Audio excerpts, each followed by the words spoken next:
Watch it all in one go. A pregnant woman. She was actually brutally driven out of the house. Looking at the cold-faced family guards, the woman fell to the ground, her face full of bewilderment. While the mistress who drove her out of the house was smug, the helpless woman sighed softly. She stood up and bowed towards the courtyard. Then she turned around, hugging her heavy pregnant belly, and left dejectedly. Upstairs, a man silently watched everything, watching the woman's lonely figure gradually disappear. The man's lips tightened, his sword-like eyebrows furrowed into a Chuan shape. At this moment, a steady sound of footsteps came from behind. The man picked up 2 fallen petals, as if talking to himself. The first time I met her was a year ago. At that time, I was in my youthful prime. I secretly left home and went to Suhong. Unexpectedly, I was surrounded and attacked by assassins trying to seize the family. I desperately fought off the assassins, but I myself was also seriously injured. It was she who saved me, and took care of me until I fully recovered. I and she also developed feelings for each other during that time. The subordinate stood silently and respectfully, listening attentively. Without a word, the man sighed softly, and continued to speak. After returning, the family immediately arranged for me to marry my current wife. As a result, I encountered this retribution half a year later. I could only watch helplessly as she was driven out of the house. Speaking of this, the man looked up at his subordinate. Do you also think I am ungrateful? The subordinate still frowned, remaining silent. No matter what, the child in her belly is our bloodline. Brother, I ask of you, don't let her love too hard. The subordinate Chen Sheng replied, indicating that he understood. Then his figure flashed and disappeared, completely vanished, leaving only the man in the pavilion in a daze. Time flies quickly. In the blink of an eye, 6 years have passed. The woman has given birth. Name Yun. These years, thanks to the help of my brother, although the mother and son live in poverty, they can be considered happy and harmonious. In a blink of an eye, it is late autumn again. When the harsh winter is about to arrive, my brother, as usual, carries bundles of firewood into the small house. It's just that today, his expression is extremely heavy. He received an order to return. It's mostly because the mistress has found out about things here. 6 years have passed. It's not strange that the mistress discovered it. It's just that winter is about to arrive. How will this orphaned mother and son live? My brother placed the firewood in his arms in a corner of the small courtyard, then looked towards the thatched house. His mood was complicated, not knowing how to break the news. Half a day later, he was still sitting silently opposite the woman. The woman, Lan Jiwei, asked if he was about to leave. Before she could finish her words, the woman couldn't help but cough. Since giving birth, her health has been getting worse and worse. Seeing this, my brother felt even more distressed. After a moment of silence, he slowly opened his mouth and said that the grandmother had sent an order, telling him to return. The woman heard this. Her face slightly changed, asked if he could wait until after winter to leave. My brother said, if he didn't return, the mistress would send people over. At that time, the lives of the mother and son would be even harder. At this moment, Liu Yun, who was taking a nap, was awakened by the sound of the two talking. The boy groggily called out, "Mother." The woman saw this, and forced a smile, opening her arms wide, while my brother stood up and said, "I'm sorry," in a soft voice. Then, with a heavy heart, walked out of the house. He stood for a long time, hesitated for a moment. He still quickly turned around and left. The boy pointed out the window, asking where Uncle Shang was going. Hearing this, a tear welled up in the woman's eyes. She hugged her son tightly. Softly. Because of malnutrition, the body of little Liu Yun was developing slowly. Although he was 6 years old, he was still speaking with a lisp. She herself was plagued by illness, and could die at any time. How would her son survive in this dangerous world in the future? How would he survive? In the blink of an eye, it was the freezing cold December. Heavy snow was fallen. The mother and son huddled in the dilapidated thatched house, shivering. Because of his constitution, her son has been afraid of the cold since he was born. The woman even suspected that her son's slow development was also related to this. The firewood that Chen Sheng had left before leaving was also used up. The woman didn't know how they would survive this harsh winter. Right at this moment, the woman suddenly heard a sound from outside the house. Frightened, she hurriedly hugged her son tightly, and vigilantly looked out the door. But after a while, she heard the sound of burning firewood. Soon, a wave of heat began to rise in the house. Then, an old man with white hair opened the door and walked in. The old man said he came here to rest for a while. The stove in the house had no fire, so he found some firewood to burn nearby. The woman was endlessly grateful, and quickly invited the old man into the house. The old man was not polite. He turned around, took off his shoes, and walked into the house. As soon as he entered the house, he saw little Leon wrapped tightly in blankets. The old man couldn't help but be startled. Normally, children have vigorous Kai and blood. At this moment, there was actually heat rising in the house. But this child, wrapped tightly in blankets, was still shivering. The old man saw the situation, and softly asked, "Little baby, are you afraid of the cold?" Xiao Yun tried to appear strong, saying that he wasn't afraid of the cold. But when the old man lifted his blanket, the boy trembled even more violently. The woman's expression slightly changed when she saw this. She was just about to speak and stop him, when she saw the old man extend his right hand. The palm of his hand condensed golden true kai. Following the old man, his finger struck the boy's yumen acupoint. Xiao Yun only felt a warm current rushing into his limbs and bones, dissipating all the cold in his body. The woman couldn't believe it. She asked her son how he felt. Xiao Yun looked serious. He said that he didn't feel cold at all now. The woman was very surprised. She asked the old man how he did it. The old man said that Liu Yun was born with insufficient yang qi. He himself was only transferring a little true qi to the boy. The woman listened. She felt a bit incredulous. The old man saw this. He couldn't help but laugh. He explained that when he was young he had learned a set of eternal spring gong. When reaching a certain level, he could transfer his true qi to others. The woman heard this. Her face lit up with joy. She asked the old man if he could teach that technique to Liu Yun. But as soon as she spoke, she realized that she had misspoke. She quickly covered her mouth with her hand. The old man smiled again, saying it was okay. It's just that this technique is only a method of health preservation. Teaching it to Liu Yun would not guarantee the eradication of all diseases. The woman was overjoyed to hear this, saying that even if it only enhanced his physique, it would still be a great blessing for her son.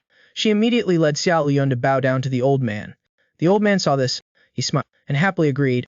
From then on, regardless of wind or rain, or the freezing winter, every day the old man came to teach the eternal spring gong to Xiao Liu Yun, and Xiao Liu Yun gradually became unafraid of the cold. Wearing only a thin layer of clothes and playing in the snow became commonplace. During this time, the old man would also often bring some food, helping the mother and son. The woman was naturally very grateful to the old man. The old man advised the woman not to be so polite, saying that if his son hadn't died in the war, then his grandson would be about the same age as Xiao Liu Yun. That day, the woman prepared a meal to treat the old man. After finishing his meal, Xiao Liu Yun went outside to play, while the woman looked at the old man beside the table, lost in thought. She had keenly noticed that the old man had aged a lot recently. Moreover, his physique was also becoming thinner. After a long while, the woman still asked softly, "Are you always transferring true qi to Yunner?" The old man heard this. His hand movement paused slightly.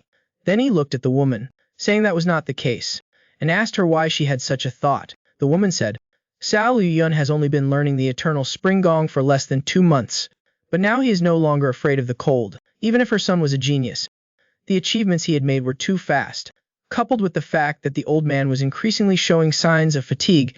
That was why she had such a guess. The old man heard this. He fell silent for a while, only quietly chewing the food in his mouth. In the blink of an eye, the old man didn't show up for several days in a row. The woman saw her son becoming healthier and stronger every day. A bad feeling arose in her heart. The sound of crows cawing endlessly outside the house also seemed to confirm her suspicions. A moment later, the woman struggled to stand up with her ailing body, and bowed in the direction the old man usually came from. But just as she had made 3 bows and 9 prostrations, and was about to stand up, the woman suddenly felt the world spin around her, and then everything went dark before her eyes. She fell to the ground with a thud.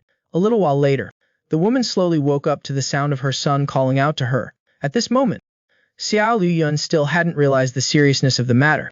He was just complaining to himself that Grandpa hadn't come for days. The woman tried to force a smile, and gently comforted the still ignorant Xiao Liu Yun, saying that perhaps he was traveling far away. Then she reached out and stroked her son's tender face. With a reluctant expression, she said in a trembling voice, "Yunner, can you call me mother one more time?" Xiao Yun had no suspicion. He crisply called out, "Mother." Hearing her son's clear and tender voice, the woman finally let go of her last worry, and closed her eyes, passing away. Xiao Liu Yun called out several more times in succession, but his mother could no longer respond. Even though he was still young, he was aware of something. Xiao Liu Yun hugged his mother's corpse and sobbed. At the same time, in a dense forest not far away, 2 figures were flying quickly from north to south. The 2 wore blue Taoist robes, with cloud-patterned shoes on their feet.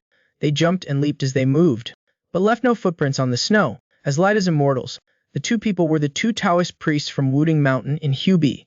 It turned out that, recently the power of the Nangong family in Anhui was expanding rapidly. The disciple of this sect, the soul-snatching sword devil, had arrived in Jiangnan a few days ago. They had been burning, looting, and pillaging within the territory of Hubei, stopping at nothing. The 2 senior brothers heard this news, and descended the mountain at night, traveling several hundred miles in a hurry, to stop the soul-snatching sword devil. Taoist Master Toxin led the way, acting sweet. With one finger pointing out, he shattered the opponent's Danshan Sea of Kai. Then, their tendons and bones were locked. A palm struck the opponent's chest. This soul-snatching sword devil immediately flew backward like a kite with its string cut, flying over Tenjong, struggling twice before dying on the spot. By the fire, Zenrin Kyoyu was still excited, praising his senior brother for being able to defeat the soul-snatching sword devil in 2 moves, without stopping. Zenrin Taoxian, on the other hand, appeared quite calm, casually adding a bit more firewood. It shows the opponent is not a top expert. Clearly, the rumors about him from the outside world are somewhat inaccurate. At most, he can only be considered to have reached the entry level. He is still far from being a top expert. After speaking, Zenrin Kaoxian handed a cup of hot tea to his junior brother. If his junior brother were to use his full strength, perhaps 1 sword would be enough. Zenrin Kaowu took the teacup. He blew on the hot steam. He said that even if he could kill the enemy with 1 sword, he wouldn't be able to do it as leisurely and comfortably as his senior brother. Speaking of this, he suddenly changed his tone and asked, I wonder how senior brother's Liu Yun fist technique is coming along. It turned out that 20 years ago, Zenrin Kaoxian once said, the sect had the Liu Yun body technique and the Liu Yun sword technique. The only one missing was the Liu Yun fist technique. Therefore, he had once determined to create a set of Liu Yun fist technique. But 20 years had passed in the blink of an eye. He still couldn't find a clue. Seeing his senior brother remain silent, Zenrin Kaowu immediately spoke up to advise him. He said that creating a fist technique is not a matter of a day or 2. Senior brother should also take a disciple to pass on your martial arts. Zenrin Kaoxian listened. His lips tightened, as if he was thinking about something. Zenrin Kaowu was about to continue persuading him, but he was stopped by his senior brother, who raised his hand to stop him. Then he looked into the distance, slightly puzzled. Can't you hear the crying? Zenrin Kaowu heard this. He couldn't help but be slightly stunned. Listening carefully, he then realized he could only hear a heart-wrenching cry, carried by the wind and snow from afar. The 2 senior and junior brothers were both slightly surprised. This cry clearly came from a child, but it contained profound inner strength. The 2 of them immediately lost their desire to rest. They hurriedly rushed towards the direction the crying was coming from. Not long after, the 2 arrived at the thatched hut where the crying originated. Zenrin Kaoxian pushed the door open. The wooden door creaked. They saw a child about 6 or 7 years old sobbing. When they clearly saw the child's mother in front of him, she had already stopped breathing. The 2 senior and junior brothers couldn't help but change their expressions. Zenrin Kaowu said, if the child keeps crying like this, I'm afraid he will damage his heart meridians due to excessive grief. Zenrin Kaoxian immediately didn't hesitate any longer. He jumped in front of Liu Yun. His hand suddenly reached out and struck a sleeping acupoint on little Liu Yun. His crying stopped immediately. Then he began to foam at the mouth, losing consciousness. After a preliminary examination, he discovered that the chi within this child's body was scattered. It was clearly caused by the excessive grief leading to a weak constitution. Seeing this, Zenrin Kaoxian looked at his junior brother and gave instructions. I must take him back to the mountain immediately. If we delay any longer, I'm afraid this child will not survive. I'll leave this place to my junior brother. Senior brother, please feel free to return to the mountain. I will help this poor female benefactor to be reborn. As soon as he finished speaking, Zenrin Kaoxian stamped his foot on the ground. His figure transformed into a shadow, rushing towards Mount Wudang. As for Zenrin Chewu, he was reciting scriptures to help the woman's corpse find peace. The scriptures say that Mount Wudang's white snow presses against the pines. It is indeed a heavenly realm on earth. Since ancient times, Mount Wudang has been revered as one of the Taoist ancestral temples. In the martial world, there is also a saying, Southern Wudang, Northern Shaolin. At this time, 2 disciples guarding the mountain gate were leisurely chatting, when suddenly they saw a figure, shooting up like a bolt of lightning. When they clearly saw the person's face, they were both slightly astonished. This person was actually their granduncle master, Zenrin Taoxian. It turned out that the Wudang sect was divided into 4 generations. Currently, most of the disciples are of the Sheng generation. Seeing Zenrin Kaoxian arrive in front of them, both of them hurriedly bowed and saluted. One of the disciples pointed at the child in Zenrin Kaoxian's arms, with a puzzled expression. The old Zenrin didn't have time to explain to them. He opened his mouth and asked if his junior brother, Chody, was at the Immortal Medicine Hall. The disciple said he hadn't seen him. Granduncle Master Cody had gone down the mountain. He mostly stayed at the Immortal Medicine Hall. Zenrin Kaoxian frowned slightly upon hearing this. Then his figure flickered and disappeared, vanishing without a trace. A moment later, at the Immortal Medicine Hall on the back mountain of Mount Wudang, Zenrin Kaoxian hurriedly went to the back residence, calling out loudly to his junior brother, Cao Di, are you there? Not long after, a slightly plump Taoist priest walked out. It was the one who was woken up from his nap. Zenrin Cao Di, he is already old, and yet you still shout so loudly. You have no bearing of a senior brother. I don't have time to waste with you. Quickly save this child. Seeing this, Zenran Kyo didn't joke around anymore. He hurriedly invited his senior brother into the house. Then he carefully examined little Liu Yun's condition. After taking his pulse, Zenran Kao asked his senior brother how he had handled everything. Zenran Kaoxian spoke bluntly again, telling him to focus on treating the child. Meanwhile, Zenran Kaoxian recounted little Liu Yun's situation. This child has no father, and his mother died right in front of his eyes. A pitiful. Zenran Kao heard this.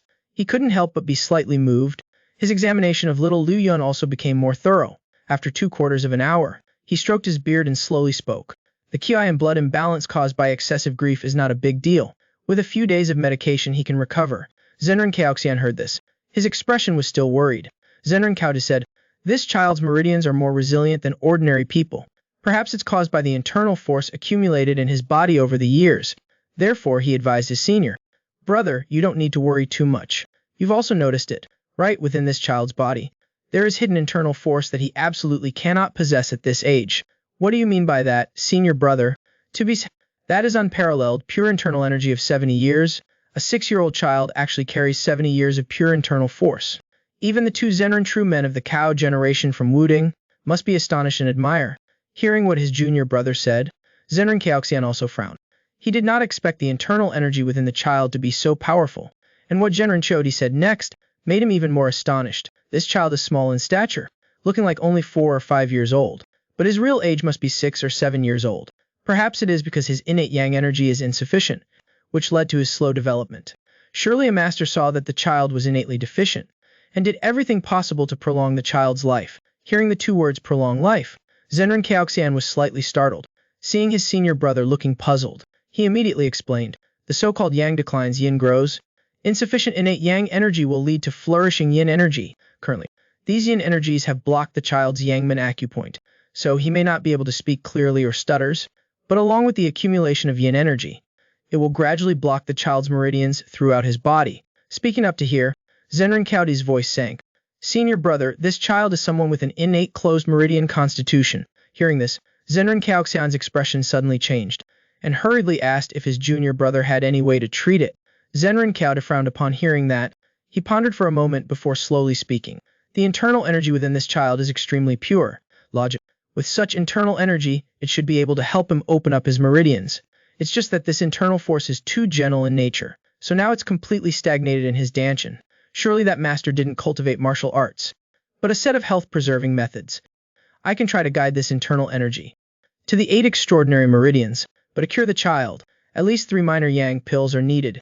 Zenran Kaoxian fell into contemplation upon hearing this. He knew the minor yang pill is a spiritual medicine comparable to the Zixiao pill. It can't be used without the permission of the sect's head Zenran. Half a day later, he said in a deep voice, "I will go find the head senior brother."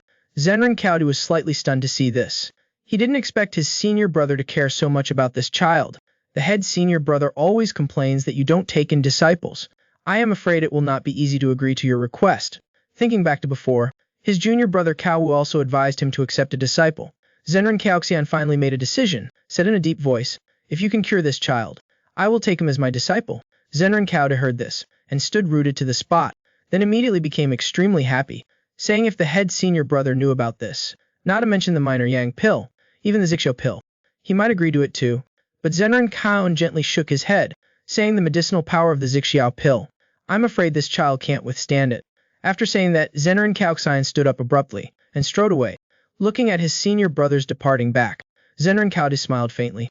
This was the first time he had seen his senior brother so anxious. Then he leisurely walked towards the medicine cabinet. The head senior brother has been reminding Zenran Kaoxian for 20 years. Today, knowing that he wants to accept a disciple, he will surely not begrudge 3 minor yang pills. I might as well take the opportunity to prepare beforehand, and start the treatment first. Thinking of this, Zenran Kao immediately got to work. He placed 3 minor yang pills on top of the furnace, and carefully warmed them. Not long after, a strong medicinal aroma rose up. Zenran Kao smiled, and softly muttered to himself, "I'll go see what this innate closed meridian constitution is like." On the other hand, Zenran Kaoxian quickly arrived at the Zixiao palace. The old Zenran went straight into the main hall. The disciples standing on both sides all bowed in greeting. Zenran Kaoxian walked around the main hall, and went to the back hall, only to see a Taoist dressed in a red robe sitting in the main seat. This person was the Wudang head Zenran Kao Jing.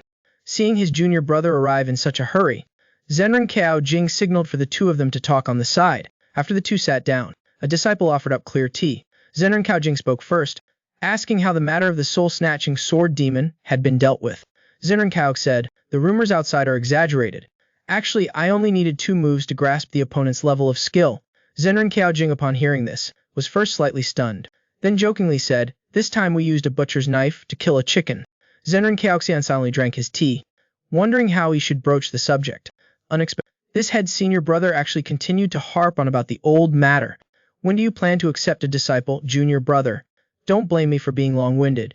It is truly too much of a waste for your martial arts to have no one to pass them on to." Unexpectedly, before he finished speaking, Zenran Kaoxian said directly, "Today I will accept a disciple." Zenran Kao Jing heard this, and his eyes widened into disbelief. "Say it again." "You want to accept a disciple?" Zenran Kaoxian's expression was solemn, and affirmed resolutely, "That's right, I will accept one today. It's just that I need 3 minor yang pills." Zenran Kao Jing, upon hearing this, was slightly stunned. If junior brother wants to enhance his power, why not use the Zixiao pill? Thinking of this, he understood clearly, and asked, "Could it be that the disciple junior brother wants to accept is sick?" Zenran Kaoxian then truthfully recounted the situation of little Liu Yun. Zenran Kao Jing, after hearing his junior brother's account, became silent. The will of martial Dao since ancient times, aptitude is extremely important. Temperament and perception are also indispensable. Little Liu Yun's situation made him quite worried. Thinking of this, he asked softly, "Does junior brother have to choose that child as a disciple?" Zenran Kaoxian looked at his head senior brother extremely solemnly.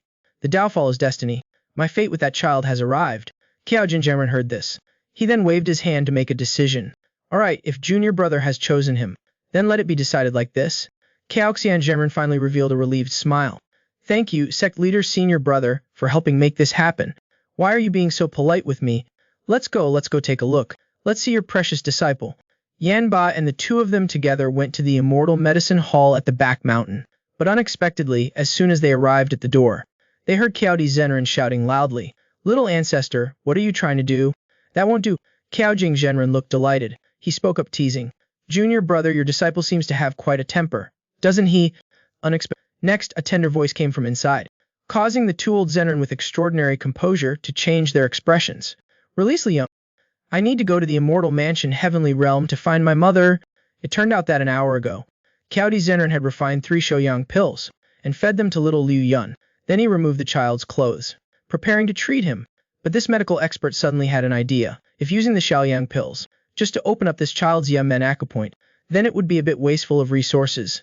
Thinking of this, he then tapped little Liu Yun's danshan, using his own inner force to guide the true Kai in the danshan, flowing towards the meridians. During this time, the medicinal effects of the Xiaoyang pill were extremely fast, surprising even a medical expert like him.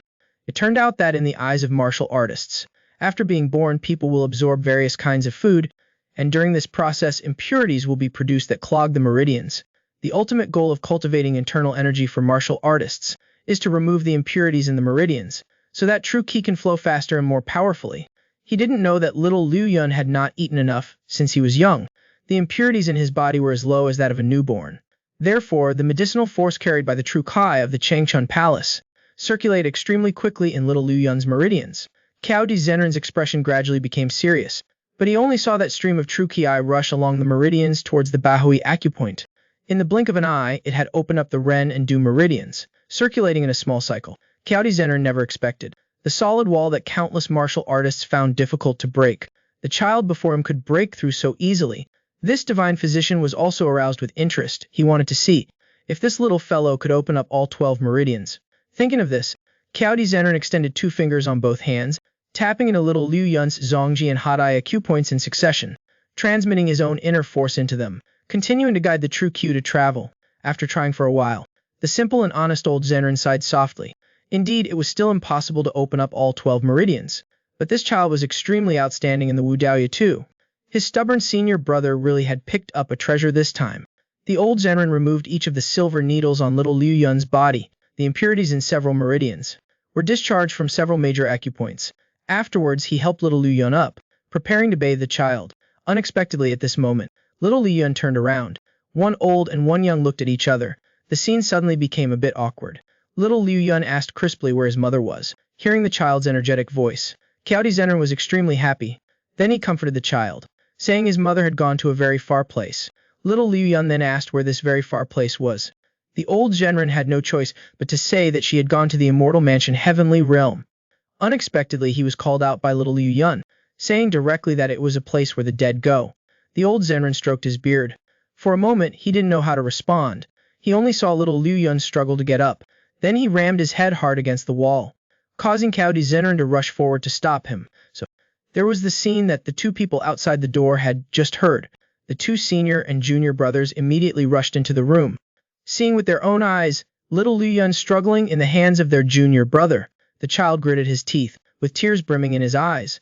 Seeing the resolute look in little Liu Yun's eyes, Cao Zhenren couldn't help but be slightly moved, while Cao Zhenren widened his eyes, saying loudly, "If you follow your mother." If she knew, she would definitely be extremely heartbroken. "You people are lying to my mother, saying that the person she loves the most is Yunner." The three old Zhenren silently watched little Liu Yun release his sorrow and wail for a while. The boy, disoriented, fell to his knees on the ground. But why did mother leave Yunmer and go? The child's helpless sobbing tore at Cao Zhenren's heart. This old Zhenren, who was always strict, slowly stepped forward and asked Sol, "Do you know what death is?" Little Liu Yun heard this and was slightly startled. This question was obviously too profound for him. Death is a very painful and sad thing, not only for the person themselves, but also for the people around them. Having said that, Cao Zhenren placed his hand on little Liu Yun's chest. "The feeling is like what you are feeling right now." Little Liu Yun followed the old Zhenren's hand, feeling the heartbeat. For some reason, he felt a sense of familiarity with this old man in front of him. The death of a child is painful. Would your mother want you to be in pain? As soon as these words were spoken, little Liu Yun seemed to wake from a dream. The boy recalled the moments he lived with his mother. Little Liu Yun used his hand to wipe away the tears rolling down his cheeks. He clenched his little fist and said, choked with sobs, "Yunner cannot die. If Yunner died, mother would be heartbroken. Even though Yunner really wants to find mother, I can't make mother sad." Having said this, little Liu Yun plunged into the old Zhenren's embrace. He could no longer hold back and cried loudly, "Grandpa, please tell Yunner. What should Yunner do now?" Cao Zhenren gently stroked the child's head and said softly, "In this world all mothers have one common wish." Little Liu Yun heard this. He raised his small face, revealing a look of anticipation. They all wish for their children to grow up healthy and become outstanding people. Having said this, the old Zhenren's face became extremely stern. "Do you want to fulfill your mother's wish?" Xiao Liu nodded vigorously upon hearing this, indicating that he wants to be the headmaster. Zhenren Cao stood to one side, quietly observing this scene. He saw an unwavering belief in the child's eyes. It was a pure heart that so many people yearned for but could not obtain.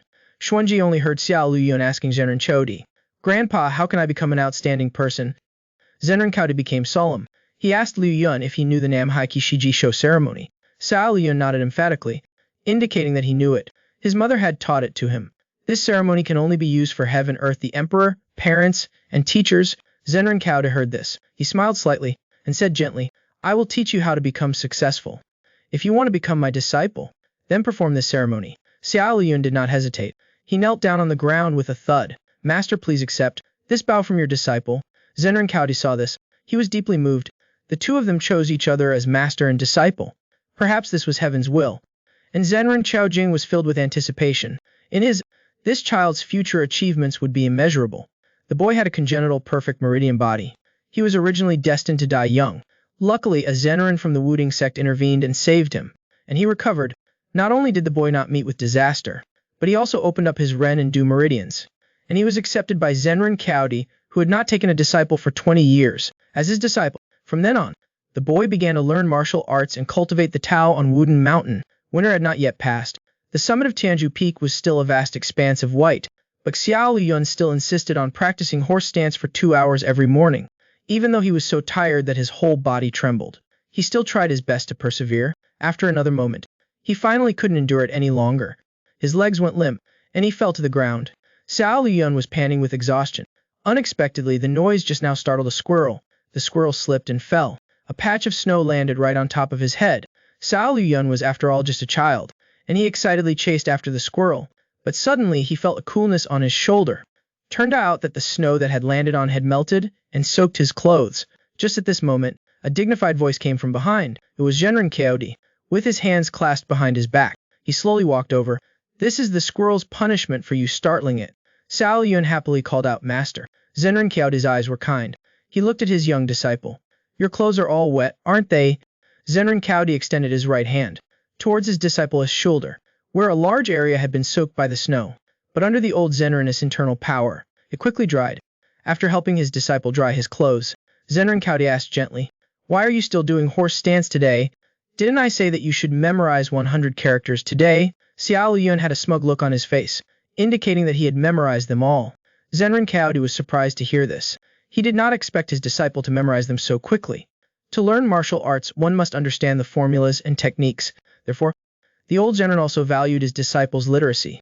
On the first day, it took Xiao Liyun an hour to memorize 30 characters. Yet in just a few days, this disciple could memorize 100 characters in half an hour. Zenran Caudi was both happy and reminded him, indicating that the path of martial arts cannot be rushed.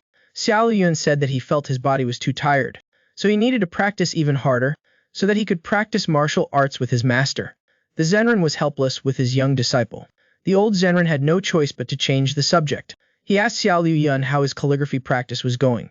The boy was caught off guard by his master, and could only giggle sheepishly. Zenran Caudi instructed his disciple to write the content he prepared today 10 times, and bring it to him in the evening. If completed, he would continue to teach the Tai Chi fist to his disciple. Xiao Liyun excitedly yelled yes, and ran straight to the study, looking at his disciple's lively back gradually disappearing. Zenran Caudi could not help but feel a sense of melancholy, a congenital perfect meridian body. Perhaps it was heaven's jealousy towards his disciple. Ordinary people would have sore arms and legs after practicing horse stance for 2 hours. How could it be like Xiao Liyun, who could still walk as if he were flying? It's only been half a month. The child, who was originally weak, had recovered to such an extent. He wondered how far this child would grow up in the future. Speaking of Xiao Liyun, he ran straight to the study. After entering the study, he discovered that there wasn't a single person in the room. After being confused for a while, he suddenly realized, at this hour, the disciples of the Wudang sect were practicing martial arts. At this moment, a chubby senior brother walked into the study. "Xiao Liyun, why are you here again? Didn't you already memorize all 100 characters today?" Xiao Liyun smiled innocently.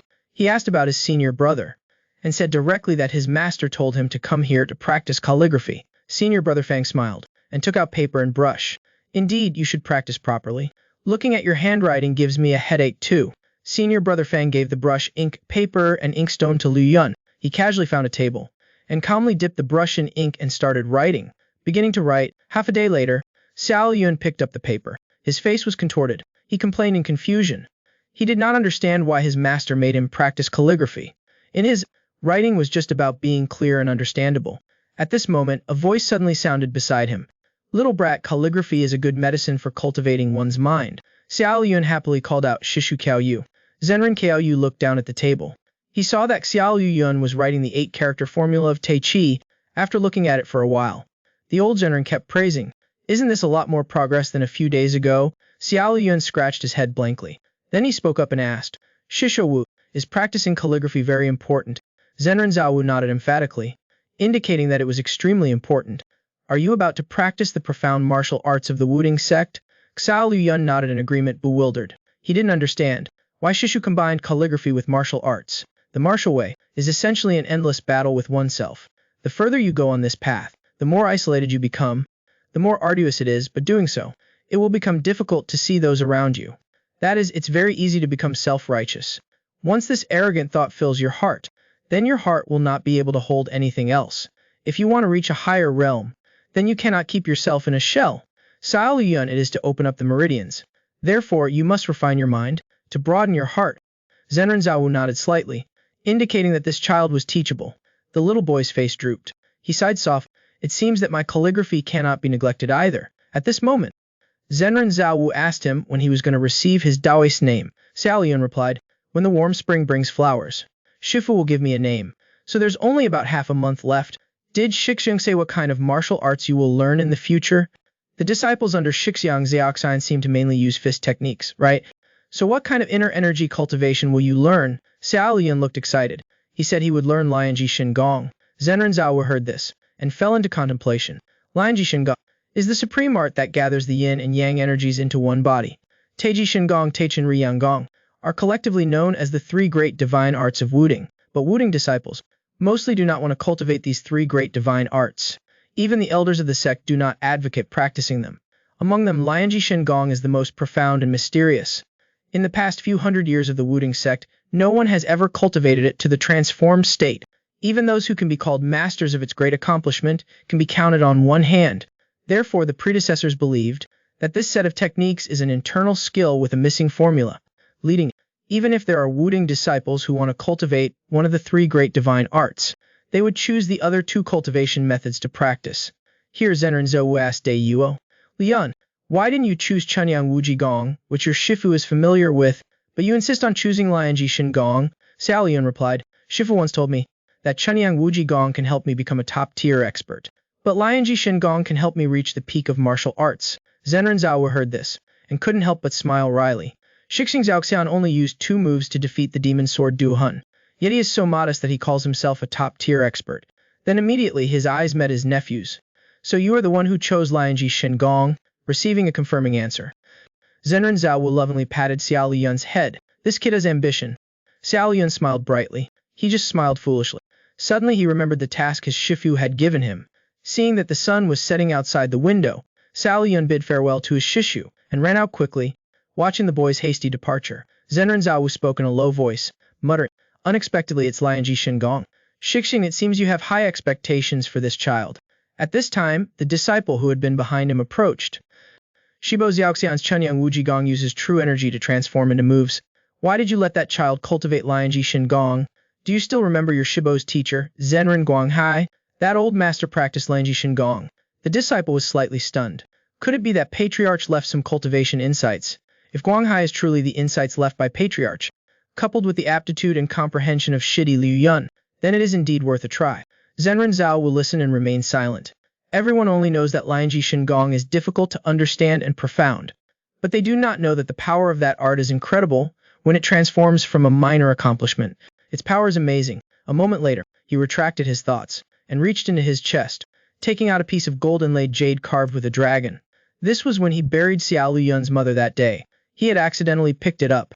He picked up this thing, which is a clan insignia. Only powerful families use this as a token. Zenren Zhao stared intently at the gold inlaid jade piece. His heart was filled with complex emotions. How should I deal with this thing? Speaking of Xiao Liu Yun, he hopped and ran to Tainju Peak. The sunset had already told him that he was late. The sun was about to set. The sky was filled with rosy clouds. He couldn't help but stop and look into the distance. He didn't know why. A ridiculous thought surged into his heart. If I could freely move the sun. That would be great if I could move the sun a bit. Then Shifu could teach me how to practice Tai Chi Quan. Although he had already learned the moves of Tai Chi Quan, to understand the art of the fist, there was still a long way to go. Suddenly, Xiao Yun looked up towards the mountain path beside him. He saw a red-haired teenager leaning against the fork of a tree. The book said that this teenager's name was King Song, a disciple of Wudang's headmaster, Zenren Zhao Ting. Sitting beneath him, Xiao Yun saw King Song curiously assessing him. He looked back in confusion, only to see King Song leap down from the tree in front of him. His feet lightly touched the ground, yet he didn't make a single sound. Xiao Yun saw this and couldn't help but pout. Earlier, when a small squirrel moved slightly, the snow on the ground had quickly fallen down. This person's movements were so big, yet he didn't carry a single snowflake. When he finally saw the face of the person who had arrived, he was even more astonished. Without thinking, the little boy blurted out the word fox. King Song heard this and was a little startled at first. Then he instantly understood everything and couldn't help but laugh loudly. Xiao Yun quickly bowed and apologized. King Song generously said it was okay, but unexpectedly, he was interrupted before he finished speaking. He suddenly closed in. His right hand extended 2 fingers, gently touching the boy's face. Xiao Yun saw this and couldn't help but frown. The boy's left hand suddenly rose, blocking the opponent's advance, then followed his intent. Using the lazy tying of the coat move, he was easily grabbed by the wrist. His pupils shrank into disbelief. Right after, he only felt that the boy was guiding his force, pulling him towards the boy. Within this boy's move, there was actually concealed the softness and flexibility of Tai Chi. He saw Xiao Liu Yun about to throw a counter punch, but then he realized he would hit the opponent. Due to experience, the boy retracted his move naturally, and then stepped forward, using the welcome indoor lean, a powerful shoulder thrust into King Song's chest. The latter staggered back several steps, while Xiao Yun rubbed his shoulder. It hurt so much that he broke out in a cold sweat. He just felt the opponent's chest was as hard as steel. King Song brushed the wrinkles on his Taoist robe, and softly asked, was that a subconscious reaction just now? The boy's little face was tense, and said nothing. Although he could sense the opponent's moves, it was only a probe, but facing the person in front of him, who could smile and then suddenly attack. He couldn't help but be cautious. Kung Song saw this, and couldn't help but smile.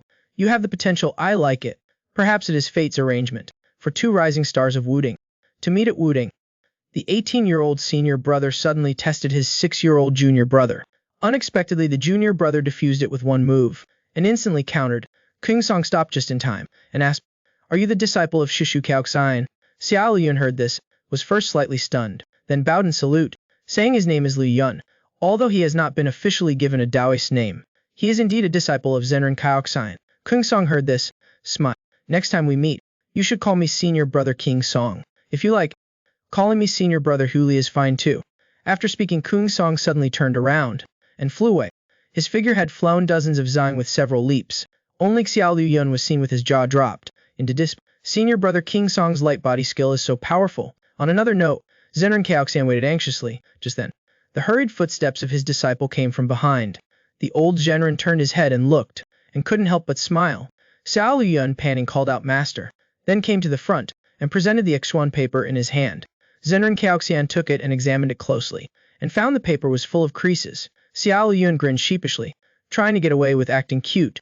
He received a light tap on the head from his master instead. After reprimanding his careless disciple, Zenren Kaoxian carefully checked his disciple's writing, and discovered that Xiao Liu Yun's calligraphy had indeed improved. After praising his disciple for a while, the old Zenren put on a stern face. "You still have to work harder, understand?"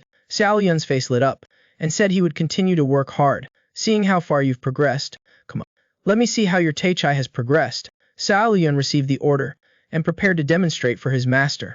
Suddenly he turned his head to look at Zenren Kaoxian. "Master, do you know a senior brother named Kung Song?" The old Zenren was slightly stunned at this, but still softly explained. "He is a young man with exceptional talent. Although he has not reached the age of 20, his martial arts can be ranked in the top 5 of the King generation. Moreover, according to my observation, that young man will definitely be the top of the King generation within 5 years. But he is also like his master, senior brother Kiao Ting, too obsessed with martial arts, and has a solitary nature. You better stay away from him." Xiao Liu Yun heard this, and pondered silently. "Master, you're too late. I not only was very close to him, but we also fought just now." But thinking about it, he had already made up his mind. "I must also diligently cultivate, and absolutely cannot fall behind." Nothing happened that night. Early the next morning, the sky was bright. Zenren Kaoxian was awakened by the sound of punches and kicks. The old Zenren pushed open the door of his room, looking outside. He saw Xiao Liu Yun practicing his fist in the courtyard. Each move and stance of the boy was graceful and fluid, softness within hardness. The old Zenren nodded slightly after watching. His disciple's Tai Chi had grasped 7 or 8/10 of its essence. A moment later, Xiao Liu Yun happily ran in to greet his master. Zenren Kaoxian asked his disciple why he was so happy. The boy excitedly said that he had dreamt of his mother last night. The old Zenren heard this, and was slightly stunned. Xiao Liu Yun excitedly recounted his dream from last night. "I told my mother that I was trying to become outstanding, and she was smiling radiantly at me there. See, that Yunner's mother is also watching over you from the immortal realm. Therefore Yunner must work even harder, and live each day well." Xiao Liu Yun was full of motivation, and encouraged himself, then continued to run out to the courtyard to practice. While Zenren Kaoxian slowly walked to a cliff face, the old Zenren looked into the distance, not knowing what he was thinking. Time flies quickly. In a flash, another 7 years have passed. At the foot of Mount Wudang, 3 special guests arrived. 2 men and 1 woman, all wearing purple Taoist robes, with long swords on their backs, and red plum blossoms pinned at their waists, revealing their identity. People in the Gen, you all know that this is the attire of the Huashan sect. The 3 quickly arrived at the foot of Mount Wudang. Xia Shenjin Ho Wuxing sincerely exclaimed, saying that the Wudang sect has stood for hundreds of years, and its prestige in the Jianghu has not diminished at all. Kong Zongyi also nodded in agreement, saying frankly that although the Hoshan sect was also respected, its influence could not compare to that of the Wudang sect. Hua Yunji, standing beside them, listened in a daze, the girl staring blankly at the towering Changju peak, only to hear her father's deep voice at this time, let's go up the mountain." At the same time, on a flat area on Mount Wudang, 2 figures were engaged in a fierce exchange, battling intensely. The 2 were Liu Yun and King Song, who had grown up. King Song raised his hand to deflect Liu Yun's Zuo Zing Deng move, then struck a palm towards Liu Yun's chest, but it was blocked by the latter raising his hand. The 2 senior brothers grappled, matching each other in skill for a short while. Sup, King Song leapt up, arriving before Liu Yun, who was in midair. This top disciple of the headmaster Zenren spoke in rebuke. "You fundamentally haven't grasped the true meaning of the Liu Yun fist technique. Wasting Shishu Chaoxian's teachings, King Song swung his leg and kicked, forcefully aiming straight for Lu Yun's face. The latter hurriedly raised both hands in front of him, struggling to resist. King Song gave a soft shout, his right hand raised, fingers pointed, releasing a surge of energy, causing Lu Yun to be pushed back. Then he kicked down with force. Lu Yun quickly somersaulted backwards to evade, stabilizing his posture. King Song took a step forward, suddenly throwing a punch towards his head. Lu Yun gritted his teeth, straining to tilt his head to dodge, but only heard King Song shout, "Don't be constrained by techniques." Having failed repeatedly, two Longju strikes headed towards Liu Yun's face. The latter had no choice but to lean back, dodging this perilous attack, but due to the loss of balance he staggered backward continuously. Nurturing is about softness. Now there is softness within strength, there is also softness within speed. Liu Yun seemed to have an epiphany. His hands suddenly raised, his two hands also pointed like swords, suddenly launching two pure energy strikes towards King Song. Seeing this situation, King Song looked pleased. "Not bad, kid, you've improved." He then released a palm strike, shattering the two energy strikes. Liu Yun was also thrown to the ground by the massive counter-force. Before he could get up, he saw King Song closing in again, a palm strike coming. In this critical moment, Liu Yun suddenly touched his toes to the ground and used the Yaozi Zone Qin move once more, evading the palm strike. After King Song made a move, he pressed his hands down to stabilize his Kai and blood, also signaling the end of the competition between the two senior brothers, only to see Liu Yun drenched in sweat. Question: Senior brother King Song, is it fun bullying your junior brother? King Song exhaled a mouthful of turbid air, saying it's great fun.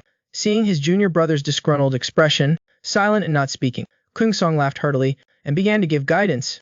Your Zenki manipulation is not yet proficient. Go back and continue training. You must refine your Zenki at all times in daily life. Hearing, seeing, feeling, breathing, all must use Zenki. Liu Yun listened with a surprised expression, doubting the feasibility of this method. Eliminate all distractions, and have only the Tao in your heart, so that you yourself become the embodiment of the Tao. What I can achieve, you can also achieve. You should see that what is flowing in your blood is not blood, but and consider the muscles that make up your body as the vessel for it. After hearing this, Li Yun furrowed his brows.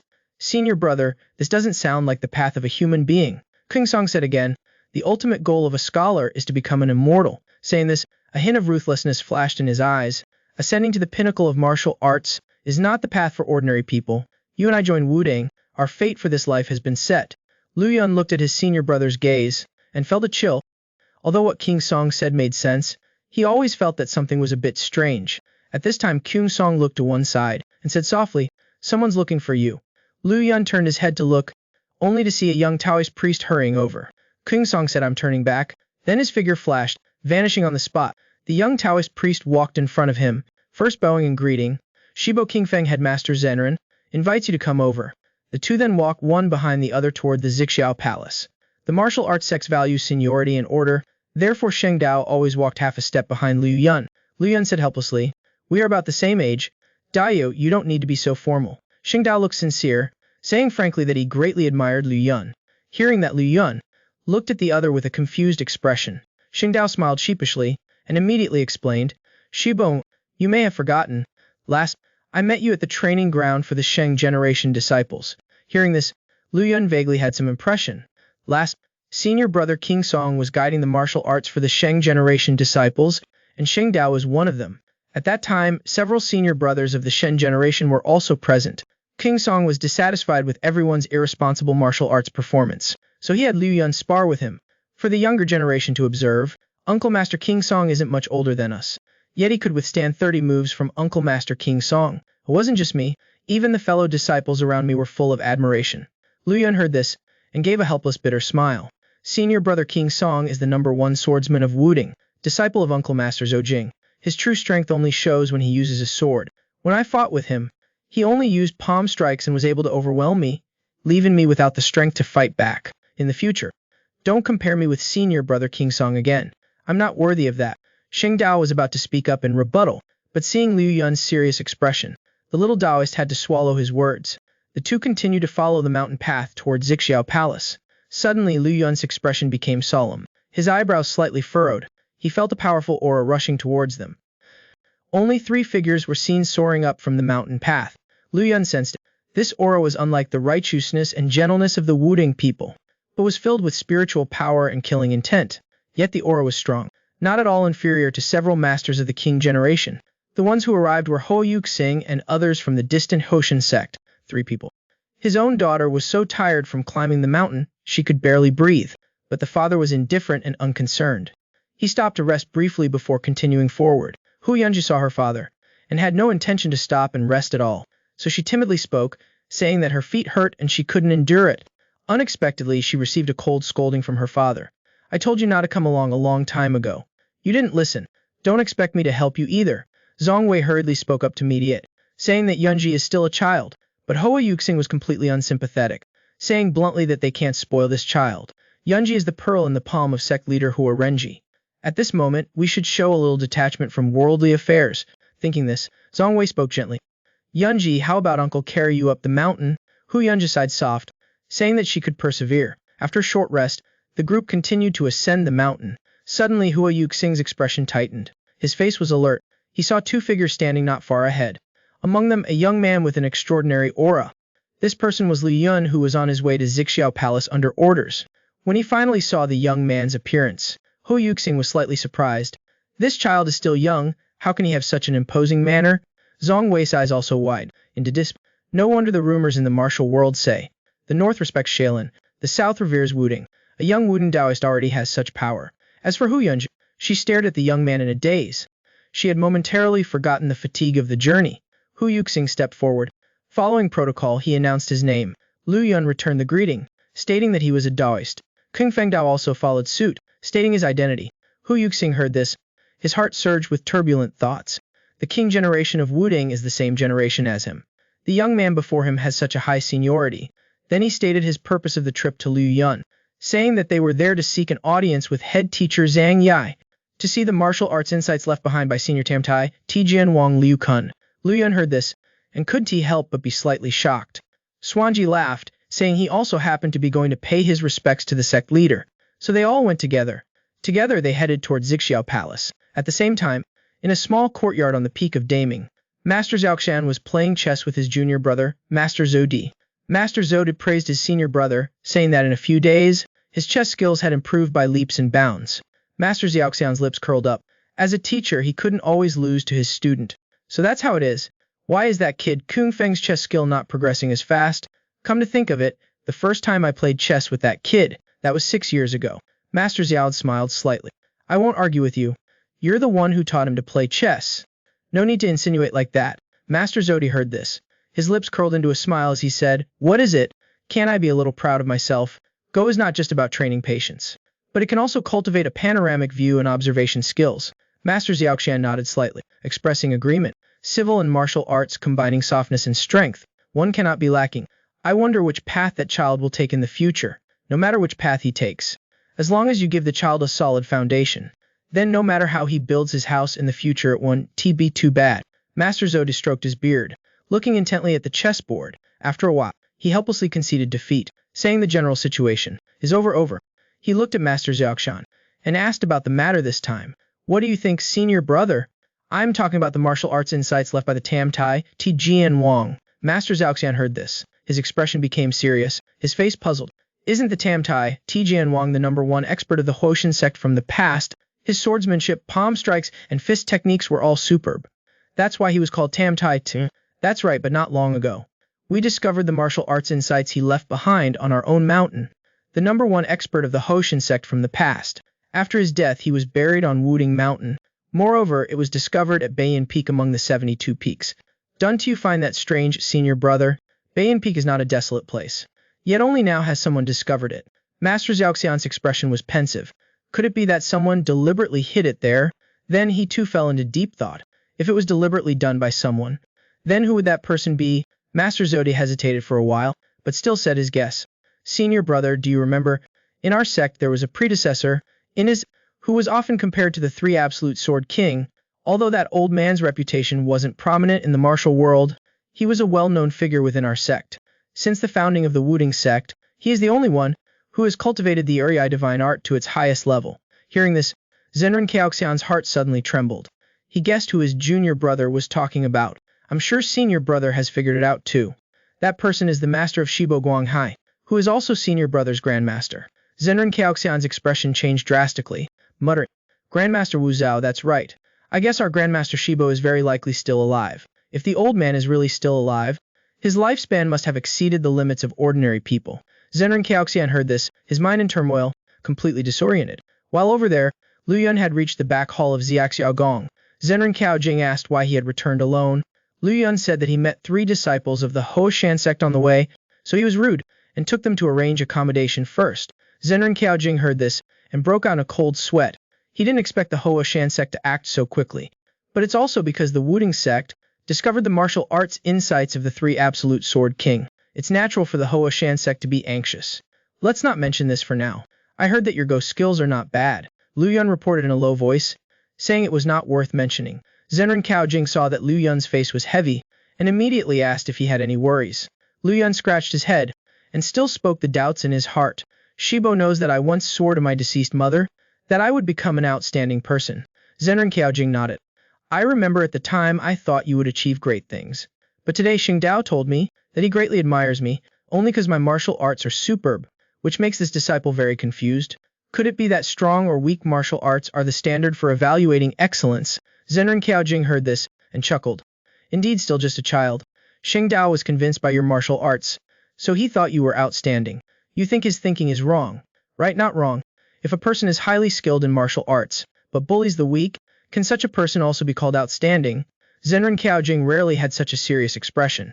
Your thinking is very profound, but your way of thinking about problems is somewhat one-sided. In short, you have fallen into your own ideological paradox. In this world, there is no such thing as pure good and evil. The measure of thought depends on where the standard is set. Lu Yun heard this, and his spirits lifted, as if he had gained some insight. 1,000 people, 1,000 minds. When looking at people and things, each person has a different definition of excellence. 1. How can you please everyone in the world? Only by sticking to your original intention and staying on your own path. Can you live freely and unrestrained? Lu Yun muttered Zhenren Changjiao's words and fell into contemplation. Half a day later, he cupped his hands in salute and bowed, saying, Thank you Shibo Changjiao for resolving the disciples' doubts. Zenran Xiaojing saw this and nodded with a smile. Unexpectedly at this moment Lu Yun asked again, I don't know, what does Shibo think martial arts is? As soon as these words were spoken, Zenran Xiaojing's expression did not change. The old Zenran was silent for a moment and told Lu Yun to clench his fist. He didn't understand, but he still followed suit, only to hear Zenran Xiaojing say calmly, Since ancient times, compared to wild beasts, humans have always been weaker. In order to protect their families and food, they were forced to clench their fists. In my opinion, the essence of martial arts is to uphold justice. The so-called stopping violence with violence is not only about pursuing peace, you must also have the strength to block the enemy's spears, to protect yourself, to protect the people around you, and then protect the cause of the country in your heart. Lu Yun heard this, suddenly enlightened. Is this the so-called chivalry? That's right, the great chivalry. For the country and for the people, the minor chivalry, for the sake of justice. This is the martial arts that I believe in. Are you satisfied with this answer? Lu Yun nodded forcefully, saying that he had been greatly enlightened. Zenran Xiaojing smiled slightly, even more pleased with this disciple. Right at this moment, footsteps came from outside the door. Lu Yun glanced over and saw Xingdao leading the 3 of Hua Yuxing in. The 3 went forward, cupping their hands in greeting. This junior Hua Yuxing greets Headmaster Zhenren. Hoshan Seksu Zongya greets Zenran Xiaojing. Hu Yunji as the adorable girl saluted. Zenran Xiaojing said loudly with a smile, Little Divine Sword and Plum Blossom High Sword have arrived. Then he looked at Hu Yunji and asked, And who is this child? Reporting to Zenran, This is my little daughter. Yunji insisted on following along. Zenran Xiaojing smiled slightly. What a lovely child. Hu Yunji heard this, bowed her head to thank him. Very. At this moment Zenran Xiaojing turned to Liu Yun, saying there was nothing else here, and told him to go first. Liu Yun gave a salute. He turned to leave, but unexpectedly Hua Yuxing's voice rang out from behind. Taoist Master Kingfei, please. Liu Yun paused slightly, waiting to see what Hua Yuxing wanted. He saw Hua Yuxing pull his daughter over, saying that they had important matters to discuss with the court's Zenran, and asked Liu Yun to look after Hua Yunji for a while. Hua Yunji said unhappily that she wanted to stay with her father, but she was glared at by Hua Yuxing. The adults are talking. What are the children interfering for? Hu Yunji's face fell. About to say something more, Hu Yuxing's expression turned cold. He shouted, Will you be quiet? Seeing her father's anger, tears welled up in the young girl's eyes. Hua Yunji angrily turned around and ran straight out of the hall. Hua Yuxing helplessly looked at Liu Yun. This child is too spoiled. Pleased as Master King Song. Liu Yun clasped his hands in a salute, saying it was no problem. Then he quickly followed her out of the back hall, searching everywhere. He saw that Hua Yunji had already run more than 10 jang away. Liu Yun smiled slightly. A desire to compete rose in his heart. Could this be the unique Qinggong of the Huashan sect? Dark fragrance drifting. Thinking of this, he gradually sped up. Using the Wudang sect's own Qinggong ladder cloud soaring, the two of them ran at full speed, one in front and one behind. Arriving at the back mountain, Liu Yun gained a more advantageous position. The distance between them gradually narrowed. At this moment, his eyes suddenly flickered. He saw that Hua Yunji in front suddenly stopped. The young girl drew a long sword from her back and shouted, "You're so good. Let's have a fight and see." The young man had intended to look after the young girl, but the young girl didn't know what was good for her and drew her sword. Seeing Hua Yunji suddenly turn around and swing her sword, Liu Yun frowned. His expression slightly changed. This little girl had clearly lost her mind. Seeing Hua Yunji's long sword thrust straight at him, Liu Yun couldn't help but retreat into a defensive stance, aiming for the opponent's wrist. In an instant, the young man's pupils contracted. A drop of cold sweat appeared. The opponent's sword move suddenly changed to a stab. To avoid being hit, Liu Yun had to retreat. During the process of dodging, the young man was secretly surprised by the young girl's swordsmanship. It was agile and flexible, and contained killing moves. Could this be a characteristic of the Huashan sect's martial arts? Before he could think too much about it, Hua Yunji changed her move into a downward chop. Liu Yun pointed a true key at the center of the blade. The young girl only felt a great force coming from the long sword in her hand, and lost her balance. Her body was jolted backward. By the time she gathered all her strength to stabilize her body, she saw Liu Yun's toes touch the ground and he explosively rushed forward. Hua Yunji was just about to swing her sword out again, when she unexpectedly had her wrist tightly grabbed by the young man. Hua Yunji didn't expect the other party's movement to be so fast. In the next second, she only felt her body suddenly tilt. It was Liu Yun, who flicked his hand and threw her out. Hua Yunji cried out, and fell heavily to the ground.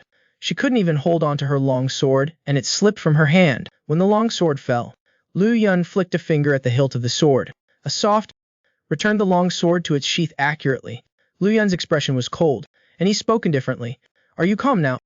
Hua Yunji gritted her teeth, her little face full of grievance. Then the young girl burst into tears, and angrily shouted, "Don't follow me." Hua Yunji suddenly stood up, and ran deep into the mountains. Liu Yun was a little surprised to see this. He didn't expect this little girl to be even more stubborn than a donkey. Looking at the back of the other person gradually disappearing, the young man didn't know what to do. If he continued to chase after her, he was afraid it would backfire. But if he just left her alone, there were many wild beasts in the deep mountains. If Hua Yunji encountered danger, he wouldn't know how to explain it to her father. On the other hand, Hua Yunji just blindly ran into the deep forest.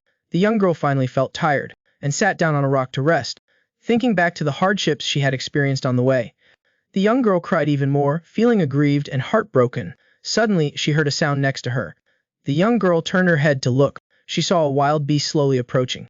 It turned out to be a ferocious tiger. Hua Yunji screamed in terror. Her face turned pale. The ferocious tiger arched its back, and slowly approached. It was clearly regarding her as prey.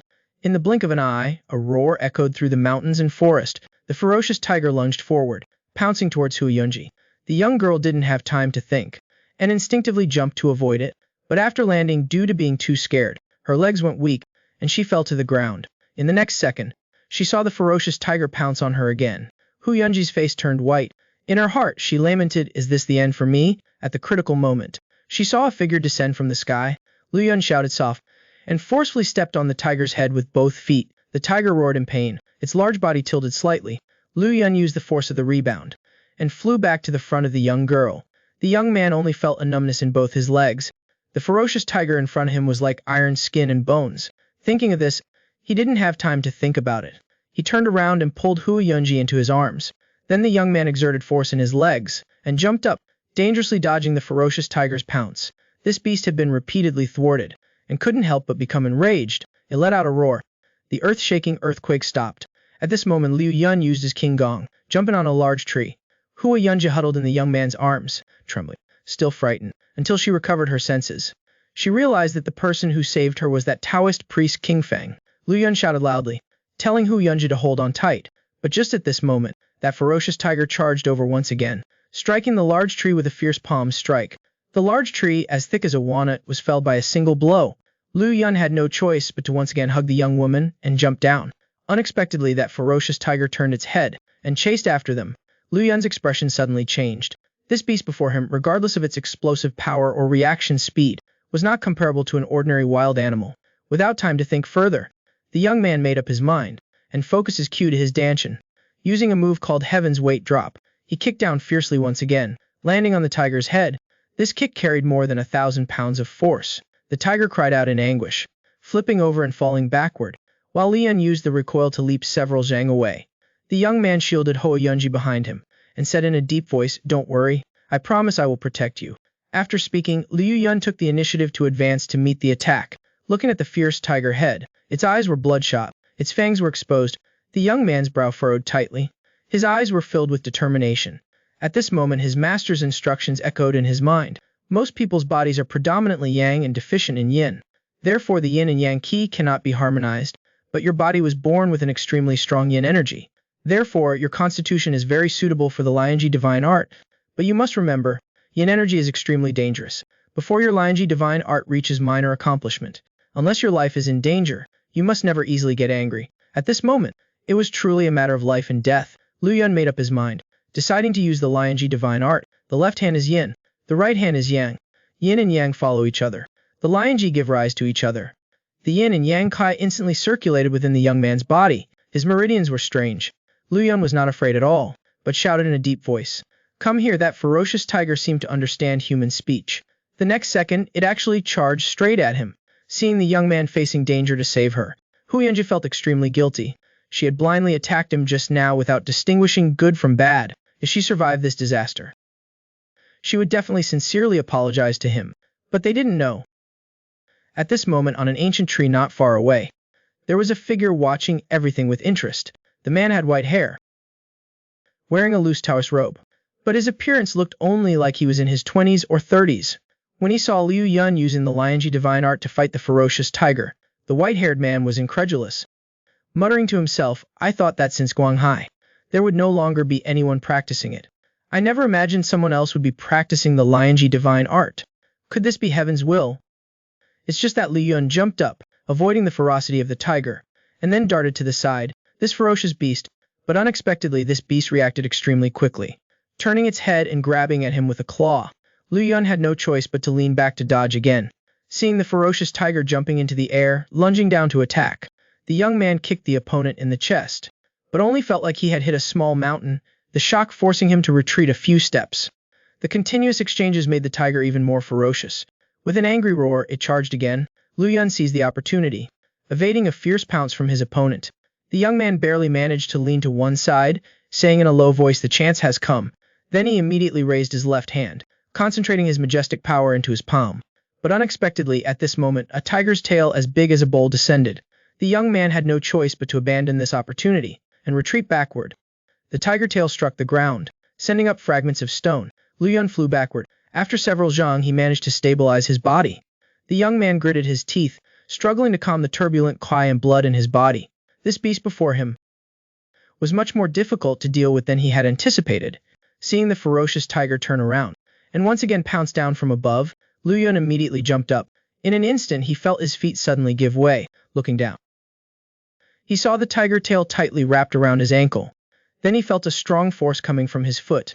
The next second, he was thrown violently outwards. The ferocious tiger succeeded in its attack. With another roar, it charged again, but unexpectedly Liu Yun suddenly stood up and fiercely punched the tiger's belly. Hit by the attack, the beast let out a cry of anguish, while Liu Yun seized the opportunity, continuously throwing 2 punches.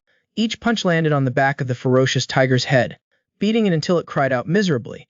Rage. This beast fiercely swung a claw at the young man. He did his best to retreat backward, but was still scratched several times. Liu Yun endured the pain, and once again circled to the side of the ferocious tiger. At this time, his master's teachings echoed in the young man's mind. Overcome strength with gentleness. Be self-respecting and humble. Yunner, you must remember. The so-called formless that has a cause can then split mountains. Thinking of this, Liu Yun extended his right hand, guiding the layers of soft force into his palm. The young man's palm fiercely struck the groin of the ferocious tiger. The gentle force lingered, like a continuous, surging flow of water. Hu Yunji, seeing this scene, was so shocked she couldn't close her mouth. She recognized that what Liu Yun was using was the Wudang Tei Mayan palm. She had once heard her grandfather tell her that the Wudang Tei Mayan palm appeared soft and powerless, but in reality its force was penetrating. Amidst the bush, The opponent's age was clearly not much different from his, yet he was able to master the ultimate martial arts of Wudang. At this moment, the fierce tiger was struck in a vital spot by Liu Yun's palm. It immediately let out a miserable cry, fell back, losing all vitality. The youth gasped for large breaths, secretly feeling lucky in his heart. At this moment, Hua Yunji tiptoed in front of him. Liu Yun suppressed the surging blood in his body, and said softly, "I told you, I would protect you thoroughly." Hua Yunji looked at the scratches on the youth's body, her heart filled with guilt. After a moment, the girl said softly, "Sorry. But if you killed the tiger, isn't that against the law?" The youth was gifted. At the age of 14, he had already mastered the supreme divine art of the Wudang sect. With a single palm strike, he could subdue a ferocious tiger. Seeing that the other party was doing this to save her, and was scratched all over by the tiger, Hua Yunji gently caressed the scratches on the youth's chest, constantly saying sorry. Liu Yun and comforted the girl not to worry, but unexpectedly, as soon as he said that, Hua Yunji became even more guilt-ridden. Her eyes immediately turned red, weeping like pure blossoms in the rain. The young man and woman had their first experience of shared hardship. A different kind of feeling arose in both of their hearts. At this moment, two figures rapidly approached from afar. The newcomers were the Wudang headmaster Caojing Zhenren and Hoa Wuxing. Hoa Wuxing anxiously asked his daughter, "What happened?" Hu Yunji saw her father so agitated for the first time, while Caojing Zhenren stepped forward and examined the tiger's corpse, only to see that the vicious tiger's muscles were torn apart.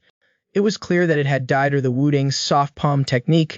Caojing Zhenren couldn't help but feel a surge in his heart. His disciple was so talented, he could be called a once-in-a-millennium martial arts genius, but when Liu Yun was his age, he had not achieved such power. After a moment, he turned his head to look at Liu Yun, and asked softly, "How are your injuries?"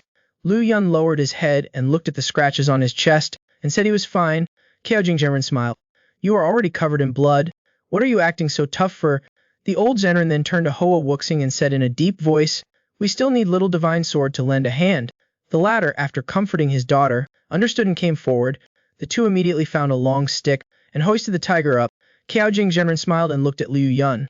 Let's go back, and talk about the heroic feat of King Feng Daozhang in detail." A group of people then befriended each other and headed towards the foot of the mountain. In less than half a day, the news of Liu Yun killing a vicious tiger had spread everywhere. The villagers nearby, knowing about this, all came to see. When they saw the corpse of the tiger, which was a full zang long, with their own eyes, a crowd of villagers couldn't help but gasp. And when they heard that a little Taoist priest who was only 14 years old had killed this tiger, everyone was amazed, and spread the word that Liu Yun was the reincarnation of an immortal child. On the other side, in a courtyard on the summit of Deming Mountain, Liu Yun had fallen into a deep sleep after treating the wounds on his chest. He had fallen fast asleep. Cao Zhenren stood silently before the bed, gazing at his disciple. The old Zhenren felt both pained and even more fearful. A 14-year-old child who could fight a vicious tiger and only suffer minor injuries. This situation could be said to be the ancestral master showing his spirit. At this moment, a voice came from afar. "Caojing, come to Bayan Peak to receive an order." Caojing Zhenren heard this, and suddenly turned his head. His expression slightly changed. He recognized that someone was using the 1,000-mile sound transmission technique. Moreover, he was very familiar with this voice. "So you're still alive." The old Zhenren looked toward the bookshelf, his heart filled with hesitation. After an internal struggle, he still stepped forward and took down a secret manual. It was the book of martial arts insights that his master had left behind in the past. Caojing Zhenren frowned, and muttered to himself, If you had left in the past, why do you want to return now?" Speaking of Bayan Peak, the waning moon hung high, the stars filled the sky. Caojing Zhenren stood with his hands clasped behind his back, standing on a level ground on the mountain. At this moment, a figure as fast as a grouch to Caojing's front.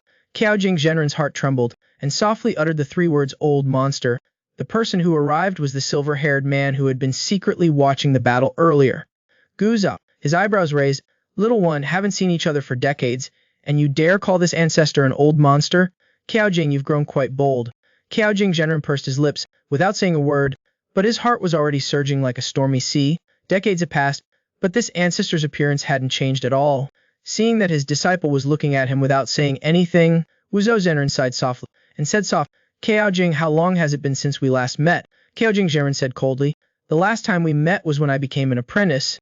It's been about a cycle of 60 years. Wuzhou Zhenren heard this, and glanced over. "Does that sound like you're mocking me? Even when your master passed away, I didn't come to see. You are angry at me. That's understandable. This disciple dares not. Before he passed away, he smiled and said that the ancestor was just that kind of person. Even at his deathbed, that little one didn't blame me. Yes, that was just his nature.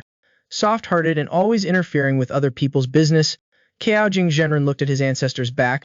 In that instant, he sensed the endless sorrow in the other party's heart. Silence filled the air for a long time. He said in a deep voice, "The founding master has been in seclusion for 60 years. I wonder what caused him to appear again this time." Zhenren Wuzhao didn't answer, but instead asked, "That year Gong Hai wanted to take you as his disciple. I was furious. Do you know why? It's because your body cannot cultivate the martial god art. That's right, Wudang mainly uses pure yang cultivation techniques, but ultimately it cannot achieve yin-yang harmony. Cultivating to the end, one cannot reach the peak of martial arts." Zhenren Caoxian immediately retorted, saying that all methods have their own reasons. Any cultivation technique when cultivated to the extreme can reach Tao. Nonsense, the so-called lonely yin does not produce, solo yang does not grow. When things reach their extreme, they will reverse. This is the truth. Only with yin-yang harmony can one achieve the right path. In the end, it is the two forms divine art that chooses people, not the people who choose the two forms divine art. You are a pure yang body. You definitely cannot cultivate it. That is why Gong Hai wanted to take you as his disciple. That was why I was greatly angered and accepted you into the sect. It is no different from cutting off the inheritance of the two forms divine art. But in the end, I still couldn't shake that brat's obstinacy. He stubbornly remained angry.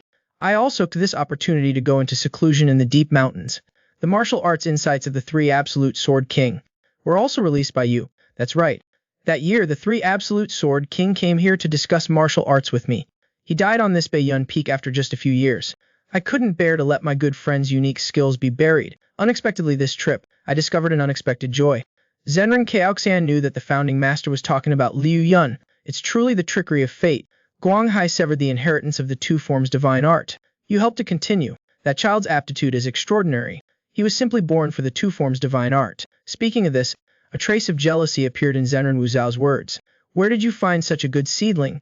Zhenren Caoxian said that it was not intentional, but due to fate. Hearing this, Zhenren Wuzhao, not understanding, turned his head to look, only to see Zhenren Caoxian with a solemn face. In the eyes of the founding master, the relationship between master and disciple is just teaching martial arts. But the disciple does not think so. Zhenren Wuzhao pondered after hearing this, and remained silent, just like how my benefactor accepted me that year. Between me and that child, from the beginning, there was no calculation involved. It was just a desire to be close to each other from the bottom of our hearts. The old Zhenren recalled, the first time he met his disciple, he carried the dying Xiao Lu Yun straight to Wudang Mountain. The frail child, with tears in his eyes, lay on his shoulders. Two pure hearts were connected from then on. Zhenren Wuzhao remained silent for a moment. No one could guess what the founding master was thinking. After a while, this old ancestor with a youthful face chuckled. Just like your master, you're all a bunch of busybodies. At this time, Zhenren Caoxian reached into his chest, bowed and said, the disciple has one more matter to ask of the founding master. Zhenren Wuzhou glanced at him indifferently, respectfully offered a scroll. This is my benefactor's insights on the two forms divine art. I wish to pass it on to Liu Yun. Please, founding master, see if there are any deficiencies in it. Zhenren Wuzhou took the secret manual and flipped through it, turning each page one by one. His eyebrows furrowed even tighter. The framework is acceptable, but the flesh and blood have not been completed. That brat Wang Hai ultimately did not reach the great completion. The content inside is at most only half. Hearing this, Zhenren Caoxian also looked troubled. But this name is to my liking. Yin-yang invincible, powerful enough, domineering enough. This old ancestor reached into his chest and fumbled around. He also took out a secret manual from his chest. The cover of the book clearly stated Mixed Origin Taiji Gong. His finger lightly brushed over the name of the book. The ink above began to rearrange and combine. In an instant, it transformed into yin-yang invincible art. This founding ancestor coldly said to Zhenren Caoxian, take. Zhenren Caoxian tremblingly accepted the secret manual with both hands. He only felt that this thin book was as heavy as 1,000 pounds. I originally intended to personally take in your disciple. Zhenren Caoxian heard this, and was shocked in his heart. He knew that if the founding master really said so, not to mention the entire Wudang Mountain, even looking across the current martial arts world, no one could stop him. But thinking about it, the founding master understands the two forms divine art so well. It would be very appropriate to have him guide Liu Yun's cultivation. It would be truly suitable. But Caoxian only heard Zhenren Wuzhao sigh, and said leisurely, but I cannot just for my own selfish desires sever the fate that heaven has bestowed. Give this book to your little disciple when the time is right. Let your little disciple have it. With his aptitude, he should be able to comprehend it himself. Zhenren Kang solemnly replied, then asked where the founding master was planning to go. Wudang Mountain gave birth to me and nurtured me. At this age, where else can I go? Don't worry. I will definitely not die in a foreign land like the three absolute sword king. A long time ago, my two forms divine art has reached the 10th saint realm. I have long since cultivated to return to simplicity. Your life is great, but you won't live as long as me. You won't outlive me. Zenran Caoxian was extremely shocked to hear this. In legend, only the founding ancestor Zhang Sanfeng had reached the 10th saint sword mysterious extreme. He clasped his hands and bowed, and said in a deep voice, "Then this disciple wishes the founding master an early return from seclusion." Zenran Muzao smiled soft, and did not expose the little thoughts of his grandson. Then he was seen jumping into the air, stepping on air as he left, leaving behind only half of a quatrain, gazing into the misty night sky. Fate is self-obtained. Who in life can escape suffering? 100 years of honor and disgrace, fleeting prosperity like a dream. In the dream a night without words. The second day the sky was clear. Lu Yun slowly woke up. He saw that his master had been guarding his bedside all night. The young man scratched his head in embarrassment. Zenran Caoxian asked sternly how his injuries were. Lu Yun moved his shoulders, saying that it was nothing serious, and apologizing to his master for making him worried, brave and unyielding, selflessly saving people.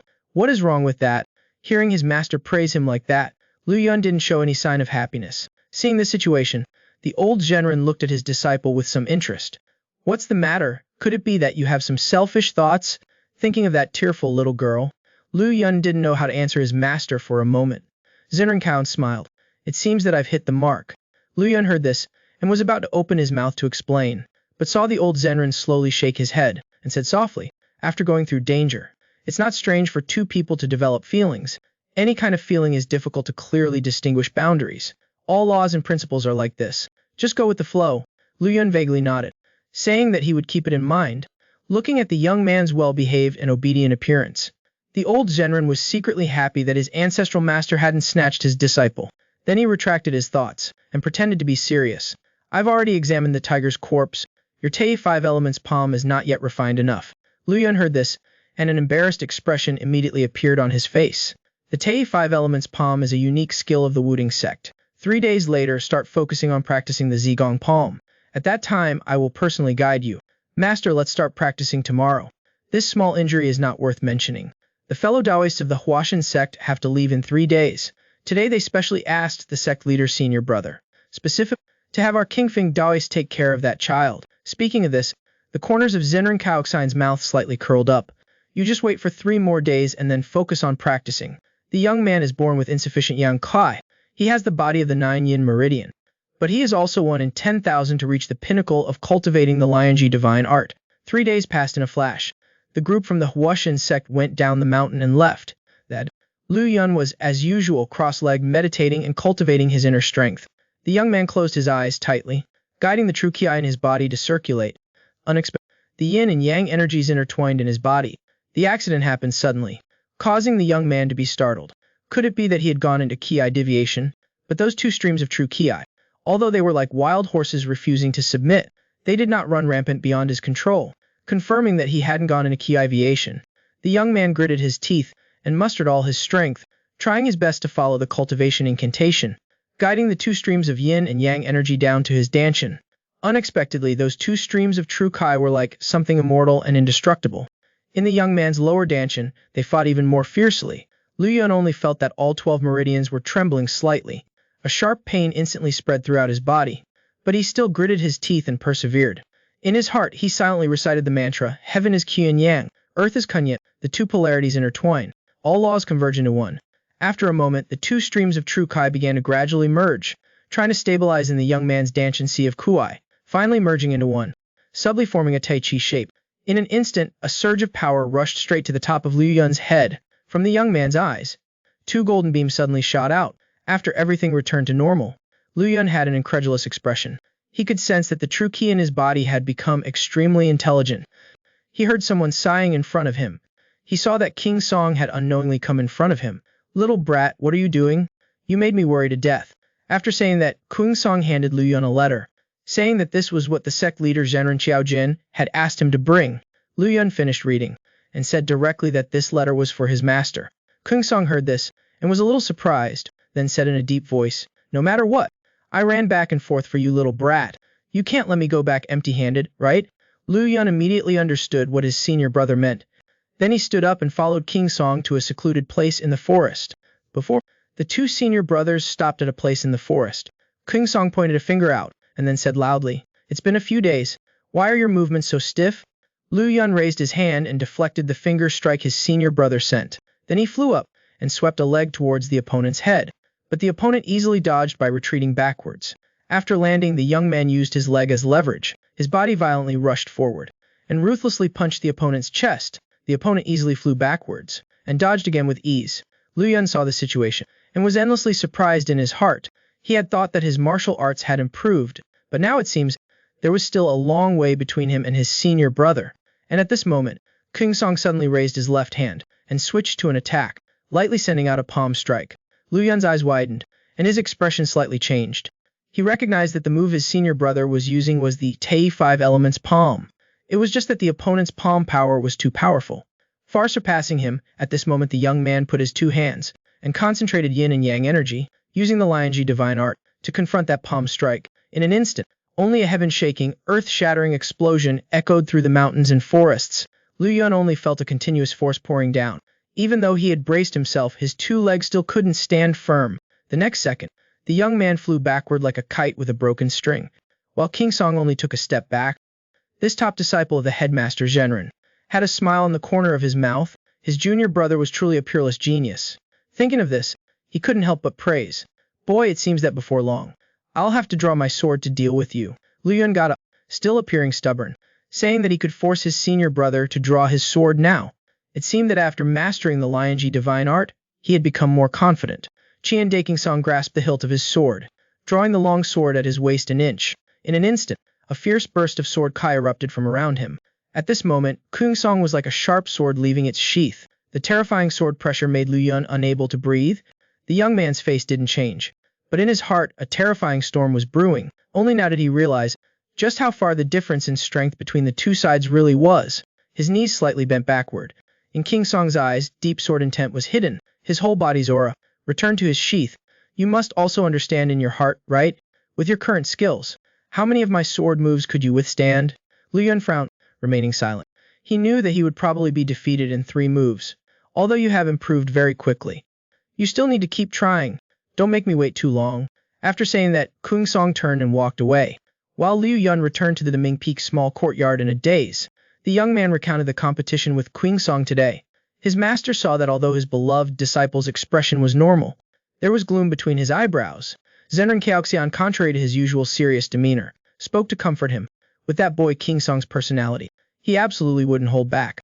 That you could return unscathed proves that your Lianji divine art has indeed improved by leaps and bounds. Liu Yun listened and regained his spirits, saying that today he didn't know why he had unblocked the Sanjiao Xuan gate. The yin and yang kai merged into the power of Tai Chi, condensed in his Danshan. But even so, he was still not a match for senior brother King Song, even if the other party didn't draw his sword. Only using his palm power, noticing his disciple's unstable state of mind, the old Zhenren looked surprised. "He has been cultivating for more than 10 years longer than you. It is natural that his experience and skills are superior to yours." Then he suddenly reacted and hurriedly asked, "Wait, you said the Sanjiao Xuan gate was unblocked, and you condensed the power of Tai Chi?"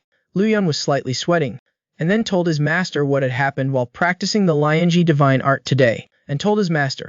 After hearing this, the old Zhenren's eyes and mouth were wide open in shock, unable to believe it for a moment. A moment later, he calmed himself down and explained to his disciple, "This is your Lianji divine art. You have already cultivated it to the lesser accomplishment realm. The yin and yang kai combine to form the power of Tai Chi. In the Danshan it circulates endlessly. My master Zhenren Guanghai only reached this realm at 40 years old. You have already achieved this at 14 years old. It is already not easy." Zhenren Kaoxian stared at his disciple, without speaking for a while. Now he finally understood the meaning of the ancestor's words that night. But Liu Yun didn't seem happy when he heard his master's praise. He didn't show any joy. The young man frowned tightly. His head was filled with King Song's towering sword shadow. His disciple's change in emotions was all clearly seen by the old Zhenren. Thinking of this, Zhenren Kaon softly asked, "Is it that you are unwilling to accept this in your heart?" Liu Yun nodded slowly with a serious expression, saying that he didn't want to always be inferior to others. The old Zhenren listened and stood up. "Our little Liu Yun has finally grown up." After saying that, he turned and walked towards the bookshelf in the room. A moment later, the old Zhenren turned back with a book in hand. It turned out that was a page of martial arts insights left behind by Zhenren Wuzhou. Curious, Liu Yun picked up the secret manual, asking his master what it was. Consider this a gift from your teacher to you. Congratulations on your Lianji divine art achieving the lesser accomplishment realm. When you have mastered the essence within this book, at that time not only that boy King Song, I'm afraid even your teacher won't be your match. Master, the waning moon hangs high in the clear sky. Under the moonlight, a figure stood tall on the mountain peak. Motion. This person was King Song, holding his sword but not drawing it. He forcefully tapped the hilt of the sword with his right hand, immediately releasing a clear sword ring. King Song moved accordingly, swinging the 3-foot sword in his hand. In an instant, countless sword shadows appeared on the mountain peak. Sword Kai in all directions. Suddenly, this top disciple of the headmaster felt his heart tighten. Turning his head to look at the dense forest behind him, he shouted loudly, "Who's there?" Before his words could even finish, King Song suddenly thrust out his sword, forming multiple sword beams, aiming straight into the forest. But then, a hand suddenly reached out from the dense forest, using his bare hand to shatter a sword beam. Then the person used both hands to attack at the same time, and shattered countless sword cues on the spot. King Song saw the situation. His expression changed. He considered his swordsmanship to have reached a high level, but he didn't expect that the person who had come could actually use their bare hands to break his sword beam. It was not until he clearly saw the appearance of the person who had come that he couldn't help but be startled in his heart, and then he bowed and spoke. Shishu, was that the Liu Yun palm technique just now? Zenran Kaoxian indeed didn't smile. Knowing that I am your Shishu, you still attacked? King Song scratched his head sheepishly, saying that he only realized it was Shishu after he attacked. The old Zenran put his hands behind his back and said nothing. I came tonight because I have something to tell you. At the latest 10 days later, I plan to bring King Feng down the mountain. During this time, don't look for him for competitions again. King Song looked surprised, asking what exactly had happened. Dawu, it's also time to let him experience the martial world. It just so happens that it's the 70th birthday celebration of hero Huang Jin in Shaanxi. I plan to take that child on a journey through the martial world. King Song heard this, nodded in agreement, gently nodding his head. It's indeed time to train that brat a bit. But unexpectedly, as soon as he said this, the old Zenran flew into a rage. Isn't it all because, King Song, you heard this, right? He couldn't help but be slightly startled. Do you really not know how much Xiaoyu values you? To him you're already a tall wall. If you continue like this, until he surpasses you, Yun will live under endless pressure. King Song did not think that was the case, saying that surpassing the tall wall is the necessary path for martial artists. Kaoxian Genren glanced at him and said coldly, but for Yunner it's still too early. If the opponent is you, no matter how fast he grows, it will be difficult to surpass you within 10 years. Speaking of this, the old Zenran said word by word, the most important thing is, this pressure will last too long, and turn into a heart demon. King Song heard this, his expression trembled slightly, remaining silent. With your existence, he won't be careless when traveling the martial world. On the contrary, when he's not by your side, his pressure will be a bit less. After all that fuss, it turns out that Shishu wants to use me. Kaoxian Genren heard this, his tone turned cold. Instead of saying it's using you, it's better to call it pushing. King Song looked puzzled, saying that he wanted to hear the details, only to see the old Zenran suddenly turn his head back, his eyes sharp. Do you really like that child, which is why you spar with him? As soon as these words came out, King Song pressed his lips together and said nothing. Others may not know you, but how could I not understand your temperament? You often exchange moves with Xiao Yu. Is it for his growth? You are just using him to push yourself to improve, right? Even if you are careless for just a moment, who knows when that brat will surpass you? King Song heard this, his expression changed slightly, his eyebrows furrowed, only to hear the old Zenran say decisively, after all, you are using him as your whetstone. King Song was silent for a while, then helplessly raised his hand. If Shishu thinks that way, then I have nothing more to say. Speaking of this, his expression became serious, and he said in a deep voice, there is only one thing, I hope Shishu understands. Although I don't love him as much as Shishu does, I really like that brat from the bottom of my heart. Kaoxian Genren looked at King Song intently for a long time. Then he left behind one sentence. Reflect on yourself. Then he drifted away. On the mountainside, King Song stared blankly at the long sword in his hand. His fox-like face was reflected on the bright sword blade. This top disciple of the head Zenran's mind wandered through countless thoughts. Finally, he stopped on the words Fox senior brother from that year. At the age of 14, the young man had already successfully cultivated the Wudang sect's treasured technique. After obtaining the martial insights of the Grand Master Ancestor, he became even more powerful. Liu Yun practiced according to the methods in the book, and circulated his Qu not long after. The yin and yang Kai immediately stirred throughout his body. It's just that this time it wasn't as painful as before. The young man skillfully guided the two streams of true Qi into his danshan. The power of yin and yang quickly rotated under his control, then merged into one, forming a Tai Chi symbol. The difference is, this time the power of Tai Chi was clearly stronger. A moment later, Liu Yun suddenly opened his eyes. He could feel that the yin and yang kai had stabilized in his danshan. He himself had laid the foundation for the recorded yin-yang invincible power. Right at this moment, there was a noise behind the door. Liu Yun turned his head to look, only to see his master standing at the door. Unlike before, his master was actually carrying luggage. Seeing this scene, the young man went over and asked where his master was going. Caoxian Zhenren said that they had to go far away, telling Liu Yun to also quickly pack his luggage. Seeing his beloved disciple with a puzzled expression, the old Zhenren then opened his mouth to explain, saying that he had received an invitation a few days ago to attend Hero Huangjin's 70th birthday celebration in Shaanxi. Hero Huang was a righteous man, famous in the martial world, and had some friendship with the Wei family before. Liu Yun understood after hearing this. The head Zhenren must have sent the letter because of this. It was for this matter. But immediately after, the young boy asked with doubt, the person who was invited is Shifu. Does the disciple also have to go? Caoxian Zhenren's face darkened after hearing this. What's the matter? Do you want to leave this old man to travel alone? The young man heard this and smiled naively, saying that he should have been serving by his side. After the master and disciple had packed, they went down the mountain together, only to discover that there was someone waiting at the foot of the mountain. Cao Zhenren smiled and said loudly, "Is senior brother leaving?" Caoxian Zhenren nodded slightly and said that Huang Jin is one of the few friends he has in this mortal world. Caoxian the old Zhenren smiled and said that it was troubling for Shitty to specially come to send them off. Cao Zhenren heard this, coughed slightly, hiding his embarrassment. After thinking for a moment, he said in a deep voice, "I came here. One is to send senior brother off, and two is to say a few words to Liu Yun." Cao Yu looked at Liu Yun and said gently, "Do you want to go to your mother's grave for a look?" Liu Yun nodded vigorously, indicating that he indeed had this intention. Immediately afterwards, Zhenren Caoxian handed a jade token to the young man. Liu Yun held it in his hand, only feeling the warm material, so he asked his uncle what this was. "This is something that was unintentionally obtained when your mother was buried years ago. Perhaps it's a family token that your father left for her." Upon hearing the two words father, Liu Yun's eyes widened, his heart trembled fiercely. Zhenren Caoxian was also surprised and deliberately asked, "Is this true?" Zhenren Caoyu said it was absolutely correct. With Liu Yun's family background at that time, it was absolutely impossible to have obtained this item, so these years he had been secretly investigating. Finally, he determined that this item was the family crest of the Fu family, a wealthy clan in Yunyang. Zhenren Caoxian heard this. His expression changed slightly. Could it be that Yun's biological father is from the Fu family in Yunyang? That's right. The story of Yunner's mother was once noisy and sensational.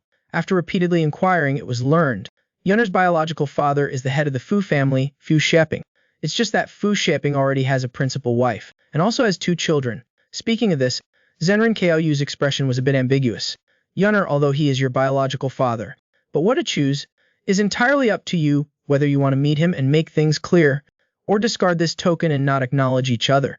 I don't care what your master thinks, but no matter what, your uncle and I both support you.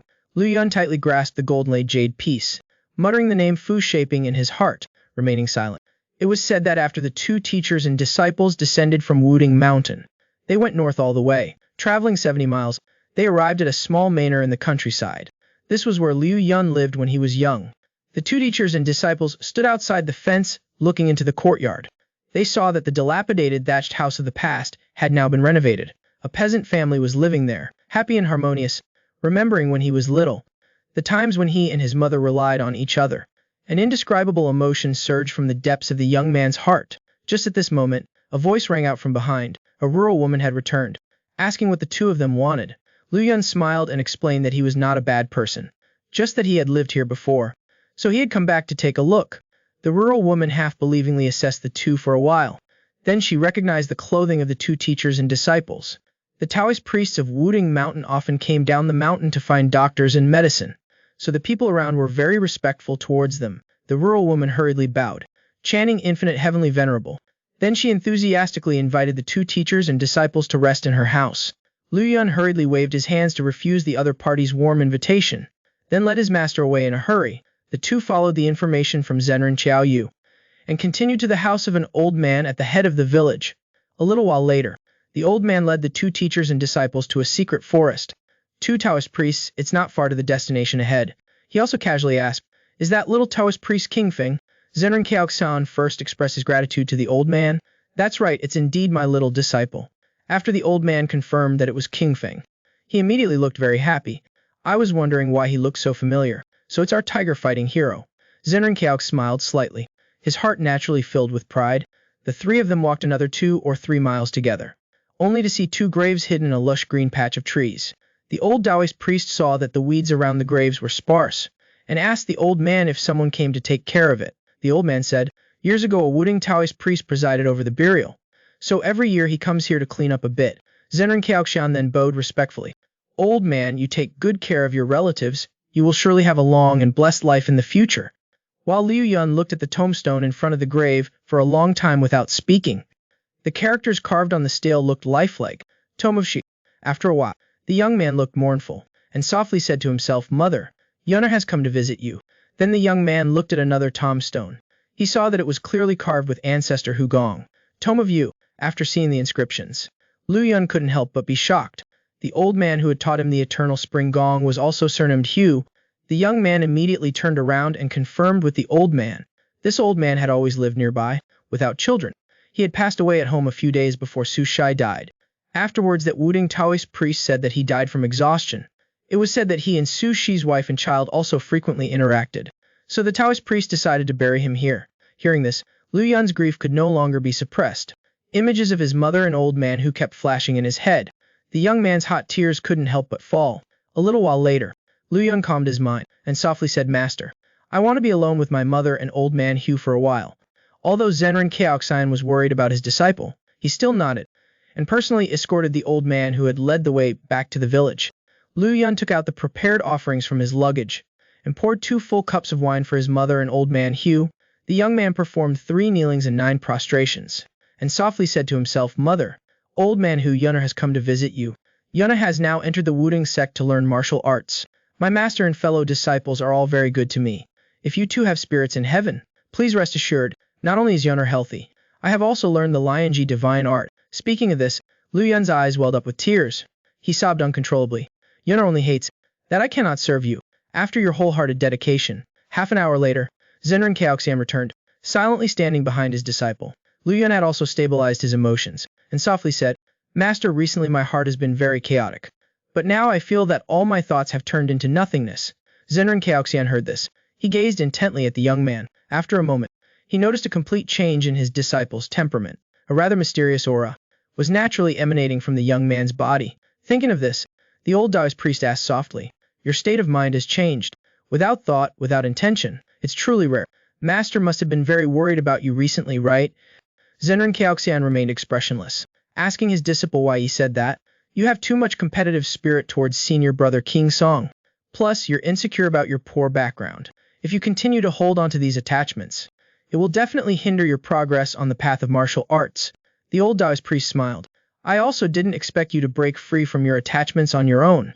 Standing before the graves of my mother and grandpa Hu, I felt like I was back in the past. The inner demons dissipated. My thoughts also became much clearer. I finally understood. What I should be pursuing is not to defeat senior brother King Song, but to pursue my own martial path." Senior brother King Song said, "One must see oneself as the embodiment of martial arts." The sect leader, martial uncle, said, "His martial arts are for protection. Then what are my own martial arts?" A thought suddenly came to him. The true ki in the young man's body naturally erupted. Liu Yun's mind and body became one, and he unexpectedly entered a state of enlightenment right there. Yang Kai descended from the top of his head. Yin Kai rose from the soles of his feet through the Yongquan acupoint. The 2 streams of Kai spontaneously circulating throughout the body, then returning to the Danshan, and combining to form the power of Tai Chi, flowing through the 8 extraordinary meridians. In that instant, Liu Yun felt if he was standing on a high mountain peak, looking out into the distance. Everything in the world seemed incredibly small. Zenran Kaoxian silently observed everything. He could feel it, the powerful and free aura emanating from his disciple. After a moment, Liu Yun slowly exhaled a mouthful of turbid air. After regaining his senses, the young man suddenly jolted. He quickly looked around, wanting to confirm this feeling, and indeed found that it was not an illusion. The surrounding scenery now looked incredibly clear. At this moment, Zenran Kaok slowly spoke. "I had prepared for at least 3 years to help you. I didn't expect you to eliminate the distractions in your heart so quickly. Your current realm is called the Pinnacle Realm. It's just that now you can only be considered at the early stage of the Pinnacle Realm. You can condense the power of Taichia. You can be considered as having touched the threshold. What's lacking is just an opportunity to break through. But don't underestimate this small step forward." How many major sects have spent countless resources, pouring in all kinds of elixirs, and teaching all kinds of techniques to help their disciples break through the pinnacle realm? They tried various methods, but most people spend their entire lives without being able to step through that door, let alone the fact that you are not even of age yet. Achieving this breakthrough in the martial world is unprecedented. Liu Yun listened, smiled, gaining Kai's losing desire. The words in that book often don't deceive me. The young man composed himself, sprinkling the wine from his cup before the grave. Liu Yun gazed at his mother's tombstone. His heart became even more determined. I will become a 1,000-year-old tree, sheltering the people from wind and rain. This is my martial path. Mother, Grandpa Hu, Yun will come to visit you often. After saying that, the young man no longer hesitated, turning around and leaving with his master. Where do you want to go now? Even if you want to return to Wudang Mountain, I will not stop you. I won't go back. I just want to follow master like this, to see the vast world. Zenran Kaoxian heard this, and glanced slightly. So you've completely given up on the idea of competing with King Song? I haven't given up at all. It's just that the order of priority has changed. Zenran Kao smiled.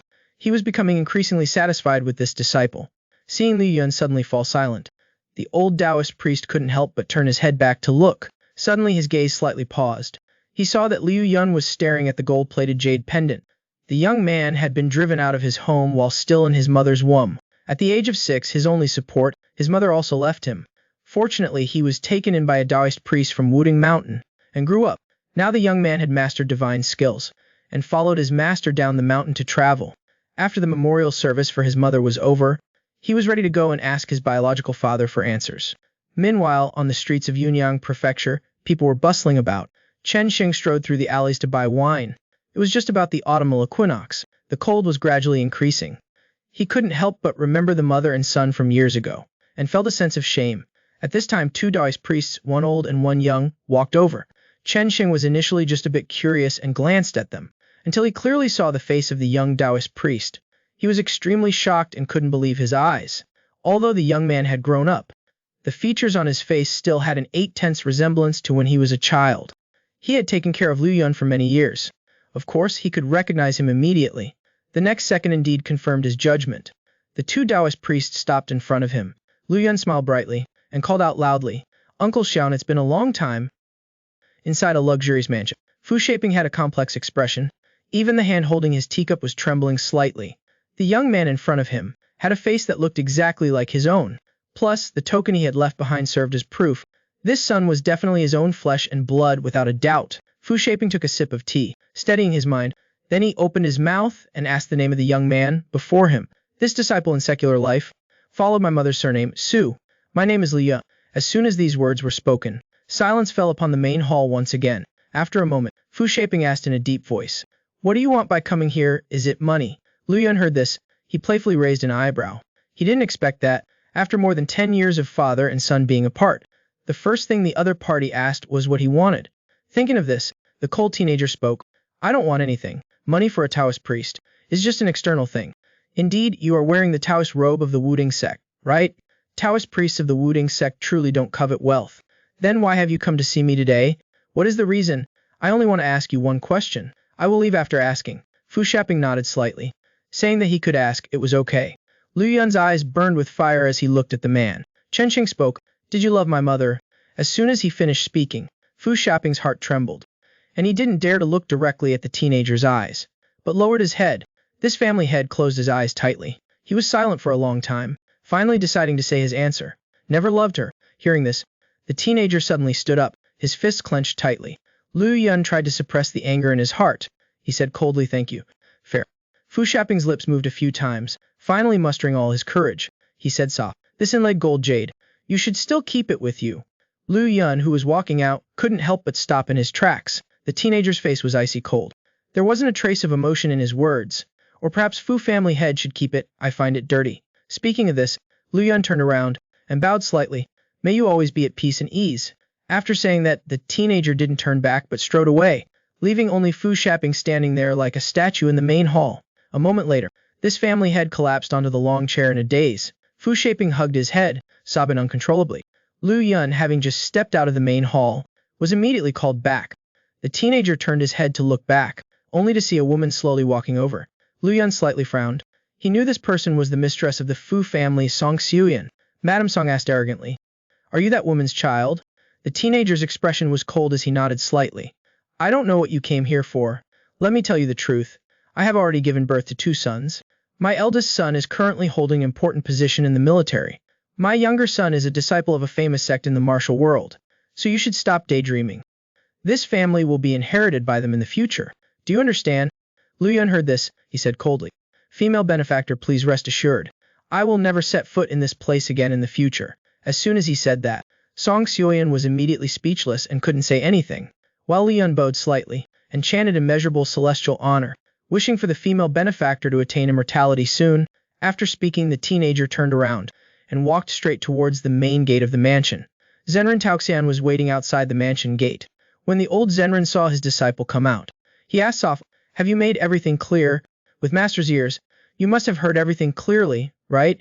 The old Zenrin smiled, and then advised, after all, he is your biological father. Are you sure you won't regret it? Master, there's no need to persuade me anymore. When my mother passed away, how much suffering did we endure? If I hadn't met you, I probably wouldn't have survived till now. To give birth but not to raise. How worthy is that of being a father? This disciple absolutely has no regrets. The old Zenrin saw that his disciple was so determined, and didn't try to advise further. Okay, the matter here is settled. Let's set off immediately. To Taiyuangxi, we need to pass through Hubei and Henan. The autumn equinox is almost here. We mustn't delay great hero Huangjin's birthday banquet. Meanwhile, on the other side, in a pavilion by a lake, 2 figures were sitting facing each other at a small table. One of them said in a deep voice, I heard that His Majesty is in critical condition. That old rat is casting a spell. The other person said, although the old emperor is physically weak, his ability to handle state affairs has not diminished in the past 6 months. Does the old emperor still want to let Zhu Tianji inherit the throne? That's right. He is the crown prince. By common sense, he should be the one to inherit the throne.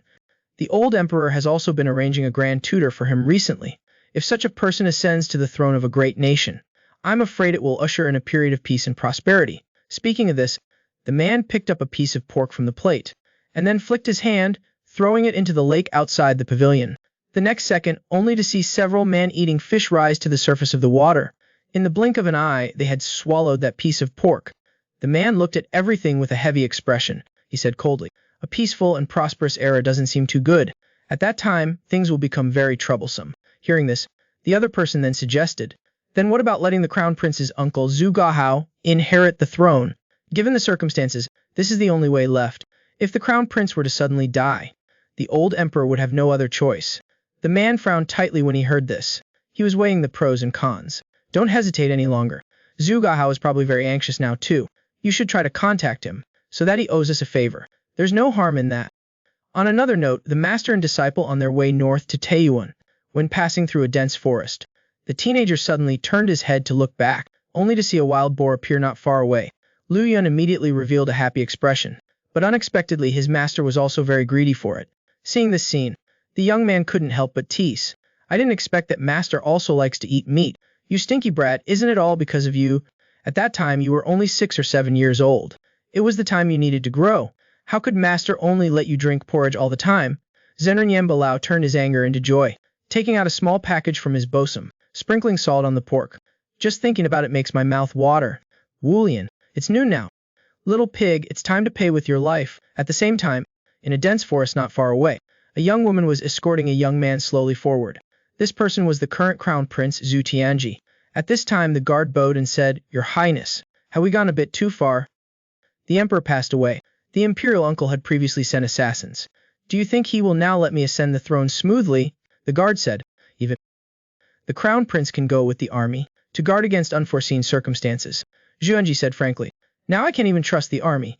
Although I have followed the emperor on many campaigns to the north, but my uncle fought on the battlefield when he was young, in terms of both prestige and connections. His relationships in the army are much deeper than mine. Before I ascend the throne and take control of the military power, I absolutely cannot trust them easily. The guard was slightly shocked by this, asking if Zhu Tianji was being too cautious. I have no other choice. You have to know, the most ruthless are the royal families. The only person I can trust right now is you. Only one person to trust. Then he resumed his usual cheerful demeanor. Don't you want to say something? The young woman was slightly stunned, not understanding what the other party meant. I thought you would be deeply moved, and throw yourself into my arms and sob. As soon as he said this, the young woman's face flushed red. Suddenly, a fragrant smell of meat wafted into Zhu Tianji's nose. This crown prince immediately stopped in his tracks, stretching his neck, trying to distinguish the direction of the fragrance. The young woman frowned slightly, reminding him to be careful of a trap. Zhuangji paid no attention, saying that it definitely wasn't an assassin. If my uncle sent assassins to kill me, they would absolutely not be so open and above board. Perhaps the assassins are just anticipating that you would think that way. In the end, the young woman couldn't argue with this crown prince, taking a step back, saying that she'd let him go ahead and scout the way. The two people immediately became careful, heading towards the direction from which the fragrant smell of meat was coming. He was originally a highly skilled martial artist, a Zhenwu transformation realm master of Wudang. He never even smiled at his senior brother, the head of the sect. Unexpected. Zenran Taoxian, usually so solemn, in private was a gourmet with no equal. The old Zenran tore off a piece of wild boar meat, chewing carefully. While savoring it, he didn't forget to praise his disciples' improving cooking skills. The two master and disciple then sat around the fire, eating and drinking to their heart's content. Meanwhile, the old Zhenran asked Liu Yun when he learned hunting. He had just observed that his disciple had killed the wild boar with a single palm strike. Hearing this, Liu Yun smiled innocently, saying that he had never intentionally practiced. He just felt that a single blow to kill a wild boar could reduce the other party's unnecessary suffering. Hearing this, Zenran Taoxian looked at his disciple deeply, and then said to Liu Yun with profound meaning, "In fact, the martial world is also like this forest. Although we advocate justice and chivalry, but it is undeniable. The martial world has always been the survival of the fittest. The Wudang sect has existed for hundreds of years, not only relying on compassion, kindness, and benevolence, but in fact it relies on the peerless divine skills of the predecessors." Speaking of this, the old Zemran's eyes narrowed. With a solemn tone, "If you were to go to the martial world one day, could you kill someone?" Liu Yun's chewing movement paused slightly, not knowing how to answer for a moment. After a moment of silence, the young man said he would try to subdue the opponent. Years ago, when Master first stepped into the martial world, he met a chivalrous person who was nicknamed the Pine-Welcoming Horned Hands. Once while passing by his house, Master stopped by to visit. Upon entering, he discovered him lying dead at home, poisoned, and his beautiful wife was being harassed by a demon. But ironic, Master actually knew that demon. It was the person that the Pine-Welcoming Horned Hands had saved before. So Master smashed the head of that person with a palm strike, and then buried his good friend and his wife. The old Zhenran finished recounting this experience, and looked at his disciple. "If someone did the same to your loved ones, what would you do?" Liu Yun frowned slightly, but his tone was extremely firm. "I will kill him." The old Zhenran heard this, and nodded slightly, speaking meaningfully. "Therefore there is no such thing as absolute good or evil in the martial world. As long as you think it is right, then don't hesitate, especially in this martial world where life and death are just moments away. Hesitating only leads to death." Speaking of this, the old Zhenran glanced behind them, his eyes sharp. "I wonder which friends are hiding there. Or would you like to come and have some roast meat?" Liu Yun followed his master's gaze and looked over, discovering that there were indeed two figures hiding behind a tree not far away, only to see a man and a woman slowly walk out of the forest. One man and one woman slowly walked out of the forest. Liu Yun doubtfully assessed the faces of the people who had just arrived, only to discover that the young man's smile was somewhat similar to his senior brother King Song. The woman in front slowly approached, and said softly that her name was Xiao Xing. The young man in the yellow robe also followed suit, saying that his name was Yan Kaixuan. After the two people clarified their intentions, they frankly said that they had smelled the fragrant smell of meat, and came to disturb them. "Taoxian, this is my young disciple, Kung Fenglia." Seeing this, Liu Yun also greeted the two people kindly. Invited by the old Taoist, the two of them didn't stand on ceremony. Chu Chanji tore off a pork leg, and began to gnaw at it roughly. His ravenous expression made the female bodyguard a little embarrassed. After everyone had eaten their fill by the fire, they began to chat. Chu Tianji noticed the Tai Chi patterns on the two teachers and students, and asked, "Are you two Taoists from the Wudang sect?" Zenran Kaoxian glanced at the other party, then lightly clasped his hands. "I've heard that Taoists from the Wudang sect are very good at using swords. Why don't I see the old Zenran and his disciple carrying swords?" The old Zenran replied, "Wudang's determination is broad and profound. Besides swordsmanship, other martial arts are also enough for self-defense." Chu Chanji laughed loudly. As expected, the Wudang Taoists have an extraordinary demeanor. No wonder the sacred ancestor Yongle Emperor loved martial arts. Hearing this, Liu Yun couldn't help but feel a little moved. It seems that the person in front of them is mostly serving in the court. Then he looked at the female bodyguard named Xiao Xing. This person is about the same age as him, although her cultivation is not as good as his. She is also at the first-class level. To be able to reach such a level at this age, if she is not a disciple of a famous sect, then she is a descendant of a noble family. To have someone like that as a bodyguard, Then the identity of this yellow-robed young man must be extraordinary. Suddenly Liu Yun's eyes flashed. He sensed that a group of people were quickly approaching them. The Zenrin's expression remained the same, as if he didn't know anything. The old Zenrin frowned slightly and asked, "Looking at the two of you, you don't seem to be people from the martial world. Please forgive me for speaking out of turn. Are you two master and servant or lovers?" Chu Tianji rarely blushed, saying that the latter was possible in the future. Unexpectedly, as soon as he said it, he only felt a sharp pain in his waist. Turning his head, he met the fierce gaze of the woman. Chu Tianji immediately corrected himself, saying that it was their first meeting, and it was not appropriate to reveal too much. It's also when traveling outside. The most taboo thing is to be shallow with someone you've just met. It's just that it seems like a group of people are targeting you. As soon as he said this, the expressions of Chu Tianji and the others changed. Is what the old Zenrin said true? They are coming here. At most, it will only take half a quarter of an hour. Judging from their aura, the leaders are not ordinary people. Hearing this, the female bodyguard couldn't help but be shocked in her heart. Half a quarter of an hour's journey. Now it's too late for them to run away. Chu Tianji also frowned.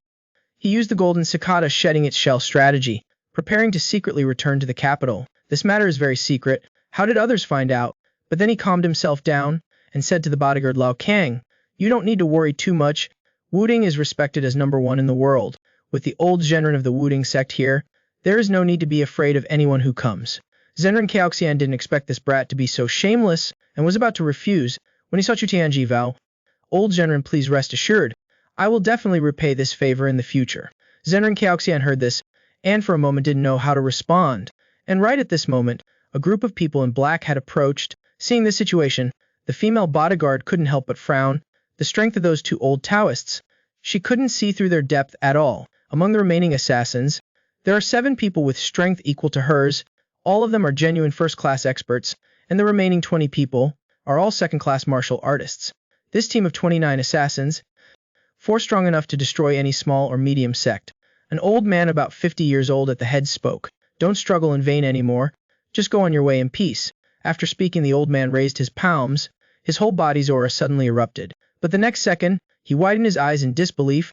The true ki that was originally surging completely disappeared. At this time, he noticed the Taoist priest not far away. The Taoist robe on the other party was moving automatically without any wind. It was clear that this person was using an even stronger internal force to dissolve his own true ki. When he clearly saw the other party's clothes, this old man immediately broke into a cold sweat. He had never heard that the Wudang sect would interfere in this matter. At this time, Liu Yun suddenly heard his master's secret voice transmission. "Follow this road, and after half a day, you will be able to reach Kaifeng. You lead them two to go first. We'll meet at the Xingwen Inn. Master, these 2 old men are top experts. Or should I stay and help you?" The old Zenrin smiled, feeling warm in his heart. "Your senior brother King Song can't even withstand 5 moves from me. How could these 2 people keep me?" "Then please be careful, master. Don't let yourself get hurt. You brat, don't talk too much. When the fight starts later, find an opportunity to tell them about this matter." The old man at the head shouted loudly, "Old fool from the Wudang sect, do you also want to interfere?" Zenrin Kaoxian took 2 steps forward and said loudly, "Immeasurable heavenly lord, this poor Taoist has encountered this. Naturally, I can't just stand by and watch. The 2 young children behind me may have distinguished identities. In broad daylight, you dare to chase and kill them here. It is likely you are not planning to let any witnesses survive in the future." Speaking of this, the old Zenrin's expression turned serious.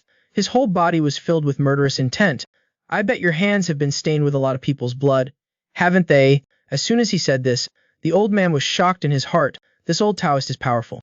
A single glance and he saw through their foundation. But seeing Zenrin Kaoxian extend his hand and open up his posture, those who save others will be saved. Those who kill others will also be killed. Today, let this poor Taoist send you to liberation from suffering. Let's get on the horses together. The old man heard this, immediately flew into a rage. "I'll see if you're still so tough talking after you're dead." After speaking, he gave the order. A group of assassins rushed straight towards the old Zenrin, only to see Taoxian Zenrin crouch down low, as if hugging a large stone. Then, he unleashed the immortal facing heaven stance with a fierce thrust. A powerful burst of force expanded from the palms of his hands.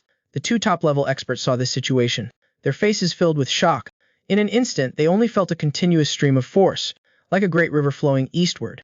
The 2 could only mobilize their full body of true Kui, trying their best to resist. As for the other assassins under this attack, they were all in a terrible state. Those with slightly weaker cultivation were directly flung away by the palm strike. In an instant, miserable screams echoed throughout the forest. The old man in charge was shocked beyond words. Exclaiming, "This is shattering force," Taoxan Genren laughed proudly, not intending to dodge at all, but rushed forward, taking the initiative to attack, only to see the old Genren's hands dance. The force of his attacks scattered everywhere. He charged left and right among the crowd, like a tiger entering a pack of wolves, killing everything in sight. The other two watched from the side, their mouths agape. Unexpectedly at this moment, the collars of their clothes were suddenly struck. Then they only felt a great force transmitted to them. Their bodies suddenly tilted. It was Liu Yun who took advantage of the chaos to pull the two away. Before they could recover, the old man reacted. Liu Yun had already carried the two out more than 10 zhang. Seeing this situation, the old man roared, "Quickly chase after them and stop them. Even if all of us die, as long as we kill that kid, it's worth it. He is the crown prince of the current dynasty. His position is extremely noble. Yet he was being pursued by a group of mysterious assassins, his life hanging by a thread. Luckily, a righteous Wudang Zanran took action, risking his life to fight with the bandits, so that he could be safely rescued. He was pulled by Liu Yun to escape the encirclement, seeing the young man carrying two people and flying away. The old man turned his head and immediately ordered his subordinates to chase after them. 7 assassins immediately left the battlefield. In an instant, they disappeared without a trace. The old man smirked triumphantly, muttering, "As long as we kill that kid, then everything will be fine." At this moment, Taoxan Zenran shouted loudly, "You're underestimating my disciple too much." After speaking, the old Zenran pushed his kai with both hands. A powerful palm force expanded out. The old man separated his two hands, just enough to block the old Zenran's palm force. But his body was repeatedly forced backward by the powerful force. But he was still stubbornly tough-talking, shouting loudly, "4 top-tier experts, plus 3 second-tier experts. That little Taoist priest hasn't even reached the age of initiation.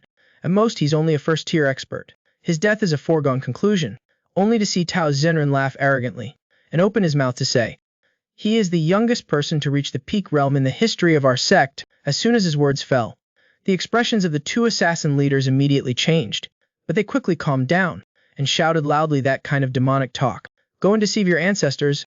The old Zenran laughed coldly, not saying anything more, waving his hands and continuing to battle with the bandits. Liu Yun carried the two people, running quickly in the forest. The female guard Xin Yanjin. Her heart was filled with shock and horror. This young man carrying two of them while performing Qinggong was actually faster than she was. Just at this moment, the 7 assassins behind them caught up. One of the assassins waved his hand and threw out a long sword. The blade sliced through the air, aiming straight at the back of Zhu Qianji's neck. The female guard saw this. Her face immediately paled, and loudly reminded Liu Yun to be careful, only to see the young man powerfully mobilize his dancing ki with a burst of primordial kai. His figure shot into the sky like a rocket, pulling the two people up high, extremely dangerous, and avoided the long sword that was flying towards them at lightning speed. After avoiding the attack, Liu Yun lightly landed on the ground and stabilized his figure. The enemies were approaching too quickly. It was too late for him to escape with the two people. Thinking of this, the young man released the two people. Then he turned his head to look at the female guard, speaking quickly. "After all, there aren't that many of them. I'll go deal with them first. They might miss 1 or 2 of them. Please protect that old man." After saying this, Liu Yun suddenly turned around and rushed straight towards the assassins. To meet the challenge, the young man stood proudly in front of the group of assassins. His hands danced, the power of Tai Chi in his body constantly circulated. Suddenly, Liu Yun lightly extended his left hand. A soft palm force instantly rushed out. The assassin rushing forward wanted to dodge, but it was too late. He was struck in the chest by the palm force and flew backwards. But this group of assassins was indeed well trained, completely disregarding the life or death of their companions. One of the assassins shouted loudly to remind everyone to be careful. "That kid is using the Taya cotton palm." Immediately, everyone rushed forward to kill Liu Yun, surrounding him. After the young man successfully attacked, his right hand suddenly swung out. This time, he used the Heavenly Gang palm, which is known for its strength and power. Then a powerful and forceful energy struck the assassin in the chest. The other immediately flew backward like a kite with its string cut over several zong. Just at this moment, an assassin wielding a long sword approached him, only to see Liu Yun suddenly raise his right hand and gently bend his index finger. The next second, the young man's mind focused on the tip of the sword. A burst of hidden force shot out, striking the blade of the sword. The assassin only felt a great force suddenly coming towards him, and then his whole body lost control and was sent flying, until he stabilized his figure.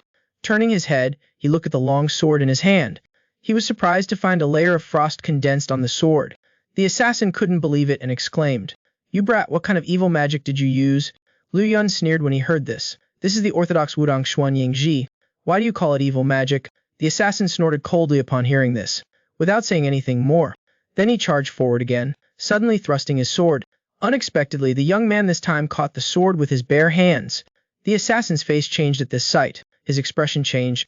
His sword was condensed with sharp sword cut. Yet the opponent caught it with his bare hands and was not injured at all. The others were also shocked and paled at this. Could this little Taoist priest from Wudang be a monster? And after Lu Yun grasped the sword, he understood in his heart. Although these assassins look like they have high martial arts skills, in fact they are a group of people who kill using the quick blade method. Their foundation is not solid. That's their weakness. The young man concentrated his strength in his palm, and suddenly pushed hard. That long sword was shattered into pieces. The force continued to surge, knocking the assassin far away once more, until the assassin regained his footing in the courtyard. No one dared to attack Li Yun again for a moment. After a moment, the assassin holding the broken sword spoke, asking how he had done it. Even top-notch experts cannot catch a sword with bare hands without getting hurt. Lu Yun's expression was cold and indifferent, saying your martial arts are mostly rushed, like pavilions in the sky. They will eventually turn into smoke and clouds. I have cultivated diligently day and night for 10 years, with both yin and yang Klai and all 5 elements complete. Yin and yang are in harmony, so how can you possibly defeat me? As soon as he spoke, the assassin's eyes widened, his whole body trembling. Impossible, no one can control yin and yang Klai at the same time, only to see the young man not speak further, his 2 hands slowly separating. Pure yang Kai rose from his right hand, extremely hot. The yin force condensed in his left hand, bone-chilling cold. Seeing this situation, a group of assassins were stunned on the spot, as wooden as chickens, while Li Yun counted down. Kunix out, I was here. Please everyone take your leave. As soon as he finished speaking, the young man stomped on the ground and burst forward. In an instant screams echoed through the forest. Chu Tianji watched the scene in the courtyard, truly admiring him. The Wudang sect is indeed full of outstanding talents. This Taoist master is still young, but his martial arts are already so powerful. Powerful what? Those people are just second-rate experts. Yet none of them can withstand a single move from him. Hearing this, Chu Tianji's eyes and mouth widened, speaking softly to himself. If this person could be used by me, what worries would I have of not achieving my great ambition? At the same time, on another mountain peak, a young girl fainted in the dense forest. Beside her was a strong man holding a black giant axe, engaged in a life-or-death battle with a female swordsman. The woman is the granddaughter of the Huashan sect leader, Hua Yunji. The young girl blocked the strong man's giant axe with a single sword. Her movement was nimble as she rushed forward. The strong man roared angrily, planning to swing his axe down again. Unexpectedly, Hua Yunji's sword technique suddenly changed. The long sword in the young girl's hand suddenly changed from a thrust to an upward slash. The strong man only felt a cold sensation on his axe-wielding arm. His entire forearm had been severed by the young girl's sword key. Hua Yunji made a swift move, thrusting her sword into the strong man's throat. Before the opponent could even let out a scream, the mountain-like corpse fell with a thud, crashing loudly. Hua Yunji stared at the strong man, and slowly exhaled a breath of turbid air. She only stepped in when she saw injustice, acting chivalrously. But she doesn't know who this person really is. Hua Yunji turned her head to look at the unconscious girl. It was clear that saving this girl was more important right now. Thinking of this, the young girl quickly ran in front of the girl. Hua Yunji bent down and carried the girl on her shoulder, then channeled power into her legs, and leaped toward the edge of the forest. She didn't know that there was a figure in the forest who had witnessed everything. Looking at the young girl's strong figure hurrying away, the corners of the man's mouth curled into a faint smile. Speaking of Kaifeng City, the 8 main streets were bustling with people. In a tavern, 2 people sat facing each other, leaning on the railing, drinking wine. Tao Yu spoke first. It has been more than 10 years since I last saw you, senior, after the great battle in Anhui. That's right. I heard that you married a young lady from a wealthy family, and went into seclusion there. That woman is also from the defeated family in the great battle of Anhui. The man smiled faintly, speaking soft. I didn't expect you to know even these things, senior. Information about you has been classified as top secret. The little overlord of Shandong, who dares to violate the prestige of the mighty martial god? The man listened, his eyebrows slightly furrowed, remaining silent. The old beggar praised himself.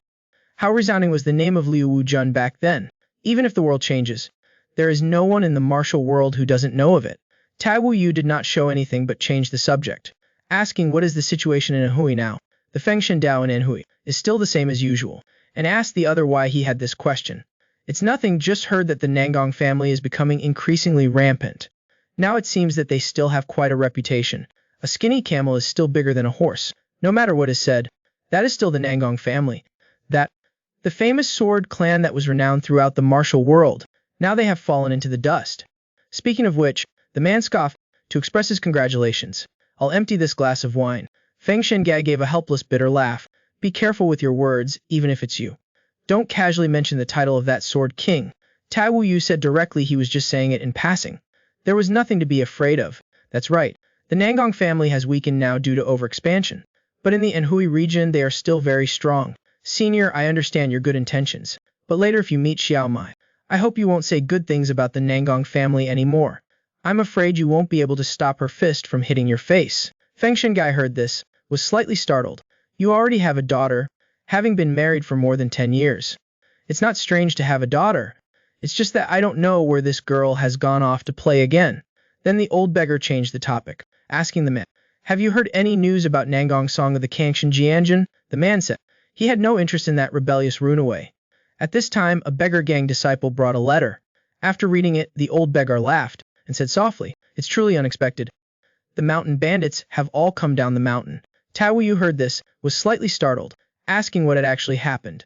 The head of the 72 mountain bandit camps has personally come out. It's still unclear exactly what for. Even though Raoshi Tai Wuyu had experienced much, this matter also surprised him greatly. There's no other way, this old skeleton of mine has to move a bit. The man laughed after hearing this, and bid farewell to the other party, watching Feng Shengai turn and quickly leave the tavern. Tai Wuyu also tilted his head back and finished his glass of wine. Tipsy from the wine, the man was 7 or 8 parts drunk. He staggered to his feet, not knowing where Xiaoxai has gone again. The young man who came from the #1 aristocratic family in Yunyang Prefecture. Today was the first time he had bathed since he was born. In the first-class guest room, Lu Yun comfortably soaked in the bathtub. The fatigue after the battle instantly disappeared without a trace. A moment later, he recalled everything that had happened today. The young man's expression unconsciously turned serious. Among those 7 assassins, 5 died directly under his hands. The other 2 bit into poison pills, committing suicide in their mouths. He witnessed for the first time that a human life was so fragile. He had even sworn to try his best to subdue his opponents. Now it seems ridiculous. Attacking without mercy, attacking without holding back. This was the cruel and true Jian Yu. After calming his mind, Lu Yun dried himself and put back on his blood-stained clothes. The young man stared intently at his increasingly strong image in the mirror, unconsciously reaching out to rub the 3 scratch marks on his chest. After finishing his bath, Lu Yun straightened his clothes and went to the dining hall. Chu Qianji and the others were already waiting there, looking at the rich and varied dishes on the table. The young man looked surprised, saying that it was too grand. Chu Qianji said directly that it was to make up for the wild boar meat meal. Moreover, today master and disciple Lu Yun had saved his life. Even if there was twice as much food on the table, it would be difficult to repay. Lu Yun said that what happened today was only acting out of righteousness, not seeking any repayment from Chu Qianji. The latter laughed heartily after hearing that, saying to just finish the meal first and then talk. The 3 of them had been hungry all the way, so now they didn't have time to be too polite. Each person focused on dealing with the food in front of them. During this time, Chu Qianji asked Lu Yun if the food was to his liking. The young man said frankly that this was the first time he had eaten such delicious food. The latter, hearing this, became even more certain about recruiting Liu Yun. Waiting until they were full, the waiter brought 3 cups of fragrant tea. Chu Qianji, seeing that Liu Yun still looked like he wanted more, said that if it wasn't enough, they could order another table. Liu Yun refused, saying that too much was also not good. Chu Qianji looked at the other party in surprise, saying directly that those who cultivated the Tao were indeed extraordinary. Looking at the Taoist priest's age, it must be that you just stepped into Jiangyu, right? That's right, this poor Taoist grew up on Wudang Mountain since childhood. This is the first time I've come down the mountain with my master. So even though it is the first time to have had such a delicious meal, is the Taoist priest still not planning on eating a little more? Lu Yun heard this, and looked deeply at the other party. The full moon wanes, water overflows when it is full. Calmness turns into suffering. Too much joy turns into sorrow. Chu Qianji didn't care about these principles. He crossed his arms over his chest, looking at the young man with fiery eyes. If you can enjoy even more delicious food than this to your heart's content, would the Taoist priest be willing? Lu Yun was dumbfounded after hearing this, not understanding what the other party was talking about. I am about to obtain unprecedented power. It's just that there aren't many talented people around me whom I can use. I can't guarantee you'll be the only one by my side, but I can give you a position that is definitely not low. You can have countless riches. You can even look down upon all living beings from a high place. Speaking of this, Chu Qianji solemnly extended an invitation. Taoist priest King Fei, Are you willing to follow me and make a great cause? Lu Yun frowned slightly, staring at the playboy in front of him. The other party had shown a gentle and respectful demeanor from the beginning. At this moment, however, a wave of kingly aura was rising. After a moment of silence, the young man's expression returned to normal. Thank you for the young master's favor. It's just that compared to fame and fortune, this poor Taoist wants to keep things that are more precious. Chu Shinji was startled to hear this, asking the other party what was so precious, only to see Lu Yun with a serious face, saying softly, I want to keep my heart. As soon as the words came out, Chu Shinji immediately understood. The guard also sighed helplessly. Although I had already guessed that the result would be like this, but if I didn't ask, I would still be unwilling in my heart. Isn't the Taoist priest going to reconsider carefully? Lu Yun smiled, saying that he had already made up his mind. Chu Shinji raised an eyebrow in admiration. He restrained himself. He tried to control his emotions, but still couldn't suppress the resentment in his heart. A curse word slipped out. Damn it, jumping monkey. But he quickly returned to normal. He coughed lightly to cover it up. Zhu Tianqi, this young prince, stood up abruptly and said in a deep voice, if that's the case, let's part ways here. Yanba led the female guard, turning to leave. Lu Yun watched their departing figures, deep in thought. I'm afraid I've been. A troublesome person has taken notice of me. Speaking of Zhu Tianqi leaving with the female guard, this prince was still muttering in dissatisfaction. How can there be someone in this world who is not greedy for money and power? The female guard advised him not to worry about it. The other party comes from Wudang. They are all managed by their sect, and the Wudang sect has always had close ties with the imperial family. What I want is not him now, but him in the future. This child is still young, but his martial arts are already so high. Later, looking throughout the world, who else will be his match if he does not sincerely follow me? Forcing him to do my bidding will only increase his resentment. Even if I obtain him, what use will it be?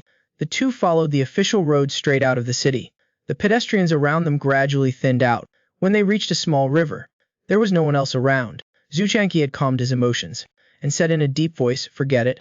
Let's not think about this for now. Let's worry about the problem at hand. The female guard listened to this, her willow eyebrows slightly furrowed.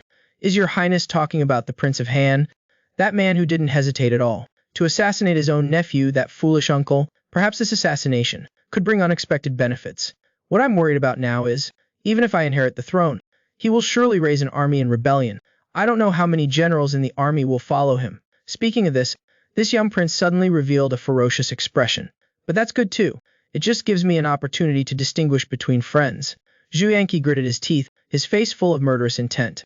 Uncle, I will fulfill your wish and send you down to meet our royal father. At the same time, outside the Xinwen Hotel, Lu Yun paced anxiously, waiting for his master. He knew very well that those people were definitely no match for Zhenren Taoxian. But why was his master so much later than expected? At this moment a familiar sound of footsteps came.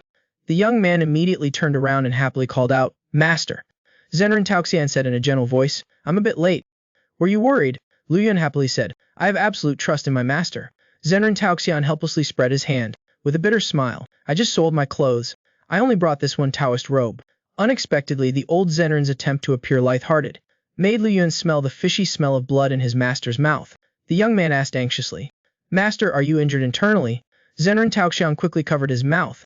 In his heart, he blamed himself for speaking too much. Seeing his disciple's unwilling expression, the old Zhenren had no choice but to comfort him. Don't worry. It was just because of an unexpected move that I suffered a little. A day of recuperation is all that's needed. My body will recover as normal.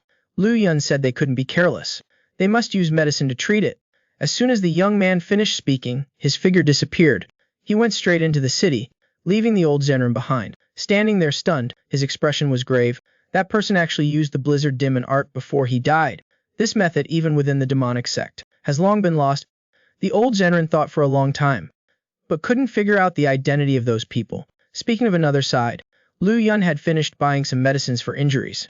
The young man leaped continuously on the rooftops to return, but his mood was heavier than ever. He never expected that his master, who was so strong, would also be injured. This vast Jianghu is indeed a place where there are always mountains higher than other mountains, with strong people everywhere. Just then, a cold, murderous aura suddenly came over. The young man's heart trembled. He couldn't help but stop and observe. He only heard a wild laugh from afar, followed by screams echoing in the wind. Lu Yun immediately changed direction and went straight to where the sound was coming from. That wild laughter was like the wind, like a ghost, extremely grating. Even though the young man had divine power protecting him, he couldn't help but feel a tremor in his heart. After a few breaths, Lu Yun flipped and jumped into a small courtyard. The scene before his eyes made his eyes widen in disbelief. He saw the small courtyard filled with dismembered corpses. A dark-skinned giant was standing there with a sword. The giant heard the sound, turned his head to look back, and then laughed wildly again. The cold smile made Liu Yun feel a chill down his spine. The giant, like a fierce wolf, stared at his prey, and said in a cold voice, "Just finished dealing with a bunch of trash. Another gentleman has appeared on the roof." After saying that, he didn't say anything else and charged straight at Liu Yun. The young man was only passing by and looked at the other person.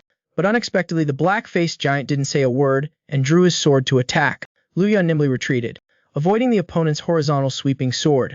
In midair, a wave of shock surged in the young man's heart. The opponent's sword spirit was not inferior to his senior brother's at all. Liu Yun immediately did not dare to be careless. His feet continuously stepped in the air, wanting to step on the wall behind the courtyard. But he saw the giant shout loudly and then continued to attack. The young man was also angered by the opponent, and immediately formed hand seals with both hands. He activated the yin and yang kai in his danshan, and used the Liu Yun palm technique created by Zenran Taoxan.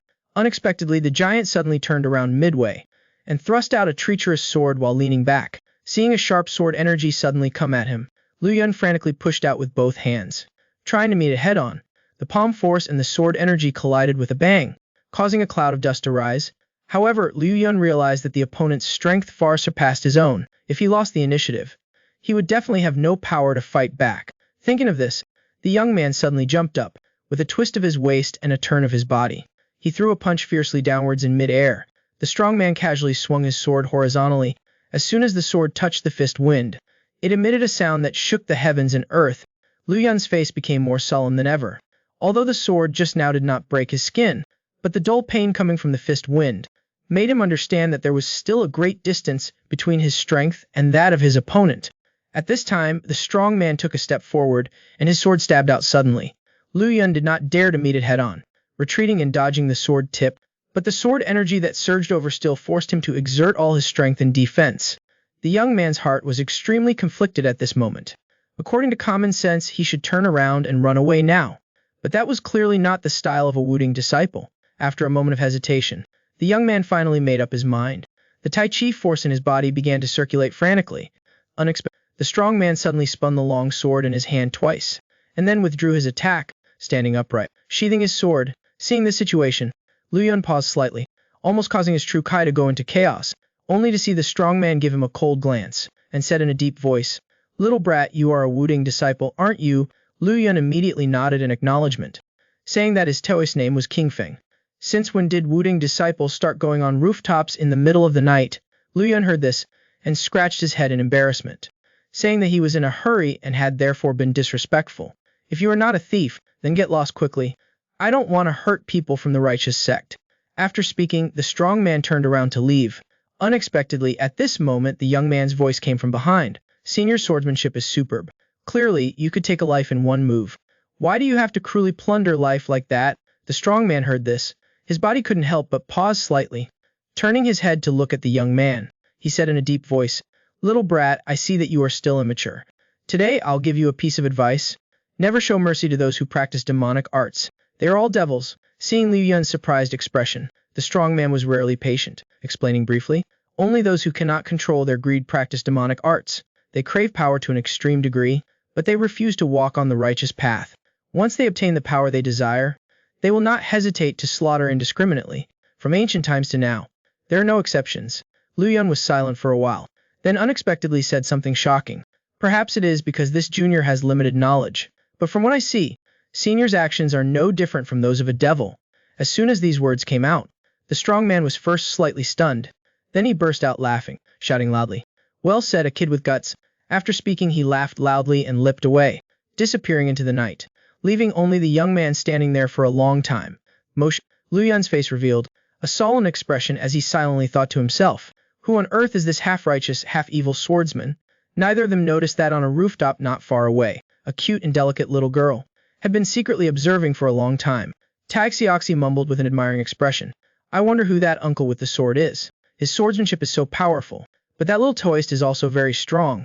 He has reached this level at such a young age." At this moment, a ghost-like figure glided behind her. "Taoyu," said in a deep voice, "that big man with the sword is doing Fuao."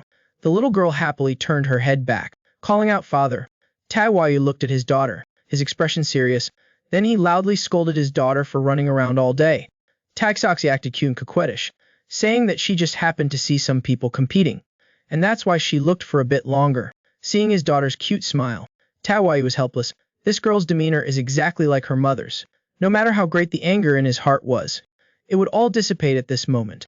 At this time his daughter became excited again, asking him repeatedly if that person was named Duan Fuyao. Besides him, who else could it be, with that kind of appearance? No one else uses that kind of swordsmanship. Taxioxy heard her father confirm it, and became even more excited, saying that Duan Fuyao was also one of the 6 divine lords, and that his swordsmanship was indeed extremely sharp. Tawayu did not show much emotion, stating directly that the righteous martial world disliked Duan Fuyao. The little girl clearly ignored this statement automatically, and asked her father if he knew the little Taoist. I don't know either, looking at his Taoist robe. He must be someone from the Wudang sect. Speaking of this, Tawayu frowned, and said softly to himself, at his age, I also had not reached this level. What kind of freak has Wudang nurtured anyway? Xiaoxi curious looked towards Liu Yun not far away, wanting to ask more, but she was tapped on the forehead by her father. Tawayu's face turned serious again, and shouted loudly, Don't ask this and that anymore. Let's get going now. The little girl looked wronged, saying that it was already dark. Unexpectedly, this time her coquettishness did not move her father at all. Tawayu grabbed his daughter, who wanted to befriend the young man. Then his figure flashed and disappeared, vanishing from the rooftop. Let's talk about Liu Yun. After returning to his room, he said shyly, Master, I just had a fight with someone, and tore my Taoist robe. The old Zenrin heard this, with a stunned expression, asked who was your opponent. The knave youth laughed, saying that he didn't know the other party's identity at all. He told his master the whole story. Luckily, the other party had shown mercy, and he had survived and returned. So let's take this as a lesson. Next time, absolutely do not charge forward recklessly again. The clothes can be bought tomorrow. Today, we master and disciple are carrying killing intent. Going out randomly, we might encounter trouble again. At the same time, in a building in Pinyang Prefecture, Shaanxi, more than a dozen tall and strong men were sitting silently in a house. Everyone was intently watching the person at the head. The burly man wearing a tall hat said in a deep voice, Where are we now? The subordinate bowed and replied, Reporting we're almost at Hetton. The burly man heard this. He nodded gently. Pass, and not far from here, we will reach Taiyuan Prefecture. The burly man tilted his head back and gulped down a mouthful of strong liquor. Then he softly said to his subordinates, I am an orphan without a father or mother. Since childhood, it was just my younger brother and I relying on each other. My younger brother also never disliked his clumsy older brother. Speaking of this, the burly man suddenly used the strength of his hand. The wine gourd was crushed into pieces by him. No matter the cost, I will definitely get this debt back. The subordinates listened. Their eyes revealed a fierce look, and bowed their heads in unison, vowing to follow their big brother to the death. Speaking of a luxurious mansion in Taiyuan Prefecture, an old man was exercising his muscles and bones in the training yard. This person was none other than Huang Jin, known as the great hero of Shaanxi. Although the old hero was nearing the end of his life, his kung fu had not been neglected at all. At this moment, an excited voice came from behind. Hunai Xiang ran over quickly, bowing down to report, Grandfather, there are 2 guests visiting. Huang Jin looked in the direction his grandson was pointing, only to see that the people who had arrived were the parents of Tawayu. Tawayu stepped forward, and clasped his hands in salute. Old hero Huang, long time no see. Huang Jin revealed a joyful expression, saying that the other party had not changed. Taxai also politely saluted the old hero to pay her respects. After a round of greetings, the old hero invited Tawayu to drink wine in the inner courtyard, and instructed Huang Taixiang to take Xiaoxi to see the sights around. Watching the 2 people gradually disappear from view, Huang Taixiang breathed a sigh of relief, saying that the pressure had decreased significantly. Taxoxi was surprised to hear this, asking him why that was so. The youth said, The reputation of Lu Shenzhen is too resounding, and I especially admire Wu Shenzhen as a role model. Today is the first time I have met the real person, so of course I was under a lot of pressure. Taxioxy couldn't help but giggle upon hearing this. She was naturally very happy to hear someone praise her father, in her heart. So, Huang Taixiang led the girl to tour around the mansion. Unbeknownst to them, the moon had already risen high overhead. After half a day together, the 2 had become close friends. Only then did Huang Taixiang learn the origin of the 2 families' relationship. It turned out that years ago, Taixioxy's mother was in mortal danger. It was his grandfather who gave Taiyu a Juyikshen Yikao herb that saved Tai's wife's life. It's just that after giving birth to Xioxi, her health had never been good, and she finally passed away last year. At this moment, a sound of fist and footwork pulled the girl out of her sorrow. Taxioxy asked towards the distance, Who is practicing martial arts over there? Hun Taixiang said, "The person in that courtyard is my cousin. She has come this time to celebrate my grandfather's 70th birthday. I myself am also meeting her for the first time." Taixioxi said that she really liked martial arts, and asked if she could be taken to watch for a bit. The two went to the yard, only to see a young woman wielding a sword. Taixioxi exclaimed in surprise when she saw the other party's swordsmanship. She said that the person's swordsmanship seemed to be from the Huashan sect. But in addition to the flexible and changing characteristics of Hushan, it also contained a resilience like flowing water. Taixioxi curiously asked which sect the other person was from. Huang Taixiang said that his cousin is his aunt's daughter. She is indeed a member of the Huashan sect, and just at this moment, Hua Yunji finished her routine with the move pine welcoming guests. Then she stopped and stood firm, sheathed her sword. The young woman's face was covered in sweat. Her sharp eyes looked towards the distance, and loudly asked, "I am Hua Yunji. May I ask which friend has come to visit at this late hour?" The young man was less than 20 years old. He had learned the sect-protecting divine skill of Wudang. The yin and yang kai in his body were being controlled skillfully, releasing and withdrawing naturally. But unexpectedly, the erwi divine skill was not only used for battle, but was also very useful for cooking in the wilderness. Lu Yun used pure yang q to cook raw rice in a bamboo tube, then respectfully handed it to his master, saying that it was ready to be used. Zenran Taoshan took the bamboo tube and smiled. "You actually used the erwi divine skill to cook rice. You are truly the first person in the Wudang sect since the founding of the sect." Under the night sky, the two masters and disciples sat down on the ground, eating and talking at the same time. During this time, the old Zhenren asked his disciple if he had noticed anything strange along the way. Lu Yun said that yesterday, when passing through Jinzhong, he noticed that there were some people with strange behavior. But now that they are close to Taiyuan Prefecture, he no longer sees those people. The old Zhenren's expression became serious. He nodded gently. "That's right, I also feel that something big is about to happen." Lu Yun was shocked to hear this. Just when he was about to ask more questions, he saw his master suddenly move closer and turn his head to look behind them. The young man's eyes became sharp upon seeing this. Then his figure flashed and disappeared without a trace. In the woods, a beggar was desperately trying to escape. He never imagined that at such a great distance, he would still be discovered by the other party, his existence. This was enough to show how high their martial arts skills were. But at this sensitive time, why had these two come to Shanxi? I must definitely report this back to the gang. Suddenly the beggar's eyes widened, as if he had seen a ghost. He saw that the young man who was just by the riverbank was now blocking his path ahead. The beggar didn't have time to think much, and immediately launched a kick, forcefully kicking and breaking half of a large tree trunk. The tree trunk carried a whistling sound, and rammed straight towards the young man. Due to not paying much attention, Lu Yun easily jumped to avoid it. Seeing the beggar taking the opportunity to turn and run in another direction, the young man focused his strength on his legs. His body shot out like an arrow from a bow.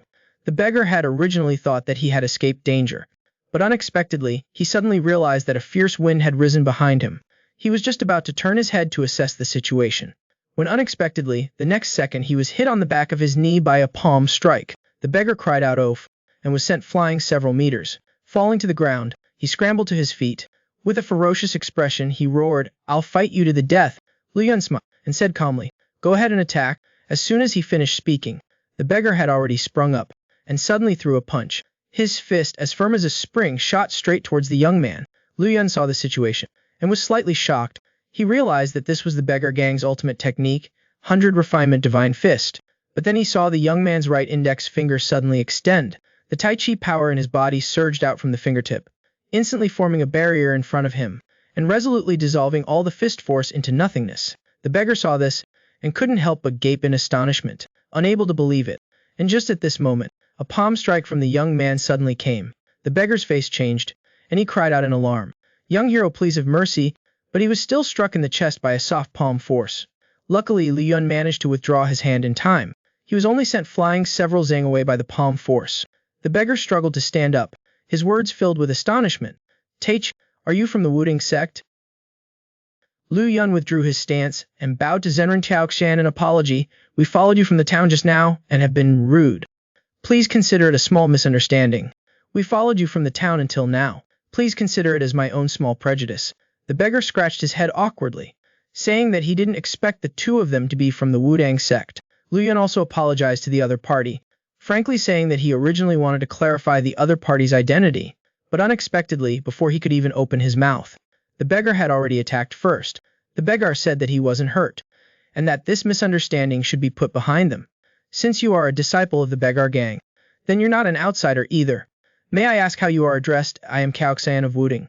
This is my young disciple, Kung Feng. The beggar heard the two words Kaoxian and froze on the spot. A moment later he spoke.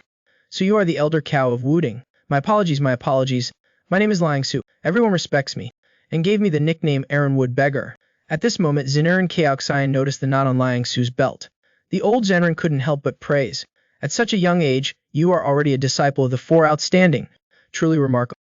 It turned out that the beggar gang, being the largest gang in the world, always had a strict hierarchy. The white-clad beggar first outstanding was responsible for collecting information. Among them, those who performed exceptionally well would be taught martial arts and be wholeheartedly nurtured.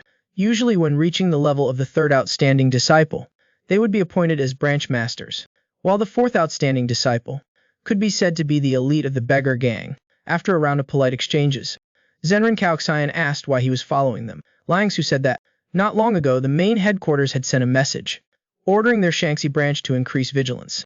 He had also discovered the two of them in the town last night. Both of them were martial arts masters with unfathomable skills. Moreover, their clothing didn't bear any sex markings, and they had come to Shaanxi at this particular time, so he had followed them, wanting to investigate a bit. Zenrin Kaoxian listened, and understood in his heart, and asked why the beggar gang was being so vigilant. Liang Su said that, according to reliable sources, the chief of the 72 strongholds of the Green Forest, Lu Linwang, had come to Shaanxi. The Zenrin heard this news, and couldn't help but change his expression slightly. Lu Linwang has personally come to Shaanxi? That's right, the specific reason for his visit is still unclear. It said that, including himself, there are only 20 people. Even the beggar gang can't keep track of his whereabouts. Liang Su said that is the reason why the beggar gang is so vigilant. No one knows where Lu Linwang is, and no one knows how many people he has brought. 3 days from now is the 70th birthday of the great hero Huang Jin in Shaanxi. Is his trip possibly to attend that? Regarding the Zenrin's guess, Liang Su had a different opinion. Although the timing may coincide, but senior Huang Jin and Lu Linwang have no connection at all. Moreover, even if Lu Linwang could command the Green Forest, he wouldn't dare to easily provoke the Huang family of Taiyuan. Firstly, Huang Jin is well known in Taiyuan, and is supported by the people. Secondly, he is related by marriage to Ho Renji, the head of the Mount Hoa sect. It is said that the daughter of the little divine sword Hoa Wuxing is also coming to offer birthday greetings this time. Miss Hua Yunji is the apple of the eye of head Hua Renji. If Lu Linwang really came to cause trouble at the Huang family, it's not just those in the martial world who have been favored by senior Huang. Even the Mount Hua sect would not agree to it. Hearing the name Hua Yunji, Lu Yun's heart fluttered slightly. Seeing the young man's expression, Liang Su couldn't help but ask a question. Does Daoist King Feng know Miss Hoa? The young man nodded slightly, saying that they had a history together. Zenrin Kaoxian gave his disciple a strange look with a smile. If that's the case, then let's go quickly. If we hurry, we might reach Yanba by noon tomorrow.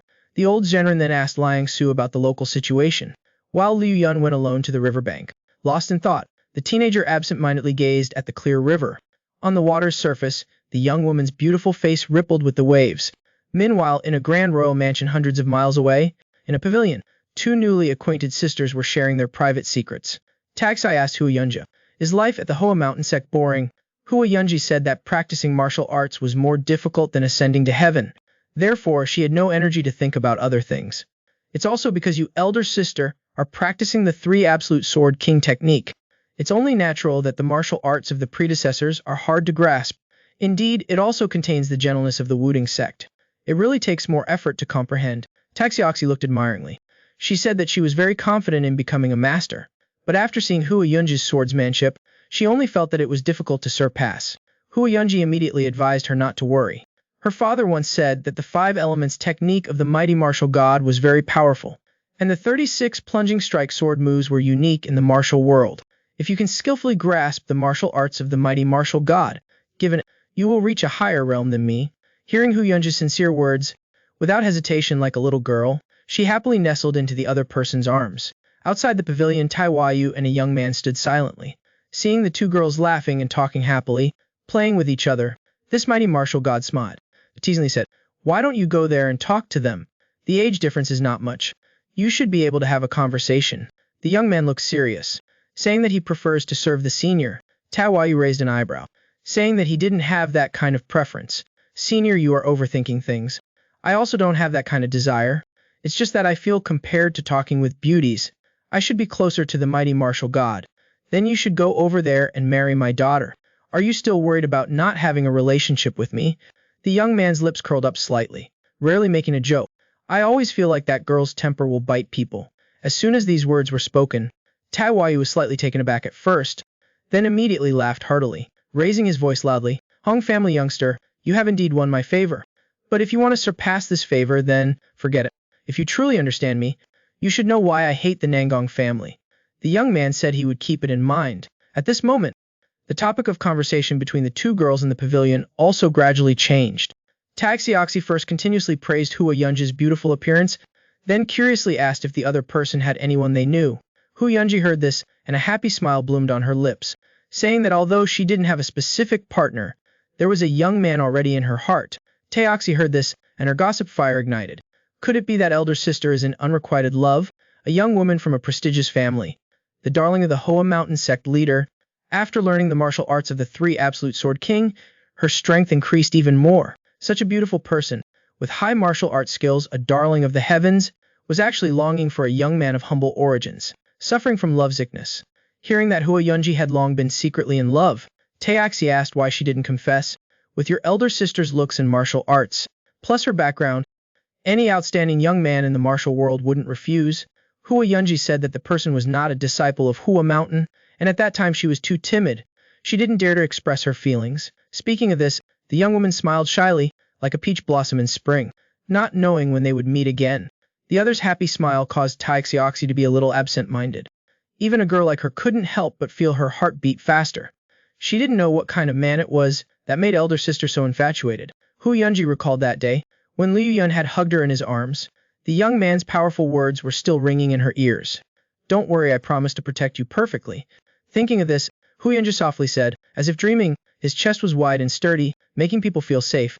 Even when facing a ferocious tiger as big as a small mountain, he wasn't afraid. Speaking of this, Hua Yunji's beautiful eyes were full of affection, and were even more majestic than the towering Wudang mountains.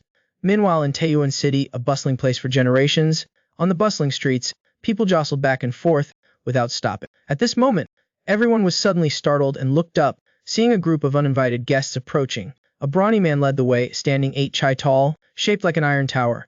This person was one of the 10 venerables of the martial world at the time, known in the martial world as Red Iron Heart Luling Wang. Seeing a group of people with menacing aura walking straight towards the royal mansion, the originally bustling street suddenly became deathly silent. At this moment, Chiu, son of Chi Taixin, said in a low voice, Father, the beggar clan's leader has been tracking our movements, but at the moment, they haven't been able to pinpoint our exact location. Chi Taixin snorted noncommittally. A mere beggar clan, not worth worrying about. These words were not Chi Taixin being arrogant, but rather that there was a huge difference between the outlaws and the bandits. A difference as vast as heaven and earth. Just considering the time, the outlaw way is even older than Shaolin. Among them, there were no shortage of highly skilled martial artists who could turn the world upside down and roll through mountains and forests. Through the process of accumulation and sedimentation over time, the martial arts of the outlaws were not inferior to the so-called righteous sects at all. Chi Taixin's eyes seemed to crack open, as he said in a low voice, This time I must kill that Hoa Mountain disciple, to avenge your uncle.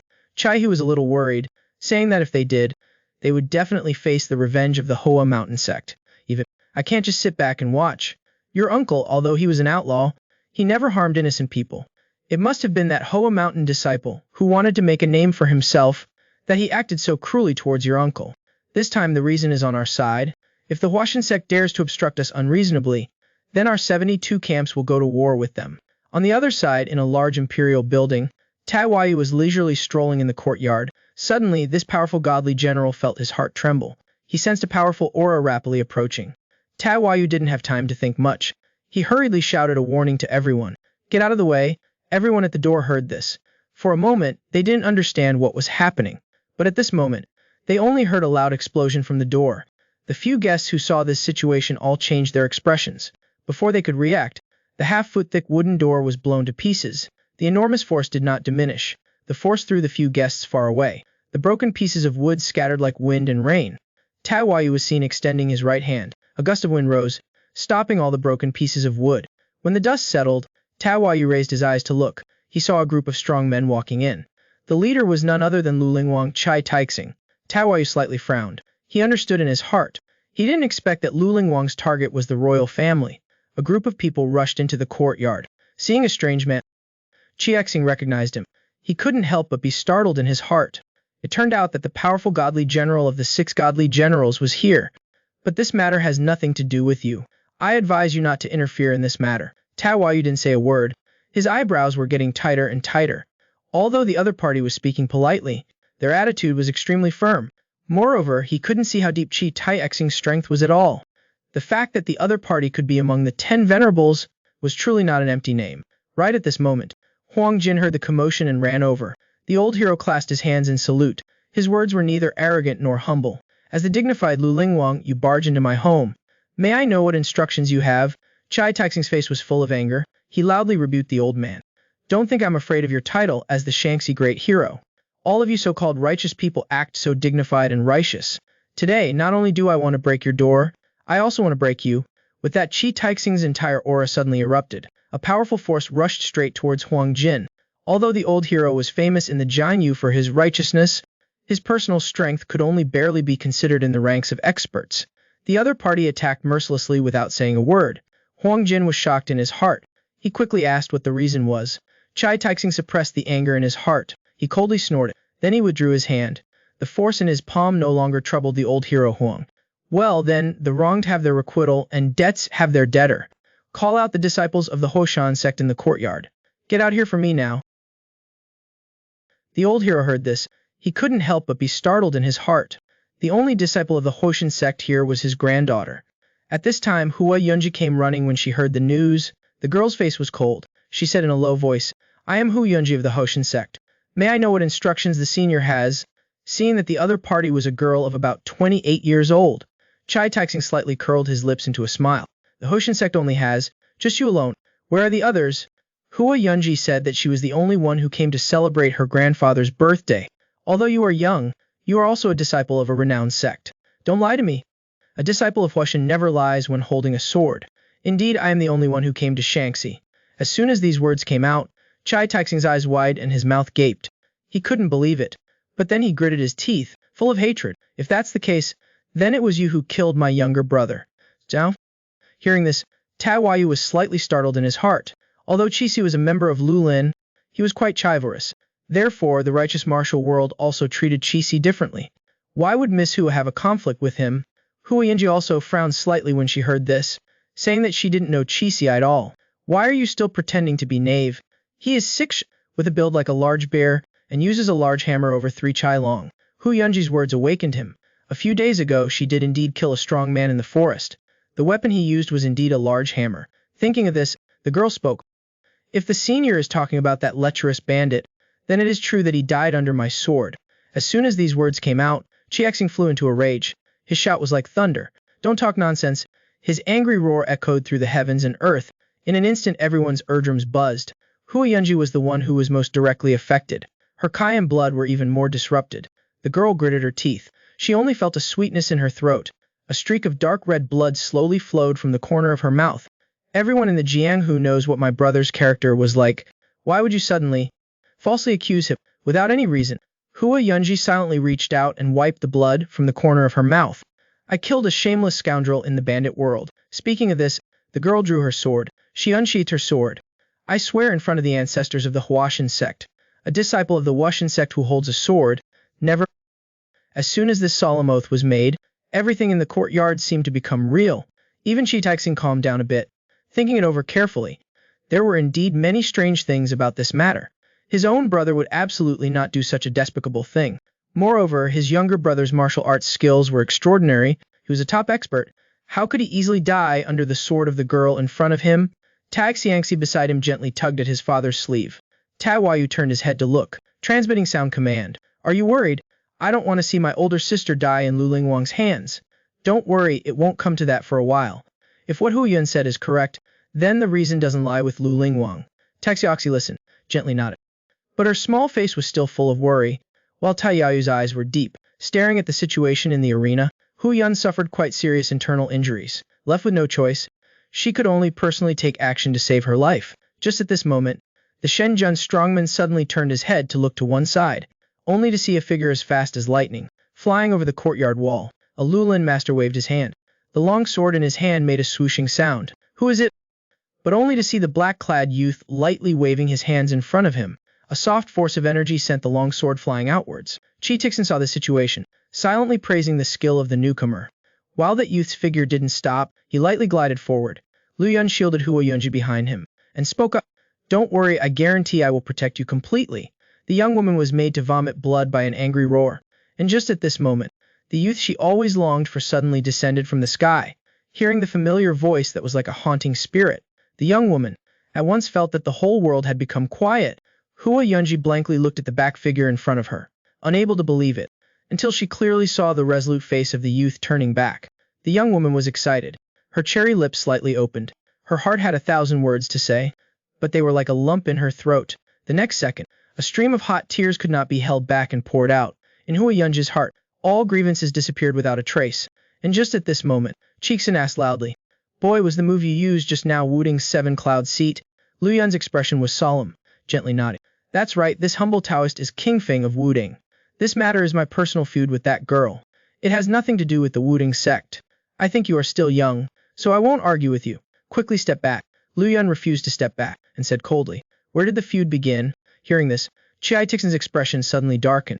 "I've said this matter has nothing to do with you. Don't be so ignorant. If a man in front of you wants to beat a woman, may I ask if Senior can stand idly by and watch?" Chi-Tixin didn't expect the little Taoist priest in front of him would have such an attitude. This Lu Lingwang couldn't help but get angry. "If I really make a move, can you stop me?" Lu Yun did not yield and looked straight at the opponent. "Even if I can't defeat you, I am not afraid." As soon as these words came out, the atmosphere in the arena instantly dropped to freezing point. The Jiangyu people gathered around all started whispering. "Who exactly is that young man? The situation is so chaotic." "That's not right. On the contrary, I feel this young brother is full of imposing righteousness." Seeing that the two sides were about to fight, and would take action if they didn't agree, Chai Hu hurriedly stepped forward to mediate. "Just a joke." This guy Felian was quite calm, saying that once his father made a move, then it would be declaring war on the Wudang sect. Chai Tixin was already boiling with anger at this time, announcing that he was prepared for this trip. "Be it the Hoa Mountain sect, or the Wudang sect, I Lu Lingwang have nothing to fear. Father, please calm your anger for now. If we act without a legitimate cause, won't we become the laughingstock of the Jiangyu?" Chai Tixin was slightly stunned when he heard this, then said that Chi Ji's death was the reason for the war. "I hope Father can investigate. The problem lies with Uncle. I've been thinking about it all this time, but going over it again and again, I always feel that something is not right." After saying that, the Luling young master turned to look at the young woman. "Miss Hua, how did you kill my uncle?" Hu Yunji said that she was just slightly stronger than the other party, and only after cutting off one of the opponent's arms did she have a chance to strike. "Miss Hua, don't joke around. Uncle was already a top expert many years ago, with your strength at most at the peak of the first class. How could you be a level higher than him?" Hu Yunji heard this, couldn't help but be startled.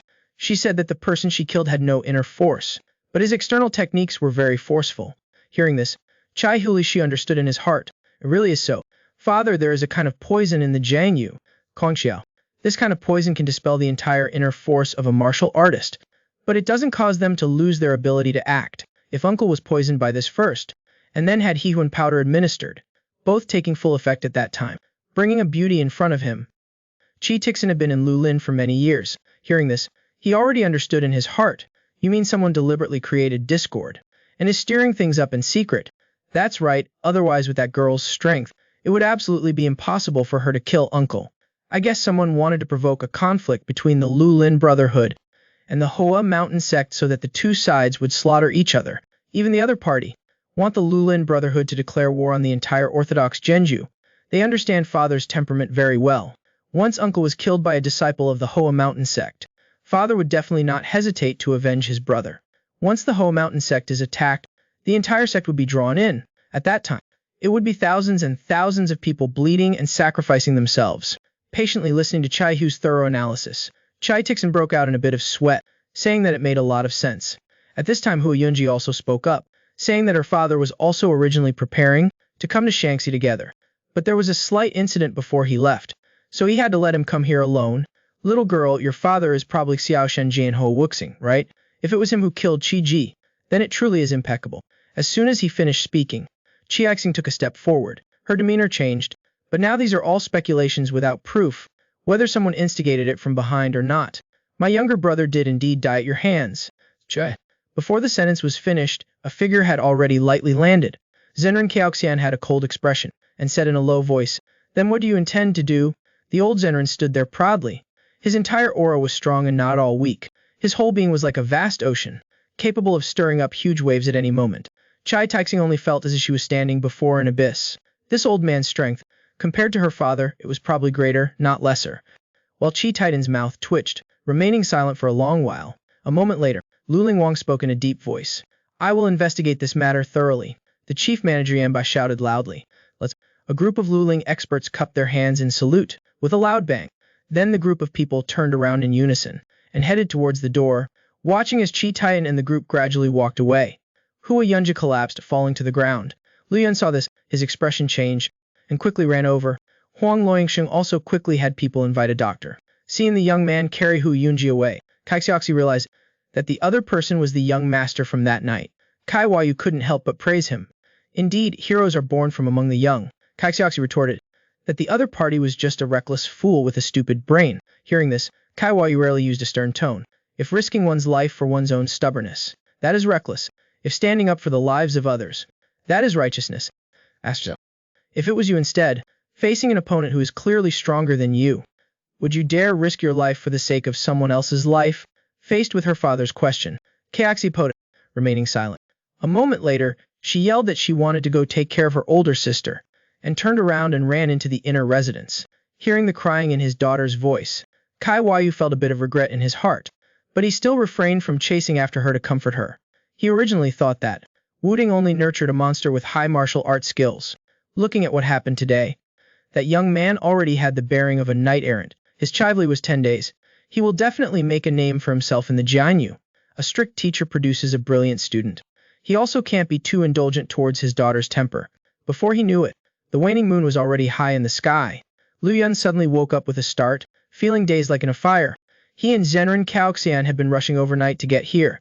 They had originally planned to rest for a while, but he didn't expect to sleep for so long. Just at this moment, the young man heard a small sound coming from the roof. Lu Yun looked up, and couldn't help but wonder in his heart. It was already dark. Who could be walking on the roof? Thinking of this, the young man immediately opened the window, and his figure flashed. Flying out of the window, Lu Yun was like a cat, lightly jumping onto the roof, but he only saw one person sitting on the roof, with a long sword on his back. In the night wind, the man's long hair was fluttering, and he softly spoke, "You've arrived." Lu Yun didn't understand, and didn't know how to reply for a moment. Moreover, this person's strength was unfathomable. It was not much different from Kang Wu Shenzhen during the day. Seeing that the young man didn't respond, Bai Yunqi asked again, "Don't you think it's very dashing?" Lu Yun heard this, and couldn't help but become more confused. What is Senior saying? This long hair of mine. Don't you think it looks very dashing? This man wasn't sleeping in the middle of the night, but was sitting on the roof, asking everyone he met if his hairstyle was dashing and ethereal. Lu Yun was stunned by the question and stood there in a daze, remaining silent for a long while. The young man secretly criticized him in his heart. This senior's hair was probably unwashed for 10 days. Seeing that the other person was always hesitating, not giving a straight answer, Bai Yunqi let out a sigh, saying that indeed no one appreciated it. Hearing this, Lu Yun couldn't help but laugh. This senior was truly an interesting person. Then, the young man asked who the other person actually was. The swordsman glanced at Lu Yun, and slowly said, "This humble one is Bai Yunqi. May I ask the young friend's name?" The young man's expression became serious, and said that his name was King Feng. A light breeze arrives. The water's surface remains still. "This Taoist name suits you very well." Lu Yun didn't show anything, and asked, "How did Senior know?" I haven't seen K. Yu in a long time. I heard that he has reappeared in Jianyu, so I made time to come and see him. But during the day, I discovered that there was also someone else here, so I had to meet you." Lu Yun heard this, feeling a slight shock in his heart. The other person was clearly very familiar with Kang Wu Shenzhen, and even seemed not to care about Kyu at all, but Bai Yunqi still spoke naturally. "King Feng and Bai Yun, our names are so compatible. It's truly fate that brought us together. Our names resonate so well. Perhaps we were even blood brothers in a past life." Speaking of which, Bai Yunqi gently raised his wine cup. "Little brother, for this fate, let's drain this cup together." Having said that, this heaven and earth divine lord flicked his fingers lightly. A golden force enveloped the wine cup, sending it flying in front of the youth. What was astonishing was that the force didn't dissipate. The cup just hovered strangely in front of Lu Yun. At this time, Bai Yunqi gently raised his right hand. The wine gourd in the distance was guided by the force. It lifted off from the ground. It was also skillfully manipulated by him, and flew in front of the youth. The gourd slowly tilted, pouring wine into the cup without a single drop spilling. It could be seen that this heaven and earth divine lord controlled his true ki to the finest detail. Lu Yun received the wine cup, and held it under his nose to sniff it lightly. Only then did a pleasant fruity aroma shoot straight into his nose. The youth tilted his head back and drained the cup, then bowed to express his gratitude. Little brother. Thank you, big brother, for the delicious wine. Baiyunki heard this, and twitched his mustache as he laughed heartily. He now looked at the youth before him with even greater satisfaction. Thinking of this heaven and earth divine lord became full of heroic spirit. Good-eye, Baiyunki. We'll accept you as my younger brother today. But have you thought it through? You can't regret this. Lu Yun smiled soft, saying that he would absolutely not regret it. Baiyunki laughed loudly, and declared that they wouldn't go home until they were drunk. Having said that, he tossed the wine gourd back to Lu Yun to pour wine. The two brothers exchanged cups back and forth. On the rooftop, they drank to their heart's content. When he was in high spirits, Baiyunki started to sing loudly. His voice resonated everywhere. A burst of unrestrained and carefree spirit shot straight to the sky. A song resounded. This heaven and earth divine lord laughed heartily. Brother, this song is one that I wrote myself. How do you find it? Lu Yun listened, and only felt his heart open up, and nodded forcefully, saying that the artistic conception of this song was extremely wonderful. Baiyunki heard this, and felt his interest surge even higher. Come on, have another cup. Unexpectedly, when he lifted the wine gourd, he felt his hand become light as a feather. It turned out that they had unknowingly finished all the wine. Baiyunki shrugged his shoulders, and regretfully threw the wine gourd away. This heaven and earth divine lord's interest had waned, and he leisurely opened his mouth. Such a happy day, and yet the wine is finished. What bad luck. Lu Yun then spoke to comfort him, saying that his intention was enough. Even one cup of wine would be sufficient. Baiyunki heard this, and immediately changed his attitude. Brother is right. But right at this moment, a sudden commotion broke out in the royal mansion. It turned out that just now Baiyunki had sung loudly without restraint, plus that wine gourd had rolled all over the roof tiles, causing countless guests who had come to celebrate the birthday to be awakened. At this time, they had all gathered in the courtyard, discussing what was happening. Baiyung saw this, and suddenly stood up. Oh no, it seems like I, your big brother, have caused trouble. Brother, I'll take my leave first. Next time, let's drink to our heart's content again. Before he could finish speaking, this heaven and earth divine lord had already disappeared without a trace. Right at this moment, a figure softly landed behind Lu Yun. Seeing Taiwai looking around curiously, the youth spoke up and asked, I came because I heard his singing, to see if he had left, but just now I seem to have heard him address you as his brother. Lu Yun scratched his head in confusion, saying that such a thing had indeed happened. Taiwai was stunned to hear this. He's already so old, and he's still making sworn brothers with young kids. That guy is still the same as before. Big brother seems to know you.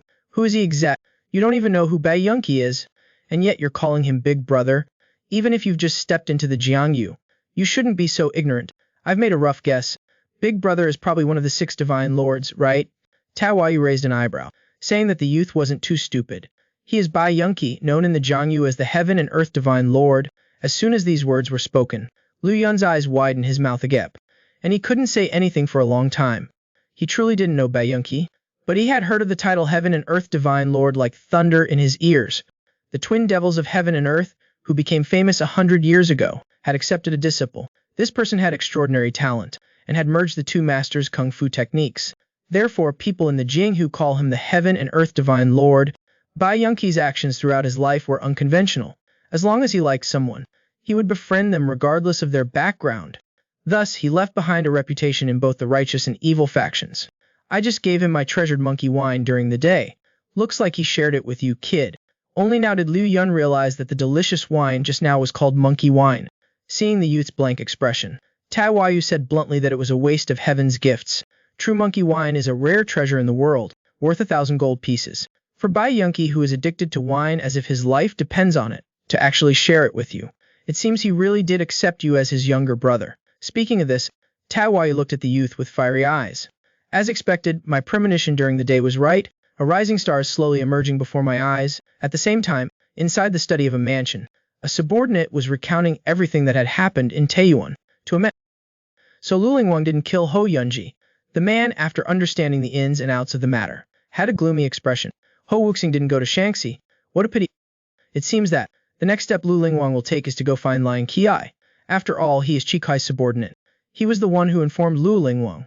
Subordinate Gongsheng asked what measures should be taken now. The man said to find a way to make Luoling commit suicide. Also, people must be sent to closely monitor Hua Yunji's movements.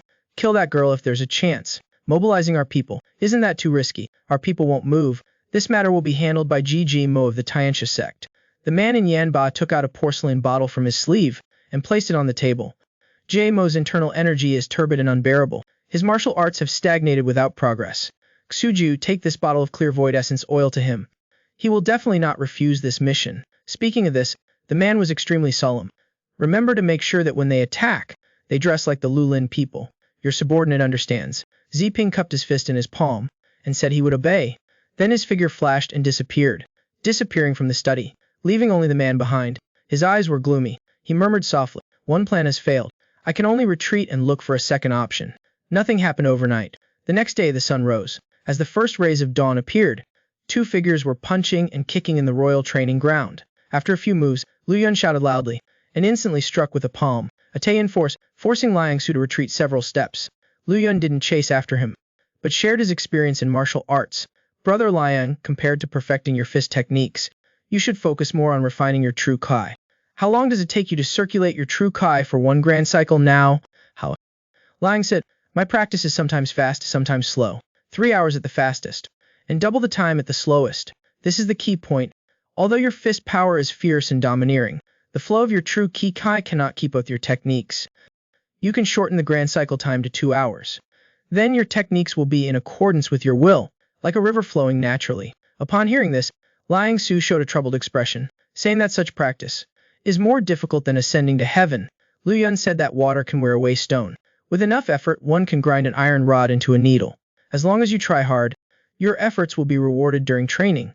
Liang Su admired the youth before him. He now understood why the other party could reach such a high level. Under a Zenran Taoxian and Huang Jin were watching the two in the yard.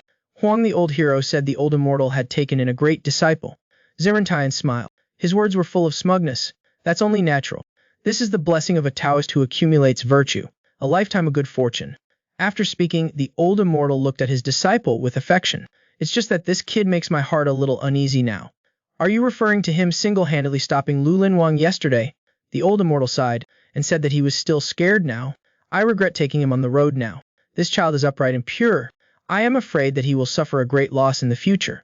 As a disciple of a prestigious sect, his bearing is impeccable. In my opinion, you are being too cautious. The old immortal didn't know whether he should say it quietly. I've raised him since he was small. He is like my own flesh and blood. How can I not worry? Huang Jin couldn't help but chuckle at this. If you are afraid of death, then you shouldn't have brought him into the Jianyu. Or rather, you shouldn't have taught him martial arts from the start. Zenran Taoxian listened, and also curled his lips, saying that the other party had a point. At this moment, Taxioxy called out for Grandpa Hong to come. Hong Jin smiled and asked, has Hua Yunji woken up? Taxioxy smiled and nodded, saying yes, and said that she was here to train in place of Sister Ho. Zenran Taoxian heard this, and couldn't help but smile. The little girl rushed towards the two people in the yard. Brother Kingfin, Sister Ho has woken up, and is looking for you. Lu Yun patted the little girl's head affectionately, saying that he understood. Then he cupped his fist in his palm to Liang Su, saying he would take his leave first. Liang Su also returned the greeting, thanking the other party for their generous guidance. After a round of formalities, Lu Yun quickly walked towards the inner courtyard. Just a second ago, she had a well-behaved expression, but a second later, the little girl immediately changed her face. Seeing Lu Yun turn around and quickly walk towards the back quarters, Taxioxy's smiling face turned cold, and she loudly questioned Liang Su. Father said the beggar clan knew that Luo Lingwang had descended the mountain a long time ago. Then why couldn't they stop his actions earlier? Liang Su looked at the cold-faced little girl, and was slightly surprised in his heart. He didn't know why. He actually felt a little creeped out. He saw Taxioxy's face become gloomy, and she continued to speak. Sister Ho almost lost her life. Don't you intend to give an explanation? Liang Su was embarrassed and scratched his head after hearing this. Before he could think of an explanation, a small hand reached out as fast as lightning, and grabbed his ear. Now that my sister is awake, I have plenty of time. Let's talk carefully. Yanbai, Xiaoxi dragged Liang Su's ear and left quickly. Speaking of another side, Lu Yun and Huang Jin walked to the back quarters together. As soon as the two entered the room, Hua Yunji was already preparing to stand up and pay her respects. Seeing this situation, Huang Jin hurriedly reached out to stop her, signaling that it was important for her to recuperate. Hu Yunji smiled brightly, and didn't fuss too much about etiquette. Huang, the old hero, kindly asked if she felt unwell anywhere. Hu Yunji replied that she had just circulated a round of small heavenly circulation. Although there was still some blood stagnation in her body, she could recover as usual after a day of recuperation. Huang Jinwen looked delighted upon hearing this, saying frankly that heaven was watching over them. Meanwhile, Liu Yun's gaze was burning as he looked towards the girl, facing the young man's fiery gaze. Hu Yunji only felt her heart racing. The shy girl shifted her gaze away. A blush immediately appeared on her pretty face. Seeing his granddaughter's face suddenly turn red, Huang the old hero was first slightly stunned, then cleared his throat softly, saying that he was truly oblivious. Having said that, Huang Jin laughed loudly, then turned and left. Hu Yunji's face was full of bashfulness. She hurriedly opened her mouth to explain. Grandpa, we're not in that kind of relationship that you think. Once the old hero had left, the room immediately became so quiet that a pin drop could be heard. The two young people looked at each other deeply. Their eyes seemed to hold a myriad of unsaid words. After a moment of silence, the two of them simultaneously said softly, "It's been a while." Having said that, the young man and woman tacitly fell silent together. The only sounds in the room were the light breaths of the two. After another moment, the two spoke simultaneously again. This, Hua Yunji's face blushed like a peach blossom. "I've been wanting to see you so much, but I don't know what to say." Liu Yun lowered his eyes and asked Salt, "Have you been well these days?" Hu Yunji replied, "I have been the same as always, at the Huashan sect, always practicing the martial arts left behind by the Three Wonders Sword King." Then the girl turned her head to look at the other person, and asked Salt, "What about you? How have you been these days?" The young woman turned her head slightly to look at the other person, and softly spoke, "And you, how have you been recently?" Liu Yun honestly said that he was not much different. Every day, besides practicing martial arts, he also learned some other skills. "Are you still often beaten by that senior brother named King Song?" The young man smiled, and gently replied, "Yes, senior brother King Song is still as strong as ever." Looking at Liu Yun's smile, Hua Yunji couldn't help but feel a little distracted. The young woman turned her face away, her voice like a murmur. "Now you can smile like that." Liu Yun heard this, his expression bewildered. "Is my smile very strange? I just feel that the boy from back then has suddenly grown up." As soon as the words left her mouth, the room fell silent again. Both of them lowered their heads, their hearts filled with mixed feelings. Finally, Liu Yun mustered all his courage, and said in a deep voice, "Every time I change clothes or take a bath, when I see the 3 scratches on my chest, I think of that day." Liu Yun stroked his wound, his face sincerely looking at the young woman. "I have always missed you very much." Hua Yunji did not expect Liu Yun to say these words. She was stunned for a moment, her face full of surprise, embarrassed to the point of being flustered. In a blink of an eye, 2 days had passed. The birthday celebration of Hero Huang had come to a successful end. That night, the two teachers and disciples sat opposite each other, drinking and talking. The old Zenran filled his disciple's wine cup, and said softly, "Originally, the first cup of wine should have been poured for you by me, your teacher, but not long ago it seems to have been taken by someone else." Liu Yun laughed, and then recounted in detail the ceremony of his sworn brotherhood with Bai Yunqi. For the old Zenran to hear, Zenran Kaoxian broke out in a cold sweat after hearing it. "I've never met this person, only heard some rumors about him. Making friends with such a figure is a good thing for you." Speaking of this, Zenran Kaoxian suddenly changed his tone, asking his disciple how far things had progressed with Hua Yunji. Liu Yun heard this, and almost spat out the mouthful of wine he was drinking, only to see the old Zenran smile, saying that he was not so old-fashioned. The young man said that he had spoken to the other person, but didn't know if it counted as a confession. The old Zenran raised his wine cup, gently clinking it with his disciples. Then the two teachers and disciples together tilted their heads back to finish it. "Affairs of the heart? I, your teacher, don't understand a single word of it. You must seek your own happiness." After saying that, the old Zenran's face turned serious, and he said in a deep voice, "The matter here is over. Tomorrow I plan to set off on my journey back." Liu Yun heard this. First he was a little startled, then the young man lowered his head in loss. Unexpectedly at this time, Zenran Kaoxian continued to speak. "Do you plan to continue wandering the Jianyu? Wudang has a kind of practice called great asceticism. Disciples in the sect can descend the mountain to travel when they reach the age of 20. I have already been given permission by my senior brother in charge. If you wish, then you don't need to follow me back to the mountain. You are already grown up now. You can make your own decisions." Liu Yun was silent for a while, and said that he wanted to take a trip to the Hoa Mountain sect. The old Zenran nodded slightly. "The martial arts of the Hoa Mountain sect are among the best of the righteous sects. If you go there to travel, you should also not neglect the practice of martial arts."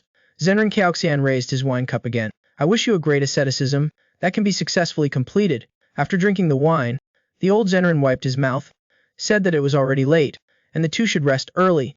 Lu Yun said that it had been a long time since he slept with his master. The old Zenrin was startled upon hearing this, and immediately refused.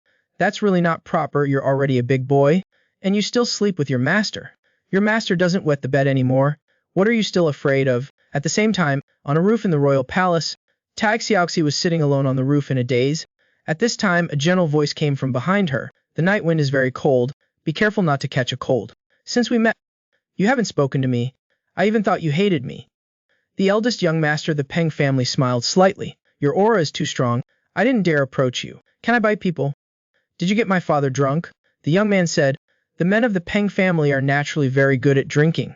The little girl turned her head to look deeply at the other person. Xiangxi turned her face away and said softly, give up the idea. I don't like you. The eldest young master of the Peng family heard this, and his heart suddenly trembled. He did not expect the other person to see through his intentions so clearly. Only hear Taxiok say, this is like a dream. At least I will not be with someone who doesn't love me. As the eldest son of the Peng family of Hebai, my face isn't that bad either. What exactly makes me unworthy? Taxiok's face darkened when she heard this, and she said coldly, do you really like me? Or do you just want to get close to my father? The young man was rendered speechless by the little girl's question. I can't really say that I like you. The little girl scornfully chuckled, saying that she had already known. Furthermore, you also do not meet the conditions of the person in my heart. My ideal man must be extremely wealthy, as handsome as Pan and as resourceful as Huge, and have unparalleled martial arts. The eldest young master of the Peng family was astonished. Hey little girl, are you still dreaming? How could there be such a man in the world? It's you who are still dreaming. Just because you don't have it, doesn't mean it doesn't exist in this world. The young man was left speechless by the little girl, his whole body stiff. He grumbled that the little girl wouldn't yield a single word. Taxioxi's lips curved up, indicating that this was one of her charms. Xuanjie, the young lady, got up to bid farewell to the young man. My father's drunk. He's probably passed out on the street by now. I have to go find him. Having said that, Taxioxi's feet lightly touched the ground. Then she darted away. Seeing her light and graceful movement like a swallow, the young man was slightly surprised in his heart. This young master of the Peng family furrowed his brow, muttering, this little girl is indeed not simple. At their first meeting, the youth had caused the young lady to fall. Unexpectedly, that fall led them to a destined relationship. Not only did the young man save the young lady repeatedly, their relationship also developed very quickly, rapidly. After the Golden Crane longevity celebration, Lu Yun and Hua Yunji agreed to return to Mount Hua together.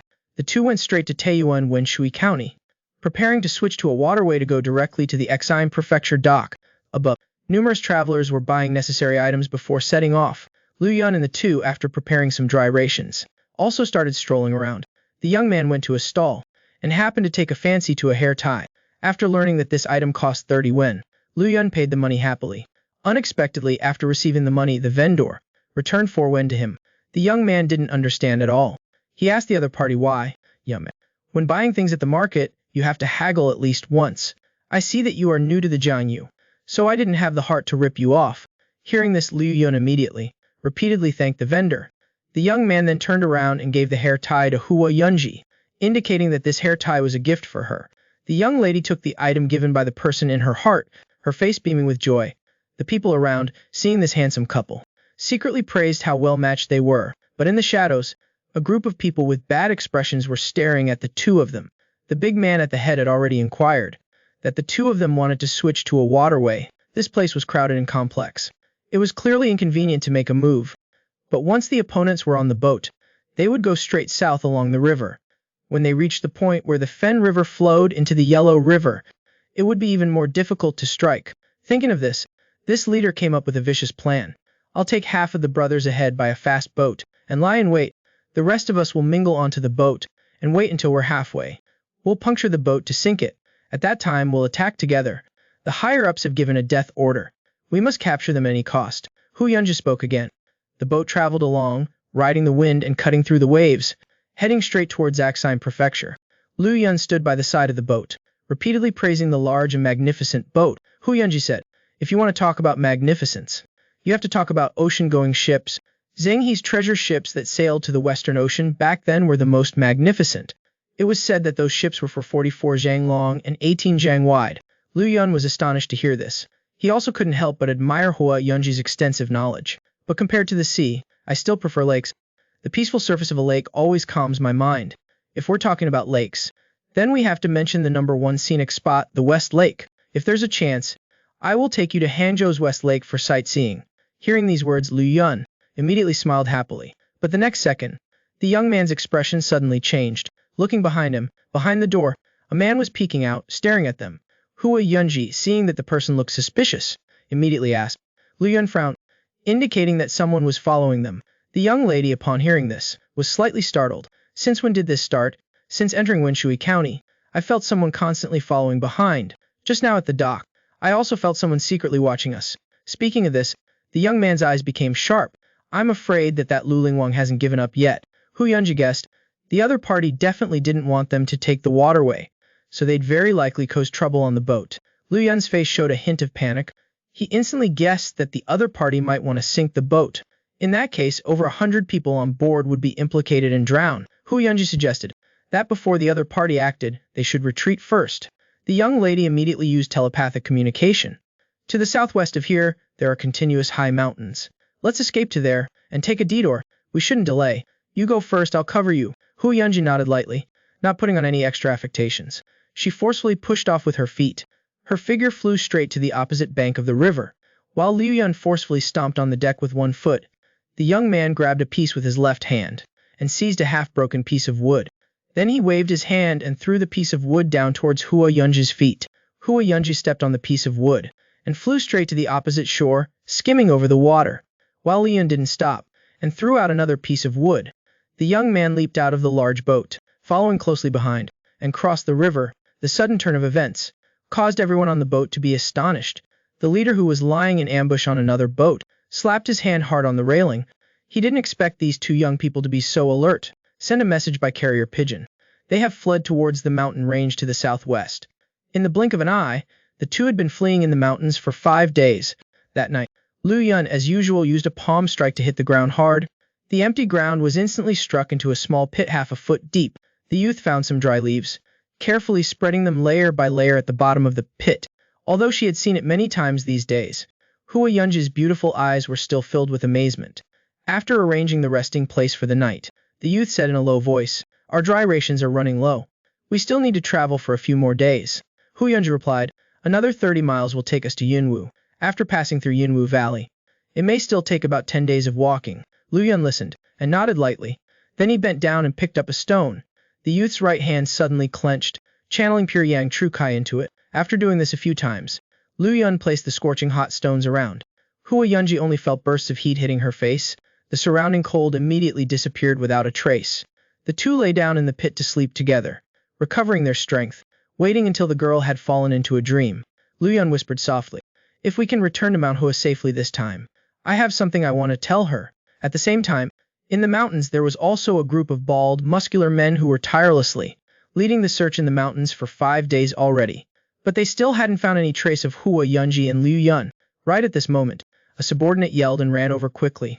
"Big brother, we found the traces of those two. They are over here." Everyone followed the subordinate to a small path in the forest, and indeed discovered there were several footprints and traces of a fire. The muscular bald man stroked his chin, and said in a low voice, "This time we've mobilized 300 men. If we still can't find them, it'd be too much." The leader, Yanbai, suddenly stood up, and gave an order. "Brothers, keep it up," the sect leader said. "When we finish this job, when we go down the mountain, there will be plenty of meat, wine, and women." On the other side, before, Liu Yun had already gently woken up Hua Yunji. The girl in his arms shuddered, and asked if enemies were catching up. Liu Yun gently shook his head, saying that the other party was quite fast. If the two of them wanted to run now, they were probably too late.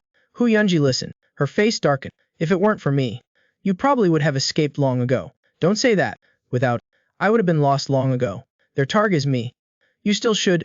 Before the girl could finish her words, she was interrupted by Liu Yun grabbing her shoulder. Liu Yun hugged Hua Yunji in his arms, and softly said, "Don't worry, I said I will protect you." Right at this moment, a group of people had caught up. The leader was the muscular bald man. Seeing the bald man, without saying a word, swung his saber and attacked. Liu Yun quickly shielded Hua Yunji behind him. The youth jumped up to dodge the opponent's blow. It was a powerful saber of Deli Shun, and then he flew up and kicked the opponent's lower body hard with one foot. The bald man was suddenly kicked and flew out several meters, but he seemed unharmed and got back up. "I didn't expect you to have such good skills, kid. I was careless just now. I didn't dodge at all. The bald man then put down his saber and switched to using his fists, only to see a powerful force surging from his entire body. Then this leader charged straight at Liu Yun with great momentum. The youth was not afraid. He rushed forward to meet the challenge, but in his heart, he was highly cautious. This person's strength was at least in the absolute peak realm. The two clashed in the blink of an eye, as their fists and palms collided. Powerful forces exploded in all directions.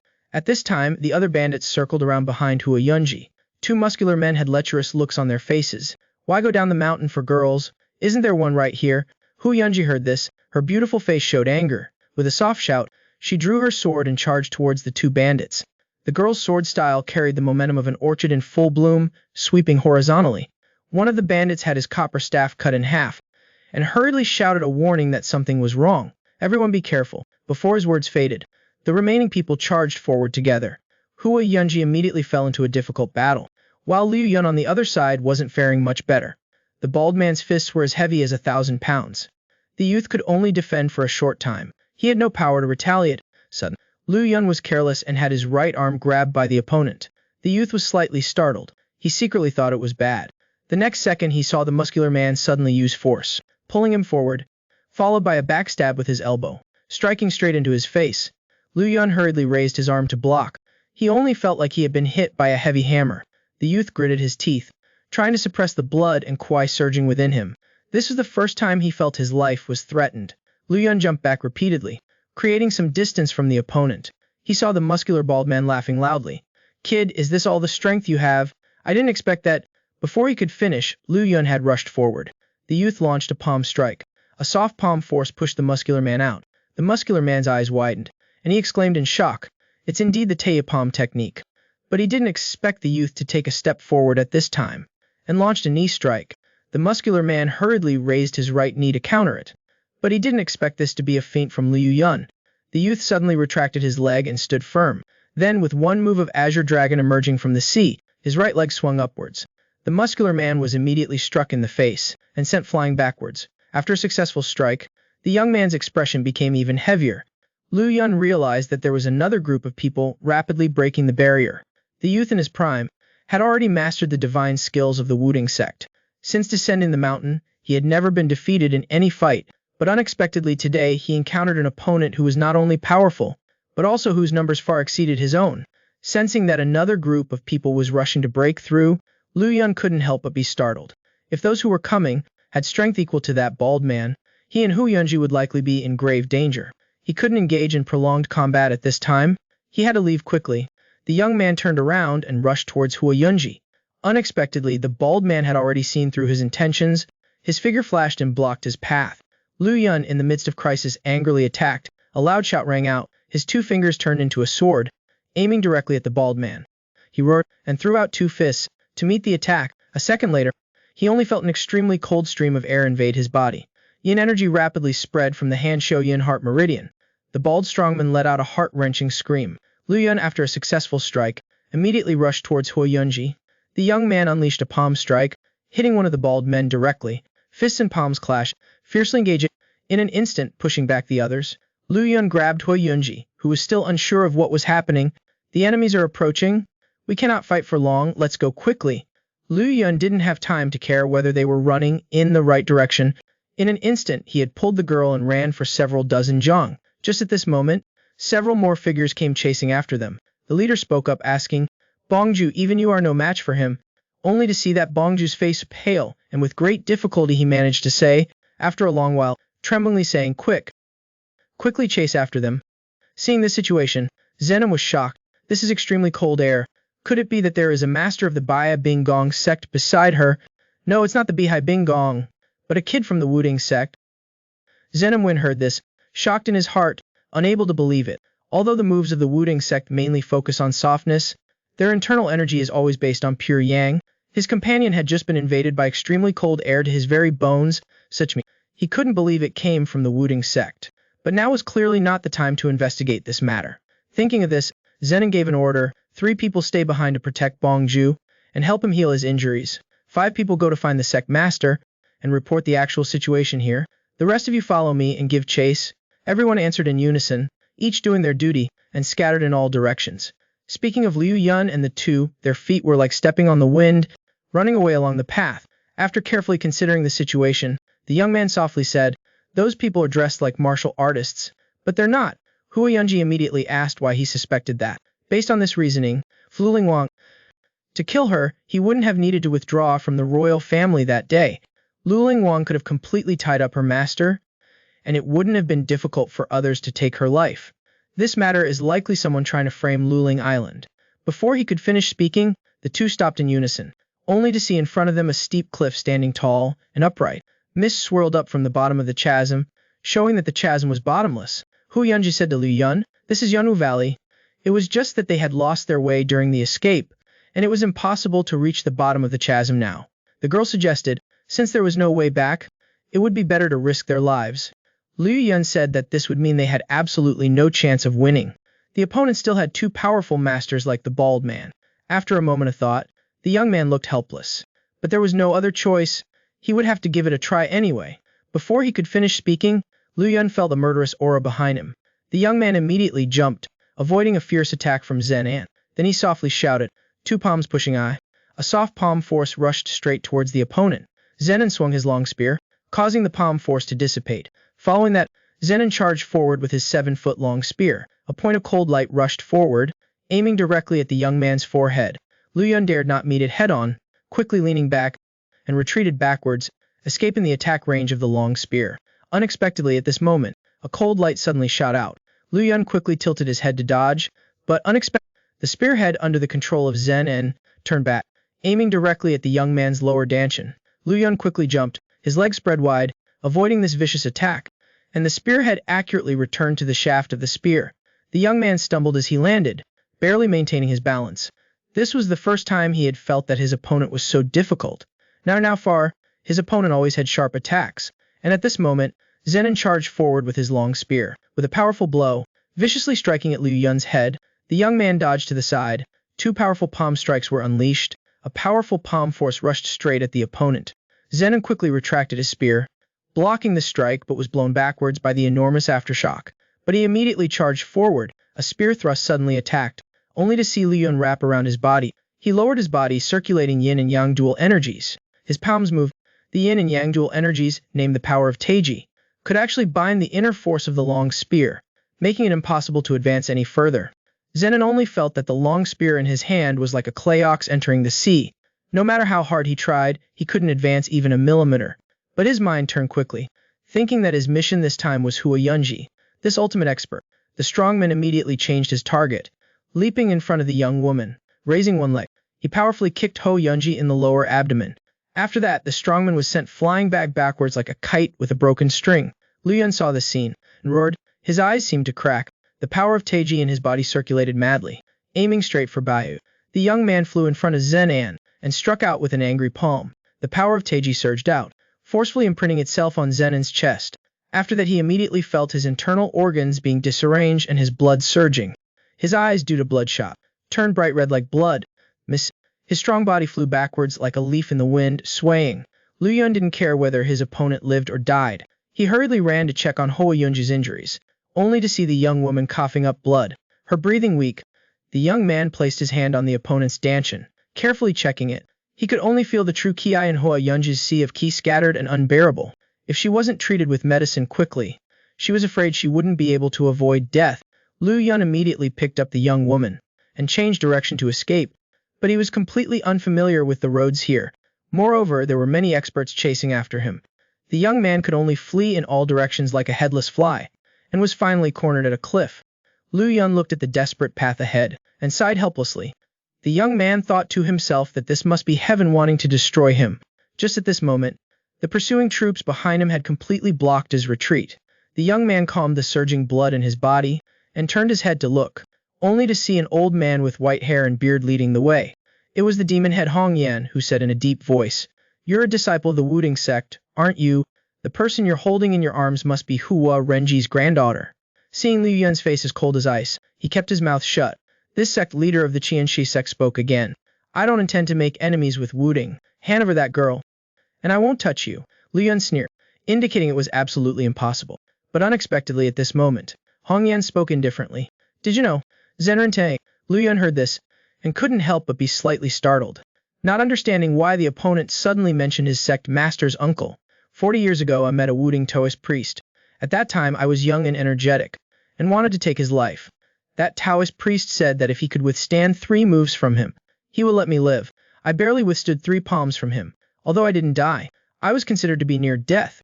My cultivation, though not abolished, was also difficult to improve any further. That Wudang Taoist priest was Zenran Chao Ting. I remember the grace of him sparing my life back then, so I swore that I would never kill a Wudang disciple in my life. Not long ago someone told me to kill that girl. The terms of the exchange given, this old man could not refuse. This sect leader of the Qianxi sect suddenly had his eyes light up. So don't make things difficult for this old man. If you continue to hinder me, I will cripple your cultivation. Turning you into a cripple would not be considered a breach of my oath. Speaking of this, a killing intent exploded in Hong Yan's eyes. I'll say it one more time. Hand that girl over, and I will absolutely not touch a single hair on your head. Unexpectedly, Lu Yun treated these words as if they were a breeze passing by. The young man looked the unconscious young woman in his arms, and said softly, if I hand her over just like that, how am I different from a cripple? Speaking of this, Lu Yun's tone shifted, full of gentleness. Yunji, if we can't be together in this life, let's meet again in the next life. After speaking, Lu Yun hugged the young woman and jumped directly, jumping into the deep abyss. Hong Yan didn't expect this Wudang youth to be so unyielding. This sect leader of the Qianxi sect ran to the edge of the abyss and looked down. Where could he still see the figures of the 2 people? At this time, a subordinate suggested that if they were alive, they should see them, and if dead, they should see their corpses. Hong Yan straightforwardly said that it was unnecessary. He just needed to tell this matter, verbatim, to the person who hired them. The subordinate believed that martial artists could climb cliffs. That young man might be able to cling to the cliff and save his life. I saw that the girl's breathing was faint. Unless a deity appears, it's almost impossible for her to survive. As long as she dies, our mission will be considered complete. There's no need to chase after that Wudang disciple. After speaking, this sect leader of the Qianxi sect clenched his fist and muttered to himself, little Taoist priest, this old man has already been very benevolent to you. One was a genius youth from Wudang with extraordinary talent. The other was the beloved darling of the contemporary head of the Huoshan sect. The 2 developed feelings for each other, and were originally going to return to Huoshan together. But on the way, they were forced into jumping down a deep abyss by a group of bad people. Lu Yun hugged Hui Yunji and rapidly fell to the bottom of the abyss. The young man wasn't flustered in the face of danger. He took out a dagger from his luggage. Lu Yun suddenly lifted a breath of dancing klai, and raised his hand to throw out the dagger, pulling the rope along with it. The wind howled, and there was the sound of the dagger sinking 3 inches into the hard cliff. Lu Yun tightly grabbed the finger-thick rope with one hand, and the 2 finally managed to stop, hanging in midair on the cliff face. Lu Yun looked at the young woman, wanting to confirm if her injuries had worsened, only to see Hua Yunji with her eyes closed tightly, already unconscious, but in this place, above the sky and below out of reach. Even though the young man was anxious, he couldn't come up with any countermeasures. Unexpectedly, to make matters worse, the young man suddenly widened his eyes, his heart turned cold, only to see the rope, clearly unable to withstand the weight of 2 people. It was showing signs of breaking. The next second, he heard a crisp cracking sound in his ears. The ill-fated couple continued to fall to the bottom of the abyss. In a panic, the young man frantically clawed with his right hand. Although he managed to grab onto the cliff face, he still couldn't stop the fall. Lu Yun's fingers were bleeding on the cliff, but he gritted his teeth and persevered, trying to hold on. Heaven helps those who help themselves. Finally, Lu Yun grabbed a protruding rock, helping both of them escape the risk of being smashed to pieces. The young man suppressed the pain and focused on observing his surroundings. So, he discovered a cave not far away, and it seemed to have a faint light emanating from it. Lu Yun immediately kicked hard against the cliff face, using the rebound force to rush into the cave. The young man glanced around, finding the cave to be extremely deep and bottomless. Dense fog poured out from deep within the cave, under the refracted light illuminating the cave as bright as day. Suddenly, Lu Yun's heart trembled slightly. He could feel the cave gently vibrating. But he quickly calmed down. Healing Hu Yunji's wounds was the top priority. Lu Yun gently placed Hu Yunji on the ground. After carefully examining her, he found that the girl's chest was swollen, and her liver and spleen were severely injured. He knew that this was a case of qi and blood stagnation. Thinking of this, the young man hurriedly searched around. Suddenly, a light flashed in Lu Yun's eyes, only to see some green grass growing in the cracks of the rocks in the cave. At this moment, Lu Yun didn't care much. Stepped forward and grabbed a handful. The young man put a blade of grass in his mouth and chewed it carefully. Since ancient times, medicine and Taoism were not separate, He had also studied medicine with Zenran Cao Di. Taoists of all generations would inevitably get injured while traveling. If there were no herbs nearby, then other plants would be used as substitutes. Although not as fast as herbs, applying it to the injured area could also barely promote blood circulation and remove stagnation. After Lu Yun chewed it thoroughly, he swallowed some of the juice, and after a while, the young man confirmed there was nothing wrong, and then prepared to use the grass to apply to Hua Yunji's wounds. But right at this moment, Lu Yun's body suddenly trembled. He only felt a cool sensation spreading throughout his body, and some of the minor wounds in his body showed signs of healing. The young man looked at the green grass in his hand in disbelief. Could this unremarkable plant be a miraculous healing medicine? The young man immediately chewed a little more grass. Hua Yunji had quite severe internal injuries. Instead of applying it externally, it would be better to ingest it. Thinking of this, Lu Yun slowly bent down and fed the chewed juice into Hua Yunji's mouth. A moment later, the girl's complexion had indeed become a little rosier. Lu Yun breathed a sigh of relief. His hand beside him fell into contemplation. His uncle Cao Di once told him that blessed geomantic locations with abundant spiritual energy would nurture natural treasures. Those unremarkable grass stones could heal internal injuries in an instant, that this cave is very likely the blessed geomantic location that his uncle spoke of. With this thought in mind, Lu Yun suddenly stood up. The young man first harvested all the grass stones in the cave. A small portion was wrapped in a cloth bag and carried with him. The rest was tied to Hua Yunji's waist, for her to use for healing after she woke up. After finishing all these tasks, Lu Yun turned and walked towards the depths of the cave. He wanted to see what was so mysterious about this blessed geomantic location. The further he went, Lu Yun discovered that the fog in the cave was becoming denser. Each strand of fog slowly poured out from the cracks in the rocks. These fog-like stones not only did not cause any discomfort, but Lu Yun felt refreshed in them. The young man's jaw dropped. Unbelievable. Could this be the yin cloud spiritual energy recorded in the ancient texts? Lu Yun was secretly amazed and continued to move deeper inside. After walking for another quarter of an hour, he reached an open area in the cave, only to see that the spiritual energy here was several times more abundant than before. The surging waves of energy nearly knocked Lu Yun to the ground. Suddenly, the young man's pupils contracted, utterly terrified. He heard a deep voice, coming from nowhere. "Who is here?" Immediately the entire cave shook violently. Before the young man could react, the next second Lu Yun only felt his feet go out from under him, and then his whole body lost control and fell downward. At the same time, in a martial arts field in a large mansion, an old man and a young man were moving, attacking each other. The two of them launched their palms, exchanging a mysterious move. A gust of wind forced them both to retreat. The young man frowned and exhaled a breath of full air, but only to see the old man suddenly rushing forward, causing the young man to exclaim in shock, "The Ma Dai Jing is not used like that." After saying that, the old man unleashed a fierce punch. Each layer of fist energy was like a tsunami crashing down. In an instant, the old man's fist wind was before the young man's forehead, but suddenly stopped 3 inches between his eyebrows. The old man's face was grim. He said coldly, "What is the essence of the Ma Dai Jing?" The young man replied, "The Ma Dai Jing emphasizes the word Dai layering." The old man snorted coldly and withdrew his fist. "You know the key point, but you can't act according to your will, showing that your 4 bright king's divine moves are not yet proficient." The young man didn't think it was right and smiled slightly, saying that compared to his uncle, no one could be called proficient. Kong Dishan didn't accept the young man's flattery. "It's Jingshan Dong Dai, right?" After receiving an affirmative answer from the other party, the old man sighed softly. Wen Nian's child will be heartbroken. And at this moment, a heavy footstep sounded. A large man with a turban approached the mirror and bent over standing there. The young man turned his head and glanced at the large man, knowing that the time had come. Xuanji clasped his hands in a salute, bidding farewell to Xu Dishan. Watching the two people turn their backs and walk away, this martial emperor demon god remained silent for a long time and uttered 2 words, "Open your eyes." Speaking of another mountain cave, broken rocks were falling. Lu Yun was kneeling on the ground, constantly retching. The youth had fallen all the way down, bumping into the dark cave walls. But fortunately, because of that, he managed to save his life. Lu Yun sat down cross-legged, checking his inner breath and examining his injuries. He discovered that there were a few minor injuries to the meridians in his body. The youth took out an asterisk Shizongkao asterisk from his chest and put it into his mouth, chewing carefully, while also worrying about Ho Yunji. Just now, the earth in the mountain cave was shaking, and the air currents surged. He didn't know if the other party was safe now. After adjusting his breath for a while, Lu Yun gritted his teeth and stood up.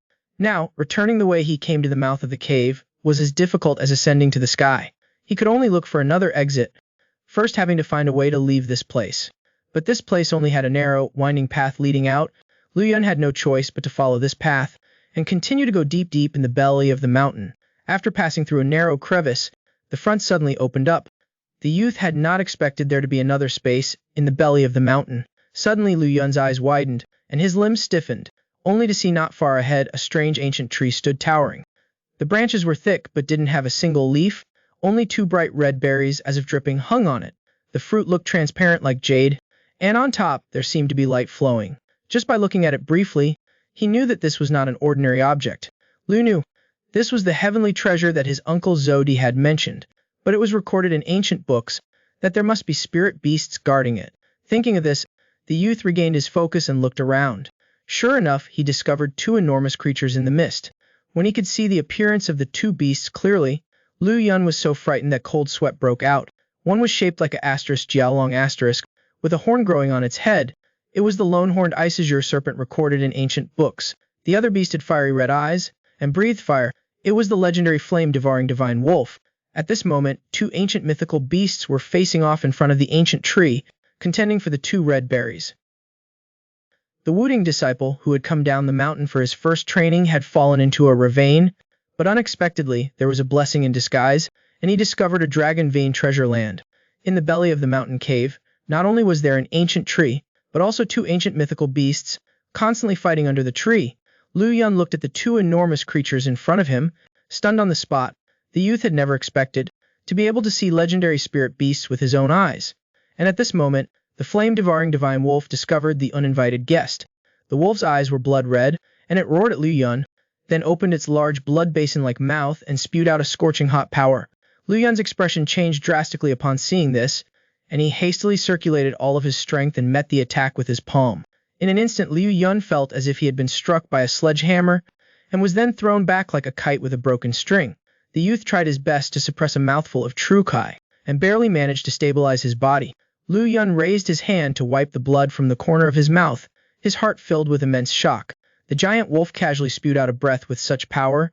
The spirit beast nurtured by the dragon vein treasure land was truly terrifying, and the lone-horned exiled serpent had seized the opportunity at this time. Seeing that the flame-devouring divine wolf was distracted by dealing with Liu Yun, the giant serpent opened its huge mouth and spewed out a freezing force. The bone-chilling cold air rushed over, and wherever it passed, the air seemed to freeze. Unexpectedly, the giant wolf reacted extremely quickly, turning its head and shooting out another pure yang force. One yin and one yang force collided in mid-air, and in an instant, they shook the heavens and the earth. Broken rocks flew everywhere, and Liu Yun staggered to avoid the falling rocks. Only at this moment did the youth understand that the cave collapsing was actually caused by these two spirit beasts, but a doubt arose in his heart. He had clearly heard the words "who goes there" before. Could it also be that these two spirit beasts were transmitting their thoughts telepathically? Although it was recorded in ancient books that spirit beasts, who had just awakened their intelligence, could understand human speech, this matter seemed a bit unbelievable. Without time to think too much, Liu Yun turned around and ran towards a narrow path. The two mythical beasts were fighting like tigers. If he didn't run now, when would he run? But after running for a short distance, the youth fell into a difficult situation, only to see that ahead, the path had been blocked by falling rocks. Clearly, he had been trapped here. From that point on, Liu Yun began moving rocks day and night. When tired, he would sit in meditation to adjust his breathing and recover his strength. When hungry, he would look for *shizonka* nearby to eat. When sleepy, he would lie down on the ground to sleep. And when he woke up, he would continue to move rocks to clear the path. Although he was extremely worried about the safety of Hua Yunji in his heart, to avoid causing another cave-in, Liu Yun did not dare to use his palm strength to open the path, and could only use his bare hands to move each rock out. Not knowing how many days had passed, perhaps because the youth had been eating *shizonko* day and night, and also because this place was filled with the yin and yang kai of the two spirit beasts, Liu Yun's Lianji divine skill seemed to be on the verge of a breakthrough. The Tai Chi force in the youth's dantian was becoming increasingly solid and precise. That day Liu Yun, as usual, plucked a handful of *shizonko*. The youth chewed carefully and swallowed it. Then he fell to the ground, his thoughts running wild like an unbridled horse that could not be restrained. Recalling the scene of his fight with the bald man that day, Liu Yun could not help but feel extreme remorse. If he had been more ruthless at the beginning, perhaps he would not have fallen into today's situation. The same was true when facing the spear-wielding expert. If he had resolved to make every move a killing blow, then Hua Yunji would not have been seriously injured by the opponent. Thinking of this, Lu Yun suddenly stood up, his eyes cold. The teenager's eyes were full of cruelty, muttering to himself, "In the end, it's because I wasn't ruthless enough, nor skillful enough. If I could have killed those trash with one palm strike, how could there be the current predicament?" Thinking of this, Lu Yun only felt his Cayenne blood surging, rising in his heart. Images like a revolving lantern flashed through his mind. The fist on the teenager's knee suddenly clenched, his veins bulging. The image in his mind transformed into scenes of him slaughtering, each palm strike, ruthlessly taking a life. The teenager's eyes were filled with murderous intent, his mouth mumbling like a ghostly whisper, "Kill without mercy. I must kill them all." Suddenly, the Tai Chi power in Lu Yun's body frantically circulated. A stream of righteous Kai rushed straight to his spirit platform, making him regain his senses. Lu Yun's eyes regained a hint of disdain. Then he gasped heavily, a wave of panic in his heart. After several days in desperate straits, plus worrying about Yunji, it actually caused him to develop such a powerful demon, without him even knowing it. If it hadn't been for the natural eruption of the Tai Chi power in his body just now, then perhaps he would have long gone astray, unable to turn back. After stabilizing his mind, Lu Yun slowly stood up. The teenager pulled up a handful of wild grass, put it in his mouth, and swallowed it. In an instant, a cool stream surged into his body, suppressing the heat. Lu Yun immediately sat down cross-legged, concentrating his mind and calming his Kai. Only this time, he wasn't sitting in meditation to cultivate, but reading through the Clear Heart Sutra of the sect's treasure manual again. A clear heart like water. Clear water is pure. Gentle breeze doesn't rise. Big waves don't startle.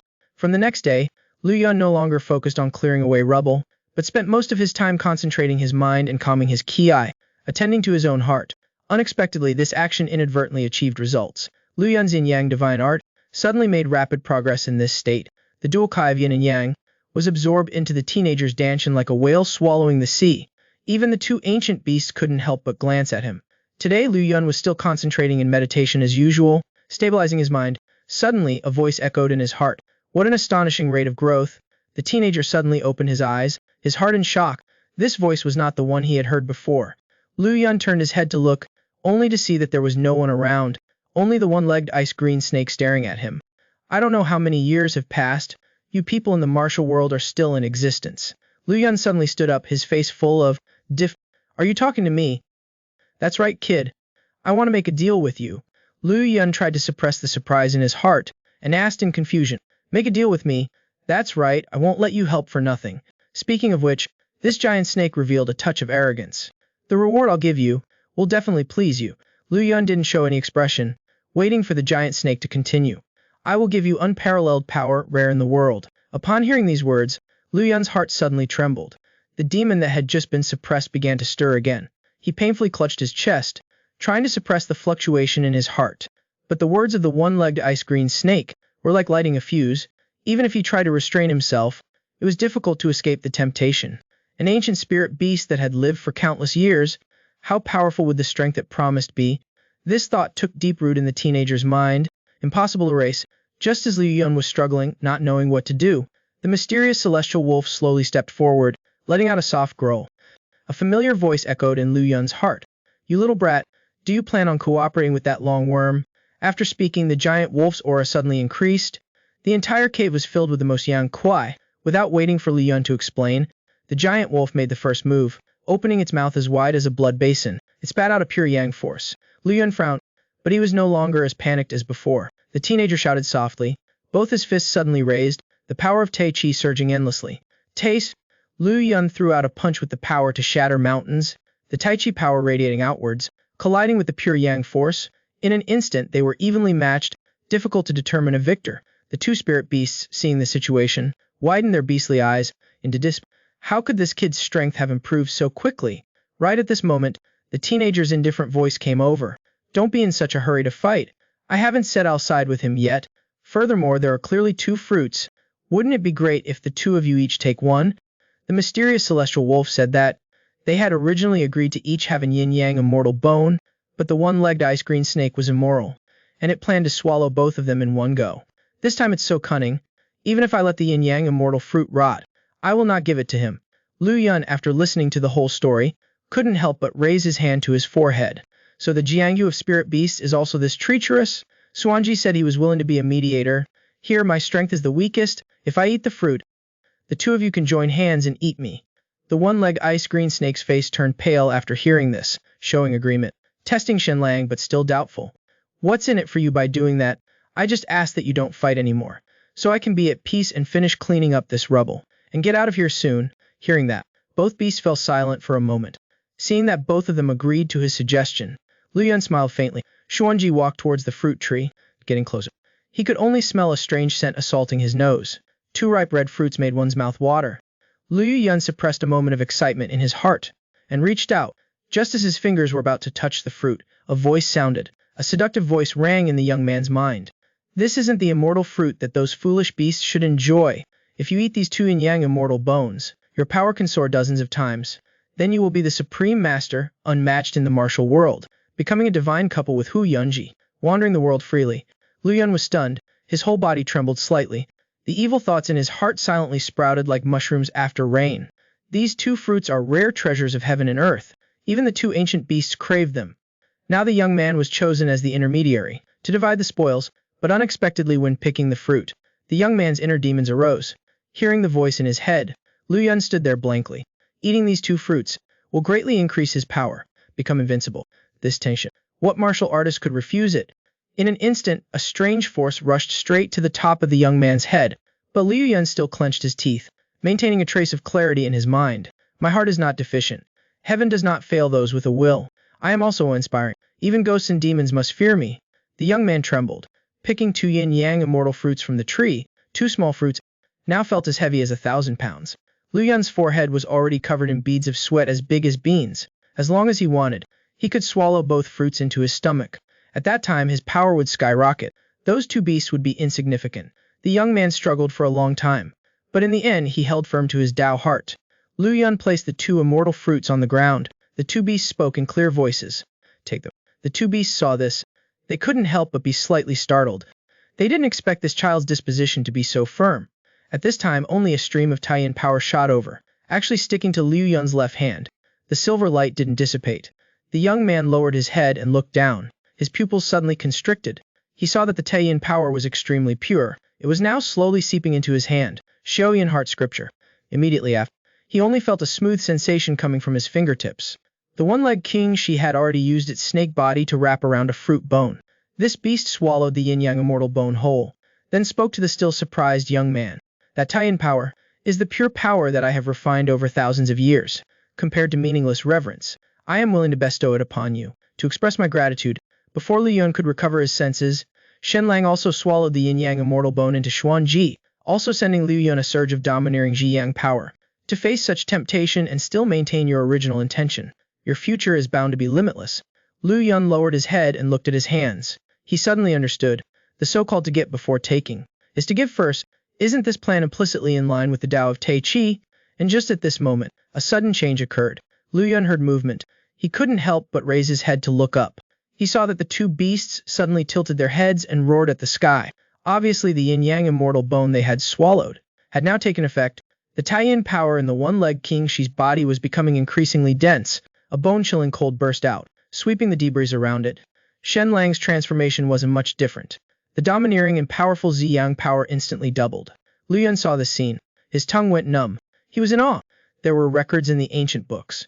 That beasts that consume treasures of heaven and earth will have a chance to transform into flying serpents.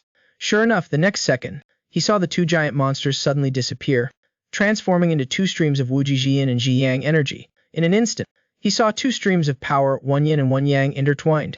Then, as fast as shooting stars, they flew straight out of the cave, leaving the young man standing beside them dumbfounded, unable to believe his eyes. And at this moment, 2 streams of light returned. Liu Yun realized that this was an opportunity that the 2 beasts had left behind. He saw 2 beams of light, 1 yin and 1 yang, coming as fast as thunder. Before he could react, they had poured into his body from his 2 arms. In an instant, Liu Yun only felt his QC and Danshan like a sea pouring in, 2 streams of pure energy, freely roaming through the meridians of his entire body. The young man frowned tightly, trying to endure the intense pain coming from his body. But the yin and yang power pouring into his body seemed to have no end, like a storm surging onto the shore, as if wanting to shatter his Danshan. Liu Yun seemed unable to endure this pain anymore. Suddenly, the young man tilted his head back and let out a long roar. In a moment, the sound shook the 9 layers of the sky. And on the other side, in a courtyard of the Nangong family thousands of miles away, Two old men were sitting opposite each other, leisurely commenting. Nangongjeng softly asked the old monk, "Is the tea good?" Master Kong did not answer, and said directly that he had come from afar, with something to discuss. Nangongjeng put down his teacup, his face sullen, and coldly said, "This old man is no longer the family head. If the master has come here for matters of the martial world, I'm afraid you've come to the wrong person." Hearing these words, the Shaolin monk couldn't help but furrow his brow slightly. After a moment of silence, Master Liu Kong still stated the purpose of his visit. "I wonder if Benefactor Nangong is aware that the 72 camps of the Green Forest have formed an alliance with the 18 camps along the Yance River." Nangongjeng moved his hand slightly, indicating that he had heard of this. Then he asked what this had to do with the Nangong family. Hearing this, Master Liu Kong's beard and eyebrows trembled. "If it weren't for your dissatisfaction with dominating in Hui, and your desire to covet Poyang Lake in Jiangxi, would the Green Forest Way have come to this? Once the orthodox sects in the Green Forest Way go to war, does Benefactor Nangong know how many people will die?" Nangongjeng, after hearing this, tightened his lips and remained silent. The old monk looked at his opponent with blazing eyes and said word by word, "Insatiable greed will bring disaster. I beseech Benefactor Nangong to think thrice." Nangongjeng was silent for a long time, before reluctantly and calmly opening his mouth. "I will instruct the current head of the family once, but whether it will be effective, this old man dares not guarantee. After all, this old man's azure dragon sword has been gathering dust for many years. Cannot go against the family's wishes. Please forgive me, great master." Hearing this, the monk Liu Kong bowed his head slightly. "Heaven's will is set, so be it. The world today is full of hidden undercurrents. I hope the old benefactor will think of the common people." Having said that, the Shaolin monk stood up and took his leave. Before leaving, he glanced at the azure dragon sword hanging on the wall, and then said with a hint of meaning, "The sword king of the past chose to hang up his sword and retire. Why not decisively draw the sword and be done with it?" Liu Kong and a middle-aged monk immediately left. Meanwhile, the middle-aged monk asked Master Liu Kong how the discussion went. The Shaolin monk sighed softly. "Everything that should have been said has been said. Perhaps this humble monk's thin face still has some use. It's just that the Nangong family, once known as a glimpse of eternity, now it seems that ambition has become vague and unclear." Monk Mingjin said that even if there is no opinion from the Nangong family, their famous sword reputation still exists in the martial world. Unexpectedly, as soon as he said that, Master Liu Kong's face turned cold as he reprimanded, "Do you think Shaolin's glory is solely due to its martial arts?" Hearing this question, the chief of the Arhat Hall immediately fell silent. "Mingjin, you must remember, martial arts can be a watchtower, but it is definitely not the foundation. Martial arts without righteousness are like castles in the air. They look tall and majestic, but in reality they will crumble with a single touch." Having said that, Master Liu Kong chanted a Buddhist invocation. "I hope that the Nangong family will return to the righteous path soon." Meanwhile, in a simple but clean-thatched house, a young man closed his eyes tightly, his body enduring extreme pain. Suddenly, Liu Yun opened his eyes wide, struggling to sit up and look around. When he clearly saw the surrounding scenery, he couldn't help but feel dazed and confused. Immediately a stream of memories flooded into the young man's mind. On that day, a violent surge of yin and yang power flooded into his body. Even though he tried his best to resist, he was ultimately in so much pain that he fainted. When he woke up, he had no idea how much time had passed. The young man looked at his skeletal arm and was shocked. His body was so emaciated, it must have been at least a few days or even a few months. Thinking of this, Liu Yun's heart couldn't help but sink. Although the Mount Hua sect also has secret methods for closed-door fasting to preserve life, it's hard to guarantee that Hua Yunji won't perish during this time. At this moment, his eyes suddenly widened into disbelief, just as he saw a tattoo suddenly appearing on his chest. Its shape and pattern looked extremely mysterious and profound. Without time to think carefully, Liu Yun bent down to pick up the robe on the ground. Then he gathered some field grasses and wrapped them inside. Then he put the bundle on his back and followed the small path out. When the two transformed divine beasts ascended, they opened up countless tunnels, and Liu Yun was able to escape thanks to this. After walking for a while, the young man suddenly stopped, only to find that the path ahead was gone, replaced by an underground river. As the young man stared blankly at the river, he suddenly remembered that when the two beasts ascended, it caused an earthquake. If this was the cause that opened the underground river, could Hua Yunji have fallen into it? Thinking of this, Liu Yun jumped down without hesitation, and his last memory stopped at the moment he fell into the water. In his daze, the young man gathered his thoughts and returned to reality. Now he was properly dressed. He must have been saved by someone. Liu Yun moved his hand slightly and heard a cracking sound from his joints. The young man tried to stand up and immediately felt that the bones all over his body were about to break apart. Liu Yun trembled as he walked towards the door. His Kai and blood were now weak. His His meridians were contracted, and the true qi throughout his body could not circulate smoothly. It took a lot of effort to finally step out of the house. The young man looked up at the sky, and couldn't help but feel moved. He didn't know how long it had been since he'd seen the sky. Just as he stepped down from the threshold, a child ran over. The boy saw Liu Yun, his small face full of surprise. Then he called out loudly to the distance, "Dad, the skinny uncle is awake." The two ancient spirit beasts had bestowed an opportunity upon the young man. His power had increased many times over, but he didn't expect that his own sea of Kai was too small, and completely unable to withstand the intense pain, causing the young man to faint on the spot. When he woke up, he had become the skinny uncle in someone else's mouth. Hearing the child call him that, Liu Yun couldn't help but scratch his head in embarrassment. At this time, the boy's father, hearing the call, also came over, and Liu Yun knew that the person in front of him was his savior. He hurried forward, clasping his hands in a salute. This kindness is truly impossible to repay. The man, looking simple and forthright, gestured for Liu Yun not to be so polite. It turned out that the man had happened to go for a swim at the river that day. On a shoal, he discovered Liu Yun lying unconscious in the water. He went closer and found that the young man was still breathing, so he brought him home and took careful care of him. After hearing the whole story, Liu Yun thanked him repeatedly. "You don't need to be so formal," he said. "Your body is still weak. You should rest some more." After saying that, the man helped Liu Yun back to his room. Then he even took out the precious white rice from his house to cook porridge for him. Looking at his appearance, he must not have eaten anything for a long time. Giving him coarse food, he was afraid his stomach wouldn't be able to handle it. Liu Yun, of course, felt immense gratitude once more. During their conversation, he learned that the man's name was Jiang Di, while the man's son was called Jiang Tai. The man's wife had passed away.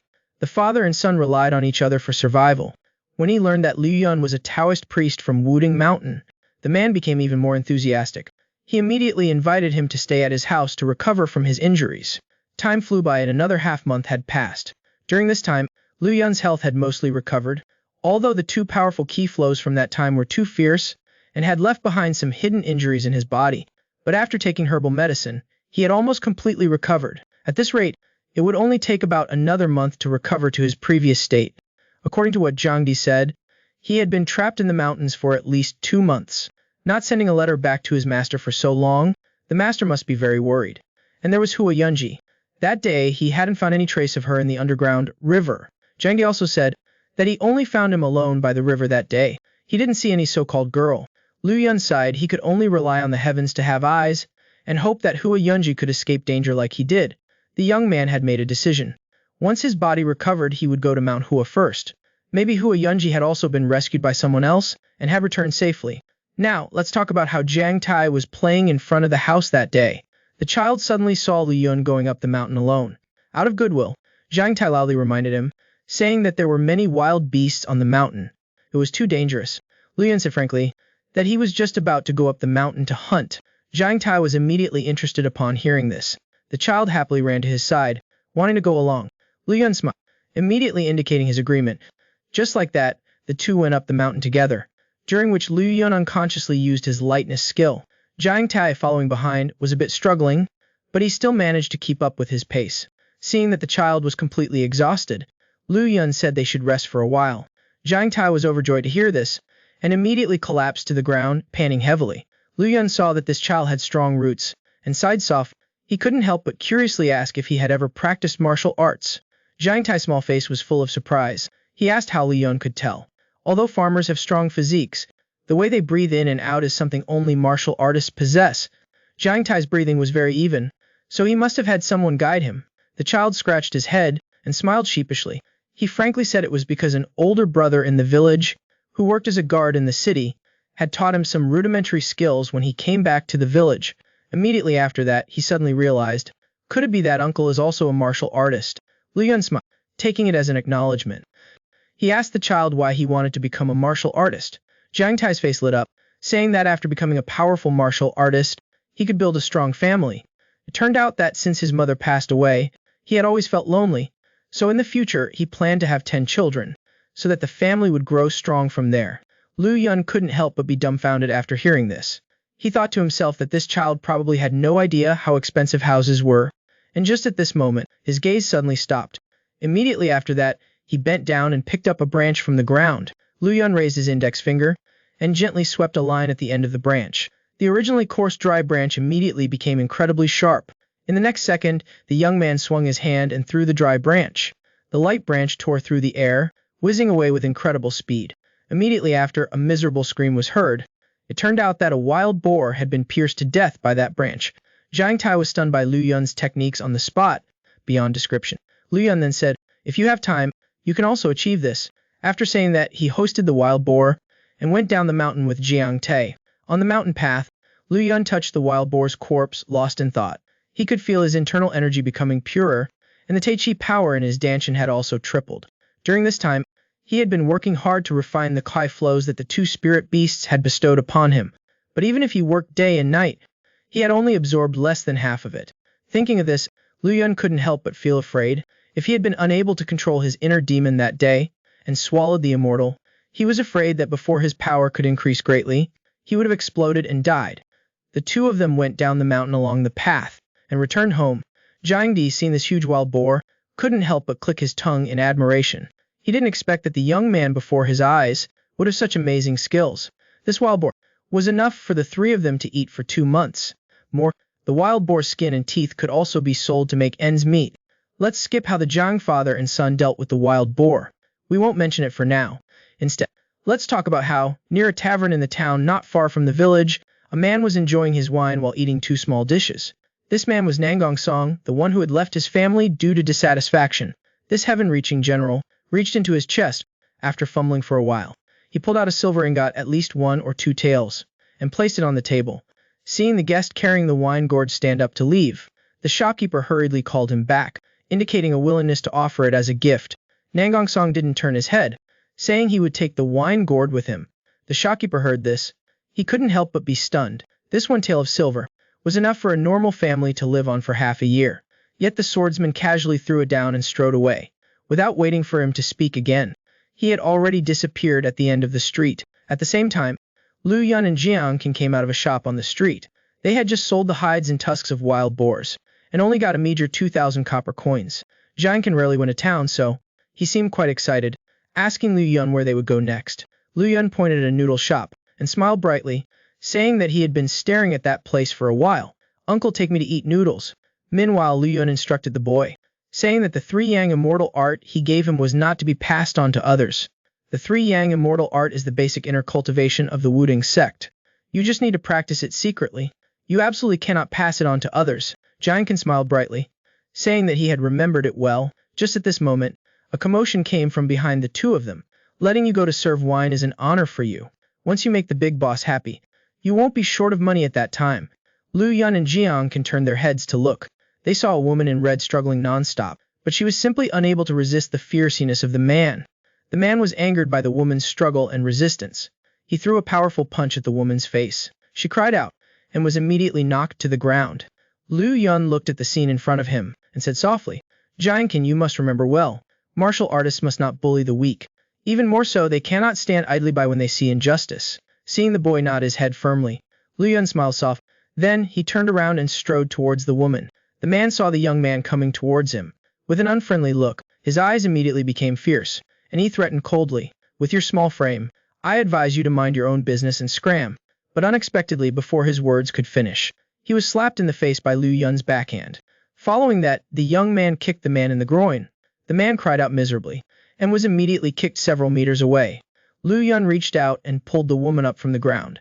The woman thanked the young man profusely. Suddenly her expression changed, reminding Liu Yun to be careful. It turned out that the burly man's accomplice was launching a sneak attack from behind. Liu Yun suddenly turned around, and easily blocked the opponent's fierce punch. The fist landed on his palm with no force, and was suddenly deflected outwards. With a bang, the force was transferred. The young man swung his hand and pushed the opponent back a few steps. That man then clutched his wrist in pain. The two burly men left behind a cruel threat, and turned around to flee. "You brat, you just wait. Our Black Ghost gang will definitely not let you go."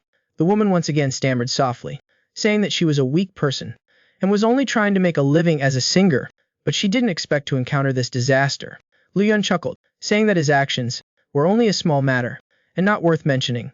At this time, Jiang Qin was already extremely impressed by Liu Yun. He continuously gave a thumbs up, praising his bravery. Liu Yun patted the boy's shoulder, and said softly, "Chasing away 2 thugs is nothing. Destroying their lair is what's truly called chivalry." Jiang Qin heard this, and couldn't help but stare with his mouth wide open. Uncle, are you serious? Liu Yun said. They dared to forcibly abduct a civilian woman in broad daylight, and there were many people watching around, but no one stepped forward to stop them. This shows just how arrogant that Black Ghost Gang usually is. Jiankan was also a smart child, nodding his head repeatedly. And the most important point, after Uncle leaves, it's inevitable that they will retaliate against your father and son. Speaking of this, Liu Yun smiled soft. When eradicating weeds, one must eliminate the roots. This is a principle that I only recently realized. After speaking, Liu Yun told Jiankan to wait for him at the noodle shop first. He would be back soon, but he didn't know that. This scene had also been seen by another person. Nangong Song clenched his fist until it cracked. The face of this heaven-wounded sword sovereign was as cold as ice, and he muttered softly, Black Ghost Gang, huh? A man who dares to abduct a civilian woman on the street in broad daylight. Unexpectedly, he encountered a young man with a sense of justice. Not only was he crippled on the spot, but he also brought about a disaster that would destroy his gang. Outside the Black Ghost Gang, seeing a young man stride towards them, two guards at the gate immediately shouted loudly, State your name, but they only saw the young man take one step forward. Like a tiger descending from a mountain, in a flash Liu Yun's figure flickered, and was already in front of them. The young man put his two palms together, and naturally extended both arms, blocking two moves at once, and suddenly struck hard at the lower bodies of the two men. The two guards cried out enough, their bodies went limp, and they fell to the ground. Liu Yun's figure did not stop, and he strode into the courtyard. Seeing uninvited guests single-handedly barging into the courtyard, the Black Ghost Gang members couldn't help but turn to look. When they finally saw the appearance of the person who had arrived, it was the same young man. The burly man who had been beaten earlier hurriedly ran up to report, Gang leader, it's that brat. He doesn't take our Black Ghost Gang seriously. Big brother Hailu pinged sized Liu Yun up and down. But this Black Devil Hall leader couldn't see through the other party's depth, while a middle-aged man standing below managed to catch a few clues. The man in the brocade robe looked up and took a deep look at Liu Yun. He saw the young man before him with an icy face. His sword-like brows were raised high. The divine light in his eyes was restrained, containing an astonishing power that flashed quickly. The man in the brocade robe didn't show anything and lightly shook his head. This time, the Black Devil Hall was likely kicking a steel plate. They saw Kang Pingda suddenly punch a subordinate in the stomach. The latter immediately cried out and flew out backwards. Falling to the ground, Kang Pingda cursed lowly, calling him useless, then stood up and said in a deep voice, You brat, you dare to hinder the Black Devil Hall's affairs? The corners of Liu Yun's mouth curled into a cold smile. Enough with the nonsense. I'm here specifically to save you from suffering. Hearing these words, the corners of Kang Pingda's mouth twitched slightly, while the other Black Devil Hall members stood up simultaneously, each one rubbing their fists, just waiting for their hall leader to give the order. Just as the subordinates slowly surrounded Liu Yun, the man in the brocade robe smiled, and spoke, Young man, do you know the sage Liu Tongxiu? Liu Yun stated frankly that his knowledge was shallow, and had never heard of him. I don't know why, but meeting you today reminded me of Liu Tongxiu's dialogue with his disciple. The disciple asked Liu Tongxiu what the so-called chivalry in the martial world was. The sage said, treating life and death lightly, and sacrificing oneself for others, can be called chivalry. The disciple then asked, what is a knight-errant? Liu Tongxiu said, seeing injustice and acting chivalrously can be called a knight-errant, but those who do not know restraint can only be called reckless. Speaking of this, the man in the brocade robe looked at Liu Yun, his gaze turning cold. So young man, are you a knight-errant or a reckless man? I am just a Taoist who cannot tolerate injustice. Naturally, if I don't like what I see, I must eliminate it. At this moment, a burst of hearty laughter came from the door. The newcomer was the heaven-soaring general Nangong Song. Don't listen to him twisting the words here. Liu Tongxiu's disciple also asked a final question. He asked his teacher, why doesn't chivalry bring any benefits? Yet it makes people in the martial world willingly sacrifice themselves to pursue it. The sage said, to aid the needy and rescue those in distress is to display the heroic spirit of martial artists. Liu Yun turned his head curiously to look, only to hear the newcomer continue to say, unexpected. One of the four evil heavens of the Crimson Demon sect, the flicking dart hand, is also here. No wonder the Black Devil Hall dares to be so lawless. Liu Yiki's fists on the table suddenly clenched. Today was truly unlucky. First, he encountered a stubborn youngster with high strength, and now even the renowned heaven-soaring general has arrived. Nangong Song drew the long sword behind him, and said loudly, Old thief, enough with the talking.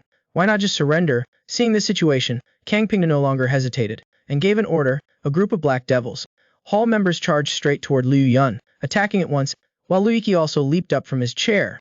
His target was Nangong Song, who was standing at the door. This flicking dart hand, in mid, suddenly threw a punch. A burst of fist energy shot straight towards Nangong Song. The latter slightly tilted his body, and easily dodged it, then laughed loudly, and closed in his sword like a swimming dragon. In an instant, he was in front of him, engaging Liu Yiki in combat. While Liu Yun on the other side wasn't inferior either. The young man gathered his mighty strength throughout his body, and suddenly threw a punch. Several gang members were instantly blown away. Those with weaker cultivation caught up blood after being struck by one punch. For a time the small courtyard was filled with incessant screams. By the ears, just as Liu Yun was stretching, preparing to strike again, he suddenly heard a loud shout from behind. "Brat, pay with your life." The young man's expression didn't change at all, and turned his head to look. The one who came was the Black Deer Hall leader, Kang Pingda. This Black Devil Hall leader exerted force on his legs, and leaped up. The spear in his hand moved like a python on the hunt, stabbing straight down from above. Liu Yun saw the situation, but remained unfazed. The young man's body swayed, and consecutively dodged several spear attacks, then flew up, and kicked Kang Pingda in the stomach. The latter grunted, and was immediately kicked out several zhang. But this old man was quite fierce. After regaining his footing, he continued to attack with his spear. Liu Yun ducked to avoid a sweeping spear attack from Kang Pingda. The young man's expression was as calm as still water. Although the opponent had a grand presence, his strength was still far inferior to the spear master from Silver Sand Valley. But unexpectedly, right at this moment, Kang Pingda suddenly opened his mouth wide. A ray of cold light shot out from his mouth. Seeing that cold light fly straight towards his face, Liu Yun was surprised, but was still not flustered. The young man suddenly raised his left hand, and pinched with 2 fingers, accurately pinching 2 flying needles between his fingertips. Unexpectedly taking advantage of this opportunity, Kang Pingda powerfully charged with his knee. Liu Yun hurriedly raised his 2 arms to protect his chest, barely managing to block it. But he was also knocked back several zhang by the powerful force. The young man bent his back before he could regain his footing. Although the opponent's methods were despicable, he couldn't deny that in actual combat they were extremely useful. Liu Yun couldn't help but feel annoyed in his heart. He had underestimated his enemy. A lion hunts a rabbit with all its strength. Even if one has divine power protecting them, they cannot be arrogant and careless. While Kang Pingda's heart was filled with shocking waves. Just now, with one impact, he only felt that the other party's body was as hard as steel. It was clear that the young man in front of him had a cultivation far superior to his own. Thinking of this, he suddenly turned his head and shouted loudly, "What are you still standing there for? Kill him together." Countless subordinates glanced at each other. For a moment no one dared to rush forward. Seeing this situation, Kang Pingda's face turned livid with anger. He pointed at Liu Yun, promising that whoever killed this person would be rewarded with 10,000 taels of silver. Only then did a group of subordinates rush towards Liu Yun with their swords and sabers. The young man saw this, and slightly raised his eyebrow. His eyes contained the will to fight. Then he forcefully stomped on the ground, and rushed forward to meet the enemy. Liu Yun dodged the burly man. He reached out and grabbed the other's clothes, then circled behind him. A powerful palm struck the man's shoulder. The force of the hammer in the burly man's hand went out of control and changed direction, hitting another comrade in the back of the neck. The unlucky fellow widened his eyes in disbelief. He never expected that he would die at the hands of his own comrade. Liu Yun followed the old method, borrowing power from the bandits to fight, using softness to overcome hardness. The young man used it skillfully. Not only could a group of bandits not hurt Liu Yun at all, but they were also slaughtering each other, causing a great loss of manpower. Seeing this situation, Kang Pingda was shocked. This kid is so young, yet his methods are so powerful. This Black Devil Hall master roared angrily, and rushed forward to attack. The long spear in his hand suddenly thrust out, aiming straight at Liu Yun's chest, only to see the young man swing a palm with his right hand. The Tai Chi force in his palm continuously erupted. Then, a shocking sound of metal clashing rang out. The diamond spearhead was shattered into pieces. Kang Pingda's pupils suddenly contracted, his face full of disbelief. The next second, he only felt a sharp pain coming from his hand. Suddenly Liu Yun exerted force. Seizing the long spear in his hand, the young man turned around, and forcefully kicked the opponent's chest. Kang Pingda only felt the ki and blood in his body surging. He continuously retreated, and before he could stabilize his body, the long spear suddenly stopped. This Black Devil Hall master was fixed in place and died on the spot. On the side, Nangong Song glanced over, and softly said, "That side is done. It seems that I also have to quickly finish things." This heaven-piercing sword Lord wielded. The 3-foot sword in his hand emitted a cold murderous aura. The overflowing sword kai surged up, wrapping around the sword body. Liu Yiki couldn't help but break out in a cold sweat when he saw this. He knew that the opponent was truly intent on killing him. The next second he saw Nangong Song suddenly exert force, and quickly charged over. The sword light, carrying the force of splitting mountains, fiercely slashed down. Liu Yiki did not dare to face it head-on. He hurriedly retreated backward. Nangong Song, however, followed the sword, and did not let him go. Liu Yiki pushed the opponent back with a palm, and asked in shock, "I have no feud with you. Why must you fight so desperately?" Only to see Nangang Song hold his long sword horizontally, creating a starting stance. This heaven-piercing sword lord said calmly, "A sword practitioner naturally fights for a breath of noble righteousness." Seeing this action, Lu Yiki couldn't help but change his expression. He recognized that this was the starting stance of the boundless firmament sword. The next second he saw Nangang Song sweep his sword horizontally. The sharp sword surged out, like a raging wave breaking the shore, but unexpectedly, Lu Yiki had already fled when he had just raised his hand. With a few leaps, he had already disappeared from sight. Nangang saw this situation, and couldn't help but feel slightly embarrassed. This heaven-piercing sword lord helplessly sighed to himself. "It seems that my swordsmanship is still far from enough." The young man had a fortuitous encounter after falling off the cliff, and his power had greatly increased. After going down the mountain, he could kill a first-grade expert with just a wave of his hand. In the noodle shop, the food was ready. 2 bowls of noodles were quietly waiting for Lu Yun to eliminate the Black Devil Hall and return. The bowl of noodles in the shop still exuded warmth. The young boy happily called out, "Taoist uncle." Xuanji asked if he had finished dealing with everything. Lu Yun said everything went smoothly. Presumably from now on, the Black Devil Hall would no longer bully the common people. Jiang Zan's small face was full of a bright smile. "Uncle's amazing. The noodles haven't cooled down yet. Eat them while they're still hot." Just at this moment, the young boy saw another person following closely behind, and arrived. He couldn't help but curiously ask Lu Yun, "Who is this person?" Nangang Song naturally put his arm around Lu Yun's shoulder. "I am his close comrade in arms. We will be journeying together in the pugilistic world from now on." Jiang Zan was immediately left bewildered by what he heard. As for Lu Yun, he helplessly shook his head and gave a wry smile. The setting moon hung high in the night sky. Nangang Song and Lu Yun returned to the farmhouse by the fields. The two set up a campfire not far from the house. Lu Yun brought out a jar of strong liquor and some wild boar meat. The two already had the intention to fight together, and Nangang Song was one of the 6 divine lords. During the conversation, they learned that Liu Yun was the sworn brother of Bai Yunqi, and the relationship between the two was immediately brought closer. They also addressed each other as brothers. Before the campfire, the two raised their cups to each other, emptying cup after cup. Before long, Nangang Song was a bit drunk. It was also the first time Liu Yun had drunk so much wine. The young man's face was flushed, looking a bit foolish and cute. Nangang Song wiped the corner of his mouth. His eyes half closed as he looked at Liu Yun. Big Brother Bai is not someone who casually forms brotherhoods with others. For him to befriend you, it's enough to show that he really likes you. Liu Yun scratched his head shyly, then smiled naively, saying that everything was fate's doing. Nangang Song finished a cup of wine, and softly said, "In your eyes, what kind of person is Big Brother Bai?" Liu Yun thought for a moment, and said honestly, "The other party is like the wind." Nangang Song frowned slightly upon hearing this comparison. Liu Yun immediately explained, "Elder Brother Bai is unrestrained and free. He acts according to his own will. Like the wind on the river, isn't he free and untrammeled?" Upon hearing this explanation, Nangang Song couldn't help but laugh heartily, frankly saying that Liu Yun's analogy was indeed very vivid. But then his expression turned serious.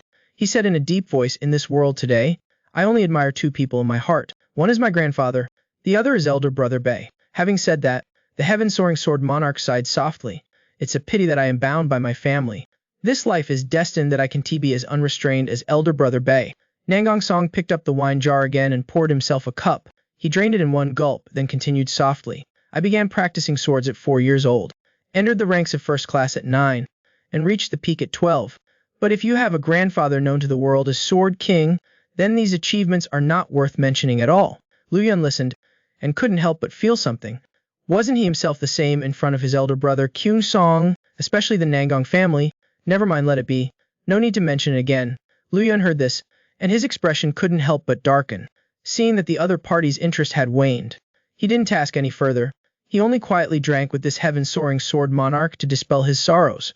With a cup of strong liquor down his belly, Nangang Song's emotions returned to normal. He asked Liu Yun when he planned to set off for the Huashan sect. "In about 10 days, my body will have fully recovered. Then I will set off to Hashan." "Don't blame your brother for speaking harshly. Are you sure he is still alive?" Liu Yun heard this, and became silent, not speaking for a while. Then he picked up his wine cup, and forcefully drank a cup of strong liquor. The teenager's voice was low and hoarse. "I can only believe that he is still alive. Perhaps he is in some place, watching this waning moon with me." At the same time, at the martial arts training ground of the Hashan sect, a beautiful figure holding a long sword in hand, leapt up into the air, as light as a swallow. Hua Yunji wielded the 3-foot Kingfing sword in her hand with airtight precision. She deployed her full power all around. Sword aura shot out in rapid succession. Her momentum was like a rainbow. Almost 2/4 of an hour had passed.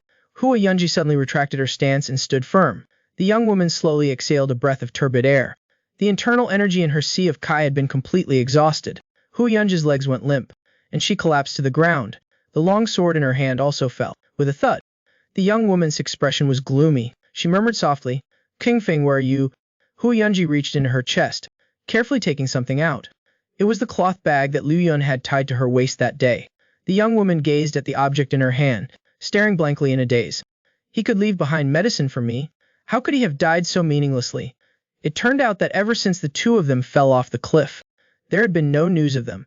Zenran Kaoxian, not having heard from his disciple for a long time, immediately led people back, searching along the way, and carefully investigating. Xie Zongxi discovered some clues. He had rescued Hua Yunji in a cave. Then they continued their search in the valley. But after searching for more than a month, they still couldn't find any trace of Liu Yun. Seeing his senior brother sitting on the ground, filled with grief and speechless, Zenran Kaoyu could only try to comfort him, saying that Liu Yun's appearance was not one of a short life. Perhaps he had other opportunities, one never knows. Helpless, everyone had to stop the search and return to their respective mountain gates. At the same time, they sent people along the way to continue looking for news. After returning, Hua Yunji was like a different person. She was silent and taciturn all day long, and wholeheartedly devoted herself to hard training with the sword. The young woman's initial intention was to use this way to numb herself, but unexpectedly, this almost harsh form of cultivation had a surprising effect. With the additional help of the Shizong grass, her physical body had undergone a transformation. Her day and night sword training also brought her sword intent to a new level. She not only comprehended the martial arts inheritance of the three absolute sword king, the secret manual also contained the insights of Zenran Yuzhou, which she also touched upon slightly. Hua Yunji looked at the crescent moon in the sky. Her expression was mournful. Tears glistened in the young woman's eyes. She said softly to herself, "Qing Feng, I believe that you must still be alive." Right at this moment, a familiar voice came from behind her. "Big sister, it's been months, and you've become even stronger." Hua Yunji quickly gathered her thoughts and turned her head to look. She saw that the person who had come was none other than the daughter of the mighty martial god, Taixioxi. Speaking of 10 days later, Liu Yun bid farewell to Jiangxi and his son. Under the escort of Nangong Song, they set off for the Huoshan sect. Around it, the two found an open space, built a fire, and cooked a meal.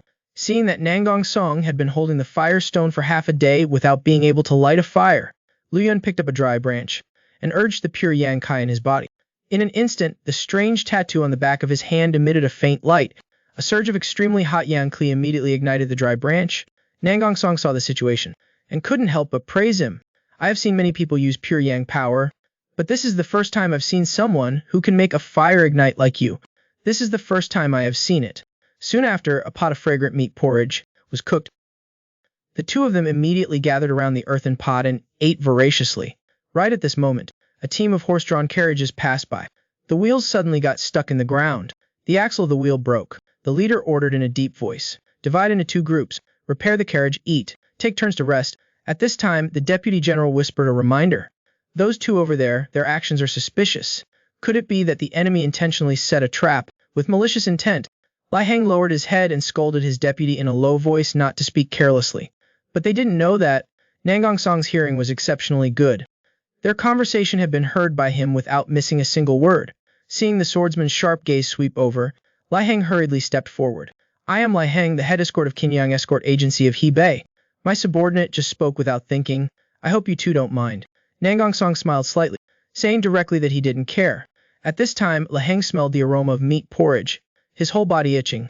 Liu Yun saw that the other party was coveting it and invited them to join. The head escort heard this with a happy expression, while his deputy stepped forward, speaking really, saying, "What if the porridge had some sleeping medicine in it?" Still not shutting up, "Escort Liu, don't you think you're being too disrespectful?" "But head escort, don't you think it's too coincidental? They are eating here, and our carriage just happens to break down here. Moreover, these two people look like they re from the martial arts world, and we still don't know who they are now." Liu Yun smiled slightly, saying he was Dao Ming Qingfeng. Escort Liu seemed to be pondering something after hearing that.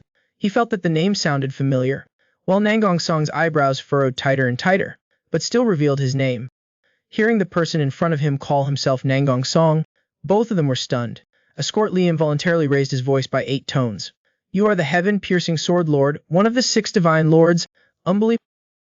Nangong Song scoffed, saying, "Believe it if you want to. Unexpectedly, escort Liu refused to let it go, saying directly that unless the other party displayed the boundless sky sword style, otherwise he would definitely not believe it. Lahang saw this and immediately became angry and scolded his deputy for being too rude. Nangong Song slowly stood up, coldly saying, "If you want to eat, bring out the bowl. If you don't eat, then get lost." Speaking of this, the heaven-piercing sword lord's tone turned cold. "Want to see my sword?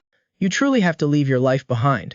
Lahang saw this and hurriedly stepped forward to mediate. This head escort shamelessly asked for a bowl of porridge, not holding back as he ate it deliciously. After thanking the two, Lahang led his subordinates and turned to leave. Escort Liu didn't understand the head escort's way of doing things. Lahang's face turned gloomy and said softly, "When escorting goods, the most important thing is to be careful. If those two wanted to rob the goods, what need is there for tricks and schemes? With just one of them, we wouldn't be able to resist." At the same time, on a hillside, a group of people were staring at the escort team. The burly man in the lead looked excited and ordered in a deep voice, "Everyone mount, prepare attack, a volley of cavalry fire, try to kill half of them." As soon as he finished speaking, a group of bandits responded in a low voice and then mounted their horses. At once, the sound of horses neighing rose one after another. Speaking of Liu Yun, the two of them finished their lunch and continued on their way. Seeing Liu Yun furrowing his brow tightly, with a serious expression, Nangong Song curiously asked if he had anything on his mind. "You said just now, want to see your sword, you have to leave your life behind." I suddenly felt a little insight in my heart. The so-called immovable as a mountain, moving like thunder, the intention of martial arts should also be like this. Nangong Song couldn't help but laugh, saying that he was just saying that because he didn't like the other party. Just at this moment, a burst of urgent hoofbeats sounded from behind. The saw Escort Liu's terrified expression as he shouted loudly, "Great heroes!" The man who was just a second ago loudly criticizing the two of them, but soon chased after them, shouting, "Great heroes, save our lives!"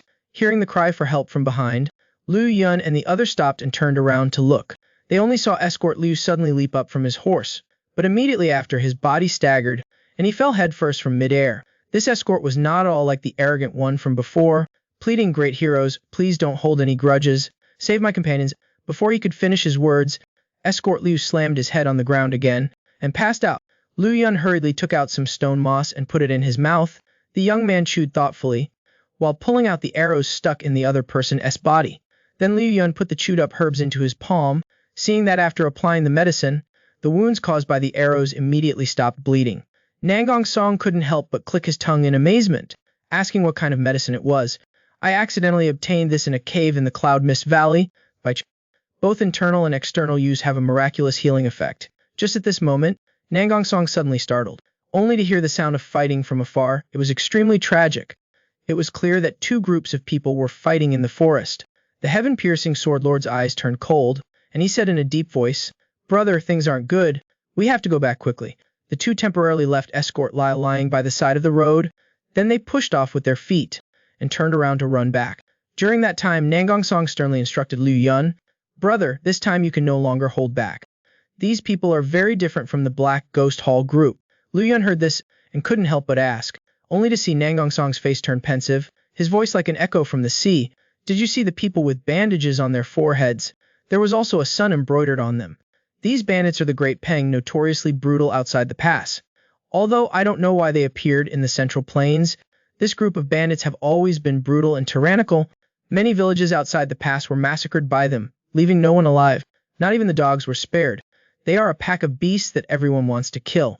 Dear brother, later when you take action, you absolutely cannot hold back." Liu Yun listened and softly acknowledged almost inaudibly. At this moment, a bandit discovered the two of them, quickly approaching, hurriedly shouting a warning to his companions, then drawing his bow and nocking an arrow. The next second, a feathered arrow shot out like a meteor. Liu Yun frowned, his figure not stopping at all. The youth continued to rush forward, but his right hand gently extended. Without missing by a hair, he grasped the feathered arrow in one hand. Liu Yun leapt into the air, dodging several arrows that were shot from behind, then swung his hand, throwing back the feathered arrow in his hand. That feathered arrow instantly pierced a bandit's neck. That person immediately cried out in agony, falling off his horse, and Liu Yun, after landing lightly, his figure became ferocious, charging straight into the crowd of vicious people. The bandits, seeing this, immediately howled strangely, charging forward. The spears in their hands, like locusts, flew straight at the aggressive youth. Liu Yun simply raised his right hand, pointing it towards his head. A pure yang overbearing power suddenly condensed. The youth shouted loudly, his right hand forcefully pushing out. Waves of palm power like landslides and tsunamis rushed forward, instantly shattering the resistance of countless spears. The kinetic energy stirred up countless fragments which flew in all directions, and the bandits, unable to dodge, had their heads pierced by the debris. In an instant, screams of agony rang out non-stop, while Nangong's song on the other side was also not to be outdone. This general who grieves for the heavens was charging left and right among the crowd. The long sword in his hand danced, as quick as a swallow. Wherever the sword swept past, blood splattered. Countless casualties. The spiritual power and methods of the two caused the bandits to turn pale. They never expected to encounter such ruthless figures. Nangong Song was seen stamping his feet hard, bursting forward, his figure turning into a blurry afterimage, sweeping past a bandit. Before that bandit could react, he was cut in half by a single sword strike. Lu Yun, on the other side, blasted away a person with a palm strike, his thoughts shifting. The bandits were numerous and powerful. Although he and Nangong Song were not afraid, the escort agency was suffering severe casualties at the moment. Thinking of this, the youth suddenly stood firm, holding his breath. The power of Tai Chi in his Danshan Sea of Kui quickly circulated, bursting out powerfully. A surge of abundant Kui under his control rushed straight to his Baihui point.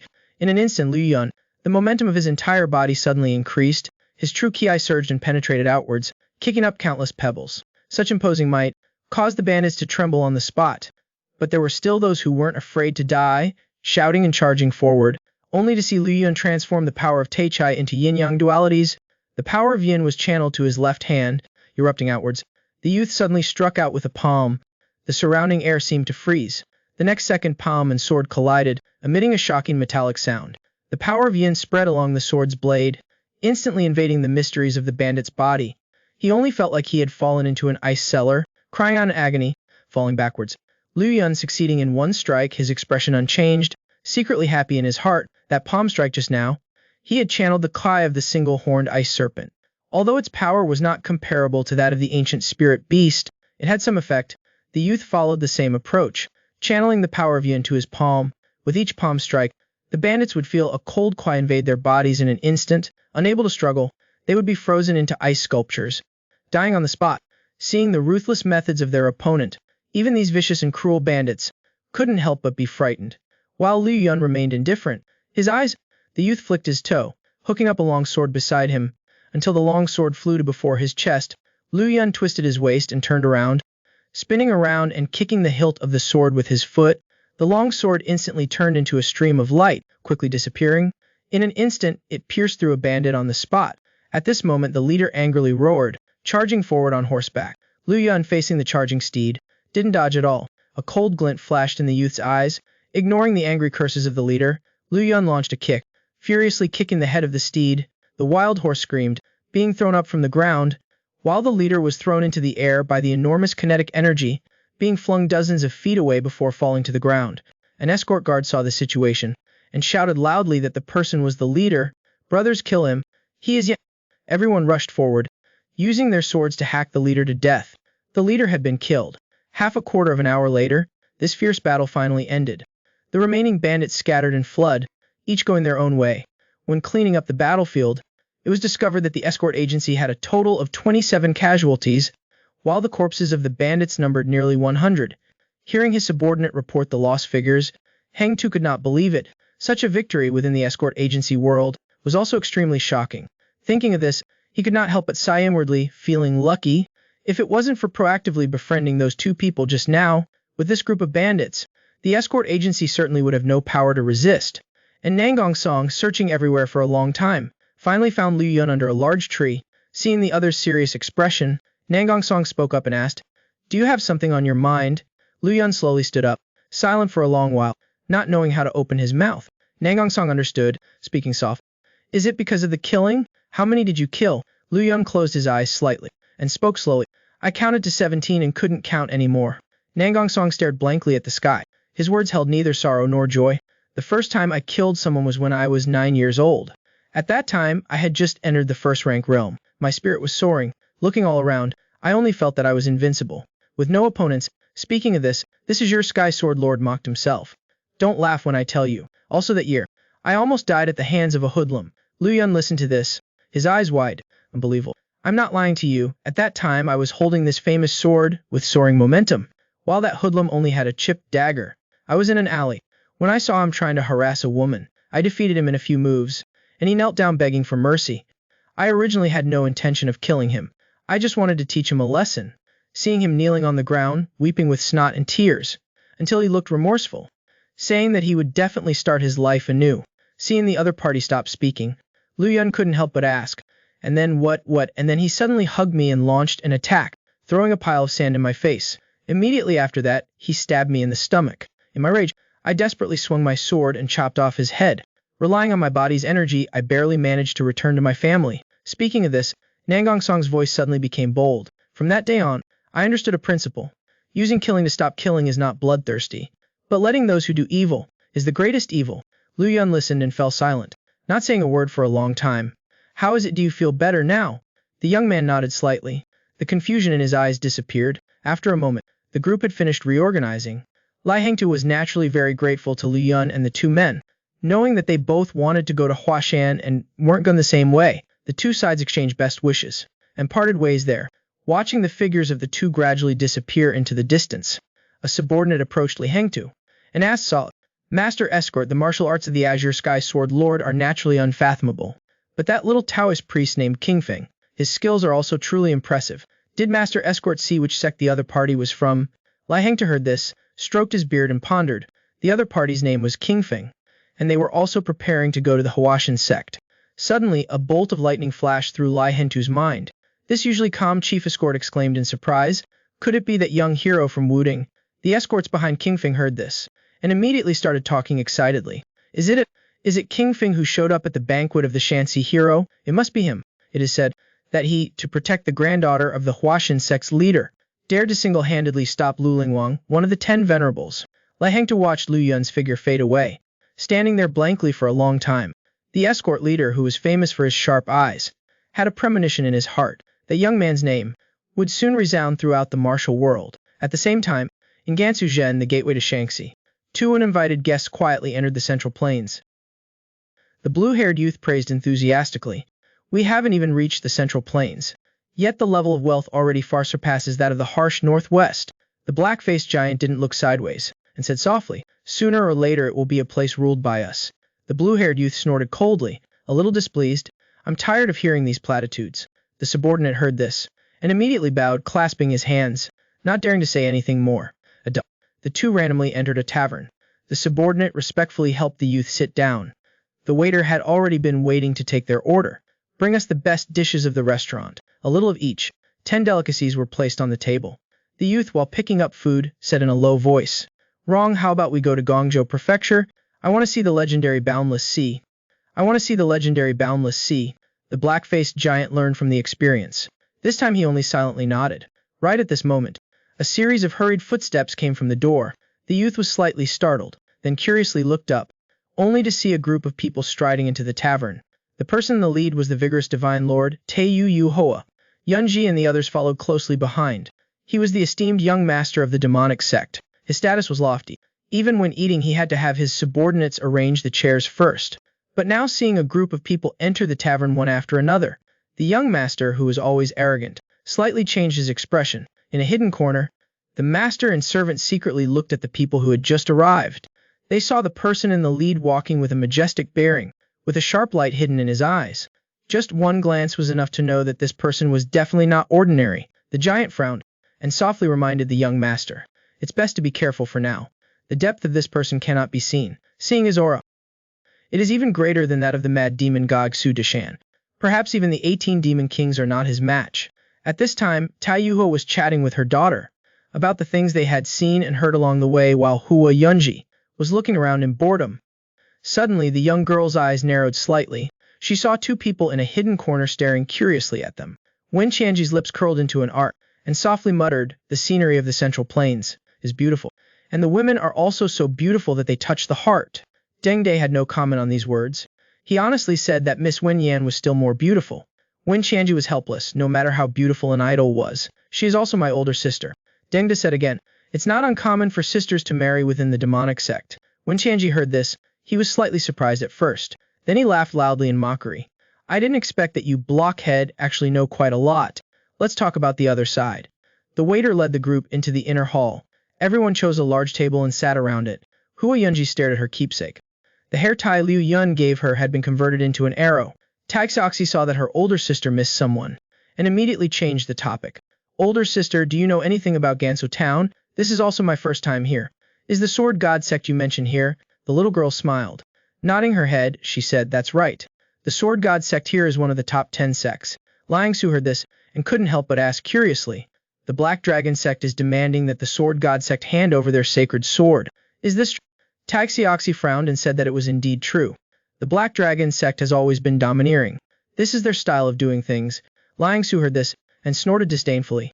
Aren't they just relying on having a demonic head, one of the four evils, behind them? The sword god sect, it is said. The sect master of the sword god sect and the mighty martial god have a close relationship. So after being threatened, they asked Tai Wu Yu to help. Taxioxy liked excitement, and insisted on going along. The Peng family's eldest young master, of course, stuck close to her. Liang Su, a disciple of the beggar's sect, was forced by the little girl to become her disciple. Hua Yunji was dragged along reluctantly. Not long after, the waiter had already served a table of delicacies. Seeing Liang Su's face showing a greedy look like a glutton, Taxoxy angrily scolded him as useless. When you become the leader of the beggars sect in the future, I will set up 100 tables for you. At this time, a Hoashan disciple who was traveling with them. Brother Liang's martial arts have improved so rapidly. Did you have some kind of fortuitous encounter? Liang Su smiled sheepishly, and scratched his head awkwardly, saying that he did not have any fortuitous encounter, but was guided by a master. The Huashan disciple looked serious, and asked who the master was. Liang Su blurted out, it's Taoist Kingfeng of the Wudang sect. As soon as he finished speaking, he immediately reacted, quickly covering his mouth. The Peng family's young master was also cautious, and glanced at the side, only to see Hua Yunji with an ice-cold face. Her mind seemed to be elsewhere. No one knew what this female knight was thinking. While the Huashan disciple still hadn't realized the problem at this time, Liang Su saw the situation, and repeatedly winked at him, giving him signals. But that disciple seemed to be completely unaware, still clinging to the topic of Kingfeng and wouldn't let it go. At this time, Hua Yunji gently slapped the table, and stood up. The young woman's voice was as cold as thousand-year-old ice, and she spoke softly. Everyone please eat first. I'll go outside for some fresh air. After saying this, Hua Yunji suddenly turned around, and strode away. Taexoxy glared at Liang Su, and scolded angrily. You can't even keep your mouth shut while eating. Why don't you know how to read the room? Liang Su knew he was wrong. He bowed his head, dejected and silent. But Xuanji was obstinate, trying to justify himself, saying that he just misspoke. And it was true that he had been guided by King Song. That's why his progress was so rapid. The Huashan disciple was still skeptical, and asked if Kingfeng was really as rumored, with extraordinary skills. Liang Su heard this and swore, and started to praise the other party, saying that Kingfeng was not only skilled in martial arts, but also righteous.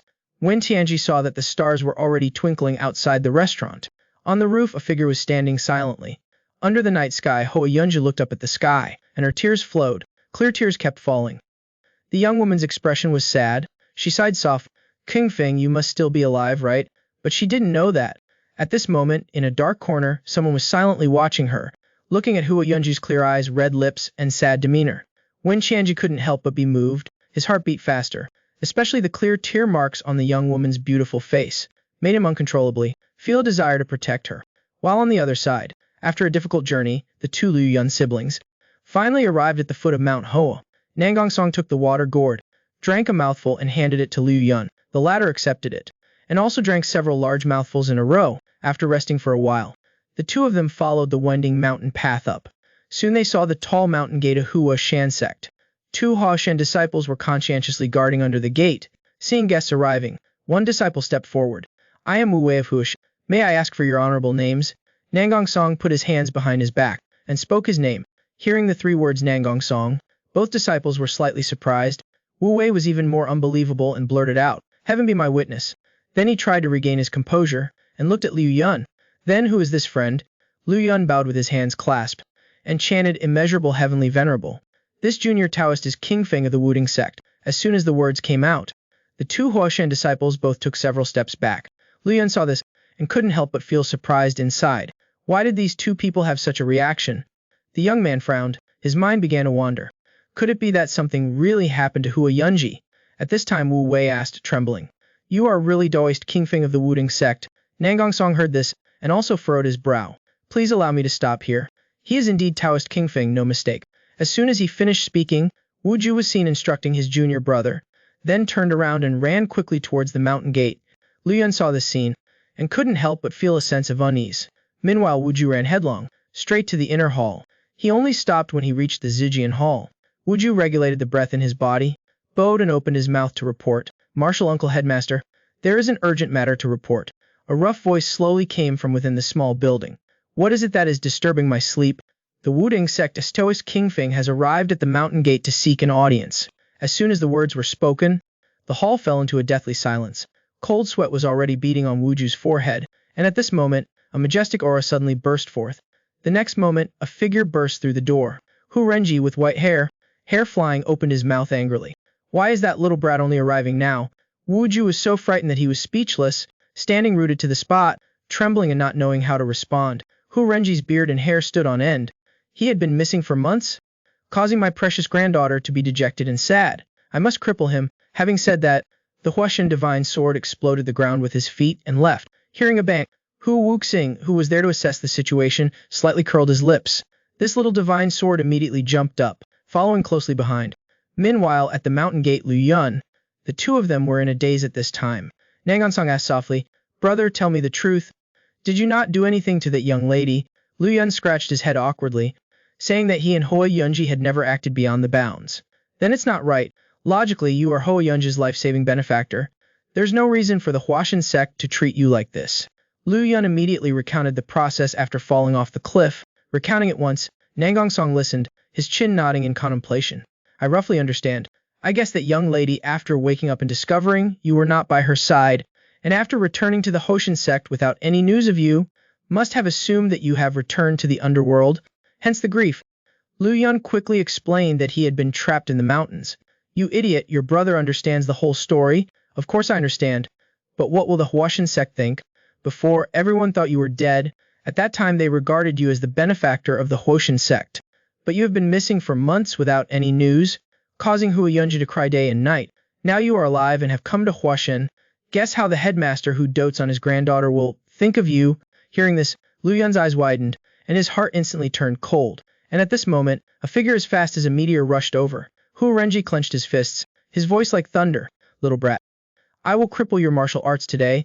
The young man who had repeatedly saved the granddaughter of the Huashan sect's headmaster now came to the door to pay a visit. Not only did the Huashan sect not welcome him, but they also frowned and showed cold faces, and the Huashan sect headmaster didn't say a word, but attacked him directly. Seeing Hua Renji's aggressive approach, the two brothers Lu Yun were both shocked. The Huashan headmaster was seen delivering a palm strike from the sky, forcefully striking down. The force in his palm poured down, like the Milky Way collapsing. The faces of the Huashan sect disciples beside him suddenly changed. He realized this was the sect's signature move, the falling flower and leaf palm. Lu Yun didn't have time to think much, and instantly used a palm technique to meet the attack. The two people's palms collided. In an instant the energy surged, and the airwaves rolled. Astonishment was revealed in Hua Renji's eyes, and the force in his palm increased by another 3 parts. Lu Yun only felt a huge surge of power, like the tide of the Qiantang River surging towards him. He lost his footing, and took 2 steps back. The Taiyin tattoo on the young man's wrist faintly shone, as if encountering a strong enemy, preparing to spontaneously protect its master. Lu Yun saw this, and couldn't help but frown, his heart filled with worry. After being reminded he understood, Hu Renji and animals, if he were to use the power of the Taiyin to injure this Huashan headmaster, then the misunderstanding between the two sides would likely deepen. Thinking of this, the young man's heart moved slightly, and he tried to suppress the Taiyin power that was stirring. The Taiyin tattoo on his wrist faded, returning to calm. Lu Yun then mobilized the power of Tai Chi within his body, using the Wudang secret Jitin Ling Yun palm to meet the attack. The next moment a loud bang was heard, sounding like thunder. Olbi the nurse humped soft, and each retreated a few steps. The two people watching had long since widened their eyes in shock. Nangansong also did not expect that this little brother would be so powerful. The waves of shock in Hoa Renji's heart were even more turbulent. His first palm strike had used 5 parts of his power. Being blocked was considered reasonable, but the second strike used 8 parts of his power, yet this little Wudang Taoist was still able to directly meet him head-on. This Huashan divine sword repeatedly said good 3 times, then strongly stamped his foot on the ground and launched himself into the air. Hu Renji's entire body's aura suddenly increased, a majestic true ki surged from within his body, his left hand extending 5 fingers, a voice of anger, like muffled thunder, drawing near. As soon as he finished speaking, a sword cry rang out, echoing like a dragon's roar. The long sword behind the Huashan disciple was drawn in response. The long sword, being led by Huarenji's aura, rose straight to the sky. Huarenji's left hand probed gently, grasping the hilt of the sword, raising it high into the sky.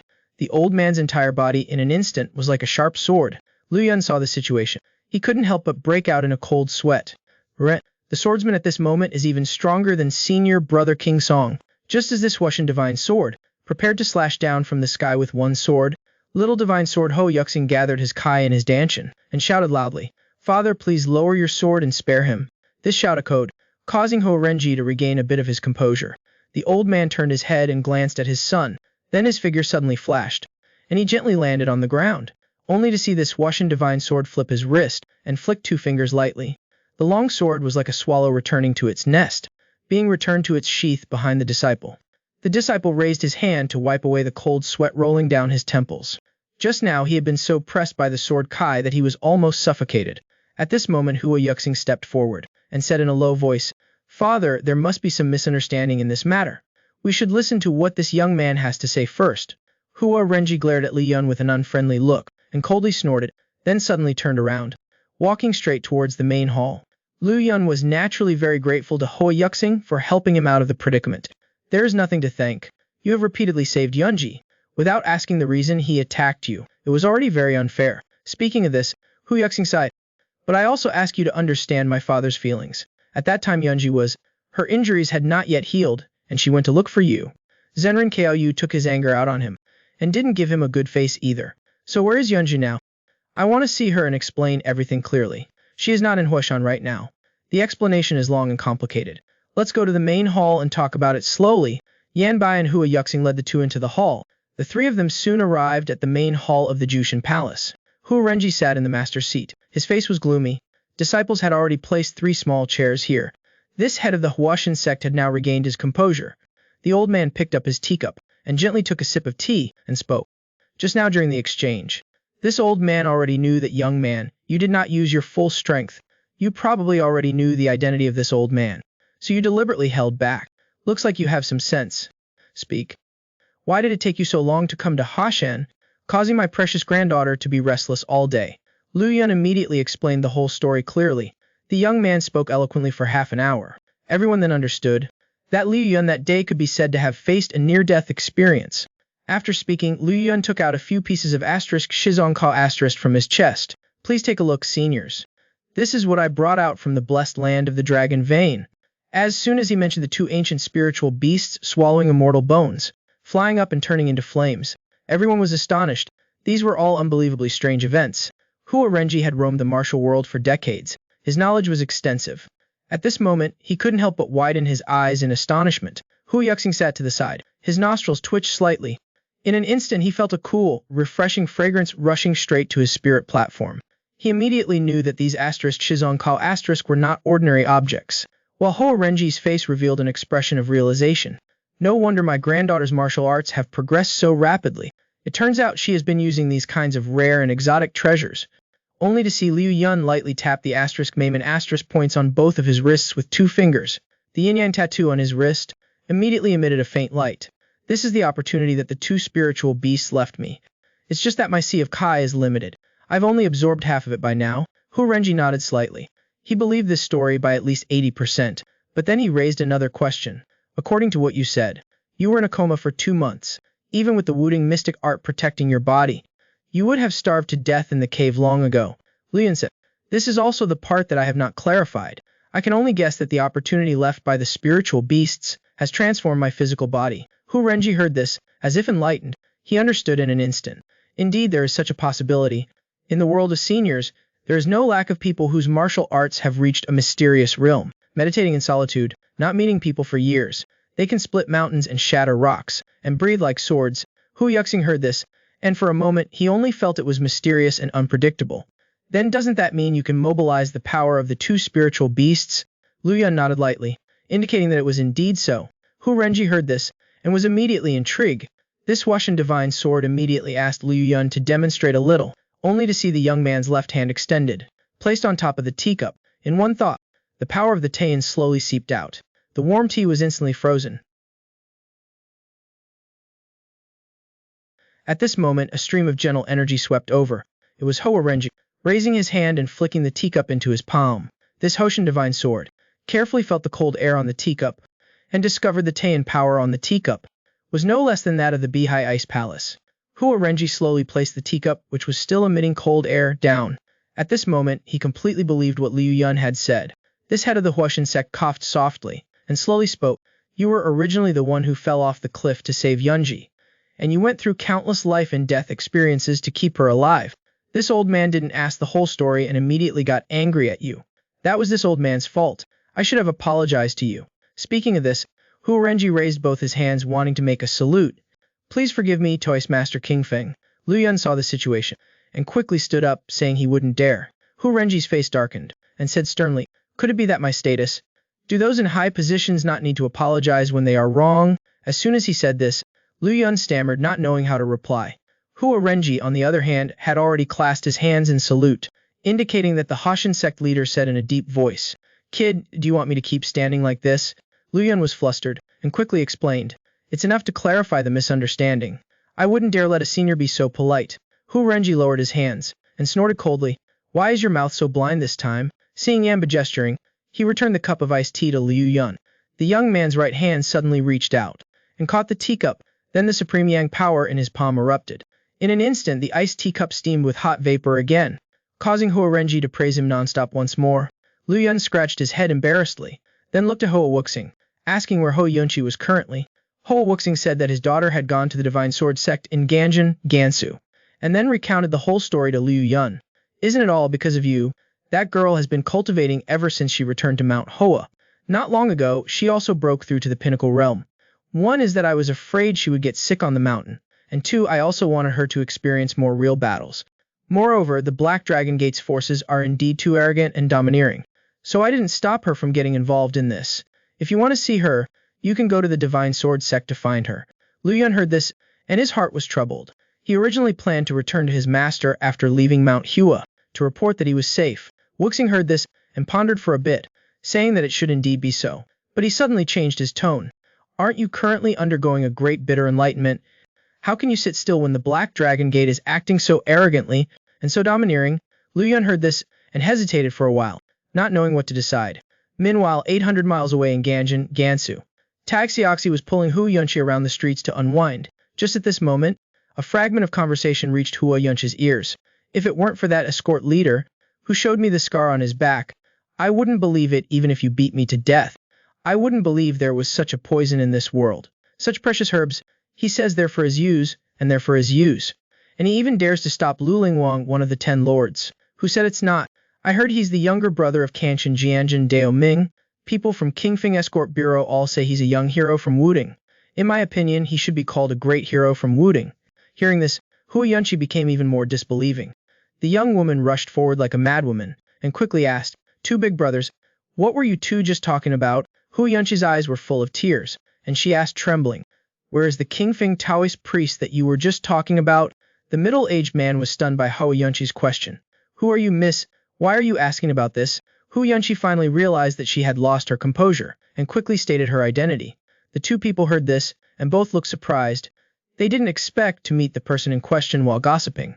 The middle-aged man quickly recounted the truth, saying that the people from the escort team said that the Qingfeng Taoist priest had gone to Mount Hua. Hearing this, Hua Yunqi was overjoyed, and tears kept flowing down her face.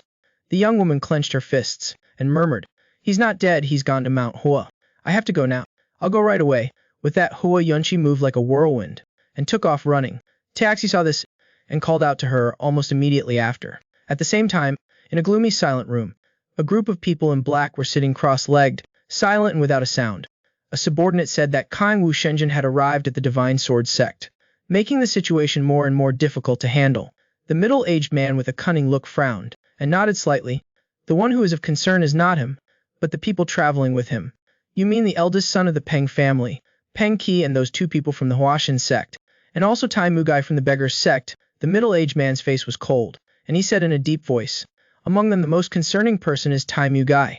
Being targeted by the Beggar's sect is not a good thing. I understand. We must act carefully. Before he could finish his words, a cold snort echoed from outside the door of the silent room. The next second, the thick wooden door shattered with a loud crash, and two figures were seen stepping into the room in a dignified manner. When Tianji's eyes were sharp as knives, his voice cold. Are you the Black Dragon Gate? They were the Black Dragon Gate who were always arrogant and domineering in the Jianyu. And now there were actually two people who dared to openly come to their door and provoke them. Seeing the young man leading the way with an imposing aura, he didn't look good. The middle-aged man did not immediately attack, but instead probed, "May I ask what business you have?" Wen Qianji's face was full of disdain, and said coldly, "No business. I'm just asking you all to go to the underworld to meet Yan Ba." Wen Qianji slowly walked forward, and stepped down heavily with one foot. A dull thud echoed in midair, like a clap of thunder. Then several men in black were seen clutching their throats in pain. Along with Wen Tianji, they formed a circle in the silent room. A fierce Kai aura spread out from him in all directions. The group of people from the Black Dragon Gate were submerged within it in an instant.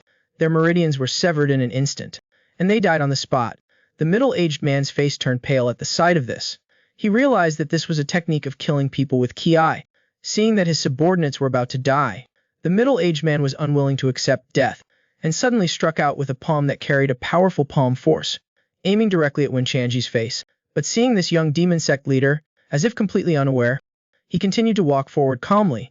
But when that palm force reached a foot in front of him, it suddenly stopped, as if it had collided with an invisible wall. It was difficult to advance even an inch. Wen Qianji's body didn't stop at all, and he took a step forward. This time, even the middle-aged man was as if struck by a heavy hammer, and he staggered backwards.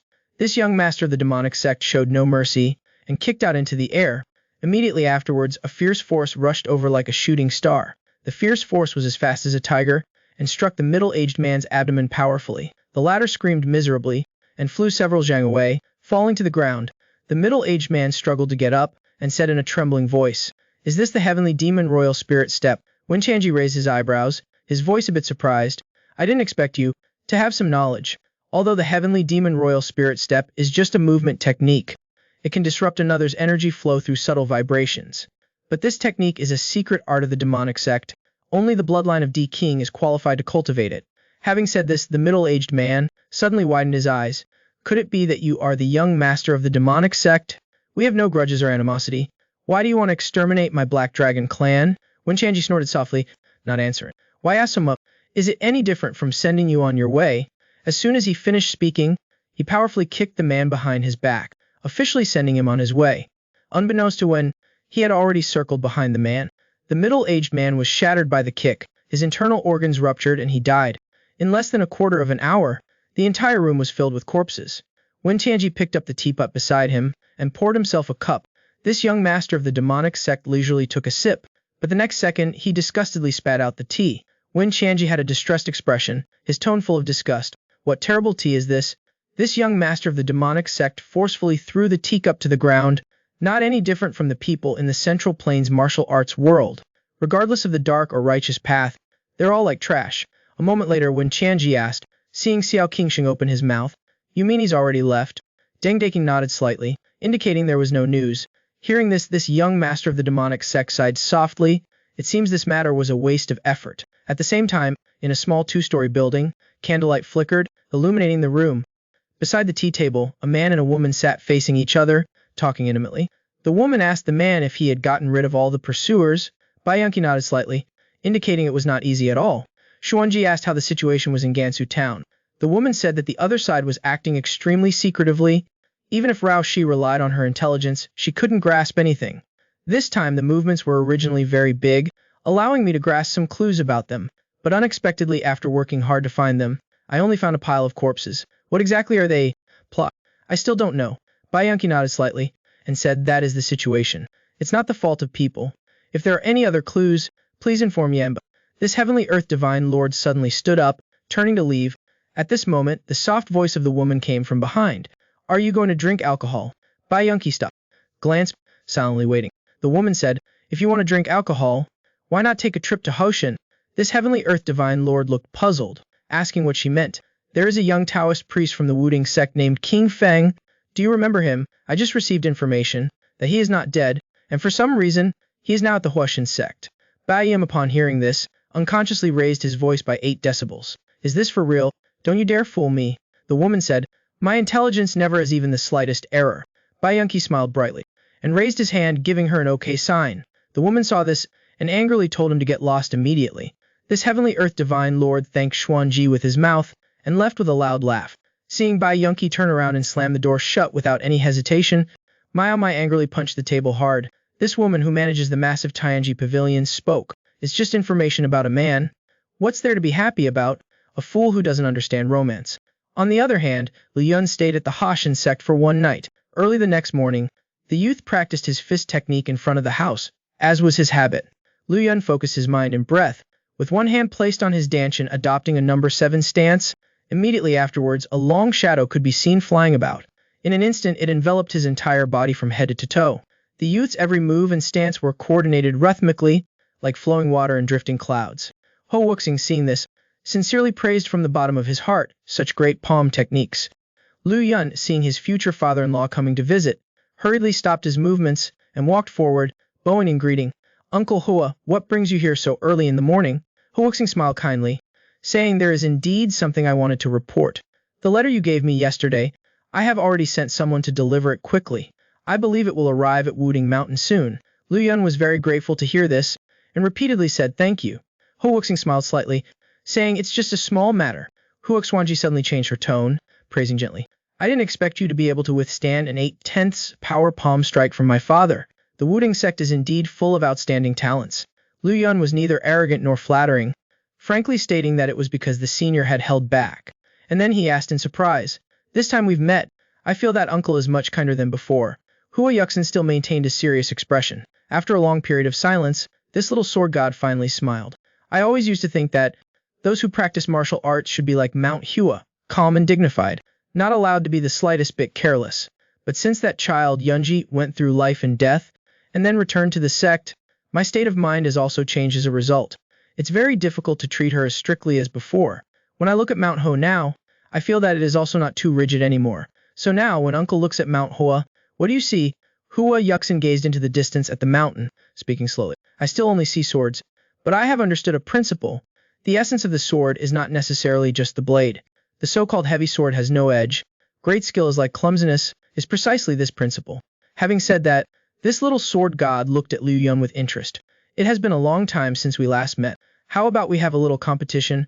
Since you've come to Mount Hua, I naturally have to let you see the martial arts of the Mount Hua sect.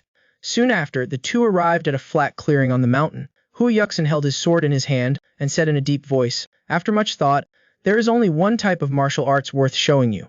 The 24 hands plum blossom sword. It encompasses all the essence of Mount Hua martial arts. This sword technique was created by the plum blossom ancestor of the Mount Hua sect.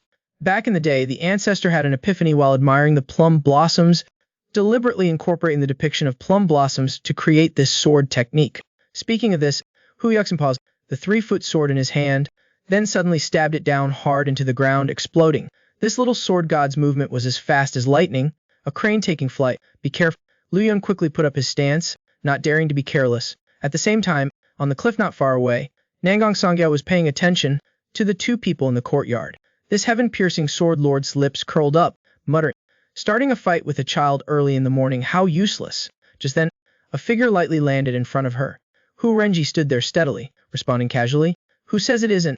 Nangong Song quickly cupped his fist in greeting, paying respects to this Mount Hua sword god. The Mount Hua sword god smiled, saying there was no need to be so polite. Hu Renji took out a gourd and gestured. Nangong Song immediately asked what was in the gourd. This is the dew that has condensed on the leaves and silver rocks on the mountain, containing the spiritual energy of Mount Hua, very beneficial to the body. Nangong Song said with a resentful expression, eating it alone is not good. Upon hearing this, Hua Renji laughed and scolded him before tossing the gourd to him. This Mount Hua sword god asked, what do you think of that young lad? Nangong Song tilted his head back and took a few gulps of water, and began his flattery mode. Invincible has the aptitude of a celestial being, and also has a chivalrous heart. No wonder you can call him your brother. It turns out you are all the same kind of people. Nangong Song was interested, and asked why the other person said that. This Mount Hua sword god closed his eyes slightly, and said softly, both have a sword heart and chivalrous bones, born with a tiger's fate. Having said this, Hua Renji looked at Nangong Song with deep meaning. Isn't this the reason why you left the Nangong family? Nangong Song's face showed embarrassment after hearing this, not knowing how to respond. He only heard Hua Renji sigh, speaking slowly, and like, how many people haven't gone through hardship? Hearing this, Nangong Song finally found a chance to retort. Senior, didn't you grow up in hardship too? Hua Renji's face fell, glaring at the other person. Only you are talkative. The future son-in-law was visiting for the first time, and this father-in-law directly drew his sword to welcome him. Seeing the other person rush towards him like lightning, Liu Yun dared not be careless, only to see Hua Yuxin's sword like a stream of light, thrusting straight out. Liu's a posture like an iron bridge, leaning backwards to dodge. Hua Yuxin changed his move to a slash, a sword slashing downwards. Liu Yun quickly retreated, maintaining the distance, only to see this little sword god call out loudly. In an instant several sword rays shot out, like a shadow following its form, attacking directly towards Liu Yun's face. The young man couldn't dodge, his two hands suddenly separating, a surge of gentle palm force dissolving countless sword rays. Liu Yun took a deep breath. The other person's swordplay was not flashy at all, extremely simple. But each sword was like a butcher carving an ox, effortless and natural. Just like what Hua Yuxin had said before, great skill is like clumsiness. At this moment Hua Yuxin stepped forward quickly and swung his sword. Liu Yun was in midair, and could only step on empty air once more to dodge, only to see this little sword god change his move accordingly, swing it up from below. Liu Yun didn't retreat this time, but softened his body to advance. The young man pointed his finger at the sword, a surge of extreme yang force suddenly striking an acupoint. That finger force reached its limit in an instant. Hua Yuxin's expression changed slightly. This little sword god hurriedly retracted his move, and swept his long sword horizontally in front of his body, blocking that finger force. Hua Yuxin flipped his hand, twisting his wrist. A sword point thrust out. As if sketching mountains and rivers, Liu Yun saw the situation, and couldn't help but be secretly shocked. This 24 plum blossom sword style, using the sword as a brush, and the world as paper, the sword moves within were as varied as flowing calligraphy, smooth and penetrating. It was indeed incredibly profound. Seeing the sword aura flash like silk then halt, Liu Yun didn't have time to think too much. His heart stirred. He poured the power of Tai Chi into his entire body. The sword auras clashed head-on, releasing an earth-shattering explosion. Hua Yuxin's pupils shrank, not daring to be careless. The next second, he only felt a massive force suddenly rushing in. This little sword deity snorted, and was sent flying backward, retreating more than 10 feet, before using his 2 feet to push off the ground, stabilizing his body. Hua Yuxin raised his hand to wipe his sweat, and said in a low voice, "Although I expected that you could block this move, I didn't expect you to use this sword style." At this time Liu Yun was also sweating profusely. The young man spoke frankly. "Just now even I was not sure at all. It was just a desperate attempt in the face of danger." Hua Yuxin couldn't help but frown upon hearing that. Victory is victory. There's no need to be polite with me. With that, the little sword deity held his sword horizontally in front of him, and asked aloud, "Do you want to try a few more moves?" Liu Yun quickly waved his hand to refuse, indicating that it wasn't necessary. Hua Yuxin looked displeased. The young man immediately explained, "Uncle Hua's 24 plum blossom sword style is simple and unpretentious, but the sword moves are as fast as lightning, and infinitely varied. I used the power of Tai Chi to surprise you just now. Only then could I barely cope. If we continue to fight, I really have no way to deal with it. Originally I also wanted to use the martial arts of the Huashan sect, to make up for my own shortcomings." Seeing the young man say this, Hua Yuxin immediately expressed his attitude, stating frankly that this was what he wanted. Liu Yun shook his head lightly. After thinking again, he felt that the path of martial arts should not take shortcuts. "Now is not the time for me to covet other people's things." The young man said this. His eyes were determined. This path still has to be taken step by step. Hua Yuxin listened, and immediately spoke up to advise, indicating that effort and learning were not contradictory. "Or do you think you can only reach the summit by relying on effort?" This time Liu Yun was different. He didn't give in. "Do your best and leave the rest to fate." Speaking of this, a surge of heroism rose in the young man's heart. "I only need to do my best to strive forward. Thinking too much about other things is useless." Hua Yuxin listened to this. His expression softened. He was happy in his heart. He was indeed the man his daughter was interested in. On the cliff Hua Renji murmured, repeating Liu Yun's words. After a while, the old man sighed, and slowly spoke. "It seems that I have underestimated this kid." Xuanjie, he also meant what he said, and continued to speak. "It seems that he and you are still somewhat different." Nangong Song's expression stiffened upon hearing this, and asked coldly, "Is senior mocking me?" Hua Renji didn't deny it, but gently advised him, "Go back to the Nangong family. Avoiding it is not the way." Nangong Song only felt like his heart was being squeezed. He was silent for a while, not knowing how to refute, only to hear Hua Renji say something shocking. "If you don't stand out now, who knows, it might be too late by then." After saying this, the Huashan sword deity flashed his figure, and disappeared from sight, leaving only Nangong Song standing blankly in place, stunned and dazed. The Heaven Sword Lord looked towards Liu Yun in the distance. His heart was in turmoil. He said he would give it his all. So have I really given it my all? Thinking back to the things that had happened in the past years, he was nominally running away from home, but in reality, he was deceiving himself. Thinking of this, Nangong Song's eyes gradually became determined. I really shouldn't run away anymore. On the other side, in a quiet estate, in the study, the incense burner sent out wisps of green smoke. Slowly rising up, a middle-aged man sat on a long chair, his expression like cold water. This man was King Shugai, known as the chief military advisor. The recent news had given him a headache. First, the Qinshe sect failed to kill Hoi Yunji. The plan to blame the Luling Dao also fell apart. Now, the situation in the court is also gradually leaning towards Zhu Qianji. Their power in the imperial court is now retreating everywhere. Seeing that his master's eyes were slightly narrowed and was silent, the subordinate stood respectfully to the side. Not daring to say much, Kung Shugai pondered his cards and muttered softly, "This matter is a bit difficult to handle. To achieve the goal, it seems a greater strategy is needed." Suddenly he saw the information on the table, and a flash of inspiration came to him. He then picked up that piece of information and asked aloud, "The demonic sect's young master has descended the mountain?" The subordinate nodded lightly, indicating the news was true. Kung Shugai heard this. He gripped the information and pondered. At the same time, in the main hall of the evil demon sect, a man in blue was sitting in the main seat and said in a low voice, "The spies planted in the Black Dragon sect have been killed." The subordinate kneeled on the ground, respectfully reporting that this is indeed the case. One of the 10 honored, Liu Wenchen, revealed his interest. "They have connections with the East Depot. It just so happens that it is not yet convenient for me to act." The subordinate praised, "This trick of using a knife to kill is truly killing 2 birds with 1 stone." Liu Wenchen gave no response to his subordinate's flattery. "The situation has reached this point. It is still very difficult for us to show our faces." "That's true. Right now, the conflict is only limited to the Black Dragon Gate. Once we take action, the Kunlun sect will also follow suit." Liu Wenchen heard this and nodded slightly.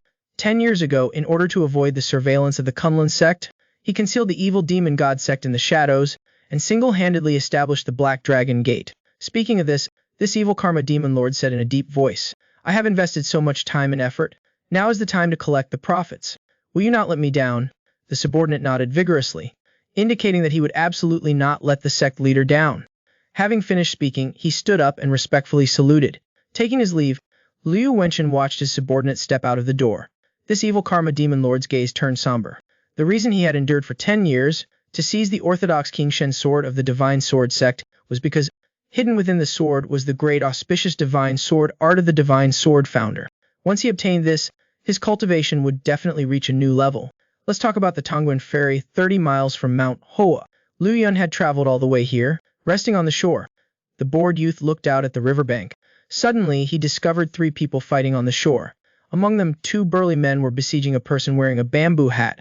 But the person in the bamboo hat was not at all at a disadvantage. The surrounding people all avoided them, watching from a distance. But there was a child unaware of the danger, still playing nearby. At this moment, the person in the bamboo hat struck one of the burly men in the chest with a palm. Liu Yun suddenly stood up.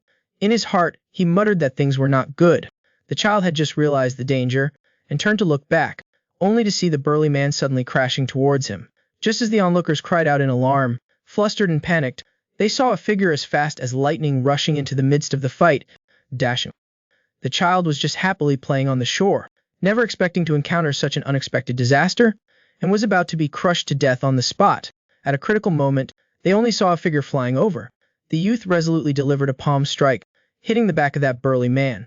The 200-pound burly man was sent flying by the youth's palm strike, and then heavily fell to the ground. At this time, another person was also kicked flying by the person in the bamboo hat. Liu Yun turned around and reached out to grab the back of the opponent's collar. The youth's arm suddenly exerted force and threw this person flying out. The latter fell several zang away, also falling with a dizzy head. The person in the bamboo hat saw this situation and could not help but be slightly shaken, while Liu Yun turned his head to look at the child. Seeing that the child was crying and running into his mother's arms, there was nothing to worry about. The youth then turned to look at the person in the bamboo hat, only to see that the opponent had already stepped forward. The person in the bamboo hat held a folding fan and clasped their hands in a salute. "Thank you, young hero, for your righteous intervention." Hearing the opponent's voice, Liu Yun couldn't help but be slightly surprised. The person in front of him, though dressed as a man, was a woman disguised as a man, and at this moment, he saw 2 figures flying over quickly. Liu Yun asked the girl if she had caused any trouble. "Thank you very much, young hero, for your help just now. I am extremely grateful. It's just that they are targeting me. I absolutely cannot let you get in any trouble." Liu Yun heard this and couldn't help but hesitate slightly. He originally had no intention of causing more trouble. Seeing that the girl in such a dangerous situation was still thinking of others, it seems that she also had an extraordinary background. With a kind heart, thinking of this, the youth smiled and calmly said, "You can leave now.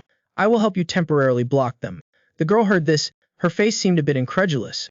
She asked why the other party would do this. Liu Yun spread his hands wide and laughed freely.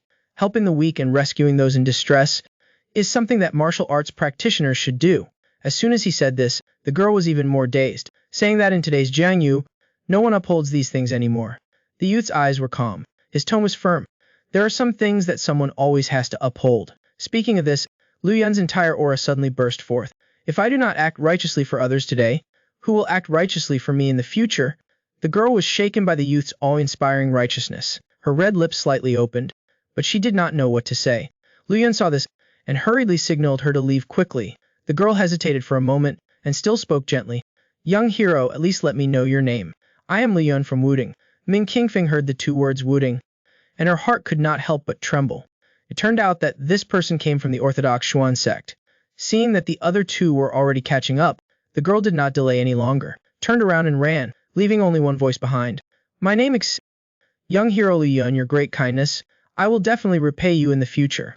Having finished speaking, the girl jumped onto a small diamond-shaped boat. The boatman saw that he had enough passengers and immediately rowed the boat to the opposite shore. Let's talk about the two burly men who caught up and stopped in their tracks. Huang Fuming's eyes narrowed slightly. He coldly questioned, "Those two were both defeated by you?" Liu Yun replied, "I only acted out of necessity to save the child." Unexpectedly, Huang Fuming did not say another word. He immediately threw out a fierce 72 killing fist, aimed directly at the young man's chest. Liu Yun's body swiftly retreated. He was slightly surprised in his heart. This fist contained destructive power, capable of shattering rocks. He never expected that this person would use such a ruthless move right from the start. Thinking of this, the young man's right hand gently reached out and patted Huang Fuming's fist, neutralizing the opponent's fist power. Then he grabbed the opponent's wrist and pulled him in. Huang Fuming instantly lost his balance, staggering forward, and at this moment, Liu Yun's left knee suddenly lifted up, a move called head-sinking kick. He struck the opponent's face hard. The latter immediately flew backward like a kite with a broken string. His whole body flew several zang away, falling heavily to the ground. The remaining person looked at his companion, unable to help but change his expression slightly. Huang Fuming's nose and mouth were covered in blood at this moment. His eyes rolled back. Obviously, the head-sinking kick just now was not light in strength. Seeing this situation, the man looked at Liu Yun. He angrily shouted, "Wasn't your attack a little too heavy, sir?" Liu Yun said frankly, "The other party used deadly moves. I was already being merciful." The man heard this. He snorted coldly and said, "May I know, my name is Yu Chanong, and the person you just hit is Huang Fuming." Liu Yun listened. He didn't have time to react. A moment later he asked, "Could it be that you are from the Huangfu family?" Seeing the young man so calm, Yu Chanong couldn't believe it. "The person you hit is the young master of the Huangfu family?" Liu Yun's expression didn't change. He said in a deep voice, "So what if I hit him? What else do you want?" Yu Chanong was enraged by the young man's indifferent attitude. "I'll say it one more time. I am the tiger of Jiangxi Yu San Hong." Liu Yun scratched his head awkwardly, frankly saying that he had never heard of him. Then the young man lost his patience, asking what the other party ultimately wanted. "You arrogant brat, I'll have to see just how much you weigh. If you want to fight, then fight. What's the point of talking so much useless nonsense?" Yu Chanong heard these words. His anger was uncontrollable. He swung a fist to attack. Liu Yun was not afraid at all. He extended his left hand to meet the attack with a palm. A fist and a palm collided fiercely. In an instant a strong wind arose. Gravel flew everywhere. After one clash, Yu Chanong's pupils contracted. "This brat is so young, yet his inner strength is so pure. If the fight continues, I'm afraid I am not his opponent." Thinking of this tiger of Jiangxi withdrew his move and launched a kick, ferociously sweeping toward Liu Yun. But his knee was blocked by the young man's raised hand. Liu Yun's left hand's Taiyin power naturally erupted, changing his fist into a palm. He powerfully struck the sole of the opponent's foot. The latter groaned softly, and was immediately forced back several steps. Yu Tainong was suddenly shocked in his heart. He only felt an extremely cold current of air, rushing straight into his body from the soles of his feet. This tiger of Jiangxi hurriedly circulated his entire body's power. After bending his knees, was he able to dispel all the cold from the soles of his feet. Yu Tainong's expression became serious. He coldly said, "Such in cold true. Is that some kind of evil martial art that you cultivated? Then if one uses pure Yankai, does that mean it is a righteous martial art?"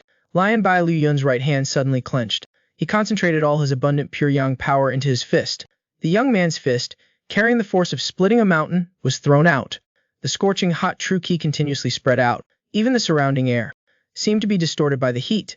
Yu Chanong saw this. He was speechless. He was stunned. He didn't expect that there could be someone in this world who could simultaneously control yin and yang qi.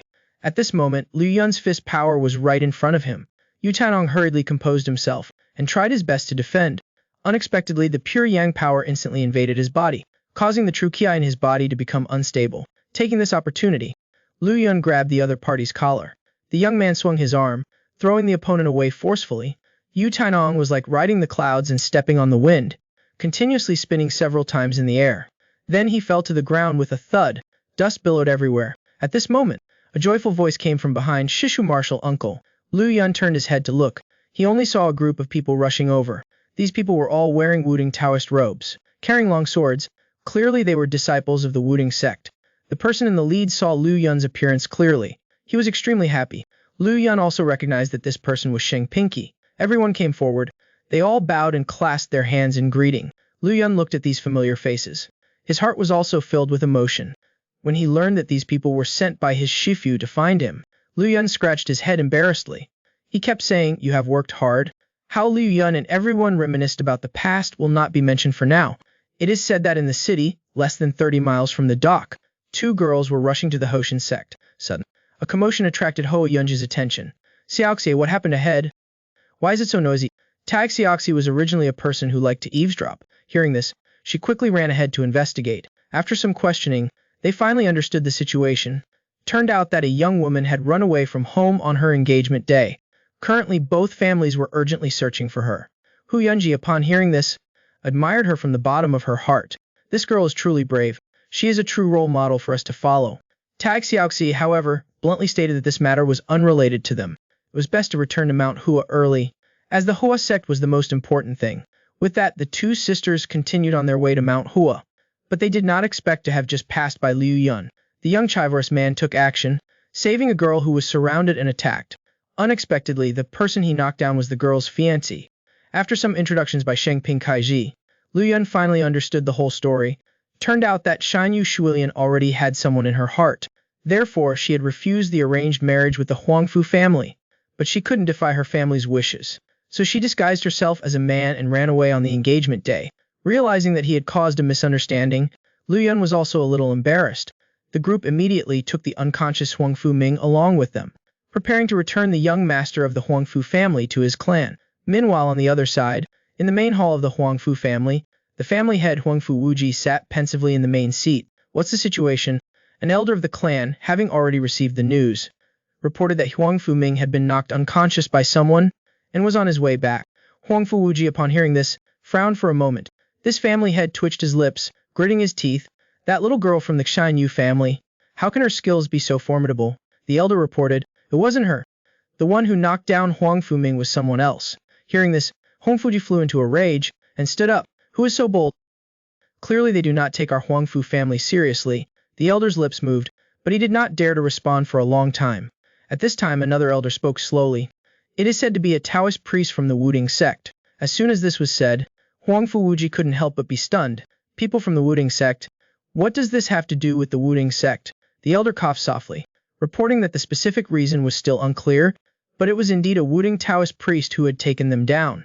Huangfu Wuji, upon hearing this, slammed his hands hard on the table. Although he was furious inside, he didn't dare to say anything more. At this time, Huangfu Wushuang said angrily, "So what if it's the Wudang sect? Does the Wudang sect have the right to beat Minger half to death?" "Big brother, you're worrying too much. This is not Hubei territory. Everyone is now watching our Huangfu family make a fool of themselves. I implore Big Brother to allow it. I will personally go and take revenge for Minger and restore our reputation." Huangfu Wuji, upon hearing this, thought for a long time, and in his heart, nodded in agreement. Meanwhile, Liu Yun and the others were carrying Huangfu Ming away. Sheng Ping looked at this little martial uncle with a worried expression. After a moment, he still spoke softly. "Martial uncle, this time you may have caused trouble. Although the Huangfu family is not as strong as our sect, they have always been known to be powerful in the martial world. Now that their engagement with the Shinyu family is in tatters, it's all gone up in smoke, and you've knocked Huangfu Ming unconscious, I'm afraid they won't let this go easily." Liu Yun, however, remained calm and said indifferently, "They were disregarding others at the time, fighting fiercely, and almost injured an innocent person. Moreover, Huangfu Ming used killing moves against me.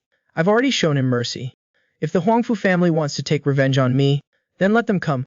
Xing Ping, upon hearing this, scratched his head helplessly. Little Martial Uncle's personality is really like that of the Grand Martial Uncle. After walking a few more miles, they saw a group of people blocking their path. The person leading them was Huangfu Ming's uncle, Huangfu Shui. Xing Ping saw the situation and couldn't help but be startled. He didn't expect the Huangfu family to move so quickly. A Wudang disciple immediately handed Huangfu Ming back to them. At this time, Huangfu Ming was still with his eyes closed. Huangfu Wushuang, seeing the miserable state of his nephew, was heartbroken, then turned his head to look at Liu Yun, his tone not good. Is it you who injured him like this? Liu Yun briefly explained the situation once. Huangfu Wushuang refused to let it go and coldly snorted. You say he used killing moves from the start. Do you have any evidence? All I see now is that my nephew has suffered a serious injury. A group of Wudang disciples, upon hearing this, became. A major battle was likely about to happen. Liu Yun slightly frowned, his tone also turning cold. Then what do you want to do? Huangfu Wushuang grinned and sneered. I want to see what kind of skills the Wudang sect has. Yanba tightly clenched his iron fists, making them crackle, ready to rush up and attack Liu Yun. Unexpectedly at this moment, a calm voice came from behind. What's the use of shouting and clenching your fists? Liu Yun blankly turned his head to look back, only to see a person carrying a rain basket striding forward. Bai Yunqi's gaze was sharp, his words filled with coldness. Which of you dares to move a finger? I will chop that finger off. Liu Yun's face lit up with joy as he called out Big Brother. Huangfu Wushuang, on the other hand, was stunned in place, as blank as a wooden chicken. He never expected to encounter this killing star here. Bai Yunqi smiled brightly to greet Liu Yun, then looked towards Huangfu Wushuang, his expression turning cold. If you dare to touch a single hair on my brother's head, I will not let you off as easily as last time. Upon hearing this, the muscles on Huangfu Wushuang's face kept twitching. Seeing their second master standing there blankly, silent and not speaking, the small subordinate humbly asked for instructions on what to do. Huangfu Wushuang immediately swung his blood-stained spear, splattering it on the subordinate's body. That's the Heavenly Earth Divine Lord. What else can you do? Yanba led his ashen-faced subordinates and turned to leave. Bai Yunqi dismissed everyone, looked at Liu Yun and smiled. Then the two brothers hugged each other and laughed heartily. Good brother, when I heard you fell off a cliff, I thought I'd never see you again. Brother, it's a long story. Let this little brother tell you slowly. Bai Yunqi nodded slightly, then glanced to one side. Who are you? In an instant, this person felt an overwhelming force coming at them. They hurriedly cupped their hands and bowed, and began to explain, afraid that this heavenly earth divine lord might be displeased and harm them, only to see that Bai Yunqi said nothing more, but gleefully waved something in his hand in front of Liu Yun. It was several fish. My brother and I haven't seen each other for a long time. When I came on the way, I happened to catch a few flying fish. Tonight, we brothers won't go home until we're drunk. Meanwhile, back in the manor of the Xianyu family, the lights were brightly lit. The family head Xianyu Bixing sat high in the main seat, looking worried. A group of elders of the clan stood on both sides, gathered here. Upon learning that his daughter had still not been found, this family head snorted coldly and slowly opened his mouth. I heard that that girl is acquainted with a scholar. Investigate everyone within 100 miles. See if there are any scholars. An elder reported that they had already sent people to investigate. Xianyu Bixing nodded slightly, and then asked about the situation of the Huangfu family. The Huangfu family seems unusually quiet this time. It said that Huangfu Min was beaten half to death, but for some reason, the Huangfu family has no intention of pursuing the matter. Xianyu Bixing pondered for a moment and then suddenly said something. The Huangfu family probably won't bring this up again. When the elders of the clan heard this, they were all bewildered. The Huangfu family doesn't do things this way. Please tell us, family head, why do you say that? The key to the problem is the Taoist priest Qingfeng of Wudang. Everyone was even more confused after hearing this, not understanding what was going on. Although the Wudang sect is renowned in the martial arts world, it's not enough to make the Huangfu family willingly endure like this. Although Taoist priest Qingfeng has gained some reputation in the pugilistic world recently, he is, after all, just a rising junior. Why should the Huangfu family be so wary of him? Xianyu Bixing shook his head slightly and said in a deep voice, it's not about being wary. It's just that noble families have always avoided trouble and sought benefits. Taoist priest Qingfeng is not yet 20 years old, and yet he can severely injure Huangfu Min. His cultivation like this, even the Lu Divine Lord of the past couldn't do it. You still don't understand what this means. Everyone was shocked upon hearing this. They all were startled, and suddenly realized, not to mention the Lu Divine Lord of the past, even in the entire martial world, there are not many people who have achieved such accomplishments at this age. Seeing that everyone seemed to be pondering, Xianyu Bixing continued to speak. If the Huangfu family stubbornly refuses to let go, they will definitely get entangled with Taoist priest King Feng endlessly. If they actually fight and end up losing to a mere kid, where would the Huangfu family's face be? Suppose they really hurt Taoist priest King Feng, not to mention the southern venerable Wudang behind him, just the heavenly earth divine lord and the azure sky sword lord, these two sworn brothers. Who would they dare to provoke? The Huangfu family's choice to make peace is the best option. In this way, it makes the one who is injured, Qing Feng, owe them a favor. When the elders heard this, they nodded slightly, feeling that Xianyu Bixing was right while Xianyu Bixing sighed. His worried expression did not lessen. It's just that I'm afraid this marriage path is no longer possible. Shuilian, that girl, is just too reckless. At the same time, on a rooftop in the city, there were two figures. The two brothers, as if it were their first meeting, raised their cups and drained them. Liu Yun smiled as he filled Bai Yunkai's wine cup, then raised his finger, lightly touching the edge of the cup. A stream of Taiyan power instantly blended into the wine. Bai Yunkai did not hesitate. He picked up the cup and drained it in one gulp. The wine, which was originally strong and spicy, now became mellow and refreshing. After drinking it, he only felt completely relaxed all over. This heavenly emperor divine lord picked up a piece of fish meat, and spoke. I thought I would never see you again. I was really sad for a while. Having said this, Bai Yunkai's expression changed slightly. Now tell me, what exactly happened back then? Liu Yun immediately recounted what had happened after falling off the cliff, hiding nothing. Knowing that his brother had such an amazing opportunity, this heavenly earth divine lord laughed heartily from the bottom of his heart. Kid, you truly are worthy of being my brother, Bai Yunkai. It's just, why aren't you at the Huashan sect, but instead wanting to go to the divine sword sect? Liu Yun explained. He originally wanted to look for Hoa, Yunji on the way here, but accidentally got caught up in the marriage of two great families. It's a small matter. Tomorrow I'll go to the Xianyu family with you and it will be done. The next morning, inside the Xianyu family manor, Xianyu Bixing looked at the two people before him and remained silent. Xianyu Shuilian had now changed back into women's clothing, and with her was a handsome scholar. Xianyu Shuilian explained. She originally wanted to leave, but the one in her heart advised her that doing so was not right, so after the two of them discussed it, they decided to come back and face it. Xianyu Bixing snorted lightly, saying nothing more. Your matter can be discussed later. Go and apologize to Taoist priest King Feng first. Xianyu Shuilian looked in the direction her father pointed, only to see that the one surrounded by everyone was Liu Yun. The two brothers, when they first met, the other party was still a graceful young master. One day later, the other party transformed into a young maiden in her prime. Seeing Liu Yun and his brother being surrounded by people and approaching, Xianyu Shuilian hurriedly led her lover out to greet them. The young maiden was extremely grateful to Liu Yun for his chivalrous act yesterday. Liu Yun straightforwardly said they were all Jianghu people. No need to stand on ceremony. At this time, that handsome scholar cupped his hands in salute. Shenshi softly expressed his gratitude. If not for the young hero's help, I and Shuilian would probably never have met again in this lifetime. Seeing the other party's eyes, sharp as an eagle's, containing a hidden sharpness, Liu Yun couldn't help but feel a slight tremor in his heart. He used the rudimentary face-reading techniques of Wudang. This scholar before him was definitely not an ordinary person in the future. Bai Yunkai looked at this scholar, and also softly praised him. How could a carp be a thing in a pond? This little salted fish has just hooked a potential dragon. Hearing the heavenly emperor divine sovereign's high praise of Xing Yuan, Xianyu Baikang was shocked in his heart, but his expression didn't reveal anything. This Xianyu family head stepped forward, and said coldly, the two of you come to the study with me for a while. I have something to say. Xing Yuan bowed again in a salute, his tone sincere. I will forever remember the elder's kindness. In the future, I will definitely give Yanba a good beating.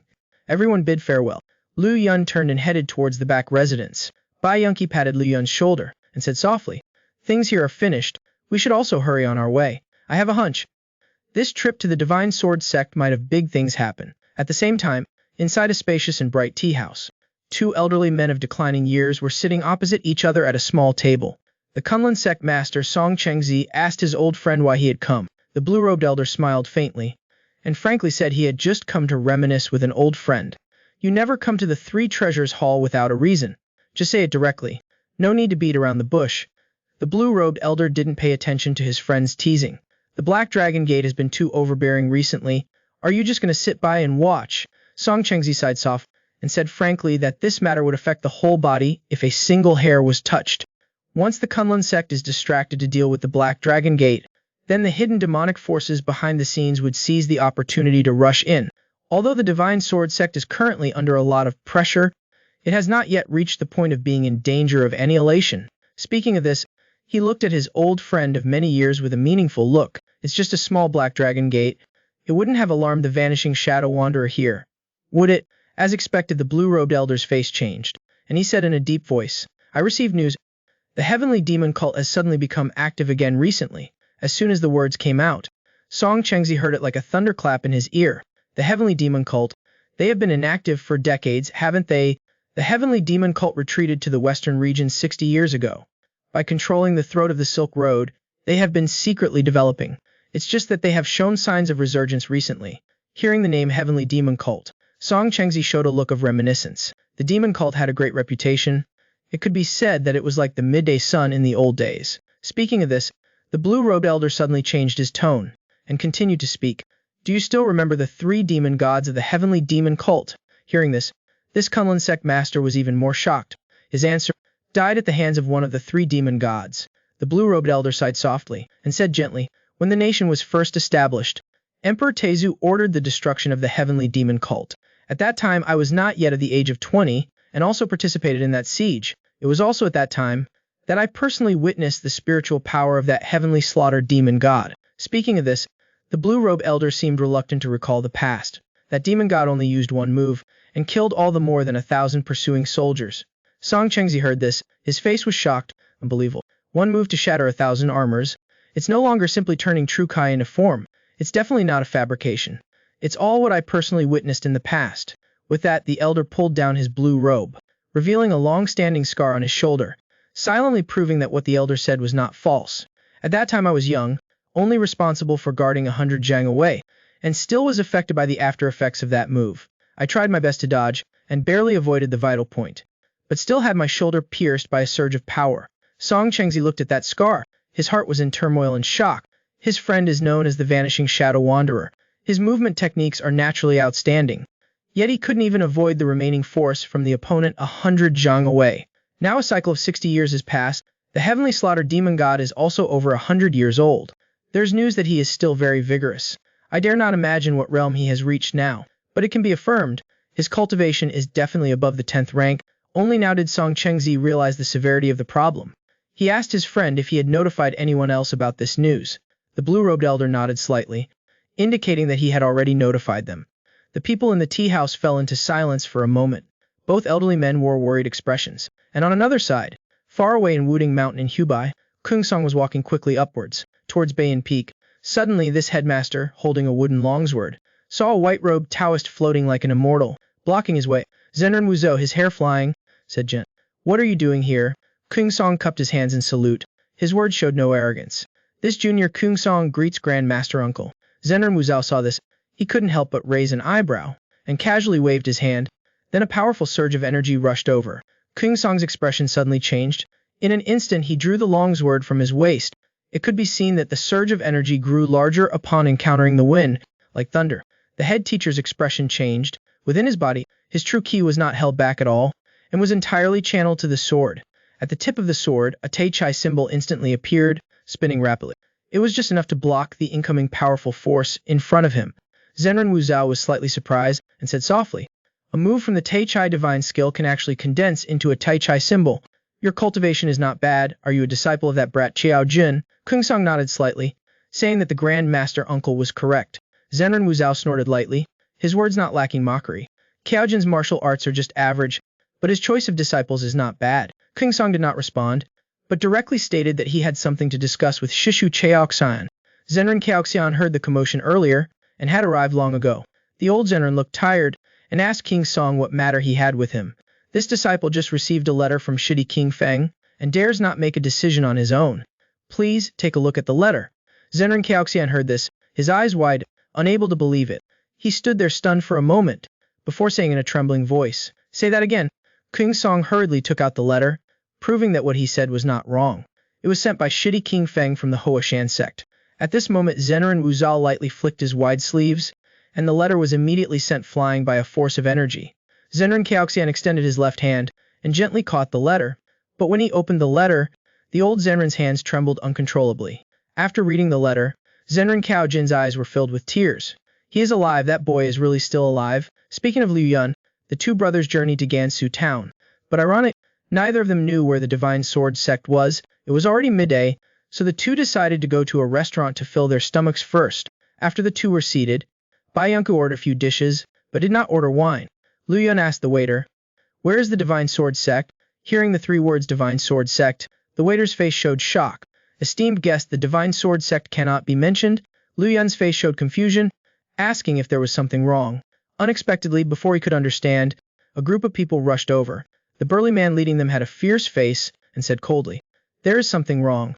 Bai Yunku's lips curled into a faint smile. "You guys are meddling in other people's business."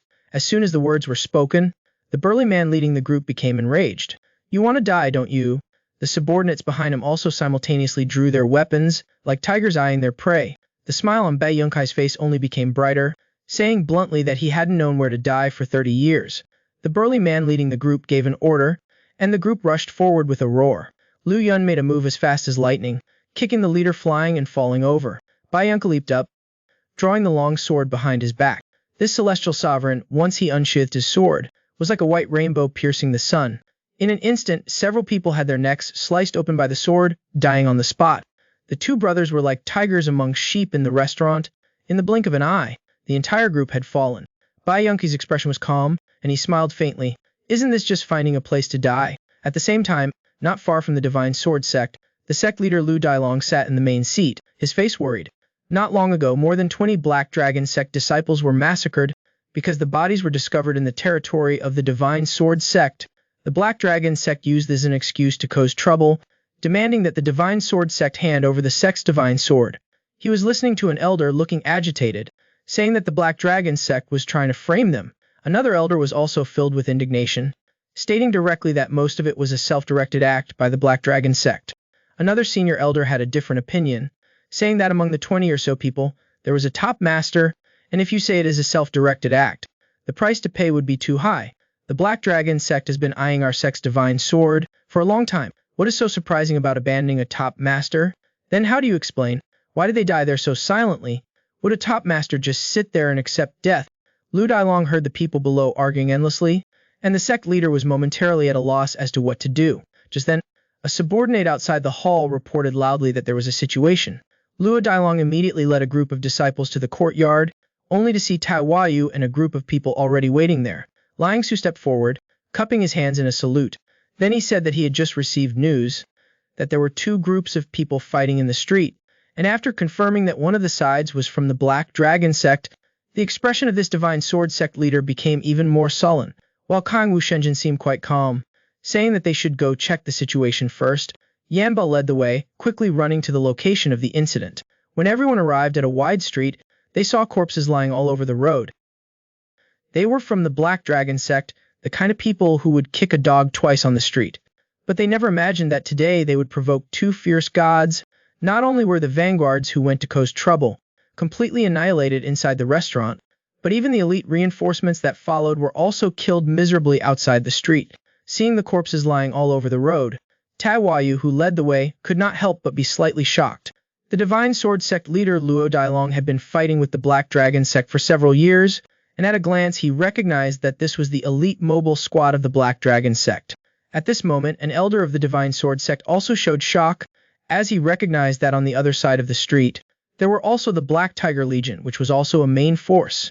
The remaining elders of the Divine Sword sect looked towards the corner of the street and gasped. The Black Cloud Legion, known as the sect leader's terror, had also been killed just as miserably. After a long while, Lu Dailong finally came back to his senses from the shock. In such a short amount of time, they had continuously defeated 3 elites of the Black Dragon sect. He didn't know which sect the attackers belonged to. The elders pondered for a long time and successively offered their own guesses. Most people think this is the result of the Kunlun sect vying for power. At this moment, 2 figures slowly appeared at the end of the road. The newcomers were none other than Lu Yun and Bai Yunki, brothers. Big brother, another group of people has arrived. Stay calm, this time they don't seem to be enemies. Tawai's eyes widened when he saw the 2 men. He exclaimed in surprise, "Why are you 2 here?" Having clearly seen the faces of the newcomers, Bai Yunki spoke straightforwardly. "Hero, this Jiandi Shenjin doesn't have much dignity." Without changing his expression, they cannot be blamed for acting first. Liang Su was overjoyed to see that Lu Yun was safe and sound. He was extremely happy. The other party had shown him some kindness. Therefore, after hearing the news that Liu Yun had fallen off a cliff, he had also sent people all over to inquire about his whereabouts. But he hadn't received any news. Lu Dailong said that this was not a suitable place to talk, and then invited everyone to return to the Shenjian sect together, secretly telling Bai Yunqi to follow Tai Huayu first. We'll leave this matter aside for the time being. Let's just say that Liu Yun followed Liang Su to a guest room in the back courtyard. Liang Su said excitedly that his martial arts had improved greatly. Liu Yun listened and responded absent-mindedly. Liang Su, however, completely failed to notice that the other party had something on his mind. He said that it had been a long time since they last met, and wanted to compete with Liu Yun once again. The youth then scratched his head shyly, and then smiled foolishly, saying that he wanted to meet Hua Yunji. As soon as he said that, Liang Su couldn't help but be slightly startled. Then Master Danqi spoke up to explain, saying that Hua Yunji, after hearing the news about Liu Yun, immediately returned to Mount Hua, without even having time to pack her luggage. Liu Yun also looked embarrassed when he heard this. He and Hua Yunji had been running around for no reason, but he quickly adjusted his mood, saying that it was good enough that they knew each other were safe. Reuniting was only a matter of time. Yan Bai and the other two arrived at the Shenjian sect's martial arts arena. Unexpected. The disciples of the Shenjian sect somehow learned the news, and had all gathered around the martial arts arena, preparing to watch the two compete. Seeing the puzzled look on Liu Yun's face, Liang Su immediately spoke up to explain, saying that the young hero of Wudang was now famous in the martial arts world. It was understandable that everyone was curious and came to watch. Taoist Master Kingfin, you don't have to hold back because of me, be careful. Yanba Liang Su stomped forcefully on the ground, his body violently charged forward, his whole body bent down. A punch was suddenly thrown out, hitting directly at Liu Yun's center gate. Liu Yun took a half step back. At the same time, he gently raised his right arm, using the power of Tai Chi to push away the opponent's punch. Liang Su used the momentum to jump up, twisting his body and waist. A fierce Kaishin elbow struck down on top of Liu Yun's head. Then he crossed both hands to protect himself in front of him, blocking it once again. Suddenly, Liu Yun only felt a surge of energy from below. The youth didn't have time to think much, and instinctively leaned back to dodge. Liang Su's Chuan thrusting kick narrowly grazed his chin. Liu Yun turned around and stabilized his body. Then, he gently retreated, increasing the distance between himself and the opponent. The youth didn't hesitate to praise Liang Su's progress. The latter was overjoyed to hear that, saying that it was all thanks to Liu Yun's guidance. The guidance of others can only be reluctantly considered as shining a light in a dark room. It was your focused understanding that allowed you to see the sunlight.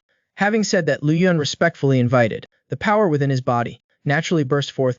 The youth's eyes suddenly sharpened, and he spoke up, reminding Brother Liang to be careful. This time the small Taoist is being impolite. Seeing this situation, Liang Su couldn't help but be slightly startled. The next moment, he only saw Liu Yun extend his finger into a sword, suddenly unleashing a finger strike as fast as lightning. Liang Su strained to tilt his head, dodging this attack. Unexpectedly, Liu Yun had already approached him like a ghost. The youth's palm swept out horizontally with a surge of energy. Liang Su hurriedly crouched down and lowered his back, dodging it once again. But unexpectedly, Liu Yun suddenly lifted his knee and struck his waist. Liang Su's face changed when he saw this. His expression slightly changed. His own way of responding was clearly within the other party's calculations. He didn't think much, and quickly stretched out both hands, trying his best to block it. But his entire body was still sent flying several zhang away by the immense power.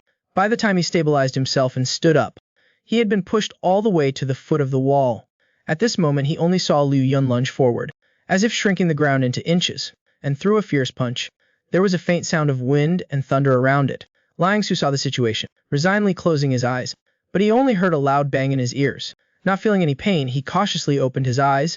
Turned out that Liu Yun had diverted the force of the punch at the last moment. The solid wall had been cracked to pieces under that punch, had been cracked into pieces. The disciples of the Shenjian sect who were watching all around revealed expressions of shock. This young hero of Wudang is truly worthy of his reputation. Liang Su was still in shock as he scratched his head, not angry at all, but wholeheartedly admiring him, saying that if they had been fighting to the death, he definitely wouldn't have been able to withstand 2 moves. But he wasn't discouraged at all, and said that he would do his best to catch up to Liu Yun's pace. The youth listened, and smiled soft, and of course encouraged him. This matter. Among the crowd watching, there was someone who secretly clenched his fists. Bai Yanao watched the two compete, his heart filled with mixed feelings. Before, he had heard Liang Su praise Wudang Kingfing to the skies.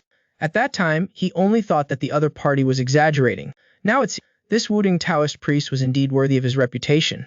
As a junior disciple of the Hoshin sect, a competitive spirit had arisen within him. Thinking of this, Bai Yanao said loudly, Bullying the weak isn't a real skill. I will come and spar with you. Liang Su heard this, his words carrying a barbed tone. His lips moved a few times, but he ultimately didn't respond. Lu Yun glanced at him and spoke up asking, "So you mean, you are very strong?" Bai Renhao gripped the sword behind his back, facing him fiercely. "You can ask the 3-foot sword in my hand." At this time Liang Su explained to Liu Yun in a low voice, saying that the other party is a rising star of the Hua Mountain sect. This time he is with Hua Yunji. They descended the mountain together to train. Liu Yun listened. He nodded slightly, but he still maintained a cold expression. "You and I are not acquainted. If you want to compete, shouldn't you show some courtesy, having already drawn your sword?" Bai Renhao's face flushed red upon hearing this. Then he still cupped his fist in salute, looking polite. Bai Renhao of the Ho Mountain sect seeks to learn from Taoist master King Feng. Liu Yun performed a Taoist salute, and bowed in return. King Feng of Wudang seeks your guidance. After speaking, the two walked to the center of the courtyard, facing each other, only to see Liu Yun's hands loosely clasped with an aura, true ki constantly circulating around him. When facing the sharp, golden glinting eyes of the youth, Bai Yanao hadn't even made his move yet, and already felt 3 parts fear. He was known as the new talent in sword practice of the Hua Mountain sect. Just one look was enough to recognize the opponent's majestic, sea-like aura. Bai Yanghao instinctively gripped his sword tightly with both hands, steadying his mind. For a moment, he didn't know which type of sword technique to use. Suddenly he gritted his teeth and made up his mind. Then he exerted force with his feet and dashed away, leaving a blurry afterimage. Bai Yanao yelled loudly, the longsword in his hand thrust straight forward. Liu Yun was not afraid at all. He turned 2 fingers into a sword and suddenly pointed forward. A powerful finger force met the oncoming sword light. In a flash, there was only the sound of metal colliding, like a dragon's roar. Bai Renhao only felt a great force suddenly come over. His hands trembled, trying his best to grip his longsword. But the tyrannical force still caused him to take several steps back. The longsword in his hand almost slipped out of his grasp, flying out of his hand. And right at this moment, Liu Yun had already approached, throwing a punch. Bai Renhao's expression changed drastically, hastily gripping the sword with both hands again. Then the white clouds parted, attacking the youth head-on. The fist wind was sharp, but what he didn't expect at all was that the other party didn't dodge at all. The next second, only a sudden crisp sound was heard. Bai Renhao's prized longsword shattered inch by inch. This genius of the Hoa Mountain sect held a broken half of his sword, his body hunched over and trembling. There was no longer any arrogance in his words. "I am not your opponent, I have learned my lesson." Kung Feng listened, his expression also softened. This person is proud and arrogant, but he also knows when to listen to reason. Thinking of this, he also bowed in return. This humble Taoist yields. The Black Dragon sect disciples died tragically on the territory of the Divine Sword sect, so they took the opportunity to cause trouble, demanding that the Divine Sword sect hand over their righteous Divine Sword. Unexpectedly, with the appearance of the 2 brothers Liu Yun, the entire matter experienced a shocking reversal. In the discussion hall, Lu Dailong suddenly stood up, into dispatches. Bai Yunqi said that he had received information from the Heavenly Secret Pavilion, that they had found a witness who saw the entire event from beginning to end. Liang Su asked if the witness was credible. Bai said that the person was setting up a stall nearby that day.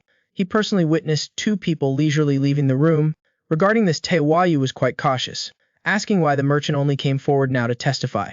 Bai said that the person was afraid of the Black Dragon sect's power, and only agreed to come forward to testify after he himself promised 100 taels of silver. Liu Yun reminded everyone that the Black Dragon sect might try to silence the witness. Bai Yunqi was very confident, saying that he had long since sent people to escort the witness away. Lu Dailong slammed his fist on the table upon hearing this. Chen Qing spoke up, "I will immediately send people to invite someone from the Kuntong sect to preside over the matter. We can't let the Black Dragon sect frame us like this." A day later at the Black Dragon sect, in the discussion hall, someone else also slammed their fist on the table. Sect Master Tai Zeniang was grinding his teeth, hatefully saying, "How could a witness suddenly appear?" The elders in the hall didn't dare to speak up and answer. Tai Zeniang then looked towards a person standing at the end of the line, humbly asking what should be done now. Kui Changjuan glanced at him with cold eyes. On the surface he was a venerated elder of the Black Dragon sect, but in reality he was a resident guest of the Demonic Path Divine sect. This venerated elder pondered slightly, and slowly opened his mouth. "When did the Divine Sword sect send someone to Kuntong Mountain?" Tai Zeniang said according to the secret report from his spy, that it was a day ago. In other words, the Divine Sword sect had already found the witness a day ago. Speaking of which, Kui Changjuan's eyes became even more sinister. Such crucial information. While he now, Tai Zeniang avoided his gaze, and remained silent, unable to say a word. Seeing Kui Changjuan frown, engrossed in thought, not speaking for a long time, This sect master, feeling a bit guilty, spoke up. Is the situation really that serious? I had planned for a long time. Only then could I push this matter onto the Divine Sword sect. If it wasn't for that witness, even if the Kuntung sect came forward, the Divine Sword sect wouldn't fight. That Divine Sword is indeed a treasure, but the Kuntung sect is quite wary of the Patriarch. They would absolutely not fight to death with your demonic path divine sect for this matter. But now that there is a witness, then it has become a matter of honor. In order to maintain their sect's reputation of righteousness, the Kuntung sect will definitely not sit idly by. Zhenyang listened. Only then did he realize the severity of the situation. Kui Changyuan's eyes turned colder as he continued to speak. If this matter fails, who among us can bear the Lord's wrath? Who can bear it? As soon as these words were spoken, the entire room suddenly fell silent. You could hear a pin drop. After a moment of silence, Kui Changyuan suddenly spoke in a deep voice, giving orders. I will send someone to contact the mole in the Divine Sword sect. You immediately gather all the manpower of the Black Dragon Gate. A hint of cruelty flashed in the eyes of this chief elder. Now that things have come to this point, we can only either not do it at all, or go all the way. While the people of the Kunlun sect have not yet arrived, we must eliminate that witness at all costs. At night, during the high hour, after the Divine Sword sect disciples finished their dinner, they were practicing martial arts in the courtyard, but many people felt a bit weak tonight. In the heavenly courtyard, Lu Yun still stood there, full of energy.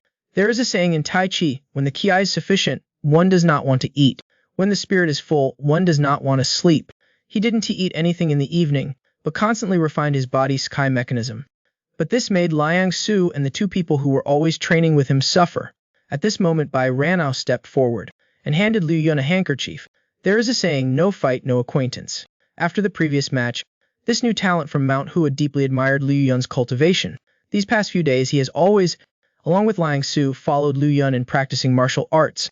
The last time I practiced so hard that I forgot to eat and sleep must have been when I first joined the Mount Hua sect, Liang Su said frankly. Bai Ranao had eaten a kilogram of beef at noon, so he was not hungry. His stomach could not hold up any longer, causing Hao Wenyan to laugh out loud, saying that he would treat them later and invite the two to have a good meal. At this time, Liu Yun suddenly looked towards the back courtyard and moved his hand slightly. Liang Su saw the seriousness on his face and immediately asked the young man what had happened.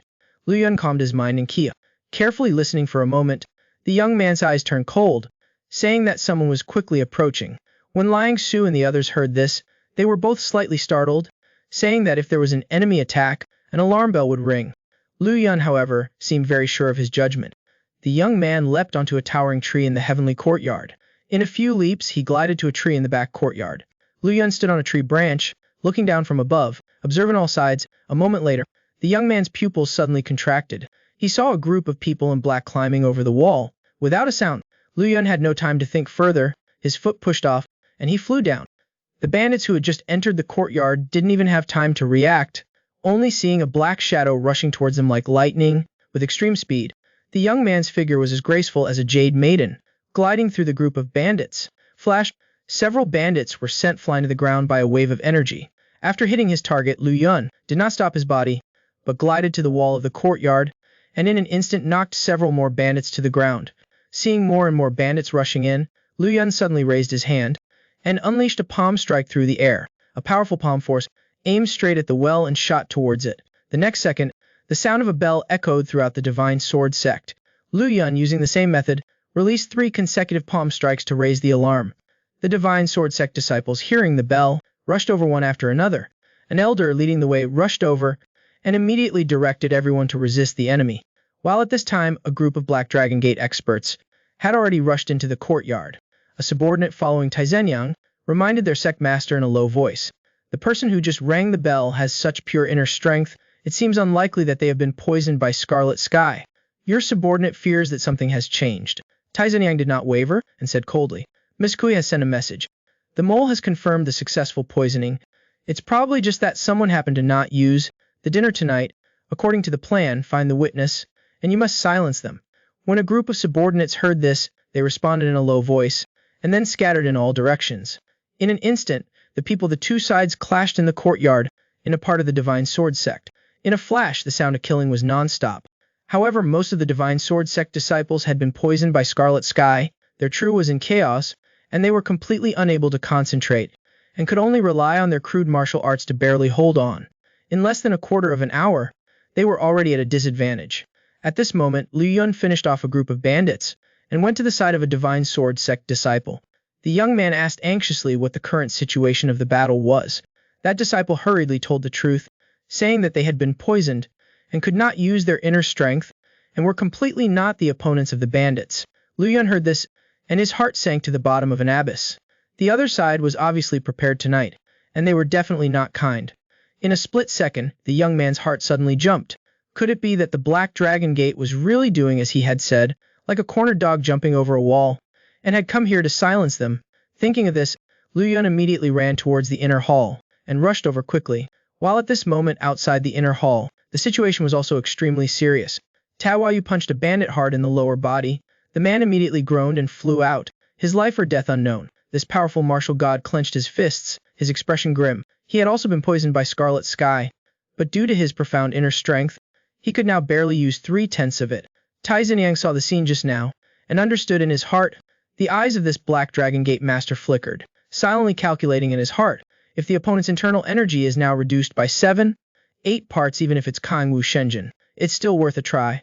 But he saw that Tai Wu Yu was not flustered at all, and coldly said, even if the Black Dragon Sect Master came, you wouldn't need internal power either. As soon as the words came out, Tai Xinjiang was a little unsure. Lu Shen were all top figures in the martial arts world. Even if the opponent was hit by Chai Xiao, he didn't dare to act rashly. And at this moment, a figure floated over. The person who arrived was the Heaven and Earth Divine Lord, Bai Yunqi. Tai Wu Yu gently inquired about the health of his old friend. Bai Yunqi smiled faintly, completely unconcerned. This little bit of Chai Xiao, back then I used to treat it like food and water. While the two were talking, another person slowly walked over. Peng Qiqing carried a knife horizontally, and said loudly, why use a butcher's knife to kill a chicken? Tus, could you give this junior a chance? Tai Xinjiang glanced and recognized the person who had come. His outfit was elite but his identity uncertain. Are you from the Peng family of Hebai? I never change my name when I go, nor my surname when I sit. I am from the Peng family, the eldest son Peng Qiqing. At this time a subordinate interrupted. You arrogant child, it's not your turn to speak here. Yan Bai, the clan leader, forcefully made a point, rushing straight at Peng Qiqing. A tap. The latter did not dare to be careless. With one hand he drew the sword from behind. He recognized the opponent's movement technique. At the very least they were top-tier experts in the martial world. The subordinate had already charged to his face in an instant. A sword and a blade collided abruptly. In an instant sparks flew. Seeing Peng Qiqing take 2 steps back, the subordinate immediately taunted him. Didn't you eat dinner?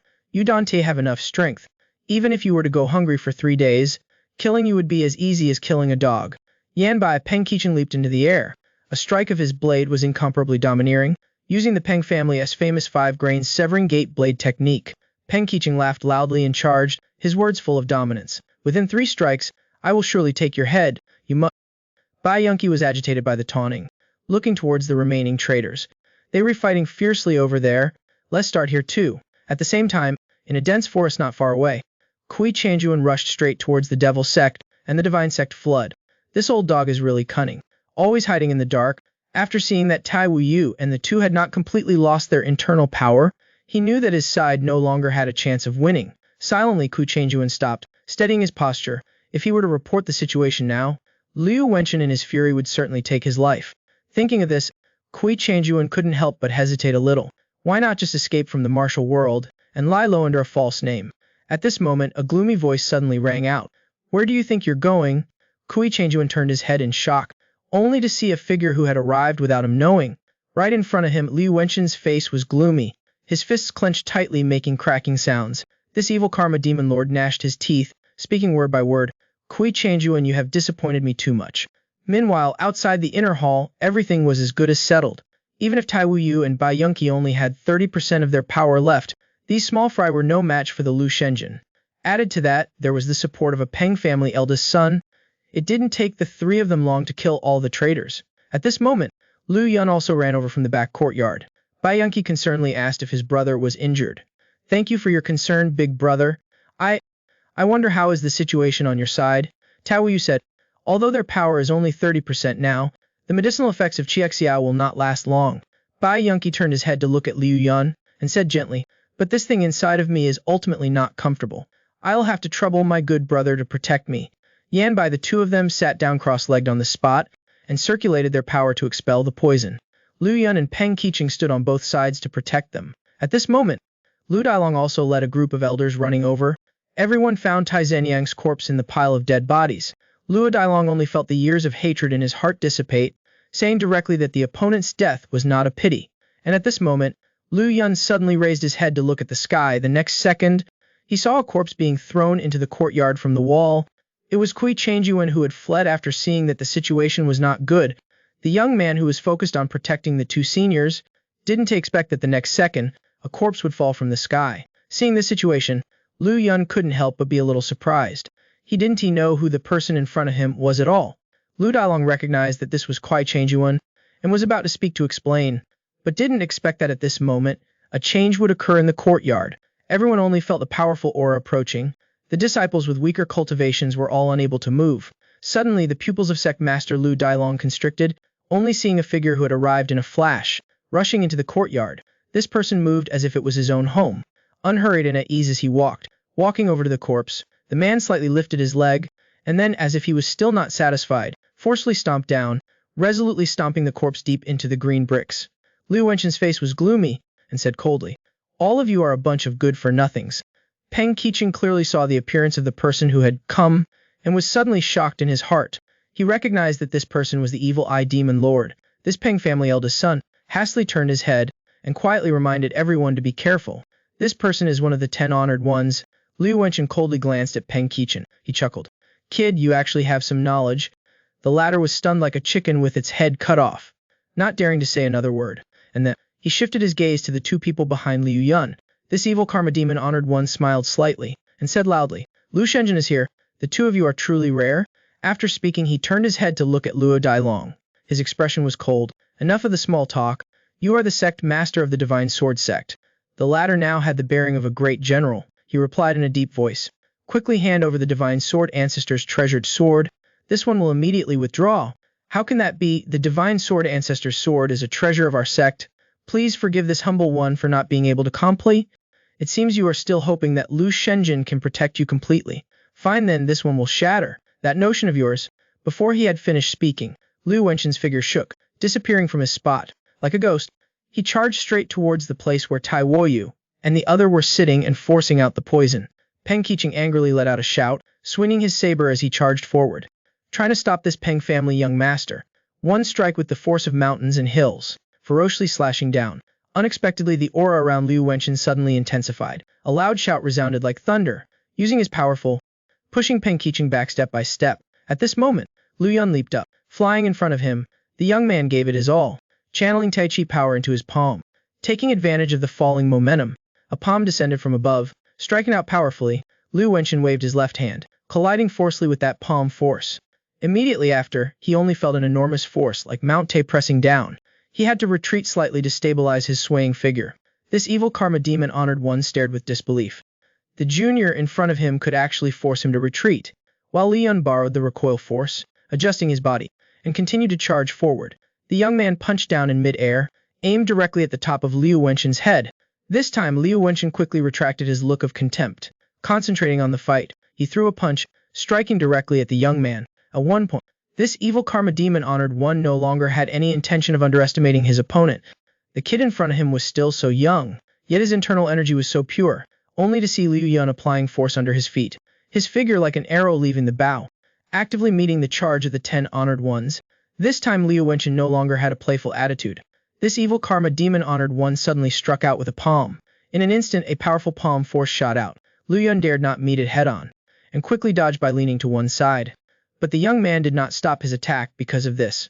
His foot powerfully stomped on the ground, and his figure exploded forward again. Liu Wenqin saw this, and couldn't help but turn livid with anger. The kid in front of him actually showed not a hint of fear towards him. Seeing the young man jump into the air once again, and attack with both hands, Liu Wenqin channeled all his power, and raised both hands to meet the attack. In an instant, two streams, palm forces collided violently. A loud explosion echoed everywhere. Liu Yun only felt a sweet taste in his throat, and quickly bit down hard. Fresh blood still uncontrollably spurted out, but the young man fearlessly continued to swing his fist and charge forward. In the blink of an eye, he clashed back and forth with the 10 honored ones. Peng Qiqing saw this scene, and couldn't help but feel admiration in his heart. He had taken one move from Liu Wenqin, and was now already exhausted. That King Zhongdao's master had actually managed to exchange no less than 10 blows under his opponent's hand. The disciples of the Divine Sword sect beside him were already wide-eyed and gaping. Liang Su and the other were even more surprised, unable to believe it. Everyone was unexpected. That Liu Yun, facing one of the 10 honored ones, could still withstand it for nearly a quarter of an hour. Right at this moment, the two in the fight clashed once again. A streak of blood was swept away by the powerful winds. Flying towards the edge of the battle, Liang Su only felt his face heat up, and involuntarily raised his hand to touch it. Seeing a streak of bright red blood on his hand, he couldn't help but tremble slightly. Bai Ranhao next to him reminded him to look at Liu Yun in the fight. Liang Su carefully observed, only to discover that the young man's mouth was bleeding. But faced with Liu Wenqin's ferocious attacks, he did not retreat in the slightest. Liu Yun gritted his teeth, trying to control the surging blood and Kai in his body, and successively swung his fists forward, blocking Liu Wenqin's advance. The disciples of the Divine Sword sect who saw this scene all felt a shock in their hearts. Liang Su clenched his fists even tighter, hating that his cultivation was not high enough. At this moment, Bai Ranhao suddenly took a step forward. This rising star of Mount Hu angrily spoke up. "I'm going to risk my life with that old man."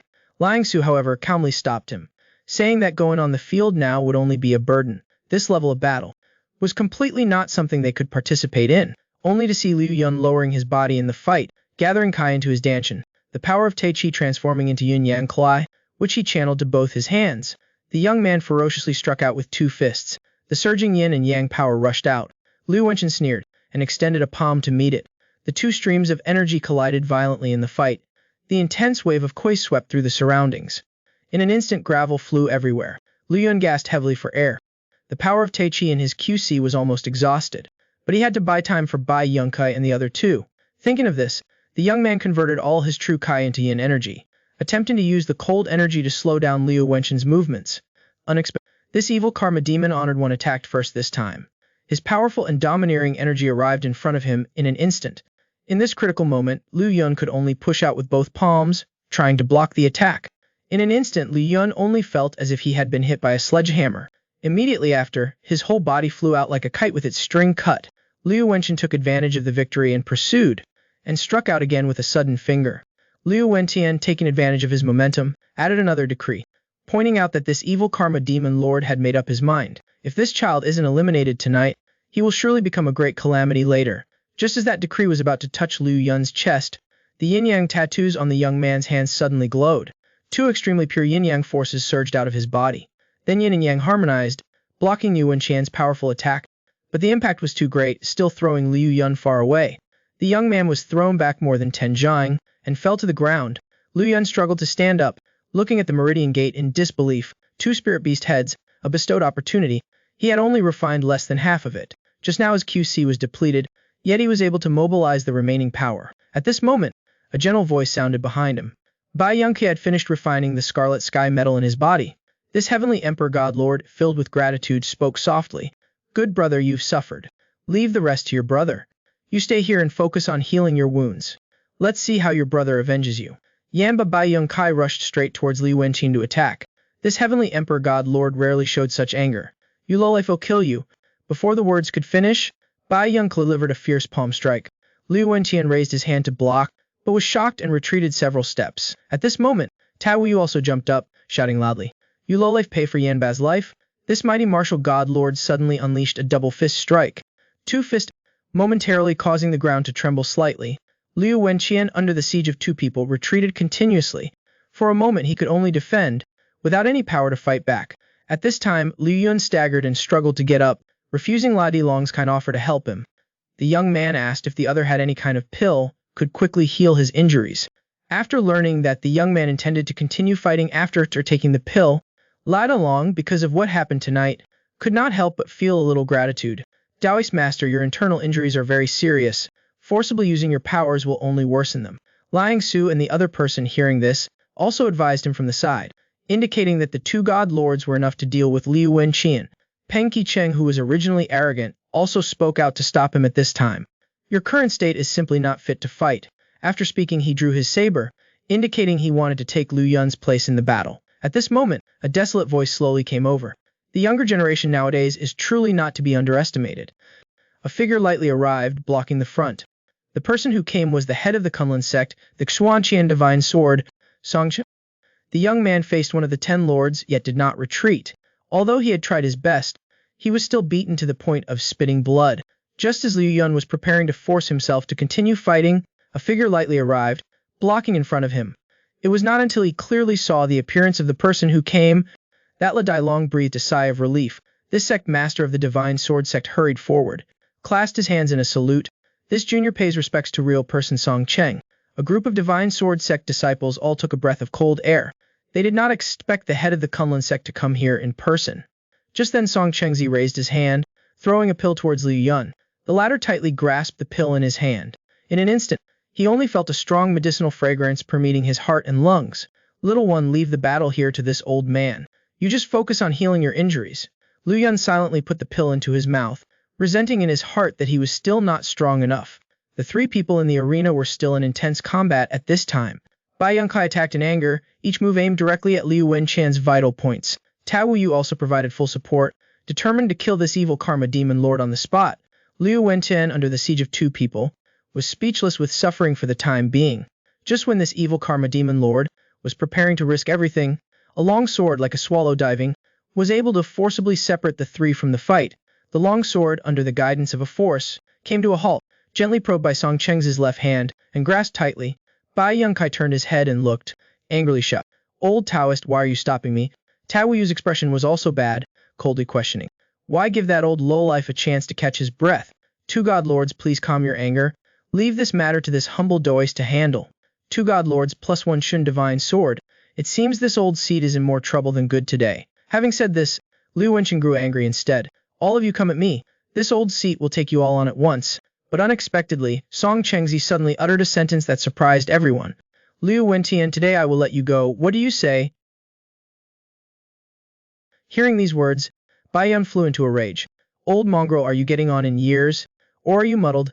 Although Tai Wuyu was not as direct as Bai Yun Klai, his words were also not pleasant. Song Chengzi acted as if he didn't hear the 2 people's rebukes, but the condition is that the Jinyu Kaixi Mo Men must close its doors for 10 years. Liu Wenqin looked at the other party in doubt and asked, You're doing this, what exactly do you mean? Our 2 sects have been fighting for decades, yet you're willing to let me go like this? Just then Song Chengzi's face turned cold, and he said in a deep voice, You just need to tell this old man now. Do you agree or not? This Xuanqian divine sword had a sharp gaze, and his voice was cold. Is it a 10-year closure, or death here? After hesitating for a moment, Liu Wenqin finally chose to preserve his life first. Then he looked at Lai Dalong again, and said coldly, 10 years later, this old seat will return to claim that divine sword debt. Having said that, this evil karma demon lord stamped his foot on the ground, and leaped up. In just a few swoops, his figure disappeared into the vast night. Bai Yunqi couldn't contain his anger. He asked Song Chengzi why this was the case. Divine Lord, you don't understand. It's not difficult for us to keep him here tonight, but we must avoid a full-scale war with the demon god sect. We must not let it come to that. Song Chengzi turned away gloomily. His words were filled with helplessness. But now we have an even more serious situation to deal with. Liu Yun looked at Song Chengzi's lonely back and pondered. He smelled the coming storm, the wind filling the tower. He didn't know how much time had passed. Liu Yun slowly woke up. He found himself in a guest room. The young man carefully examined the injuries within his body. He found that his internal injuries were 80 to 90% healed. Liu Yun opened the door of the room, just as he was about to step into the courtyard. Suddenly, the young man stared at an ancient tree in the yard. In it, after a moment, Liu Yun frowned. He spoke, Since my friend has come, why not show yourself? As soon as he finished speaking, a figure gently landed. Under the ancient tree stood a young man in black, his hands clasped behind his back. Wen Chanji smiled slightly, and asked, May I ask what your name is? I am King Feng, a Taoist priest from Wudang. May I know what brings you here? Upon hearing the name King Feng, Wen Chanji's expression slightly changed. Liu Yun keenly caught the hostility in the other's eyes. Wen Chanji slowly took a step forward, and spoke loudly. The one who was with a girl named Yun Zi. Hearing this, Liu Yun's expression immediately turned serious. Who exactly are you? Upon seeing this, the young master of the demonic sect revealed a faint smile. He did not answer the question. Instead, he took another step forward. With each heavy step on the green bricks, Liu Yun felt his heart suddenly leap. The smile on Wen Chanji's lips became even more sinister.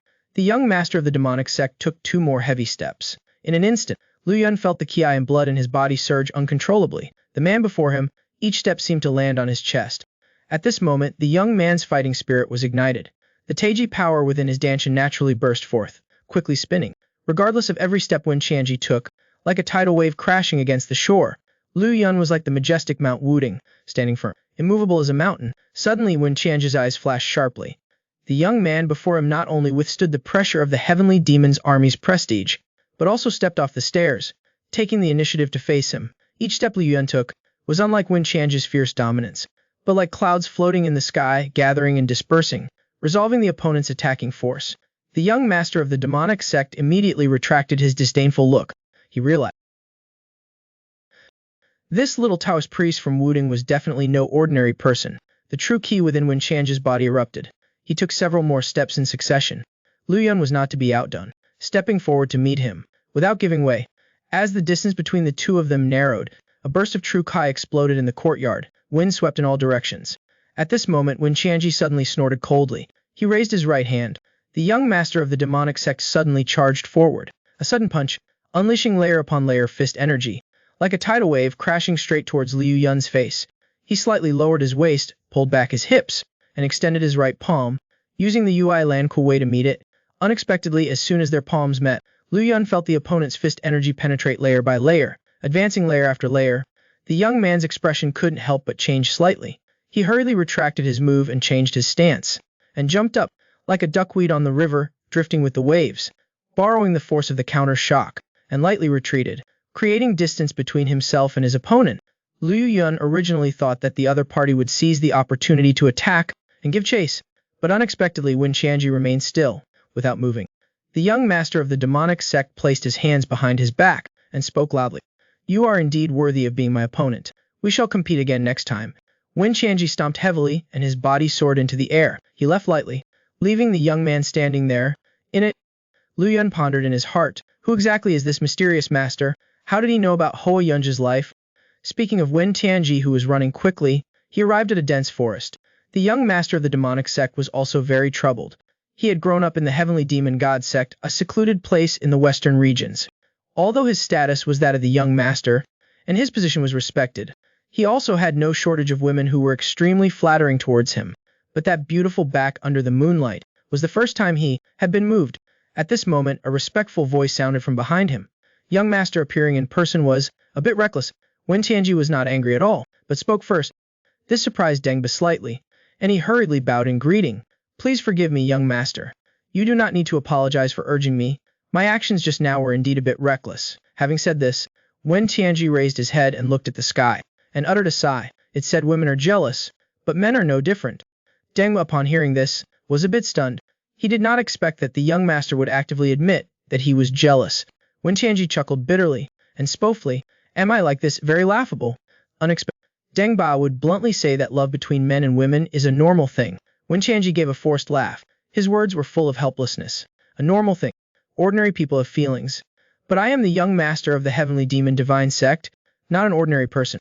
Dengba lowered his head, but he said nothing more. He understood the meaning behind the young master's words. This young man in front of him could make a sect tremble in fear, but if he wants to love a woman, it is as difficult as ascending to heaven.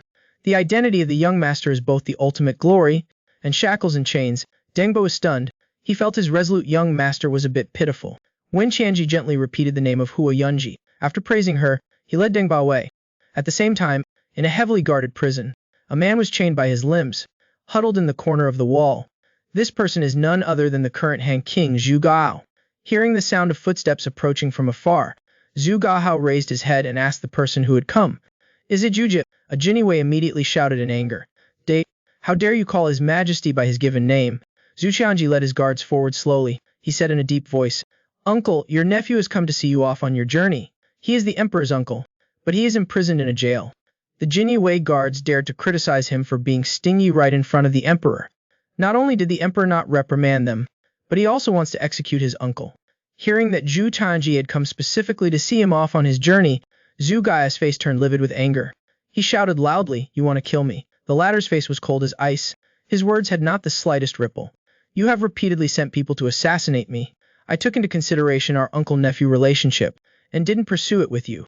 Yet you did not know your place and deliberately raised an army to rebel. Today I will take your life. What is there impossible about that?"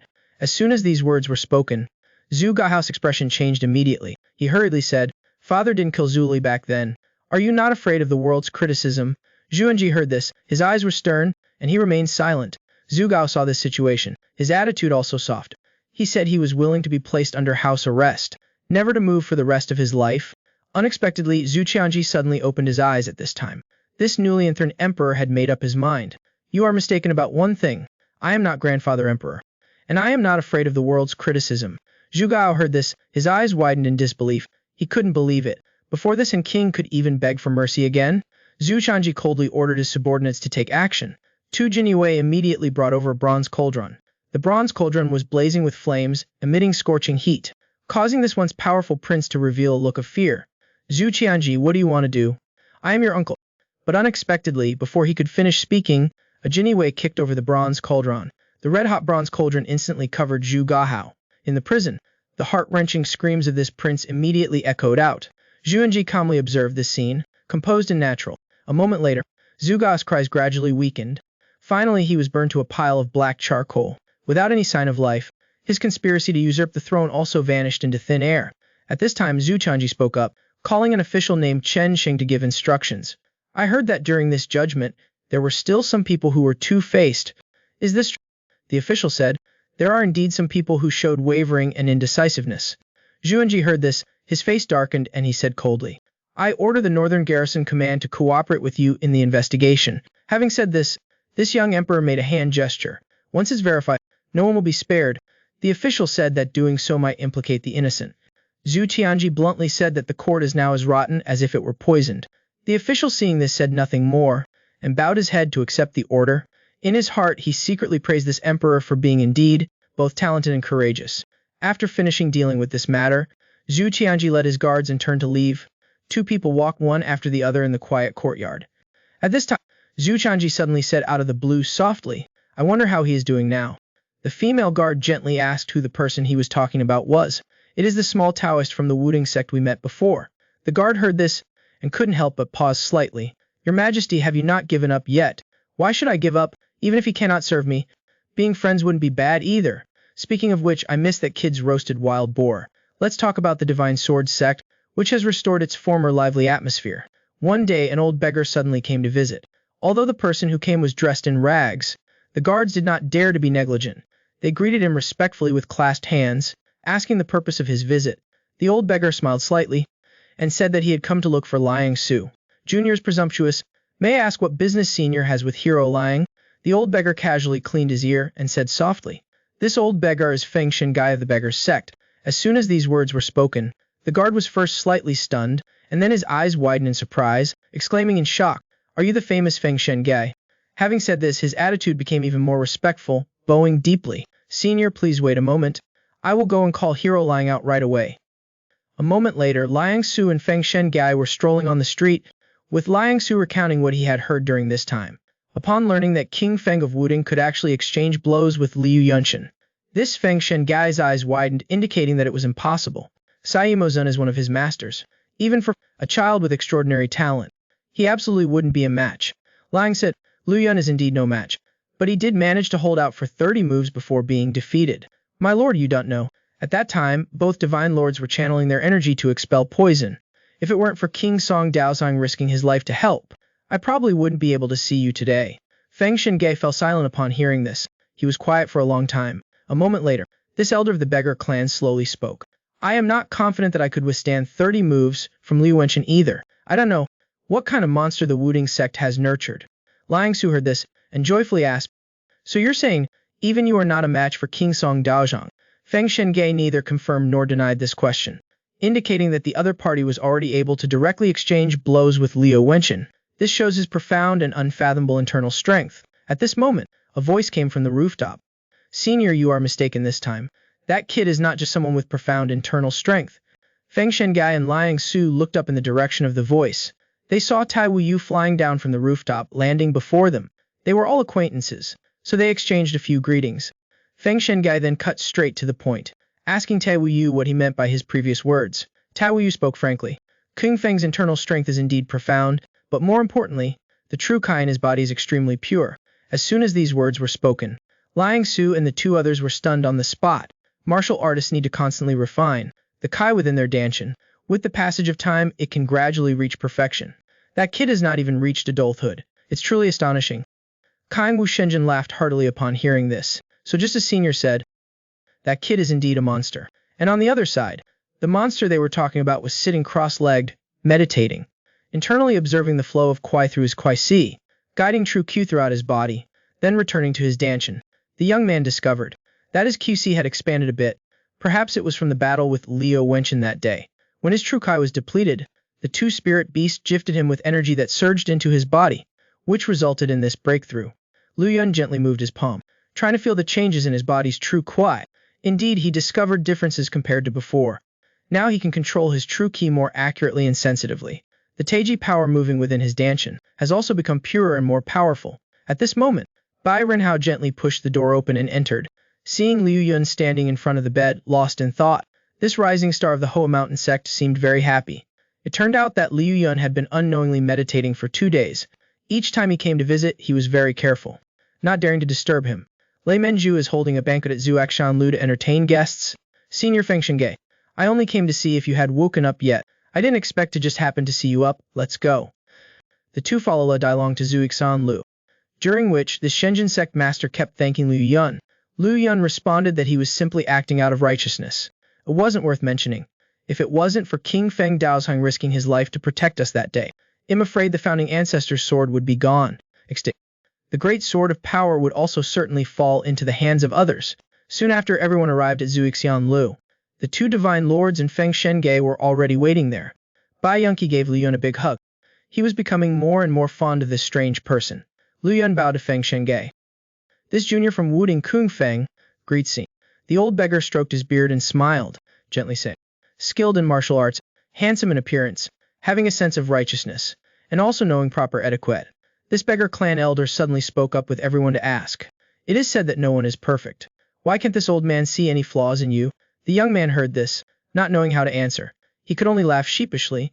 After the greetings were exchanged, they all entered the tavern together. Soon after, the innkeeper had prepared a high-end banquet. During the feast, Lai Long enthusiastically invited everyone to stay for a few more days. Bai Yunqi said that he just received some intelligence. Because of some trivial matters that have been lingering for a long time, he must leave this afternoon. Bai Yanghao is now a small fan of King Feng, asking if the other party would leave with Bai Yunkai. Liu Yun said he has been away from the mountain for a long time. He wanted to return to Wudang for a visit.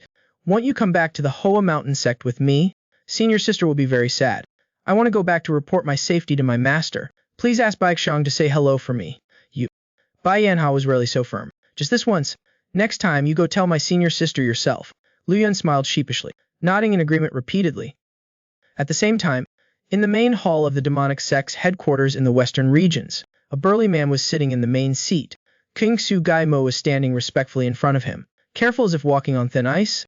The person who could make this demonic sect general so cautious. In this world there were only a few. The burly man is the current sect leader of Tiamo Shenjiao, Lu Moj. He is the high-ranking general of the Tiamo Shenjiao's personal guard. In the past, he was the one who masterminded, forcing Liu Yun to jump off the cliff.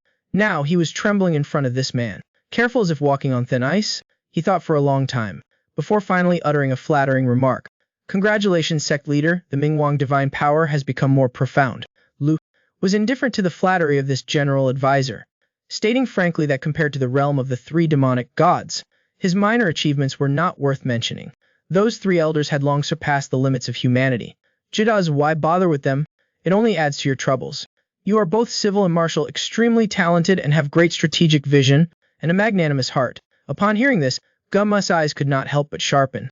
Are you looking down on Gum M? Your words can be said to be killing people with words. The person behind saw this and quickly lowered his head, eyes cast down, bowing an apology. This subordinate is afraid. Please forgive me, Juz. Enough of useless words. You have come from thousands of miles away. What is the matter you have with me? Suexin Gum then slightly raised his head and slowly spoke. Does Juz know what Shiuj has done in the Central Plains? Lydian, after saying goodbye to everyone, returned to Heplia along the way. The young man first went to the graves of his mother and old Hezie and pulled out the weeds that had just grown around the graves. The young man then took out offerings from his luggage and placed them out one by one. Afterwards, he respectfully performed a grand ceremony of 3 bows and 9 caudos. After doing all of this, Lydian whispered to the tombstones, Mother Grandpa Zhu, your son has come back to visit you. During this time, your son has grown a lot. There are also many people starting to call me a hero. I don't know if I can be considered an outstanding person now, but I will hold firm to my original intention and continue to work hard in this direction. The things he had experienced appeared in the young man's mind one by one. Li Yun stood in front of the grave, silent for a long time. After paying respects to his mother and old Aziz, Li Yun returned to Wudang along the way. As he approached the mountain gate, he felt a kind of fear the closer he got to his home. Coincident, the disciple on duty here today was an acquaintance. Kuno saw Li Yun returning and was very happy. He quickly went forward to greet him. Senior Uncle Kyungvan, is it really you? Li Yun also happily greeted the other party. I heard you encountered an incident down the mountain. Everyone was very worried. It wasn't until not long ago that we received your letter that we were relieved. Li Yun's voice was also a little choked. How is my teacher doing? Kuno said.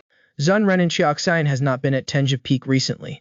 So this disciple also does not know the recent situation of the old Zun Ren. Upon hearing this, Li Yun could not help but be slightly surprised. Then where's my master? Senior uncle should go pay a visit to the head of the sect first.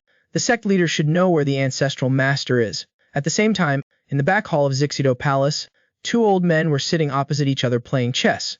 One of the two men used 2 fingers to pick up a chess piece and slammed it onto the chessboard. The powerful aura seemed as if it wanted to split the chessboard in two. This person was Zun Ren Chaotin, who is known as the #1 swordsman of Wudang. He is also Kyung's real master. It turns out that 18 years ago, Zun Ren and Chaotin went into seclusion alone to comprehend, so he gave his disciple Quang Sung to the sect leader Zun Ren to take care of him in his stead. Seeing that the other party was playing chess too aggressively, Zun Ren and Xiao Zhang's face showed a strange expression. Junior brother, you've been in seclusion for many years. Why is your killing aura becoming heavier and heavier? Restrain your aura a bit. You have comprehended the Taiji divine art for so many years. Haven't you grasped the true essence of Taiji yet? Zun Ren and Xiao Tun, however, did not think so and said calmly. Senior brother, playing chess is the same as practicing martial arts. There's no difference. If you don't dare to make a move, what's the point? Zun Ren and Xiao Zhang was helpless with this junior brother's temperament. He had no choice. Suddenly, the ears of the sect leader Zhang Ren twitched slightly. He softly spoke. Our Wudang young hero has returned. Hearing this, Zun Ren and Cao Ten's expression turned serious. Are you referring to that child named Quang Sung? There was no lack of teasing in Zun Ren Chao Zhang's words. It seems that the matter of Quang Sung, that child, has already been told to you. I thought that you two, besides talking about martial arts, would not discuss anything else. Zun Ren and Cao Ten was slightly stunned by the remark, then said that it was not Quang Sung who told him, but whenever the name Quang Feng is mentioned, that child's expression will become unnatural. I am his master, so I naturally have to care a little. Zun Ren and Xiaozhang heard this and snorted softly, without responding. While at this time, Li Yun had already arrived at the door of the back hall. The young man gently pushed open the door and walked in, but unexpectedly, he was stunned in place as soon as he entered the hall, only to see that in the back hall, everywhere was covered with a vast amount of true ki. Li Yun could feel the overbearing power hidden within it. He realized that this was not the internal energy of his senior uncle, the sect leader. Just as he was hesitating whether to go forward, a voice slowly came over. What are you doing standing at the door? Why don't you come in? Li Yun heard the familiar voice and composed himself. Then he quickly walked towards the source of the voice. But the further he went in, the more familiar he felt this aura. In an instant, the young man's eyes slightly glazed over. He realized that this aura was exactly the same as that of senior brother Quang Sung. It's just that it was clearly much more powerful than that of senior brother Quang Sung. There was also a very dense killing aura hidden within it. Li Yun quickly arrived in front of a closed room, only to see two figures sitting opposite each other in the room. Zun Ren and Xiaozhang revealed a gentle smile, and spoofly, come in, there are no outsiders. Li Yun was not at all afraid of the chaotic true ki in the room, and went straight in, approaching the two people. At this time, he noticed that the surrounding true ki was slowly receding. The young man did not have time to think much, and quickly bowed to Zun Ren Xiaozhang. Disciple Quang Feng greets senior uncle, the sect leader. Zun Ren and Xiaozhang laughed heartily, and said frankly that there was no need to be so formal. Zun Ren and Xiao Tin, who usually did not laugh, also nodded slightly in approval. With such a temperament, no wonder you praise him so highly. Xiaojing Zhenren, hearing this, smiled even more brightly. Hurry up and greet your uncle Xiaoshan. The #1 swordsman of Wudang then slowly turned his head. His sharp gaze sized up Lu Yun from head to toe. Lu Yun was so surprised that his eyes widened. He even forgot to bow in greeting. Although he had heard his senior brother King Song mention this uncle, when he ascended the mountain that year, Xiaoshan Zhenren had already gone into seclusion. This was the first time he had met this uncle. Just at this moment, Xiaoshan Zhenren slowly stood up. So you are Zhao Xian's disciple King Feng. The young man then came to his senses. He quickly replied in the affirmative. Xiaoshan Zhenren said indifferently and calmly, I have remembered you. As soon as the words left his mouth, Lu Yun was at a loss, while Zhaojing Zhenren chuckled heartily. In Ganzu, you dared to attack one of the 10 venerables. Why are you so cautious now? What is there to be afraid of? Lu Yun didn't know how to respond. He could only bow again, but Xiaoshan Zhenren didn't say a word, and turned to leave, hearing behind him the headmaster's senior brother asking Liu Yun concerned questions. The expression of Wudang's #1 swordsman turned slightly gloomy. Zhaojing Zhenren did not detain his junior brother, but continued to tease Liu until the young man's face flushed red, and he begged for mercy. Only then did the headmaster Zhenren end the topic, and get down to business. With your personality, you definitely wouldn't come to see me first. This came here to ask where your master is, right? The young man smiled sheepishly, saying that coming to pay respects to his uncle was also out of sincerity. Junior brother Xiaoxian has now moved to Bayan Peak temporarily. You will find him there. Having said that, the headmaster Zhenren sighed. Your master has become much more haggard recently. Go comfort him. Wait until Liu Yun turns and leaves. Zhaojing Zhenren's expression instantly turned grim. The headmaster Zhenren's gaze was solemn, as he muttered to himself, having a destiny but no way. Truly like a flower in a mirror or the moon in the water. You still can't see it clearly after so many years. On the other hand, Liu Yun, after leaving the main hall, felt a deep sense of guilt in his heart. The young man followed the mountain path straight to the peak of Bayan Peak. He hurried his pace. Suddenly he stopped, his pupils slightly contracted. He saw that a figure had appeared ahead, he didn't know when. The man was wearing a wide Taoist robe, with white hair, moving without wind. His whole body's zenki was exploding, blowing the hem of his Taoist robe, fluttering and flapping. Carefully sensing it, a storm arose in the young man's heart. He discovered that the person was emitting zenki from the Lianji divine art. Wuzhou Zhenren. His words were full of emotion, as expected of a natural-born genius. Liu Yun, upon hearing this, couldn't help but be slightly shaken. Then he collected his mind, and bowed, saying, May I ask what the senior is called, and why do you block my way? Didn't that brat Xiaoxian mention me to you? As soon as these words came out, Liu Yun slightly frowned. The person in front of him didn't look even 30, yet dared to be so disrespectful to his master. Wuzhou Zhenren, catching the young man's emotions, smiled slyly. His next words, however, made Liu Yun freeze in place, greatly surprised. Then you must have heard of that brat Guanghai's title. Guanghai has already passed away. Please, senior, show some respect in your words. I am Guanghai's martial Dao teacher, so for me to call Ming Wuzhou and the others brats, what's so strange about that? As soon as these words were spoken, it was like a bolt of lightning striking from the sky. Liu Yun's eyes widened, his face filled with disbelief. He looks like he is in his 30s, but has actually lived for more than 3 cycles of 60 years. His martial arts cultivation has reached the realm of creation, directly ascending to the 10 saints. And now, such a legendary grandmaster of Wudang actually wants to take his grand disciple's disciple as his own, and personally teach him. Hearing that the person in front of him was actually his great-grandmaster, Liu Yun's eyes widened, unable to believe it. Wuzhou Zhenren smiled slightly, not paying any mind. When you practice the Lianji divine art to great mastery, you can also be like me, washing marrow and cutting bones, reversing aging and returning to youth. That yin-yang invincible manual was written by my own hand. Now you are the only inheritor of that martial art. It is only fitting and proper to say you are my disciple. So, are you willing to acknowledge me as your master? Great-grandmaster, please don't joke. If that's the case, wouldn't my master have to call me martial uncle? Seeing that the young man was firmly refusing, Wuzhou Zhenren was not moved at all, still patiently guiding this younger generation, step by step. You are practicing the Lianji divine art. While your master is proficient in Chunyang Wuji Gong, you must have also realized that when you practice Xiaoxian's Liu Yun techniques, when executing Juningji, you can never fully integrate with that martial art. I right. Liu Yun, hearing this, was too surprised to speak, unable to refute it. Indeed, as Wuzhou Zhenren had said, it was exactly like that.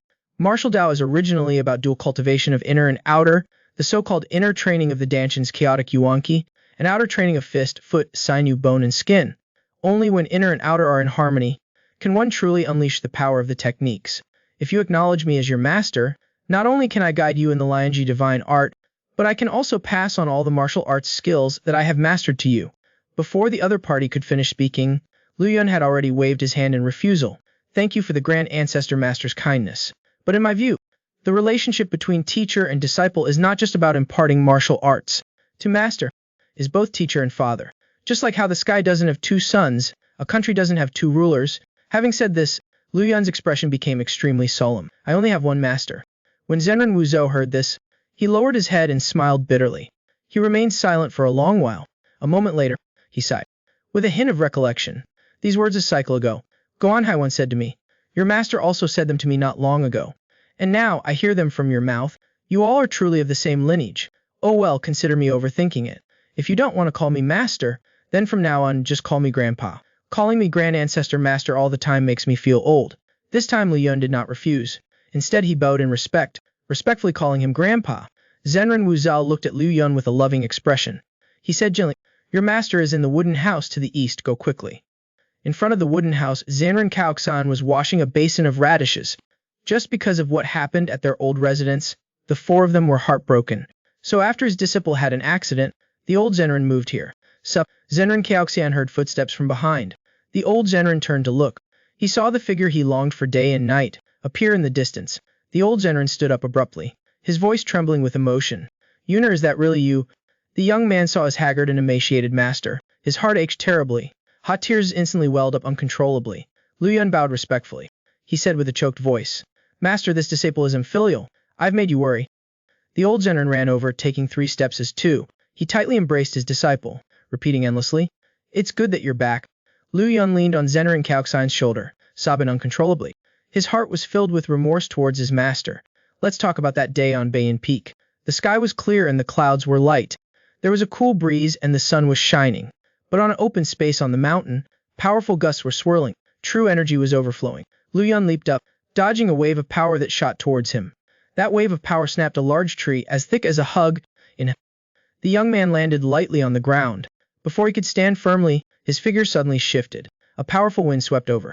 He couldn't help but turn his head to look. He saw Zenran Wuzhou, his toes touching the ground, preparing to rush over. The next second, the Grand Ancestor Master's figure was like a streak of light. In an instant he had already charged over, leaving behind trails of afterimages. Liu Yun, seeing this situation, his pupils contracted, his expression slightly changed. He recognized that this was Zenran Wuzhao's unique heavenly net form. Before he could react, he suddenly felt his wrist being tightly gripped. It turned out that he had been caught off guard by Zenran Wuzhao, who had seized his left arm. Liu Yun was shocked and lost color. He was preparing to exert force to break free. Unexpectedly, Zenran Wuzhao anticipated his move. He seized the opportunity to flip his wrist and pull up. Shaking the young man's full strength, the Grand Ancestor Master casually tossed his arm. In an instant, Liu Yun was sent flying backward like a kite with a broken string. The young man was still in midair, unable to land, when he saw Zenran Wuzhao take a step forward, charging in front of him, and then instantly kicked out, as if wanting to shatter even the void. Liu Yun saw true energy swirling on the other party's leg, and his face suddenly changed. This kick actually contained 3-element true energy. It was recorded in the Yin-Yang Invincible Strong Manual. The so-called 2 forms give rise to 3 elements. If one cultivates the 2 forms divine art to great success, then one can transform it into 3-element true energy. The young man secretly thought it was bad. This newly appointed grandpa was truly malicious. He was attacking him without any mercy. Liu Yun didn't have time to think much. He hastily gathered all his Tai Chi power into his palms, exerting all his strength to resist. But he was still sent flying several zhang away by Zenran Wuzhao's kick. His feet left 2 deep, long marks on the ground. Only then did he manage to stop. The landing position, even create a pit nearly half a foot deep. Grandpa, this is just practice. You don't have to go so hard, do you?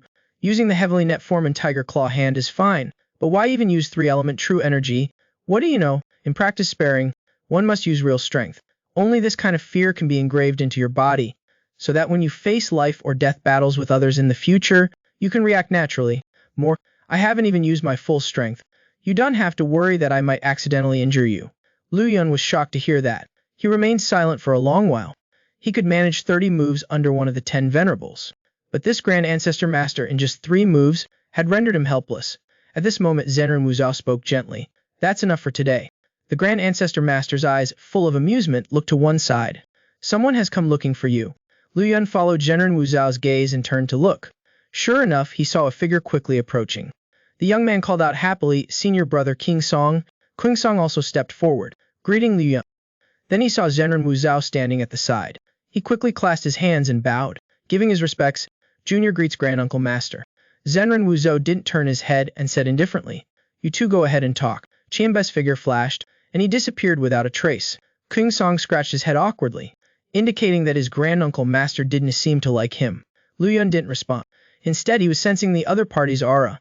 He originally thought his progress was rapid, that he could already be on par with his senior brother King Song. But now, just after meeting, he realized that there was still a gap between him and the other party. This senior brother's aura was already approaching that of Lu Shenjun. After a moment, Lu Yun withdrew his thoughts. He asked King Song if he had any business finding him. The headmaster Zhenren wants to see you. I thought we hadn't seen each other for a long time, so I took this opportunity to come and visit you. After saying that, King Song unintentionally took a step forward. Unexpectedly, Lu Yun's foot slipped. Like a fish swimming in a river, he instinctively glided backwards, widening the distance between him and the other party. King Song saw this, and couldn't help but be slightly surprised. This junior brother's movement technique has actually reached such a level. Lu Yun scratched his head awkwardly, and explained, Senior brother, don't blame me. Based on past experience, being alone with you is very dangerous. Unexpectedly, King Song smiled faintly. He drew the familiar sword behind his back. Unexpectedly, this kid's intuition is quite accurate. With that said, King Song suddenly lifted his sword, holding the sword with both hands above his head, a sword with the force of splitting mountains, slamming it down on Lu Yun's head. Lu Yun exerted force with his legs, like a rocket flying into the sky, flying up to evade and then gliding backwards, retreating several zhang, widening the distance. The young man's expression slightly changed, and he asked in a deep voice, Senior brother, it seems like this sword of yours really wanted to kill me. King Song's expression was calm, not admitting right or wrong. If it were the you of the past, you definitely would have been able to avoid this sword. It seems like this time you've been down the mountain. You have indeed improved a lot. Then let's try to increase the difficulty of our match a little. How about you attack first, or should I strike? The elder should go first. Please don't hesitate to instruct me, senior brother. King Song heard this, his eyes sharpened, and immediately said okay. Immediately the long sword in his hand suddenly thrust out, like a flood dragon emerging from the sea. A sword Kai rushed straight towards Liu Yun. The latter tilted his body to the side, and evaded again, but at this moment, King Song stepped on the ground and rushed over like an arrow. Liu Yun retreated as the opponent advanced, again retreating to widen the distance. He knew very well that the sword was a short weapon, the king of all weapons. Once in close combat, he would definitely be at a disadvantage. King Song did not pursue either, but instead he swung the 3-foot sword in his hand, and said loudly, This time I will only use one sword. You should watch carefully. Before the words finished, King Song's legs exerted force, and suddenly launched an attack. The force was too strong. It even sent rocks flying. Lu Yun saw the imposing force, and was inevitably startled. But the near-death experiences when sparring with Wu Zhou Zhenren before had trained the young man to have a battle spirit that did not panic. Seeing King Song's sudden sword strike, like a rainbow piercing the sun, Lu Yun shouted loudly, neither evading nor dodging, and raised his fist to meet it. Waves of sword energy shot out from the long sword in King Song's hand, but they were crushed by Liu Yun's caging ice hammer move. One punch and one sword, like a dragon and tiger fighting, crashing together with a bang. In an instant, a loud explosion echoed through bay and peak. The two separated immediately after they touched. Each retreated several zhang. The true Kai was in a chaotic state, stirring up a cloud of dust. After a moment, Liu Yun lowered his head and looked at his right hand. He saw that the wrist guard on his wrist had been torn by the sword Ki. A faint stinging pain came from the skin under the wrist guard. It must be from the sword Ki that had penetrated just now, tearing his skin. Thinking of this, the young man said in a deep voice, Senior brother, it seems I need to go to the Immortal Medicine Hall first. After speaking, the young man lipped up and lightly left, looking at the figure of the other party leaving. King Song stood there for a long time. The child from back then who he could easily take care of has now caught up to this level. After a moment of silence, King Song touched his cheek. There was a small, inch-long wound there. Just now Liu Yun's punch had even shaken his body armor. This drop of bright red blood was exactly what had been splattered when his armor broke. King Song wiped the blood from his fingertip, carefully savored it for a while. Then he smiled with great interest and said softly to himself, Not 12 years ago, the young man just entered Wudang. His life was hanging by a thread. Fortunately, Zhao Zhenren performed a miracle to bring him back to life, so he was able to preserve his life. Now the young man returned to the mountain, and once again went to the Immortal Medicine Hall. And it was still this kind-hearted granduncle master who treated him attentively. The old Zhenren was treating the wound, while complaining. Why did you make yourself like this even after returning to the mountain? Look at your clothes. They are about to become beggar sect disciples' clothing. Zhao Zhenren, although his mouth kept nagging, he didn't stint on using all kinds of precious medicinal materials. The wound will heal in 10 days, and leave no scar. Liu Yun was naturally grateful to this granduncle master with superb medical skills, thanking him profusely. Zhao Zhenren looked at the young man in front of him, and also felt many emotions. Then he withdrew his thoughts, and said gently, The Shizongka herb you gave me? That smile was truly magical. I've added a few more supporting herbs. In 3 days, we can refine a spirit medicine to heal Liu Yun's wounds. After congratulating Kyunshu a few times, he prepared to take his leave, but was called back by Cao Di Zenren. Your sword wound was caused by the Taiji Divine Sword technique. What exactly happened? Seeing Liu Yun bow his head in silence, Cao Di Zenren immediately looked up to the sky. My senior brother would never attack you. It must be that Kyungsong brat. He doesn't know how to control his strength when attacking. After saying this, the old Zenren angrily turned and left. A moment later, he brought back a brand new Taoist robe for Liu Yun. Going to see your headmaster, senior brother. You can't be disrespectful.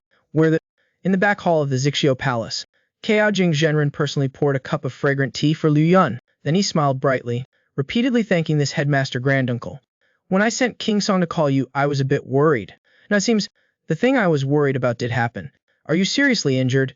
Liu Yun bluntly said it was just a minor injury. It's not a problem. Then he asked Xiao Jing Zhenren what he wanted by calling him over. You've traveled the world. You must have gained many insights. I've heard that your chess skills are not bad before. Let's talk while we play chess. After speaking, this headmaster Zhenren brought over a chessboard and sat opposite Liu Yun, signaling the other party to take the black pieces and go first. Liu Yun closed his eyes slightly and muttered the Taoist quiet heart mantra. After calming his mind and ki, he picked up a chess piece and started his initial setup. Before long, the chessboard was filled with black and white pieces intermingling. Chess Step's demonic mind. Cao Jing Zhenren picked up a white piece and smiled warmly, speaking soft. How about I talk about the young lady who has you longing for her more than Wudang? As soon as he said that, Liu Yun was extremely shocked and asked in surprise how his granduncle knew. Cao Jing Zhenren couldn't help but point to himself. I am the headmaster of the Wudang sect.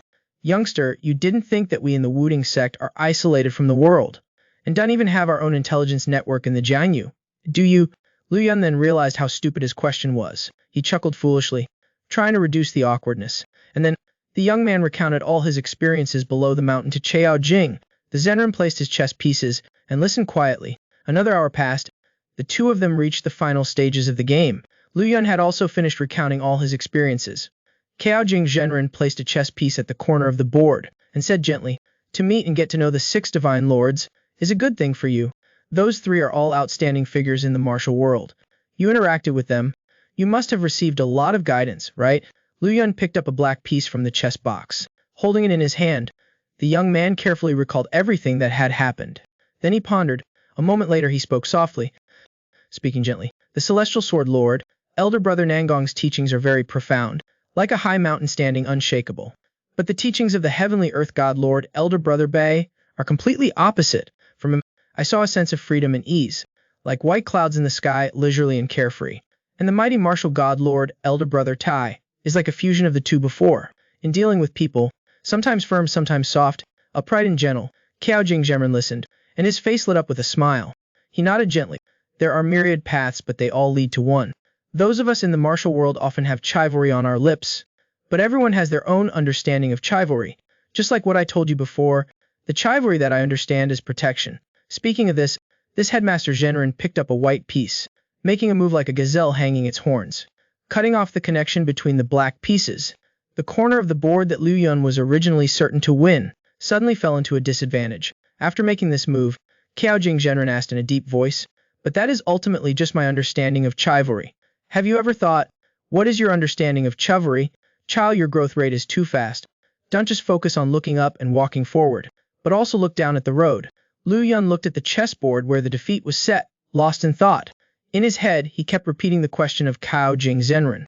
When he first came down the mountain, he had thought about this issue in front of his mother's grave, but it was always vague, unable to provide a concrete. It wasn't until half an incense stick had passed that the old Zhenren spoke softly. Victory and defeat have been decided. Playing to the end, I must be the little holy dragon. Cao Jing Zhenren's eyes carried a hint of sadness. Your mind must be in turmoil, right? The young man was still staring at the chessboard and nodded gently. Go back and think carefully about what I said today. Meditation and sitting also greatly benefit your cultivation. Having said this headmaster Zhenren enunciated each word. To strike someone is to strike their heart. To practice martial arts is to practice the heart. Liu Yun slowly stood up and bowed to this granduncle. Then with his mind in a daze he walked outside. Hearing the sound of the door closing softly, Cao Jing Zhenren sighed.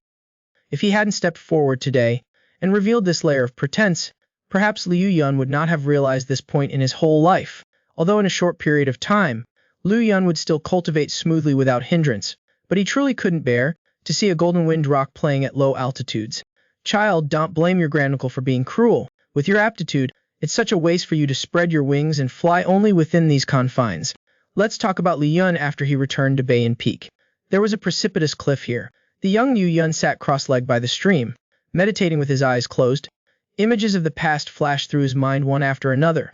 In this way, he unconsciously fell into a state of deep meditation for 5 days. Watching the young man sitting motionless by the cliff, deep in thought, real person Xiaoxian wanted to stop him several times, but was stopped by his grandmaster. The old real person said, although meditation can purify the soul, if he continues like this, I'm afraid my disciple will become possessed. Saidi was worried about Wu Zhao. The real person was also no less worried, but he appeared rather calm. He is breaking through the Samadhi realm. Once he passes this threshold, his mental state will be even more stable.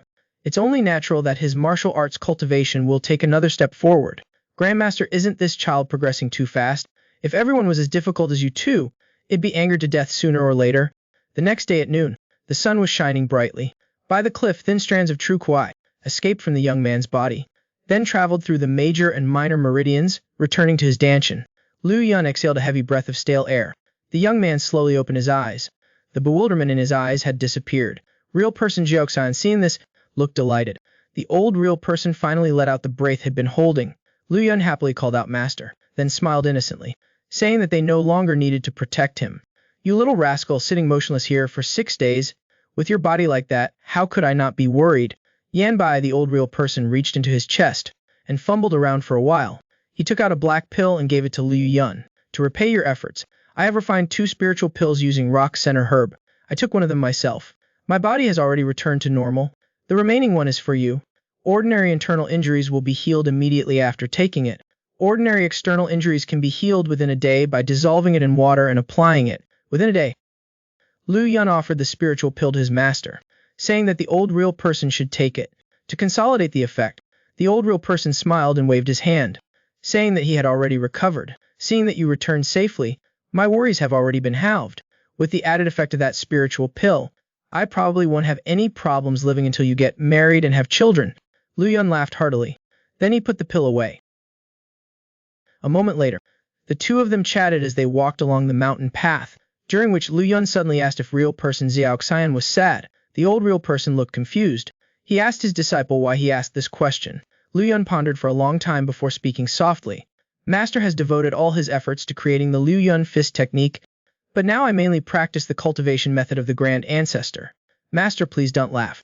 In being serious, does Master feel sad because of this? The old real person then turned his head around. His eyes were gentle. What you said, I also asked my master about it once. Liu Yun, hearing this, widened his eyes, his face blank. Real person Xiaoxian then recounted the old story to his disciple. So, Master, disregarding our grandmaster's anger, accepted me as a disciple. I also once asked my master, if the 2 extremes divine arts inheritance were to be broken, would you be sad? My master said, the body is just a vessel for the soul, and so-called self-respect is just a speck of dust on the soul. As long as you hold me as your master in your heart, then what is the point of such a speck of dust? Speaking of this, the old real person looked towards his disciple, his tone solemn. So I have nothing to be sad about. In the deep of night at the 3rd watch of high hour, Bayan, covered by mist, the two of them, having wandered around the mountains, returned to their home. They found real person Wu Zhou waiting here. This grand ancestor had an arrogant and aggrieved expression, complaining that they were only just now returning. Liu Yun bowed respectfully in apology, not daring to say more. Real person and Shan smiled softly, and went directly to the side. As for Liu, he sat opposite real person Wu Zhou on the wooden bed. The young man did as the grand ancestor told him and extended his right hand. The latter gently touched it with his left hand, and grasped Liu Yun's pulse. Then he sent a stream of internal energy into Liu Yun's body. The young man only felt 2 streams of true Qi, 1 yin and 1 yang, entered his meridians, but were completely separate from the true Kai in his body. He knew it was due to the different internal energy of each person. So even if they practiced the same cultivation method, each person's true Kai still could not be merged into one. A moment later, he widened his eyes in disbelief. The grand ancestor's stream of true Kuai was actually being gradually absorbed by him. The young man's congenital yang qi was insufficient, causing his meridians to be blocked and his life would not be long. But it was also something that millions of people could not obtain. An excellent foundation for cultivating the 2 extremes divine art. Even the legendary founder of the Wudang sect showed him special favor. Not only did he personally teach the young man various martial arts techniques, But now he even wanted to use his own cultivation to help the young man take another step forward. Real person Wu Zhao transferred a trace of his own internal energy into Liu Yun's body. Then he told Liu Yun to focus his mind and observe the flow of true Kai in his body. The young man listened carefully and concentrated on feeling the direction of that stream of true Kai. He found that the Grand Ancestor's internal energy was gradually being absorbed by him. Liu Yun suddenly opened his eyes wide, with an expression of disbelief. Grandpa, how can this be possible? Your internal energy. Real person Wu Zhao revealed an expression that said, indeed, as I thought. My internal energy was absorbed by you. Liu Yun was so astonished that he broke out in a sweat. If you want to accept the internal energy of others, you must first resolve your own power. The situation at hand completely defies common sense.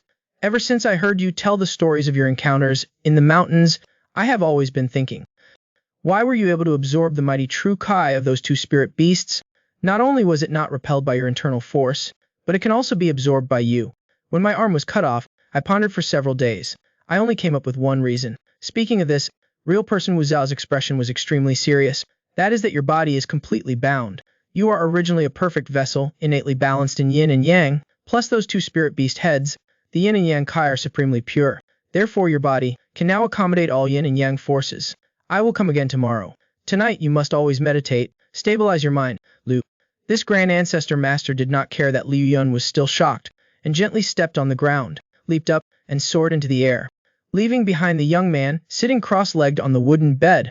It wasn't until he saw the figure of that Ancestor Master gracefully disappear into the distance that Liu Yun regained his senses, and muttered softly, this movement technique looks just like an immortal descending to earth. The next day, the sun was already high in the sky. The young man was still sitting in meditation. Suddenly, a faint voice came from behind him. The time is almost here. Liu Yun opened his eyes at this moment and turned his head to look. He saw a real person Wu Zhao standing with his hands clasped behind his back, standing not far away. This Grand Ancestor Master gestured for Liu Yun to come before the mirror. Liu Yun immediately jumped up and flew down from the mountainside. When he reached the side of the wooden bed, the young man spoke softly. Grandpa, I want to ask you a question. Real person Wu Zhao was always very generous to this great-grandson, gesturing for the other party to ask without any worries. Liu Yun thought for a moment, and still asked the doubts in his heart. You're putting in so much effort, I can guess it's for my own good, but what exactly is the purpose? This disciple has been unable to figure it out. Real person Wu Zhao did not deliberately hide it, but instead said something that surprised everyone. Today, I will plant 3 Taiji roots in your body. Upon hearing this, Liu Yun couldn't help but change his expression. He knew that by refining the Lianji divine art to its peak, the yin and yang Kai could give birth to the 3 powers true Ki, and the 3 powers root was the source of the 3 powers true Kai. His Lianji divine art had only just reached the threshold of its peak. Establishing the 3 powers root was clearly a bit unrealistic. Faced with the young man's doubts, real person Wu Zhao slowly explained, the Lianji divine art has extremely strict requirements on one's physique. My body's refinement of the 10 victory power is already at its limit.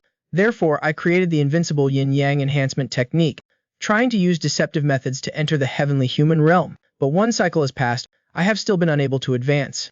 The myriad phenomena Kui recorded in the invincible yin-yang enhancement is a unique method I created to deceive the heavens, using the myriad phenomena Ki to connect yin and yang to conform with celestial phenomena.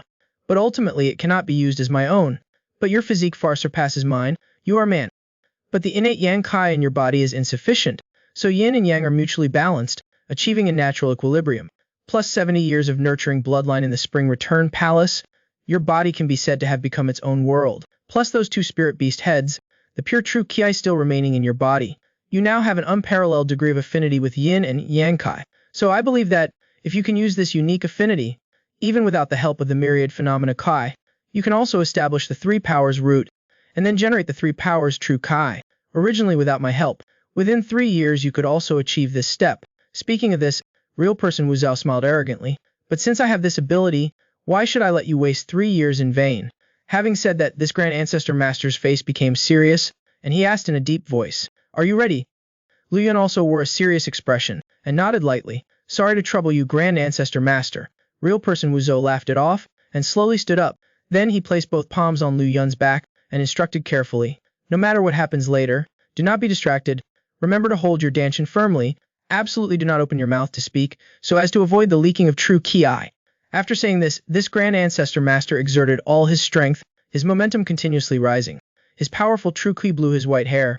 In an instant, a vast internal force rushed into Liu Yun's body. Lu Yun groaned slightly, only feeling the ki and blood in his body churn.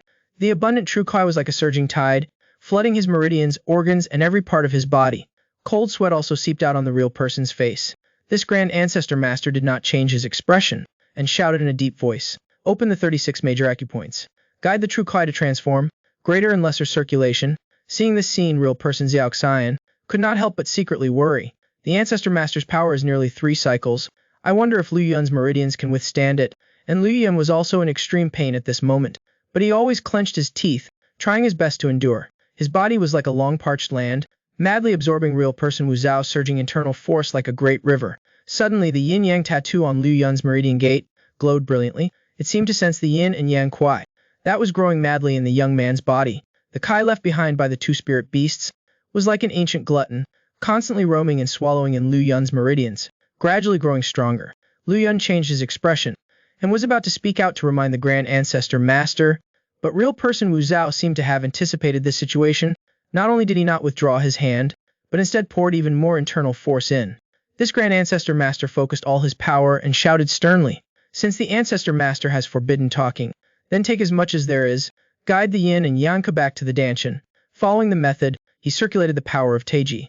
Only then did Lu Yun understand the good intentions of this Grand Ancestor Master, the so-called achievement of the 3 powers. The foundation is the bloodline. The young man was now riding on the back of a tiger. He could only be single-minded, channeling his true ki into his Danshan. The Taiji diagram formed by the yin and yang energies rotated at a dizzying speed. Then at a speed visible to the naked eye, it gradually expanded. Seeing this scene, Zinner and Wu Zhou was overjoyed. Success or failure depended on today. The true ki in his body circulated, like a great river flowing east, without reservation pouring into Lu Yun's body. Seeing this scene, Zenrin Kaoxian clenched his fists tightly. The old Zenrin had gone from initial worry to astonishment. Although he could not cultivate the 2 elements divine art, he had also heard his master, Zenrin Guanghai, speak of its secrets. Long ago, a patriarch in the sect, moved by the heavens and earth, created the 2 elements divine art based on the concept of Kuan Yang and Kun Yin. The essence of this divine art is to emulate the celestial phenomena and the earth. The so-called Wuji generates Taiji. Taiji transforms into 2 elements. 2 elements manifest 3 powers. 3 powers return to Wuji. Now the aura emitted by the 2 people in the arena was neither yin and yang energy, nor the power of Taiji, but contained a trace of the divine essence of Wuji power. At this time, Zinrin Kaoxian was also so excited that he was trembling.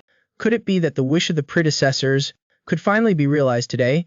However, Zenrin Wuzhou was suddenly shocked. Initially, there was no problem with Liu Yun absorbing the power of yin and yang, but the spirit beast true ki in the young man's body was growing wildly. After evolving into 3 powers true kui, it advanced to the power of Wuji, and Liu Yun's body was fundamentally unable to withstand the power of Wuji. If this continued, the young man would definitely suffer from his meridians exploding and die on the spot. Zenrin Kaoxian also noticed his disciple's abnormality and cried out in panic, "Ancestor Master, if this continues, Yunner won't be able to take it." Zenrin Wuzhou made a decisive move and hurriedly stopped transmitting true kui. But the key connection between the 2 of them, grandfather and grandson, could be said to be as vast as the sea. Zenrin Wuzhou was sent flying by a tremendous force, thrown out. He was knocked back more than 10 zang and fell heavily to the ground. This Grand Ancestor Master struggled to get up and forcefully spat out a mouthful of fresh blood, but frowned and panted with a pained expression. Seeing this, Zenrin Kaoxian was shocked and cried out, "Ancestor Master!" The old Zenrin flew to his front, his face filled with concern. Zenrin Wuzhou, who originally had a face as smooth as jade, suddenly had countless wrinkles all over his face. This Grand Ancestor Master seemed to have aged 100 years in an instant. After a moment, Zenrin Wuzhou slowly spoke. "There is no need to be so alarmed. I've only lost 30% of my cultivation. Less than 20% was left in that child's body, and 10% was too hasty to retrieve." This Grand Ancestor Master was not at all dejected, but rather showed a very happy expression in his words. "It was all worth it. That child will definitely realize the wish of the founder. Don't worry about me. Go quickly and see how Liu Yun is." Zenrin Kaoxian quickly ran to where Liu Yun was lying on the wooden bed. He saw that the young man had his eyes closed and was in a coma. In a pavilion on the mountain, 2 middle-aged men were sitting across from each other around a tea table. "Zhu Shanji has already realized our existence. Yang Yang is searching everywhere for us." The man with the handlebar mustache frowned. "It seems that now, we can only rely on those eunuchs. That's our only lifeline. But once this lifeline is tainted, we will be eternally doomed. So, in order to prevent them from abandoning us, it is better to tie an oiled rope to that lifeline. Either they pull us up, or we all perish together." The man with the handlebar mustache suddenly stood up and said that he would go make arrangements. The middle-aged man sipped his plain tea without getting up to see him off. Looking back on the whole process of events, he always felt as if they were being played in someone's palm. Previously, they accidentally discovered a tomb of someone from the demonic sect, and were buried countless secret books of the demonic palace. The middle-aged man put down his teacup and closed his eyes in contemplation. It seems that now, these coincidences are giving me chills. On the other side of the Zixiao Palace rear hall, Zenran Caojing was also sitting upright in a long chair, contemplating in silence. Two secret reports he had read were quietly placed on the table. One of them was about the recent movements of the heavenly demon god sect, and the other was about the rumors of the Nangong family. The head Zhenren was not involved in the massacre case, and stood with his hands clasped.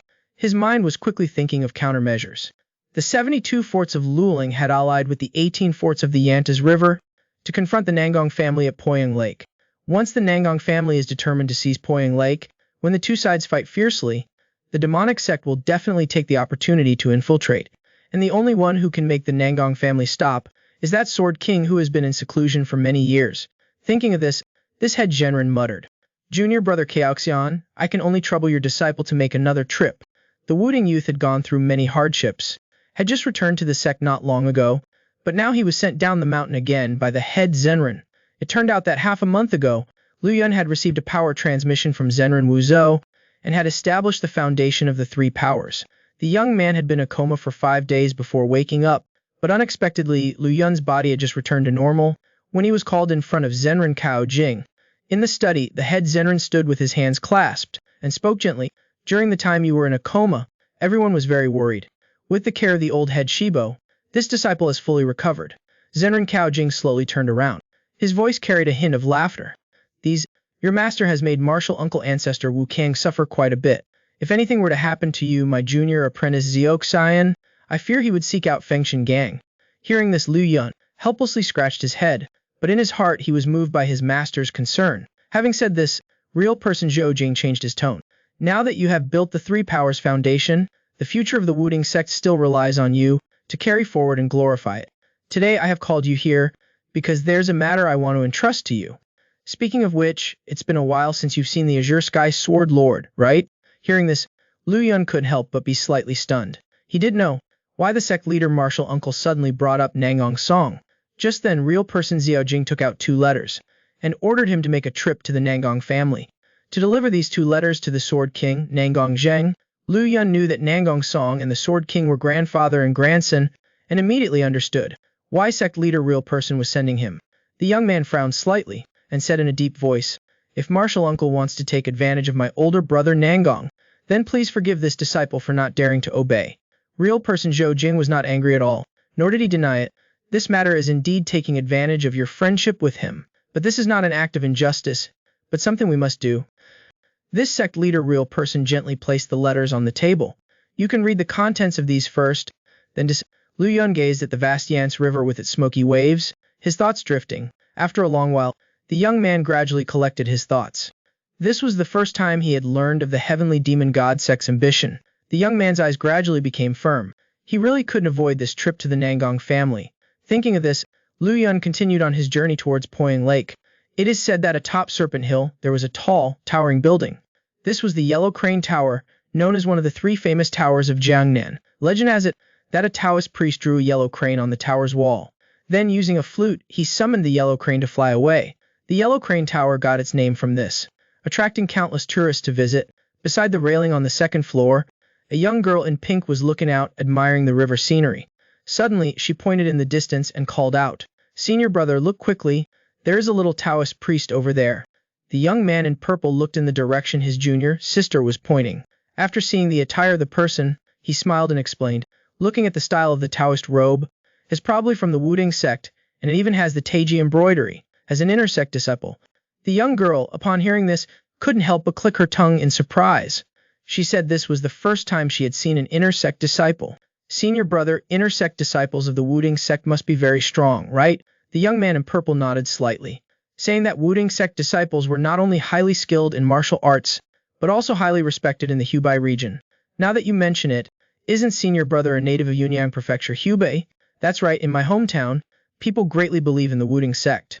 If they encounter difficulties and seek their help, they will always come forward to resolve it. At this moment, a burly man walked over, his expression disdainful. I see that little Taoist priest is only at the age of weak crown. No matter how strong he is, he can't be that strong. The Wudang sect is just a bunch of Taoists living in the mountains. How can they compare to the illustrious reputation of our divine eagle gang? The young man in purple turned his head, his face darkening. Junior brother, there's an old saying that disaster comes from the mouth. The burly man ignored him, coldly mocked. Senior brother, even though you're from Yunyang Prefecture, there's no need to be so flattering. Unexpectedly, before his words were finished, a sound of clapping came from behind them. A man in brocade clothing covered in blood walked over while clapping his hands. Since when has the divine eagle gang's acting become so superb? Having said this, Liika's lips curled into a cold smile.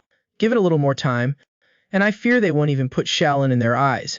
Those around seeing this situation hurriedly retreated, afraid that if the two sides start fighting, they would get caught in the crossfire. The burly man snorted coldly and asked, Who are you? I'm just a small character, not worthy of the esteemed divine eagle gang's attention. The burly man naturally heard the sarcasm in the other's tone. Just as he was about to retort, Liiki unexpectedly spoke faster. You and I are both people of the Jianyu. It would be better to use our fists to talk. Having said this, this flickering residual hand smiled coldly. Dealing with an arrogant person like you, 3 moves are enough. The burly man, upon hearing this, first trembled slightly, then roared in anger. He drew the long sword behind his back. You damned old man. Having said that, he put his strength into his legs and charged straight towards Lu Yiki. The latter was not afraid either, and also rushed forward to engage. Seeing the opponent swing his sword with a whistling sound and slashing downwards, Lu Yiki instead extended his right hand with one finger, casually flicking upwards. Immediately after, a loud sound of metal colliding rang out in the air. The burly man was knocked back by this flickering residual hand with a single finger. After Lu Yiki knocked his opponent back with a finger, his leg moved forward. Then he immediately kicked out, forcefully thrusting out.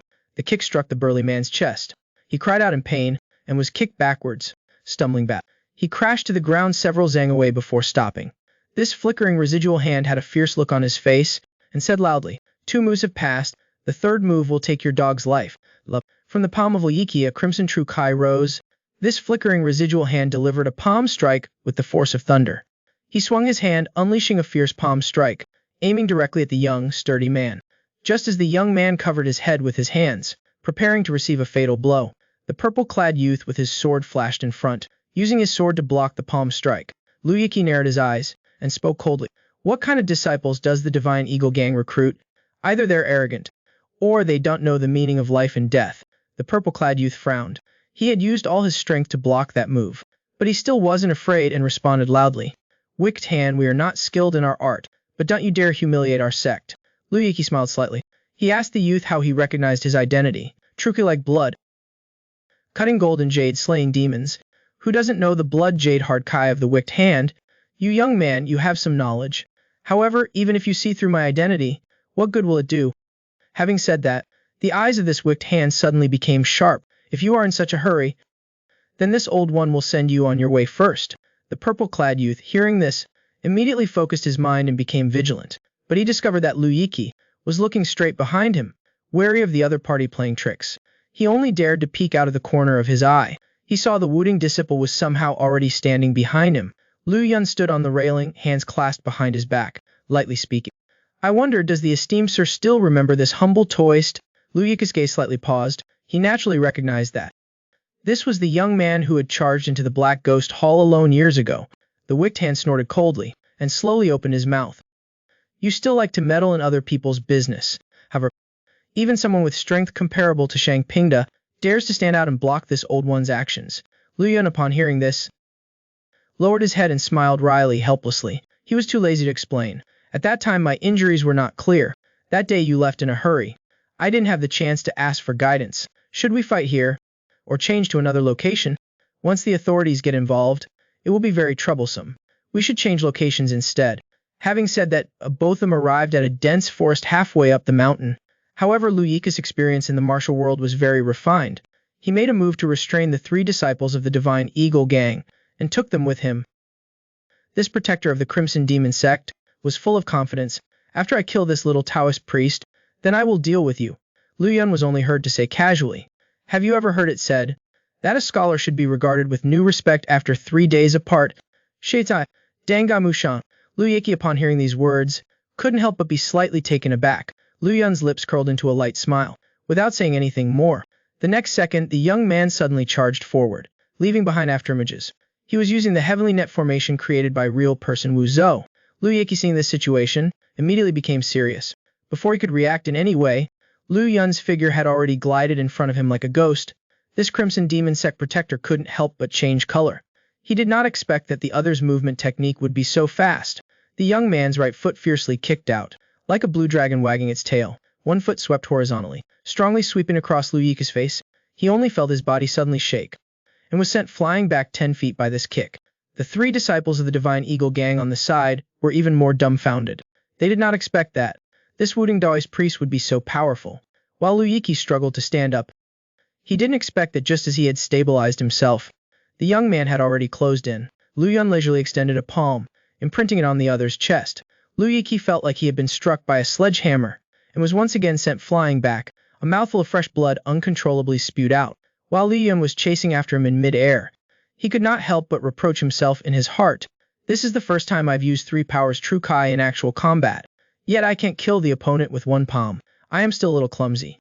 Thinking of this, the young man once again channeled the 3 powers True Ki into his left hand.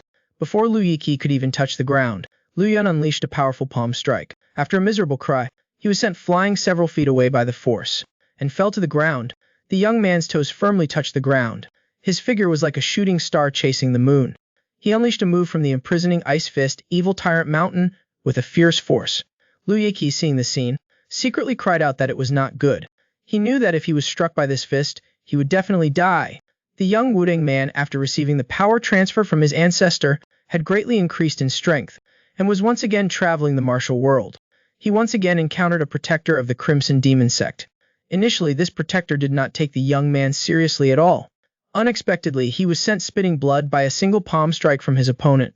Seeing Lu Yun's imprisoning ice fist fiercely coming towards him, Lu Yiki hurriedly crossed his arms in front of his chest to block. The next second, he was sent flying back like a leaf falling in the sky, sent flying several feet away by the strong and majestic fist power, and fell to the ground. Seeing the arrogant and domineering wicked hand so utterly embarrassed, the purple-clad youth was wide-eyed and speechless. He couldn't believe it. The dignified protector of the Crimson Demon Sect, one of the 4 evil heavens, was beaten so badly by this Wudang Daoist priest.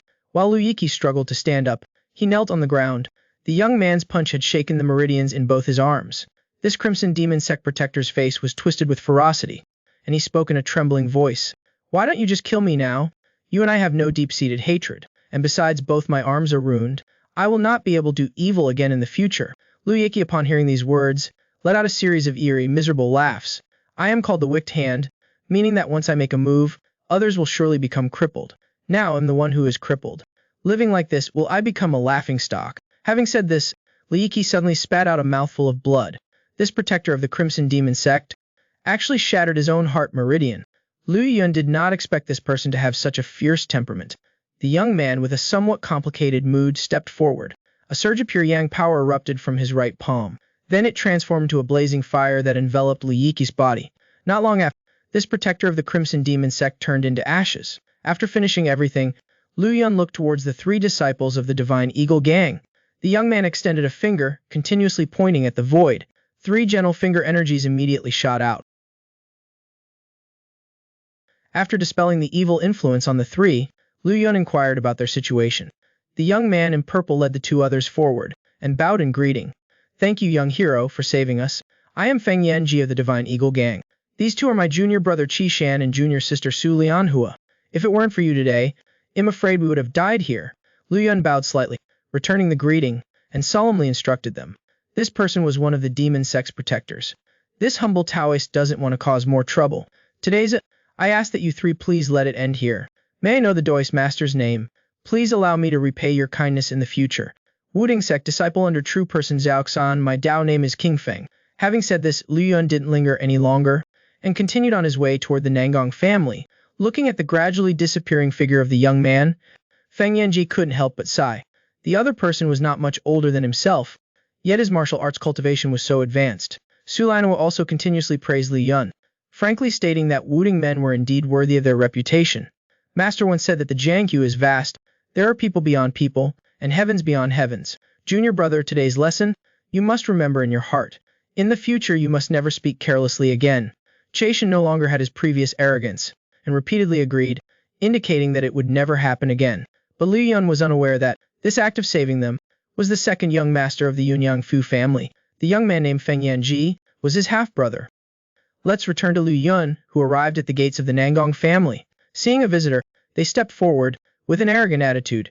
Little Taoist, who are you? I am King Feng of the Wudang sect. Under orders from my head teacher, I've come to deliver a letter. Upon hearing the name King Feng, the gatekeeper's eyes widened into disbelief. The news of Liu Yun single-handedly fighting against the 10 lords had already spread. People in the Zhenyu all knew that Wudang had a young hero with the Dao name, Kung. The gatekeeper's face immediately broke into a bright smile. He said he would arrange for Liu Yun to rest in the guest room first. Then a steward came over and led Liu Yun to a small courtyard, while the others watched the young man's figure recede and chattered among themselves. Is he the King Feng who fought 30 moves with Liu Wenqian? It must be him. It said he has a good relationship with the young master. Liu Yun followed the steward on a path towards the west of the grand mansion. During this time, Liu Yun secretly assessed the layout of the Nangong family's courtyard. He saw that the pavilions and towers were all arranged methodically, without any carelessness. The strictness of a wealthy family could be seen from this alone. Liu Yun withdrew his gaze and helplessly shook his head and smiled bitterly. Growing up in such a pressured environment, it's no wonder Nangong Song admired Bai Yunkai so much. In just half an incensed stick's time, the two had reached a guest room.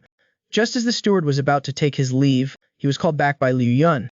Please trouble you to report this for me, to the Nangong family head, that I have 2 letters I wish to deliver to Senior Jian Wang. At the same time, in a spacious study, a man in a fancy robe was attentively looking at a map.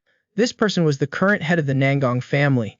Nangong, his subordinate, carefully reported, saying that the rebellion had been quelled, and the emperor had issued an edict to pacify the 4 directions. If this matter were to escalate into war, it's highly likely that we'll be targeted by the imperial court. Nangong Zhen let out a sigh, his words filled with regret. If we had gone all out at the time, Hubei Yang would have long been in our grasp. I don't understand why father stopped us then. The subordinate did not dare answer, instead reporting that someone from Wudang had come to visit. Hearing this news, Nangong Zhen snorted coldly. After Shale and now it's Wudang. They sure are faster than others. The person below said that this time it's a Taoist priest named King Feng. Nangong Zhen couldn't help but be a little surprised upon hearing this.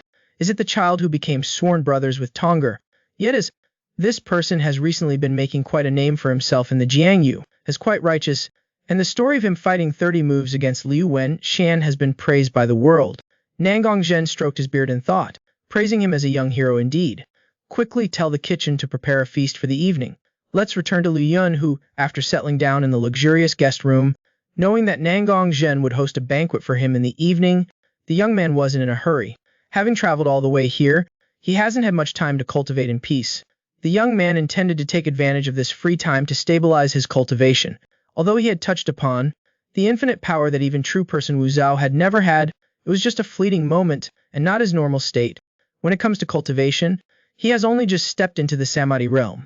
It's just that he has acquired the 3 talents foundation and can mobilize the 2 extremes divine art, refining 3 talents true Kuai which only those who have achieved great success can. Suddenly Liu Yun opened his eyes wide. His gaze, he sensed a master was quietly approaching. Sure enough, the next second, the living room window was gently pushed open. A young man with a handlebar mustache poked his head out, curiously looking around. Seeing that Liu Yun had discovered him, he wasn't flustered at all. Instead, he calmly climbed into the room. The young man, as if he were at home, walked forward and asked, Are you King Feng of Wudang? Liu Yun had a puzzled look. He asked who the other person was. The young man smiled brightly, saying his name was Nan Gong. Liu Yun, upon hearing this, was slightly startled. He always felt that this name was somewhat familiar. Without time to think more, the young man questioned why the other party had climbed in through the window. Nangongshi replied with logic, indicating that this is called not taking the ordinary path. Liu Yun was amused by the other party's strange theories. Then he asked the other party what they had come for. I've heard the rumors about you. It's said that you can face one of the 10 lords head-on. So I came specifically to see what kind of monster you are. Liu Yun was stunned speechless by these words. When did he become a monster? Only to see Nangongshu bare his teeth and glare, assessing him from head to toe. Then, this strange young man propped his chin up and muttered to himself, Can't see through it, truly a monster. Having said that, regardless of Liu Yun's expression, once Nangongshu stated his own conclusion. Monsters cannot be judged by common sense. Therefore, no strong person can stop a monster. because they cannot predict them at all. Hearing this, Liu Yun slightly frowned. He realized that the person in front of him was clearly being deceptively clever. Sure enough, he saw Nan Gongshi's eyes light up, and continued to speak. At your age, it's absolutely impossible to withstand 30 moves from Liu Wenchen. Something unusual must be due to a demon. Upon hearing this, Liu Yun was suddenly startled. This strange name Nan Gongshu truly has a discerning eye. Then he also refused to be outdone and spoke softly. You, at such a young age, already have such cultivation. Taking another step forward, you would also be no different from a monster. Nan Gongshu, upon hearing this, no longer had a carefree smile. Instead, he stared at the young man before him. The Taoists often say that Taoism follows nature. If one is attached, then one will no longer be natural. Nan Gongshu seemed to have something on his mind, and mumbled. You mean am I bound by something?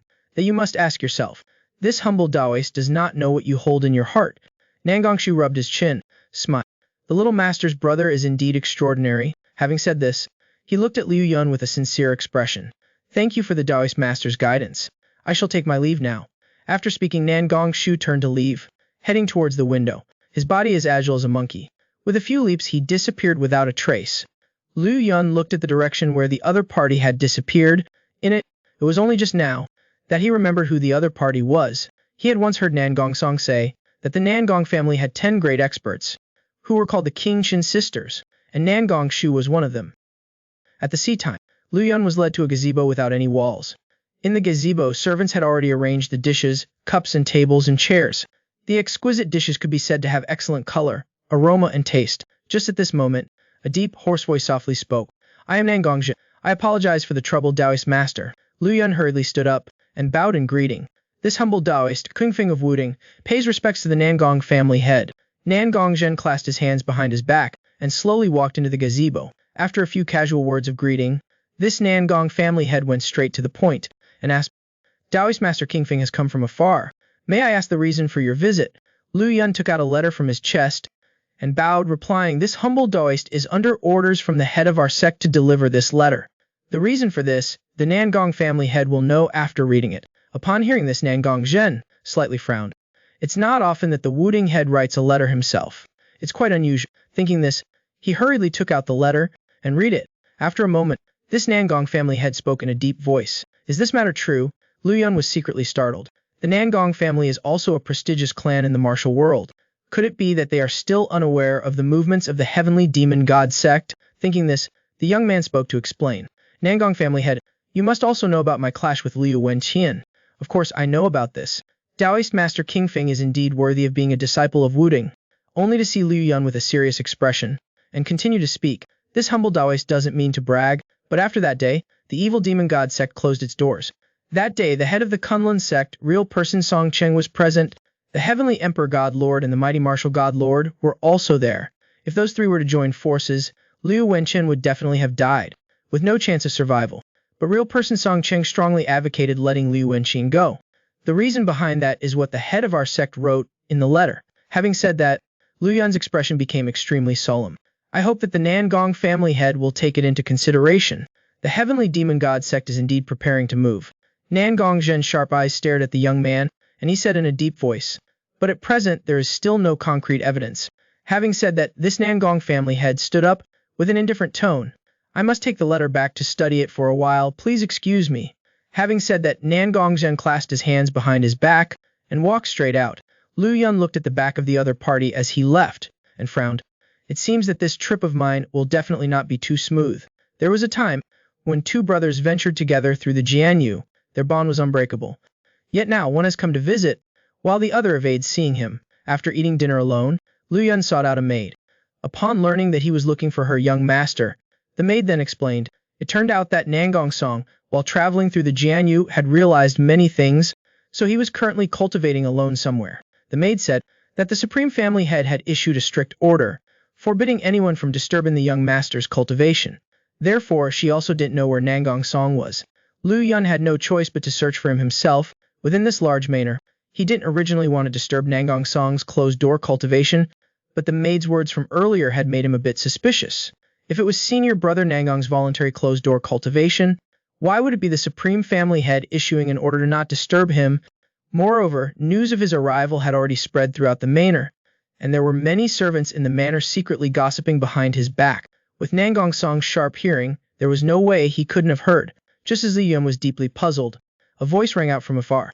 Is Taoist Master Kingfeng looking for my young master? Lu Yun turned his head to look, and saw Nangong Shu sitting on the wall. The young man smiled, and asked, How has senior brother Nangong been? Nangong Shu helplessly shrugged his shoulders. Not really that good, actually. Lu Yun hearing this, his expression suddenly changed. Could it be as he thought? Nangong Song was not in closed-door cultivation, but was under house arrest.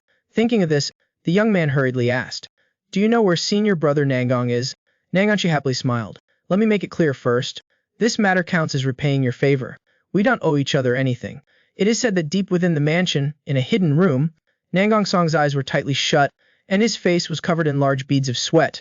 This azure sky sword lord was sitting cross-legged. The true Kai in his body was chaotic, but no matter how hard he tried, he couldn't move. Separated from him by a wall was an old man in green, who was none other than Nangong Zheng, known as the Sword King. Third son, don't waste your effort anymore. You're still a bit short. I've used a special technique to seal your 3 major acupoints.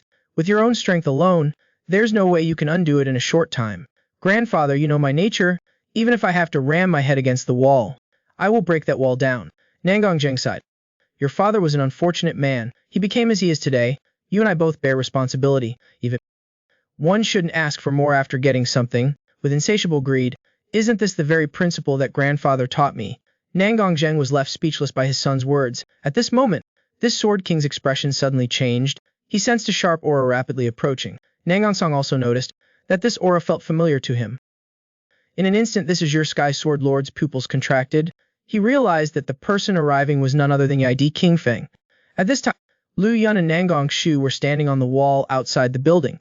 Nangong Shu solemnly reminded him not to let his grandfather get his hands on his sword. Lu Yun listened, and nodded slightly.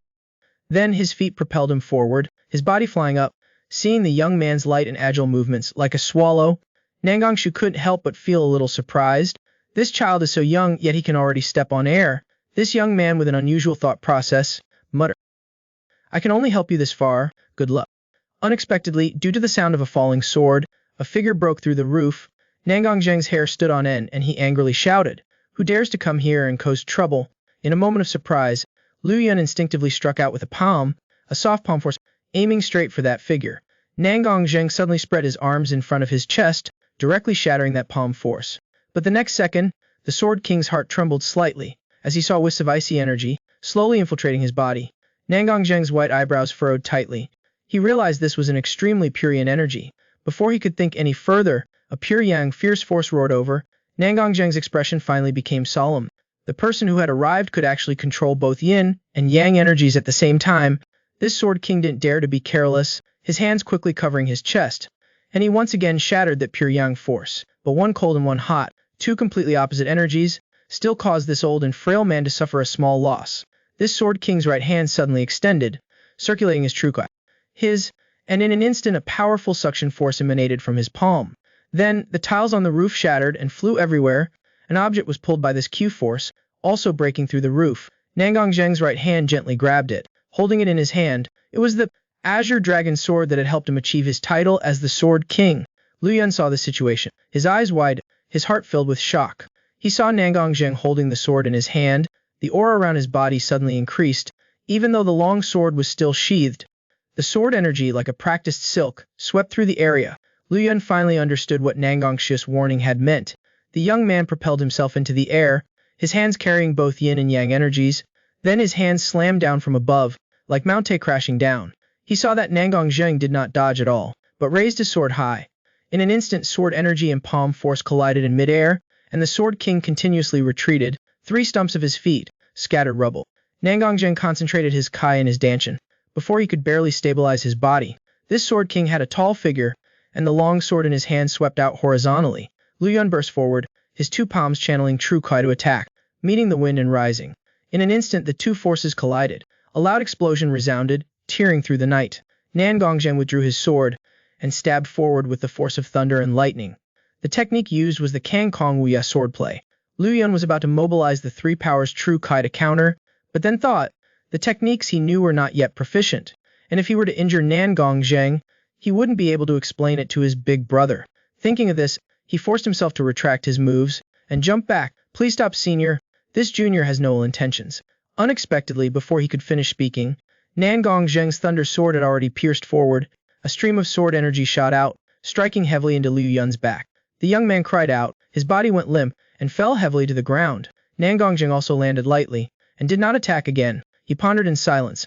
Liu Yun struggled to stand up, and slowly wiped the blood from the corner of his mouth. His internal injuries were actually not serious. Nangong Zheng's sword just now looked very powerful, but in the end, the Sword King had retracted most of his force, while the young man, by forcing himself to dissipate the three powers true Cly, had disrupted his Q flow, causing him to fracture one of his ribs. At this moment, a figure like a ghost appeared in front of him. Nangong Song looked at Liu Yun with concern, his care evident in his voice. How could you suddenly stop like that? Do you not want to live anymore? I just wanted to see what was going on with Big Brother, and did not intend to offend Senior Sword King. Sanner is the one you spoke of, whom you can entrust with your life, your sworn brother, to use Kang Kong Wuya swordplay on a junior. You're truly bullying the weak. Nangong Zheng snorted lightly. I don't know that if I hadn't used my trump card, I might have lost to him tonight. This Sword King raised his hand and threw out. This is the secret healing medicine of our Nangong family. Take it, and within a few days, your bones will be healed. Then he looked towards Nangong Song, to be able to merge, and in such a short time break through the meridians. You truly are my Nangong Zheng's grandson. Having said this, the Sword King had made a decision. Sanner, just do as you wish, and your grandfather, forcing you to stay here will be useless anyway. Nangong Song slowly took 2 steps forward, and said in a deep voice, Grandfather, even now you haven't drawn the King Long sword. I'm sure you must regret causing the Great and Hoey War back then. The family has been stained with infamy for generations.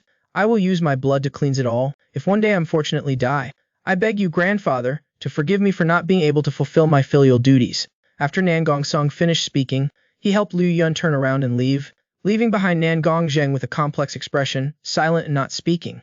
Let's talk about the 2 brothers who went straight out of the Nangong family's mansion, during which time Nangong Song asked Liu Yun what his plans were. Liu Yun said he had completed his mission, and prepared to continue his great enlightenment through bitter practice. Nangong Song, upon hearing this, suggested they go to Westlake for a stroll. The 2 words Westlake touched the young man's thoughts. That year on the boat, he and Hua Yunji had made a Westlake appointment. He wondered, what was the situation of Hua Yunji at Mount Hua now? After a moment, Liu Yun came back to his senses, and said in a deep voice, Then let's go to Westlake. He was the chief strategist of the demonic sect, with deep cunning and ruthless methods. In the blink of an eye, he had stirred up the martial world of the Central Plains. Unexpectedly, in order to achieve his goals, he was now scheming even against the young master of the demonic sect, inciting Zhang King Sugamo and a group of subordinates to take on the mission. Everyone who heard this looked at each other in disbelief. Did the sect master really agree? The chief strategist nodded slightly, raising a jade box. Of course, strategist, if you bring the young master, you should know how things will develop, right? Zhang Shugamo's face darkened. His tone was cold. Of course, everyone who heard this said nothing more, and all lowered their heads in silence. But at this moment, a voice came from afar. Zogamu, come out here for me. Hearing the woman's voice, everyone immediately became as if facing a great enemy, with several people's faces even covered in cold sweat. One subordinate spoke with a tone of disbelief. Are you serious? This young lady, Zhang Sugaimo, remained as still as a mountain, confident in his heart. The corners of his mouth curled into a smug smile, and he said softly, Of course. In the study, Zhang Shugamu was hunched over and writing rapidly, when a woman in a pink dress directly pushed open the door and walked in. The chief strategist didn't even raise his head, and asked who had come. The woman snorted coldly, her voice carrying an icy tone. Just hearing your voice is annoying. Zhang Shugaimo hurriedly stood up, clasping his hands in a salute. May I ask Miss Wen Yan, what brings you here? When he saw the object in the woman's hand, the chief strategist slightly frowned. Why did Miss bring the King Yun sword here as well? Wen Yan's face was gloomy, and she said coldly, Why, I've come here. You know in your heart, Miss must be here because of the Qinji matter. Before the words could finish, a flash of cold light was seen in the room, and the King Yun sword was already at his throat. Wen Yan's willow leaf eyebrows were raised in anger, and her voice was cold. You should call him young master. The blood ghost demon casually pushed the tip of the sword away, but unexpectedly Wen Yan shook her wrist, and the tip of the sword pressed against him again, and this time it was even closer. In an instant, Kyungshu ghost demon only felt a chill at his throat, and a streak of bright red blood appeared on the tip of the sword. Wen Yan sneered, her tone mocking, a Kyungshu ghost demon whose blood is red, how strange. This chief strategist's tone finally turned cold. Don't waste time on useless things. You don't dare to kill me. Wen Yan did not give in and glared at the chief strategist. After a moment, she still retreated a few steps, retracting her long sword, then sheathed it, and threatened coldly, I really don't dare to kill you. I came here today, just to show you a bit of color. If I find out you still dare to touch the young master, then at that time, I will personally tear down your hypocritical face, and then stick a piece of dog skin on your face. Having said this, this young miss slowly reminded, remember my words today. Yanba Wen Yan suddenly turned around, and walked gracefully, and leisurely left, leaving the Kingshu ghost demon behind, his eyes blank, muttering, what about Liu Yun's matter? The two Liu Yun brothers traveled all the way to Xuancheng Prefecture, and it was already dark, so the two found an inn to stay the night. Nan Gongsong pursed his lips slightly, complaining about how tiring the trip was, while Liu Yun stopped at the window, gazing at the captivating night scene. Not long after, faint snoring sounds came from behind made by Nan Gongsong, and at this moment, a figure like a shooting star tore through the night sky. Liu Yun's eyes slightly narrowed, staring at the bright moonlight. He saw that the person had a long sword on his back, and it was the dark-faced man they had met once before. The young man stood by the window, hesitating for a moment, then immediately jumped out and flew away, following the other person from afar. Speaking of Duan Foyang, he flew all the way, to a desolate mountain area, to a lonely grave, hidden in a forest. This mad sword lord suddenly stopped, and after catching his breath, he slowly walked to the front of the tombstone. Duan Foyang suddenly rode in anger, and drew his sword out of its sheath. This mad sword lord swung the long sword in his hand up and down, and streams of sword energy shot out, raising a cloud of dust. After a full quarter of an hour, Duan Foyang finally stopped. This mad sword lord looked at the forest with burning eyes. Friend, it seems we have met before. Why not come out and show yourself? Liu Yun did not hide, and immediately stepped out from the shadows. So it's you, the annoying brat. What was your name again? Liu Yun clasped his hands in a salute. My name is Liu Yun. Hearing the name King Feng, Duan Foyang shivered slightly. This name had recently become well known throughout the world. So you are the young Wudang hero who has recently become famous, so King Feng is your Daoist name? That's right, my mundane surname is Su from my mother's side, and I changed my name to Liu Yun. Duan Foyang casually put one hand, and moved his long sword to his back. This mad sword lord raised his head to look, his voice tinged with a bit of sorrow. Perhaps because of the full moon, I've become particularly agitated today. You were following me. Did you want to know why I came here? This mad sword lord opened his mouth and said, speaking slowly, I am Duan Fuang, and the person under this tome is my younger brother Duan Fuyan. Liu Yun finally realized at this point, the person in front of him was one of the 6 god lords, Duan Foyang. Duan Foyang saw the young man's expression, and said with a look of doubt, when we fought, did you not recognize my sword style? Liu Yun frankly stated that his knowledge was shallow, and he truly didn't recognize it.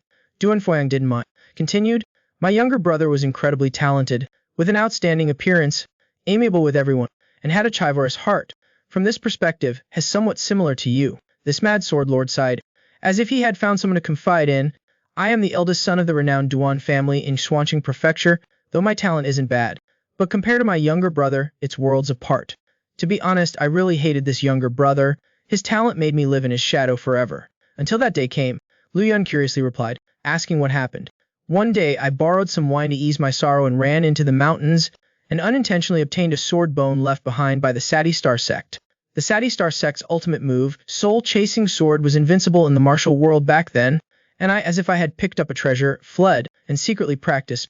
When I returned to the clan after mastering it, all 25 members of my family had been slaughtered. Later I learned that among them were the bastards of the evil sect, who somehow got information that I had obtained the soul-chasing sword technique, so they came to my door and slaughtered my entire family, leaving no one alive. After hearing this, Li Yun remained silent. Truly, having no crime is a crime. Having jade is a crime. Most of my family members died with incomplete bodies. Only my younger brother was killed with one sword stroke. Speaking of which, Duan Fang's eyes revealed a fierce glint. I cremated my family, then buried my younger sibling here. After that, I went door to door seeking out those involved in the evil sect's extermination. Regardless of age, I showed no mercy. From that day forward, I never held back when encountering anyone from the evil sect, killing and killing until I gained the title of Mad Sword Lord. Having said this, Duan Foyang took out a jar of wine from his chest and poured the wine in front of the grave. He spoke softly, daughter, it was your older brother's fault. If I had brought the sword manual back earlier, and you and I had studied it together, then perhaps our family wouldn't have met this end. After a moment, Duan Foyang carelessly threw the wine jar away. This mad sword lord's expression became gentle again, and said coldly, it must have been tough for you to listen to my rambling for so long. Hurry up and leave. I don't want to fight with that person. Liu Yun was slightly taken aback, and immediately reacted, Are you talking about Nangong DG? His sword is different from mine. My sword is a killing sword. Its aggression is too heavy. His sword is a righteous sword, full of uprightness. So I don't want to fight him. It's a waste of energy. After speaking, Duan Fuyang forcefully pushed off the ground, launching himself into the air. Then with a flash, his figure disappeared into the night. Lu Yun stood in place, pondering for a long time. The grudges and debts of the Jianyu, how many can truly explain them? After a while, the young man returned to the inn. He saw Nangong Song pretending to be asleep on the bed. Lu Yun couldn't help but smile. When Duan Fuyang said that last sentence just now, he had already discovered that this Daiju was hiding in the shadows. The young man pretended like nothing was wrong and lay down on his own bed. After a while, Lu Yun spoke softly. Nangong, do you think what he did that day was right or wrong? Nangong Song still had his back to Lu Yun, pretending to be asleep. After a moment, he mumbled like a sleepwalker, and mumbled, of the matters in this world, how many can clearly distinguish right from wrong? Think it over, most of them just end in regret. A young man and woman once vowed to journey together to West Lake, but later, due to being chased by villains, they both fell into the abyss. The two, having survived, once again missed their chance, each going their separate way. Now heaven has eyes. In the unseen realm, it has made this pair of ill-fated lovers seek each other out. Just as Liu Yun and the others were resting at Xuancheng Prefecture, Hua Yunji was also traveling day and night, hurrying towards Hangzhou Prefecture. It turned out that not long before, the Hoa Mountain sect had received a letter from Puchuo Temple, and after reading it, Head Hua Renji had a strangely odd expression, and immediately ordered his granddaughter to go to Puchuo Temple in the Jiaoshan Islands, which is why Hua Yunji had to travel to Hangzhou Prefecture to prepare to board a ship to cross the sea. Let's talk about Liu Yun and his brother, who traveled all the way to Hangzhou Prefecture. Nangong Song had traveled here many years ago, and led Liu Yun to a tea house. An old man welcomed them with a smile. Great hero Nangong, long time no see. After a few simple pleasantries, the old man led the two of them toward the backyard. Not long after, the three of them arrived at a gazebo. The old man personally brewed a pot of high-quality dragon well tea. This tea is Mingkan dragon well that I have stored. The water is Hupo spring water specifically taken from Huichan Temple. Lu Yun had long heard the saying, one tael of spring tea is worth one tael of gold, and repeatedly thanked the old man for his warm hospitality. The old man's expression became serious, and explained, young hero, you don't need to thank me. Great hero Nangong is my benefactor. This bit of tea is nothing. At this moment a servant came over, saying that the boat was ready. The old man respectfully said to Nangong Song, benefactor, everything is ready. I wonder if you are ready to depart now. After a while, the two brothers Li Yun were leisurely cruising in a boat.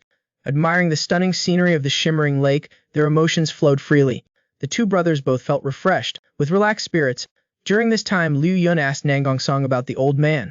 This sky-piercing sword lord laughed heartily, and said that it was just a minor matter. When I was traveling here before, a gang called the Night Moon Society seized his tea garden, so I acted righteously, and helped him get it back. Nangong Song's expression was calm, as if he was talking about something trivial. I directly made the Night Moon Society disappear. Liu Yun, hearing these words, widened his eyes into disbelief. He didn't expect that this Deji had such a decisive side to him. I was just stopping here for a short while at the time. I could protect him for a while, but I couldn't protect him for a lifetime. Rather than letting those scum take revenge later, it's better to eradicate them completely. Having said this, Nangong Song, not knowing wherefrom, took out a jar of wine. This sky-piercing sword lord took a sip, and asked, now, let's talk about your business. I just mentioned West Lake, and saw your eyes light up. There must be something to it. Tell your brother, let me hear it. Liu Yun, hearing this, had a bitter look, and pondered silently. After a moment, he looked into the distance, and softly said, Deej, do you remember that I once mentioned Hua Yunji? Having said this, the young man suddenly stopped speaking, staring at a familiar figure by the riverbank, stunned and speechless. Nangong Song did understand, and asked Liu Yun what had happened. The young man was like a wooden statue again, and didn't say a word. After a long while, Liu Yun's voice trembled as he spoke. Big brother, did you see the girl in pink on the other shore? Nangong Song was puzzled by the question. He still answered gently, yes, I saw her. Judging by her attire, she must be someone from the pugilistic world. Do you know her? Upon hearing this, Liu Yun suddenly stood up, muttering, so this isn't a dream. The young man turned his head, smiling brightly. Big brother, wait for me a moment. I'll go for a while and be right back. Yambaj lightly touched the side of the boat with the tip of his toe, and then leaped into the air. The young man's body glided lightly on the water like a swallow, skimming across the water's surface. In the blink of an eye, he had already covered more than 10 zhang. Nangong Song, seeing this, couldn't help but stare blankly. This brother of mine can tread the waves and glide across the water. It's really like walking on flat ground. The people around, upon seeing this, were also astonished. Many even suspected that the young man was an immortal descended to earth. Hua Yunji, after enjoying the beautiful scenery of the West Lake, was just about to continue on her way, when she suddenly felt a strong gust of wind coming from overhead. The young woman, slightly startled, looked up. She saw a young man in a Taoist robe jumping down from above. In the blink of an eye, he was already in front of her, blocking her path. It was not until Ho Yunji clearly saw the person's face that the young woman seemed to be struck by a holding spell, and stood rooted to the spot. 2 lines of tears streamed down uncontrollably. Then her body, like a swallow returning to its nest, plunged into Lu Yun's arms. Hua Yunji held the young man tightly, feeling the beating of his heart. Tears flowed like rain. I knew it, you were still alive. You must still be alive. I said that in this life I would be with you, and protect you for life. After a while, the emotions of the two gradually calmed down. Lu Yun led Hua Yunji to the shore. Let me introduce you to him. That's my big brother Nangong. Hua Yunji immediately saluted Nangong Song in greeting. Nangong Song also introduced himself to the other. When she learned that her beloved sworn brother was actually the heaven-piercing sword Nangong Song, Hua Yunji was filled with disbelief. The latter waved his hand awkwardly, saying that it was just a false reputation in the pugilistic world, not worth mentioning. Good brother, is this the younger sister you were talking about? Upon hearing this, a blush instantly covered both of their faces. Hua Yunji shyly glared at Lu Yun. Lu Yun then smiled, and directly admitted it. That's right, she is my Dao companion. The young woman's heart was filled with joy, and she said shyly, this little sister greets big brother Nangong. Nangong Song, seeing this, laughed heartily, and repeatedly said good 3 times. Today we have to have a grand feast. Well, leave aside for now how the 3 of them happily drank and chatted by the shore. And now let's talk about the Eastern Sea, where the sky and sea merged as one. A fast ship was riding the wind and waves, heading towards Putua Mountain Island. The boatman hesitated for a while, but still could not suppress his curiosity. He asked the men why they were going to Putuo Nunnery. The swordsman at the head glanced at him coldly, and said indifferently, is there anything strange about going to Putuo Nunnery? Traveler, you don't know this. That place is basically only visited by nuns. Very few men ever go there. But it is true that people have come in the past few days. This humble one was just a bit curious. The swordsman's expression changed slightly. There have been other men there. I heard it was an enlightened high monk from Shaolin Temple. That's what happened a few days ago. A young swordsman, upon hearing this, sneered, what's so great about Shaolin? An older senior brother immediately reprimanded him sternly. You newbie, you don't know the immensity of heaven and earth. The young swordsman was still not convinced, and still wanted to argue a bit more. The older senior brother's tone became even more severe. All martial arts under heaven originated from Shaolin. Wudang's divine arts are the best under heaven. Don't get cocky just because you've learned a few moves. These 2 great sects, neither one can we afford to provoke. Meanwhile, in another place, Lu Yun and the other 2 had also crossed the sea and landed on the island. The 3 of them made their way towards Putuo Mountain. Before long, they reached a small town at the foot of the mountain. The 3 of them casually found a restaurant. A waiter enthusiastically came out to greet them, asking if they were dining or lodging. Nangong Song, without any thought, casually ordered a few dishes. And finally, he specifically instructed the waiter to bring up a jar of bayberry wine. Traveler, at a glance, I can tell you're a connoisseur. The bayberry wine here is our most famous. Just at this moment, a man at the next table noticed Hua Yunji. This burly man's eyes lit up, and he muttered to himself, even in this backwater place, there's such a beauty. Then he stood up abruptly, and walked directly towards Lu Yun's table. The waiter was about to step forward and stop him, but was pushed aside by the burly man. With a swoosh, the burly man went directly in front of Hua Yunji, and said lewdly, Miss, are you interested in having some fun with me? Hua Yunji frowned, saying that the man was too rude. Unexpectedly, she's still a fiery wild horse. Having said that, the burly man reached out to pull Hua Yunji. Just then, Lu Yun darted forward like a phantom, and firmly grasped the other's wrist. The burly man roared in anger, and raised his fist to punch the young man. Lu Yun gently twisted his wrist, and a soft force secretly erupted, using the very move that the Wudang real person had taught. The next second, the burly man was sent flying out by the young man's casual toss. A pair of talented and beautiful people, having gone through many hardships, had finally reunited. But at this moment, someone without tact wanted to come and bother them. Seeing that the man was talking inappropriately, and was even about to get handsy, Lu Yun secretly gathered his strength, and using a soft force, swung his arm and sent the burly man flying out. He spun twice in the air, heavily falling to the ground. After struggling to get up, he roared and charged to fight with Lu Yun. Unexpectedly, at this moment, a majestic voice sounded from behind. A middle-aged man with a face full of anger shouted loudly, "Stop this at once!" The man stepped forward, clasped his hands and bowed. I didn't know that you were a Taoist master from Wudang. I apologize for the offense. Zuomo didn't know you were one of yours. I hope Taoist master will forgive me. When the burly man heard the two words Wudang, his heart couldn't help but tremble. He tried to regain his courage, saying that the other party was not carrying a sword. Wudang's fist techniques are also unmatched under heaven. Just now, if this Taoist master hadn't held back, your entire arm would have been crippled. Having said this, the middle-aged man shouted loudly, "Hurry up and apologize to that young lady." The drunken burly man was shocked into sobriety. He fearfully bowed to Ho Yunji. Earlier, she had not bothered to argue with him. After scolding a few times, she did not say anything else. At this moment, a Buddhist chant came from outside the door. A nun with slightly furrowed brows asked what had happened. The man recognized the newcomer as a nun from Puchuo Nunnery. He immediately clasped his hands and bowed, announcing his name, saying he was the chief escort of Jingwa Escort Agency Zuomu. The nun also clasped her hands together and said her Dharma name was Pu Yun. Zuomu, hearing this, was a little startled. The current head of Puchuo Nunnery is Master Pu Ding. The one in front of him was clearly of the same generation as her. Thinking of this, Zuomu's attitude became even more respectful, saying that there was just a misunderstanding between the two sides and that it has been resolved peacefully. Master Pu Yun nodded slightly, chanting Amitabha Buddha. Then after that, she turned her gaze to Ho Yunji standing beside her. This nun slowly stepped forward, carefully observing Ho Yunji for a moment, asking if she had any advice to offer. Unexpectedly, Pu Yun suddenly spoke, asking, "Little benefactor, are you the granddaughter of the head of the Hoshin sect?" Lu Yun, hearing this, immediately felt suspicious in his heart. How could this person know Yunji's identity? Hu Yunji also found it strange, asking the other party how she recognized her. Master Pu Yun smiled and said gently, "You have a similar appearance." At the same time, in a room in the Puchuo Nunnery, a nun with an appearance of about 50 years old was closing her eyes. "Sup?" This nun slowly spoke. "Has Puding arrived?"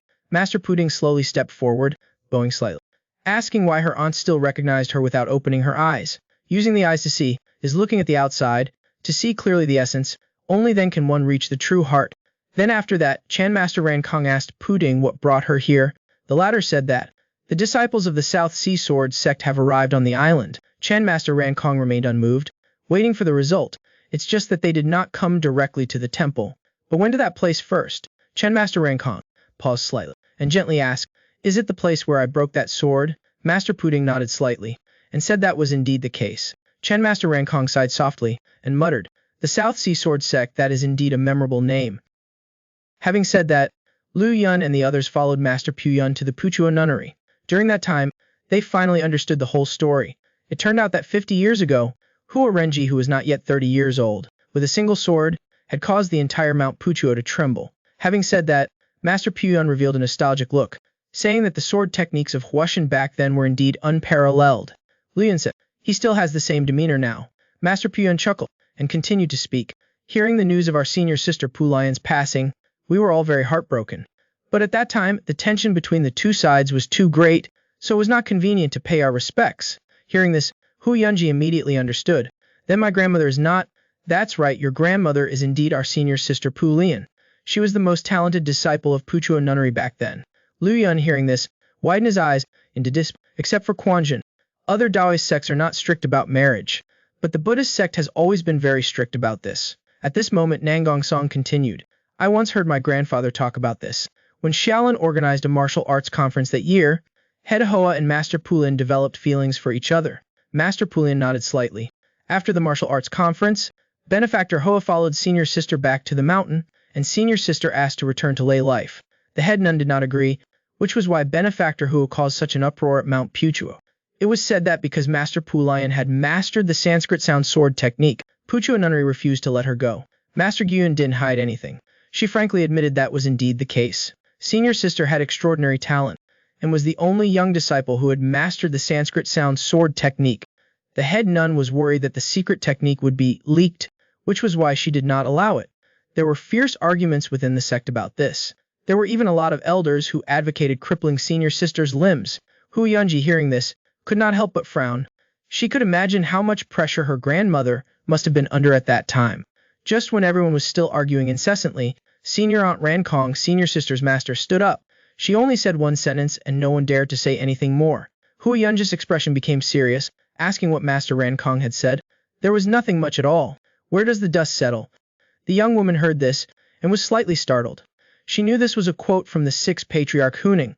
Her martial aunt wanted to say that all dharmas are empty, so as a Buddhist practitioner, why cling to a single sword technique? Hu Yunji could help but admire this Rankong nun. At the same time, she understood why her grandmother, until her death, never touched, much less reveal any, of her martial arts. Lu Yun, after hearing the story of the two women, also had great respect. The love of these two predecessors is truly praiseworthy. After saying all of this, Master Pine smiled slightly. My martial aunt will surely be very pleased to see the young benefactor. The young woman was startled upon hearing this. Do you mean that great ancestor Ran Kong is still alive? Master Pine said.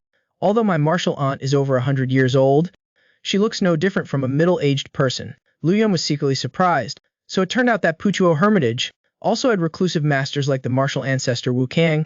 Everyone didn't say anything more, and they walked for another half an hour. A solemn temple with a majestic aura appeared before them. At this time a solemn and melodious bell chime echoed from afar. Lu Yun felt his spirit shake. He stood there in a daze.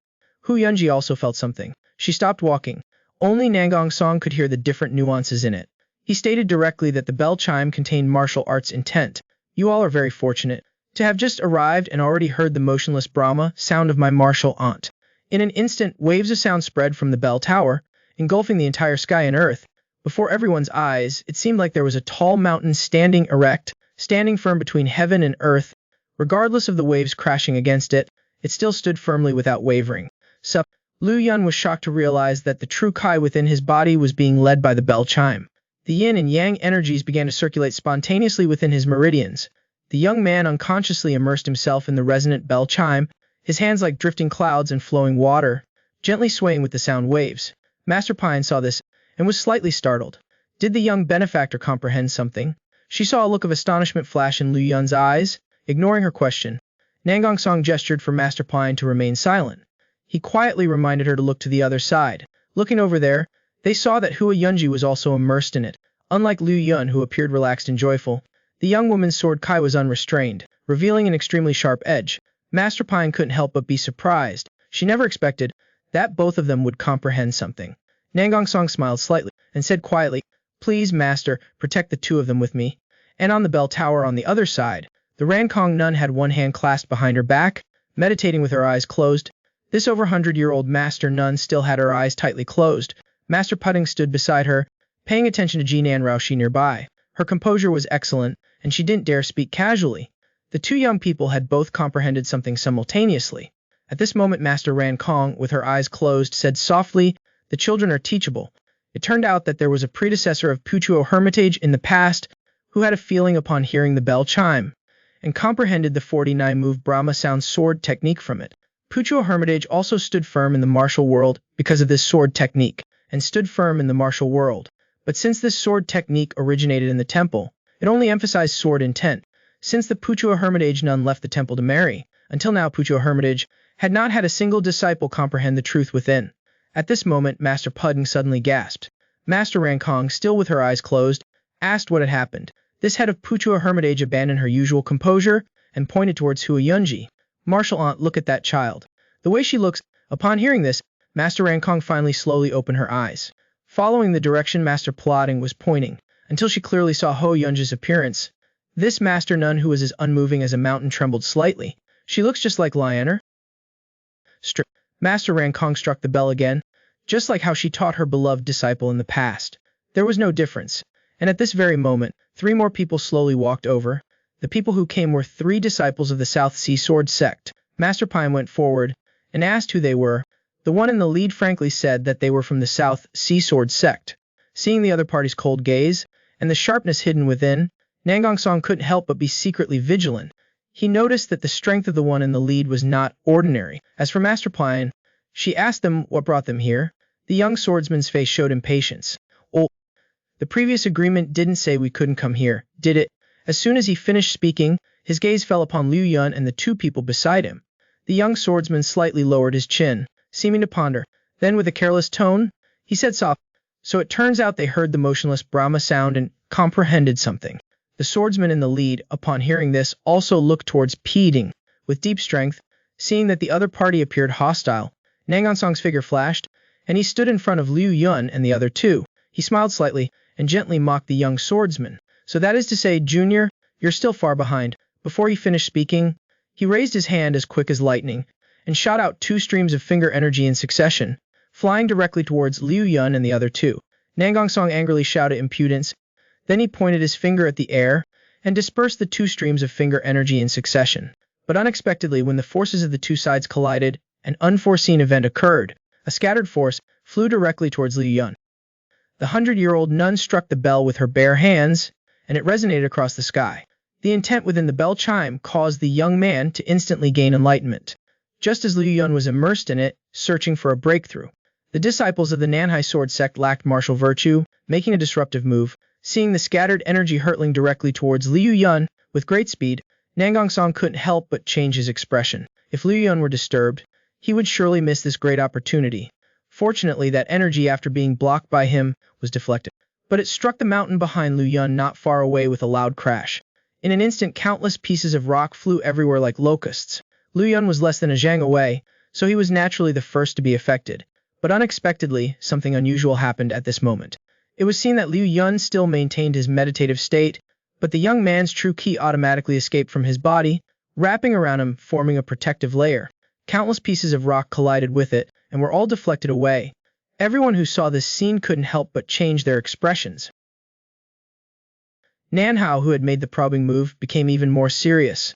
He recognized that the young man's fist technique was the Wudang Tai Chi stance, and that the opponent was clearly in an unconscious state, but it was still able to operate automatically, using his true ki to repel flying objects, clearly showing that his skill had reached a high level. Using Will's mastery, Buyun's face turned pale and she shouted angrily. Nanhao quickly clasped his hands in apology. I am Nanhao. My move just now was truly unintentional. Please forgive me. The other 2 also successively stated their identities. The older one was called Zhang King, and the youngest one was called Yuan Bao. The 3 of them had come from afar, only to seek an audience with divine nun Ran Kong. Meanwhile, in a guest room of the Puchuo Temple, Shaolin's divine monk, Grandmaster Liu Kong, was sitting cross-legged in meditation. At this moment, a respectful voice sounded outside the door. Master, I have disturbed you. The prayer beads that Grandmaster Liu Kong was holding moved slightly. The head of the Xhuan Luhan Institute, Grandmaster Ming Zhen, pushed open the door and entered. Monk Liu Kong asked what had happened. Grandmaster Ming Zhen said that some guests had come to Puchuo Temple. Upon hearing this, the Shaolin divine monk had an unusual expression. It's normal for people to come and go. Why are you so flustered? Master doesn't know. 2 of them had an epiphany upon hearing the immovable Sanskrit sound. Grandmaster Liu Kong's expression slightly changed. 2 people attained enlightenment at the same time. Monk Ming Zhen lowered his head and clasped his hands, saying that the news was correct. Only then did Grandmaster Liu Kong realize he had wrongly blamed his disciple. To be able to gain insight from the immovable Sanskrit sound is truly not easy, and for 2 people to appear at once is indeed enough to cause a stir. In addition, 3 disciples of the Nanhai sword sect have also arrived. It is said that a long time ago, the 2 sects seem to have made an agreement, but what exactly it was, outsiders have no idea. Having said this, Monk Mingzhen hesitated, until Liu Kong told him to speak frankly, that he respectfully reported disciple. Among the people who arrived, it seems that the Sky Sword Wanderer has been seen. Upon hearing this, the Shaolin divine monk immediately looked enlightened. It's not strange that he can gain insight from the immovable Sanskrit sound. It's not Nangong's young benefactor, but his 2 companions who attained enlightenment on the spot. Grandmaster Liu Kong, hearing these words, couldn't help but be a little surprised. After a moment, he let out a sigh and said slowly, Nam Gong Song's child I held when he was young. He's a born prodigy. It is indeed gratifying that he could find like-minded companions, truly something to celebrate. This old monk worried that his talents would be buried in the Nangong family. Who would have thought that it would be related to Liu Yun and Hua Yunji? Returning to the topic, Puyun Shifu led the 3 on a path towards the inner temple. The group soon arrived at the Guanyin Hall, where divine nun Rankong had long since returned, and was sitting in meditation, waiting. Huji also finally met her grandmother's teacher. She looked as young as Puyun Shifu had said. Indeed, she was incredibly youthful. Puyun Shifu bowed in greeting, saying those who are ready are waiting. Divine nun Rankong nodded lightly, and told her to step back first. The 3 of them bowed in greeting, and stated their identities. Divine nun Rankong was kind and amiable, and invited everyone to sit down. Seeing that this Grand Master always kept her eyes closed, Hu Yunji, showing concern, asked the Grand Master if her eyes. Divine nun Rankong's expression was calm, and said that her eyes were fine. She was just training, which was why she was always keeping her eyes closed. Hu Yunji vaguely said mem. While Liu Yun understood everything in his heart, the Sanskrit sound sword technique originated from the temple, and to sense with one's eyes closed was undoubtedly the best way to train one's body's reactions. At this moment, Divine Nun Ran Kong turned to look at Liu Yun and asked, did the young benefactor perhaps gain some insights? This junior inadvertently obtained the Puchuo Temple's secret art. I am truly ashamed. Divine Nun Ran Kong had no intention of distinguishing sects, and said that to be able to gain insights was already fate. There was no need to speak of shame or not shame. Liu Yun, after hearing this, couldn't help but admire this mysterious figure even more. With this kind of magnanimous heart, it was unlikely that there were many in the martial world. However, this nun still wants to give a few words of advice. This technique should absolutely not be used for unrighteous purposes, otherwise it would likely damage your merit and fortune, young benefactor. Liu Yun respectfully accepted the order, saying that he would keep it in his heart. Nangong Shifu smiled soft and said in a gentle voice, Yun, please stay. Please you two step outside first. Liu Yun knew why Hua Yunji had come, so he did not hesitate. He stood up and left the main hall with Nangong Song, and after the two of them left, Divine Nun Ran Kong also opened her eyes, looking straight at Hua Yunji, and after a long while she said softly, Hua Renji, this little rascal was quite clever this time. After receiving my letter, he sent you here. It turned out that not long ago, Master Liu Kong of Shaolin Temple came to visit, informing Puchuo of the news that the heavenly demon god sect was eyeing the Central Plains. An Ran Kong, the divine nun, immediately wrote a letter to Mount Hua, in essence wanting to take this opportunity to see her beloved disciple's granddaughter. At this time, when the three disciples of the South Sea Sword sect, Ugonran, arrived, Ran Kong the divine nun signaled Hua Yunji to stand aside. The young woman immediately stood up and solemnly stood aside waiting. The three disciples clasped their hands in front of their chests and introduced themselves one by one.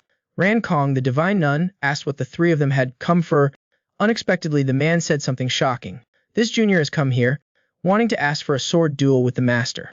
Ran Kong the abbess, hearing this, shook her head and smiled lightly, frankly saying that the opponent was not her match. Lan Hao's attitude was resolute, saying that they'd have to fight to know.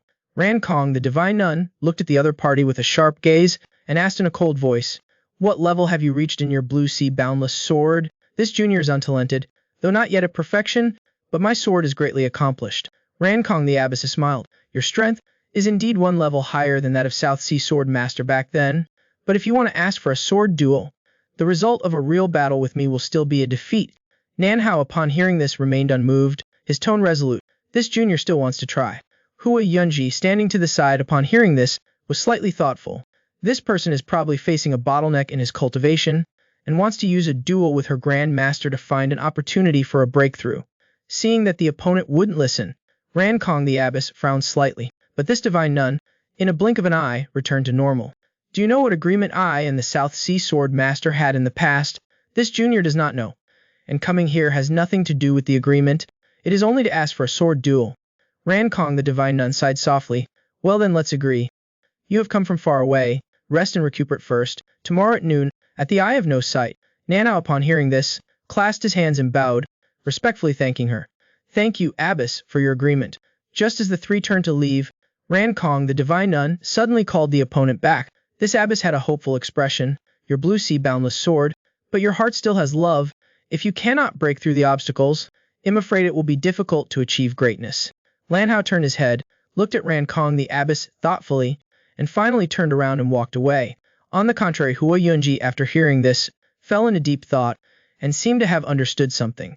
It wasn't until Ran Kong the divine nun called again, that she returned to her senses. Grand Master, the opponent was so impolite. Why are you still so calm? Ran Kong the divine nun, upon hearing this, and didn't mind, saying that back in the day, Ho Renji was much more outrageous than the opponent. Hua Yunji, after hearing this, looked surprised, and couldn't imagine that her grandfather was so arrogant back then. Just then Ran Kong the abbess looked at the young woman with kind eyes. Tell me, how has your grandmother been all these years? Minyu, I feel like Lion Yi is right before my eyes. On the other side, Liu Yun went to the middle of the courtyard and sat down cross-legged. The young man concentrated his mind and quiet, slowly comprehending the unmoving Brahma sound from before. After a while, Liu Yun suddenly opened his eyes. He had finally grasped in his mind a vague answer. So I have always been wrong, regardless of the Taiji boxing technique or the yin-yang invincible palm. He had always only valued the strong, not valuing the integration. When facing the enemy in battle, he would always use his strong internal power to destroy everything. Until hearing the unmoving Brahma sound, sometimes strong, sometimes weak, he realized that he had never understood the true essence of Wudang martial arts.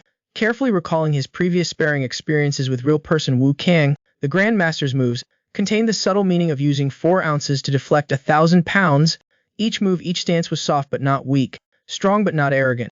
Liu Yun slowly closed his eyes, integrating his comprehension of the unmoving Brahma sound into what he had learned before.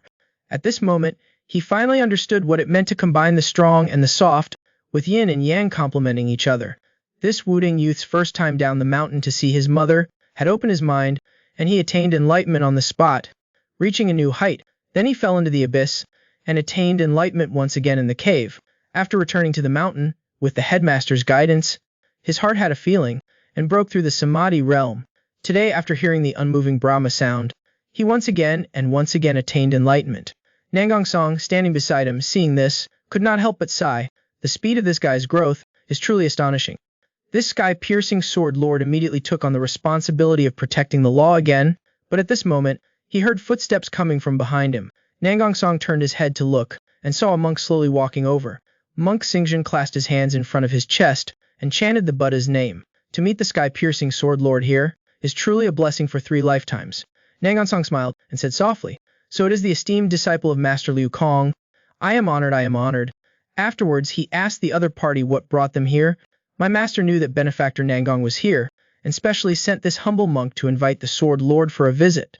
The latter expressed that the Shaolin divine monk was here, and both in terms of reason and feelings he should go and ask, after which he looked towards monk Mingjin, and spoke to instruct, "Please trouble master to temporarily take my place in protecting the law here. I'll be back soon."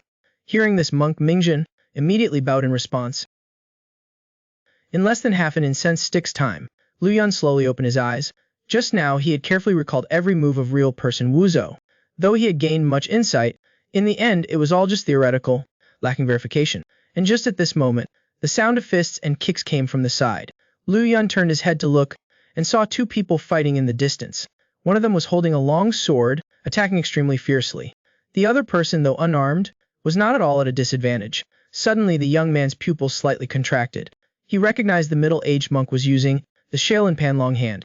Thinking of this, Liu Yun dashed up and shouted loudly, "Please both of you stop for now." The 2 people in the arena, upon hearing this, both retreated several steps, maintaining a distance. Monk Mingjin clasped his hands before his chest, bowed to Liu Yun, and then recounted the whole story to the young man. Liu Yun learned that the other party was a guardian warrior sent by his elder brother to protect him. He cupped his fist and repeatedly thanked them. Then he asked the 2 why they were fighting here. This little benefactor came here, and without a word attacked you. This humble monk had agreed that benefactor Nangong must protect you, so naturally I had to stop him. Liu Yun, upon hearing this, slightly furrowed his brow, looking at the swordsman, and said in a deep voice, "May I ask for your esteemed name?"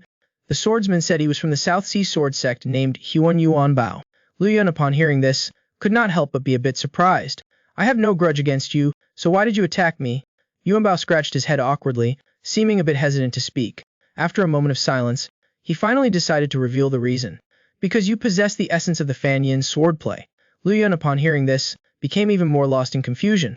The young man couldn't help but feel a bit of anger, and said coldly, "My understanding of the essence of the Fan Yin swordplay. What does that have to do with you?" Yuan Bao's face immediately turned red. He hesitated for a moment, and then resolutely told the whole story. "Our South Sea sword sect once suffered defeat under the Fan Yin swordplay. It's all because of that old woman. Ever since I was little, I've heard about how amazing the Fan Yin swordplay is. I'm tired of hearing it." Having said this, Yuan Bao quickly explained, "But I didn't intend to really hurt you. I just wanted to force you to make a move. See how amazing the Fan Yin swordplay really is." Monk Mingjin, after hearing the reason, was also dumbfounded in surprise. "Then why didn't you make it clear to this monk? We could have waited for Taoist King Feng to wake up before discussing it." Yuan Ba, however, revealed an excited expression, saying that he also wanted to witness the Shaolin martial arts. Liu Yun, upon hearing everything, could not help but laugh. The anger in his heart had also dissipated by more than half. The person before him was just a martial arts fanatic to the point of being silly. At this moment, Yuan Bao suddenly rushed forward. With a sincere face, "It's good that you're awake. Let's have a match."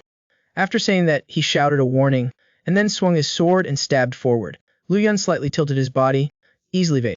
The young man's toes touched the ground, and he lightly retreated, keeping a distance from the opponent. "Please hold on a moment.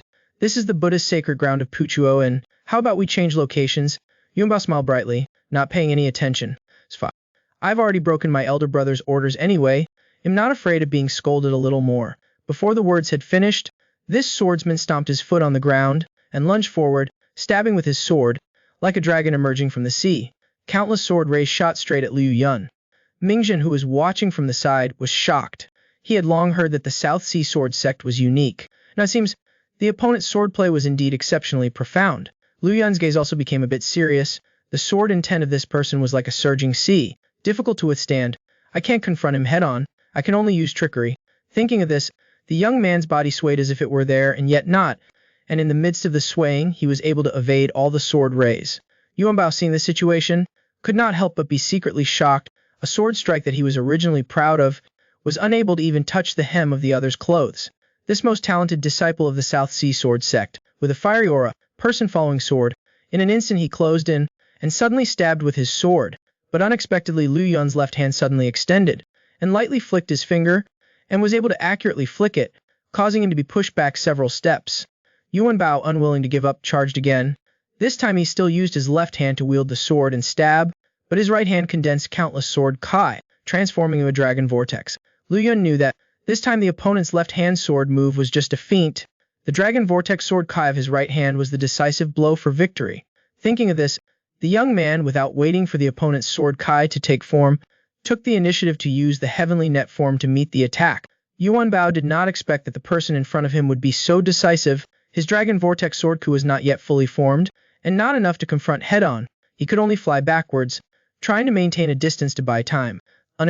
Liu Yun's figure like a ghost suddenly closed in. The young man's left hand gently extended, his 5 fingers splayed out, grabbing the sword energy. He kicked out with his right leg, delivering a powerful frontal kick. Yuan Bao was kicked into the air by this blow. The long sword in his hand was also snatched away by Liu Yun. The handsome young man groaned, flying backward several zang. Before he could stabilize himself, Liu Yun had already closed in. Yuan Bao was terrified at the sight. Just as he was about to concede defeat, a forward-advancing punch from Liu Yun came down like thunder. Yuan Bao felt like he was hit by a sledgehammer. His whole body suddenly went empty. Then, like a kite with a broken string, he flew rapidly backward.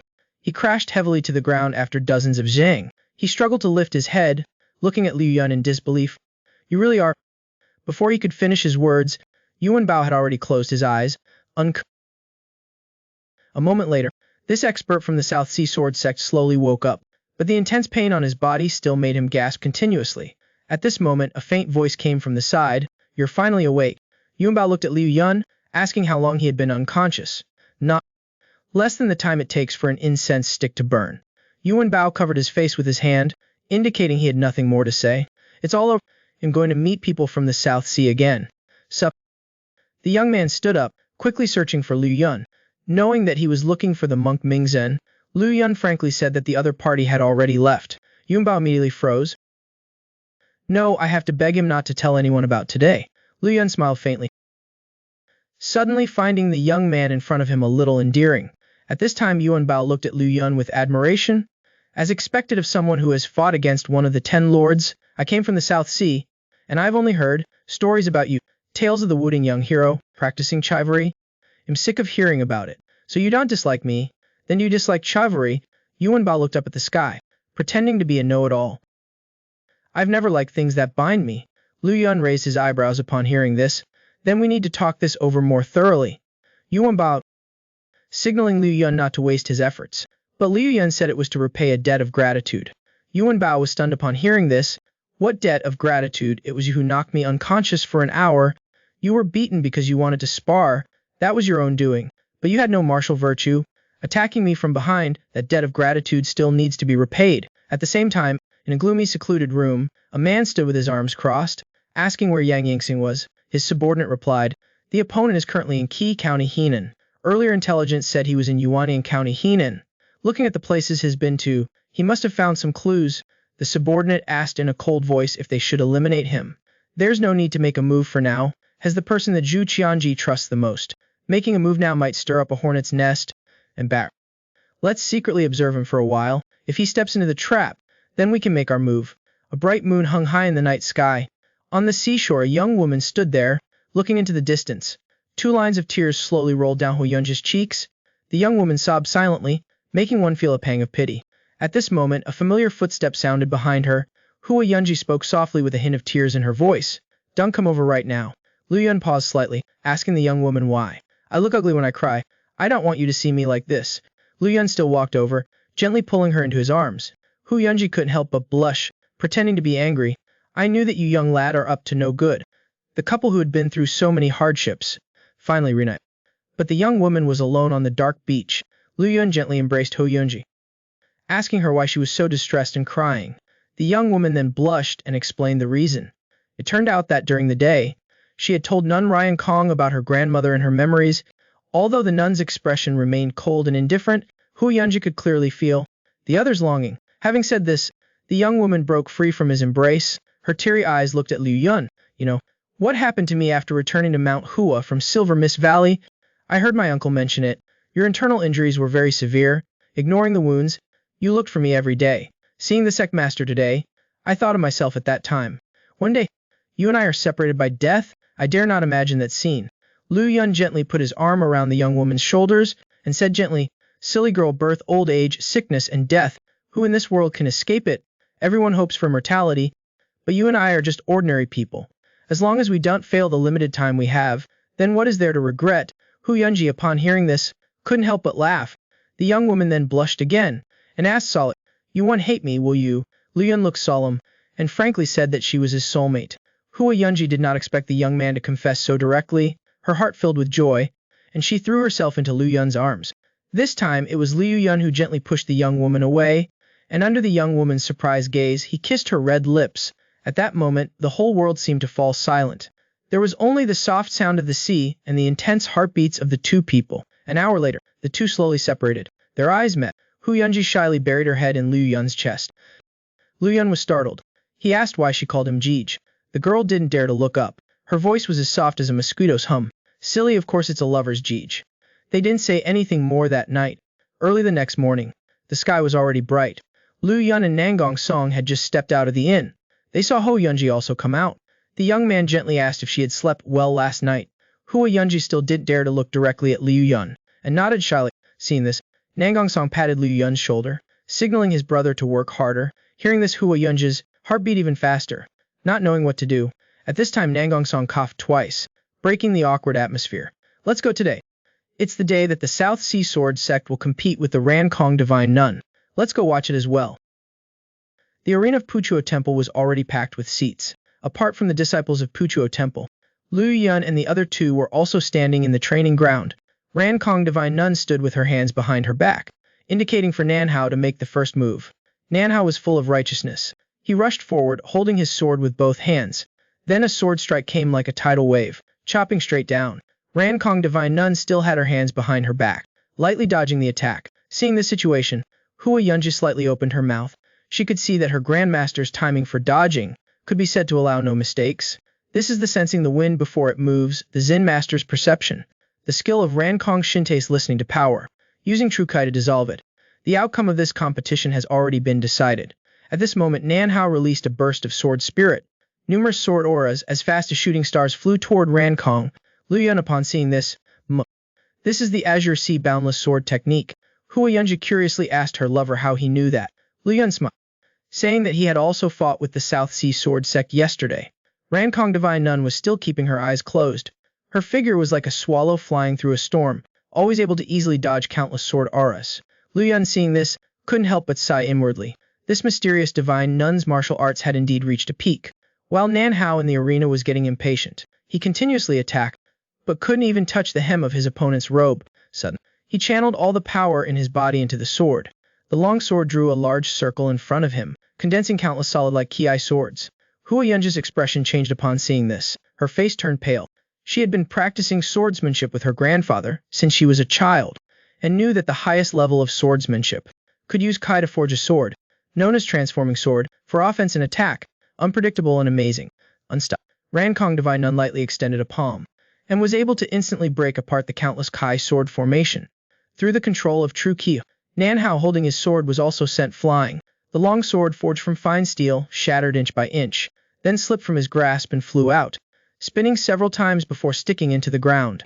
Nanhao looked at the half of the broken sword, and was stunned for a moment. This expert of the South Sea Sword sect was breathing heavily.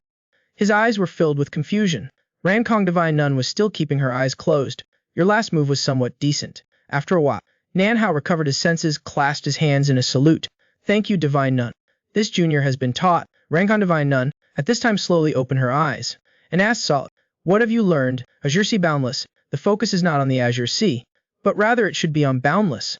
It refers to the boundless expanse of the sword, and also to the boundless heart that the swordsman should have. Rankon Divine Nun raised her left hand, and finally revealed a hint of a smile. That was your final move. It could tear my sleeve. On the platform, Puyun Shintai was indignant. She frankly said that this person was too rude. She didn't understand why her master wanted to guide him. Wudang Shintai put her hands together and recited the Buddha's name. Junior sister has grasped at appearances. Master once said, originally there is nothing. That is also speaking to the same principle. At this time, and Kong Divine Nun suddenly changed her tone, and said gently, go to the Martial Arts Alliance and train yourself. The latter, upon hearing this, looked blank, and asked, the Heavenly Demon God sect has recently been eyeing the Central Plains. You might as well make a trip to the Martial Arts Alliance. Upon hearing the 4 words Heavenly Demon God sect, Nanhao's expression immediately changed. Although the sword is the leader of all weapons, it still carries the aura of killing. Since you've had some insight, why not hone your swordsmanship by slaying demons and evil? Nanhao once again clasped his fists and bowed, expressing his gratitude. This junior will follow the Divine Nun's teaching. As for Liam, the group returned to the room to pack their luggage. Hua Yunji was also packing her things in the room next door. At this time, Ran Kong Divine Nun's soft voice came from behind her. Are you leaving already? Hua Yunji said that everything was done here, and was preparing to leave for the Hoa Mountain sect today, planning to bring that Wudang sect brat back with you. Hua Yunji, upon hearing this, nah? Ran Kong Divine Nun hummed in agreement and turned to leave. The young woman spoke softly towards the back of the Divine Nun. Master, please take care too.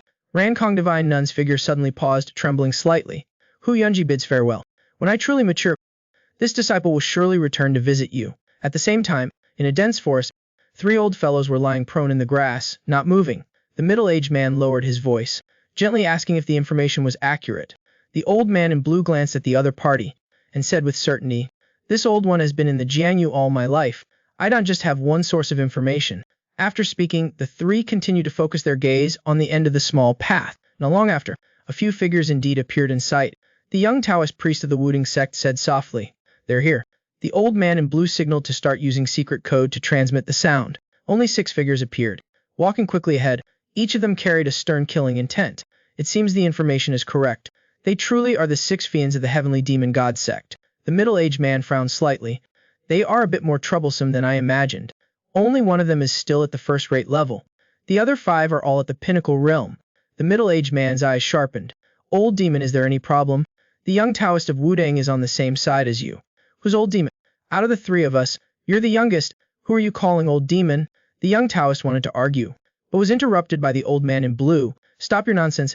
Old demon and I will each deal with one. The rest are all yours. Is that okay? The middle-aged man smiled faintly. Of course, that's not a problem. After this task is complete, how about the 3 of us go have a drink? The Wudang Taoist's entire body condensed true clot, hidden but not released, and nodded slightly. Then the middle-aged man's tone suddenly became unrestrained. Old demon, I'll come and meet you first. Before the words could finish, his figure had already shot out like an arrow. The long sword behind him oozed out of its sheath, resounding like a dragon's roar in the sky. The gray-haired old man at the loudly reminded his companions to be careful, and at this moment, the old man in blue and the Wudang Taoist also rushed forward simultaneously.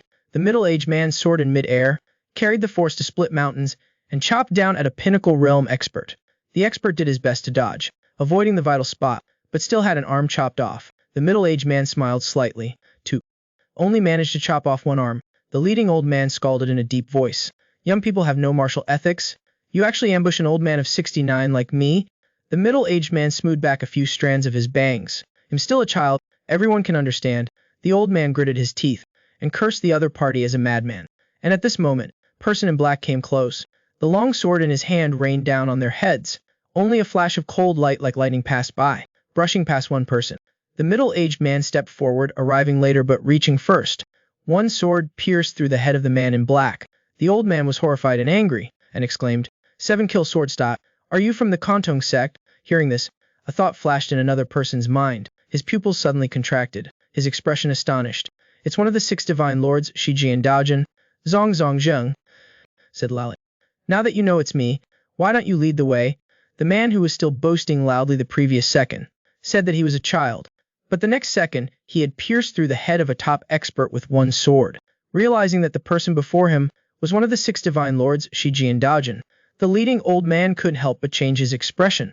But he quickly regained his composure and said bitterly, Shiji no, plus one fee, and a Wudang Taoist as well. It seems we won't be able to leave this forest today. It's better to die here, since the task we were given is not going to be completed anyway. Don't say such discouraging words. Even if it would be worth it to take an arm of Shiji and Daojin with us. Zongjing laughed coldly and said in a deep voice, Zong's arm is... Come and take it. As soon as he finished speaking, the remaining people rushed directly towards the 3 and charged to kill. Less than a moment later, the forest returned to silence again. The 6 fiends of the heavenly demon god sect had been completely wiped out. Zongjing raised his hand to look. Looking at the bloodstains on his face, these 6 fiends did have some skills. If I were to face them alone, I would really have to spend some effort. At this time, the Wudang disciple asked, Senior, do you know where the 6 fiends went after they came to the central plains? Shen Yunfei chuckled and scolded. This old man is not omniscient, but what do you need to know that for? Why are you asking this? The Wudang disciple scratched his head awkwardly. Just now when I was fighting one of them, he was able to recognize Wudang sect's martial arts with just one glance. Shen Yunfei heard this. The smile on his face gradually froze. Is this true? The Wudang Taoist said with a solemn expression that it was the truth. Shen Yunfei pondered for a moment and said one word. This is bad. Zongjing didn't understand and asked the other party why he said that. The heavenly demon god sect has not set foot in the central plains for 100 years. If that person could recognize the Wudang sect's martial arts with one glance, then there is only one reason. Zongjing heard this, and his heart trembled. An ominous premonition spread through his heart. That means the demonic sect has long planted people in the central plains, also means that they are ready to advance into the central plains. Zongjing, when hearing this, thought to himself that this was indeed the case. So what should we do now? The situation is much more complicated than we imagined. We need to go back and discuss it more carefully. Now at this moment, in a mountainous forest near Ji County, 2 people were fleeing frantically, like stray dogs, desperately trying to escape. The middle-aged scholar was none other than the Grand Secretary of the Inner Cabinet, Yang Yang. Suddenly he felt the guard behind him stop. Yang Yang turned his head to look back, only to see the guard holding his sword across the path. Lord Yang, run quickly. I will hold them off. You must go. Yang Yang wanted to dissuade him, but the guard immediately refused. Lord Yang, don't hesitate any longer. If you don't leave now, both of us will die here. Yang Yang understood that what the guard said was true, so he didn't hesitate any longer, and quickly turned to run towards the edge of the forest. Just as he had run less than 3 miles, a black shadow suddenly dashed out of the forest, blocking the way. The black-clad figure threw something from his hand towards Yang Yang, which was the head of the guard. Unexpectedly, Lord Yang, being a scholar, has such a strong physique. As expected of a man who followed the Yongle Emperor in battles to the north, Yang Yang saw the head of the guard and was shocked. He was secretly investigating a conspiracy on the secret order of Zhu Tianjin, and the Yunyan Emperor had specially assigned an imperial bodyguard to protect him at all times, yet he was easily killed by the black-clad figure in front of him. Although this scholar was terrified inside, his expression remained calm like the surface of a lake. May I ask if you are a member of the martial world? The black-clad figure laughed coldly, his words filled with mockery. So what if I am, and what if I'm not? Either way, Lord Yang will soon return to the underworld. Wouldn't it be better to be a confused ghost? Suddenly, Yang Yang drew a soft sword from his waist, and the black-clad figure was somewhat surprised to see this. But then a fierce glint flashed in his eyes, and he coldly opened his mouth. Enough nonsense. With that said, the black-clad figure suddenly charged forward, slashing down with his sword aimed at the head, using all his strength, which sent Yang Yang flying, and the soft sword in his hand also flew out. Then with a clang, it was embedded into the ground. Yang Yang looked at his trembling hands, thinking to himself, I'm finished. Just as the black-clad figure was about to finish him off with a single sword strike, suddenly a loud shout rang in Yang Yang's ears. The black-clad figure, upon hearing this, couldn't help but change his expression slightly, only to see a figure flash like lightning. The figure looked like a dragonfly, swinging his sword down in midair. The black-clad figure didn't even have time to react before being cut in half, only to see those who had followed from behind were all shocked. Nangongsong retreated lightly, shielding Yang Yang behind him. This heaven-piercing sword lord had sharp eyes, and said loudly, Good brother, I'm counting on you. Before the words could finish, only to see Liu Yun had already rushed into the midst of the bandits.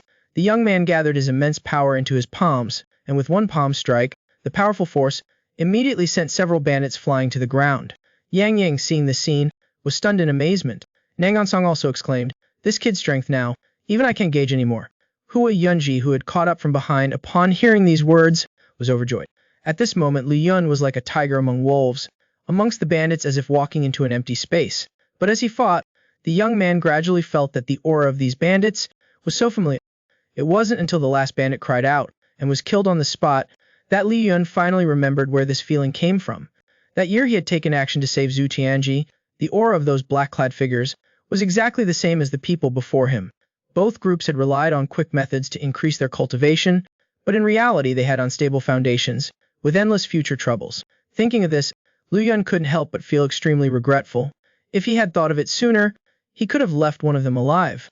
At this moment Yang Yang walked over, clasping his hands, bowing his head. I am Yang. Thank you, great heroes, for saving my life. Nangong Song, hearing the name of the other, his eyes slightly changed. May I ask who's the Grand Secretary of the Inner Cabinet, Yang Yang? The latter smiled slightly, and admitted calmly, I have no talent, it is indeed me. Nangong Song, hearing this, slightly frowned. He came from an aristocratic family, and he had heard about court matters. This man was a close advisor to the emperor, trusted by the emperor, yet he had nearly lost his life at the hands of those black-clad figures. The inside story must be complicated. It was hard to imagine. Just as Nangong Song was about to remind his brothers not to get involved in this matter, Yang was the first to speak up and explain the cause of the incident. It turned out that he was secretly investigating the rebel, Wu Min, on the emperor's secret order, and had followed the clues to a security company in the Central Plains. After many days of investigation, he had gradually grasped the situation, and vaguely discovered that someone from the martial world was involved in the conspiracy. Just as he was preparing to go to that security company to obtain evidence, he encountered this group of bandits blocking his path. Having said this, Yang Yang suddenly knelt down with a thud. I am just a scholar, with little power or influence. Please, great heroes, lend me your aid. Lu Yun frowned slightly. Lord Yang, even if we help you, we can only provide some help with martial arts. But if you need assistance with force, you can mobilize the soldiers. Young hero, you do not know. Although Zhu Gahao has been arrested, his influence in the army is deeply rooted, making it difficult to distinguish friend from foe. Moreover, even if I use secret orders to mobilize troops, if the numbers are too small, we are fundamentally no match for these rebels. Once I gather a large army for a search, I fear that before I can gather enough people, the rebels will destroy all evidence and disappear without a trace. I have heard that people in the martial world always put chivalry first. This Grand Secretary of the Cabinet had a sullen expression, with a reverent look. The matter at hand concerns the nation and the society, and the common people. Having said this, Yang Yin knelt down and bowed. I humbly beseech the great heroes to lend a hand. Lu Yun quickly gestured for the other party not to perform such a grand ceremony. Lord Yang, please rise, this humble Taoist has already agreed with you. Nangong said, this matter is of great importance, and we should not interfere casually. But after all, I also have a connection with the current emperor. If I were to ignore this matter, it would be unreasonable in both sentiment and principle. Upon hearing this, Yang Yang looked surprised, and asked when the young man had formed a bond with Zhu Qinclai. Lu Yun smiled, his tone reminiscent. Back then, he was still a crown prince, and it was in the mountains that I happened to meet him being pursued by rebels. Yang Yang, hearing these words, was overjoyed. So you are that young hero of the Wudang sect.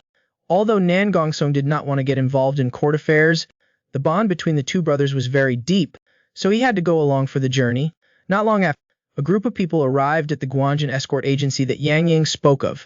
Lu Yun stopped everyone, frowning deeply, and spoke, something's not right, there's a smell of blood. Yang Yang's heart sank into the abyss. Could it be that those remnants have killed everyone to silence them? Everyone immediately rushed towards the inner hall of the escort agency. As they stepped into the main hall, they saw the room was filled with corpses. Lu Yun's pupils suddenly contracted. He sensed a familiar and domineering aura. A burly man like an iron tower sat with his legs splayed, sitting squarely in the room.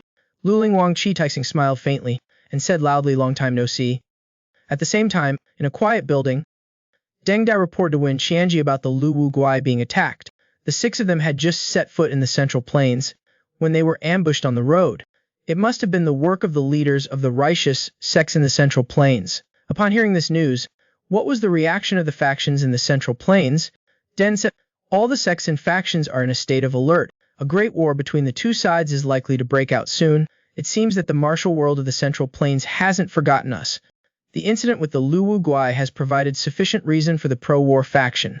This matter is a bit troublesome now. Young Master, don't you find the matter of the Lu Wu Guai a bit strange? They had just died, yet the news has already spread everywhere. Wen Qianji seemed thoughtful, and said softly, It's obvious that someone is pulling the strings from behind the scenes. Deng De nodded emphatically, indicating that he thought so too. The name Lu Wuguai is hardly known in the Central Plains, so how could it suddenly spread so widely? Wen Tianji frowned even more deeply. Being able to spread the news so quickly proves that the person behind it was sure that the Lu Wuguai would die. Having said this, the young master of the demonic sect spoke with certainty, which means he himself leaked the news to the Central Plains. It seems there is a traitor within our sect. Deng De asked with a serious expression. Should we go back and investigate? Wen Tianji waved his hand slightly, his eyebrows revealing a look of worry. While on the other side, Lu Yun saw Chai Taixing as if he had encountered a formidable enemy. The young man surrounding True Qi surged, and the hair on his head rose without wind. Hu Yunji also had a murderous look on her face, her eyebrows upturned. Nangongsong slowly grasped his sword hilt, his eyes sharp. Chai Taixing snorted coldly, his surrounding aura suddenly intensified. A domineering force struck directly towards Yang Yang. The next second, this Grand Secretary of the Cabinet only felt his breathing suddenly constrict. This 500 Jin fat man merely glanced casually. The next second, the middle-aged scholar only felt his breathing suddenly constrict. Chai Taixing's eyes suddenly flashed with light, and he asked, "What are you doing here?" Yang Yang struggled and asked back, "We should be asking you that." Chai Taixing snorted coldly, his words filled with coldness. "You only have the right to answer." Then this Luling Wang's aura suddenly increased again. In an instant, a roar resounded in the main hall. Yang Yang only felt his mind tremble, and his gallbladder was about to burst. At this moment, Lu Yun mobilized all the inner strength in his body. The young man's hands formed empty circles in front of his body, and the yin and yang energies created a rapidly rotating Taiji pattern. A powerful suction force pulled Chai Taixing's force into it, and Lu Yun used all his strength to push down a palm towards the ground. That force was instantly guided and propelled away, causing a wooden door in the hall to shatter. Upon seeing the scene, Chai Taixing couldn't help but tremble slightly in his heart. He did not expect that after not seeing him for a while, the young man's skill of borrowing force to strike force would become so powerful. Your Taiji skills have become much more refined as well. Yang Yang, having escaped from the binding force, immediately cried out, "Please hold on, strong man. There must be some misunderstanding here." Chai Xing narrowed his eyes slightly. "The smell of blood here is too heavy. Let's go to my place and talk slowly, okay?" The group went straight to a secluded house in the suburbs.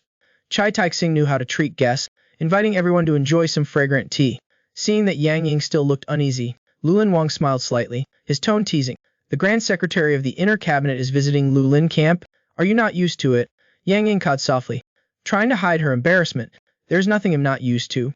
It's just that I didn't expect such treatment. In the eyes of officials, we Lulin people only know how to drink, and not how to appreciate tea, right?" Her thoughts were seen through. Yang Yang was immediately startled. Chai Taixing snorted in louder. "You officials are always so stubborn. Although reading and practicing martial arts are different, the principles are the same. In the vast world, if you stubbornly cling to the past, refusing to accept new things, then whether you read or practice martial arts, you will not achieve great success." Lu Yun listened to this, and his heart was moved. This Lulin Wang appears crude, but in fact he is well versed in Confucianism, and the words he speaks contain profound truths. At this moment, Nangong Song spoke, entering the main topic. He asked Chai Taixin why he appeared at Guangming Escort Agency.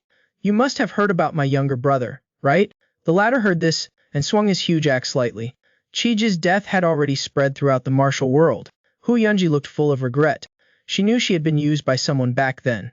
"Since we parted ways in Taiyuan Prefecture, this old man has been investigating this matter. It took a lot of effort to find the one who informed me back then, but we found that he had committed suicide at home. He cherished his life and would never have killed himself. So this old man is sure that someone is behind all of this." Nangong Song, upon hearing this, looked suspicious. "Then why did senior massacre people at Guangning Escort Agency? After that clue was cut off, this old man could only find other ways. During the investigation, I learned that in recent years someone has been manipulating things from behind the scenes, and many clues point to the Guangming Escort Agency. This old man killed everyone to the last, but still did not get any clues." At this moment, Lu Yun suddenly frowned. "Be careful." The young man turned his head to look at a Lulin Dao master behind him. Chai Taixin also scanned the scene with sharp eyes. Two of his subordinates looked at each other unnaturally. Then they suddenly hugged each other and ran, running straight for the door, trying to escape. Unexpected. A Lulin Dao master had already laid an ambush beside them. The person swung his sword horizontally. Swift as lightning, it swept across. The two subordinates who were running away immediately screamed. They fell to the ground, dead instantly. Chai Taixin looked at Lu Yun with interest. "How did you figure it out?" This junior had some insights in Puchuo Temple, and comprehended the listening technique in the Fanyan swordsmanship. When Senior mentioned Guangming Escort Agency, the flow of true Ki in these two people clearly accelerated. Lu Linwang laughed heartily, praising him non-stop. It seems that the Wudang sect will flourish for another 100 years because of you. Nanggong Song pondered, and asked, could it be that Senior had suspected this long ago? Chiaixin nodded slightly. I had long suspected that there were spies in the camp, and I have always been secretly investigating. It's just that after eliminating a portion of them, it was very difficult to find their traces. So Senior deliberately brought us here. The goal is to eliminate the spies around you. I only intended to probe a little, but unexpectedly achieved such an effect. But this is only one of the reasons for bringing you here. Having said this, Chiaixin looked solemn. The one behind the scenes who is secretly sowing discord between the righteous sects and Murongbao has a very big scheme. This old man intends to unite with the righteous sects to resist external forces. The four people who heard this all widened their eyes. They couldn't believe it. Chai Taixin smiled slightly, not paying any attention. At this point, drinking wine felt quite appropriate. A bald subordinate understood, indicating he would prepare right away. Yamba turned around and walked quickly towards the door. Not long after, he returned carrying a cage of roasted birds. Chiaixin saw this and couldn't help but be startled for a moment. Damn, why is the wine snack so meager? It wasn't until he saw a letter on the pigeon's leg that the Lulin Wang realized. This is an urgent secret report.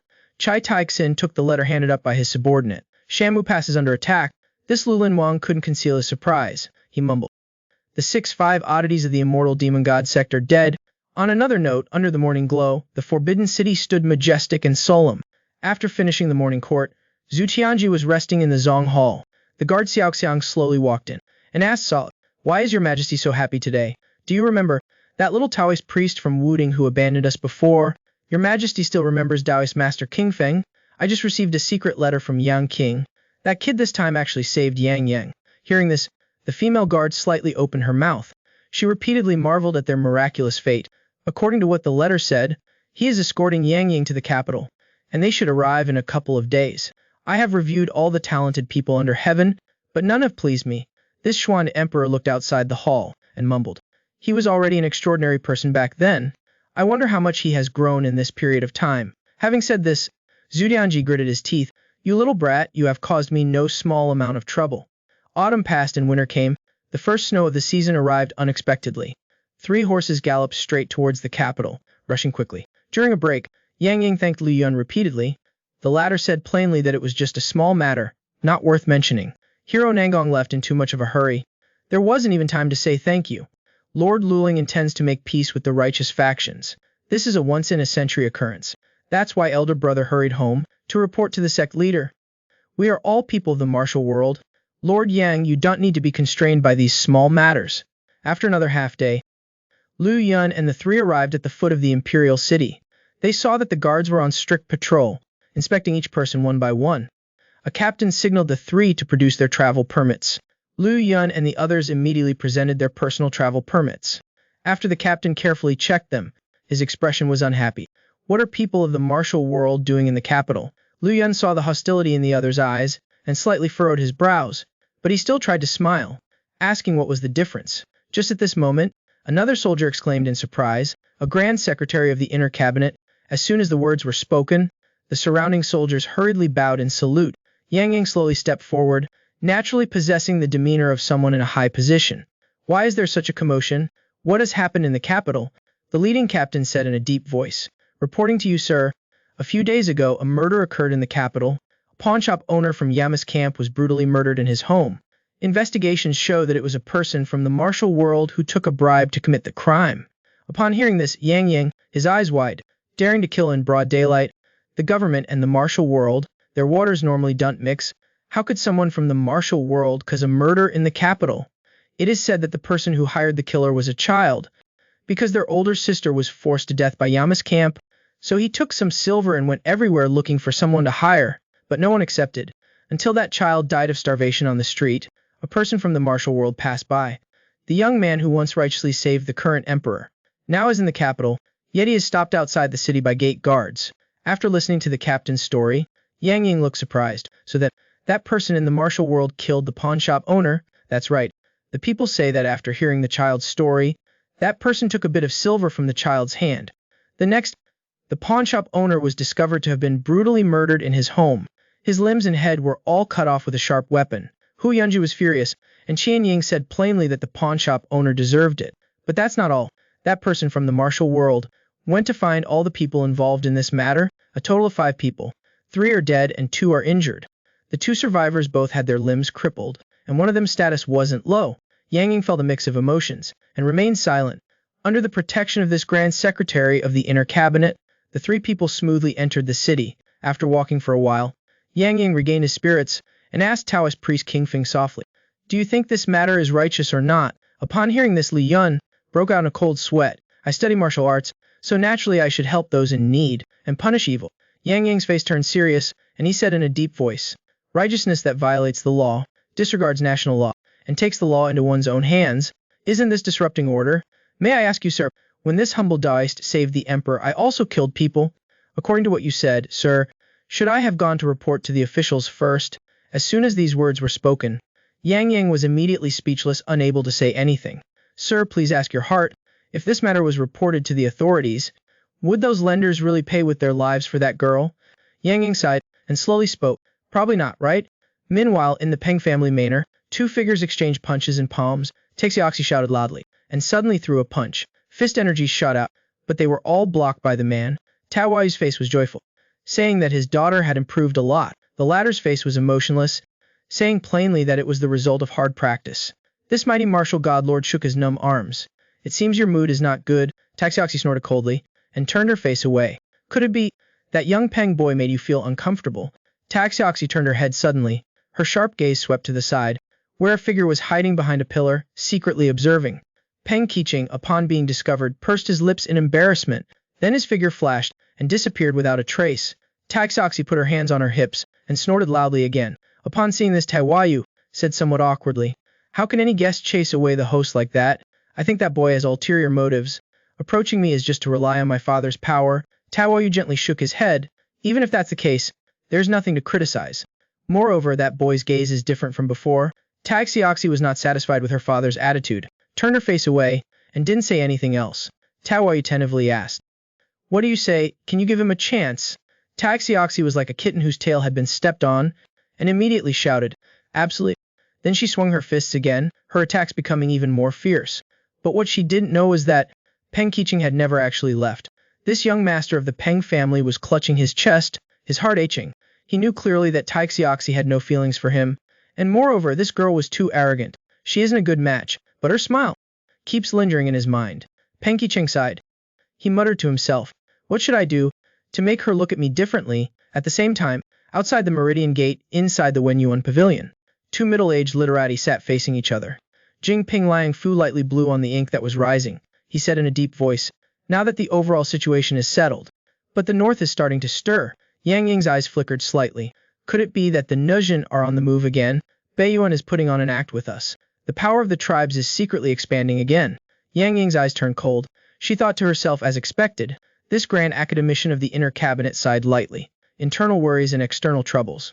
The burden on the shoulders of our new emperor is not light. That being said, I heard that in Ji County you almost lost your life. Yang Ying then recounted the whole story. Liang Fu, upon hearing his good friend's near-death experience, couldn't help but sigh.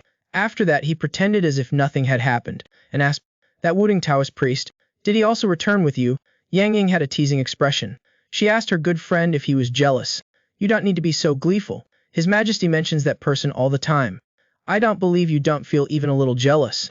Tell me, what kind of person is that Taoist priest?" Yang Ying's expression was serious. In her words, there was no doubt. "I finally understand why His Majesty misses him so much. That person is a rare talent." Liang Fu heard this, couldn't help but be slightly shaken. He didn't expect his good friend to rate that person so highly. However, that person's spirit of Jian Yu is too strong.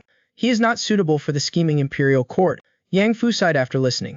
It seems His Majesty will be very regretful. Meanwhile, Liu Yun and the 2 were visiting the outer court, with Yang Ying's protection. As long as they didn't cross the Kaianking Gate, then no one would dare to interfere. Just as the 2 were on their way back to the Wenyuan Pavilion, Liu Yun's eyes suddenly froze. He saw a man hurriedly walking out from the Ministry of War. Liu Yun, seeing the man's appearance, couldn't help but be slightly startled. He didn't know why. He felt that the man's appearance was quite familiar. Hua Yunji, seeing her lover staring at that person, gently asked if he knew him. Liu Yun then came back to his senses, and said that he didn't know him. But the young man still subconsciously looked at that person's back. He wondered how there could be people so similar in the world. At this time, Yang Ying and the two slowly walked out of the room. Yang Yang introduced Liang Fu to Liu Yun and the others. This left Deputy Censor didn't have the slightest arrogance, and greeted the two gently. Liu Yun and the others also introduced themselves one after another, and revealed their identities. Liang Fu, seeing this, couldn't help but smile even more brightly. He said frankly that both the handsome man and the beautiful woman were talented individuals. Right at this moment, a eunuch came to convey the message that His Majesty invites everyone to an audience. Everyone immediately followed the eunuch to the Hall of Central Harmony. In the meantime, Hua Yunji whispered that there were many experts in the palace. The deep palace, experts like clouds, and many things hidden in the shadows. Before, a group of people arrived outside the Hall of Central Harmony, a small alley with guards, and performed the usual announcements. Then they invited everyone into the hall. In the main hall, Zhu Qianqi sat on the throne, with an imposing air. The four knelt on the ground, respectfully shouting, "Long live the Emperor." Zhu Qianqi spoke in a loud voice. "Grand Academician Yang, this trip was fraught with danger. You've truly worked hard." Yang Yang expressed that the trip was of little gain, and was extremely frightened. Zhu Qianqi chuckled lightly. It was unclear if he was happy or angry. This most honored one of the 9-5 slowly walked down the stairs, and went straight to where Liu Yun was. The surrounding officials, seeing this scene, changed their expressions. "Your Majesty, this person's identity is unclear." But unexpectedly, before they could finish speaking, they were angrily interrupted by Zhu Tianqi. "His identity is cleaner than all of yours."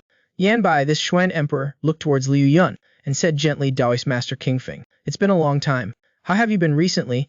Is the old real person still well?" Liu Yun expressed that thanks to His Majesty's good fortune, everything was well. Zhu Enqi heard this, and laughed loudly. "Little brat, you've learned to flatter now."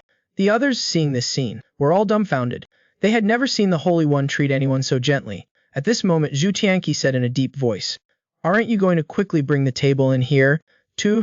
Hurriedly carried a large red wooden table into the hall. Seeing Liu Yun with a bewildered expression, Zhu Tianqi smiled slightly. "Let's reminisce about the old days together." Liu Yun, seeing the delicacies on the table, couldn't help but smile. Every single dish on it was exactly the same as years ago. A maid was preparing to place a brocade cushion on the ground, when it was snatched away by the Xuan Emperor. The maid was shocked and paled in fright, thinking that she had angered the heavenly might, but only to see Zhu Qianqi chuckle and complain. "Sitting on the throne every day, keeping up appearances, I'm about to turn into a stone statue." Everyone, seeing this scene, couldn't help but look at each other. Seeing that everyone was still not willing to sit down, Zhu Qianqi lightly shook his body, and then laughed heartily, and loudly instructed, "You don't need to be so restrained. Today there is no distinction between ruler and subject. He is the supreme ruler, ordering the four seas. No one dares disobey." Yet now, has personally hosting a feast to entertain a young Taoist priest, with Zhu Tianji's instructions, no one dared to say much. During the meal, this Xuan Emperor looked towards Hua Yunji, and asked if the young woman was Liu Yun's lover. Hua Yunji immediately blushed, and lowered her head shyly. Liu Yun, on the other hand, wasn't evasive at all, and frankly admitted that it was true. "Hey little rascal, after being out of touch for so long, it turns out you've fallen into a gentle trap, huh?" After some teasing, everyone started eating. When the wine was flowing freely, after 3 rounds of wine and 5 courses of food, Zhu Qianji brought up the past again. "Kingfeng, my intention hasn't changed. I've always kept a position open for you by my side." Liu Yun smiled, and politely declined. "This humble Taoist mind also remains unchanged. Thank you for your Majesty's kindness." Upon hearing this, the Xuan Emperor immediately became angry. "Yan the Grand Scholar, go beat him up for me." Yang Yang quickly clasped his hands and begged for mercy, saying that he was too weak to even tie up a chicken. "I knew you were just afraid of death. There isn't a single loyal subject by my side." Although Yang Yang knew that the other was just speaking in anger, he still bowed and saluted. "I deserve 10,000 deaths." Zhuanji snorted softly, seemingly having vented his anger, then reached into his sleeve, fumbled around for a while, and after a moment, threw a round object to Liu Yun. Liu Yun stared blankly at the object in his hand. That it was a gold token with a dragon and cloud pattern engraved on it. When Yang Yang and the other two saw this object, they were all in shock. They didn't expect that His Majesty would give this to someone else. Liu Yun and Hou Yunji asked Zhu Tianji, "What is this thing?" "This is the Imperial Dragon Decree. Seeing this is like seeing me." Hearing the words "like seeing me," Hua Yunji's heart trembled. If her lover held this gold token, officials all over the land would have to give him face. Liu Yun naturally understood the significance behind this, saying that this thing was too valuable, and he would feel ashamed accepting it. Zhu Yanji appeared not to care, grumbling that holding it came with neither an official title, nor ultimately it's just a token of mine. If used within reason, it will naturally be able to accomplish anything. If not, it's just a larger piece of gold. So you don't need to worry about having your freedom restricted. I've said before, if I can't win your heart, getting your person is useless. But it's obvious that it's too difficult to get you to willingly work for me. Having said this Xuan emperor laughed. So how about we brothers each take a step back? Seeing Liu Yun staring at the gold token in his hand, still hesitating, Zhuan's face darkened, and he pretended to be angry. If you still don't accept it, I'll issue an imperial decree to Wudang Mountain. Upon hearing this, Liu Yun quickly laughed and tucked it into his chest. Your Majesty, you didn't need to go to such lengths. Why go through so much unnecessary trouble? Seeing this, Zhu Chunish couldn't help but laugh loudly. Little rascal, that's more like it. At the same time, at the headquarters of the demonic sect in another place, Xinic Suigimu was staring at the intelligence reports on the table, absent-mindedly in a daze. He had just received news that a Wudang Taoist priest named King Feng had actually saved Yang Ying. The other party had repeatedly ruined his plans, causing this demonic sect army commander to grind his teeth in hatred. Moreover, the actions of Luling Dao were also worrying him. Not only did Luling Wang not clash with the orthodox sects, but now they are even showing a tendency to join forces. Xinic Suigimu slowly stood up and paced back and forth in the room. King Feng, should I have eliminated you sooner? At this moment, a cold voice suddenly sounded from behind him. A figure had appeared behind him, without him knowing when. Xinic, do you still remember this seat? The person who came was Miat Jumo Shen, one of the 3 demon gods of the demonic sect. Xinic Suigimu hurriedly clasped his hands in a salute. Shen Shiai doesn't know what the great demon god has come to instruct. Miat Jumo Shen snorted coldly and spoke slowly. I've heard that the sect is about to go to war with the Central Plains. You've put a lot of effort into that. Is that? A drop of cold sweat immediately trickled down Xinic Suigimu's forehead. Please, demon god, be the judge. 65 fiends died at the hands of the righteous. If you're talking about responsibility, then you should blame the sect leader or the young master. Without waiting for Xinic Suigimu to finish speaking, Miat Jumo Shen interrupted him. Shut up, do you take me for blind? If Qianxi Mo Shen had come here, you would already be a corpse. Xinic Suigimu immediately fell silent, not daring to say another word. But his eyes darted at the other party like a venomous snake. I'll ask you just one question. Do you have any way to stop a major war from breaking out? Xinic Suigimu forced a smile and said there was no way. The martial world of the Central Plains is already in a state of heightened alert, ready to attack at any moment. Before he could finish his words, Miat Jumo Shen had already casually swung a palm. A powerful burst of energy sent Xinic Suigimu flying out. He somersaulted backwards several zang and crashed heavily into a bookshelf. This demonic sect commander was dazed for a few seconds, but a bright red stream of blood still oozed from the corner of his mouth. He clutched his chest, feeling the ki and blood in his body churning, but was surprised to find that he hadn't broken any bones. He couldn't help but marvel at the opponent's refined control over his power. Miat Jumo Shen placed his hands behind his back and said in a deep voice, "This time I'm just giving you a warning." Having said this, the demon god's eyes grew cold, and his voice became stern. "Next time, if I hear you dare to make up any nonsense, don't blame this old one for being ruthless." Yanbai, using the extinction demon god movement technique, disappeared in a flash. It took the heart-blood ghost demon a whole moment to struggle to his feet. This grand strategist of the demonic sect staggered back to his seat. Then the corners of his mouth curled into a cold smile. He muttered to himself, "It seems it's time for the Demon King to make his move." Following that, he set his sights on 2 letters on the table. These cannot be seen by everyone at present. The letters clearly read 1,000-mile flyer Shen Yunfei.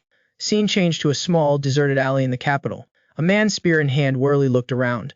The man pulled down the straw hat on his head. He was anxious inside. "I only killed a few of Yama's men, that's all. I didn't expect to create such a huge commotion."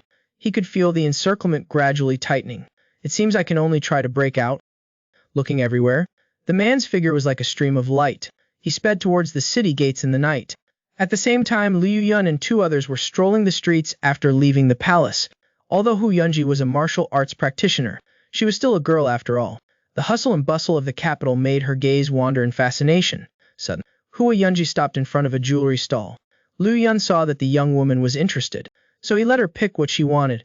Hu Yunji searched for a while and chose a pair of jade rings. The stall owner said it only cost 5 taels of silver. A good deal.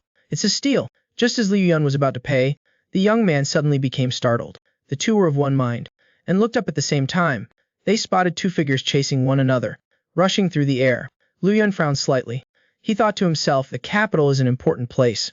Who would dare to act so recklessly? He saw that the figures were like arcs, moving towards the outskirts of the city. A burly man, great saber in hand, shouted loudly, "Stop, do you dare to fight me fairly?" The two figures disappeared at the end of the street in the blink of an eye. The burly man used the wind-chasing moon-blocking technique of the Peng family of Hebai. How about we follow and see what's going on?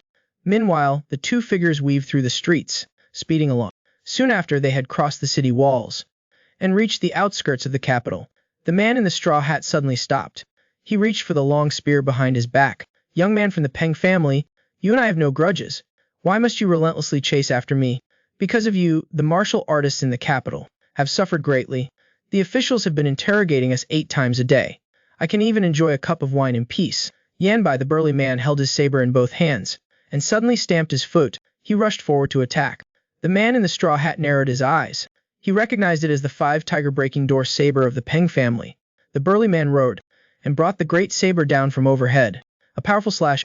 The man in the straw hat drew the long spear from his back and used the lifting fire to burn the sky technique, angling upwards to block the blow. Saber and spear collided.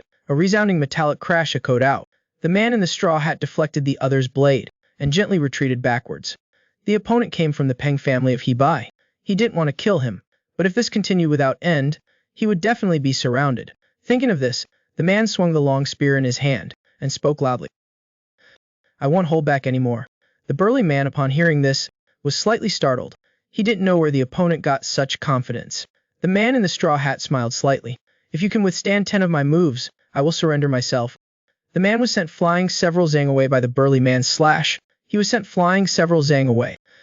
But he laughed, saying the burly man wouldn't be able to withstand 10 of his moves. Hearing this, the burly man was taken aback, holding his saber. But at this moment, the man touched the ground with the tip of his toe. His body suddenly burst forth. The long spear in his hand was like a green dragon emerging from the sea. A spear infused with spiritual power. A point of cold light pierced out and arrived instantly. The burly man hurriedly swung his saber to block. The spear tip struck the body of the saber. A loud metallic clang resounded. The next second, the burly man was sent flying by the enormous force. The burly man's expression suddenly became grave. This man's speed was not only extremely fast, but the force behind his spear was as heavy as Mount Tay. He saw the man in the straw hat shout loudly, and suddenly charged forward. He swung his long spear in a semicircle in front of him, and slashed down diagonally. The burly man raised his saber again to block. The burly man was knocked back several steps. He clenched his teeth. He had already exerted his full strength, but he still couldn't keep up with the other's speed. At this moment, he saw the man in the straw hat suddenly leap up. The long spear in his hand was like the Milky Way pouring down, thrusting straight down from the air. Seeing this situation, the burly man's face changed. He knew he would absolutely be unable to block this spear. Right at this moment, a stone flew over. The sound of wind whistling came. The man in the straw hat hurriedly retracted his move. He retracted his spear with a swift strike and shattered the stone into fragments. Following this, he flipped back and lightly landed on the ground. He coldly said, I was right. Why were you so certain? So it turns out there was a master behind you. As soon as he finished speaking, 2 figures slowly stepped forward. It was Liu Yun and Hu Yunji. They had followed them here and discovered many officers and soldiers all around. They understood that this man was the martial arts expert. Thinking of this, Liu Yun immediately used a secret voice transmission. Sir, please leave quickly. The man in the straw hat initially thought the two were the burly man's allies. Upon hearing this, he was immediately, incredibly surprised. If I delay any further, even if I wanted to help, I'm afraid it would be too late. The man didn't hesitate any longer and dashed into the forest, quickly leaving only a voice transmission echoing in Liu Yun's ears. I am Flying Fox Liu. Young hero, your kindness will be repaid another day. The sturdy man wielding the saber first blamed himself for not being skilled enough. Then he turned and clasped his hands in a salute, saying his name was Pen Jiaxin. Liu Yun returned the greeting, while also clarifying his identity. So you're Taoist Kingfeng of the Wudang sect. My apologies. Peng Qicheng is my elder brother. I have long heard him speak of your miracles, Taoist. Having said that, Peng Jiaxin's attitude became even more respectful, inviting the two of you to be guests at the residence, so I can show a little of my hospitality. On another note, Tai Wu Yu in the guest room suddenly startled, sensing an extraordinary aura. Gradually approaching this mighty martial god lord, his figure flashed, and he jumped into the courtyard. When he saw clearly who it was, Tai Wu Yu was extremely surprised. Little friend King Feng, why are you here? At the same time, in the deepest courtyard of the Peng family, second master Peng Kang also looked incredibly disbelieving. Say again who has come, the servant tremblingly reported again. It's Taoist Kingfeng of the Wudang sect, and Hoa Yunji of the Hoa Mountain sect. Hearing this, Peng Kang gritted his teeth, his face full of anger. At this moment, a middle-aged man slowly walked in. Peng Kang, don't be anxious. The person who came was the current head of the Peng family, Ironblood Saber Peng Mo. The servant immediately recounted the whole story. Mighty Martial Godlord has vouched for them. Their identities are absolutely not fake. Upon hearing this, Peng Mu was a little pensive. Why did Jiexin bring them home? The servant recounted the events from beginning to end once more. Did you hear they saved your son? And yet you're here yelling about killing. Truly shame. Sternly Peng Mo instructed the servants to treat the guests well. After the servant left, this family head turned to look at his younger brother. I have my own plans for Qicheng's matter. Don't rashly. But elder brother, ever since Qicheng met that brat at the Divine Realm Gate, his cultivation has stagnated. Perhaps that brat is secretly playing tricks. He might be using some means to corrupt Qicheng's state of mind. Peng Mo regarding his brother's complaints. It was unclear if he agreed or not. This family head spoke softly. Sometimes poison, if used correctly, can become a good medicine to cure illnesses. Meanwhile, in the guest room, Tai Wu Yu and Liu Yun were happily drinking together. During this time, this mighty martial god lord was amazed at the young man's progress, and also asked the other if he had anything else he wanted to ask. Liu Yun didn't hide anything, and honestly recounted his experiences after they parted. For half an hour, the young man finally finished speaking. Hearing that Liu Yun had received instruction from real person Wu Zhou, Tai Wu Yu with his extensive knowledge couldn't help but be amazed. He didn't expect there would be such reclusive masters in this world. Another day if he gets a chance he must visit Wudang to pay his respects. Liu Yun immediately waved his hand advising the other party to abandon this idea. Tai Wu Yu looked puzzled, asking the young man why. Grand Master's temperament is very eccentric. Maybe great brother Tai will get injured. Hearing this, Tai Wu Yu laughed heartily. Isn't this the interesting thing about martial arts practitioners? Seeing this, Liu Yun couldn't help but slightly flinch. The personalities of the 6 god lords were all more eccentric than the average person. At this moment, Hu Yunji interjected, asking where Tai Xiaoxi was. Just as Tai Wu Yu opened his mouth, a figure quickly approached. Tai Xiaoxi with a happy face called out elder sister, and happily rushed into Ho Yunji's embrace.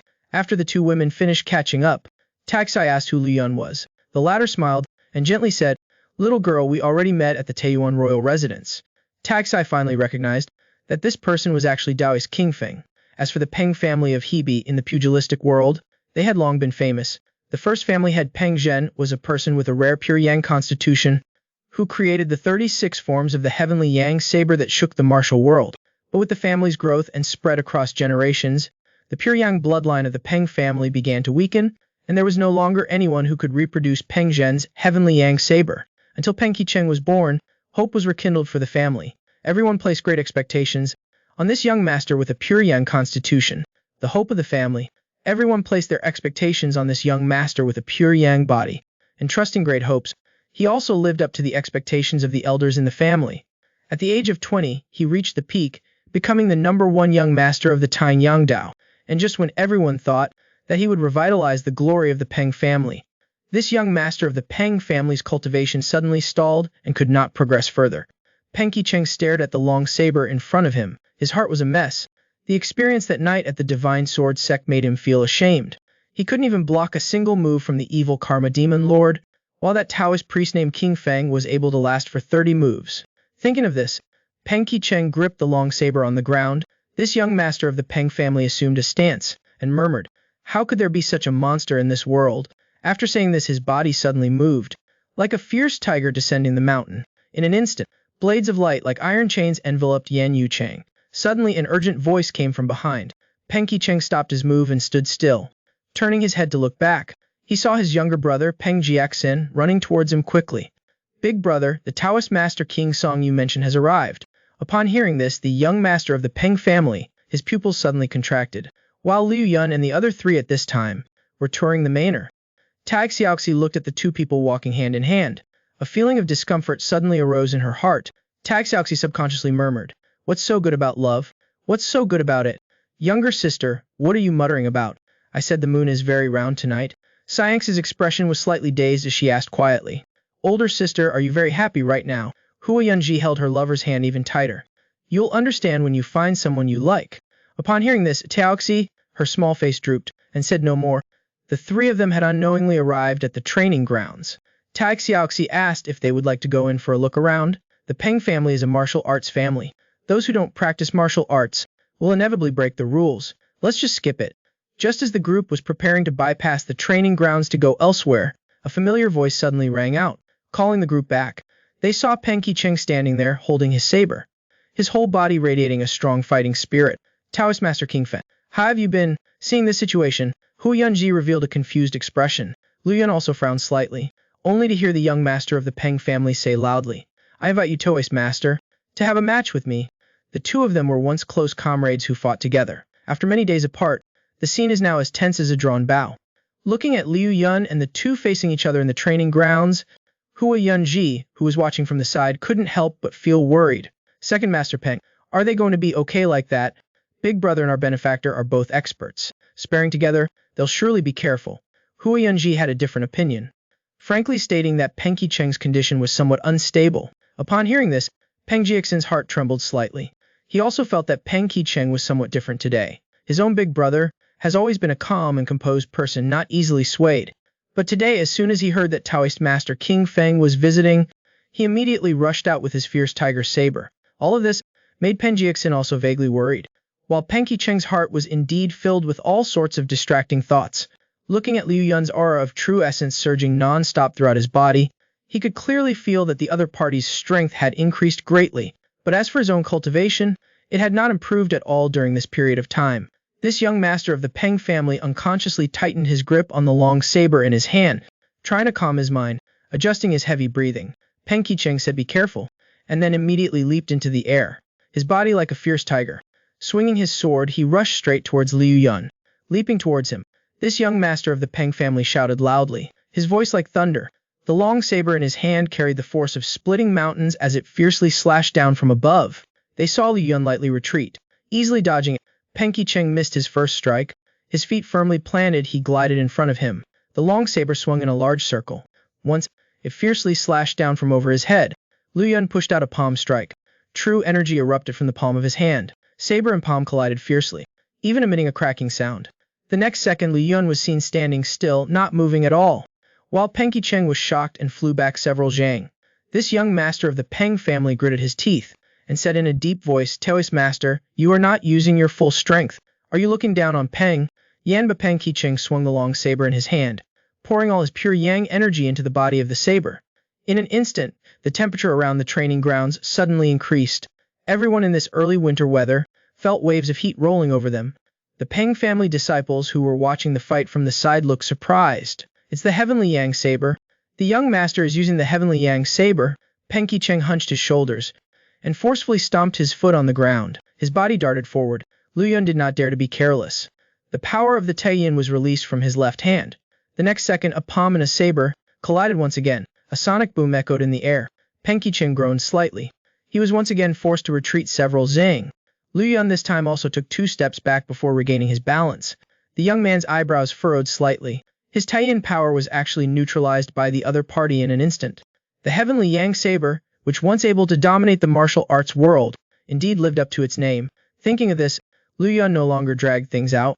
He activated the 2 wings divine art, pouring yin and yang kai into his palms, while Peng Qicheng at this time hunched his body, holding his saber in front. The powerful pure yang qi wrapped around his body, like the scorching sun. This young master of the Peng family took a step forward, heavily stepping out. The long saber in his hand slashed down fiercely, as if to split the river and divide the sea. In an instant, several blazing saber energies shot straight towards Liu Yun. The next second, a deafening roar erupted in the martial arts arena, with Liu Yun at the center. Dust and smoke billowed within a radius of 3 zhang. Seeing this scene, Yun Ji and the other 2 were all shocked and pale. The level of this contest already far exceeded the scope of a competition. Waiting until the dust settled, a figure still stood as firm as a rock.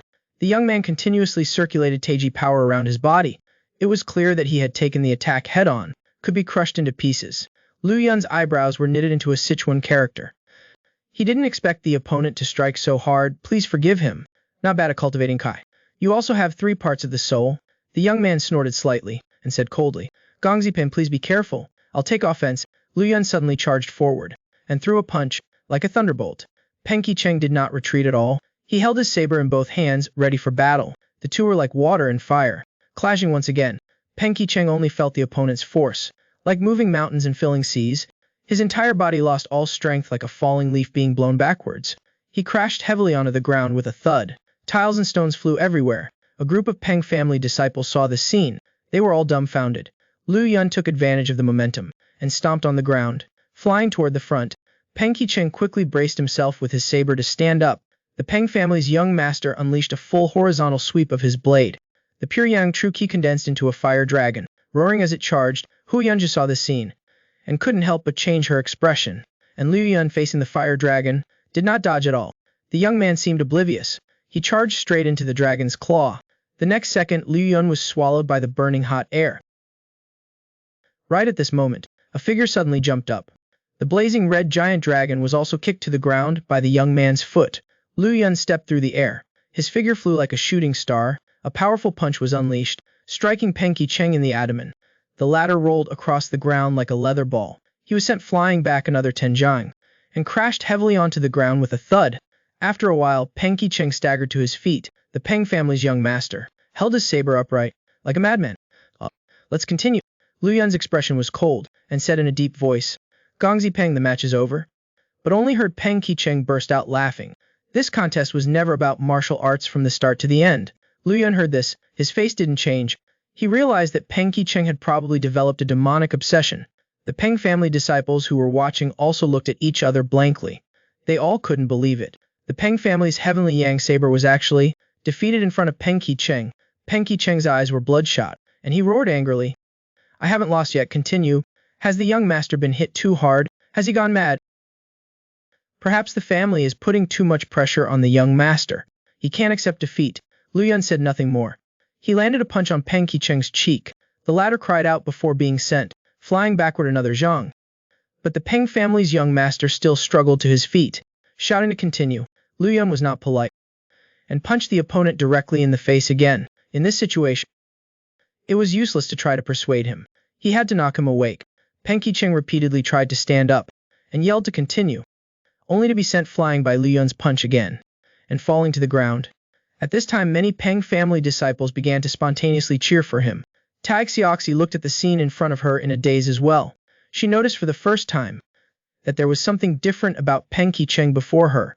His will at this moment was just like the heavenly yang saber he was using. Regardless of wind or rain, it still burned fiercely. Looking at his face, full of wounds yet as determined as iron, the young girl had a moment of wavering.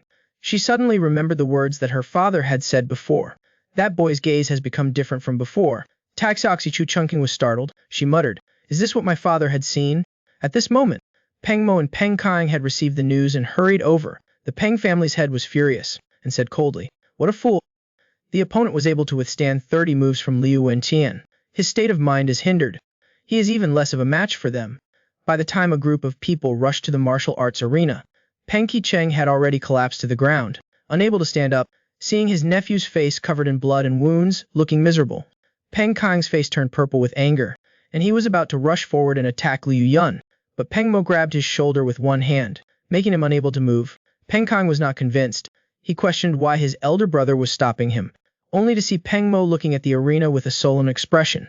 The situation in the arena, look at the state of the people around you. This is not a competition. Are we just going to let Liu Qicheng be beaten half to death? Looking at his son, on whom he had placed so many hopes, struggling to stand up, Peng Mo's expression was serious, and he said in a deep voice, if it were a life-and-death duel, he would have lost his life long ago. Now, it's just that stupid kid trying to hold on to his opponent. What do you mean by that? This is Qicheng's state. Peng Mo nodded gently. His words couldn't help but carry a hint of sadness. Since returning from the Divine Sword sect, it seems like Qicheng has become a different person. He used to be overly sharp, like a peerless of famous blade. But after returning he lost all his edge, like a dull blade. Neither extreme is good. If he can't break through this barrier, I'm afraid he'll never reach the top in his life. And Kang nodded, and quickly followed up. Then if he can overcome his inner demon, wouldn't he be able to reach another level? Peng Mo's eyes gleamed, and nodded gently. That still depends on his own fortune. At this time, Peng Qicheng staggered to his feet. This young master of the Peng family was bruised and battered, and said softly, with my strength, I can only manage one more strike at most. I asked Taoist Master King Feng for your guidance. Liu Yun remained silent, and only nodded slightly. He knew after this strike, whether or not the other party's mental state could break through would be immediately clear. Peng Qicheng took a deep breath, and tensed up. In an instant, pure yang energy enveloped the blade, and burst into flames. Liu Yun transformed his yin-yang energies into 3 talents True Kai, and wrapped it around his body, striving to expand, causing the dust around him to be blown a foot high. Peng Qicheng's body was seen rising up from the ground in an instant. His true Kai was scorching hot, seemingly wanting to burn and distort the surrounding space. Seeing this, Liu Yun couldn't help but feel a sense of admiration. No turning back once it's begun, forward for thousands of miles. This was the true destiny of the Heaven-Yang Dao youth Zhou Shen. 3 talents true Q pierced through his body. A powerful force surged forth to meet the blade. In the next instant, the long blade in Peng Qicheng's hand shattered into pieces. His whole body was as if its string was cut, like a kite with a broken string flying backwards. With a thud, he crashed down several zang away. The broken blade in his hand was thrown away and shattered. This time, the young master of the Peng family didn't dwell on it any longer. Instead, his face showed a bit of relief. The instant the blade broke, the shackles in his heart were also shattered. Peng Qicheng's lips slightly curled up, and he said softly, "You won, eh?" After saying this, the young master of the Peng family's eyes darkened, and he lost consciousness. A group of Peng family disciples exclaimed in alarm, and rushed to surround him, while Hu Yunji also quickly stepped forward, throwing herself into Qin Lang's arms. Meanwhile, amidst the vast white snow, a Taoist priest was sitting by a bonfire, secretly complaining in a low voice. "I've been waiting so long. Why haven't they arrived yet?" Ping Sheng stood up and muttered to himself, "Should I take this opportunity and practice some flowing cloud fist that senior uncle King Feng taught me?" Having said this, this disciple of the Sheng generation of the Wudang sect began his stance, diligently practicing according to what Liu Yun had taught him that day. The young man's every move and stance was perfect and smooth, like floating in swirling clouds. In an instant, his entire body's strength was stimulated, like surging tides. Suddenly, Ping Sheng felt a surge of joy in his heart, and his understanding of the fist intent easily reached another level, increasing by 3 parts. Unknowingly, the sun had already set. The setting sun was dazzling. The young man suddenly woke from his trance, and realized that he had been practicing for 3 hours. Just as he was about to complain that the person he was waiting for still hadn't arrived, a melancholy voice sounded beside him. "I saw that you seemed to have touched the threshold of the triple strength, and I didn't dare disturb you, so I could only protect you from the side." Having said this, Nangang Song gave a gentle smile. "This is too familiar to me."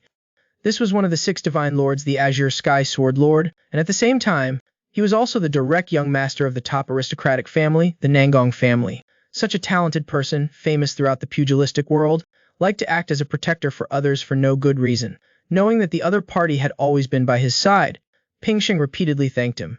Then he asked respectfully, "May I ask if you've come to find the senior one, Li Fi Qijing?" Nangang Song looked puzzled, and asked how the other party knew he was Ping Sheng. "We junior Taoists have been ordered to wait here for quite some time." Nangang Song smiled brightly, signaling that he didn't need to ask so many questions. "I am Nangang Song. I have kept you, my junior brother, waiting for too long." Ping Sheng didn't react at first, laughing and saying it was no problem. Suddenly, he felt that this name sounded familiar. After thinking carefully, he suddenly widened his eyes, staring at the Azure Sky Sword Lord Nangang Song. After exchanging greetings, Ping Sheng led Nangang Song forward, during which time Nangang Song assessed Ping Sheng's fist technique from earlier. "Your fist technique, could it be the flowing cloud fist?" Ping Sheng was slightly surprised, and asked how the other party knew. "I have a close friend who is proficient in this fist technique, but I see that there are some differences in how you practice it. The so-called flowing cloud fist should focus on the word flowing. Your fist power is too forceful and swift.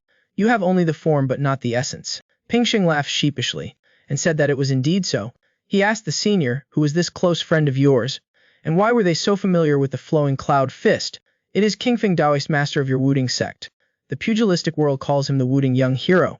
Ping Sheng couldn't help but look surprised upon hearing this. "Senior Uncle King Feng is your close friend?"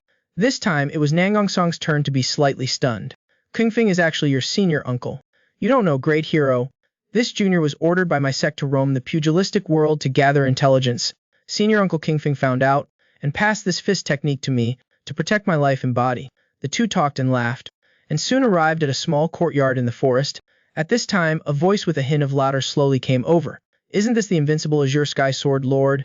You said you'd arrive before sundown. Why are you so late?" Nangang Song smiled.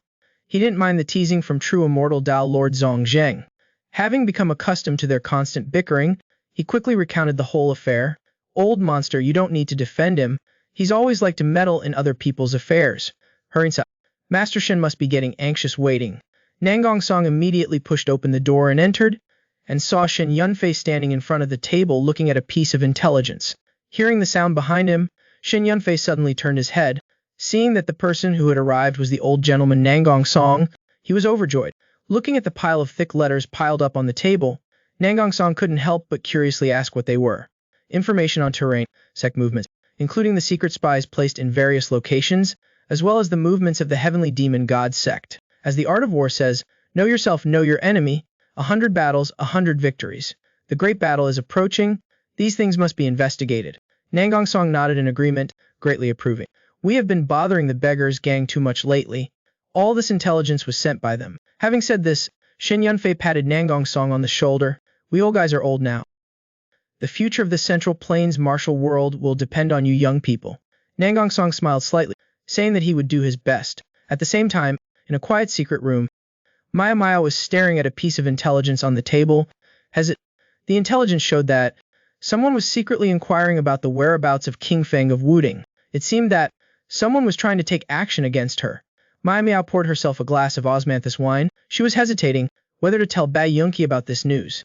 Last time, after learning that King Feng had fallen off a cliff, Bai Yunqi spent his days drowning in alcohol. Living in a daze, after the trip to the Divine Sword sect, their relationship had progressed a step further. If King Feng was truly framed by someone, in a life-and-death situation, Bai Yunqi would surely be consumed by alcohol again, unable to recover.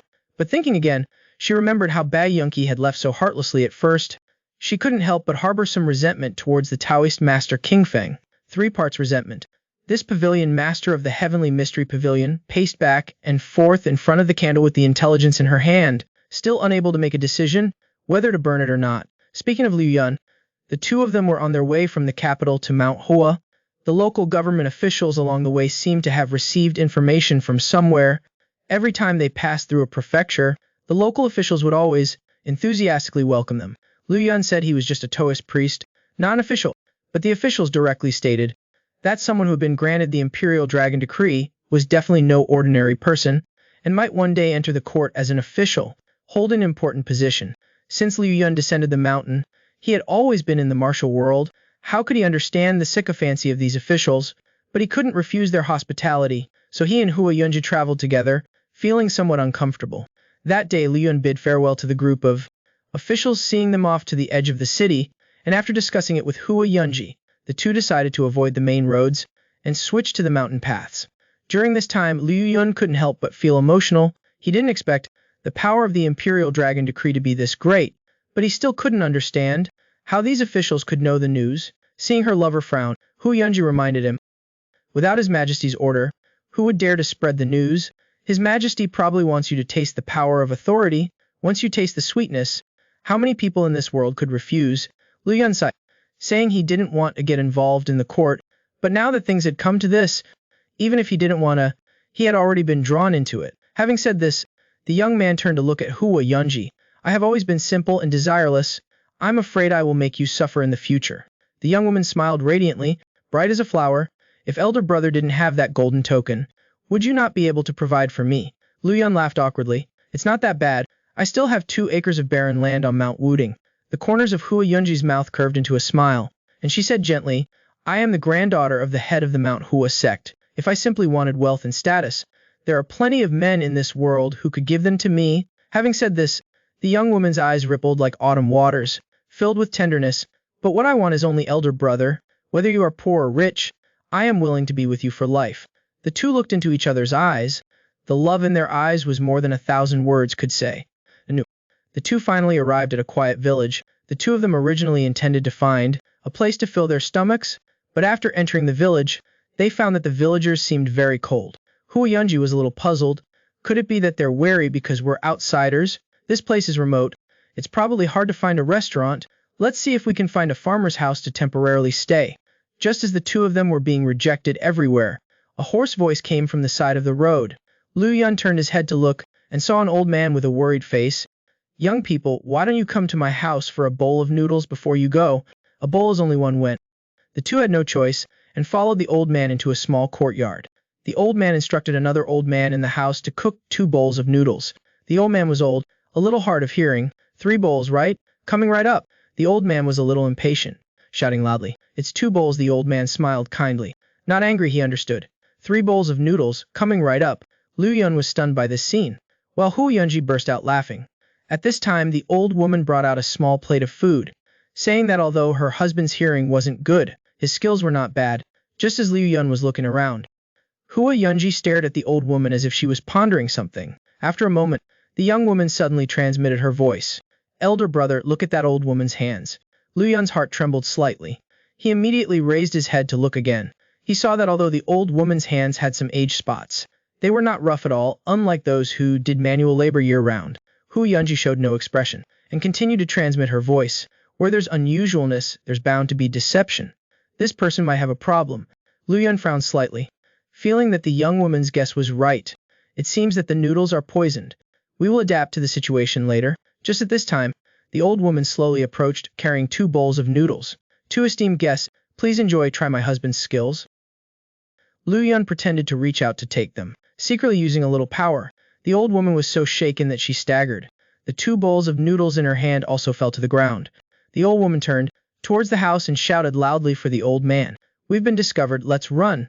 The old man, hearing this, dashed out in one stride. Lu Yun's body moved slightly, and immediately chased after him, chasing him out of the small courtyard. The young man suddenly unleashed a palm strike. A surge of palm force rushed out, hitting the old man's back. The old man cried out in pain, and was thrown to the ground, dying on the spot. After that, they only heard a cracking sound coming from the corpse. The old man, who had been hunchbacked, suddenly grew a foot taller. Lu Yun's eyes widened. He exclaimed in disbelief. Bone shrinking technique. At this time Hu Yunji also quickly ran over. Hearing her lover's exclamation, she was also surprised. The process of practicing the bone shrinking technique is extremely painful, but it's a very good method for changing appearance and hiding when traveling the martial world. Thinking of this, Lu Yun reached out and forcefully rubbed the old man's face. Underneath, a young face was revealed. The young man had killed an elderly old man with 1 palm strike. The old man had torn off the mask, revealing that he was actually a young man. Upon seeing this, the young woman couldn't help but be astonished. She asked the other person, is this a mask made of pigskin? Lu Yun carefully felt the texture on his hand, and frankly stated that this was not the common pigskin mask seen in the martial world. As soon as he said this, Hu Yunji shuddered slightly. A cold feeling silently spread from the depths of her heart. Lu Yun's gaze turned cold, and slowly spoke, this is a mask made of real human skin. Hu Yunji, hearing this, couldn't help but take a deep breath of cold air. She did not expect these 2 bandits to be so cruel. Lu Yun asked in a deep voice where the old woman was.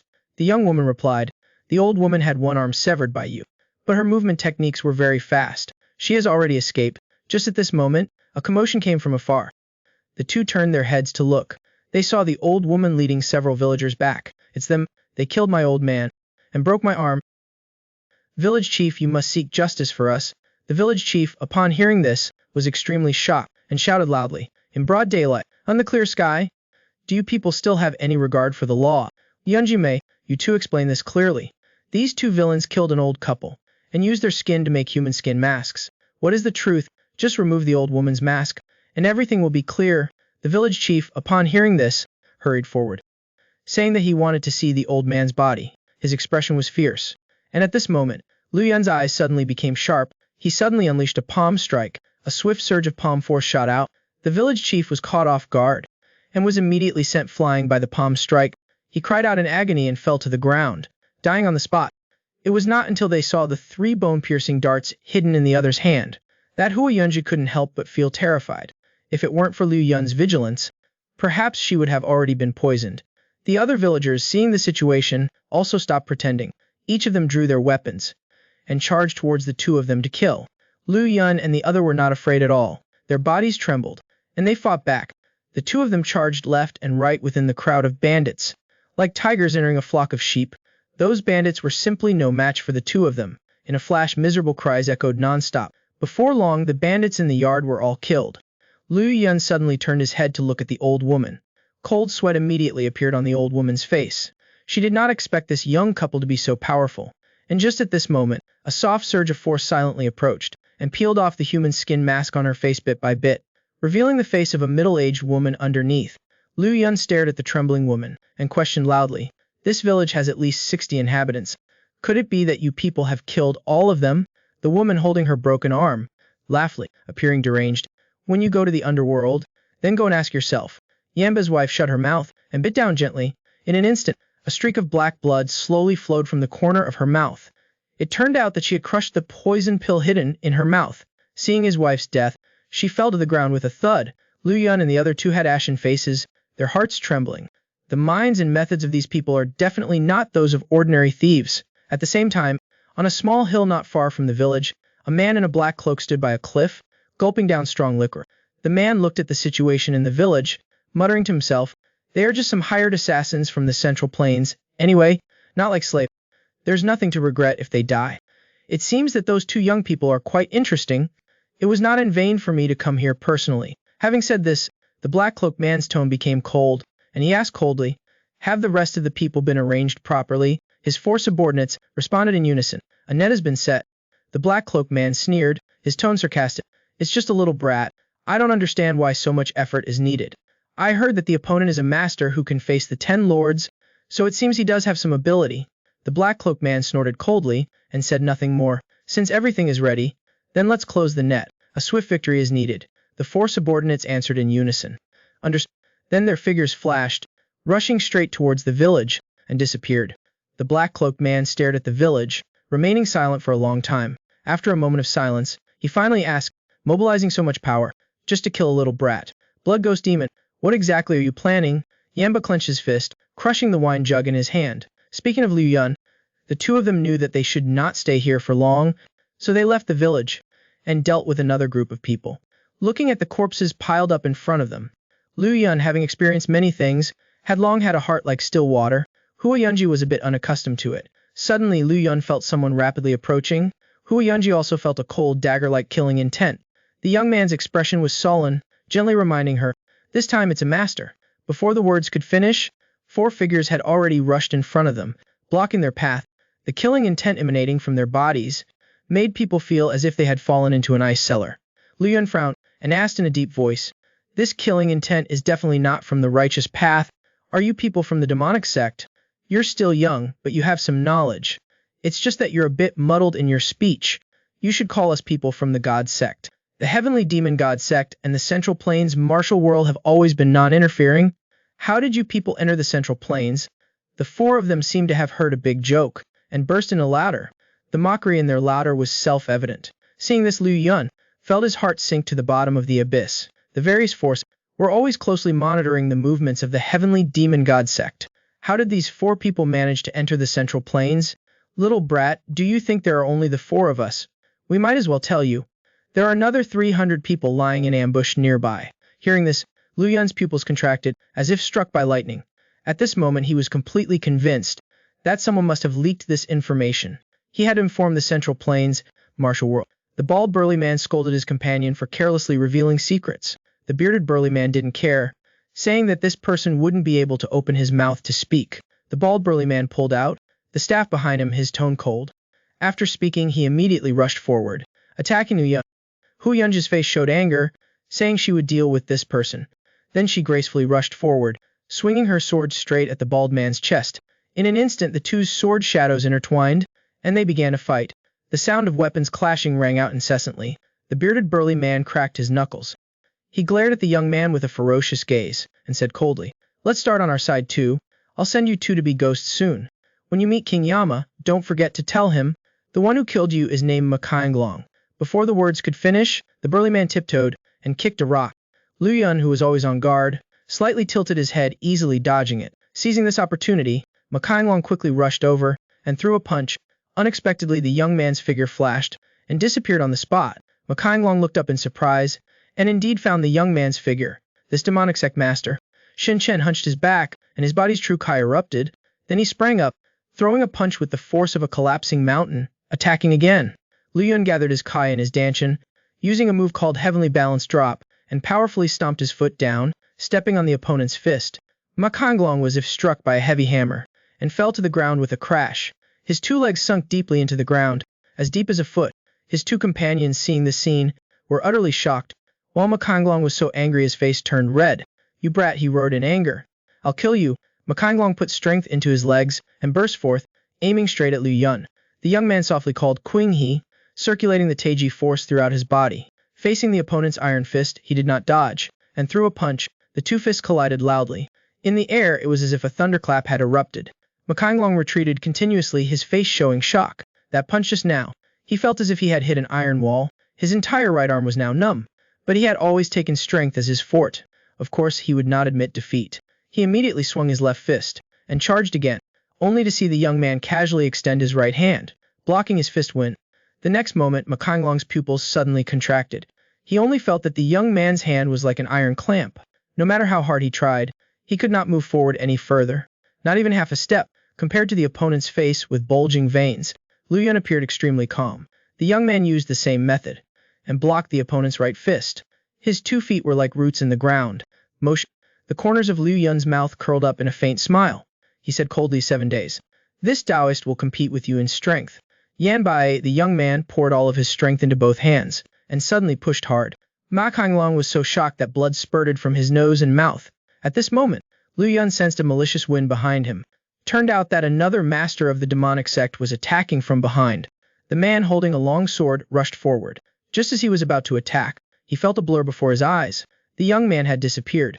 While he was still in a daze, looking around, a hand suddenly reached out and grabbed the back of his collar. Liu Yun used his strength in one hand and threw him to the ground. The man hurriedly struggled to get up, feeling as if the bones in his body were about to fall apart. The 3 did not dare to underestimate their opponent any longer, and cautiously surrounded Liu Yun in the middle. Le Konglong wiped the blood from the corner of his mouth and softly reminded, "Be careful. This kid is a monster." Liu Yun's expression was cold and said calmly, "This is just the beginning. Let me show you what a true monster is." Yanbai, the young man, circulated his energy extremely fast. The Taiji power transformed into surging 3 powers true Kia. Ever since Liu Yun established the 3 powers foundation, the use of the 3 powers true Ki had been very cautious, only because at his current stage he could not control the force. A single slip would severely injure others. Even when facing Peng Qiqing's Heavenly Yang Saber before, he had only used a very small portion, afraid of harming that young Peng master. But today, facing this group of demonic sect members, he could use these people to test his skills without any restraint. Seeing the young man's aura continuously rising, the 3 demonic sect masters couldn't help but change their expressions in alarm. At this moment, an astonishing light burst forth in Liu Yun's eyes, and he said, "This Taoist shall send you on your way." The young man was bestowed power by his grandmaster, and his cultivation had improved tremendously. But when fighting with others, he did not dare to fully unleash his power, because the true Ki in the young man's body was too overbearing and fierce. A single mistake could destroy everything, and harm the lives of others. But now, facing a group of heavenly demon god sect masters, the young man could finally unleash his power without any restraint. Seeing the true Ki around the opponent's body swirling continuously, the 3 demonic sect masters were shocked and their faces turned pale. At this moment, a burst of energy shot out at lightning speed. The demonic sect master who had attacked before was killed on the spot. Liu Yun succeeded in one strike. His body followed and burst forth, like an eagle swooping down on a rabbit, aiming straight at Makonglong, who was nearby. The man was shocked and hastily threw a punch, only to see the young man suddenly strike the back of his hand with a palm. The powerful force was unstoppable. Makonglong's entire arm was immediately broken. In shock, the young man's body continued to soar forward, aiming directly at the 3rd person. Liu Yun delivered a fierce palm strike, imprinting it into the opponent's dantian. The man didn't even have time to react and died. The man in the black cloak, who was observing the situation, twitched the corner of his mouth. He clearly knew that the strength of his subordinates were all in the upper middle ranks, but they had no power to resist under the young man's hands. The expression on the black-cloaked man's face gradually became solemn. He understood somewhat why King Shugimo would go to such great lengths. The man's right hand suddenly rose, forming sword fingers, with him concentrating his mighty inner force into his fingertips. The strong alcohol he just drank was forced out of his body again. Xilinghao slightly moved his fingers. The sluggishness he felt earlier after drinking had completely disappeared. As one of the 18 demon kings, Fanshin Mo Wang, his eyes became sharp. Then his foot suddenly stomped down. The ground scattered with gravel. His body fell gracefully from the mountaintop, aiming straight for the middle of the yard. Liu Yun had just finished dealing with the 3 people when his heart suddenly trembled. Turning his head to look, he saw a figure rushing over quickly. When he arrived in front of him, Xilinghao's body spun quickly, then slammed down onto the ground near Liu Yun. Not far away, dust flew everywhere.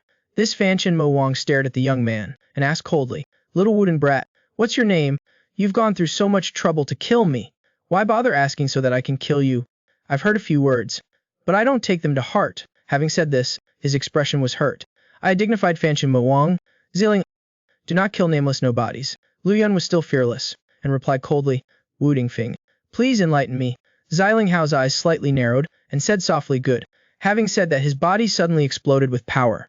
He rushed forward like a lightning bolt. A fist carrying the power of Mount Hen struck Liu Yun's chest directly. Liu Yun shouted loudly, gathering his 3 powers true Ki in his palm. The young man used a move, monkey offering fruit, his hands powerfully pushed out. In an instant the two palms collided, releasing an earth-shattering, thunderous explosion. Liu Yun continuously retreated several steps, his brow furrowed tightly. Xilinghao was also pushed back more than 10 feet. This heaven-turning demon king lowered his body, stabilizing his figure. He placed his fists level with his waist, and shouted again Hong Yanba, continuing to charge forward, a fist smashing towards Liu Yun. Unexpectedly the young man did not retreat but advanced.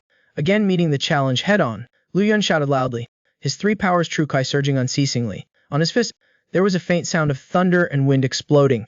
Xilinghao seeing this, his pupils couldn't help but contract slightly. The power of this fist, even he did not dare to face head-on, but his attack was a bit faster than Liu Yun, so he was certain that the other party would not dare risk his life with him. Unexpectedly the young man was fearless and undaunted, a fist directly meeting his, clearly determined to fight him to the death. At the very last moment, Xilinghao still did not dare to gamble with his life, slightly tilting his head to avoid the punch that had the power to kill him, then retracted his force. He kicked towards the young man's head. Liu Yun raised his right arm, blocking the opponent's powerful kick, then his foot stepped forward, closing in on the center. An elbow struck out, powerfully hitting Xilinghao's face. He raised his left arm, blocking this horizontal elbow strike, then he twisted his waist and turned his body, taking a step forward, attacking the center line. An elbow strike landing in the middle of Liu Yun's chest. Liu Yun quickly pulled his hand back, just in time to block it. Liu Yun borrowed the recoil force, leaping back, lightly gliding back several feet, maintaining a distance from his opponent. Xilinghao had now completely lost his sense of contempt. During the exchange just now, his power was always being pulled off course. That must be the Taiji deflecting technique that's spoken of in the martial world. Thinking of this heaven-turning demon king pushed his kai with both hands. Using his signature move, the black sand demonic palm, Liu Yun folded his hands together, protecting his chest. A loud explosion, the three powers true kai burst outwards, shattering that palm force. The true ki surged endlessly, smashing directly towards Xilinghao. He hurriedly pulled his hands back, protecting his chest, just barely managing to block it. But he was still blasted back by the enormous force. Xilinghao's chest trembled, and he spat out a mouthful of fresh blood. This heaven-turning demon king sneered, and said in a low voice, "It's been a long time since I've met an opponent like you. You're very good." Liu Yun's expression was calm, standing upright. Without saying a word, "When you die, I will personally build your tomb. What do you want inscribed on your tombstone?" The young man finally spoke softly. "Just inscribe tomb of the former scholar, Kung Feng." Xilinghao, upon hearing this, was initially slightly stunned. After recovering, this heaven-turning demon king laughed instead of getting angry. "You brat, you've got some guts. But a silver tongue won't change your fate." As soon as he finished speaking, Xilinghao's entire body's energy suddenly erupted. This heaven-turning demon king finally revealed his true strength. Streams of powerful true ki gushed out from his body, like a tidal wave sweeping across in all directions, surging unceasingly. Liu Yun, seeing this scene, could not help but be shocked. Judging by the profoundness of his internal strength, the opponent was clearly a level above. The 18 demon kings of the demonic sect were second only to the 3 demon gods in power.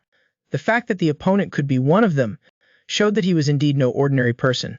Xilinghao roared, like a thunderclap in clear skies, "Brat!" At the same time, in the dense forest not far away, a group of people were slowly advancing.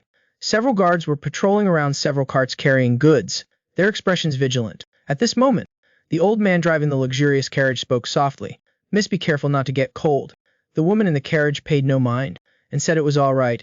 "Miss is the sole heir of the Jinshin gang. If you accidentally catch a cold, Uncle Chen, you don't need to worry. I am not that weak. When I was wandering alone, I've experienced far worse than a cold." The old coachman said nothing more. Miss had been wandering alone outside for 10 years. The suffering within must be something outsiders cannot possibly understand. Seeing that the atmosphere was a bit somber, the old man changed the subject, and said that according to the information received, there have been no bandits nearby recently. But if the news of us carrying 1,000-year-old He Shou Wu were to be leaked, I'm afraid it won't be so peaceful. It's still better to be careful. Miss, rest assured, we're not far from our destination now. The Jinshin gang is extremely wealthy, and still has some reputation in the martial world. At this moment, the woman in the carriage suddenly spoke, pointing not far away. "Uncle Chen, what is that?" Everyone at once looked up. They saw 2 columns of ki rising to the sky from deep within the forest. The old man dressed in cloth saw this scene, and was shocked. He couldn't believe it. Even with his extensive knowledge, he had never seen a scene like this before. A joyful smile finally appeared on the girl's face, frankly saying that she had never seen such a scene. But the old coachman had a vague sense of unease. Thinking of this, he ordered the guard behind him, "Cheng, Pass on the order, increase the speed. We must return to the gang before dark. At this moment, the two people who had caused that scene were facing each other. Liu Yun was gasping for air. The flow of Kuai within his body had begun to falter slightly. Although Zilingzhao had also consumed a lot, she relied on her robust inner strength, still holding the upper hand. The young man tried to suppress the surging Kai and blood in his body, adopting a stance. He knew that if he didn't resolve this quickly, he would surely be exhausted to death, and Zilingzhao clearly had the same intention. This Fiend Heaven Demon Lord, after experiencing the fierce dominance of the three powers true Kia, no longer directly confronted Liu Yun in close combat. Instead, she switched to using palm strikes, like overturning mountains and seas, attacking the young man, forcing Liu Yun to use his true Ki, putting forth all his strength to resist. Zilingzhao laughed, her words filled with smugness. Kid, I can hold out for another half an hour. How long can the true Ki in your body last? Liu Yun struggled to disperse a palm strike. The young man's body had begun to sway slightly. But then Zilingzhao unleashed another ferocious palm strike, hitting Liu Yun. His hands formed a circle, using Tai Chi to resolve the force. The young man knew that if this continued, he would definitely die. He must use a unique move to have a chance at survival. Suddenly Liu Yun released his breath. 8 green dragon halls to the 9th heaven. A sound wave like thunder appeared and then disappeared. Zilingzhao only felt a buzzing in her ears and felt that something was wrong. The move that Liu Yun used was the Wudang's secret untransmitted technique, Azure Dragon's Roar. The young Wudang man, encountering a demon sect expert blocking his path, burst forth with all his might, but he was still suppressed by his opponent's powerful inner force. Seeing that he was about to be exhausted to death by his opponent, he suddenly made a move, using the secret Wudang technique Azure Dragon's Roar. The moment Zilingzhao was slightly stunned, Liu Yun gathered his stance and charged directly towards his opponent. As long as they resumed close combat, he would be able to rely on his powerful 3 powers true Ki and regain the upper hand. Thinking of this, the young man shouted softly and a punch suddenly erupted. A powerful and majestic fist force burst forth. Unexpectedly, Zilingzhao had already regained her senses at this moment. She pushed out a palm, deflecting this fist force. The Fiend Heaven Demon Lord sneered and said in a deep voice, "Don't you like close combat? I will indulge you." As soon as she finished speaking, Zilingzhao's figure flashed and she rushed forward immediately. Liu Yun was caught off guard and was struck in the chest by a palm. The young man only felt his body being hit by a heavy hammer and cried out in pain. Unable to control himself, he retreated several steps. Zilingzhao pressed her advantage, stomping her foot forward, and kicked out. Liu Yun quickly crossed his arms to protect his chest, just barely blocking the kick. But this was a kick from a great force, still sending him flying several zang away. A cold smile appeared on Zilingzhao's lips. Her combat experience was much richer than Liu Yun's. The young man's fist from just now, when she blocked it, she could feel that his remaining true Ki wasn't much. This Fiend Heaven Demon Lord did not give the young man any chance to catch his breath. She jumped up, and another kick ferociously came down from above. This time Liu Yun was unable to defend, and was hit in the chest by a ferocious kick from his opponent. The young man was kicked out, and fell heavily to the ground. Liu Yun struggled to get up. A trickle of fresh blood slowly flowed from the corner of his mouth. Zilingzhao was seen rushing forward, then twisting her waist and turning around. Using the force to turn, a kick came down from above, like Mount Tai pressing down. Liu Yun was unable to dodge in time, and was heavily kicked in the chest. The young man cried out in pain, and was kicked several zhang away, falling to the ground. The ground shook violently. Broken stones flew everywhere. Smoke and dust filled the air. Zilingzhao flipped and lightly landed on the ground, steadying her figure. Looking at the smoky scene in the distance, the face of this Fiend Heaven Demon Lord was filled with smugness. But unexpectedly at this moment, within the smoke and dust, a sound rang out. A finger force suddenly shot out, attacking her shoulder. Zilingzhao instinctively shrugged her shoulder, lowered her elbow, and lightly dodged. This Fiend Heaven Demon Lord looked down in shock. The sleeve on her shoulder had been torn by the finger force. If her reaction had been a little slower, her entire arm would have been crippled. Zilingzhao hurriedly composed herself, alert, and looked toward the distance. When the smoke and dust cleared, Liu Yun's figure slowly emerged. The corners of the young man's mouth were bloody, but his eyes were full of fighting spirit. Liu Yun shouted. His figure suddenly moved. Quick as the wind, the 3 powers true Ki gathered. A punch was launched, with the force of thunder. Zilingzhao hurriedly used both palms, relying on her robust inner strength, to forcefully receive this fist force. This Fiend Heaven Demon Lord staggered backwards, her expression slightly changed. Just now, she felt that the opponent was at the end of his rope, but unexpectedly the young man's final counterattack still had such power. Liu Yun stomped his foot on the ground, advanced, and a fierce flying kick was launched. Zilingzhao quickly crossed her arms, protecting her front, just barely blocking it. This Fiend Heaven Demon Lord suddenly jumped up, using the force to turn around, and kicked down from above with both legs. He fiercely chopped down. Lu Yun extended both hands forward, using a stance that resembled the Heavenly King holding a pagoda, directly receiving the opponent's mountain-splitting double kick. The young man twisted his wrists, concentrating all his strength into his palms and pushing out. The Violet Spirit Marquis was thrown off balance by the rebound. Lu Yun gritted his teeth, trying to maintain the flow of Kuai in his body. Indeed, as the Violet Spirit Marquis had guessed, he was already at the end of his strength. The Three Powers True Kai was powerful, but it was consumed very quickly. But if he did not use the Three Powers True Kai, he was definitely not the opponent's match. Thinking this, Lu Yun roared and tried his best again, transforming all his remaining inner force into Three Powers True Kai, trying to end it in one go. Killing the enemy in the moment they raised their knee, the young man leaped up. A powerful mountain-splitting elbow strike descended, but it was blocked by the Violet Spirit Marquis, who put up a horizontal arm. This heaven-turning Demon King's face was gloomy, shouting well done, then shifted to attack. He threw a punch, slamming straight into the young man's face. Unexpectedly, Lu Yun went berserk at this moment, dodging. After taking the punch, he also threw a punch at the other's face. The Violet Spirit Marquis was also roused to ferocity by the blow. Ignoring his injuries, he kicked the young man straight in the stomach. Lu Yun was kicked back several zon and struggled to get up again. The Violet Spirit Marquis, seeing this, began to laugh loudly. "Good kid, this is great, come again." Before he finished speaking, the young man suddenly stopped. The two traded a punch, both landing on the opponent's chest. Lu Yun only felt his vision darken, his body staggering backwards. The Violet Spirit Marquis gritted his teeth, but blood still spurted out. This heaven-turning Demon King wiped the blood from the corner of his mouth and understood in his heart, judging from the impact of the collision just now, the opponent was exhausted, but Lu Yun seemed determined, wanting to fight to the death.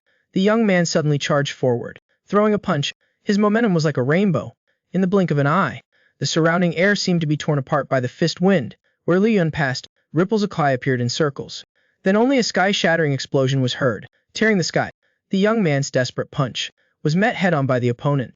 The Violet Spirit Marquis grabbed Lu Yun's fist with one hand, without retreating a single step. "What are you making such a ruckus about? Turns out you're just a show. You've already run out of inner force, so rest easy and die."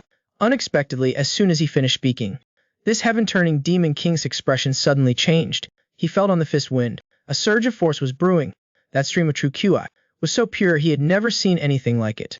The pupils of the Violet Spirit Marquis contracted. His heart sank to the bottom of the abyss. This heaven-turning Demon King cried out in alarm. "Kid, you've always been tricking me." In the next second, he only felt the force on the young man's fist surge, like a flood breaking through a dam, rushing into his body. Unstopped. The Violet Spirit Marquis, like a kite with its string cut, flew backwards, flying straight out several zang before crashing hard to the ground. This heaven-turning Demon King struggled to prop himself up halfway. Looking at the young man, the Violet Spirit Marquis's meridians were already broken, only relying on a lingering obsession to open his mouth. "Kid, you have no martial ethics? Deliberately hiding your true strength to deceive me?" After speaking, the heaven-turning Demon King fell to the ground, completely losing all vitality. Lu Yun looked at the deceased Violet Spirit Marquis, silently saying nothing. In reality, even he was not clear on what was going on.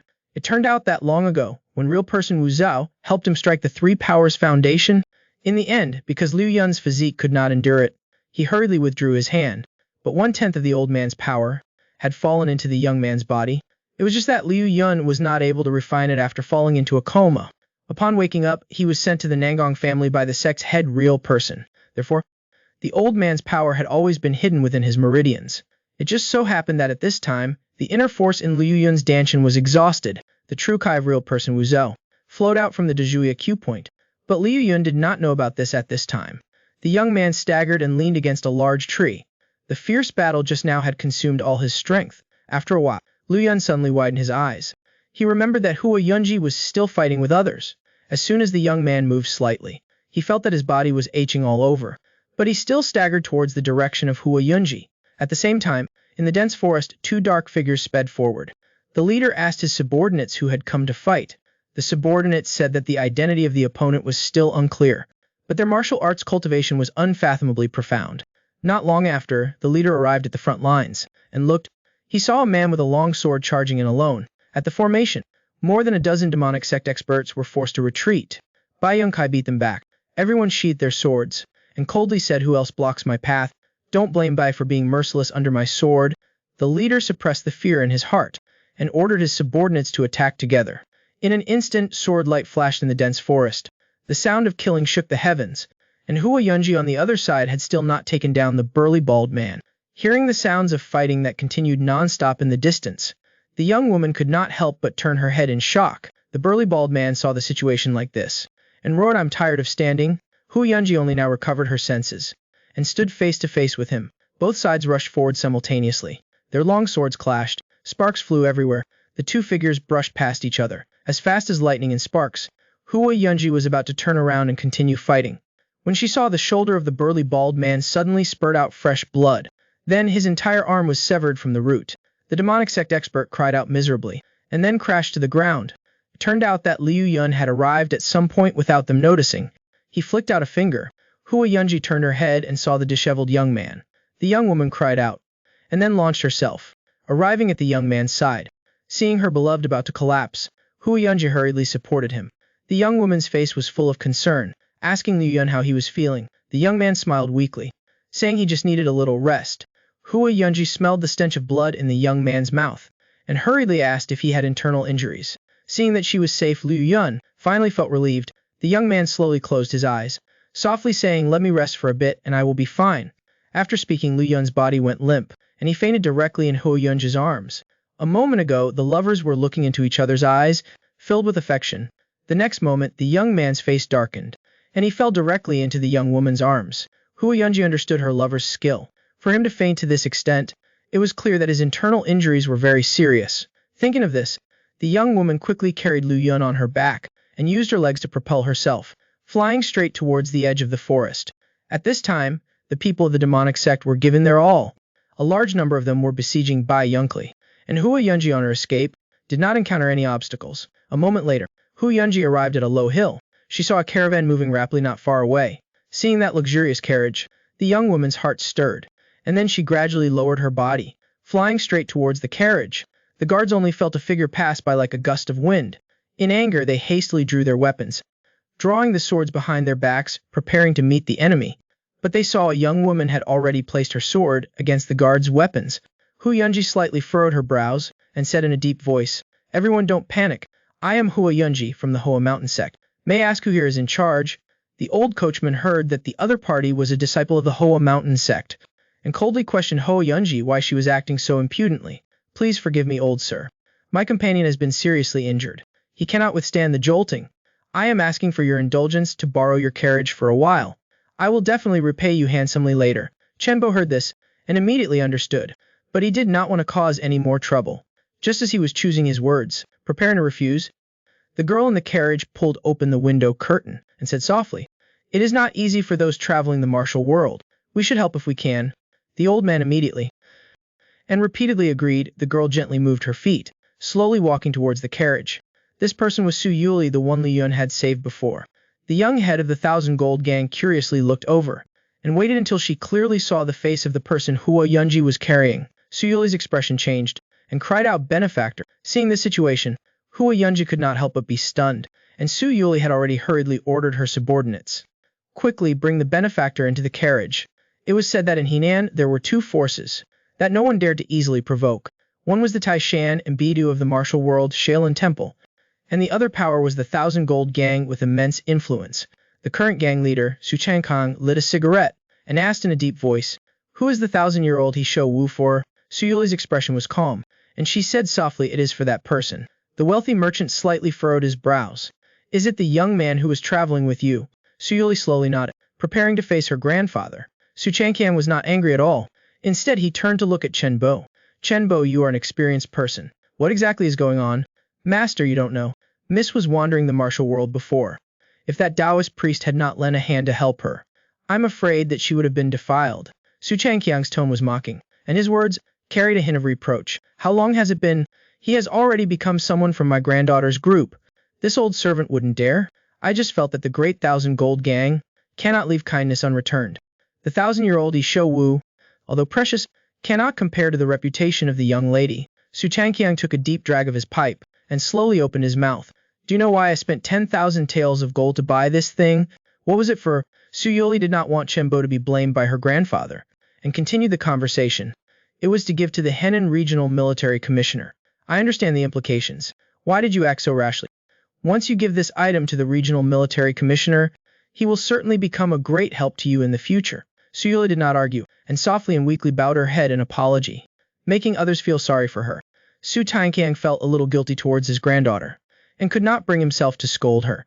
So he had to sigh, and ask who the young man was. Su Yuli revealed a trace of joy, and said softly, "He is a disciple of the Wudang sect, with the Taoist name Qingfeng." Hearing the name Qingfeng, Su Tianqiang immediately widened his eyes, appearing incredulous, and asked who the young woman was. Listening to Su Yuli telling the truth, that she was the granddaughter of the Hoa Mountain sect leader, who... As soon as these words were spoken, Su Tianqiang could not help but be stunned.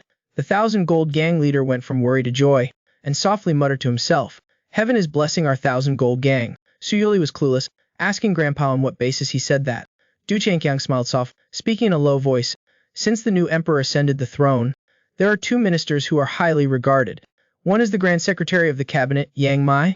The other is the Censor-in-Chief of the Left, Yang Fu." Speaking of which, this gang leader's expression became unusual. But there is also a Wudang Taoist priest, whom His Majesty values even more. Not only did he personally host him at the Zong Hall, but he also personally issued an imperial decree. The Wudang Taoist priest Grandpa is talking about, could it be? Su Tianqiang tapped his pipe hard twice on the brazier. Then he laughed heartily, saying loudly, "That's right, it's that Taoist priest Qingfeng." Su Yuli and Chen Bo secretly glanced at each other. The joy in their eyes was self-evident. "We did not expect that our help today would lead to such a good relationship, but Taoist Qingfeng's injuries are so serious, he even needs a 1,000-year-old Hisho Wu." Su Yuli said that she had invited a physician to examine the wounds. The physician said that the wounds are gradually recovering, but for some reason, he still can't wake up. Hearing his granddaughter say that, Su Tianqiang was a bit surprised. Then he turned to look at the old man, Chen Sheng, instructing Uncle Chen to use all his connections and invite the most skilled physician in the province to treat him. The old man immediately straightened his face and respectfully accepted the order. By the bed, the divine physician attentively looked at the young man and asked coldly, "Did you give him the 1,000-year-old Hisho Wu directly?" Hu Yunji immediately panicked and asked if there was anything wrong. 1,000-year-old Hisho Wu is a great tonic. Giving it to him directly? Aren't you trying to kill him? Upon hearing this, the young woman felt both fear and worry, and quickly asked the divine physician if there was any way to save him. The old man carefully took his pulse and sighed with relief. Fortunately, this person's body is unusual. His meridians throughout his body are extremely strong. It seems to be because of frequently practicing life-nurturing exercises. Hu Yunji, upon hearing this, finally felt relieved. She hurriedly asked the old man why Lu Yun was unconscious. The divine physician stroked his beard with a puzzled expression, saying it was strange. This situation is something that this old one has never heard of. Even though this person is unconscious, the true Qi in his body is automatically circulating. It is truly rare. Upon hearing these words, Hu Yunji and Zhu Chungking were both astonished, with shocked expressions. "May I ask a divine physician, when will he be able to wake up?" "This I cannot say for sure, but one thing is certain, he is not in any danger. After he wakes up, he might even be healthier than before." Hu Yunji thanked him repeatedly, and saw the divine physician off. The young woman looked at her loved one on the bed, and finally felt relieved. Speaking of the divine physician, as soon as he left the guest room, Su Yuli immediately went up to greet him. After learning that the person in front of him was the young owner of the Jinshin gang, the divine physician's attitude immediately became enthusiastic. "Sorry for the trouble, divine physician. May I ask how is the benefactor's condition?" "Miss Su, no need to worry. That Taoist priest is not in any danger. I believe he will wake up soon." Upon hearing this, Su Yuli looked refreshed and thanked him repeatedly, inviting the divine physician to move to the main hall. "Grandpa wants to meet you." Watching the old man's figure slowly move away, Su Yuli then lightly walked towards the guest room. When she was near the door, she suddenly stopped, as if struck by lightning. She saw Ho Yunji lying close beside Lu Yun. A tinge of blush appeared on Su Yuli's beautiful face. At the same time, her eyes also carried some gloom. At the same time, in the main hall, Su Tianqiang, after seeing off the divine physician, sat across from Uncle Chen. "Say, do you think, the young lady won't bankrupt the Jinshin gang's assets, but she also can't help the Jinshin gang take another step forward?" Su Tianqiang remained silent, not participating in investments. "But if we only consider her character, the young lady is more popular than the gang leader." The old master's vision is indeed astute. Su Tianqiang smiled knowingly, then suddenly changed the subject. "Does that girl have feelings for Taoist Qingfeng? Whether it's in terms of Jianghu reputation, or seniority in the Wudang sect, or the favor of the current holy emperor, Taoist Qingfeng is indeed a good son-in-law." Su Tianqiang pondered for a moment, and softly asked his confident's opinion. "So should we help out?" Chenbo, upon hearing this, gently shook his head, saying that matters of men and women should still be left to natural development. Su Changqiang nodded slightly. You're right. It's just that I owe that girl too much. Unbeknownst to them, night had quietly fallen. In the eyes of outsiders, Lu Yun was unconscious, but his consciousness at this moment was extremely clear. The young man couldn't help but feel frustrated, and secretly thought, why can't his body move at all? After trying for a long time, Lu Yun finally gave up fruitlessly. Fine, let's try to internally examine the condition of the body first. The young man started the method of internal inspection. The situation inside his body immediately became clear. The young man clearly had a clear consciousness, but he could not move in the slightest. Circulating collided the Danshan. Using the method of internal inspection, he was surprised to find a mystery within his body. Just as Liu Yun was examining his body's condition, he found several streams of Kuai entangled with each other. First, it was under his ribs. There was a stream of light golden true Kai slowly moving, damaging his tendons and bones. Liu Yun was slightly surprised in his heart. He knew that this was the secret attack left by the Fanshan Demon King. In addition, there was a blue stream of Kai, eliminating this stream of true Kai. At the same time, it was also continuously healing the injuries within his body. Liu Yun did not recognize this blue stream of Kuai. In fact, it was the medicinal power transformed from 1,000-year-old He Shou Wu. Suddenly, another stream of youthful true Kai surged out. Liu Yun only felt that the youthful stream of Kuai was extremely familiar. After a while, he recognized that it was the medicinal name of Shi Zhongkao's Xinlan. The two streams of Kuai once again began to heal his internal injuries together. In no time, they had completely dispelled the hidden power of the Fanshan Demon King. The two medicinal forces began to travel, flowing through his meridians. The blue and green two Kus seemed to be vying for superiority, competing to heal the hidden injuries in the young man's body. Liu Yun felt the changes in his body, and was shocked. He didn't expect that there were so many minor injuries in his body. Perhaps they were unintentionally left behind during previous fights. Just as the 1,000-year-old He Shou Wu was cleansing Liu Yun's meridians, an old acquaintance had arrived at the Jinshin gang's reception hall. Hearing footsteps from behind, Hu Yunji tilted her head. Without waiting for the young woman to ask, Bai Yongkai directly stated his identity. Knowing that the other party was the Heavenly Earth God Lord, Hu Yunji hurriedly paid her respects. After the two exchanged pleasantries, Hu Yunji finally learned the whole story. It turned out that Miao Miao had ultimately told Bai Yongkai the news. After the latter received the information, he had traveled overnight to come to the rescue. When I rushed over, I found that the surroundings were full of people from the demon sect.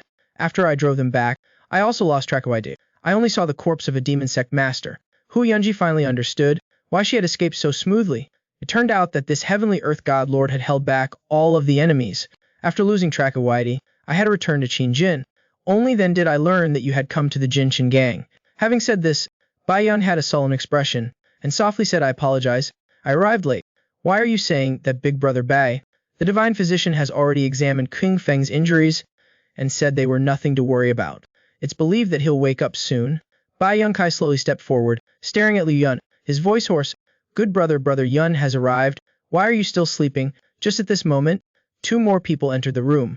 Bai Yongkai looked at the newcomers with a cold expression, his previous gentle demeanor completely gone. Su Wuli gave a salute and gently said, I heard that a friend of our benefactor has come to visit. If our hospitality has been lacking, I hope you will understand, great hero. At this moment, Chen Bei interjected, Miss doesn't understand much about the martial world. I hope the Heavenly Earth God Lord will forgive her. Chen Bei then recounted the origins between Su Wuli and Liu Yun. Only then did Bai Yongkai soften, and immediately said, The Jade Emperor is severely wounded. Bai am in a bad mood. I hope Miss will not take it to heart. Just at this moment, Hu Yunji suddenly exclaimed, as she saw that the true ki around Liu Yun on the bed was constantly fluctuating, and in an instant it was like a vast, turbulent river. Seeing the situation, Bai Yongkai's wise into disp. Su Wuli and the others were also dumbfounded, with shocked expressions. Bai Yongkai and Hu Yunji rushed forward, wanting to see what exactly was going on. But the next second, everyone in the room was stunned, as they saw Liu Yun's body slowly being lifted into the air by his true ki, and after a moment he was like a blazing sun hanging in the sky. Bai Yongkai was extremely shocked, and mumbled, This is the peak of the Samadhi realm, floating At this moment, Liu Yun was still with his eyes tightly closed, but the true ki in his body was like a raging ocean churning endlessly, and the true ki from his acupoints was bursting out. In an instant, the young man's whole body's bones simultaneously cracked. The bones in his body vibrated and rattled, like the sound of thunder. The powerful true ki of Wudang turned the clothes on his body into dust. The next second, Liu Yun's skin began to peel off layer by layer.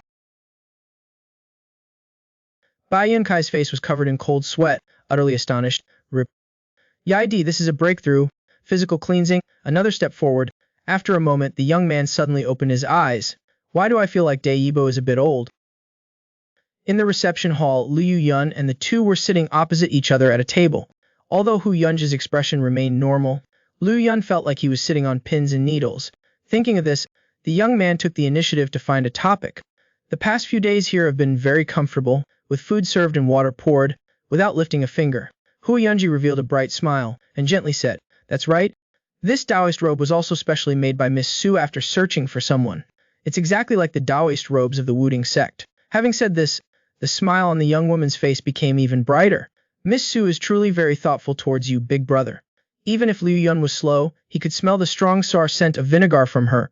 He smiled naively and scratched his head, saying that the other party was merely repaying his kindness. Hu Yunji, upon hearing this, snorted, not saying anything further.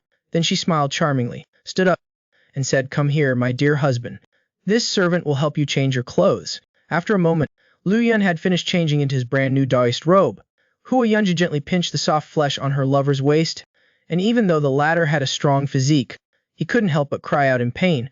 Liu Yun turned his head in confusion and met the young woman's resentful gaze. Hu Yunji wrapped her arms around her lover's waist and rested her head on his shoulder. The young woman sighed softly, remaining silent for a long time. She was also a woman, so how could she not see Su Wuli's intentions?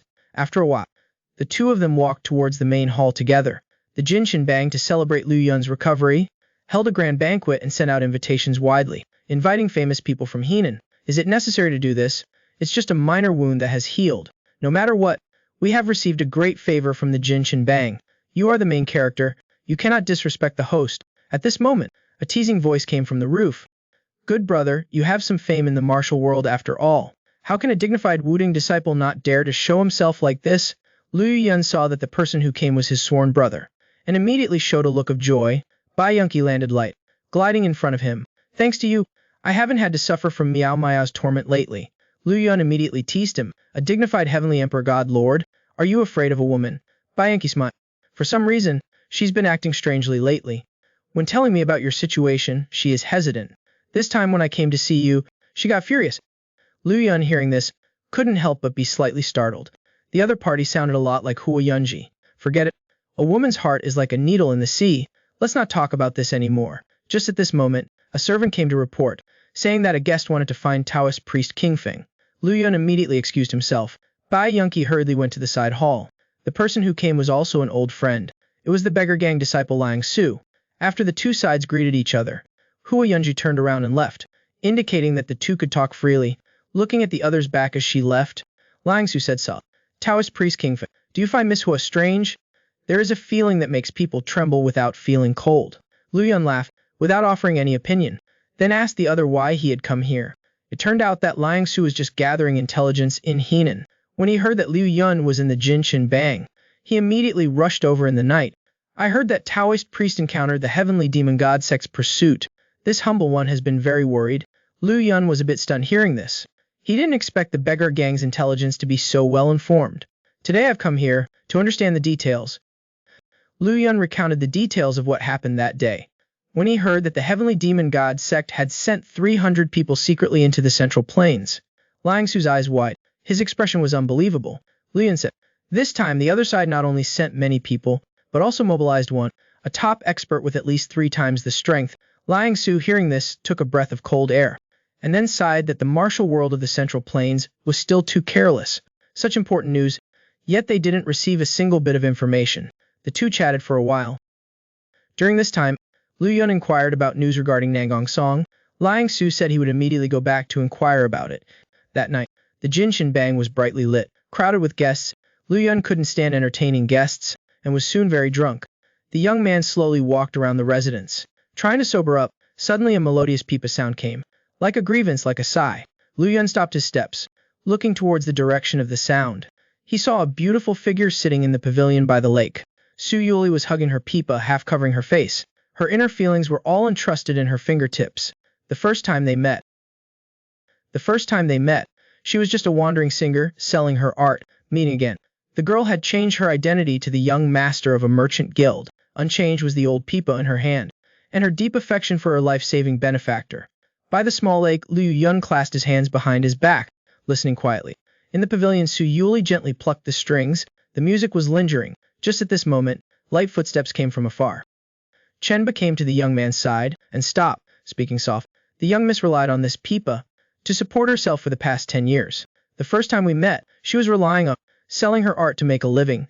It's just that she unexpectedly is the young miss of the Jin Qian Bang. Chenba glanced slightly, looking at Liu Yun, as if probing. So what if you knew her identity from the beginning? What difference would knowing or not knowing make? Those who deserve saving should be saved. Chenba changed the subject without revealing any hint. In fact, the young miss has suffered a lot over the years. That pipa is a relic of her mother's. Liu Yun was a bit puzzled, and asked Salt, then what about her father? At first, the family head didn't agree with the old master marrying a Singer into the house, but the old master had a stubborn personality.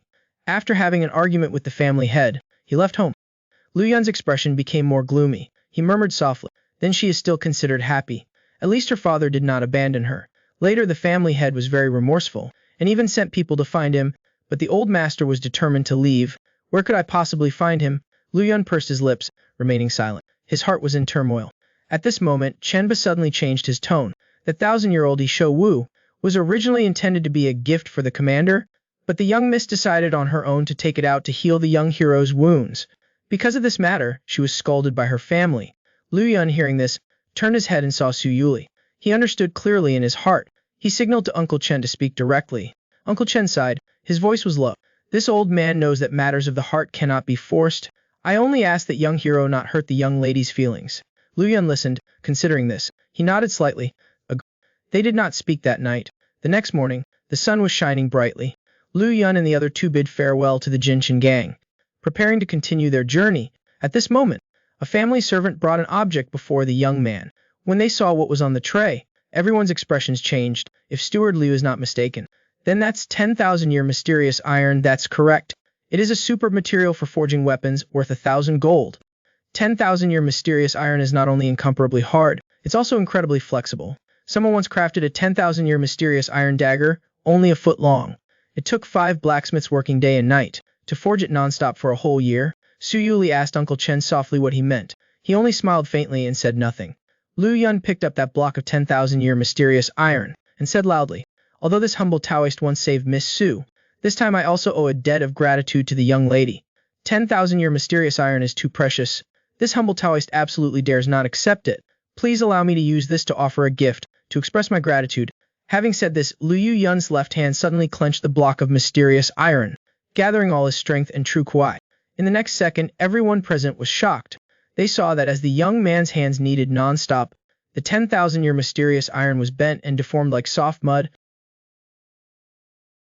Not long after, the block of mysterious iron in Liu Yun's hand had taken preliminary shape. Su Yuli saw the scene. Her red lips parted slightly, astonished and amazed, but the young man was still moving his hands, kneading non-stop. After a moment, a lifelike iron flower appeared in his hand. Liu Yun slowly stepped forward and gave the iron flower to the other party.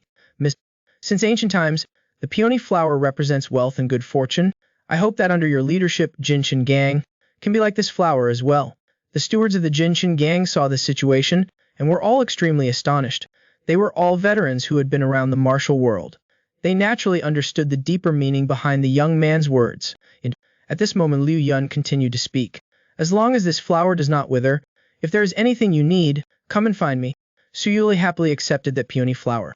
This young gang leader of the Jinshin gang had a slight blush on her face. She nodded gently. After completing all of this, Liu Yun bowed slightly in salute, and then turned around and led Hou Yunji away. Su Yuli was disappointed, and asked Salt, Uncle Chen, was this your idea?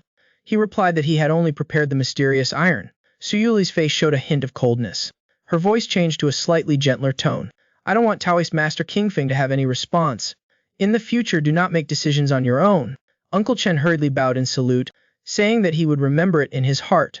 Su Yuli watched the backs of the two people as they gradually walked away. Unbeknownst to anyone, this gang leader of the Jinshin gang had secretly made up her mind. She would devote her life to one person, and would not marry anyone else. On the other side, in the Hoashan sect, at the Zhijian Hall, Hua Renji and his son were sitting opposite each other. This head of the Hoashan sect asked in a deep voice, according to the date, Yunzi should be arriving today, right? According to the beggar clan's news, it should not be later than tomorrow at the latest. As a father, are you feeling very uneasy right now? Ho Wuxing did not hide it. He chuckled bitterly. nodding in agreement. Although King Feng can be considered a genius, but thinking about Yunji having to leave my side and start another family, I am indeed a little reluctant in my heart. This old man is also reluctant to part with this precious granddaughter. But the movements of the heavenly demon god sect are unclear. It is still too early to marry now. Upon hearing the 4 words heavenly demon god sect, Ho Wuxing's face darkened. Hu Yunji has faced danger many times, and the clues all point toward the heavenly demon god sect. Hu Renji saw the worry in his son's face, and immediately spoke to advise. Let Bai Renhao go and pick up Yunzi. Although it is at the foot of Mount Hua, we cannot be careless. After hearing this, he nodded slightly, indicating that he would arrange it right away. Let's talk about Liu Yun and the 2 others who traveled non-stop. Hua Yunji could see that her beloved was hungry. Pointing to a familiar tavern, she suggested having lunch before returning to the mountain. It was now noon. The tavern was full. A middle-aged man was making a big commotion, saying that all the righteous sects, including Hua Shan, were trash. The patrons in the tavern looked at each other, not daring to say a word, while inwardly mocking this person for not knowing the immensity of heaven and earth. This action did indeed infuriate a Hua Shan disciple. He angrily shouted, "Who dares to insult my sect here?" Yanbai, a young man, drew the long sword behind his back. The 2 of them began a fight in the tavern as soon as they spoke. Unexpectedly, this drunken man was very skilled, and immediately forced the Hua Shan disciple into a disadvantageous position. The young man blocked 3 sword strikes, then retreated. He loudly asked, what is your name? Would you dare to reveal it? I am just a person about to die from an incurable disease. What good would it do to reveal my name?" Having said this, he let out a roar, and rushed forward with his long sword to kill. When Sandow heard this, he couldn't help but jump a little. He had not expected it at all. The opponent was determined to die. Just as this Huashan sect disciple was exhausted, a figure appeared like a shooting star. On the stage, Bai Yanao swung his sword to block, knocking the man back several zang. This handsome Huashan sect disciple gently stroked the sword in his hand, and said in a deep voice, "Huashan sect's Bai Yanghao, I'd like to learn from your highness." Then his figure moved. The drunken man was pushed back to one spot. In an instant, countless sword shadows surrounded his opponent. In the crowd, Liu Yun and the other 2 quietly observed the scene. The young man smiled faintly, and said that his old friend had improved a lot, only to see Bai Yanao swing his sword, as if he was casting a net. His wrist shook slightly, making it impossible to distinguish where the sword would strike. Liu Yun thought to himself that the Huashan sword techniques were indeed infinitely changeable. Seeing this situation, the alcohol in the man's body had long turned into cold sweat. Not knowing how to parry, he could only retreat continuously. In the next moment, he was caught up by Bai Yangao, who stopped him with his sword. This handsome Huashan disciple disregarded his junior brother's gratitude, then asked the 2 men why they started fighting. The 3rd junior brother said directly that the other party had insulted the sect. That's why he was furious and attacked. Bai Yanao listened. The smile on his face immediately disappeared. "Is that true?" The latter nodded strongly, saying that it was something he heard with his own ears. Bai Yanao looked at the man. His face became cold. "The sect cannot be insulted. My?" Then he slammed the hilt of his sword hard on the man's head. "Out of consideration for you speaking nonsense while drunk, today Bei will only discipline you a little. I hope you will be more careful with your words in the future." In broad daylight, on the clear sky, how can Bei kill people arbitrarily? The man listened, and frowned, remaining silent. After a while, he left a sentence, then ran away. "I, Lu Kutai, would like to learn from your highness." The 3rd junior brother asked about what happened just now, asking why his senior brother had come. Bai Yanao sheathed his sword, and was about to reply, when suddenly he saw Liu Yun and the other 2 in the crowd. The pupils of this handsome Huashan disciple suddenly contracted. Then he hurried forward, and clasped his hands in a salute. "Senior Star, Taoist Master King Feng." The 3rd junior brother listened, and was stunned on the spot. The entire Huashan sect had only one senior sister, and that was the sect master's granddaughter, Hua Yunji. Liu Yun smiled faintly, returning the greeting. "Brother Bai's martial arts have improved greatly. It's all thanks to Taoist Master King Feng's guidance last time." As soon as those words were spoken, the 3rd junior brother was even more surprised. That young Taoist priest could be so respected by his senior brother. After the 2 sides exchanged pleasantries, Liu Yun and the other 2 finally learned that Bai Yanghao had been ordered by the sect master to come and receive them. After lunch, the group immediately set off for the mountain. Right above the Huashan sect's mountain gate, Liu Yun recalled the past, the first time he had come to the Huashan sect, his heart filled with even more longing for Nangong Song. At this time, a beam of cold light shot out from the mountain gate. It was a 3-foot-long sword rushing straight at the young man, a sudden attack. The first time his future son-in-law came to visit, the old man wanted to vent his anger for his granddaughter, so he put his fist up to meet him, but the second time, his granddaughter brought her lover back to the sect together. The old man used a move from afar, wanting to decapitate the young man. Seeing a cold long sword rushing towards him, Liu Yun leisurely extended a finger to touch it, only to hear a sharp collision sound in the air. Bai Yanghao and the other two, seeing this, all showed surprise. They did not expect the young man to be able to catch the sword with his bare hands, only to see the long sword as if it had a spirit. First, it drew a large circle in the air. Then it swooped down again, rushing straight towards Liu Yun. Seeing this situation, Hu Yunji's face paled, and loudly reminded Liu Yun that it was the sword control technique. But Liu Yun seemed deaf to the young woman's reminder. The young man did not dodge or avoid, but met the sword with a palm. Suddenly slapping out, the long sword stabbed straight into the young man's palm, as if it had hit an iron wall. The sword vibrated and buzzed in the air, but it could not advance any further. Oh, Hu Yunji suddenly turned her head, and hurriedly said, "Grandpa, stop." Indeed, on the rooftop not far away, stood a figure. Hu Renji waved his hand, dissolving the pulling force, but the long sword flashed once, and immediately disappeared without a trace. This Huashan sword master looked stern, and said coldly, "I don't agree to this marriage." As soon as those words were spoken, Hu Yunji's face immediately turned red. Bai Yanao couldn't help but laugh. Senior sister and senior brother King Feng have already discussed marriage. Liu Yun's expression was serious, not understanding what was happening, only seeing Hu Renji flash his figure and move in front of him, then cough twice, his voice full of appreciation. "Your cultivation, young man, has indeed improved rapidly. It's just that you still don't have an eye for people." Liu Yun hurriedly stepped forward 2 steps and clasped his hands in a salute. "This junior pays his respects. Sect Master." Hu Renji slightly pursed his lips, and harumphed, neither heavy nor light. But the next second, this Huashan sword master winked mischievously. "I was just joking. When are you going to take my granddaughter away?" Hu Yunji heard this, and yelled in embarrassment. "Sai girls are hard to keep when they grow up. Once they have a lover, they forget all about their grandpa." Hu Yunji immediately smiled. She said coquettishly, "Grandpa, haven't I already returned?" Hu Renji sighed soft. His voice carried a hint of teasing. "But I still oppose this marriage." The young girl, upon hearing this, clenched her small fists again. After a moment of teasing between the grandfather and granddaughter, they both returned to the main hall together. Hu Yunji saw her father, and apologized softly. "I'm sorry, father, I made you worry. It's good that you've returned safely. Was your trip to Puchuoan smooth?" The young girl then recounted her entire experience at Puchuoan. Hearing that divine nun Ran Kong was still alive, Ho Wuxing's eyes widened.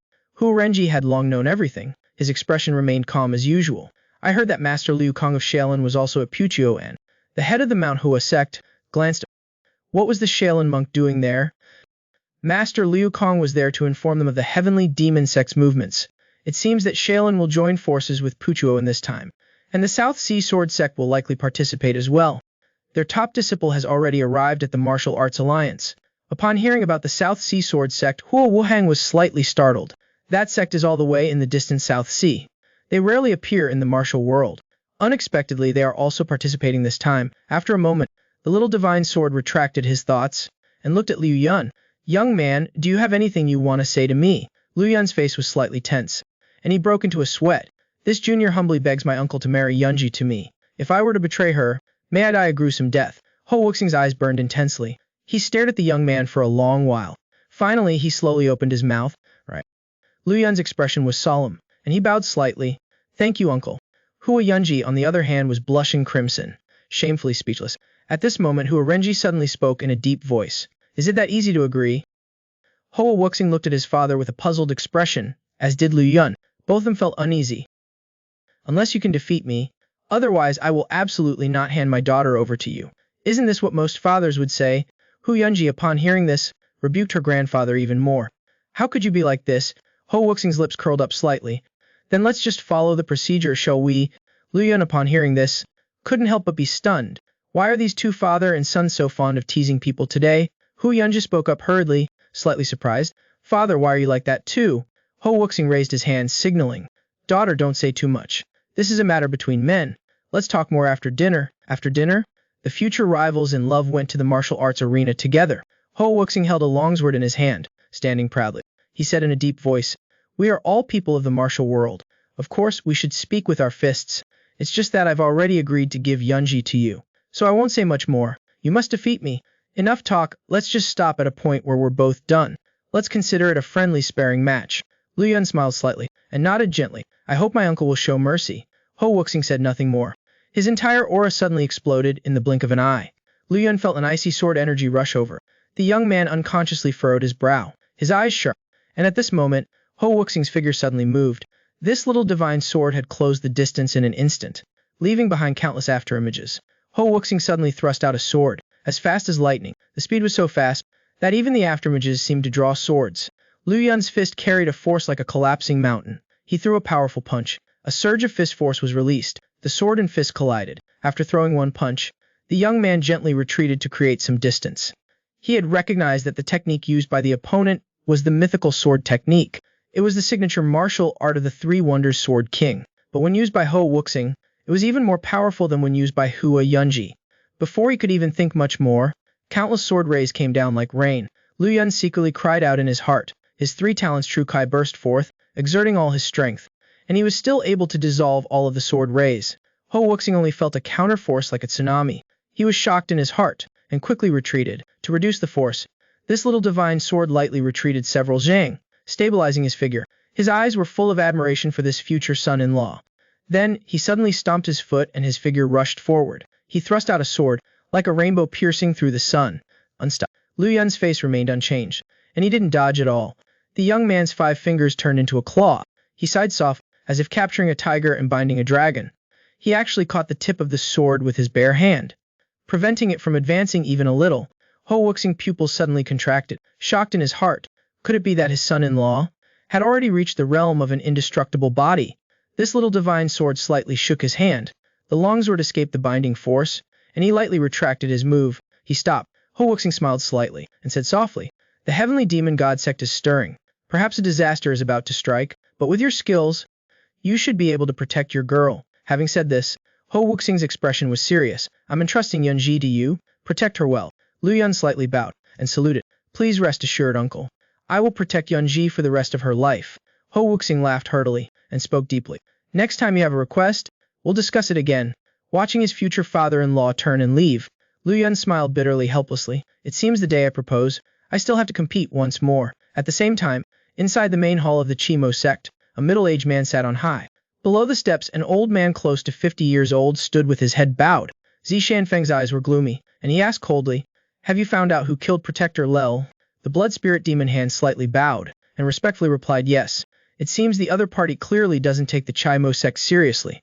Not only they dare to kill a protector within our sect, but even the handling of the aftermath was perfunctory." Having said this sect master's eyes narrowed slightly. "Tell me who did it." "It was a disciple of the Wudang sect, Daoisman Qingfeng. He's also considered a rising star in the martial world." Hearing this, Zishanfeng frowned even more tightly. "So you're saying it's a greenhorn kid?" The blood spirit demon hand stated bluntly that the other party was not yet of age. A dignified protector of the Chimo sect died at the hands of a child. What a bunch of useless trash. Sect master doesn't know that Qingfeng is not an ordinary person. It is rumored he withstood 30 moves from Liu Wenqian. As soon as the words were spoken, Zishanfeng was slightly surprised, and pondered without speaking.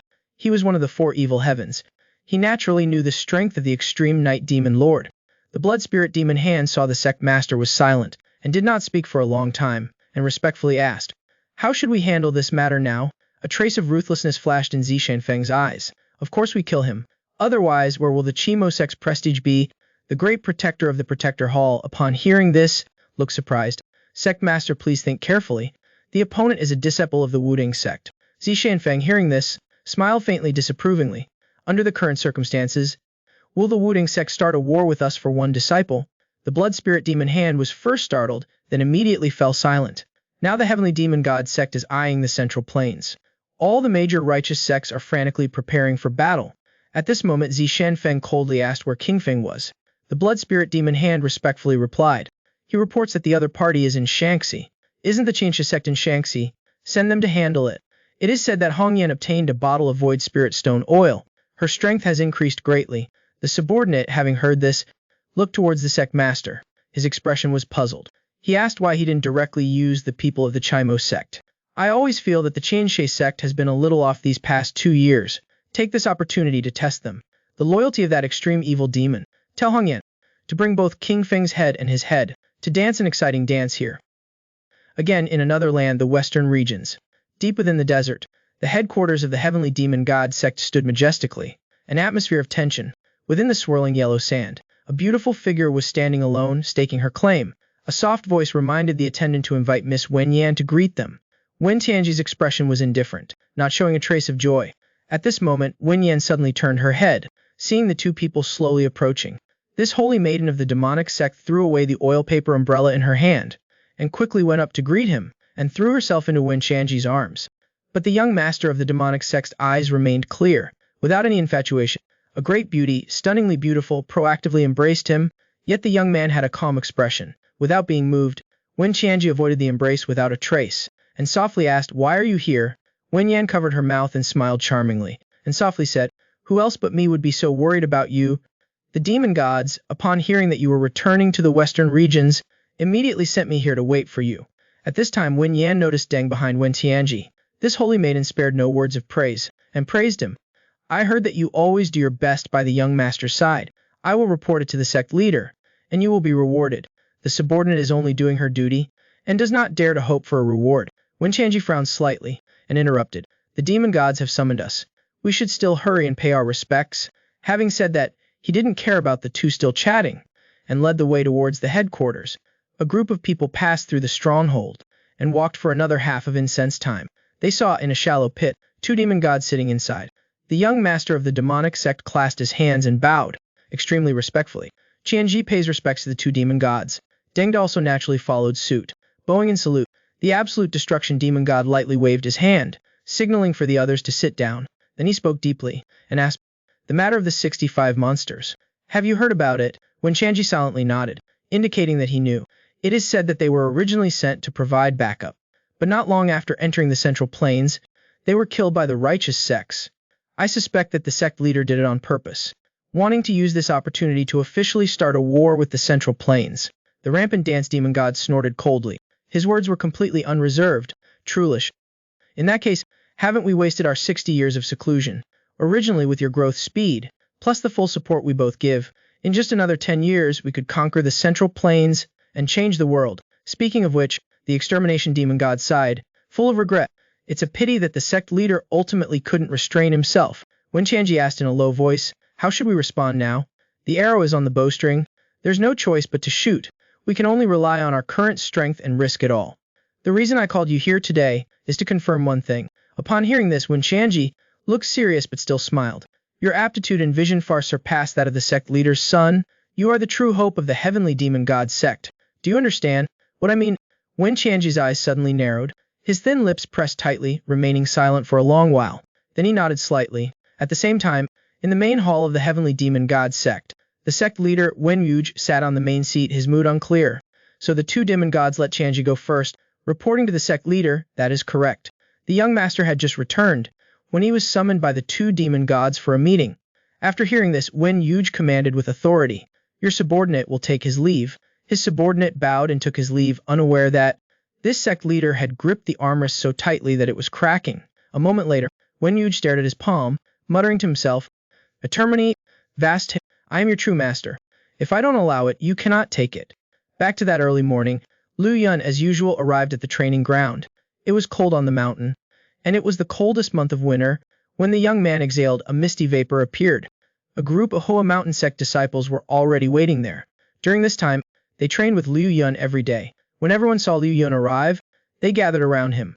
Bai Yanghao, with a joyful expression, asked what they would be training today.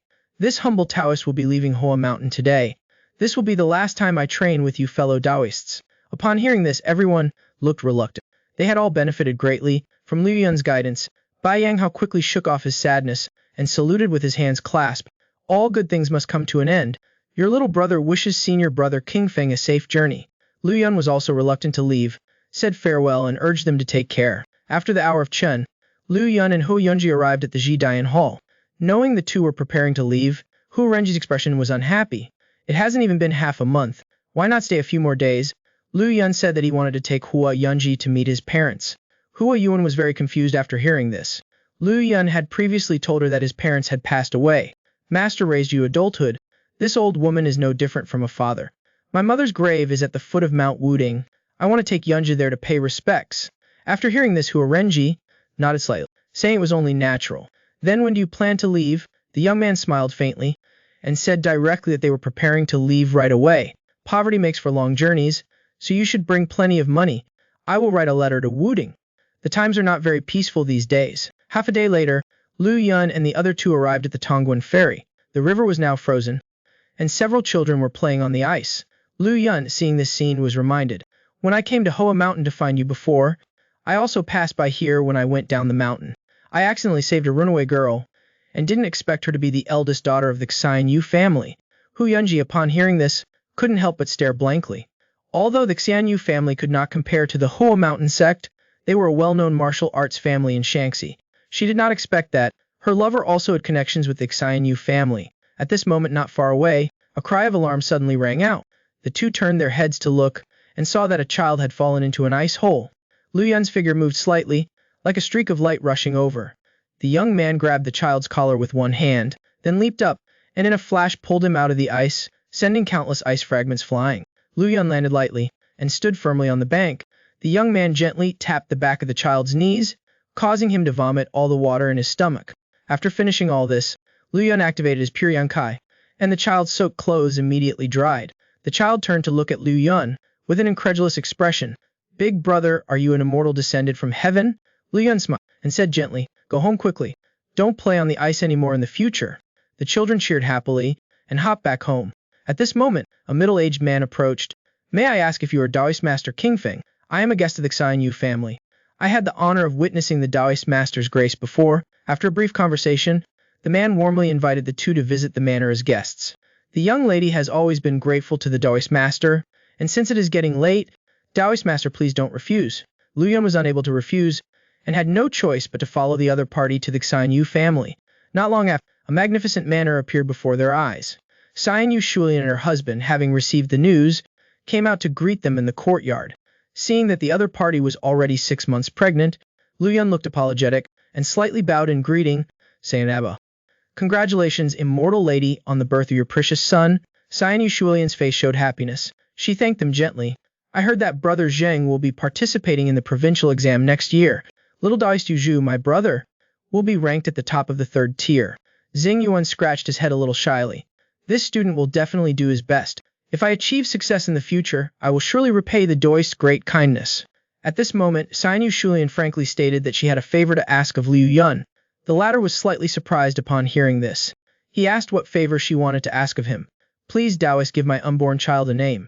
If it weren't for the Taoist's help that day, it wouldn't had the chance to come into this world." Xing Yuan also spoke earnestly, frankly saying this was a great idea. Young Liu Yun's face showed embarrassment.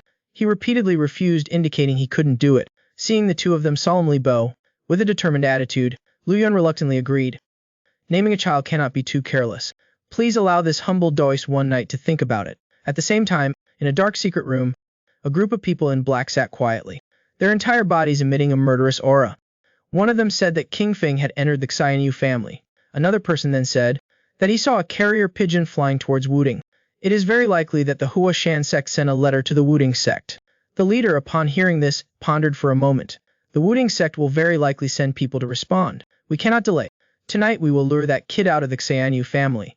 This way, even if the Wudang sect comes, it will be futile. Having said this, the leader's face showed a ferocious look. If we cannot get his head, then we will all have a hard time escaping death. Lu Yun, in the guest room, had his arms crossed in front of his chest, his head aching as he pondered. Hua Yunji, seeing her lover frowning, immediately spoke out to advise him. Liu said, "A name accompanies a person for life. It cannot be decided carelessly. If you waited until later to name your own child, wouldn't I also lose sleep for a few days?"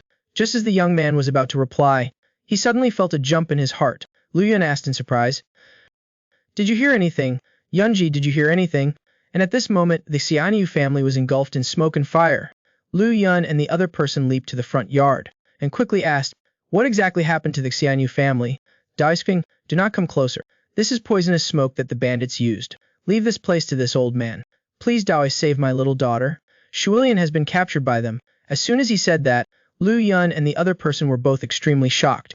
The young man didn't say anything more. Then he lowered himself in a deep voice, channeled to his dantian. Lu Yun pushed out with both hands. A surge of pure yang force poured out.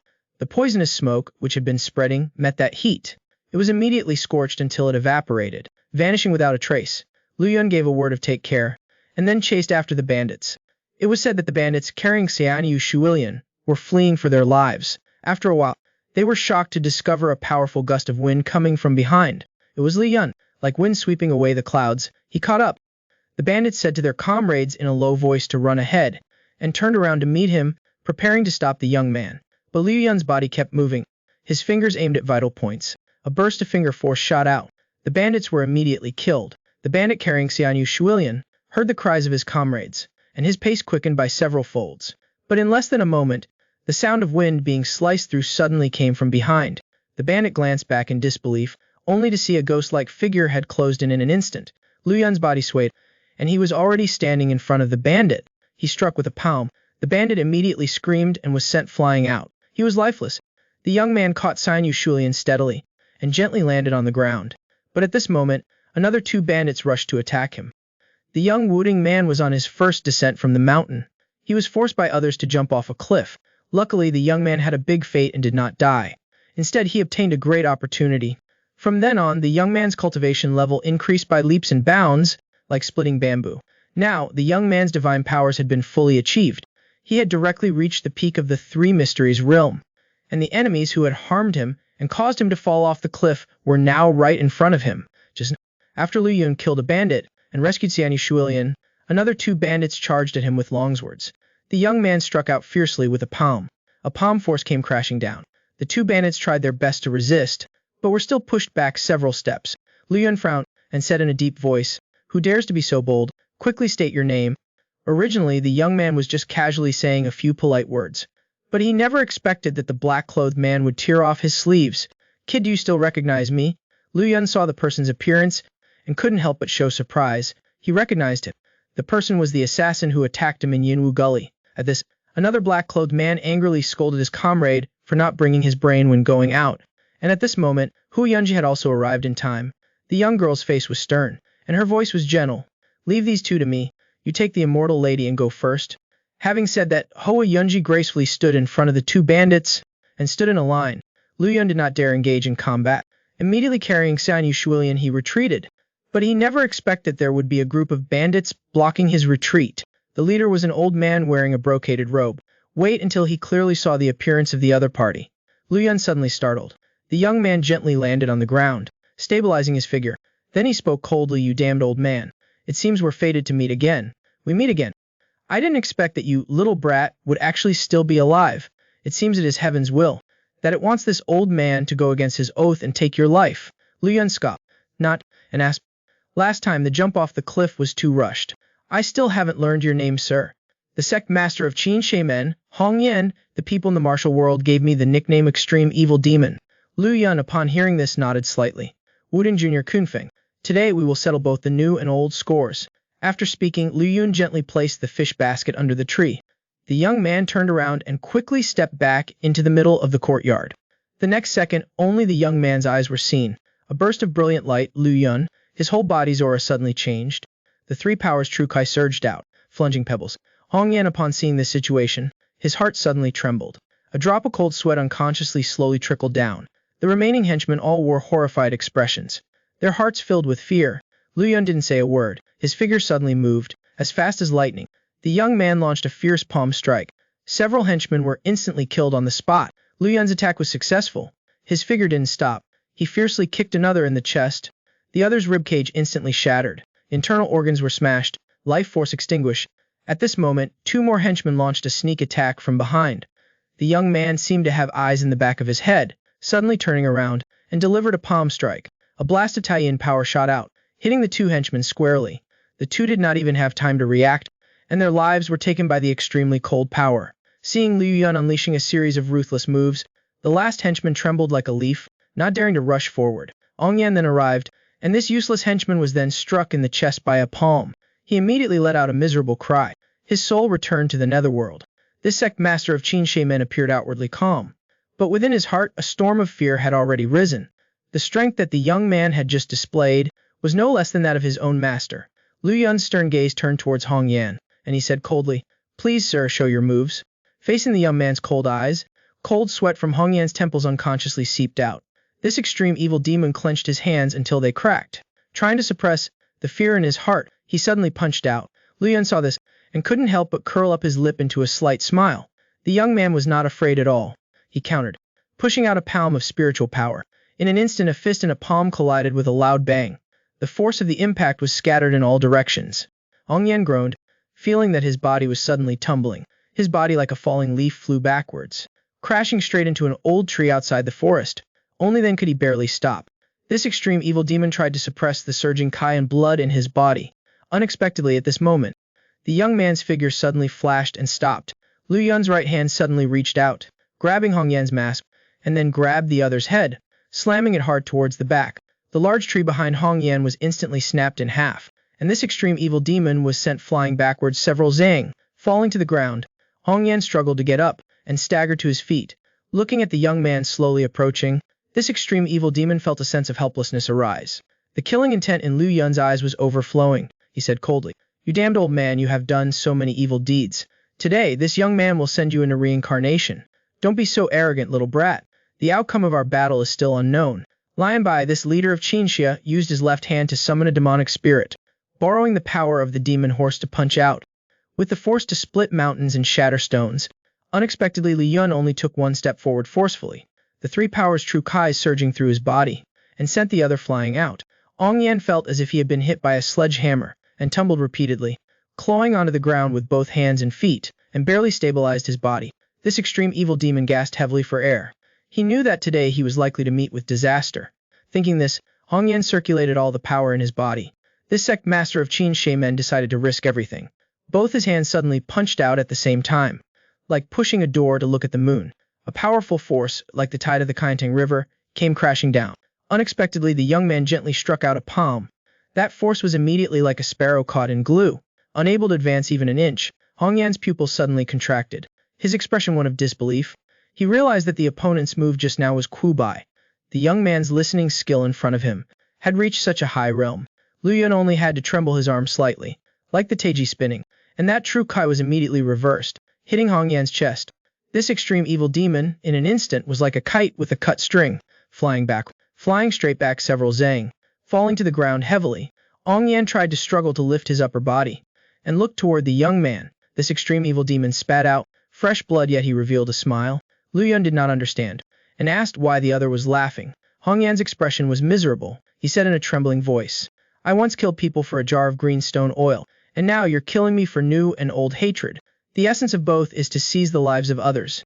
And yet you say that this old man has done many evil deeds. Isn't that very funny?" Lu Yun pondered for a moment, and recalled the teachings of Nangu.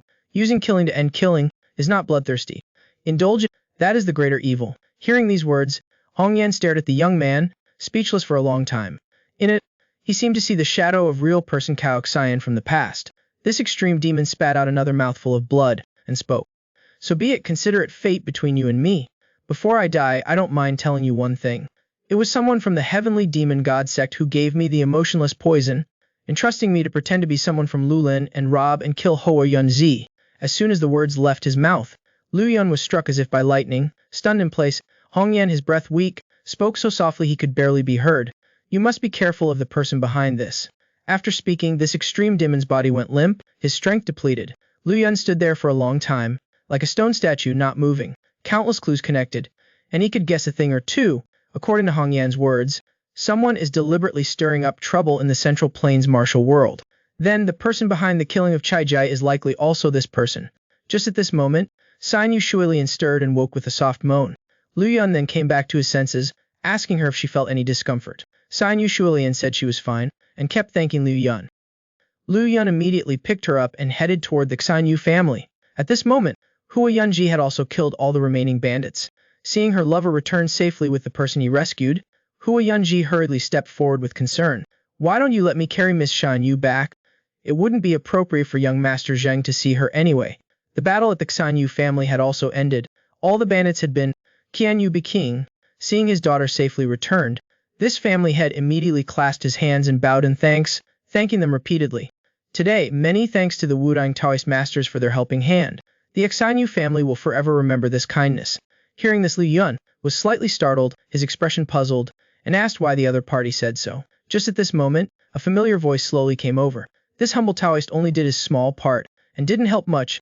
Real person Cao Yu smiled, and said gently, "Fenger, it's been a while." Lu Yun was delighted, and happily exclaimed, "Shishu, why are you here?" In the guest room, the three sat around the table. Real person Cho Yu's tone was tinged with some reproach. Last time you returned to the mountain, you didn't come to see me. Have you forgotten that I am your Shishu? Lu Yun hurriedly bowed an apology, saying that last time he was in a hurry, so he didn't have time to greet him. Real person Cho Yu understood the reason, and didn't blame him. Is the young lady next to you, Hu Yunji from the Huoshan sect? Greetings real person Xiao Yu. Lu Yun was a bit embarrassed and told his Shishu about their relationship.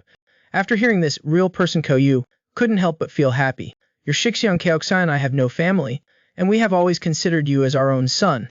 Shishu wishes you 100 years of happiness. At the same time, in another quiet courtyard, Xingping covered in sweat, slowly.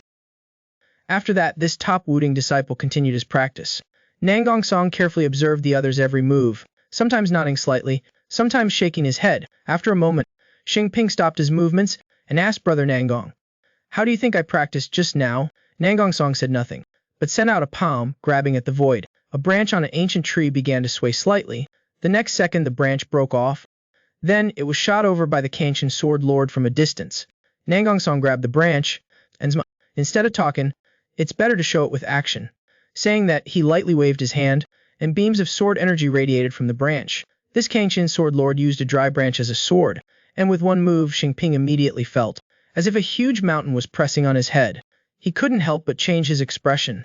The man was using an ordinary tree branch as a sword, and with a single move, but in the young man's eyes, its power was comparable to that of a giant monster. Seeing the other party thrust a sword, the young man was startled, and hurriedly retreated, raising both hands to shield himself. But the sword kai that was launched still made him stagger backwards. Nangong Song missed the strike, and stomped his foot, suddenly rushing forward. The second sword, like a shadow, continued to thrust. Xingping quickly dodged, and created more distance between himself and his opponent. This Kangshin sword lord retracted his move and stood there waiting. Your footwork is very fast. That is your strength, but just now, if we were on different terrain, the way to respond may be different. You would counterattack immediately before I could launch my second move. A surprise attack. Hearing these words, Xingping couldn't help but be stunned. According to him, Wudang martial arts focus on striking after the opponent moves first, so he had always tried to improve his speed. After learning of the other's thoughts, Nangong Song smiled slightly. All martial arts under heaven, only speed can't be broken. The principle is like that, but fast speed makes it difficult to make use of the advantages of softness. Xingping, upon hearing this, seemed to be lost in thought, muttering, "Wouldn't that mean I've gone down the wrong path?" Nangong Song's expression paused, explaining in a deep voice, "In my opinion, that's not necessarily the case.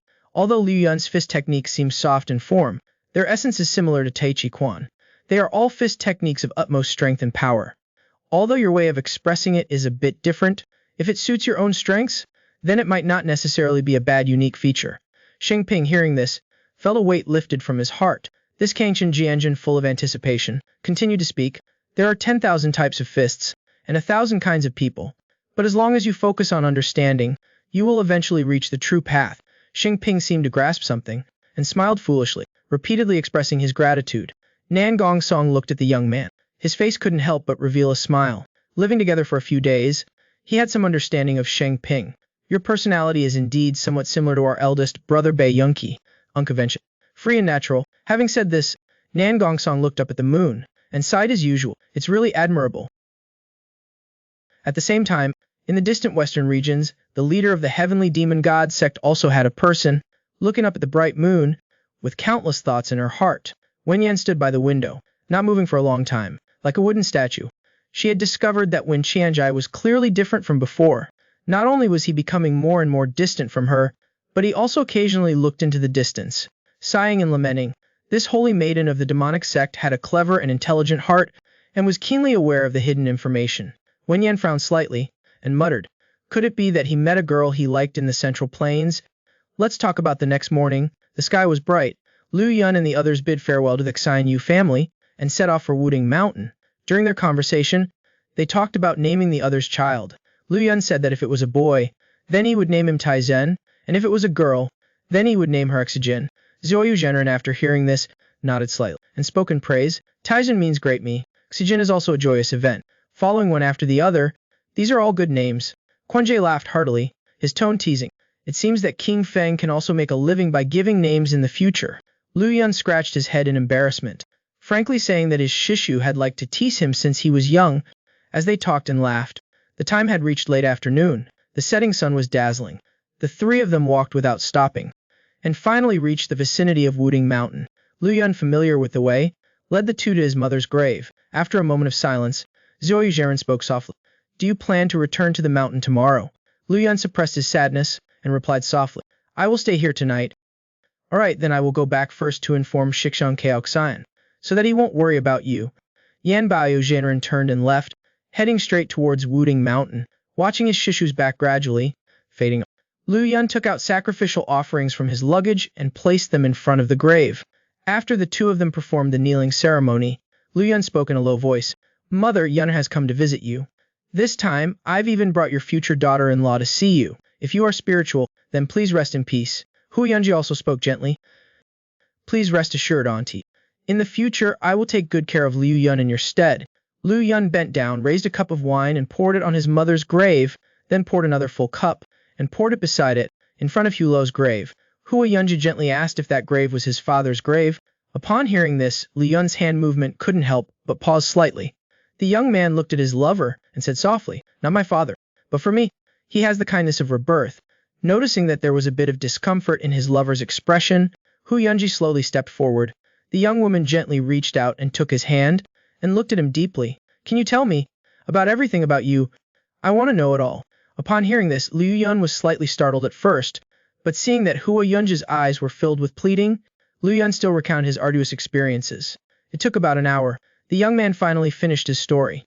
Hua Yunji didn't expect Liu Yun's fate to be so full of trials and tribulations, and gently hugged Liu Yun to comfort him. Just as the two of them were enjoying a moment of intimacy, Liu Yun's gaze suddenly froze. He saw two figures slowly approaching under the glow of the setting sun. When he clearly saw their faces, the young man was overjoyed. The people who came were Kaoxian Zhenren and Shizu Wuzhao. Wuzhao Zhenren rarely showed a kind smile. Not bad, not bad. It seems that I was worried for nothing. Since the day you went down the mountain, Shizu has been nagging, saying that your Sankai Zenkai was due to a fortuitous encounter, and if you don't diligently cultivate it, it will be difficult to use naturally. Because of this, Shizu even beat the headmaster Shixong. Wuzhao Zhenren didn't mind it, and asked if it was true that he wanted to bring a Diao companion back. Is it that young lady? Hua Yunji hurriedly clasped her hands and bowed respectfully. This junior from the Ho Mountain sect, Hua Yunji greets senior. The old Zhenren smiled even more happily, said with repeated praise, This humble Taoist is Wuzang. You learned from King Feng calling me grandpa is fine. Who? Wen Yan and the others all showed incredulous expressions. She came from the Ho Mountain lineage, so naturally she knew some secrets. The person in front of them. Even the three Absolute Sword King had to respect him as a senior. Yet he looked much younger than her own grandfather. Real person Kaoxian also greeted Hua Yunji, apologizing for his cold attitude earlier. The young woman did not mind at all. She frankly said that that time Liu Yun's life was uncertain. It was only normal that the old real person wasn't in a good mood. Everyone chatted for a while, before they were interrupted by Wu Zhang's loud voice. Enough of the small talk. Let me see how much my little fish has improved. Grandpa, last time I almost beat you to a pulp. If we spar, I'm afraid I won't be able to return to Mount Wudang tomorrow. Real person Wu Zhang scolded while laughing. Stop talking nonsense, this time I'll use less force, that's all. The two of them stood facing each other. Real person Wu Zhang said in a deep voice. I heard you once promised your mother that you would become an outstanding person. Liu Yun's expression turned solemn, and nodded slightly, indicating that was indeed the case. Real person Wu Zhang smiled, and gently advised, Then let your mother see clearly what you have accomplished today. This old patriarch took a step forward, and assumed a stance. The next second, the two of them clashed with a loud bang, standing together as one. Hua Yunji was slightly agape at seeing such heroic momentum. She had never seen how Liu Yun fought with all his might, and the majestic aura of real person Wu Zhang made her admire him even more. Even the Nikong Shen Niang she had seen before could not compare to him. Real person Kaoxian was beaming with joy, and said softly, Yunji, watch carefully and remember well. Hua Yunji didn't understand hearing this, and tilted her head to look. Real person Xiaoxian looked at the two people in the arena, extremely proud. Their futures would both reach the pinnacle of martial arts, shocking the world. Meanwhile, in the study, the green blood ghost demon said angrily, What did you say? Fan Shenmong is dead. This chief strategist stood up abruptly, staring at the information in front of him, while his subordinate stood respectfully, like a cicada in winter. After a long while, the green blood ghost demon fiercely crumpled the information, and angrily threw it into the fire pot. He said with hatred, Not yet of the age of weak crown, yet he can kill a demon king's sister. He will surely become a confident threat to our clan in the future. This chief strategist walked heavily to the window. He He pondered for a while and asked coldly, "So, does that mean he has returned to Mount Wudang?" The subordinate then dared to speak, and said respectfully, "Yes, green blood ghost demon." He slowly closed his eyes. There was another moment of silence. A moment later, the eyes of this chief strategist were filled with ruthlessness. "Issue the order. Once King Feng leaves Mount Wudang, spare no expense and do everything to intercept and kill him." This demonic sect chief strategist had a strong premonition. That little Wudang Taoist priest must not be allowed to live. Early the next morning, Liu Yun and Hua Yunji went up the mountain together. After entering the mountain gate, the two of them quickly went up. Halfway there, they were stopped by a figure. When they saw clearly it was the Wudang headmaster, real person Chao Jing. Liu Yun, with a happy expression, called out, "Headmaster Shibo." Hua Yunji also clasped her hands in a greeting. "How dare I trouble Shibo to personally greet us? I was planning to go to the Zixiao Palace to pay my respects with Yunji." Real person Cao Jing laughed, "Haha," with a profound meaning.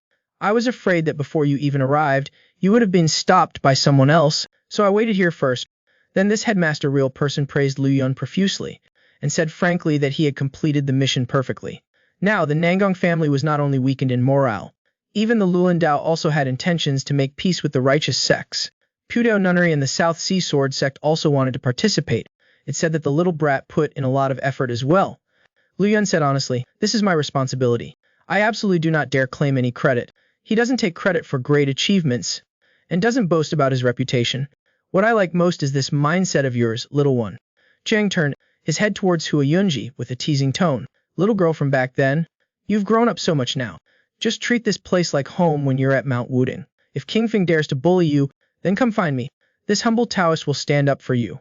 Hua Yunji's face turned red, and she said in a small voice, "Thank you, Headmaster Shibo. Alright, this old man won't disturb your two people's world anymore." Having said that, real person Cao Jing's body flashed and disappeared without a trace. Liu Yun chuckled bitterly and complained in a low voice, "Headmaster Shibo is still so mischievous." The two of them went straight to the immortal medicine hall at the back of the mountain. Real person Chodi, having received the news, was already waiting. The old real person rushed over and carefully observed for a while. Then he leaned close to Liu Yun and asked in a low voice, "Little one, where did you trick this girl into coming from? Shishu, have you forgotten? You met her once when we were young." Real person Chodi then understood. "I remember now. It's that little girl from the Hoa Mountain sect." Hua Yunji smiled brightly and bowed in greeting. "Junior pays respect." Real person Chodi. This healer smiled brightly and said repeatedly, "The younger generation is to be respected." And he looked at Liu Yun with a mysterious look. "You came at the right time. Wait for me a moment." Having said that, real person Coyote, like a gust of wind, ran into the house. He soon returned holding a cloth bag, looking gleeful. "Shishu has something good for you." He is the entire Wudang sect, who highly valued the spirit of exquisite craftsmanship. Although his martial arts weren't outstanding, his medical skills could bring the dead back to life. Even the congenital blocked meridians in his hands are easily resolved by him. "Today my nephew is bringing his Tao companion back to the mountain for the first time. Vaguely said that he wanted to give my nephew a good item." Zhou Zhenren waved his hand, throwing an unknown object to Liu Yun. The latter, not understanding, picked it up and asked what it was. "This is a new elixir I developed from 10 different types of herbs, in which it combines both Xiaoxidan and Shouyangdan. I already let senior brother Xiaoxan try one. How much the cultivation will increase is still not clear, but lifespan can be extended by at least another 20 years. King Song, hearing these words, could not help but take a breath of cold air. An elixir of this level is not an exaggeration to call it an immortal pill. Zhenren smiled faintly, with a bit of boasting in his words. "That kid Kung Song used one of my treasured pills of internal power. He has been in closed-door cultivation for several days now, saying that he wants to stabilize his cultivation and comprehend the Taiji divine art." As soon as these words were spoken, Liu Yun was even more shocked. He stood there dumbfounded. He naturally knows the strength of his senior brother, Kung Song. Only then did he understand how much weight the unknown object in his hand had. "This type of medicine is extremely difficult to refine. I poured all my heart and energy into it, and only managed to refine 4 pills. The other 2 are specially left for you." Liu Yun's face showed joy. He asked if he could use it as he wished. Zeren smiled indulgently, and said straightforwardly that of course he could. Liu Yun immediately took out 1 pill and gave it to Hua Yunji. "Use now. I will help you guide the medicinal power." She has now grasped the mythic sword technique and the Brahma sound sword technique. Her internal power cannot keep up, and she is unable to unleash their full power. Hua Yunji was flustered, saying that this item was too precious, and she absolutely could not accept it. Liu Yun smiled and said straightforwardly that these things were only material possessions. Hua Yunji, seeing her beloved's resolute attitude, did not stand on ceremony. Her lips parted slightly, and she swallowed the pill. The young woman then knelt on the ground and began refining the medicinal power. Liu Yun also sat down cross-legged and placed his hand on her back. A gentle stream of true qi was transmitted into Hua Yunji's body by him, guiding the powerful medicinal power to move through the young woman's meridians. Seeing the scene before him, Zhou Zhenren's face showed shock. The medicinal power of this elixir is formidable, and he knew it better than anyone. Back then, even King Song almost could not control it after using it. But now, Liu Yun was using his own internal power to help someone else guide it. The difficulty was no different from trying to catch a galloping horse. Zhou Zhenren stroked his beard and nodded slightly. Liu Yun's control over his internal power has clearly reached a level of meticulousness. An hour later, Hua Yunji let out a clear cry like a phoenix, and then the true qi around her body slowly dissipated. Returning to calm, it was obvious that she had absorbed all the medicinal power of the elixir. The young woman turned to look at her beloved and gently said thank you. Liu Yun said straightforwardly, that just saying it was not sincere enough. Hua Yunji immediately threw herself into the young man's arms and said coquettishly, "Big brother, you are the best." At this moment, a discordant voice rang out from the side. "I'm still a virgin even at this point in time. Can the two of you please pay attention to my feelings?" Upon hearing this, the two of them released each other as if they had been electrocuted. Hua Yunji's beautiful face had turned as red as hot iron. At the same time, in the main hall of the Qimo men, the sect master Zi Shanfeng sat upright in the main seat, his face gloomy. Through the reports of his subordinates, he learned that Hong Yan had died. The sect master gnashed his teeth and said angrily, "If it weren't for those eunuchs who pushed the trouble onto me from the very beginning, how would I have ended up losing so many of my people?" Then he saw his subordinate standing still, wanting to speak but hesitating, so he immediately frowned and asked if there was anything else. Reporting to the sect master, "Your subordinate presents a piece of information." The subordinate said, bowing. "Your subordinate has investigated the people involved in the death of Protector Lo." Zi Shanfeng received the information and glanced over it. "Go Kaoyu, wasn't it said that he died at the hands of King Feng of Wudang?" Indeed, he died at the hands of King Feng of Wudang, but he was also involved with 3 disciples of the Guangdong Divine Eagle Gang. Fu Yankee of the Divine Eagle Gang is currently in a large mansion in Yunyang Prefecture. Zi Shanfeng finished reading and remained silent in contemplation. Yunyang Prefecture and Wudang Mountain are very close to each other, and even he cannot help but think carefully. After a moment, the sect master's eyes suddenly sharpened. Zi Shanfeng finally made a decision. Meanwhile on Mount Wudang, everyone was minding their own business. Liu Yun spent the whole day sparring and training with Zhou Zhenren, under the guidance of the Grand Master Ancestor. His martial arts improved by leaps and bounds. Hua Yunji, after using that pill, also greatly increased her cultivation. The young woman did not cling to her beloved all the time, but also worked hard to cultivate her internal power.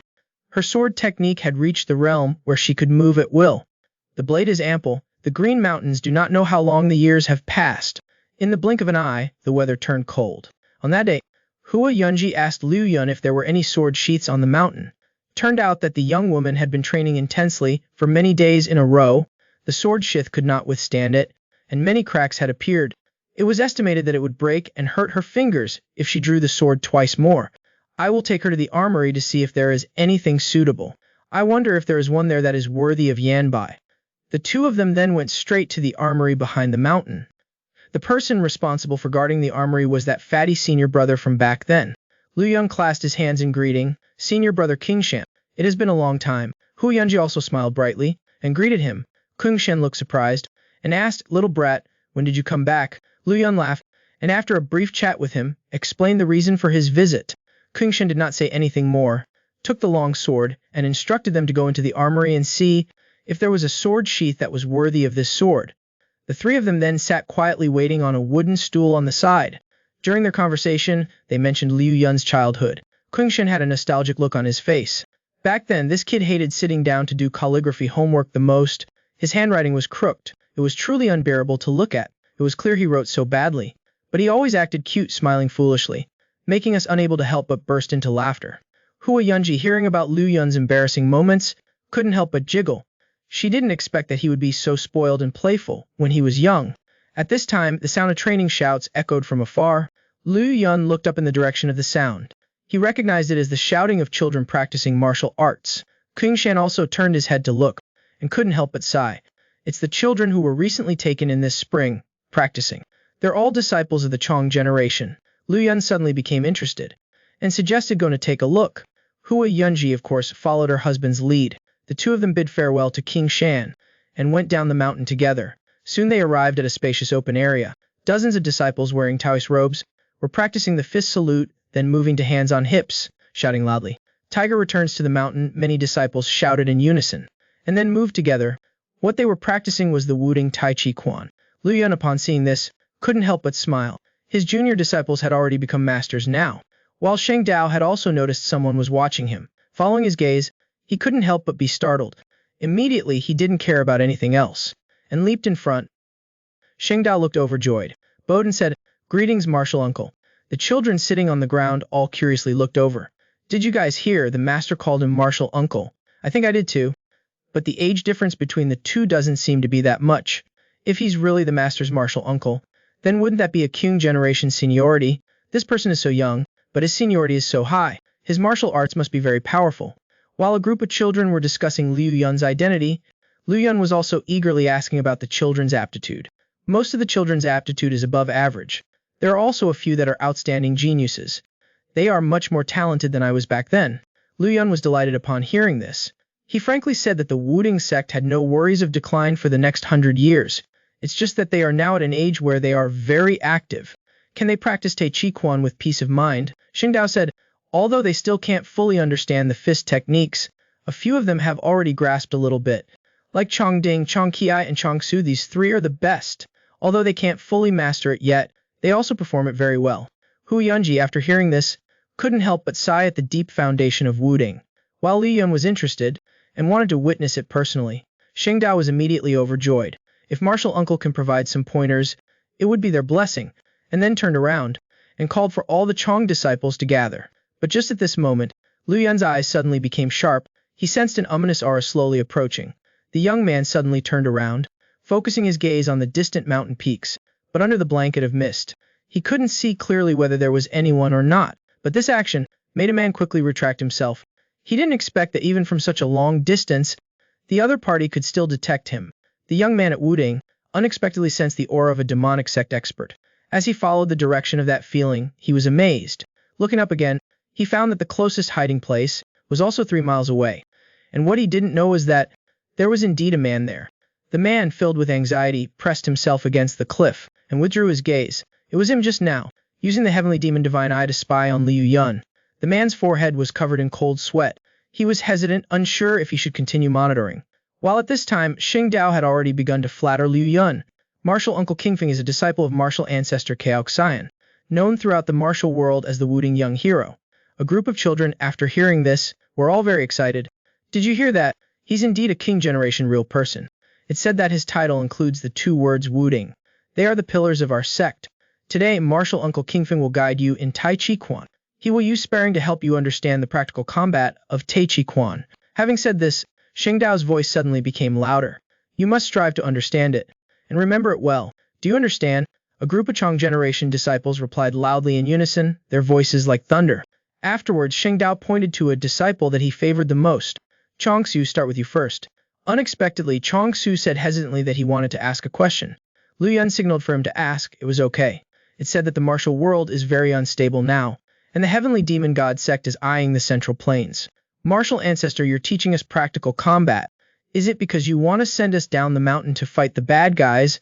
Liu Yun, upon hearing this, his expression became serious and he replied, you are the hope of the Wudang sect. Before you're ready, I will absolutely not let you go to the battlefield. Thank you for the answer, martial ancestor. The disciple is not afraid of death. It's just that if I have to fight for my life, I must try harder to cultivate even more. Liu Yun looked at the child in front of him, and couldn't help but, in his heart, feel that perhaps this was the so-called passing on the torch. Well done, kid, you have ambition. Then let me see what your current strength is like. Changshu shouted, and then suddenly rushed forward. He unleashed a powerful advanced cannon fist. Liu Yun extended a single hand, and gently caught it. He was surprised in his heart. This child's fist techniques have already grasped a little bit. Not bad at all. Liu Yun drew a circle with his hand, and gently tapped the back of the boy's hand. Changshu used his strength, and only felt all the strength in his body suddenly dissipate. His feet became unsteady, retreating continuously. At this moment, a graceful figure flew over. Catching the boy, Liu Yun spoke meaningfully. Once a move is unleashed, no matter the result, the retraction must be quick. Then he stepped back twice, signaling the boy to attack again. Xiangzi nodded vigorously. indicating he understood. And then, his little face tensed up, adopting a stance once more. The boy attacked Liu Yun again with his hammer technique. He used Taiji Cloud hands to neutralize each move. Fine. Liu Yun then led everyone through a round of Tai Chi Quan, before going towards the two people beside him, and praising them. Kung Dao has been negligent. You are not wrong. These children truly have extraordinary talent. Hearing his martial uncle's assessment, Kung Dao was overjoyed, extremely happy. And at this moment, Liu Yun sensed that cold aura again. The young man suddenly turned his head, focusing his gaze there. Although he still could not see anyone with the naked eye, this time he was absolutely certain. The opponent was right there on the cliff. The young man's sharp, eagle-like gaze caused the pupils of the middle-aged man who was hiding to contract suddenly. He had tried his best to restrain his aura and circulate his energy, but unexpectedly, he was still discovered by the opponent. The man dared not linger any longer. His figure flashed and disappeared without a trace. And just after he had left for less than a cup of tea's time, a figure rushed over like thunder and crashed to the ground with a bang. Liu Yun crouched down, carefully observing the surrounding environment. Sure enough, he found traces of someone having been there. After a moment, the young man slowly stood up. His eyebrows were tightly furrowed. First, he ruled out the possibility of the person being there to steal martial arts from Wudang. This place was 3 miles away from where he was teaching martial arts, and it was impossible to see the movements clearly, but that dangerous, hard-to-detect aura was indeed aimed at him. Could this person have come for him? Then what was his purpose exactly? Liu Yun's heart immediately became heavy. He had to be more careful. At the same time, 2 uninvited guests entered Hubei territory. Manhwa, nicknamed the Giant Evil Saber, had a heavy expression and complained, "To ask us to take action right in front of the Wudang sect. It's like asking us to go die instead." Zhang Xiao, nicknamed the Smiling Killing Sword, also had an unpleasant expression. "Isn't that because of that Lao Shizi? The sect master didn't dare to come himself to seek revenge. Instead, he pushed us out to be cannon fodder." Manhwa glanced behind him and whispered as a reminder, "Be careful with your words with the sect master's personality. He will surely send people to monitor us. So what if he hears it? Even if the 2 of us complete the mission, do you think the Wudang sect will let us leave Yunyang? When that time comes, that damn alliance leader will pin all the blame on us, while he washes his hands clean." Having said this, he roared towards the back. "I'm talking about your damn alliance leader." Then the 2 men burst into high spirits and laughed loudly. After venting their anger, they continued on their way to Yunyang Prefecture. And at this time, in a grand hall on Mount Wudang, Liu Yun was answering questions for the disciples of the Chong generation, when a child raised some difficult-to-understand issues during his cultivation. Liu Yun used his own experience as someone who had gone through it to answer each issue. Just as the young man was enjoying the joy of imparting knowledge and teaching, Chongsu called for his grand martial uncle. While hurriedly running in, Liu Yun's expression changed slightly, asking what had happened. "Senior brother Sheng Yu is at the mountain gate, and asked me to bring this letter for you." Liu Yun did not understand what was going on, and immediately took out the letter, glancing through a few lines. Just as he finished reading the first few lines, the young man felt his heart suddenly tremble. "If you still remember the relationship with the Crimson Demon sect, please come to Yunyang Prefecture as soon as possible. To me once." Liu Yun's expression immediately turned gloomy, which caused Chong Su, who was standing beside him, to tremble in fear. After a moment, the young man's eyes suddenly became sharp. Then he turned and instructed Chong Su, "I have urgent matters. I'll go ahead first. Call your masters here." Having said that, Liu Yun rushed out of the main hall and flew straight towards the mountain gate. After a moment, a figure plummeted from the sky with a thud. Liu Yun looked at Sheng Yu, asking who had delivered the letter. Seeing Liu Yun's face full of murderous intent, Sheng Yu was also very frightened, frankly saying he did not know the person who delivered the letter. "Then what about their appearance? You should know what the messenger looked like, right?" Sheng Yu said the person had a thin body, with high cheekbones, and was a rather gentle-looking middle-aged man. Liu Yun muttered to himself and remembered it in his heart. Then he said sorry to Sheng Yu. Then, with a burst of power under his feet, he flew into the sky. His figure was like a stream of light, flying straight down the mountain. After a moment, he saw a figure at the foot of the mountain. Liu Yun lightly landed on the ground, blocking the person's path. The sudden action startled the man, and he asked in a low voice what the other party wanted. Liu Yun held up the letter in his hand, his tone not kind. "Is this letter what you wanted to deliver to me?" The man said he was only doing as he was told. An old man had given him 10 taels of silver, and told him to deliver the letter to Mount Wudang. Liu Yun then pressed on for the name and appearance of the old man who sent the letter. The man said the other party deliberately concealed it, and he did not know anything. Liu Yun did not make things difficult for this man who had no martial arts skills. The young man stood still for a long time without moving, as if he was thinking. Liu Yun slowly closed his eyes. His mother's smiling face appeared in his mind. That kind-hearted woman, 6 months pregnant, was driven out of the house. But even in death, she never uttered a single word of complaint about the Fu family. I've severed all ties with the Fu family, but this was all caused by me. Mother, what choice should I make in the end? After a moment, the young man sighed and drifted away. Now back at the Fu family's residence in Yunyang Prefecture, the atmosphere was stifling. Everyone knew that the mistress of the house had been in a bad mood recently, and each person was as careful and cautious as a cicada in winter. The eldest young master is now a 5th-ranked military commissioner, returning home in glory. The second young master has also returned from the Divine Eagle gang, so why is the mistress still unhappy? A kind-hearted steward reminded the servants not to talk too much, and at this time, at the martial arts training ground behind the Fu family's residence, Fu Yanji was discussing martial arts with his fellow disciples. After a while, this senior brother was still the more dominant one. Just as he was pointing out the shortcomings of his fellow disciples, a man came to the backyard, calling out to him, "Yanji, come with me for a moment." Fu Yanji heard the voice, and couldn't help but turn his head to look. The other two also bowed in greeting. The person who came was his elder brother, Fu Yanjun, who was also the one Liu Yun met at the Imperial Palace. The two brothers immediately walked out together. It's been a long time since we brothers had a heart-to-heart talk like this. You are a 5th-ranked military commissioner. I can understand that you are busy with official duties. Fu Yanjun glanced sideways at his younger brother. You've grown up, yet you're still so childish. I'm asking you, what is your relationship with mother like now? Fu Yanji snorted coldly, saying that he also didn't know. I'm asking if my big brother knows the Taoist priest King Feng from Wudang. Fu Yanjun looked at his younger brother in surprise. Where did you hear this news? Does big brother know him? What kind of person is he? With my official rank, I don't know much either. I only know that he is someone who can ascend to the heavens. Fu Yanji looked puzzled. Isn't he someone from the martial arts world? But he is also the person most favored by the emperor. His Majesty even bestowed upon him the Imperial Dragon Decree.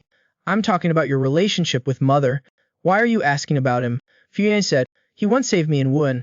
I told mother about this, and since then, she's been acting strangely. Fu Yanjun heard this, and couldn't help but change his expression slightly. Could it be that mother knows Taoist priest King Feng? Fu Yanjie shook his head slightly, saying that he also didn't know. Fu Yanjun's eyebrows furrowed, forming a Chuan character. No, this matter is not small. I must find mother and ask her clearly. The two Yan brothers hurried back into the mansion, and at this time, a change occurred in the Fu family's residence. A family guard screamed and fell to the ground, fresh blood gushing from his mouth, clearly having lost all signs of life. The remaining family guards panicked and scattered. Two ferocious old men, each wielding a saber and sword, stood there arrogantly. This was the leading noble family in Yunyang Prefecture, yet now these two old men dared to openly commit violence here.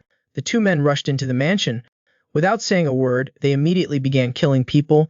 The family guards and warriors were like stray dogs, scattering and running away. Manhwa looked at his old friend, talking and laughing as he said, "How many people do you think is appropriate for us to kill? We'll kill until that brat named King Feng shows up. It's fortunate that this house is a large one. Otherwise, it really wouldn't be enough for us to kill." At this time, three figures quickly ran from the backyard. Fu Yanjie looked at the corpse in front of him, and couldn't help but become furious.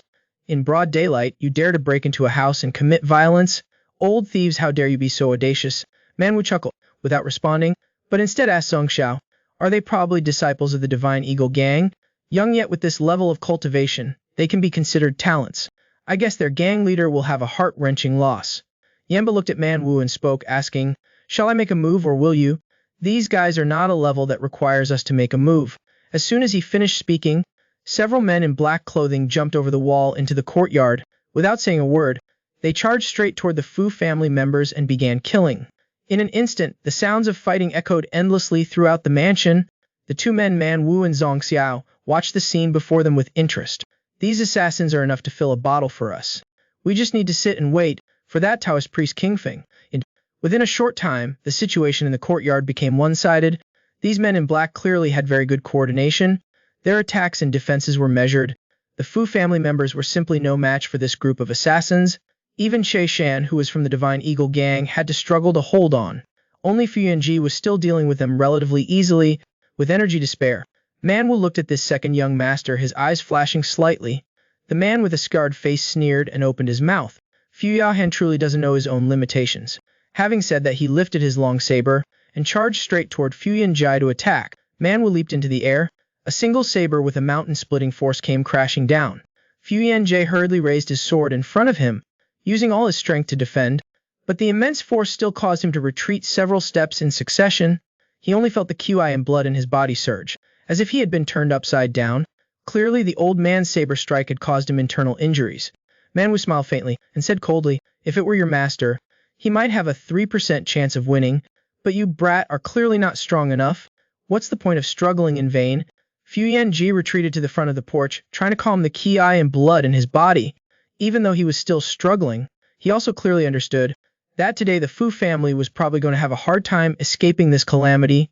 Suddenly he looked toward the inner residence, his expression surprised. Why isn't there any sound of fighting in the inner courtyard? Just as Manhwa was preparing to attack again, a figure slowly walked out of the inner residence. Luyun, as if dragging a dead dog, dragged the corpse of an assassin behind him. The young man's eyes flashed with cold light. His killing intent soared to the sky. His shoulder shuddered. He swung his hand, throwing the corpse towards Manhwa. Then he saw a dark shadow rushing over. The wind howled as it came, not daring to be careless. He quickly twisted his waist and turned around. Swinging his saber in a horizontal arc, the corpse was cut in half at the waist, falling to the ground. And at this very moment, a powerful surge of true ki spread in all directions. Several Yin Shui, struck by the true ki, lost their lives in an instant. Fu Yanji turned his head to look. His expression was one of disbelief. "Kung Song Daoji, why are you here?" Lu Yun's face was gloomy. His lips were tightly pressed together. He coldly remained silent. At this moment Song Shuyan, still in shock, also ran out. This wealthy madam's heart was full of complex emotions. She wanted to say thank you, but she hesitated for a long time, not knowing how to start. Lu Yun's face was expressionless. He coldly glanced at the other party. Then, without saying a word, he turned and walked directly into the courtyard. Seeing the young man's murderous aura standing in front of him, the giant crocodile saber smiled. His voice was full of praise. "Kid, you do have some skills." Lu Yun finally spoke in a cold voice. His voice was as cold as ice. "Old Lolif, today you will not leave this place alive." Manhwa snorted coldly. His expression was gloomy. "You little brat dares to speak so arrogantly." Before the words could finish, the giant crocodile saber's body suddenly exploded. Taking advantage of the momentum, he descended. He slashed down from above with his saber. His momentum was extraordinary. Unexpectedly, Lu Yun stood still, not moving. The next second, the young man's entire body's true kai burst forth. Manhwa's saber came crashing down, as if striking a diamond rock. The giant crocodile saber was shocked and sent flying backward. His heart was filled with terror. This child is extraordinary. He has reached the realm of an invincible body. Fu Yanji, upon seeing this scene, was also stunned. Using his bare body to withstand a blade, he had never seen anything like it. And at this very moment, Lu Yun's body suddenly moved. Like a ghost, he closed in an instant. He threw a punch. Manhwa cried out, and retreated several zhang in succession. He plunged his long saber into the ground, barely managing to stabilize his body. The giant crocodile saber gritted his teeth, forcibly suppressing a mouthful of blood. Lu Yun suddenly heard behind him. A fierce wind rose. He did not pursue. The young man's figure drifted, leaning to void. Kai whistled through the air and came right in front of him. "You die," mocked himself. "You and I have roamed the martial world for 30 years. I'm afraid we will lose all our reputation at the end of our lives." Manhwa slowly exhaled a breath of turbid air. "Little brat, this level of skill is not enough. Take a look at your 7-kilogram jade-breaking long saber." Manhwa looked at the god-slaying saber made of black iron in his hand. His pupils suddenly contracted. He couldn't believe it. The long saber in his hand was still there, but it was shaking continuously. Along with white mist rising, countless iron fragments fell down. Obviously, they were caused by Lu Yun's powerful true ki vibrations. The giant crocodile saber finally came to terms with reality. He said in a deep voice, "It seems we have to join forces to be able to capture this one." Bei and the two of them assumed their stances, ready to attack. Lu Yun slightly frowned. Xing Ying, indeed. Unexpectedly, while evading, Tenyin Shui rushed behind him in an instant, thrusting their swords. The long sword pierced through his chest, gradually protruding out a full 3 inches. But the next second, the young man's body suddenly vanished. The Yin Shui who stabbed him realized it was only an afterimage. Lu Yun raised his elbow and forcefully smashed it into the other person's head. The other person cried out miserably and died on the spot. Combined, they're over 100 years old, and they're still playing these tricks. Aren't they ashamed? Manhwa's mouth twitched in anger. Gritting his teeth, the two of them, each wielding a saber and sword, and charged straight towards Lu Yun. Facing the two people's sharp attacks, the young man did not flinch. Lu Yun did not retreat. Instead, he chose to attack head-on. The young man threw a punch. A surge of fist power surged out. Zhang Xiao, who rushed forward first, was caught off guard and sent flying by the punch. Taking advantage of this opportunity, Manhwa roared.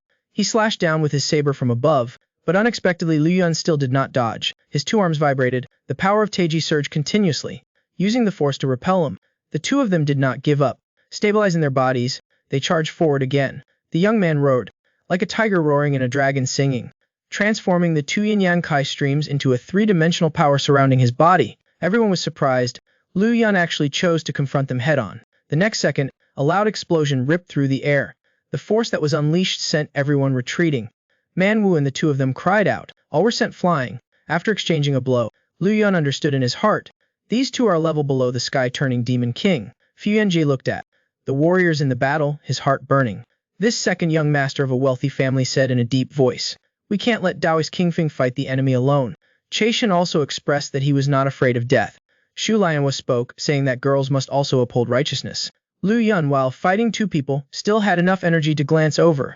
He couldn't help but secretly praise these young people in his heart. And at this moment, Zhang Yao suddenly shouted loudly.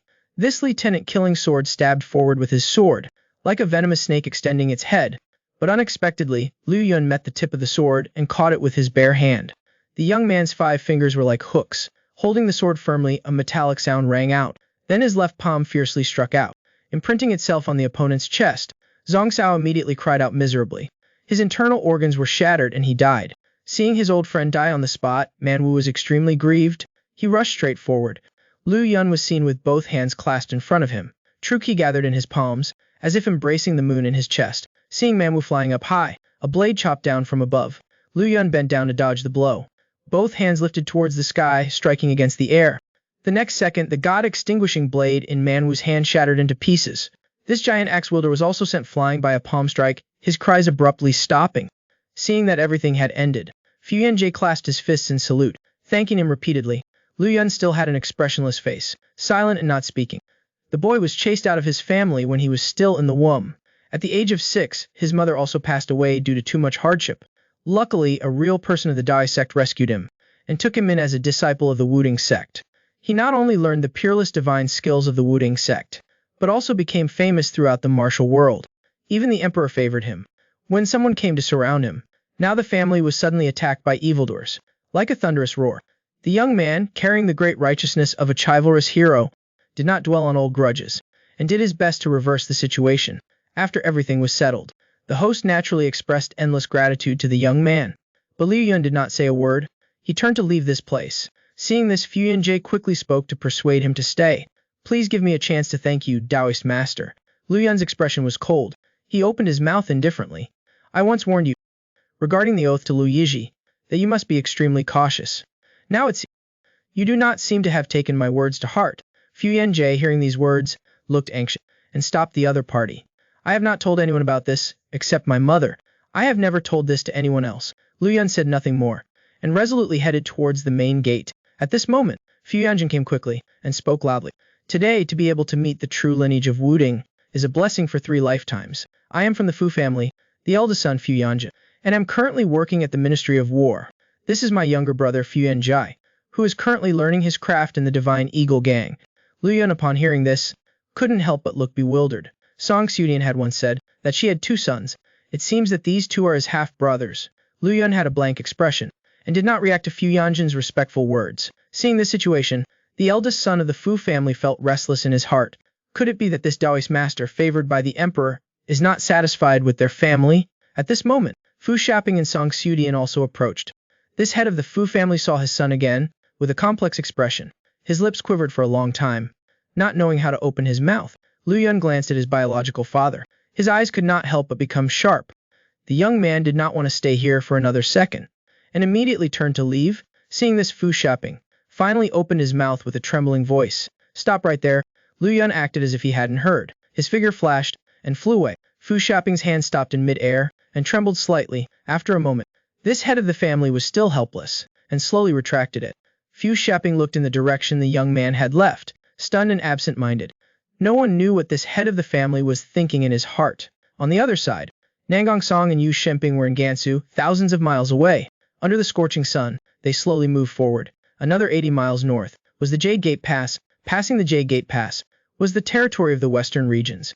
The desert scenery there was incomparably magnificent. Yu Shemping said that he had never been to the western regions, and wanted to admire the legendary vast desert for thousands of miles. Nangong Song looked at his younger brother next to him and smiled slightly. When this matter is over, we can go see it together. Then it's decided. But brother Nangong, we've been investigating here for several months already, and still haven't found any trace of the heavenly demon god sect. The intelligence said they would take action. Is that really true?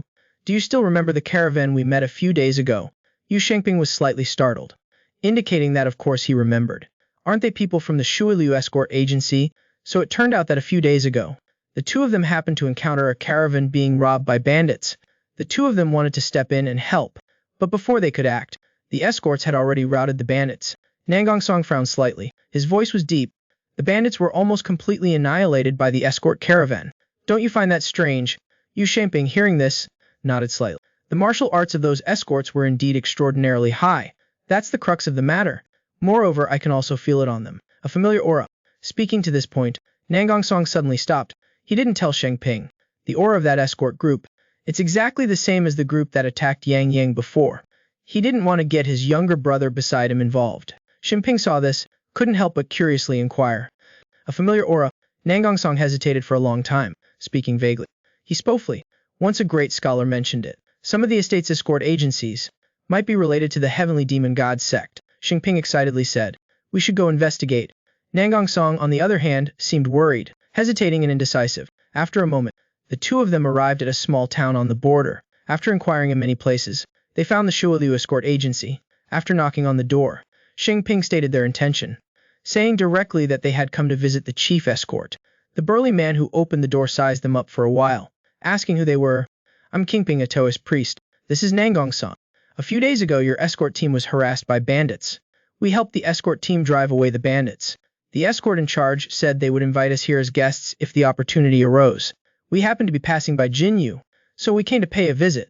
Nangong Song's expression did not change, transmitting a secret message. You little brat is really good. Speaking as if it were the truth, Shengping smiled naively, responding with a secret message, just adapting to the situation. Isn't it to investigate them that we came here? The burly man heard this, and pondered for a moment, muttering to himself. Recently, only escort leader Jiang Fei was escorting. Shengping happily said, he's the one who told us to come. But 2 days ago, the escort leader was killed on the way back. The two of them heard this, and were both surprised. Moreover, the chief escort is not at the agency now. I really dare not make a decision. The two of you please return. Watching the two of them gradually walk away, the gatekeeper's expression gradually became gloomy, and then he closed the large door tightly. The gatekeeper quickly ran towards the main hall of the escort agency. In the main hall, a middle-aged man was sitting upright. So the little brat from the Nangong family has arrived. As expected, the Kangshan Jinjun is not ordinary at all. He's accompanied by a small Wudang Taoist priest. The man grinned. He said coldly, only 2 people came. It shows they're just here to probe. But they came. It shows they've begun to suspect. His subordinate hurriedly asked, what should we do now? The man's eyes were cold. He spoke. Of course, kill them. His subordinate bluntly said, doing so would be like asking for trouble. The man scoffed, scolding his subordinate for being ignorant. Then he tore off the human skin mask on his face. The man stared at the mask in his hand and said, if we don't eliminate them now, next time it will be Central Plains experts. Speaking to this point, the corner of his mouth curled up, revealing his stark white teeth. Use the blood of the Kangshan Jinjun to record this event. This person was Bingshan Muwang, one of the 18 demon lords of the demonic sect. Speaking of Nangong Song and the two leaving the small town, returning to the old road, Shengping asked why they didn't investigate more thoroughly before leaving. Nangong Song said directly that they were weak and outnumbered. They were in a dangerous situation.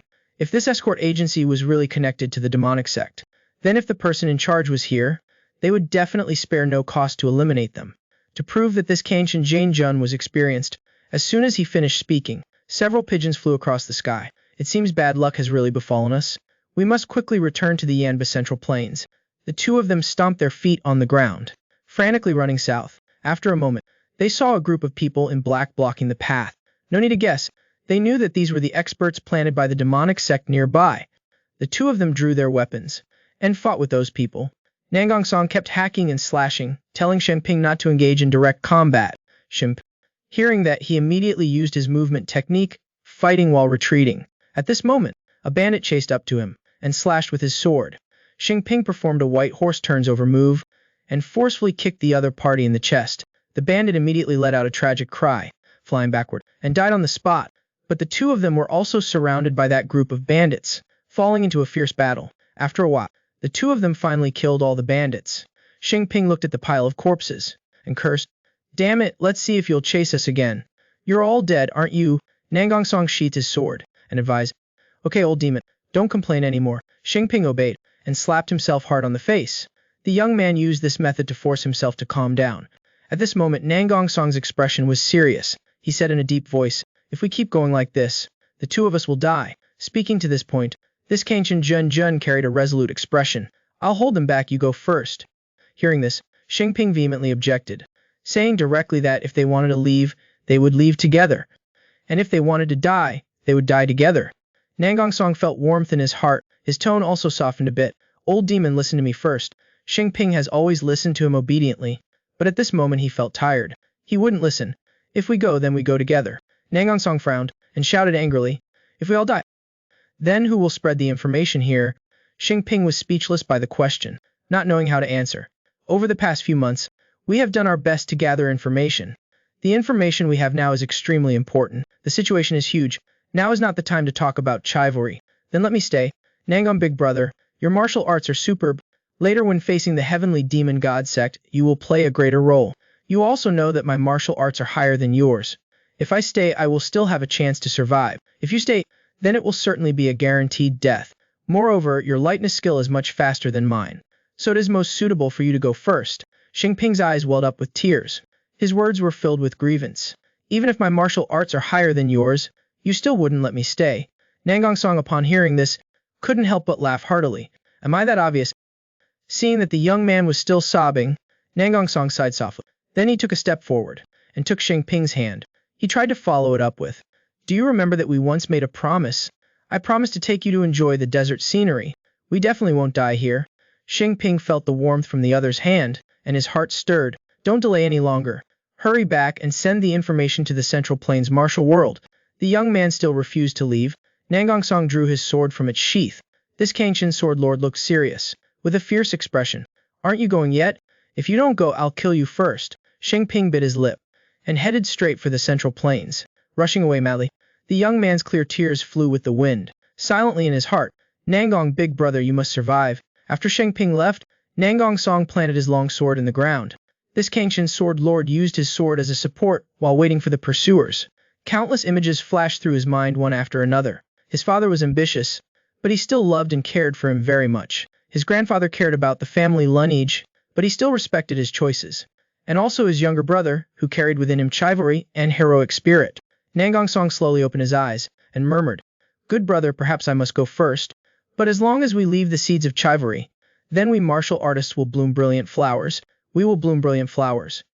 Just at this moment, the ground began to shake slightly. Dozens of riders churned up dust as they approached. Nangang Song slowly stood up. His entire aura suddenly changed. This Kangchen sword lord drew the clear sword in front of him. His resolve was as firm as the first time he held the sword. Nangang Song held his sword upright, just like his name, standing motionless like a pine tree in the golden sand desert. The direct descendant of the Nangang family whispered softly, "I have one sword, that is worthy of the heavens." He is the young master of the Nangang family. He could have lived in luxury, but to resist the demon sect, he willingly came to this distant desert, full of dangers. Now that the situation is critical, he gave the chance to survive to his brothers. This Kangchen sword lord is truly a man of great courage, worthy of his chivalrous ideals. Seeing dozens of riders approaching fiercely from afar, with great momentum, Nangang Song was still calm and unafraid. Waving his sword, he charged straight towards the enemy. This Kangchen sword lord went with his sword, like a blue dragon descending. He charged left and right through the crowd. In an instant, it was like entering an uninhabited place. Suddenly, Nangang Song's eyes flashed. Amidst the yellow sand, he saw a person slowly approaching. The Kangchen sword lord's heart suddenly jumped. The two were separated by tens of zong, but he could still feel the other's powerful aura. Nangang Song's expression suddenly turned serious. He knew that the final master had arrived. The person who came neither hurried nor was slow. He walked right in front and stopped leisurely. It was the Ice Heaven Demon King who was hiding in the Shui Liu Xiao Bureau. This Demon King slammed the iron staff in his hand to the ground. The surrounding ground seemed to tremble slightly. The Ice Heaven Demon King laughed heartily and said loudly, "Kangchen sword lord, your reputation is indeed well deserved. This staff is called the Molong staff. It has been several decades since I have used it." Having said that, the Ice Heaven Demon King's aura suddenly soared. Today you can die under this staff, and it can be considered a fitting death. After speaking, the Demon King charged forward, swinging his staff down, with the force of wanting to crush Nangong Song. With a light step like a dragonfly skimming over water, he gracefully glided back. In that critical moment, he dodged the opponent's attack. It was a full-force strike. The intention was clear. Nangong Song realized that this person's strength was vigorous and fierce. He could not face him head-on. He could only use strategy. Thinking of this Kangshin Sword Lord took advantage of the momentum. Like an eagle pouncing on a rabbit, he swooped down and thrust his sword forward. Unexpectedly, the other party was not as clumsy as he thought. The Mo-long staff in his hand swung horizontally in front of him and deflected his sword. Then, with a turn of his shoulder, he swung his staff horizontally towards his head. Nangong Song hurriedly raised his sword to block. Using all his strength, he barely managed to block it, and immediately retreated back, in order to neutralize the opponent's powerful force. Unexpectedly, he had not yet landed to stabilize himself. Fengshin Mawang let out a cold laugh. Already at 7 parts, the Mo-long cudgel in his hand slammed down on Nangong Song's shoulder. Encountering a great force, it broke his arm clean off. Nangong Song only felt a bone-piercing pain coming from his left shoulder, but this Kangshin Sword Lord still gritted his teeth, enduring. Letting out a low groan, Nangong Song retreated several zang in succession, creating distance. This Kangshin Sword Lord's left arm was broken clean off at the root, but he still raised his sword, adopting a defensive stance. At this moment, he only wanted to do his best to buy time for Sheng Ping. Nangong Song slowly exhaled a breath of full air, his voice trembling. Let's do it again. Seeing this, Fengshin Mawang couldn't help but reveal a look of admiration. I didn't expect the Central Plains to have such a man of steel and blood as you. To show my respect, this old seat will use my most powerful move to send you on your way. Having said that, this Demon King held the cudgel with both hands, holding it in front of him. The Kai in his entire body circulated, like a surging river.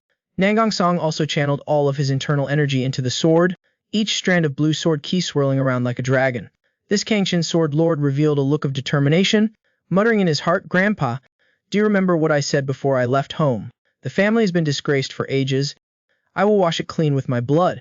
Nangong Song yelled loudly, his body suddenly lunging forward, his long sword stabbing straight out, like Gong Gong ramming into the mountain. Dying without regret, a clear tear silently fell from the corner of his eye. Without a sound, "Grandpa, please forgive me for not being able to be by your side to repay your kindness." The next second, the Ming sword shattered. Like a sorrowful flood dragon, the Wulong cudgel continued its momentum, piercing straight into Nangong Song's heart. The long cudgel tore through the wind, crushing Nangong Song's heart. But this Kangshin Sword Lord still didn't make a sound. Nangong Song died without falling, his right hand tightly gripping the Mo-long cudgel. Seeing this scene, Fengshin Mawang repeatedly praised him. "Although you are my enemy, I respect you as a man." At this moment, a subordinate wanted to chop Nangong Song to the ground. Fengshin Mawang's expression changed, and he spoke to stop him. "Don't be disrespectful." The subordinate looked towards the Demon King, his face showing confusion.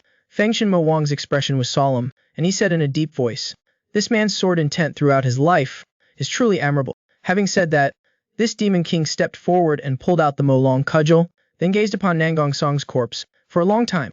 But after appreciating it, Fengshin Mawang sighed and then let out a long sigh. "Let him stand there." Fengshin Mawang led a group of his subordinates, turned, and left, leaving Nangong Song alone, standing tall amidst the vast yellow sand. At the same time, a figure rushed toward the northwest, the speed so fast that even a 1,000-mile warhorse could not compare.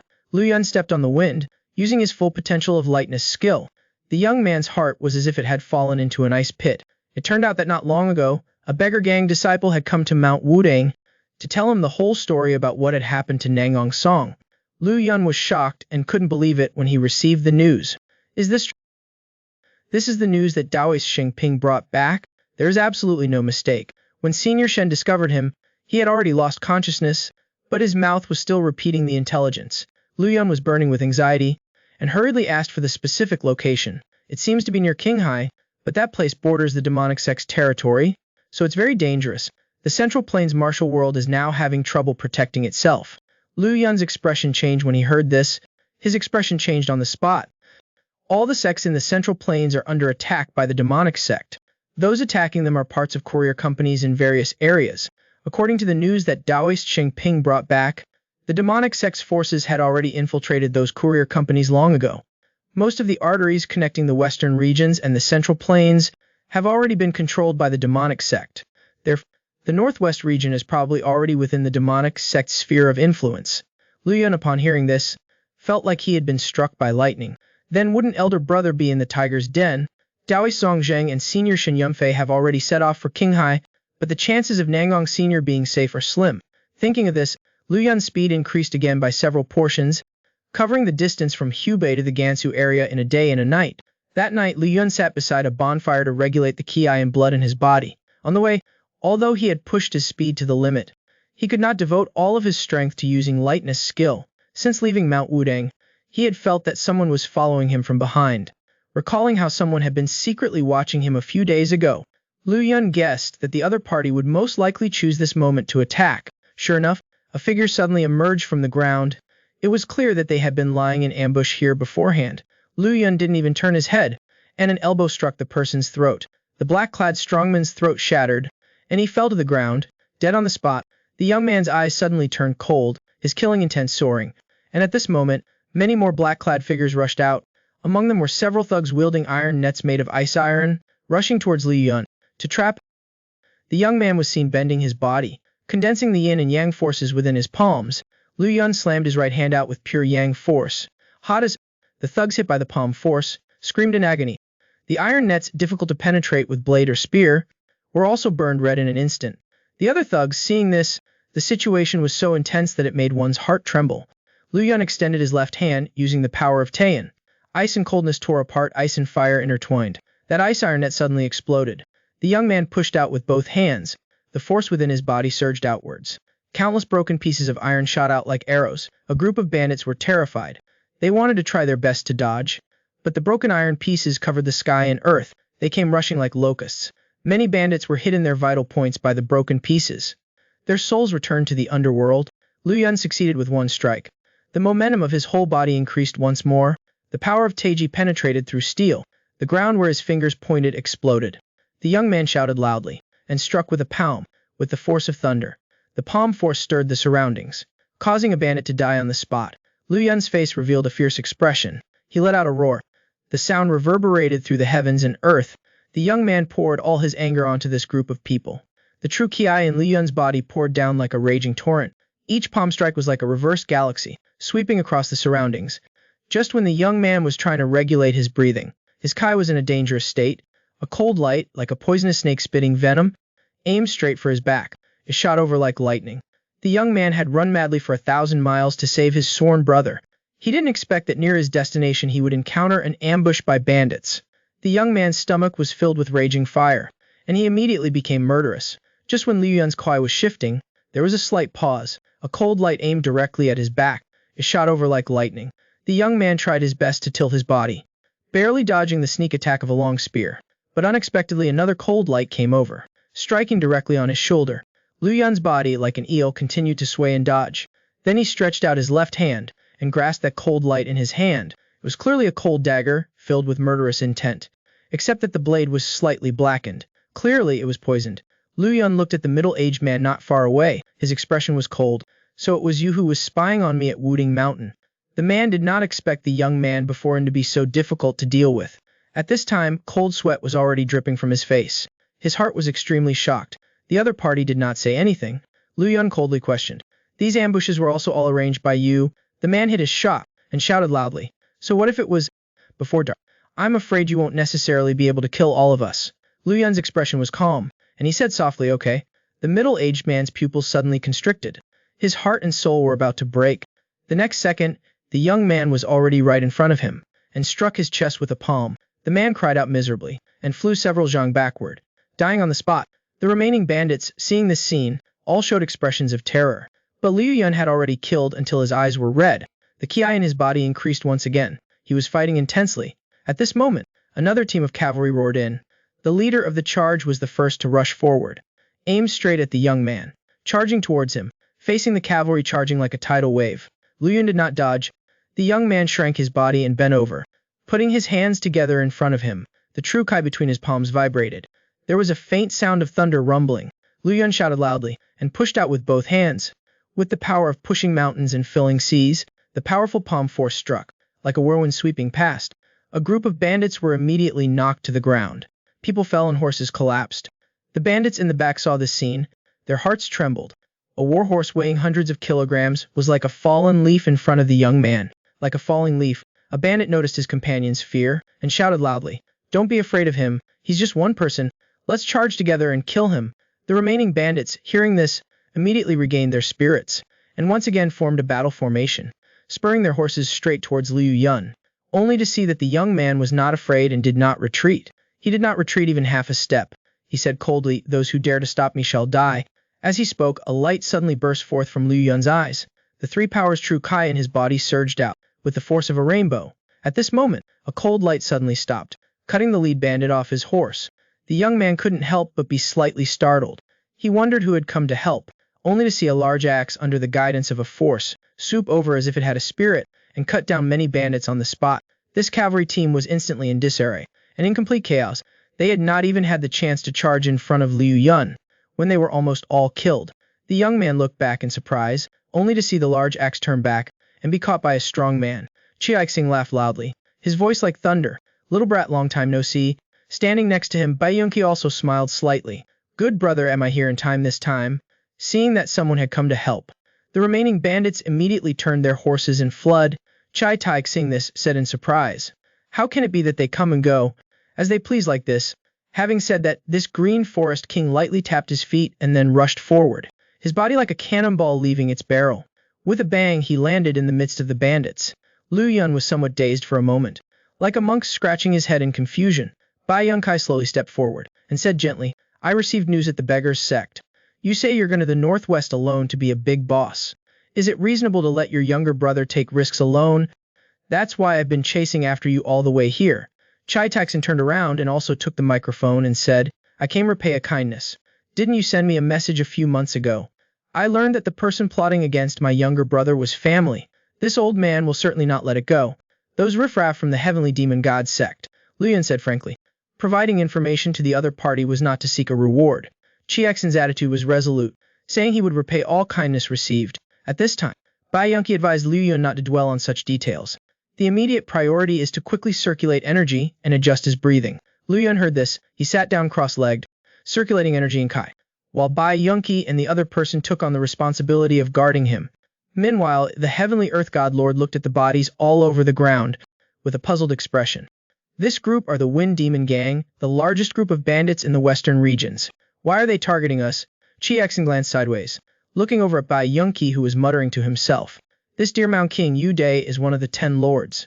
It is said that the heavenly emperor god lord has a close relationship with the heavenly mystery pavilion. It seems that the information you know is indeed not small. Bai Yunqi did not reply. He only smiled without speaking. On the other side, in the main hall of the Nangong family, thousands of miles away, an old man was silently sitting, looking at a long sword. Nangong Zheng choked back his words, muttering softly, "It's all my fault. Why did I let my son leave in the first place?"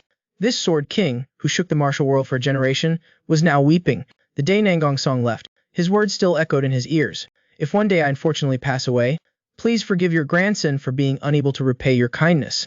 Nangong Zheng tremblingly grabbed the azure dragon sword in front of him. The supreme family head, after 20 years, drew his sword from its sheath once more. The long sword that once dominated the martial world had grown patches of rust, just like the aging sword king that he was. In Nangong Zheng's eyes, tears streamed down. His voice was full of grief. "Sanner, how could you be so cruel? Do you no longer need your grandfather? You once said that you would marry and have children, so that our Nangong family would have 4 generations under one roof. Now how could you bear to leave your grandfather behind, going alone to such a distant place?" Having said this, Nangong Zheng burst into tears, sobbing uncontrollably. After a stick of incense, the Sword King's eyes suddenly turned sharp. Then he immediately stood up, allure, like a grieving azure dragon. Nangong Zheng, with his long sword in hand, opened the door of the room and shouted loudly, "Issue the order. All elders must gather here within an hour. Do not." That night the Nangong family was brightly lit. People bustled about. Even Ahui became stirred up. Everyone knew. The lion that had been dormant for many years had finally awakened. At the same time, in a dense forest in Qinghai, 2 groups of people quietly gathered. They were 2 of the 6 demonic veins of the demonic sect. In Shishi's words, there was no lack of complaint. "That guy doesn't know where he has run off to again. He said we would act together, but he always acts alone." Wei Yuangong disagreed. "After all, he is someone with extensive experience in the martial world. More, the information in Qinghai was all collected by him. You are the dignified iron-faced demon saber. Isn't saying that embarrassing? Admitting that you are not as good as others. What is there to be ashamed of?" Before, I heard that the Azura Vein person was the most boring. Now it seems different from the rumors. You truly are just like the rumors say, smiling with a hidden knife. No wonder you're called the blood-laughing demon. Chishi smiled slightly, with a hint of pride. It's all about killing. Just kill while laughing. Wouldn't it be better to let people die peacefully? Having said that, this blood-laughing demon laughed loudly. Wei Yuangong bluntly said that the other party was a lunatic. After a while, Chishi retracted his smile, and said in a deep voice, enough of the jokes. We should also start acting. The other person nodded slightly. A group of people headed towards the outside of the forest. Speaking of Chi Taixin, who was on a cliff, looking up at the moon, after Liu Yun finished adjusting his breathing, the three of them decided to split up, in order to find Kan Qianji and Jun at the fastest speed. At this moment, another group of people in black attacked. Chi Taixin could not help but sigh. This group of people is truly not afraid of death. During the search, he had already killed dozens of people. But this group of people were like maggots in bones, clinging on relentlessly. Chi Taixin suddenly turned around, and kicked one person's lower body. That person's bones immediately shattered, and he died on the spot. The Deer Mound King roared, and charged forward with his large axe in hand. In the blink of an eye, he was like a tiger in a flock of sheep, charging left and right. The group of people could not withstand a single move from him. The Deer Mound King fought more and more ferociously, and shouted loudly, I want to see. How many of you are there for me to kill? Screams on the cliff resounded continuously, without stopping. While Liu Yun was running quickly towards the west, after adjusting his breathing, the true Ki in his body had recovered to its original state. In it, a gentle voice whispered softly in his ear. Liu Yun suddenly stopped, suspecting that he had hallucinated. Good brother, this brother is taking the first step. In the next life, let us be brothers again. The young man frantically continued to rush forward. Suddenly, a figure appeared in his sight. Liu Yun only felt his heart as if it was being clutched by someone, unable to breathe. One was a Wudang young hero with extraordinary talent, born from Wudang. The other was from the Nangong family, a renowned young Shinkang swordsman. The two met during their chivalrous acts, their minds in tune, their affections intertwined, becoming sworn brothers despite their different surnames. Now the two brothers meet again, but they are separated by life and death. Liu Yun, seeing this scene, felt as though he had been struck by lightning. The young man trembled as he walked in front of Nangong Song. His knees went weak, and with a thud, he knelt on the ground. Tears streamed down Liu Yun's face, his voice hoarse. Big brother, I'm too late. Nangong Song, who had stood without falling, as if hearing the young man's cry, still stood straight like a pine tree, his stiff body beginning to sway slightly. Nangong Song seemed to want to embrace his younger brother one last time. His body, having already stopped breathing, fell onto Liu Yun's shoulder. A clear teardrop slowly slid from the corner of his eye, as if carrying a trace of regret. It also carried a farewell. Tears poured from Liu Yun's eyes, grief-stricken into silence. Images of the past flashed through his mind like a revolving lantern. We are close comrades, and will go on adventures together in the future. Your comparison is quite interesting. Big Brother Bai is indeed a novel person. Silly disciple, why did you suddenly stop? Every time we talk about Westlake, your eyes light up. There must be something going on. Tell your brother about it. Please, great master, temporarily protect me in the different realm. I'll be back soon. In the night wind, Liu Yun, hugging Nangong Song's corpse, stood motionless. After a long while, the young man lit a dry branch, sending Nangong Song off through cremation. When the fire died down, Liu Yun had held a 7x7 49-day memorial service. The young man, with tears streaming down his face, softly said, Big Brother Nangong, rest in peace. Liu Yun raised his head and looked at the sky, feeling that the resentment in his heart was hard to quell. The young man's body surged with true Kui, uncontrollably erupt. Suddenly, Liu Yun raised his face to the sky and roared in anger, his voice echoing across the heavens and earth. Big Brother Nangong, rest peace. In an instant, sound waves rolled out in all directions, and the space here seemed to tremble. At the same time, two people 3 miles away were suddenly startled. They were Zhang Zheng and Shen Yunfei, who had come to find Nangong Song.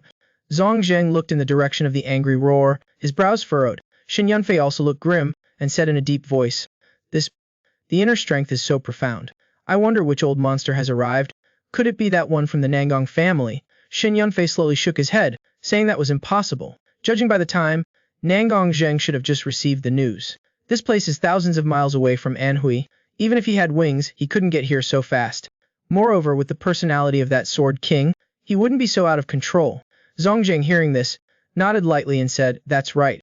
It seems I just heard someone mention the name Nangong. It must be one of our people. Shen Yunfei said, Let's go take a look. After speaking, his figure flashed, flying straight towards the direction of the roar. As for Nangong Song's corpse, it didn't take long for it to burn to ashes. But Liu Yun still stood rooted to the spot, like a clay statue. Bai and another person were also attracted by the angry roar. When they saw the smoking ashes on the ground, and then saw Liu Yun frozen like a man possessed, this heavenly earth god lord, the strong man, understood what had happened. His lips moved for a long time, not knowing how to open his mouth. After a moment of silence, he slowly stepped forward and gently comforted. The person is gone. We should still gather the ashes of your brother Nangong. Bai Yunqi took out his personal wine gourd, and this wine lover poured all the wine out. At this time, Liu Yun regained his senses and quickly stepped forward to help Bai Yunqi gather the ashes. The young man silently placed handfuls of ashes into the wine gourd, and after a short while, they had gathered all of Nangong Song's ashes. But right at this moment, Liu Yun's eyes suddenly flashed. He sensed two streams of aura rapidly approaching. Bai Yunqi also followed the young man's gaze, looking up, and after a short while, two figures gently landed. It was Shen Yunfei and Zhang Zheng. Bai Yunqi and Zhang Zheng were both six god lords and had known each other, but Shen Yunfei had no liking for Qi Taixin. What are you, a bandit leader, doing here? Qi Taixin was a hot-tempered person and immediately retorted. What I'm doing is none of your business, you sicko, sticking your nose in. Zhang Zheng, who had never heard anyone dare to curse Wenli Fi Qi, this Shi Jiandao Jun could not help but smile. But unexpectedly, Qi Taixin was like a lit powder keg. When he was angry, he cursed even him. Don't think that just because you're a bit old, you can act superior. I, Zhang, don't have the habit of respecting the elderly. This old man isn't someone to be scared. If you're not convinced, then try me. Yamba Qi Taixin's entire aura suddenly erupted. It was clear that this one of the 10 was truly angry. Seeing this situation, Zhang Jin did not get angry, but instead laughed. Old man, are you serious?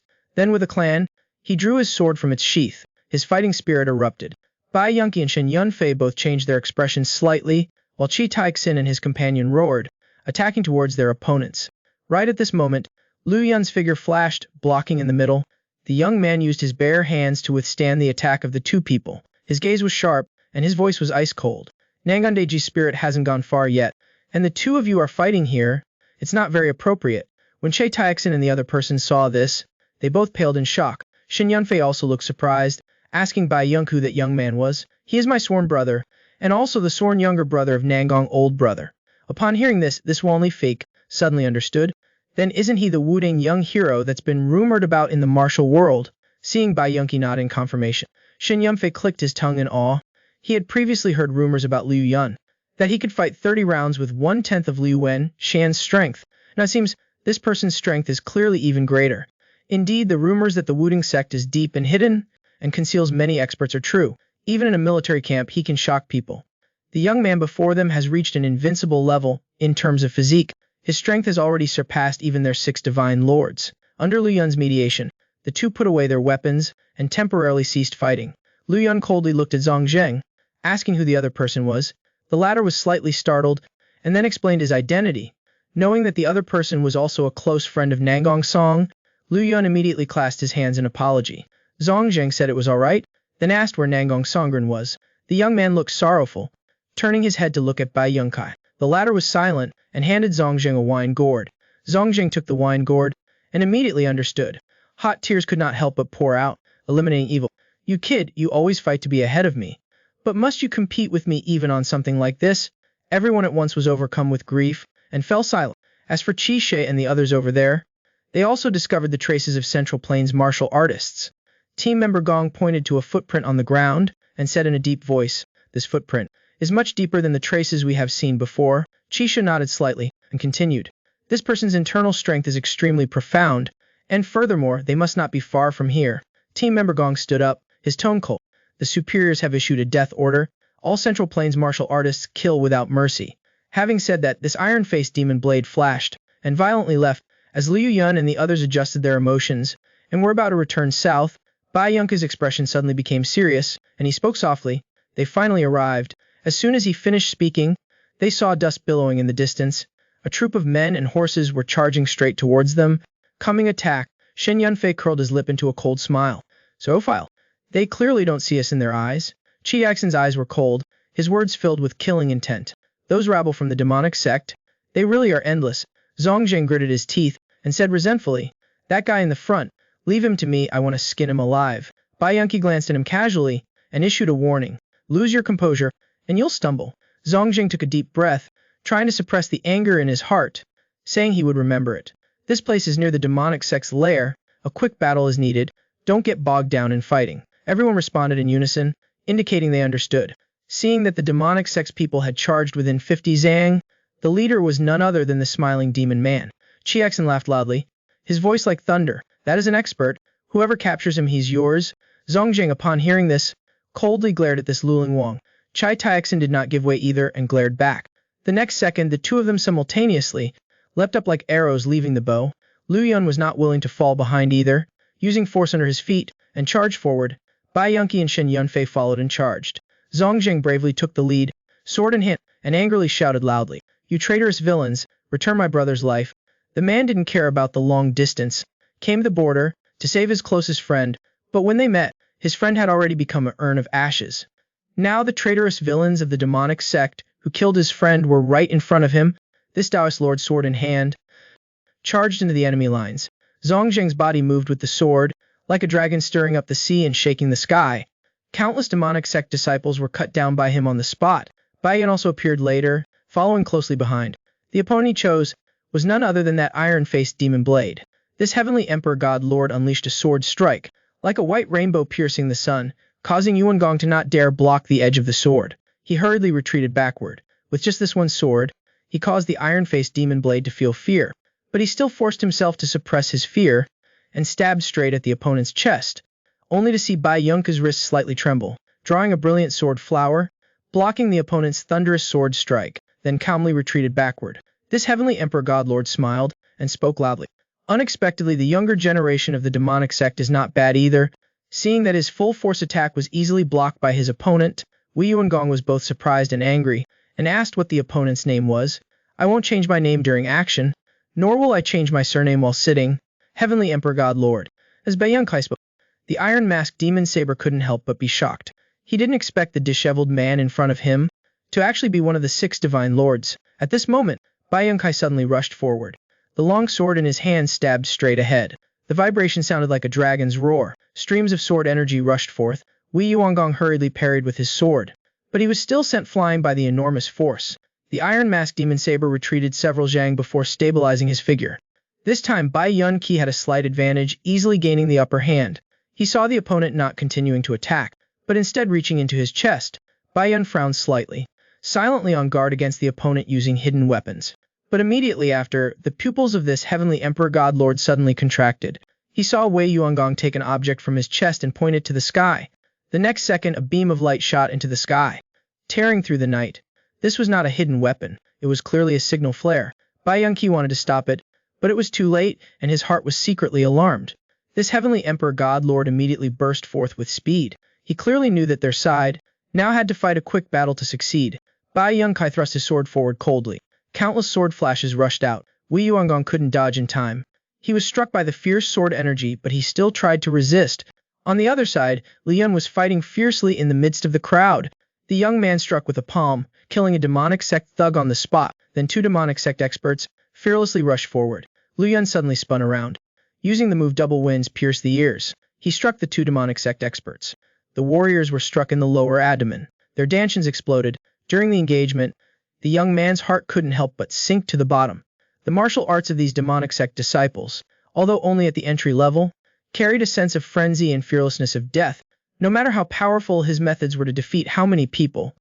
Other demonic sect members did not show any fear. These people were like a pack of wild beasts that only knew how to follow orders, making Li Yun feel even more uneasy. He couldn't imagine how the heavenly demon god sect had trained this group of people. He also couldn't imagine how much the Central Plains martial world had to pay to drive these crazy beast-like demonic sect people out of the Central Plains.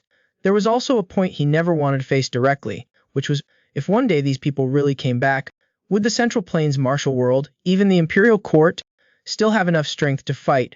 On the other side, Chi Taixin was now fighting with great vigor. This green forest king swung his axe like a splitting bamboo. None of the demonic sect disciples under him could withstand it. Chai Taixin heard a shrill laugh coming from behind him. He had been in the green forest for many years. He was too familiar with this sound. He turned his head to look. Indeed, he saw a beam of light tearing through the night. Zongjiang, upon seeing this scene, also felt a slight chill in his heart. Shen Yunfei was even more clear about its meaning. This place was less than 100 miles from the western regions. If the demonic sect sent out troops in droves, they would all die here. After all, Chiaixin was experienced. He was calm and not afraid. This Luling king shouted loudly. Retreat. Everyone obeyed. The movements on their hands became even more decisive. The demonic sect disciples continuously screamed in agony. They were constantly yelling. Soon after, they were nearly all killed by the Central Plains martial artists, while Liu Yun and the others hurriedly retreated from the area. But they didn't know that there were two people who weren't actually dead. Among the pile of corpses, Qixi smiled faintly and woke up leisurely. This blood-laughing demon person staggered to his feet. He almost died here.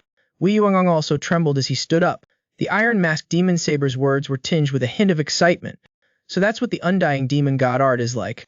He felt lucky that they knew so little about the secrets of their sect. If they had known about the existence of the undying demon god art, they would surely have chopped our heads off before leaving. It turns out that the successors of the 6 great demonic veins had cultivated the undying demon god art since childhood. Those who practice this type of art, as long as their heads are not chopped off or their hearts are not destroyed, no matter how serious the injuries, they can avoid death.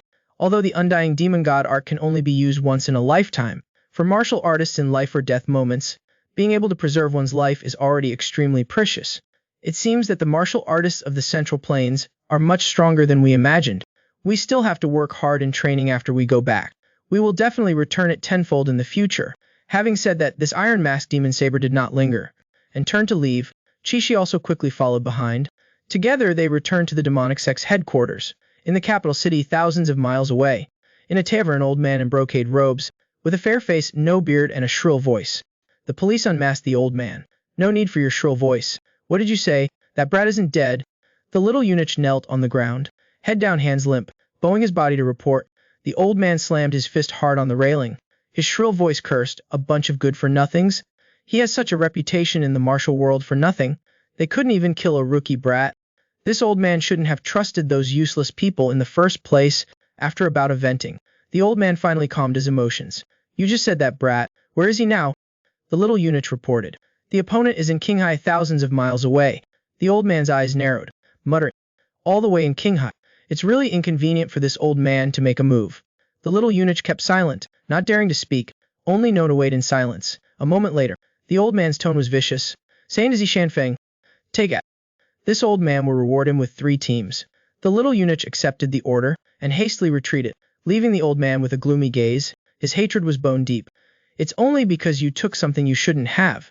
You shouldn't have fought over a pet. At the same time, on the border of the western regions, 2 people were slowly advancing. The demonic sect's young master, Wen Chanji, intentionally walked a step behind the other person, showing respect for this middle-aged man. This person was none other than the evil dragon demon king, one of the 18 demon kings, and also the sect master of the evil dragon demonic vein, within the 6 great demonic veins. Yu Wuzhen, the one known as the dragon emperor within the demonic sect. The 2 of them had been patrolling the border of the western regions for a day and a night. This dragon emperor rarely took the initiative to ask, do you feel tired? When Shanji bowed his body in thanks, and said he was fine. Yu Wuzhen nodded slightly, briefly saying not bad. At this time, a demonic sect disciple ran over in a panic to report. This dragon emperor's expression remained unchanged, asking the other party what had happened, reporting to the dragon emperor. Last night a red light soared into the sky in Qinghai. Upon hearing the 3 words red light soared into the sky, Yu Wuzhen's pupils suddenly contracted. Wen Chanji was also startled. That's the fire lotus. It's a signal that the demonic sect only uses when encountering a formidable enemy. Recently, there have been Central Plains martial artists secretly probing around the border. This subordinate has sent people to go. Previously, the Ice Heaven Demon King had killed one of the 6 divine generals, Nangong Song. Based on this subordinate's deduction, it's very likely that his accomplices have come for revenge. Yu Wuzhen's gaze suddenly turned sharp. His voice was icy cold. Where are they now? Speaking of Liu Yun and the others, after fleeing continuously all night, they only slowed their pace. Chiaixin said, not meeting any real demonic sect experts. This trip is such a pity. Zhang Zheng was impulsive by nature, and already started imagining the scene where everyone would cheer him like a hero in the future. 5 righteous chivalrous warriors charging across the demonic sect's territory. How could that not be passed down as a legend? Xin Yunfei glanced at him sideways. Maybe not. Liu Yun, however, directly poured a bucket of cold water. If we can return alive, perhaps that will be possible. Before he could finish, the young man suddenly panicked, only to see a powerful aura rushing over from a distance. Seeing this situation, Zhang Zheng couldn't help but complain. When did you people from the Wudang sect learn the trick of words becoming reality? Xin Yunfei also revealed a look of panic. Since the great battle between the righteous and demonic sides a cycle ago, this is the first time I've encountered such a powerful aura. This wanderer took the initiative to ask Chi Taixin for his opinion. Big brother, what do you think? Chi Taixin's expression became more solemn than ever before. It's unavoidable. We can only fight to the death. In an instant that overwhelming aura arrived. Yu Wuzhen surrounding Kai surged, lifting him into the air. This dragon emperor, with his hands behind his back, used force from the void, looking down at everyone. Do you have any last words to say? Zhongzheng was not afraid at all, and shouted loudly. Standing so high up, you'll be struck by lightning later. Yu Wuzhen's gaze suddenly turned cold. His killing intent erupted. Zhongzheng bluntly said that the other party didn't know how to joke. Then a clang sounded. He drew his sword from its sheath. Don't say that this old seed is taking advantage of your youth. All of you come at me together. Before his words could finish, a figure rushed out from behind him. Wen Tianji took the lead, rushing straight toward everyone. Seeing the face of the person who came, Lu Yun's heart suddenly trembled. He recognized the opponent was the person he had fought at the Divine Sword sect before. The young man's toes slammed into the ground, his figure shooting forward to fight against his opponent. One was a young Wudang hero, hailing from the Orthodox Swamin sect. The other was the direct descendant and young master of the Heavenly Demon God sect. The two had exchanged blows briefly at the Divine Sword sect, and were evenly matched. Now they met again on the border of the western regions. Seeing the other party rushing over, Lu Yun immediately went to meet him. In midair both unleashed a punch, and collided with each other. In an instant, a tearing sound of the air exploded. The next second, only to see Wen Tianji's figure quickly retreating. Lu Yun also couldn't control himself, and retreated several zhang in succession.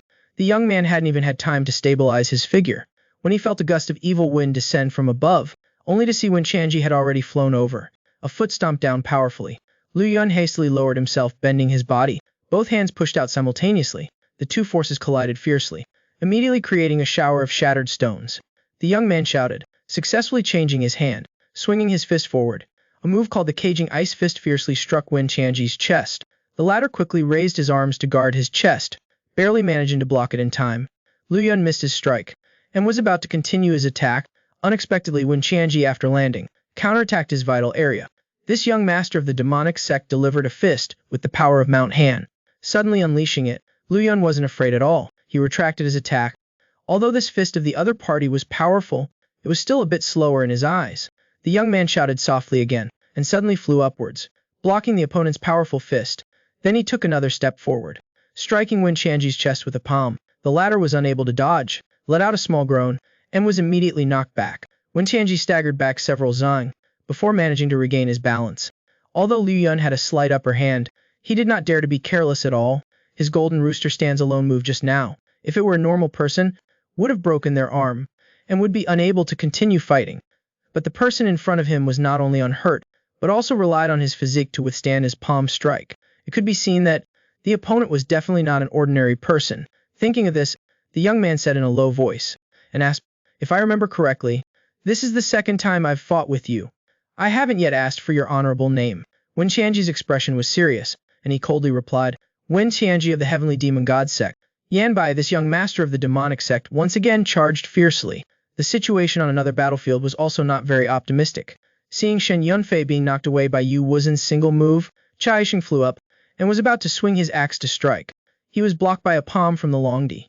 Bai Yunqi was just about to signal them to stop, when he saw a force heading his way, and he could only raise his palm to block it. Sweat trickled down Shen Yunfei's forehead. He finally understood, when the other party said to let them all attack together. He was not joking. Truly like a flood, continuously surging, like a large river flowing east.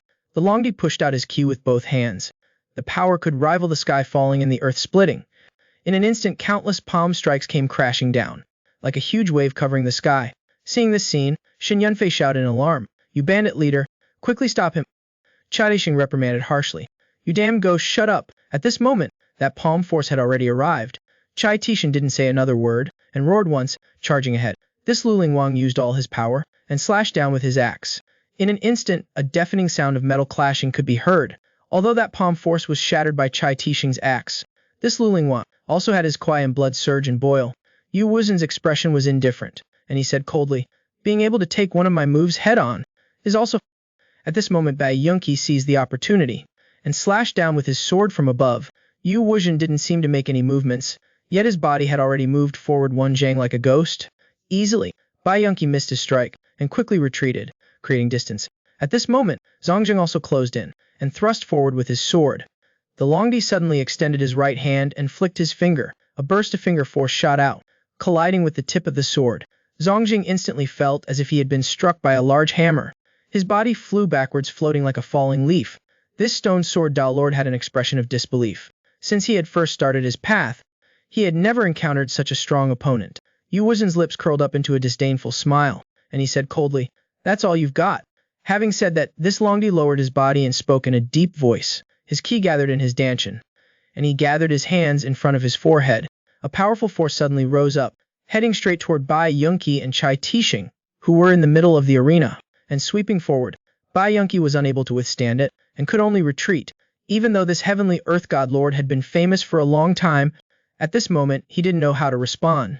At this time Chi Tixing yelled, "You brat! Get out of the way!" Bai Yunqi quickly lowered his body, giving way to the attack. Shen Yunfei desperately yelled, and in an instant followed closely behind. Zongjing saw this, and held his sword with both hands, and flew up from the side. Bai Yunqi, unwilling to fall behind, retracted his body, and quickly drew his sword to thrust forward. The four of them simultaneously attacked Yu Wuzen, but this Longdi did not change his expression at all, and snorted coldly, "Utterly foolish." Yu Wuzen joined his hands together above his head, his sleeves fluttered, unparalleled majestic true Kai erupted from his body, heading straight for the sky. Following that, this Longdi forcefully pressed down with both hands. The force was almost tangible, and came crashing down. Like a pillar of heaven collapsing, everything in its path trembled in that moment. Shards of rock flew everywhere. Chai Tixing, who was at the very front, abruptly stopped. This Lulin Wang loudly reminded his companions not to recklessly confront the attack head-on. Everyone, hearing this, quickly retracted their attacks, and turned to retreat. The next second, everyone heard a loud explosion. Then, a blast of air-carrying debris scattered around. When the dust settled, Yu Wuzen's figure slowly appeared. This Dragon Emperor was completely unharmed. His expression didn't change. That world-destroying move just now seemed like a trivial matter. Shen Yunfei's eyes widened, his face full of disbelief. Chai Xing barely managed to withstand two of the opponent's moves. By now he was panting like an ox. In Yu Wuzen's eyes, cold light flashed, full of disappointment. "That's enough. It's becoming a bit boring." Meanwhile, in another battle, Lu Yun and the other person were engaged in an earth-shattering fight. Although the young man's hands were constantly moving, he was still preoccupied with Wen Tianji's question earlier. He was uneasy. Lu Yun threw a punch, knocking back the young master of the demonic sect a few steps. Finally, he couldn't resist the doubt in his heart. He asked the other party, "Last time at the Divine Sword Sect, you asked me if I knew Ho Yunji. How do you know her?" Wen Tianji tried to control his breathing and focus, and coldly replied, "How I know her is none of your concern. Seeing that your martial arts are not bad, you must come from a prominent family." Having said this, Lu Yun's eyes suddenly flashed. "Yunji is my dream lover. Tell me, is it any of your concern?" As soon as he spoke, Wen Tianji was struck by lightning. He couldn't say a word for a long time. But this young master of the demonic sect quickly controlled his emotions. "You asked that? Are you doubting her?" Hearing this, Lu Yun couldn't help but tremble slightly. Taking this opportunity, Wen Tianji closed in and kicked out. The young man was caught off guard and was kicked in the chest and flew backward. Wen Tianji pressed forward and kicked out again, angrily shouting in a deep voice, "Do you know how lucky you are?" Lu Yun blocked the opponent with a palm, followed by a heaven-descending kick. The latter roared loudly and suddenly punched towards his face. The young man twisted his waist, turned his body, contracted his arm, and raised his elbow, meeting the attack head-on. In an instant, their fist and elbow collided, producing a dull thud. Wen Tianji only felt a sharp pain in his chest and staggered back several steps. This young master of the demonic sect roared in anger once again. "Damn it, do you even know how lucky you are?" Lu Yun pulled his hands back to his waist and replied softly, "I've always known that I'm a lucky person." After saying that, the young man closed in and punched Wen Tianji in the stomach. The latter, with a thud, staggered back.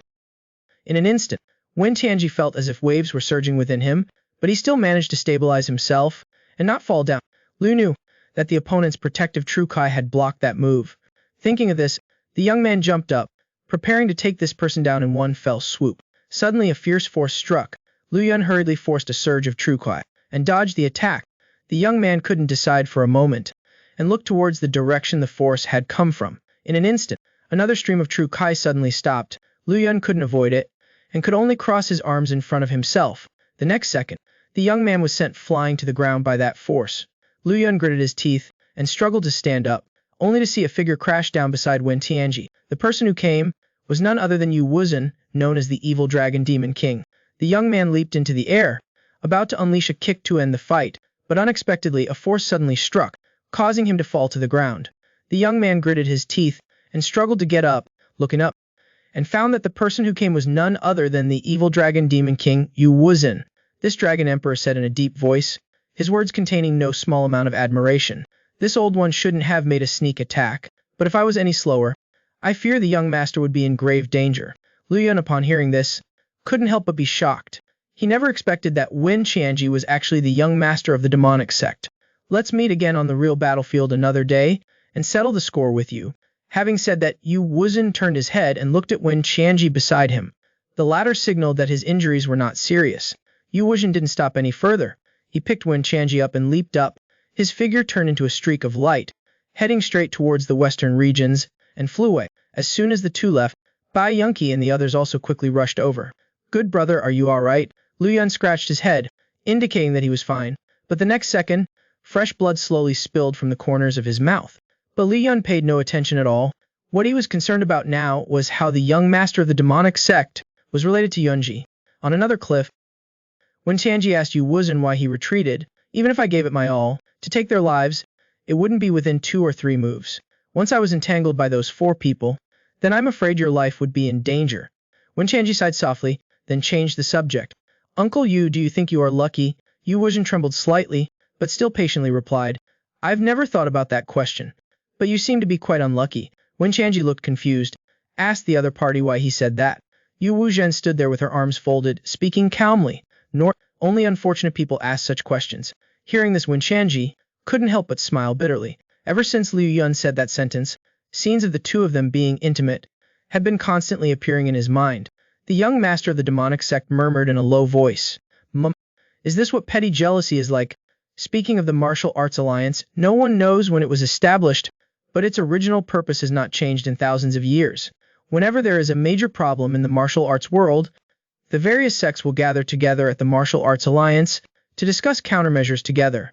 The main force of the Martial Arts Alliance are the major righteous sects, followed by the powerful families from all over the place. As for the so-called martial arts leader, he is not from any sect, but is nominated by everyone. An outsider with foresight and broad vision takes on the role, in order to ensure fairness, and not to favor any power. Inside Anting Pavilion, Abbess Hu Min of the Ime sect spoke first, saying that not long ago all the sects were attacked, enough to prove that the Heavenly Demon God sect launching a major war is only a matter of time. Real person Cheng Shui of the Dian Kang sect nodded in agreement, stating frankly that it's better to take this opportunity to destroy the demonic sect once and for all. Real person Song Ming of the Kongtong sect had a different opinion, saying that the current strength of the demonic sect is still unclear. It's easy to start a war. I'm afraid it will be difficult to deal with.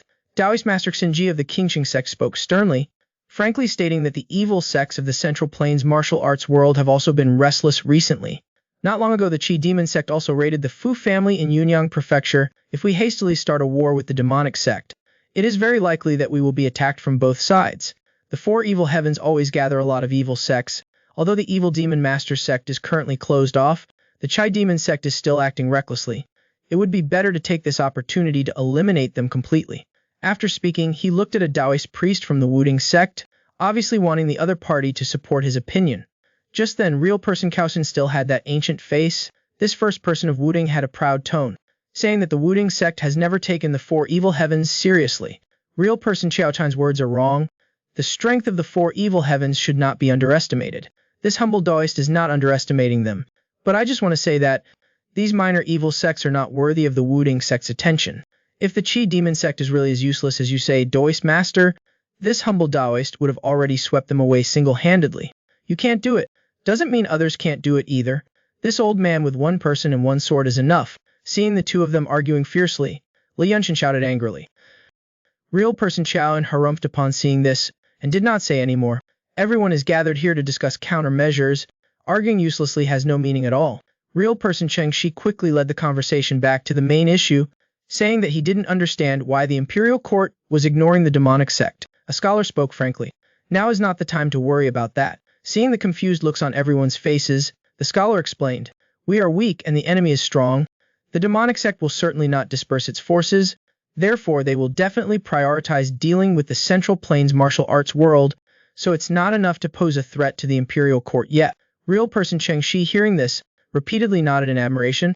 What I am most worried about is, in the past 60 years, what has the heavenly demon god sect been preparing? Intelligence suggests that their secret weapon does not seem to be finished yet, but they are still in such a hurry to launch an attack. Speaking of this, the scholar decisively affirmed. His voice was sharp. Therefore Xumu speculates, there are also different factions within the demonic sect. Abbess Hui Min asked with some doubt, does that mean that the other party wants to strike first? This humble Taoist also has this opinion, if a war breaks out, it's better to lure the other party to the central plains to fight. At this time, Lai Yunshan motioned for everyone to continue discussing. He had a guest to meet, so he couldn't continue the conversation for the time being. At the same time, in the Chai Demon sect, Xi Shanfeng sat in the chief seat, with a gloomy expression. This sect leader is now in a dilemma. The heavenly demon god sect in the western regions is currently on the move, and at this time, the East Depot has ordered him to go kill King Feng. After thinking for a while, the sect leader's eyes suddenly became resolute. He was still worried about the power of the Isan tribe, so he decided to take a gamble. Speaking of Liu Yun and the others on the way from Qinghai to escape back to Gansu, that day a group of people passed by a thatched house in the wilderness. Everyone had nothing to eat for a day and a night, so they asked the owner for some food. The owner was a simple old man with gray hair, who hurriedly took out all the meager food in his house to entertain them. Everyone ate very enthusiastically, and had large appetites, and soon ate everything up. The Luling King was still not full, saying that it was not enough at all. The old man timidly said that this year's harvest was not good, and that there was very little food left in the house. Zongjing laughed, took out something from his chest, and threw it to the old man. Liu Yun then spoke to comfort him. Old Zhang, don't blame us. We didn't mean to eat so much, just this meal. Everyone then said goodbye and left. After everyone had gone far away, the old man looked at the object in his hand, only to see that it was a white silver coin weighing about one tael. The two of them were both shocked. This one tael of silver was enough for them to live comfortably for half a year. It was said that Liu Yun and his group were walking in the wilderness. They were walking south, had crossed 5 rivers, and were outside the city of Xinyun Fei Lao Cheng. This was nothing worth mentioning. The 5 of them could be called the Chai Demon Martial Heroes, Chai Tai. To put it bluntly, this nickname was too embarrassing, and he himself did not want to bear this. This made Zhongzheng, who had a teenage soul, feel quite angry. One old and one young had just finished eating their fill and started to argue. Bai Yunke was used to it, and did not try to persuade them anymore. Instead, he turned to ask Liu Yun how his injuries were. Liu Yun said that he only had a slight rib fracture, that there was nothing to worry about. Then the group continued to walk south. For the time being, we will not mention it. Let's talk about the small farmyard where everyone just ate. The old man was sharing the joy of receiving the money with his family. Suddenly, a middle-aged man came to visit. The man claimed to be Gong Bao, the chief escort of the Xinfeng escort agency. He asked the old man if he had seen any suspicious people recently. The old man hesitated slightly, before he could even open his mouth to speak. Gong Bao let out a cold laugh, and swiped his sword across the old man's throat. Everyone in the hall was stunned as they watched the old man's body fall. They were all dumbfounded. Gong Bao's eyes fell on the silver coin that had been dropped. This chief escort picked up the silver coin. His voice was cold and flat. This doesn't look like it belongs to you. Speaking of Liu Yun and the others, they traveled another difficult leg of their journey. During this time, Bai Yunke said that the road to Anhui was still far. Therefore, they should buy a proper urn to bury the ashes.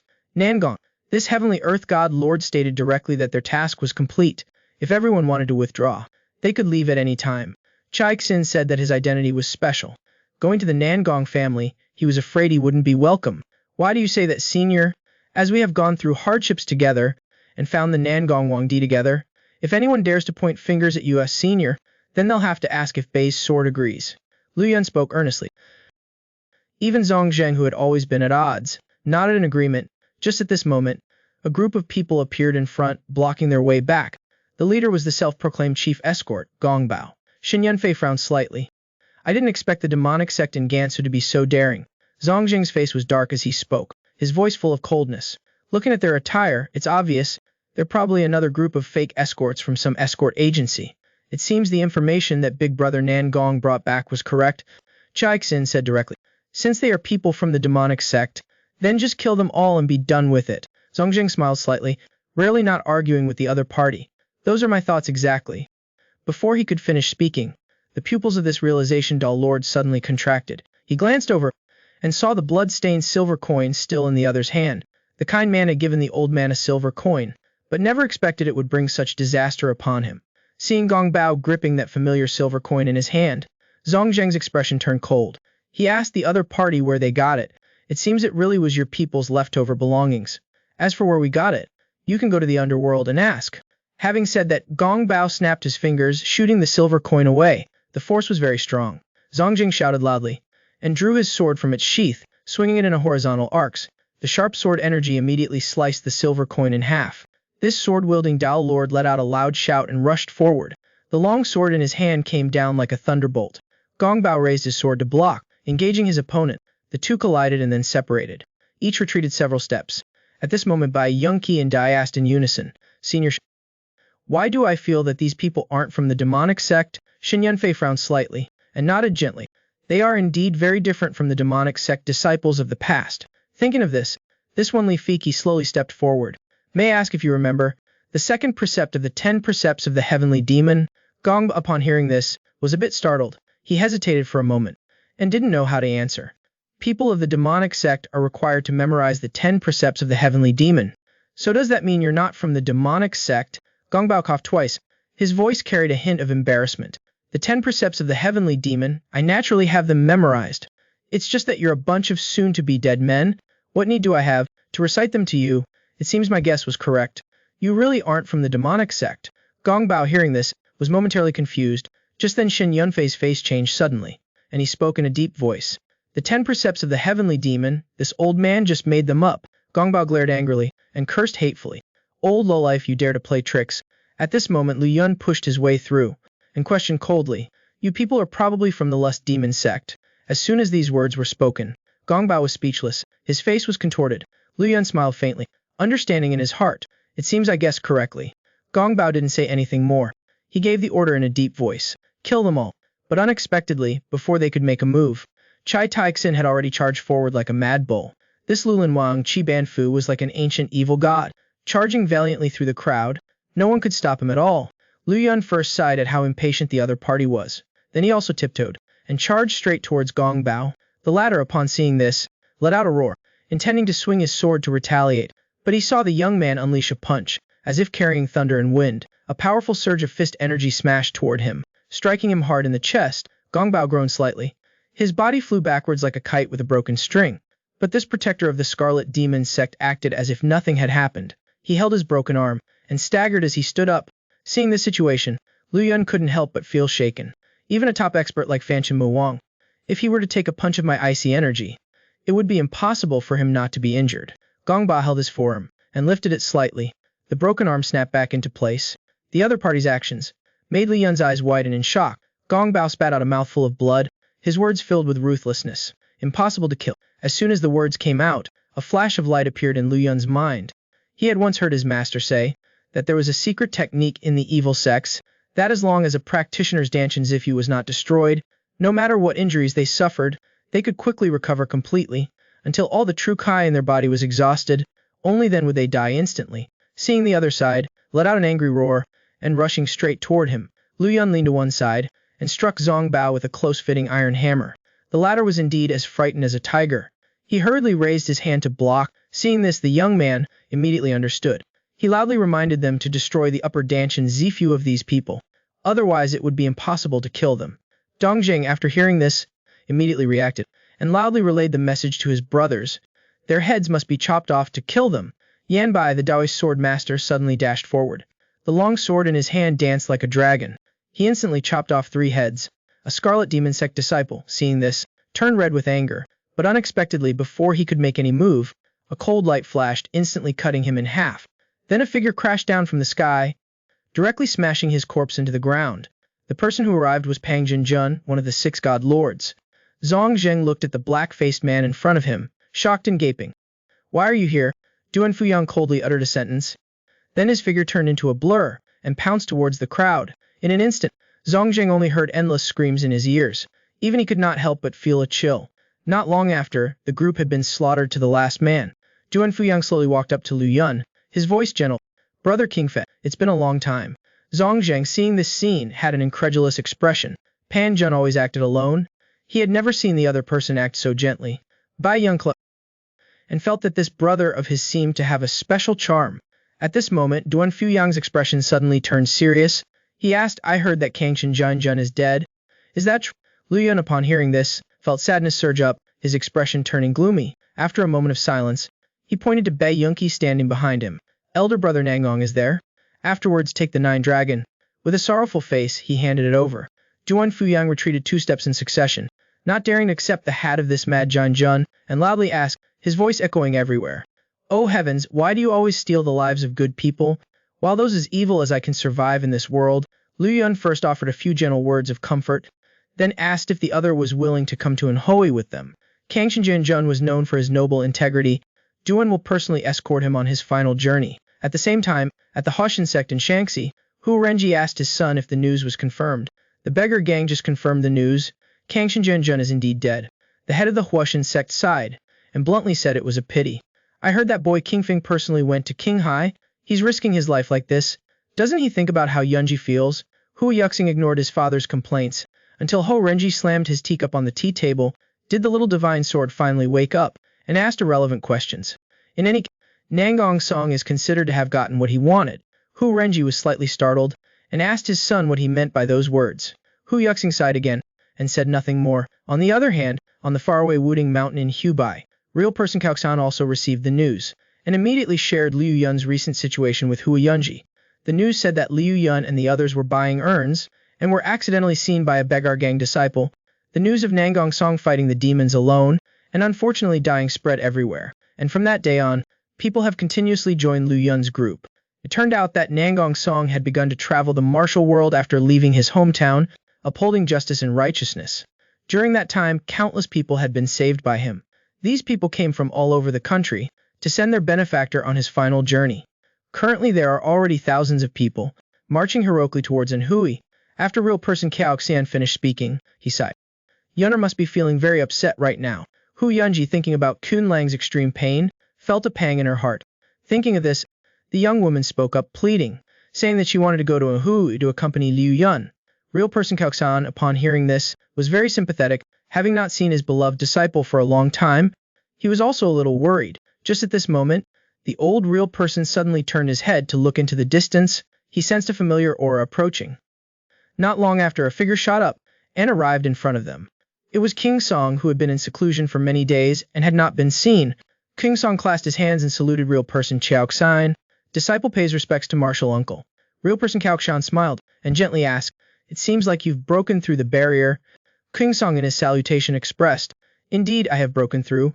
Now even if I were to face martial uncle's Liu Yun Quan, although I dare not say I would win, but protecting my life would not be a problem. Then, he looked toward the young woman standing beside him. I've long heard that junior brother wanted to bring a Taoist companion back to the mountain.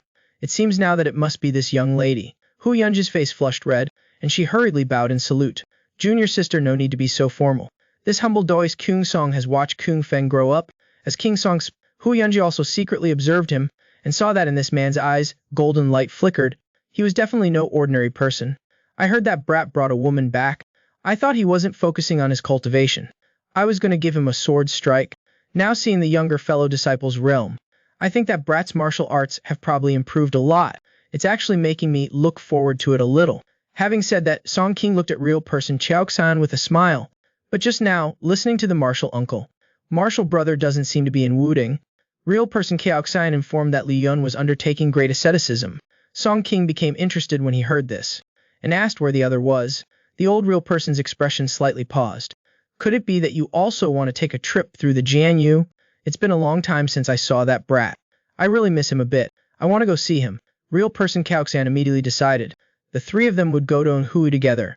Speaking of the Nangong mansion that day, the atmosphere was very bleak. In the front courtyard, a young man was sitting on top of a tree. This person was Huge Wulong, who had come to offer condolences. He looked at the 2 people chatting leisurely not far away, and thought to himself, currently the Nangong family has lost a Kangshan sword absolute. They've basically withdrawn from the competition of the 3 great families. In the future, the only ones who can compete with their Zhuge family would be the Peng family's young master who mastered the heavenly Yang saber. And then, he thought of that rising Wudang young hero. This young master of the Zhuge family couldn't help but frown. There's a saying that reputation is not as good as reality. Even if the opponent only has half the strength of the rumors, he's still enough to be called an outstanding figure among the young generation of the martial world. Suddenly, Zhuge Wulong's gaze slightly paused. This young master originally intended to perform a stylish flip landing, but unexpectedly, when he reached out his hand, there was nothing to grab onto. He directly lost his balance. His head went straight towards the ground. The young man's face was ashen. He struggled to get up, somewhat annoyed. Tao Yu at this time also had a dazed expression. Peng Qiqing didn't understand what was going on, and asked the other what had happened. This mighty martial god lord's voice was deep, and he spoke slowly. Perhaps Nangong the old emperor has returned to his hometown. A group of people winding like a long dragon slowly approached. A person of righteousness and chivalry in his lifetime. The people who were grateful did not seek repayment. Now for the great righteousness of the Jianyu. He single-handedly opposed the demons, and died in a foreign land. Thousands of people rushed over upon hearing the news, to send him off 1,000 li, and return with his coffin to his hometown. Liu Yun's group, after undergoing many hardships, finally reached the borders of Anhu. The pedestrians on both sides of the road stood silently, and greeted them respectfully. Bai Yunqi carried Nangong's ashes urn leading the way. Each time they passed a section of the road, everyone would bow and salute. Liu Yun, following along in the procession, couldn't help but feel sorrow. They had witnessed many such scenes along the way. Each time they passed through a city, people would come after hearing the news. Those who came were all in tears of sorrow, cursing the unfair heavens. Among them, there was no shortage of famous old chivalrous figures from the Jianyu. Even Shen Yunfei, who was over 70, had to address them as seniors. Liu Yun sighed softly, and felt in his heart that the so-called great hero was just like that. A majestic group of people walked towards the end of the road. Having received the news, the Nangong family had already opened their main gate. An old man over 60 stood in front of the gate, gazing and waiting. Seeing everyone arrive, the old man clasped his hands in greeting, and bowed his head. This old one is Nangong Yu. Shen Yunfei recognized that this old man was Nangong Yu. He was the great elder of the Nangong family. At the same time, he had the reputation of the flying thunder sword in the Jianyu. Bai Yunqi gently bowed, returning the courtesy, and spoke, "Senior, please restrain your grief. Please come inside the courtyard to talk. If there is anything that is not well prepared, I hope you will forgive us." Having said this, Nangong Yu led everyone into the mansion. Setting aside the Nangong family for now, we won't discuss the funeral preparations. Speaking of Liu Yun, who was resting in the guest room, he met an old friend again. The person who came was Nangong Shu, whom he had previously met in the Nangong family. This outstanding young man no longer had the liveliness he once had, and went straight to the point. He said that his grandfather wanted to meet Liu Yun once. The young man then followed Nangong Shu to the inner courtyard. Nangong Zheng was sitting upright in the seat of honor, having waited for a long time. Liu Yun bowed in greeting, and spoke with his head bowed. "This junior greets senior Nangong." This sword king nodded gently, and gestured for the other to sit down. After Liu Yun was seated, Nangong Zheng slowly spoke. "Since Songer passed away, this old one no longer has the mood for enjoyment, so there is no good tea to offer. I hope you'll forgive me." Liu Yun's expression was bleak, and he gently advised, "Please, senior, take care of your body. The reason I invited you here today is not for anything else." This old one heard that you were the first one to find Song as remains. The young man nodded slightly, indicating that it was indeed so. Unexpected. Nangong Zheng's next sentence surprised everyone. "Please describe to me what Songer looked like in his last moments." Liu Yun, upon hearing this, widened his eyes. His voice trembled. "Senior Nangong brother in the end." Nangong Zheng had a resolute expression, and cut him off. "You don't need to worry. This old one can endure it." Hearing that, Liu Yun had a look of realization. He seemed to have guessed what the other was thinking in his heart. Indeed, he saw this sword king, with his eyes stern. This old one wants to remember clearly every debt. Speaking of the courtyard, preparations were almost complete. Peng Qiqing looked at the people in the courtyard, which were packed. He couldn't help but sigh in his heart. He, as the Peng family's young master, had also participated in many similar ceremonies. But the number of people being this large, this was the first time he had seen it. Peng Qiqing turned his head to look at Tai Xiaoxi, asking if Taoist King Feng had also arrived. "Aren't you going to meet him?" The latter snorted coldly, without answering, and turned to leave. Peng Qiqing smiled lightly, not paying it any mind. Ever since his sparring match with Liu Yun, Tai Xiaoxi's attitude towards him was no longer as rejecting as before. At this moment, an elder announced in a loud voice that the memorial service was beginning. Nangong Zheng, surrounded by everyone, stepped out to preside over the service. This sly king already knew everything from Liu Yun. His majestic aura caused everyone to tremble in fear. Nangong Zheng slowly walked in front of the incense table, and stood firmly. Along with the loud eulogy of an elder, the ceremony began. Countless guests who had received favors from Nangong Song automatically knelt down, each with tears in their eyes, bowing towards the incense table. The sound of wailing and lamentations filled the courtyard, bringing tears to the listeners' eyes. Peng Qiqing was deeply shocked by this scene. Zhu Wulong was also deeply moved by what he saw. Tai Yu, with a solemn expression, whispered to his daughter, "Remember this scene. This is the path of chivalry that you must take in the future." After the eulogy was finished, everyone was still kneeling on the ground, not rising, and wailing miserably.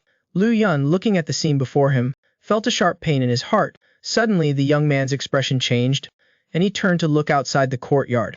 He heard the sound of troops again outside the manor. Lu Yun flew up to the fence. Sure enough, he saw an army surrounding the mansion tightly. The young man's eyes narrowed slightly, and he understood in his heart. Then his body flashed, he jumped into the air, and flew over the fence. At this moment, a military general was hesitating, unable to decide. This person was the Anhui military region's chief commander. Thousands of people from the martial arts world gathered at the Nangong family, which had long made this chief commander feel apprehensive. But the other party had not taken any excessive actions so far, so he was in a dilemma, not knowing what to do. At this moment, a voice came from the sky. "General, please withdraw your troops." The second-ranked military general raised his head to look at the sky. He saw a figure coming from the sky, light as a feather. This chief commander was extremely surprised, unable to believe it. Lu Yun looked down from above, and with a resolute tone repeated it once more. "There is nothing unusual here. General, please withdraw your troops." The military general said, "It is my duty to protect the peace of this area. The Nangong family has gathered thousands of people, so we must be vigilant." Hearing this, Lu Yun frowned slightly, and nodded lightly.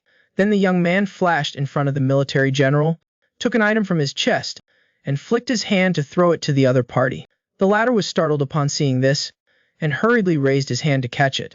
When he clearly saw the gold token in his hand, the military general's expression changed. He naturally recognized the golden dragon, a symbol of the emperor's personal presence. Lu Yun's expression was calm, and he asked, "I wonder if the general recognizes what this is?" Before the words were finished, the chief commander had hurriedly dismounted, and with a thump knelt down on the ground, and shouted, "Long live the emperor." A group of soldiers also knelt down and kowtowed, shouting, "Long live." Lu Yun smiled slightly, and repeated again, "General, please quickly withdraw your troops." The second-ranked military general did not hesitate any longer, and immediately led his troops to quickly retreat from the area. A crescent moon hung high in the night sky. The five of them, Lu Yun and his companions, quietly arrived at the gate of the Chai Mo sect.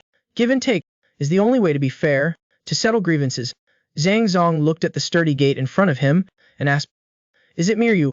Why would I trouble Big Brother with this trivial matter?"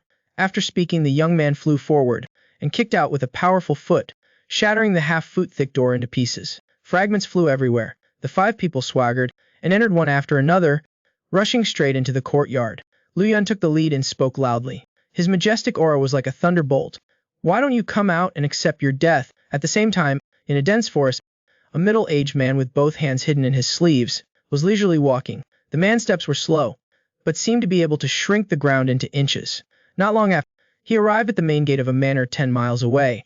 The signboard clearly read 3 words, "Shi Family Manor." 2 guards saw the man approaching, and intended to stop him, but the man's figure was like a ghost, appearing and disappearing.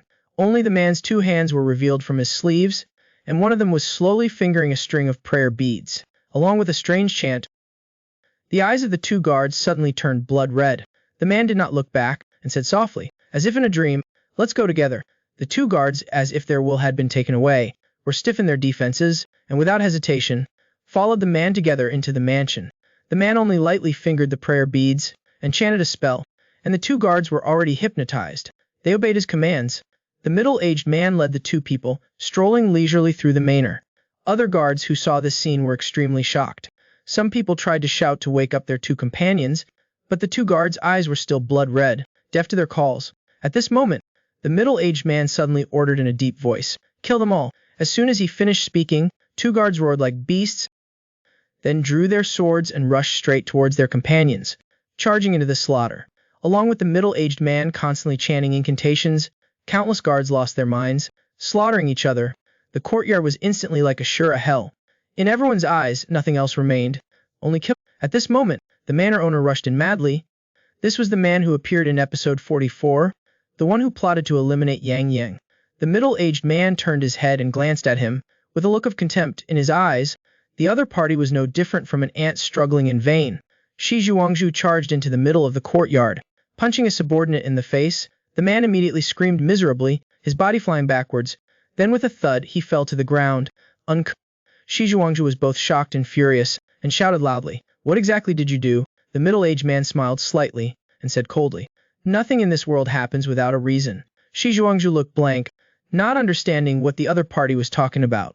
But the middle-aged man began to chant that incantation again, and with a strange chanting sound. Shi Zhuangzhu only felt his head ache like it had been struck with an axe. His mind wavering, he hurriedly mobilized all his power, doing his best to resist. Seeing that the other party was not yet controlled, the middle-aged man revealed a look of admiration. "I didn't expect you to be able to resist my heavenly demon formation, although it is a haphazard learning from the demon palace. You are also a talent worthy of cultivation." Shi Zhuangzhu, hearing these words, his pupils constricted, his heart in a panic. The corner of his mouth trickled with fresh blood, the bloodstains streaming down his face. He said, "So you are a member of the demonic sect?" The middle-aged man did not answer, and the speed of his chanting suddenly increased. Shi Zhuangzhu only felt a thunderclap in his head, causing his whole body to tremble, making it hard to resist. His knees went weak. Unable to control himself, he knelt on the ground. At this point, the middle-aged man stopped chanting and said coldly, "You should call it the Heavenly Demon God Sect." Shi Zhuangzhu tried to endure the heart-wrenching pain and asked, "The secret path to the Central Plains was cut off long ago. How were you able to sneak into the Central Plains?" "There are many paths to the Central Plains. This old one was alone. You would not be able to detect me at all." "Then how did you know that I stole the demonic sect's techniques?" The middle-aged man smiled faintly, his words filled with smugness. "Have you never wondered why it was such a coincidence that you yourself discovered that tome of that demonic sect disciple? And in the tome, many demonic techniques just happened to be buried." Hearing this, the latter suddenly realized the history and cursed loudly. "So, you were already plotting against me from that time? Don't act like you're the victim. Didn't you also get what you wanted? Not long ago, you even conspired to eliminate the current emperor. Your ambition is truly not small." Shi Zhuangzhu, as if resigned to his fate, asked what the other party wanted. The middle-aged man laughed coldly, answering irrelevantly, "What I want to do is none of your concern. You also shouldn't place any hope in the chess pieces you've planted. This old one has already taken them into my service." The envoy, the middle-aged man, began to chant the heavenly demon's true words again. Shi Zhuangzhu found it hard to resist, and finally lost his mind, and staggered to his feet, like a soulless shell.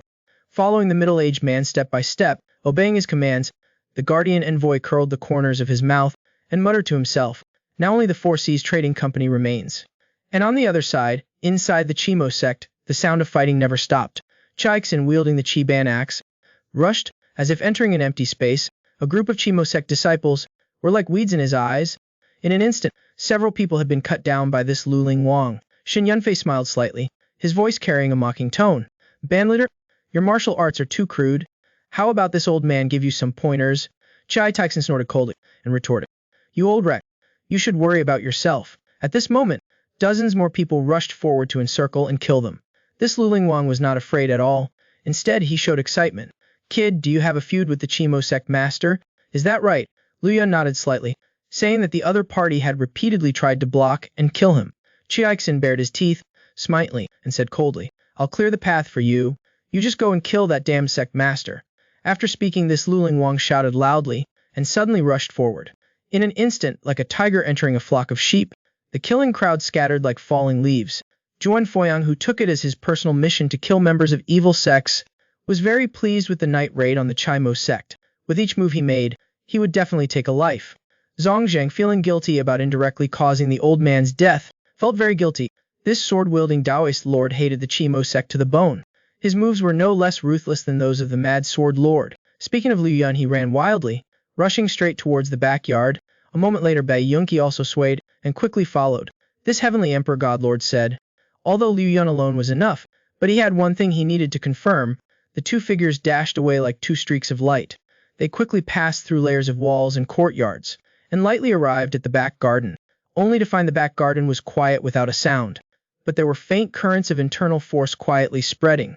Bai Yunqi's expression was cold. He softly reminded his good brother, "Be careful, there are experts nearby." Liu Yun's expression turned serious. He said he would be more cautious. Unexpectedly, as soon as he finished speaking, in an instant, two figures came rushing over. Bai Yunqi shouted, his aura sinking. He bent his back and swung out a palm. A powerful surge of palm force soared into the sky, striking directly towards the two people. The two people in midair quickly twisted their waists, turned around and flipped back, and at that moment, Liu Yun launched himself, his figure as fast as lightning. The young man's movement technique was like a flash of electricity. He consecutively unleashed two palm strikes, each hitting the two people in the chest. The The two people immediately felt as if they had been hit by a heavy hammer. They uncontrollably flew backwards. Only after a moment did they manage to stagger to their feet. The front of their clothes had been shattered by the palm strike. Bayanki asked in surprise, "Good brother, what new move is this? It's truly powerful. This move is called Heavenly Spiral Form. It is a move created by the martial ancestor master." Bayanki was surprised upon hearing this. He couldn't help but flinch slightly. The young man's actions just now were so fast that even he couldn't see them clearly. The martial arts of this otherworlder clearly surpassed his own. While the two were talking, 5 people emerged from the small building. Upon seeing the appearances of the people who came, Bayanki softly reminded him, "These 5 old fellows are known as the Scarlet Demon 5 Elders. They have a certain notorious reputation in the martial world. The Scarlet Demon sect has 2 forces, the Protector Hall and the Elders Council. Among them, the Elders Council is made up of these 5 old fellows. It is said that they are sworn brothers of sect master Zishen Feng." Having said this, Bai Yunqi's face revealed a disdainful expression. "They are truly a bunch of sewer rats." At this moment, an old man around 50 years old spoke reproachfully. "How dare you young people be so disrespectful?" Bai Yunqi scoffed and retorted, "What's the point of talking sense to a group of people who are about to die?" Upon hearing this, the old man gnashed his teeth and said hatefully, "You're seeking death?" Bai Yunqi laughed loudly. He gestured to the other party to come at him. The old man shouted. He exerted strength in his legs and quickly rushed forward. A sword in the air, he fiercely chopped down, but it was easily intercepted by Bai Yunqi. The old man's attack missed. He formed his 2 fingers into a sword shape and suddenly stabbed directly at Bai Yunqi's eyes. Bai Yunqi suddenly tilted his head and coldly said, "Scarlet Jade Evil Hand, it's indeed you." As soon as he finished speaking, this heavenly earth god lord casually waved his left hand and dissolved all of the opponent's treacherous moves. Then he launched a kick and forcefully kicked the old man in the stomach. Watching his opponent fall heavily to the ground, Bai Yunqi quickly rushed forward and lifted one of his feet. Bearing the momentum of Mount Te, he prepared to stomp down, and at that moment, a streak of cold light flashed by.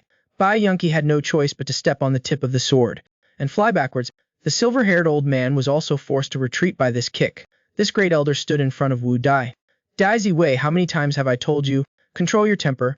Unexpectedly, before he finished speaking, he was interrupted by Bai Yunqi. "Don't put on an act there. None of you will escape tonight." The old man's pupils suddenly contracted. He asked the other party what he meant by this. "Blood-killing sword Wen Dingshan. Your sword from just now betrayed you." Upon hearing this, the old man was as if struck by a body-freezing spell. He stood there dumbfounded. He had never imagined that this person would recognize his identity. 20 years ago, the Wangjia village in Zenmin Mountain was massacred in one night. All 132 people in the village were killed. Not one survived. Only one girl was humiliated, and then jumped off a cliff. Blood-killing no bones had disappeared from the martial world from that day forward. 3 years later, the Scarlet Demon sect gained the Scarlet Demon 5 Elders. "You 5 old men I have searched for so long and so hard. This matter happened 20 years ago. Why must you be so persistent and not let go? You'll only end up getting hurt fighting us to the death. Big brother, things have come to this point. Talking is useless. Let's just kill them and be done with it." Bai Yunqi turned his head to look at Liu Yun and softly said, "Good brother, leave these 5 old men to your brother to handle. I promise that girl. I must naturally seek justice for her." Liu Yun gently nodded his head and told Bai Yunqi to be careful. Then he launched himself into the air, continuing to fly towards the inner courtyard. Upon seeing this situation, blood-killing duo Tiger angrily shouted stop. As soon as he finished speaking, he launched a sword attack, stabbing directly towards Liu Yun's back. They were the Scarlet Demon 5 Elders, known for their ruthlessness in the martial world. But now, they were resorting to sneak attacks on a junior from behind. Seeing blood-killing duo Tiger stabbing directly towards his back, the corners of Liu Yun's mouth curved up into a sneer. In the next second, a brilliant light erupted in the young man's eyes. Without even turning his head, he swung his fist backwards. A surge of fist force shot out and struck directly at his opponent's chest. The other man let out a miserable cry and flew backwards, heavily crashing to the ground. Upon seeing this scene, Bai Yunqi became even more certain in his heart. The cultivation of this otherworlder has indeed grown stronger again.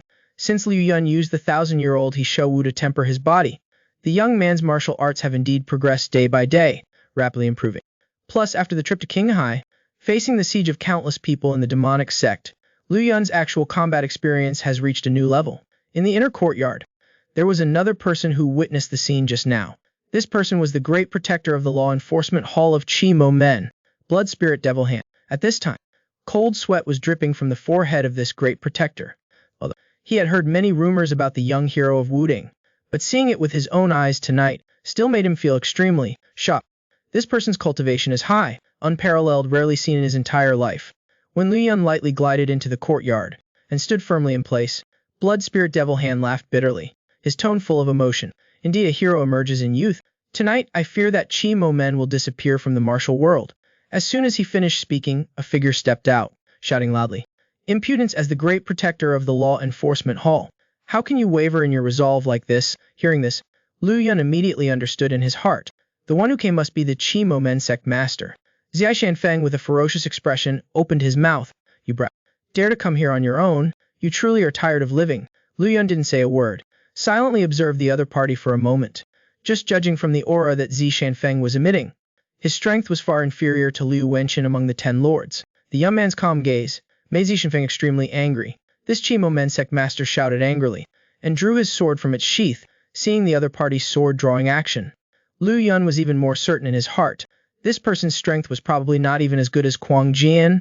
Junhao. At this moment, Xi Shanfeng powered his legs, and suddenly leaped up, with a sword in midair, aimed straight at Liu Yun's head, and fiercely chopped down, only to see the young man not dodge at all, and calmly extended his left hand, using a bare hand, to catch that sword full of spiritual power. Blood Spirit Devil Hand was shocked and lost all color at this scene. He absolutely did not expect that the young man would have reached the realm of an invincible body. Just then Liu Yun flicked his finger lightly on the sword. A vibrating force sent Xi Shanfeng flying out.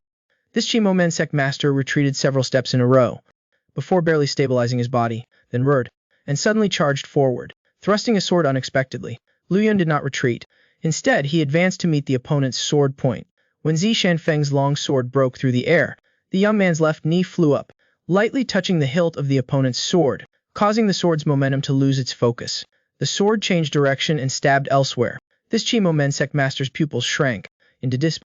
What the young man just used was clearly the Dihua Jimu technique that relied on using force to counter force, completely resolving his attack. Xi Shanfeng also tried to save face, turning his head and shouting, "What are you all standing there for? Hurry up and attack him together!" A law enforcement hall expert shouted angrily, and rushed forward with all his might. The old man poured all the strength in his body into his hand, then threw a powerful punch. A fist force flashed and then disappeared. Liu Yun twisted his waist and turned. His figure was like a spinning top, and easily deflected that fist force while spinning. The young man's left palm suddenly struck out, releasing Taiyin force. The latter did not have time to dodge. Just before being struck by the palm force, a sudden icy chill invaded his heart meridian, causing him to die immediately. Liu Yun succeeded in one strike, and suddenly curled his entire body up, channeling his energy into his danshan. The young man let out a clear crane cry, and raised both hands to the sky. Taiyin force burst out. In an instant, an extremely cold air radiated out from him as the center.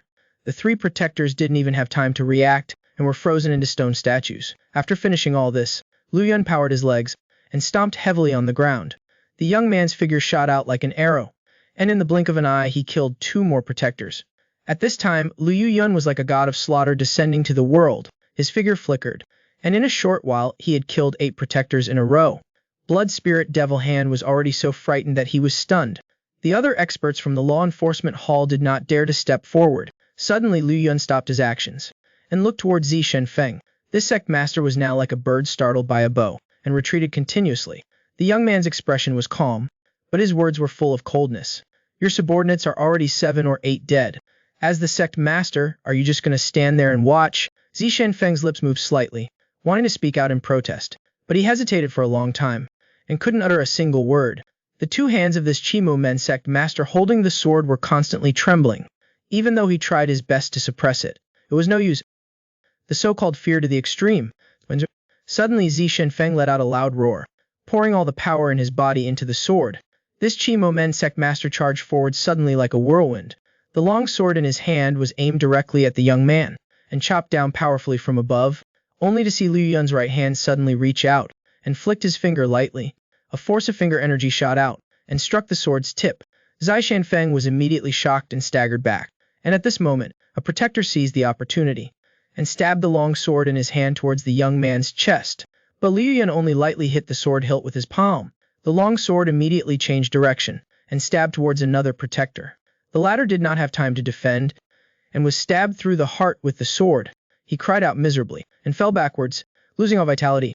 Liu Yun's toes touched the ground, and his figure shot straight towards Xi Shanfeng with great force. The young man used his intent to guide his inner strength to explode, aiming directly at the chest of that sect master. The latter hurriedly raised his sword to block, but unexpectedly the long sword made of steel shattered into pieces. Seeing the powerful finger force still unabated, horror, Zishanfeng's pupils constricted. He thought to himself that this time he was done for. But unexpectedly, just at this moment, a figure rushed in front of him. It was the blood spirit demon hand. He took this blow for Zishanfeng. The violent finger force pierced through his chest, leaving a dark gaping hole. This great protector struggled with his last breath and spoke laboriously. Years ago you saved my life.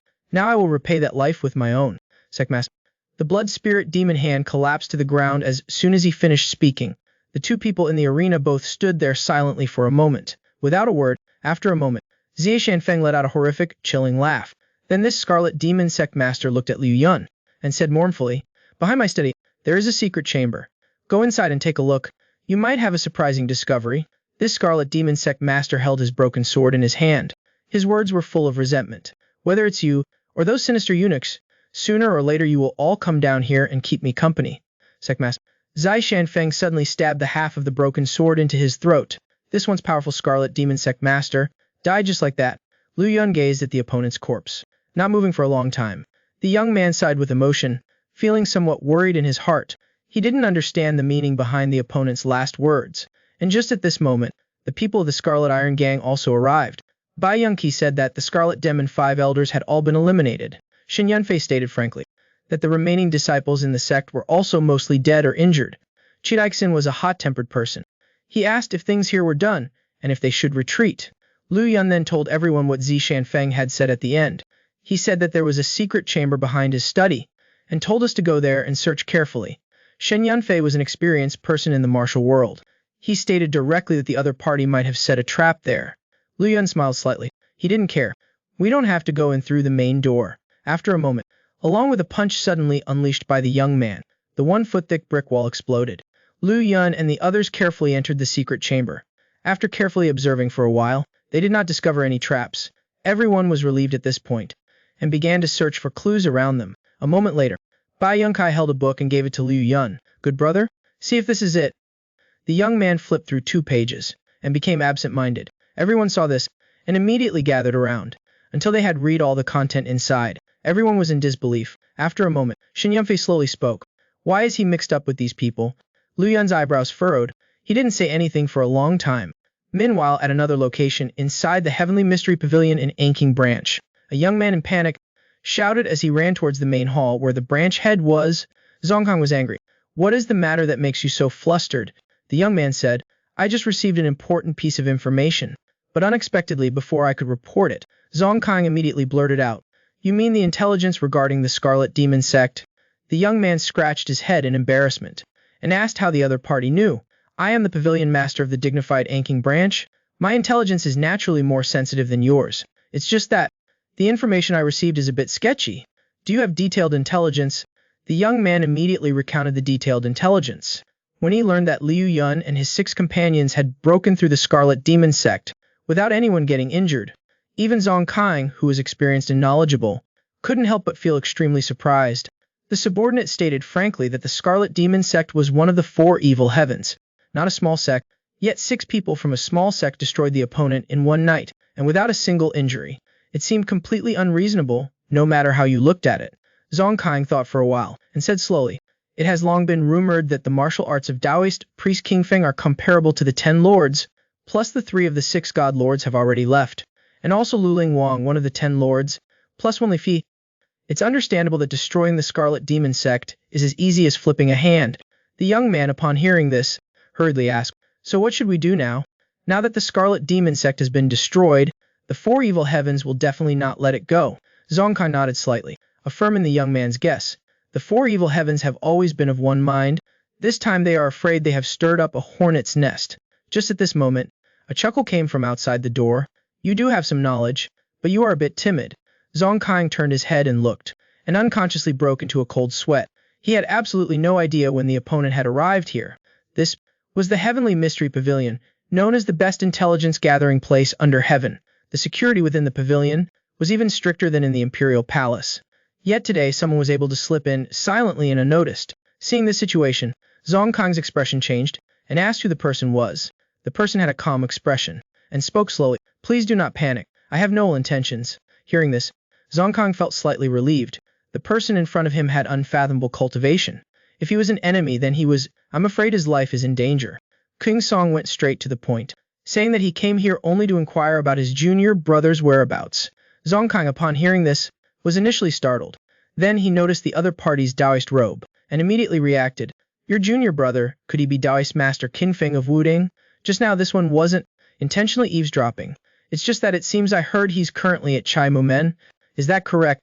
Zongkang was surprised that the other party had been quietly listening for so long. This branch head suppressed his surprise, and said it was indeed the case. Qinfeng crossed his arms in front of his chest, and muttered, so he ran there from the Nangong family. This kid really is mischievous. Before the words were finished, King Song's figure had already disappeared. The dark guard of the Heavenly Mystery Pavilion couldn't help but have his pupils contract. Then, as if he had seen a ghost, he cried out in alarm. Where is the branch head? Zongkang's expression returned to normal, and he coldly scolded, I have eyes. That was the flowing star chasing the moon movement technique of the Wudang sect. In this branch head's heart, he was not as calm as he appeared on the surface. The Jianghu rumors say that Wudang is a place of male dignity, a hidden dragon and crouching tiger, with many outstanding talents. Today it seems that it's definitely true. At the same time, within the Four Seas Trading Company, a man with a walrus mustache was reading a letter. This person is the one who conspired with Shi Zhuangzhu in episode 44. The letter said that Shi Juling had recently gone on a tour with his family. Wei Yanqing skimmed through it. After reading the content of the letter, he gritted his teeth and slammed the letter down on the table. He and Shi Juling had known each other for many years, and he understood this person very well. Now, in this critical moment of life and death, the other party would definitely not take his family on a tour. The fact that he himself was safe showed that it wasn't the imperial court pursuing him. Shi Juling's unusual behavior showed that he was most likely being controlled by the heavenly demon god sect. Wei Yanqing stood by the window, weighing the pros and cons. He pondered for a long time. A moment later, this wealthy and influential local figure slowly spoke. King Qian, come in here for a moment. A graceful figure flew into the room and bowed in greeting. Master, please give your orders. What do you think of the demonic sect's techniques that we've learned? In my humble opinion, all the martial arts that we've come into contact with are not comparable to it. Wei Yanqing walked around the table. Looking at the map, he softly said, we should have been suspicious at how easily we obtained those secret manuals. It's just that our eyes were blinded by the benefits, and we even wanted to rely on those death squads to plot a coup. Now, we're not only in a situation where it's difficult to get off the tiger's back, but we also have to be on guard against the imperial court. Now, the demonic sect is clearly showing that it wants to come and collect interest. Now the demonic sect is making it clear that they are coming to reclaim their dues. Having said this, Wei Yanqing stared at the map and remained silent for a long time. A moment later, he made up his mind and pointed to a spot on the map. The death squads that we've cultivated are currently hiding in this place. If the demonic sect has controlled Shi Juling, they will definitely try every means to obtain these death squads. To get here from Guangdong, one would need to pass through 3 provinces. In other words, we still have a glimmer of hope for survival. Wei Yanqing stared at Kunshin and asked if he knew if the Wulin alliance was in Jiangxi. The latter immediately understood his master's intention, saying that currently a force from the Wulin alliance is in Anhui. If we want to seek help from the righteous path, then going to Hui is the fastest option. Wei Yanqing, upon hearing this, nodded slightly, having made a decision in his heart. This head of the Four Seas Trading Company decided to write a letter. You must quickly deliver this letter into the hands of someone from the righteous path. The latter clasped his hands in a salute and replied in a low voice. Then he turned and left, leaving only Wei Yanqing standing there. Now the Wulin alliance is his only lifeline. Speaking of this moment, inside the Yamen of Huzhou Prefecture, Liu Yun and the others were leisurely enjoying tea in the guest room. Chai Taixin frankly stated that he was a great bandit, but now he is in the Yamen, treated as an honored guest. The odd encounters in life are truly unpredictable. Liu Yun, upon hearing this, smiled slightly, and said that it was indeed the case. It turned out that they had just left Chai Momen when they were surrounded by a group of soldiers.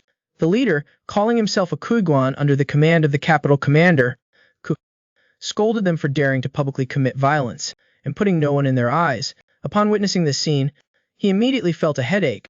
These Jianghu people were most afraid of getting tangled with the government. Kuiguan, without saying a word, ordered his subordinates to arrest them all.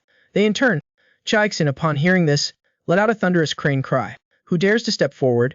This old man will let him have a taste first.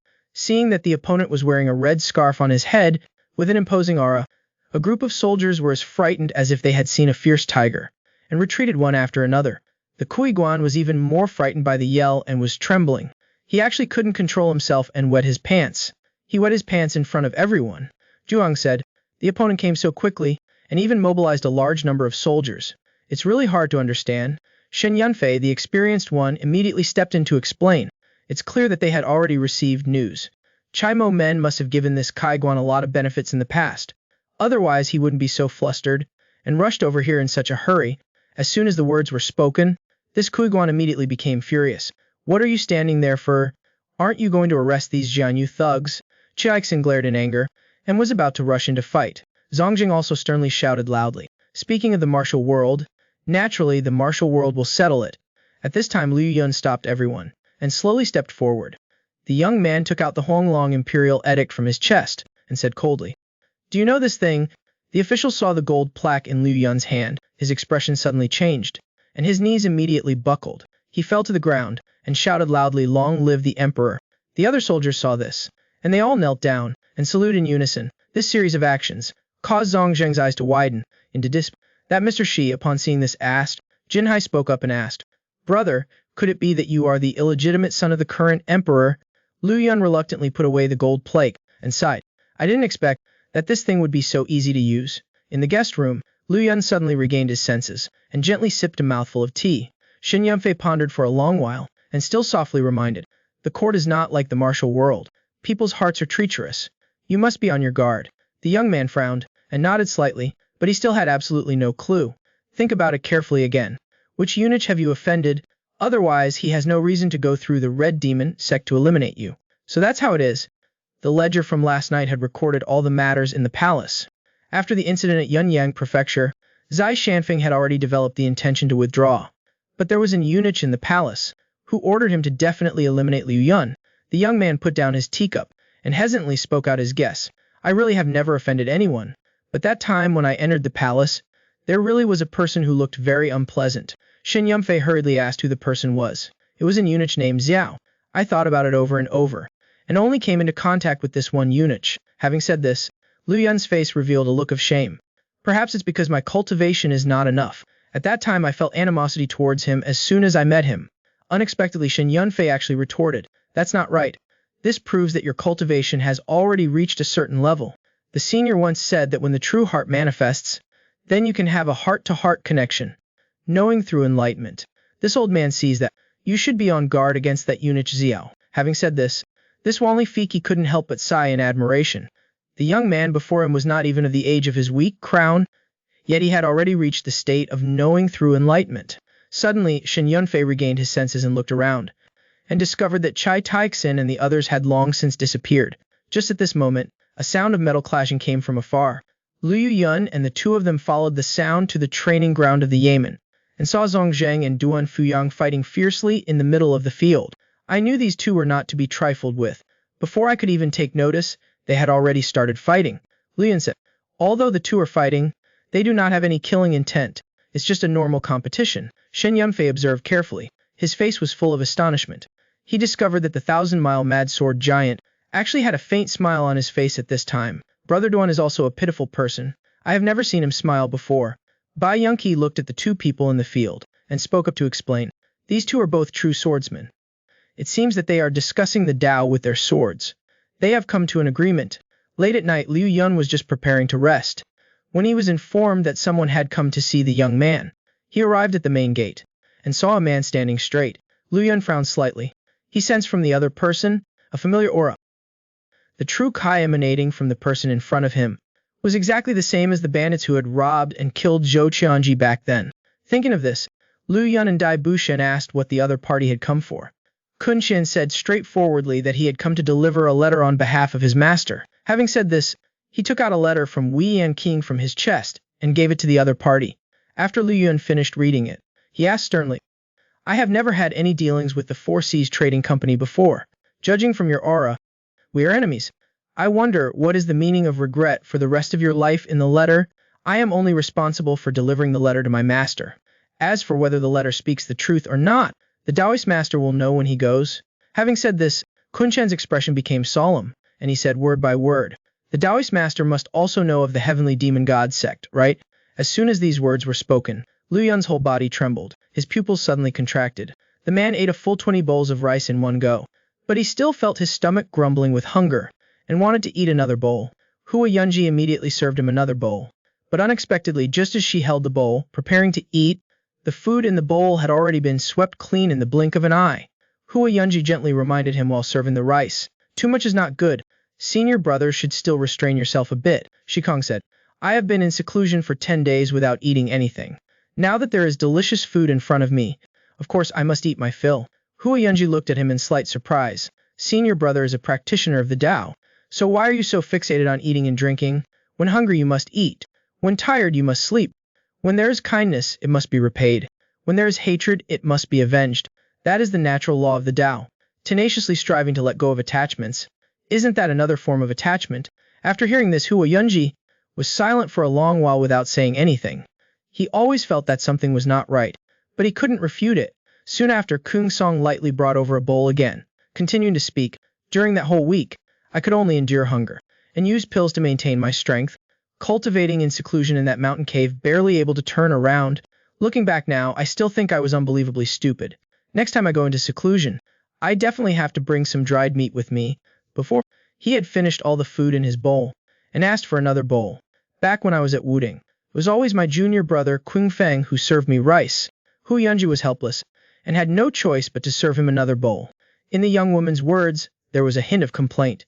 One can imagine, "You must have bullied Qing Feng a lot when you were little." Kung Song laughed heartily, and praised her. "I didn't expect that. Not only is your cooking skill superb, but your judgment of people is also very accurate. Speaking of which," he sighed softly, his face downcast, "it's just that I can't bully him anymore. Once a whetstone becomes too hard, if you are careless, the blade will also be chipped." Hu Yunji, upon hearing this, slightly furrowed her brows. "You see my older brother as a whetstone. Don't look at me with those eyes that want to eat me alive. It's all in the past. He is no longer someone you can control at will now." Kung Song sighed again, his tone full of emotion. "That kid really has grown up. The affection between you two senior and junior brothers is truly deep." Kung Song, upon hearing this, looked at the young woman in surprise, and asked her, "How did you know? Every time King Song mentions his senior brother, his expression is just like yours now." Kung Song, upon hearing this, sighed softly, and didn't say anything more. Kung Song ate all the food in his bowl in a few bites. The headmaster, having eaten and drunk his fill, laid his head down and fell asleep instantly. Hua Yunji softly said good night to him. Kung Song did not reply, but raised his head and looked at the sky, and muttered, "Is his affection for me the same way?" Now, after Nangong Song's ceremony of judgment, all the people in the martial world stayed at the Nangong family. Everyone used this place as a base to discuss the plan to fight against the demonic sect. The Nangong family, because of this, became the #1 family under heaven. At this moment, in a side hall, two people were facing each other. Peng Qiqing was filled with 100 unanswered questions. Zhu Wudang had been frequently seeking him out recently. Each time they would discuss the Tao while sipping tea, making it impossible for him to guess what the other party's true intentions were. Thinking of this, the young master of the Peng family directly asked, asking the other party what was the reason for coming to see him today. Zhu Wudang smiled faintly, and said loudly, "Can't I just visit Brother Peng for tea without a reason?" Peng Qiqing frowned slightly, and thought to himself, "Our relationship doesn't seem to be that close yet." At this moment, Zhu Wudang suddenly asked, "I heard that Brother Peng knows Taoist Master King Song. I wonder how well do you understand that young hero from Wudang? Taoist Master King Song is a generous person, and a skilled martial artist. To say he's the #1 young talent in the martial world, there is no one who doesn't know. I heard that Brother Peng once fought alongside him at the Divine Sword sect, and also with that young hero from Wudang, had a competition at the Peng family. Perhaps the two of you have become inseparable friends, and have a very good relationship." Peng Qiqing smiled blankly, and said that there was indeed such a thing. But with Taoist Master King Feng, it is just a gentleman's friendship as light as water.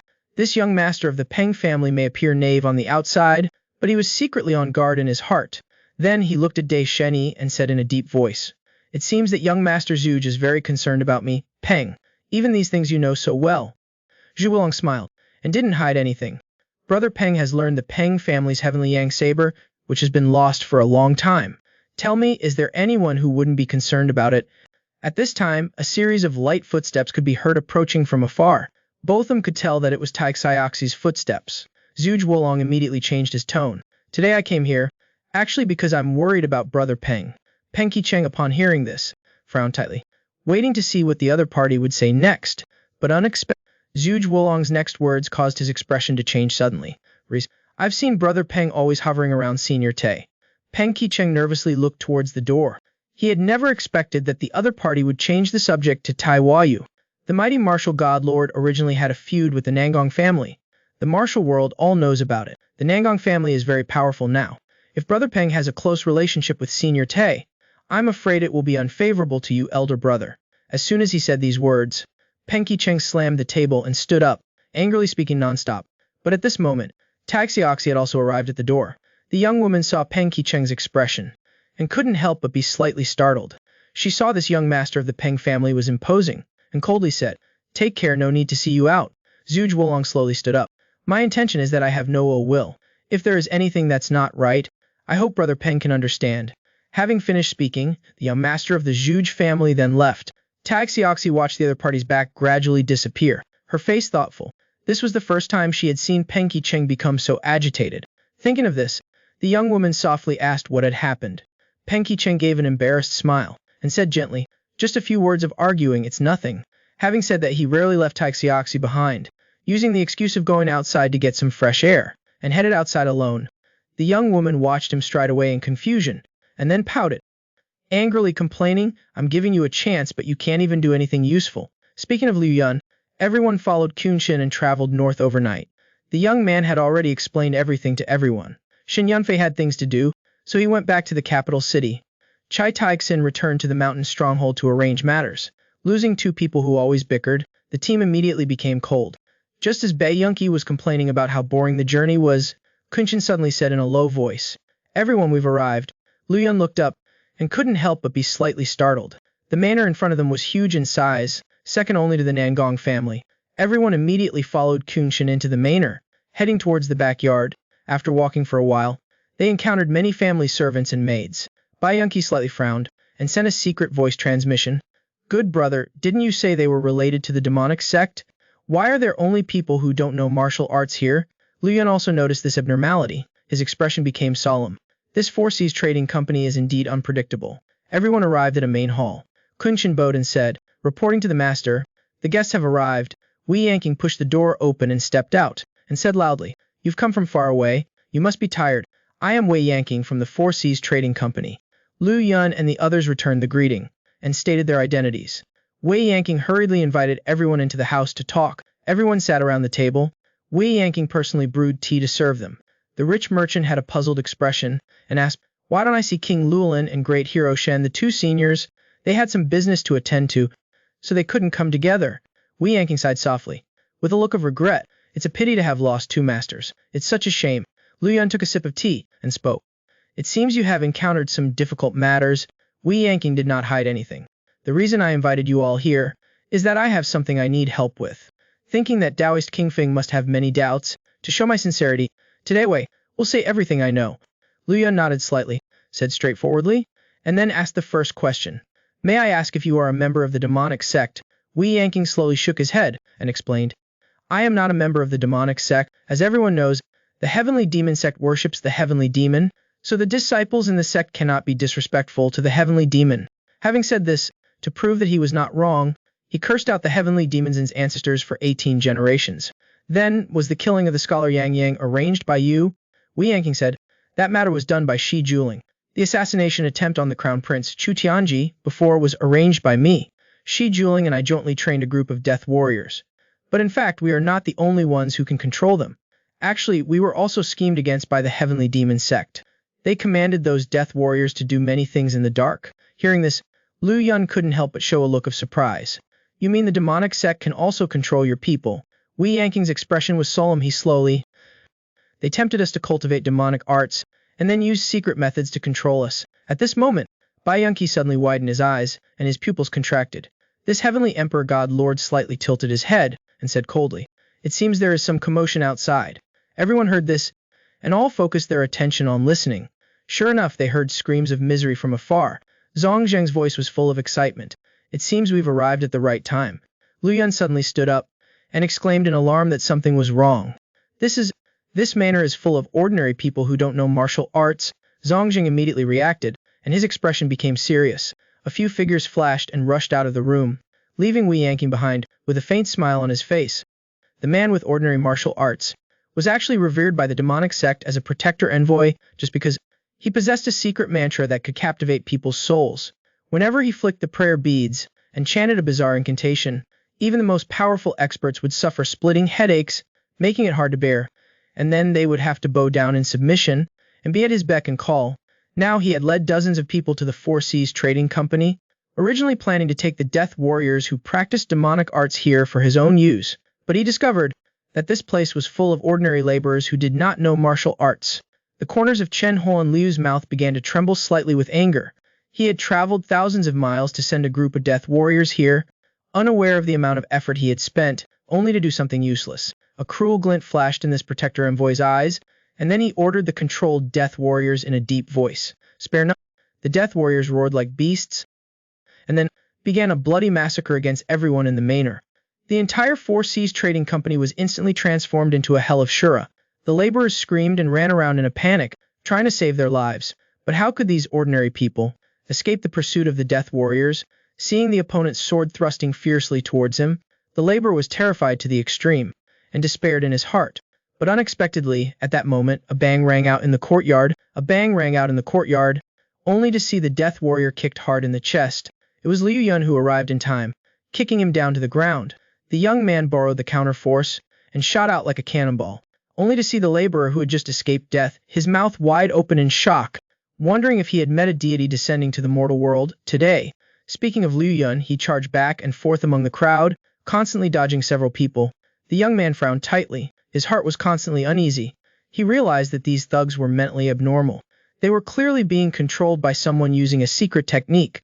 At this moment, Zongjing and Bai Yan had also arrived. The three of them each held a long sword, standing together with the death warriors. Duan Fiyang hated these evil sect people to the core, immediately using the soul-chasing sword technique. Each move was deadly. Bai Yan was also a decisive killer, cutting down the death warriors within the formation, as if he was in an empty space. As for Liu, after searching, he indeed found a figure standing among the crowd, calm and at ease. The young man was certain this person was the one controlling the death warriors. Just as he was about to charge towards that person, suddenly a figure fell to the ground with a crash, blocking his path. When the dust settled, a tall figure slowly emerged. The person who came was the head of the Shi family manor, a renowned family of Hebei, Shiju. Liu Yun retracted his attack and told everyone his judgment. Big brother, these people are not mentally sound. Most of them are being controlled by someone using a secret technique. Bai Yongkai immediately understood Liu Yun's intention. Go ahead and attack. I will clear a path for you. Big brother Yan, the heavenly emperor god lord's attack just now was like thunder, and yet it forcefully made Shi Juli retreat several jumps. Seeing the situation, Liu Yun did not dare delay. His foot forcefully stomped on the ground. The young man's figure turned into a blur, flying straight towards Chen Huanliu in the middle of the crowd. The latter showed no sign of panic, and coldly said, "Kill this man." Three death warriors immediately rushed forward like moths to a flame, together charging in, but were knocked to the ground by a single palm from Liu Yun, sending them sprawling on the ground. But these three people seemed to feel no pain, and struggled to get back up. Liu Yun's offensive was hindered, and he gently landed, stabilizing his figure.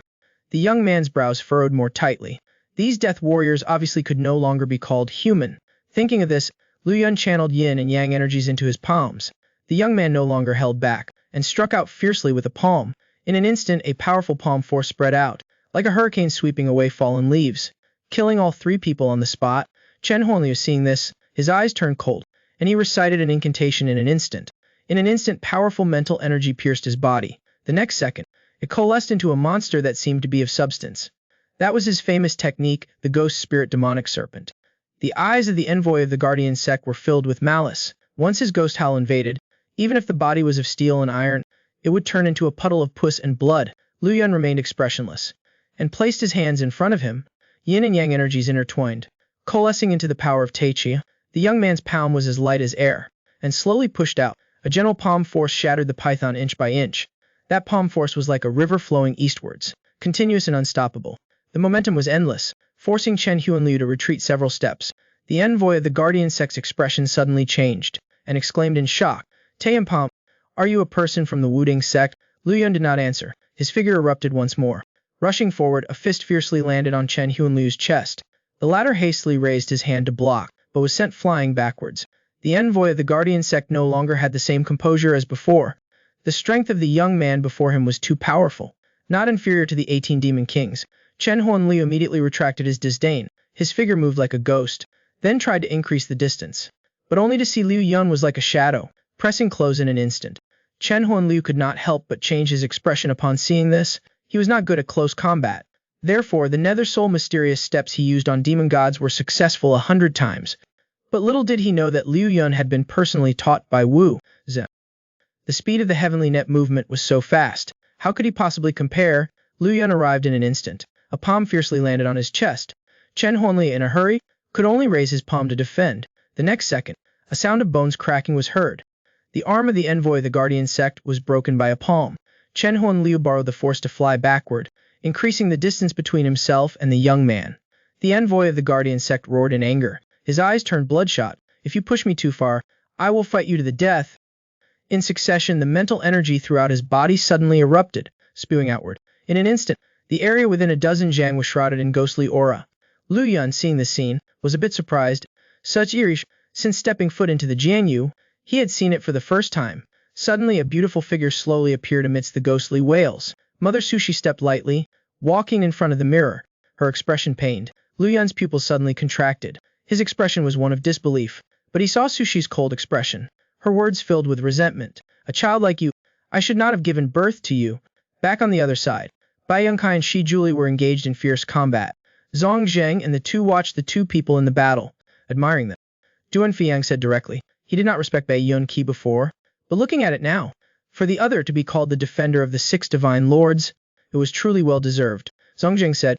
Previously, he had also learned about Shi Juling. The opponent was absolutely no match for Bai Yongkai. Duan Fiyang stared for a moment and said in a deep voice, he is indeed not a match for Brother Bai. The current situation is possible, because he is using his source Kai. Zhang Zheng heard this and looked at Duan Fiyang in disbelief. Isn't that using one's lifespan to exchange for increased power? The latter nodded slightly, affirming what the other had said. These people are clearly being used as tools. So what if they sacrifice their lifespan? After hearing this, Zhang Zheng's expression became even more gloomy. The heavenly demon god sect to achieve their goals truly don't hesitate to use any means. While lost in thought, he looked in Liu Yun's direction with a surprised expression. Old Duan, look at what's happening over there. Tu Foyang followed his gaze, only to see gloomy demonic energy, with no sight of Liu Yun. The expression on the face of this mad swordsman general suddenly changed. A bad premonition silently spread within his heart. Liu Yun, shrouded in demonic energy, was extremely shocked. He was certain that his mother, Su Shai, had already passed away, so the person in front of him was just an illusion created by magic. At this moment, only to hear Su Shi speak slowly, full of resentment, she said, if not for giving birth to you that year, I wouldn't have become so weak, with constant illnesses. My death was all because of you. You are the one who killed me. Liu Yun's hands clenched so tightly that they made a cracking sound. He had indeed had such self-blaming thoughts before, but his mother would never say such words. Unexpected. Su Shi in front of him seemed to know exactly what he was thinking. The words I said before about loving you were all lies to deceive you. I only regret that I didn't let you die in my womb at the beginning. Hearing these words, Liu Yun felt like a thunderbolt struck him. His mother would never think like that. Just as the young man was losing his mind, another figure slowly appeared. Brother, are you still indulging in this meaningless chivalry? Liu Yun's expression changed repeatedly, exclaiming, Brother Nango, don't you see my tragic end? Why are you still obsessed with these meaningless things? The dead are gone. Fool, don't be so stubborn. Isn't it good to come and keep me company? Liu Yun's heart suddenly trembled. The words the other party spoke were all the negative emotions he had once had. The Taiji power within the young man's body automatically began to circulate. A surge of upright and peaceful true Kai rushed straight into his spiritual platform. Sushi, exclaiming, do you want to attack your mother? Nangong Song also revealed a shocked expression. Good brother, could it be that you want to kill your brother once more? The dead cannot come back to life. You are all my inner demons. Don't taint them anymore. The young man's true Kai burst forth from his entire body. The Taiji power was powerful and righteous, shattering all the illusions. Chen Huanliu, who was casting the spell, suddenly staggered back. He didn't expect the young man to be able to break through his blood demon illusion. The next second, he only felt a powerful force coming at him. That protector of the sect, like a kite with a broken string, flew backwards. Although his martial arts were ordinary, he was proficient in illusionary secret techniques. His dark magic had caused countless masters to bow and submit. Today he used his highest secret art to disrupt the young man's Tao heart. He did not expect the young man to possess the power of Taiji, making him immune to evil intrusion.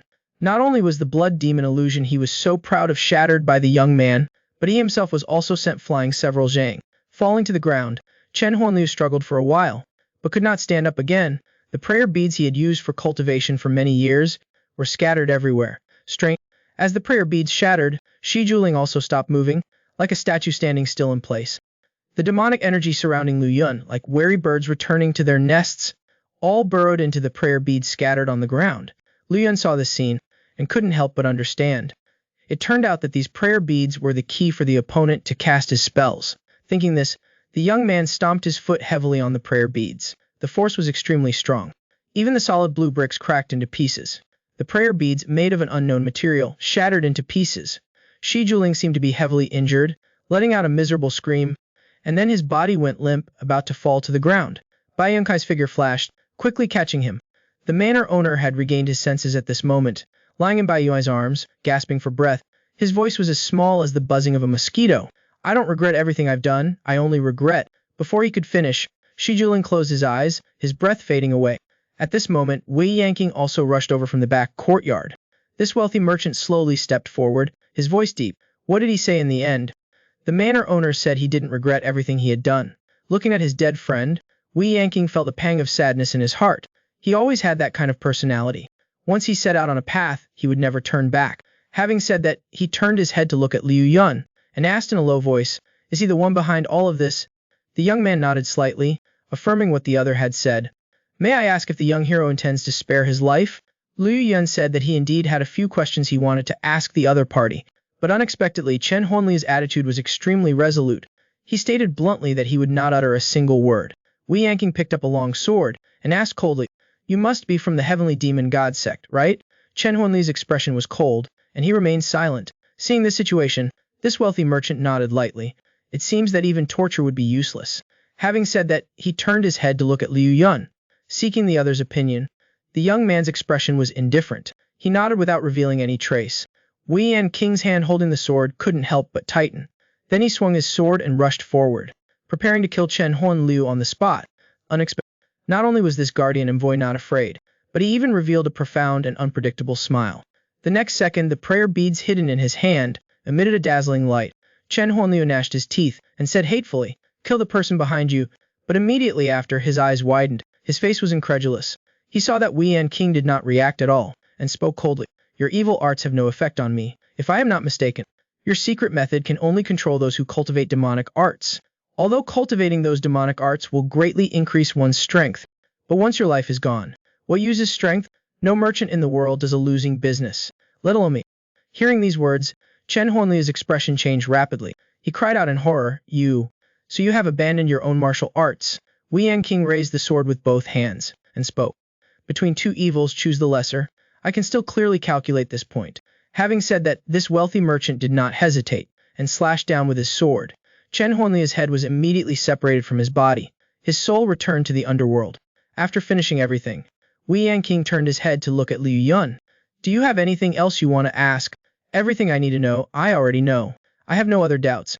Wei Yanqing's expression was gloomy, and he slowly nodded. "Then I will go rest for a while. When you have figured out how to handle this, then call for me." Having said that, this wealthy merchant turned and strode away. Liu Yun watched the other's back gradually disappear, and could not help but admire him in his heart. This person has a meticulous mind, and acts decisive. He can be regarded as a generation of heroes. At the same time, far away in Gansu at the evil demon god sect, they were receiving a special guest. This person was none other than the current sect master of the divine sword sect, La Dai Long. The gatekeeper said, "The evil demon god sect is closed. Please excuse us for not receiving guests." But La Dai Long was determined to see the sect master Liu Wenqian, stating that he had important matters to report. "Go. We have already said that we are not receiving guests during the closure period. Don't look for trouble. I am the sect master of the divine sword sect, La Dai Long. I have brought the sect's divine sword to pay my respects.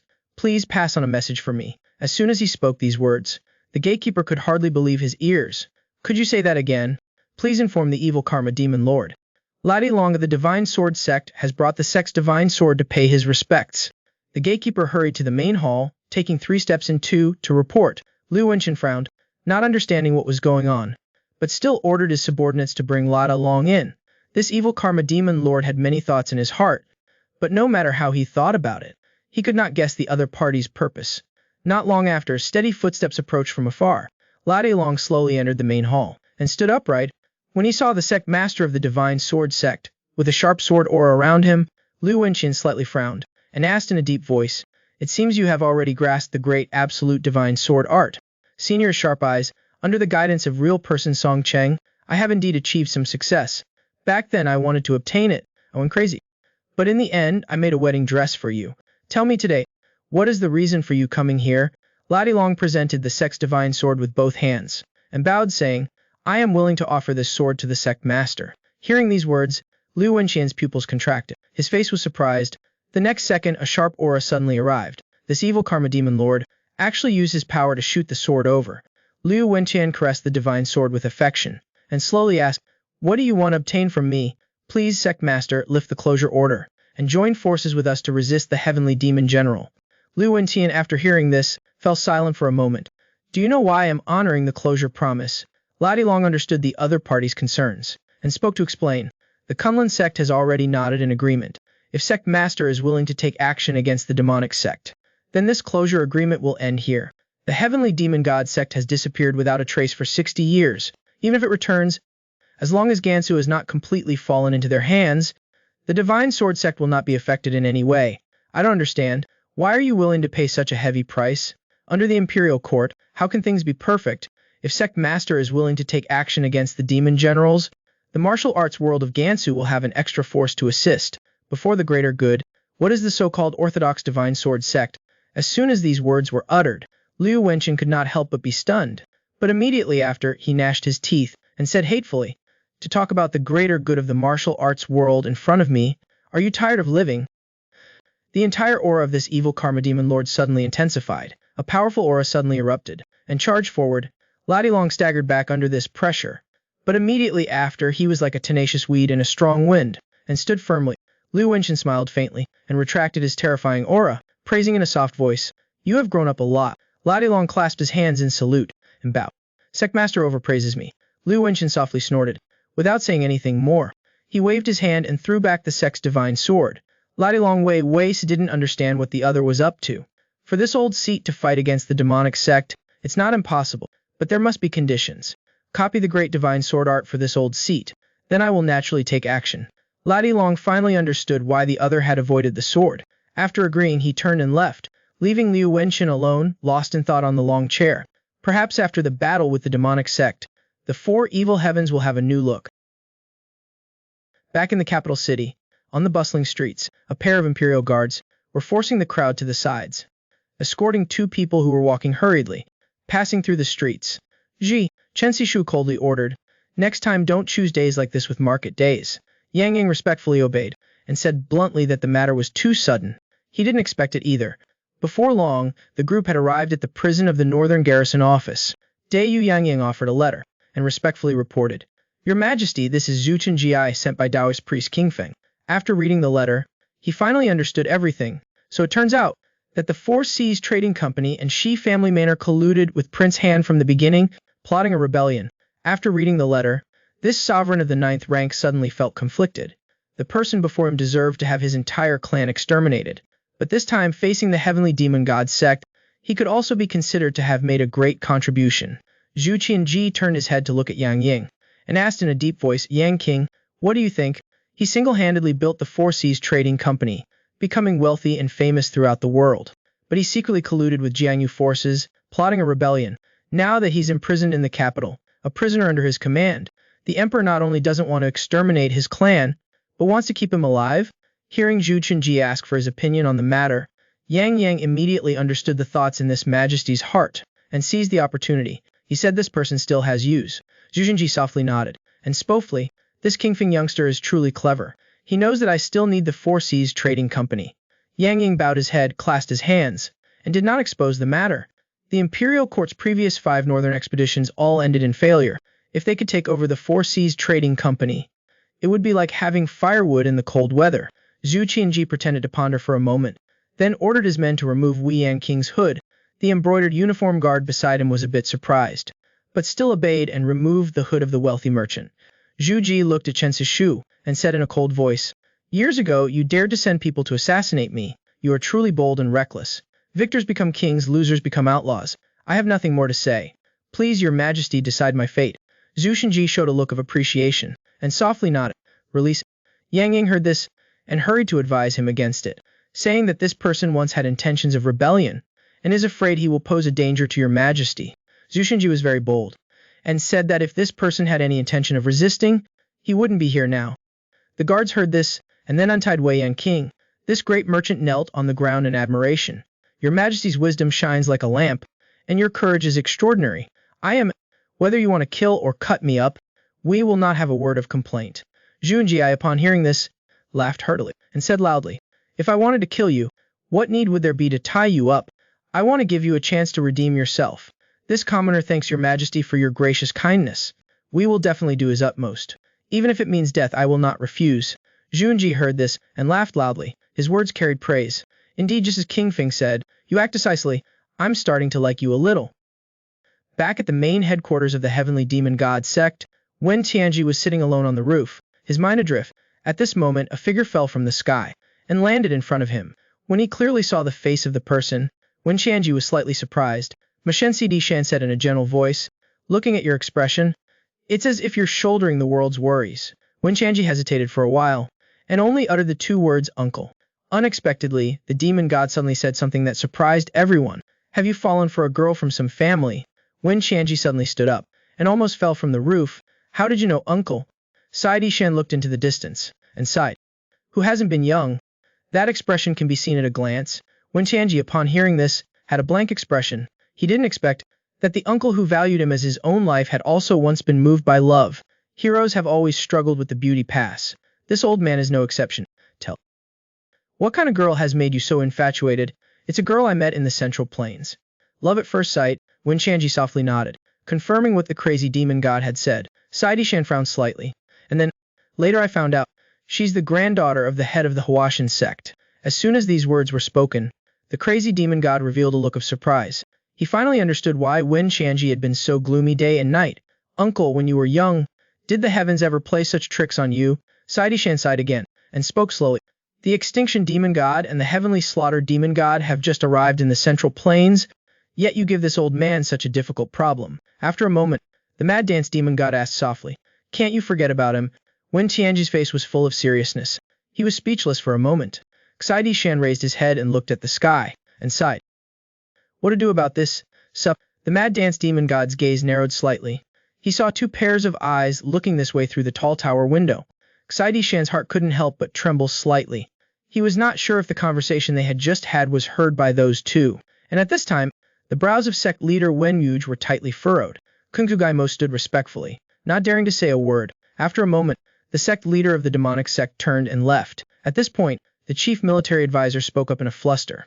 "Sect leader, are you just going to leave like this?" Wen Yuge didn't bother to turn his head and said coldly, "Isn't the position I should be in already occupied? Then there's no need for me to show myself again." Kung Su Gomo, upon hearing this, revealed a slight smile. This deep-thinking chief military advisor murmured to himself, "The story naturally has to be more dramatic to be more interesting." Having said that, this King Shugaimo sneered, "Love will certainly be very interesting." At the same time, in a dense forest near Gansu, Lu Yun fiercely kicked a demonic sect disciple in the chest. The latter's chest bone caved in and fell to the ground and immediately died. The young man was both cultivating himself and performing his moves. His strikes were as fast as lightning. Before long, he used forbidden techniques to kill a group of demonic sect disciples. By the time Zhang Zheng and the others arrived, the battle here had already ended. The practicing Tao Lord, upon seeing this, couldn't help but praise him in his heart. The young man's martial arts had improved too quickly. It could be said to be 1,000 miles in a day. Juan Fuyang was more concerned about the movements of the heavenly demon god sect. They had just received the news and rushed to Gansu. They didn't expect the people from the heavenly demon god sect to have already infiltrated here. At this time, Zhang Zheng noticed a corpse of a Central Plains martial artist. Clearly, he had been unable to withstand the battle and had died here. Juan Fuyang and Daijingyi spoke slowly. "All the wounds on this person prove that he probably fought until his last breath." Zhang Zheng noticed that the person had a plaque on his waist. After taking it off, he found that there was no sect recorded on it. only the three small characters, Xiao Jian. Bai Yang, I couldn't help but worry. It seems that the demonic sect has infiltrated Gansu from Qinghai. Thinking about Sichuan, the losses over there will also be great. Duan Fuyang nodded gently, affirming the other's guess. But what are the identities of these martial artists who resisted the demonic sect? Could they be from a nearby sect? Bai Yongkai, upon hearing this, turned to look at Zhang Zheng and asked, "You are from the Kunlun sect. You must be very familiar with this place. What sects and gangs are there around here?" Zhang Zheng said, "About 50 miles from here, there is a great bear gang. Although their strength is not great, their foundation is very deep." Duan Fuyang immediately suggested they go there to investigate, and at this time the Great Bear Gang had become dilapidated. A group of Great Bear Gang disciples were cleaning up the fallen walls. They had clearly just experienced an attack from the heavenly demon god sect. At this moment, the disciples of the Great Bear Gang suddenly had different expressions. They saw four figures slowly approaching the gate. Zhang Zheng was a little surprised when he saw the devastated scene around him. He didn't expect the heavenly demon god sect to be so arrogant. As for Liam, he walked towards the disciples of the Great Bear Gang. A senior brother who appeared older came forward to greet them. He bowed and said, "Our gang is in a sorry state, making you laugh at us. May I ask which Taoist friends you are?" Wudang. "I encountered those demonic sect bandits rampaging in the forest just now, so I came here to see if anyone was in trouble." Upon hearing the name King Feng, everyone showed surprise. The leading senior brother widened his eyes even more. Into disbelief. Could it be the young hero from Wudang, Taoist Master King Feng? And then his attitude immediately became more enthusiastic, and he said loudly, "I am one Hugh of the Great Bear Gang. To meet the young hero of Wudang is truly a blessing in 3 lifetimes." The other two also introduced themselves one after the other. The two were named Song Dai and Liu Penkan respectively. Liu Yun discovered that these people were wearing the same attire as the dead martial artists. He immediately took out the plaque from his chest and handed it to them. "May I ask if this Xiao Juan is a disciple of your gang?" Liu Penkan's face was full of sorrow, saying that this person was his junior brother. Liu Yun immediately led the way, leading everyone to the dense forest. Everyone wept as they carried the bodies of the dead disciples back. Inside the Great Bear Gang, a sad atmosphere was immediately created. In this demonic sect attack, they had lost dozens of disciples. Liu Yun's group saw this scene, and all felt a pang of sadness in their hearts. The young man frowned, and said in a low voice, "This battle must absolutely not be lost." Bai Yun tilted his head slightly, and spoke, correcting him. "This battle must absolutely not be lost." Zhang Jing had a cold expression, and added, "We absolutely cannot let them live, and leave Gan." Before long, the 4 of them were invited by Liu Penkan into the inner courtyard. They saw an old man with white hair standing in front of a pushcart, with a sorrowful expression. This person was the current gang leader of the Great Bear Gang, Zhang Wenhe. Xiao Juan, who had died, was his most treasured disciple. Liu Penkan stepped forward, and gently comforted him. "Master, the dead cannot come back to life. Please restrain your grief." Zhang Wenhe tried his best to restrain his grief. Turning his head to look at Liu Yun and the others, Liu Penkan immediately reported everyone's identities. Zhang Wenhe only took 2 steps, and came forward to greet them. He clasped his hands in a salute. "Zhang Wenhe, thanking you heroes for avenging my little disciple." Liu Yun and the others hurriedly bowed in response, stating frankly that as fellow martial artists, this was their duty. Hearing that the noble heroes had exerted themselves day and night to support Gansu, "Please stay here and rest for a while, so that this old man can do a little bit of hostly duty." Having said that, he didn't leave Liu Yun and the others a chance to refuse. Turning his head, he instructed Liu Penkan to take everyone to the guest rooms to rest. Seeing that the other party was too enthusiastic, Liu Yun and the others had no choice but to agree. After that, they followed Liu Penkan towards Qin Yuan. During this process, they noticed that there were many martial artists gathered at the Great Bear Gang. Bai Yunqi couldn't help but click his tongue in surprise, saying that just by looking, the number of people must be at least over 200. One who, seeing this, immediately spoke up to explain. "Great hero, Bai doesn't know this. They are all members of sects and gangs from nearby. Because our gang previously confronted the heavenly demon god sect, this time hearing news of the demon sect wanting to attack Gansu, they came to join our gang one after another, to fight the enemy together." Bai Yim, upon hearing this, his expression changed slightly. He had never heard of the Great Bear Gang in the demon-exterminating battle of yesteryear. This sect was in decline, its reputation not well known in the martial arts world. Yet, there were hundreds of Central Plains martial artists willingly following them. Seeing that Bai Yunqi was puzzled, one who immediately spoke up to explain. It turned out that in the demon-exterminating battle 60 years ago, the small sects in Gansu were nearly wiped out. There were practically none left. The Great Bear Gang, formed by those martial artists who were lucky enough to survive, the gang preserved a lot of experience in dealing with the demon sect's demonic arts. Upon hearing this, Bai Yunqi suddenly understood in his heart. No wonder Zhang Zheng had said earlier that the Great Bear Gang had deep foundations. Then he noticed the commonly seen weapons behind One Hu's back. From their shape, it could be clearly seen that they were more focused on defense. It seems that this was also experience that countless predecessors had paid for with their lives. After arranging accommodation for Lu Yun and the others, One Hu and the others bid their farewells and left. At this moment, suddenly a surprised voice sounded. "Isn't that senior brother Zhang Zheng?"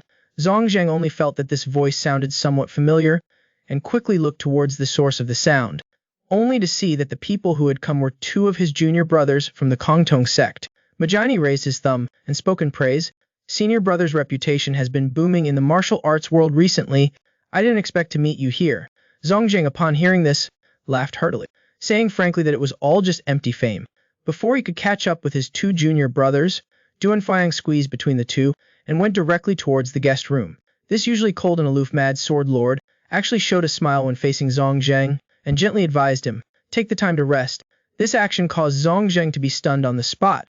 Did everyone see that mad sword lord is actually smiling? Hearing this, Majani gaped in shock, his voice excited. "That person is the famous mad sword lord." Ma Zhongzhen looked at the retreating back of Duan Fuyang, nodding in agreement. He always felt that during this period of time, the other party's temperament was somewhat unusual. At this moment, Majani extended an invitation, saying that the senior and junior brothers hadn't seen each other in many years and should get drunk together. Shohaming also chimed in agreement, saying that he wanted to hear Zhang Zheng tell stories of his martial arts journey. After speaking, the two didn't say another word and dragged Zhang Zheng to the tavern. While on the other side, Wu Qianbai's expression was gloomy. He had sent out dozens of demon sect death soldiers to launch a surprise attack on the Great Bear Gang, but half a day had already passed, yet not a single one had returned. These demon sect death soldiers were controlled by the heavenly demon needle mantra, and with their own strength, there was no way they could escape. If they couldn't return, then there was only one possibility, which was that those death soldiers had been completely wiped out. According to the intelligence, the Great Bear Gang absolutely did not have such strength. Thinking of this Protector Vanguard's eyes became sharp, and he made up his mind. He had to personally go to the Great Bear Gang to investigate the details. Following that, the secret incantation of the needle mantra sounded once again, and a dark red light appeared in the eyes of a group of death soldiers, and they followed in Wu Qianbai's footsteps, heading towards the Great Bear Gang. The stars and moon were sparse, and all was quiet. Inside, Lu Yun sat cross-legged, his true ki surging non-stop. The young man circulated the Lying Wai divine skill. The long hair on his head moved without wind, automatically causing the yin and yang dual ki to rapidly rotate within his body. Then they intertwined and merged, condensing into Taiji power. Lu Yun followed the instructions of real person Wu Zhou, and continued to refine the Taiji power within his danshan. The Taiji diagram in his QC slowly revolved, and strands of clear San Kai True Q condensed and formed. Unconsciously, 2 streams of turbid air were exhaled from his nose, and the young man suddenly opened his eyes, with clear joy in his eyes. The 5th Ancestor Master had said that he would need 3 years to be able to condense San Kai True Kai on his own. But now, it hasn't even been a year, and he had already succeeded. After a moment, the young man's joy gradually faded. Lu Yun slowly stood up, and a feeling of confusion naturally arose. Although he had improved very quickly, and was already able to control the San Kai power, but there was still a long road to travel before reaching the superior realm. Lu Yun strained his voice in an effort, and shook these thoughts out of his head. His mind was too proud, which was a taboo in cultivation. The young man immediately got into position, and practiced a set of fist techniques. There was a saying that if you practice your fists hundreds of times, your body will naturally follow. If you practice your fists thousands of times, your Kai cultivation will naturally improve. Now, although he had completely grasped the San Kai True Ki, if he wanted to unleash it with ease, it still needed to be combined with martial arts moves. Suddenly, Lu Yun's eyes glanced in one direction. The young man immediately retracted his move, stood firm, and dispersed the force. His whole body had used all its strength. Lu Yun adjusted his sleeves, and said loudly, "Friend, I am about to leave." In the courtyard, there was a moment of silence. It wasn't until half a day later that someone came out from behind a large tree. Lu Penkin hurriedly stepped forward, looking around. Taoist Master Kingfin. This humble one did not intentionally eavesdrop. Lu Yun smiled slightly, not taking it to heart. It's not some profound secret technique. There's nothing to be concerned about. Hearing these words, Lu Penkin looked surprised, unbelieving. Then he bowed deeply, expressing his deep gratitude for the young man's generosity. Lu Yun calmly waved his hand, signaling that the other party did not need to be so. Seeing that the other party turned to leave, Lu Penkin hurriedly called out to stop him, saying that they were holding a memorial ceremony tonight for the disciples who had sacrificed themselves. Liu Yun came from the Wudang Taoist sect and understood how to guide departed souls, so the gang leader had specially sent him to invite Liu Yun to help guide a few of them. Liu Yun then remembered that he was a Taoist priest and immediately agreed. He followed Liu Penkin to the front courtyard. He saw that a small altar was placed in the courtyard with a censer on top, a seated Buddha statue in front of it, and incense smoke rising. On the riverbank were placed tombstones engraved with the names of the fallen disciples. A group of Great Bear Gang disciples came forward in turn, bowing and worshipping. The disciples around who were feasting all had sorrowful faces, using alcohol to dispel their sorrow. At this moment, a middle-aged man began to sing loudly, his tone full of grief. The people around him all spontaneously joined in, their singing mournful and tragic. These men of swords and fists, who never flinched, were now sorrowfully shedding tears. The lyrics were filled with longing for their fallen brothers. Zhang, holding a wine cup, gently explained to Liu Yun, "This song is called the funeral song of the soul. Since that great battle between the righteous and the demonic, it has been widely circulated in the northwest." Having said this, Zhang drained the remaining wine in his cup. It is said that those who sing this song will not live long, because once the singing begins, it means they are willing to bury their souls in the wine cup. Small sects like theirs, though not comparable to Shaolin or Wudang, have never been ambiguous when facing great righteousness. Liu Yun remained silent, turned and walked toward the incense altar. The tombstones, not even 3 feet tall, now seemed 10,000 feet high in his eyes. The 2 elders guarding the spirits bowed in respect. Taoist master has arrived. Liu Yun bowed slightly, returning the greeting, then bowed before the incense altar, prostrating in worship. After completing all the rites, the young man began reciting the Tai Sheng Ju Kujing sincerely guiding the souls of the fallen. After reciting it 49 times, Yun turned back to face the 2 elders. "Those who are lost are gone. Please restrain your grief." The elder's expression was sorrowful, and he continuously thanked the young man. At this moment, Liu Yun's eyes suddenly sharpened, and he spoke softly. "Elder, your face shows surprise," asking what had happened. Liu Yun's expression changed slightly, saying that someone was quickly breaking through the formation, and there were many of them. The elder's expression instantly turned grim, and he said with hatred, "The Buddhist bandits are truly endless. The enemy is less than a mile away. Please inform everyone to prepare quickly." After saying this, Liu Yun exerted force in his legs and flew into the air, his body turning into a streak of light, soaring on a large tree. The young man looked down from the high vantage point towards the wooden bridge outside the courtyard. He saw dozens of black figures rushing straight toward the Great Bear Gang. Looking at it briefly, the enemy had at least 50 people, and each of them looked like wild beasts, with fanatical eyes and minds that were not clear. They were exactly the same as those he had encountered at the Four Seas Trading Company, with no difference. Clearly they had been controlled by the demonic sect's secret techniques, their minds beyond saving. Thinking of this, the young man pushed off powerfully with the tips of his toes, and went deeper into the tree, even more forceful. Liu Yun once again rushed straight towards the group of bandits, charging into the fray. The young man used the Qin Luoxing body technique, his body like a cannonball, slamming into the middle of the group, sending several bandits flying into the air. A demonic sect death warrior roared, and swung his sword to slash. Liu Yun made his move first, gripping his throat tightly, and exerting force. This death warrior was instantly killed, his neck bone shattered, dying on the spot. At this moment, 2 more death warriors, unafraid of death, attacked. Liu Yun spun around like a top, and suddenly threw 2 punches, hitting the 2 death warriors in the head, and instantly killing them. The young man used all his strength, his energy exploding, holding back nothing, like a tiger descending the mountain, charging left and right through the crowd. Every punch he threw seemed to have mountain-splitting power, penetrating fiercely. Those who were hit would invariably break their bones and die on the spot. Liu Yun single-handedly blocked the entire group of demonic sect death warriors in the forest. At this moment, the main gate of the Great Bear Gang opened wide, and a group of disciples wielding longswords rushed out in turn. But when they saw the situation in the courtyard, they were all shocked beyond words. They saw Liu Yun alone, like a tiger entering a flock of sheep, cutting down and killing among the demonic sect's death warriors. No one could stop him. Zhang was also shocked by this, and called out to Lao Duan, "If we don't hurry, we won't get a piece of the action. Quickly take him with you." As soon as the words left his mouth, 2 figures had already rushed out. They were his 2 imperial guards from the Kunlun sect. Dongjing hurriedly drew his sword and charged forward, joining the battlefield. The situation in the courtyard immediately tilted to one side. Suddenly Liu Yun felt like he was being stared at by a venomous snake. Following his feeling, the young man suddenly turned his head, and indeed saw a middle-aged man hiding behind a tree. A look of horror was revealed in the man's eyes, the corners of his mouth slightly upturned.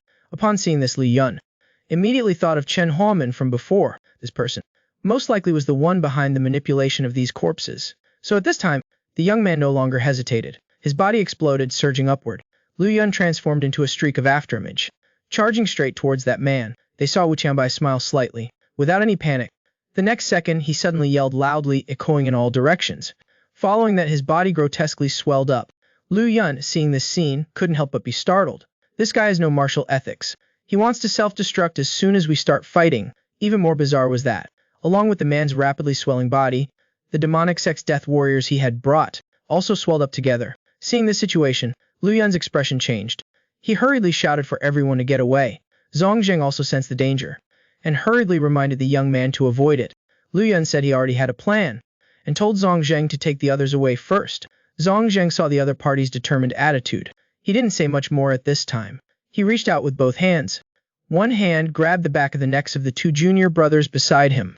Then, with both arms, he exerted his strength forcefully, immediately throwing the two of them out. Ma Jiani and the others didn't even have time to react. They only felt their bodies suddenly tilt, like they were riding the clouds. But dozens of the Great Bear Gang's disciples were still fighting against the Death Warriors non-stop.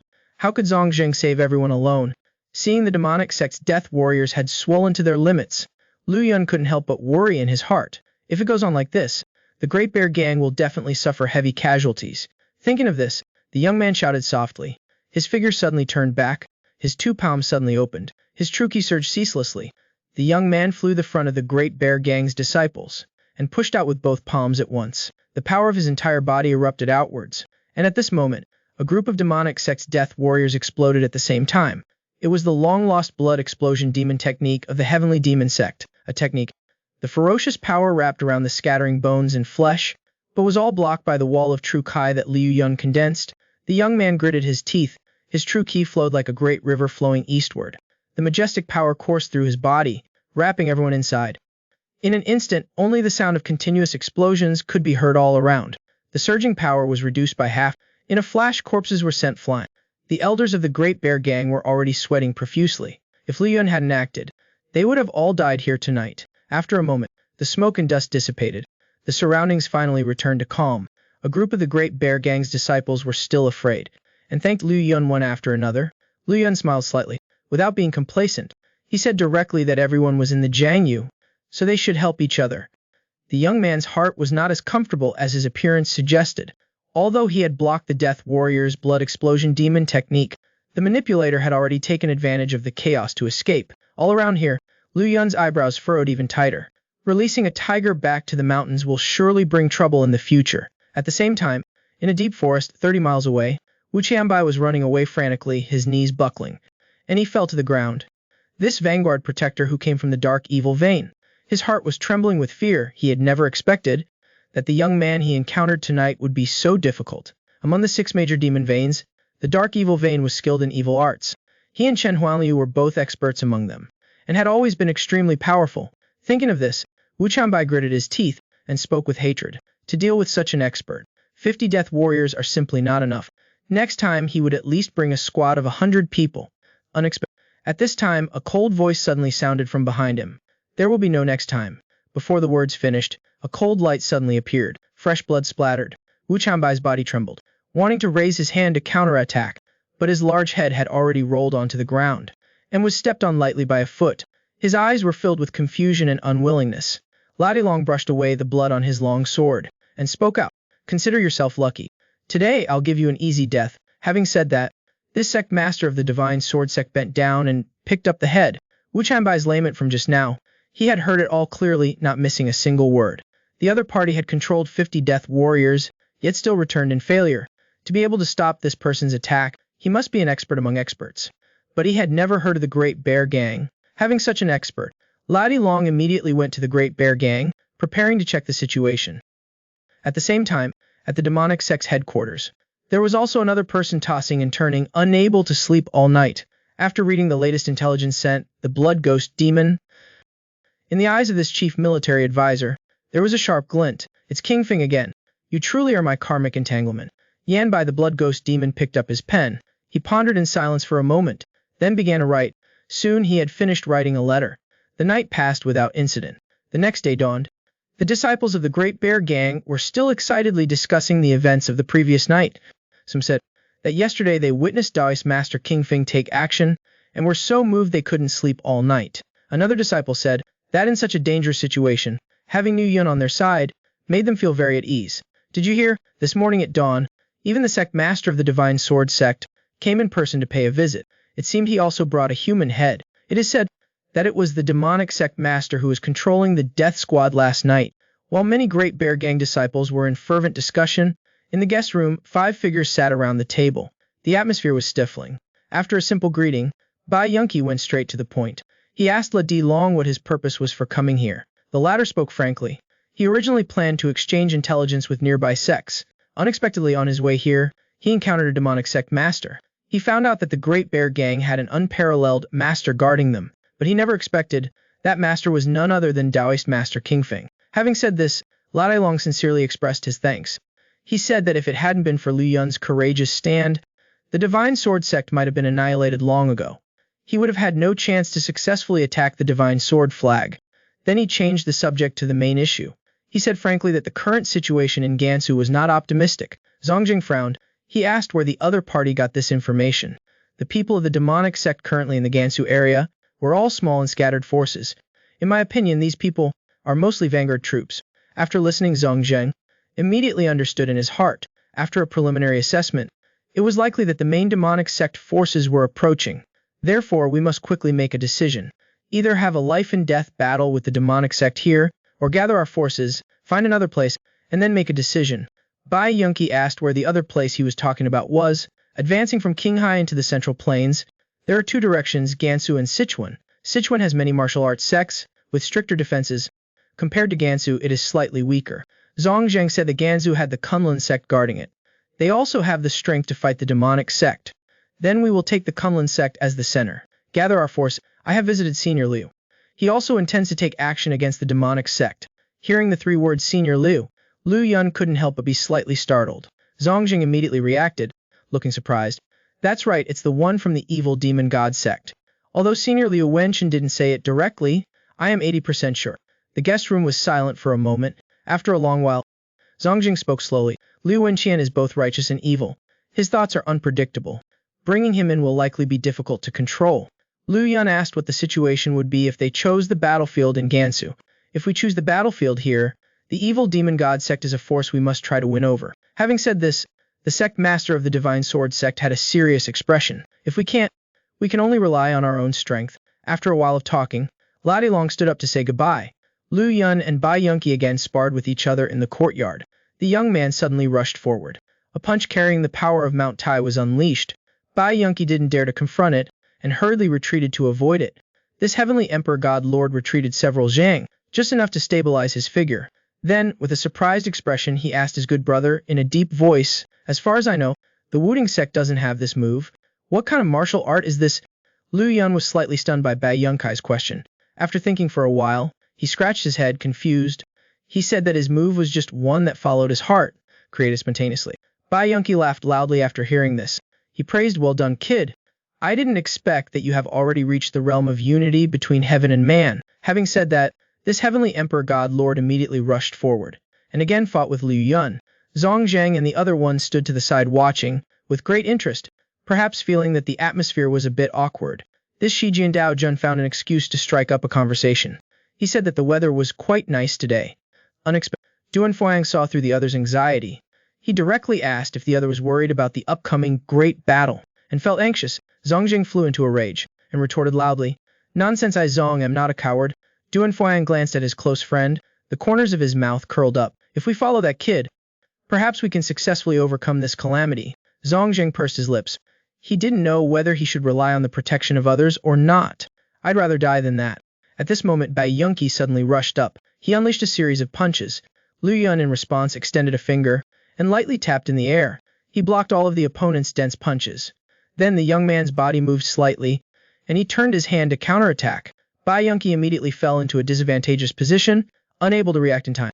Duan Fuang's face showed surprise at this scene. This kid is truly a rare genius. Zongjing nodded lightly, affirming his friend's words. With my eyesight, I can only see the beginning and end of his movements. The process in between seems to have vanished. This kid's moves are in harmony with the essence of the great Tao, the ultimate simplicity. If all his attacks could reach this level, I fear that even if the three of us went up together, we couldn't do anything to him. At the same time, near the Daba Mountains, a group of people was slowly advancing. Sword King Nangong Zheng was sitting in a carriage, his face shin. Nangong Zhen, riding a horse, slowly spoke. Father, after crossing the Daba Mountains, we will enter the Sichuan territory, the Wulan Alliance's defense in Gansu, and our 5 great families. As long as we quell the demonic sect bandits in Sichuan, conquering Qinghai is only a matter of time. Nangong Zheng said indifferently. Sorry, I have no opinion on what you said. Leave a few people to handle the horses. The rest of you immediately climb the mountain. Nangong Zheng turned his head towards the team and ordered loudly, everyone quickly get ready. Prepare to cross the mountain. Time is tight. After half an incense stick, begin crossing the Daba Mountains. Nangong Shuan also frowned slightly. They had been traveling non-stop for 10 days. Now they still have to cross the Daba Mountains. I'm afraid many will give up. A master from the Nangong family beside him teased him. Is our blue sky envoy afraid already? Nangong Shu turned his head and glanced at the other party, and said proudly, the Nangong family has no cowards. During this time, I have been training desperately, just to avenge the young master. Having said this blue sky envoy's eyes were filled with killing intent. Those demonic mongrels, I can't be satisfied unless I kill all of you. The old man had roamed the world for over 60 years, experienced countless storms, but now he was so frightened by those 4 words that he could not hold his teacup steady. Shen Yunfei in the capital was staring blankly at the letter in his hand, on which were written several large characters. The demon god reappears.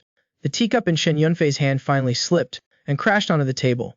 Connecting this to the previous news, he immediately understood in his heart the so-called demon god reappearance was referring to the annihilation demon god and the heavenly slaughter demon god who had set foot in the central plains. Shen Yunfei put the letter on the table and fell into deep thought. Years ago, he had witnessed the abilities of the heavenly slaughter demon god with his own eyes, and now he wondered what realm the other had reached. This one Li Fiki paced back and forth in the inn, while lost in thought. Only the burning emptiness divine monk of Puchuo Temple could face a single demon god. But who else in the central plains Wulan could match the other demon god? Who else could match them? So, he remembered the Wuzhou Zenren that Liu Yun had mentioned. Shen Yunfei excitedly clenched his fist, scolding himself for being foolish. How could I have forgotten this peerless master of Wudang? Let's talk about the other side. In the north of Gansu, thousands of miles away, a figure approached in the twilight. It was the evil demon god sect. This person was one of the 3 demon gods, the annihilation demon god, Malingfeng. 2 disciples of the sect, unaware of the approaching disaster. In the next second, the main gate suddenly exploded, shrapnel flying everywhere. Malingfeng placed his hands behind his back and walked in leisurely, stepping into the courtyard.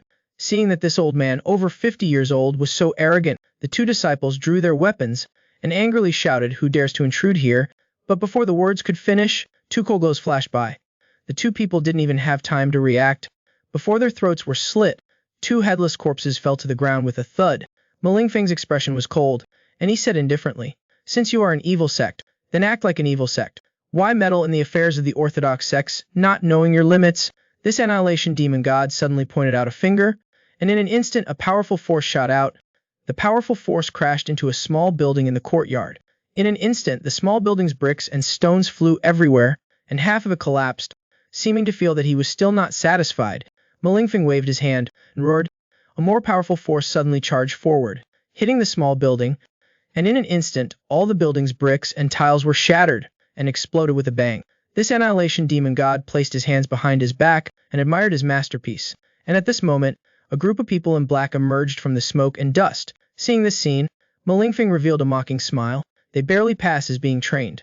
Let this old man see what kind of strength you have. Several disciples of the evil demon god sect holding long swords charged forward.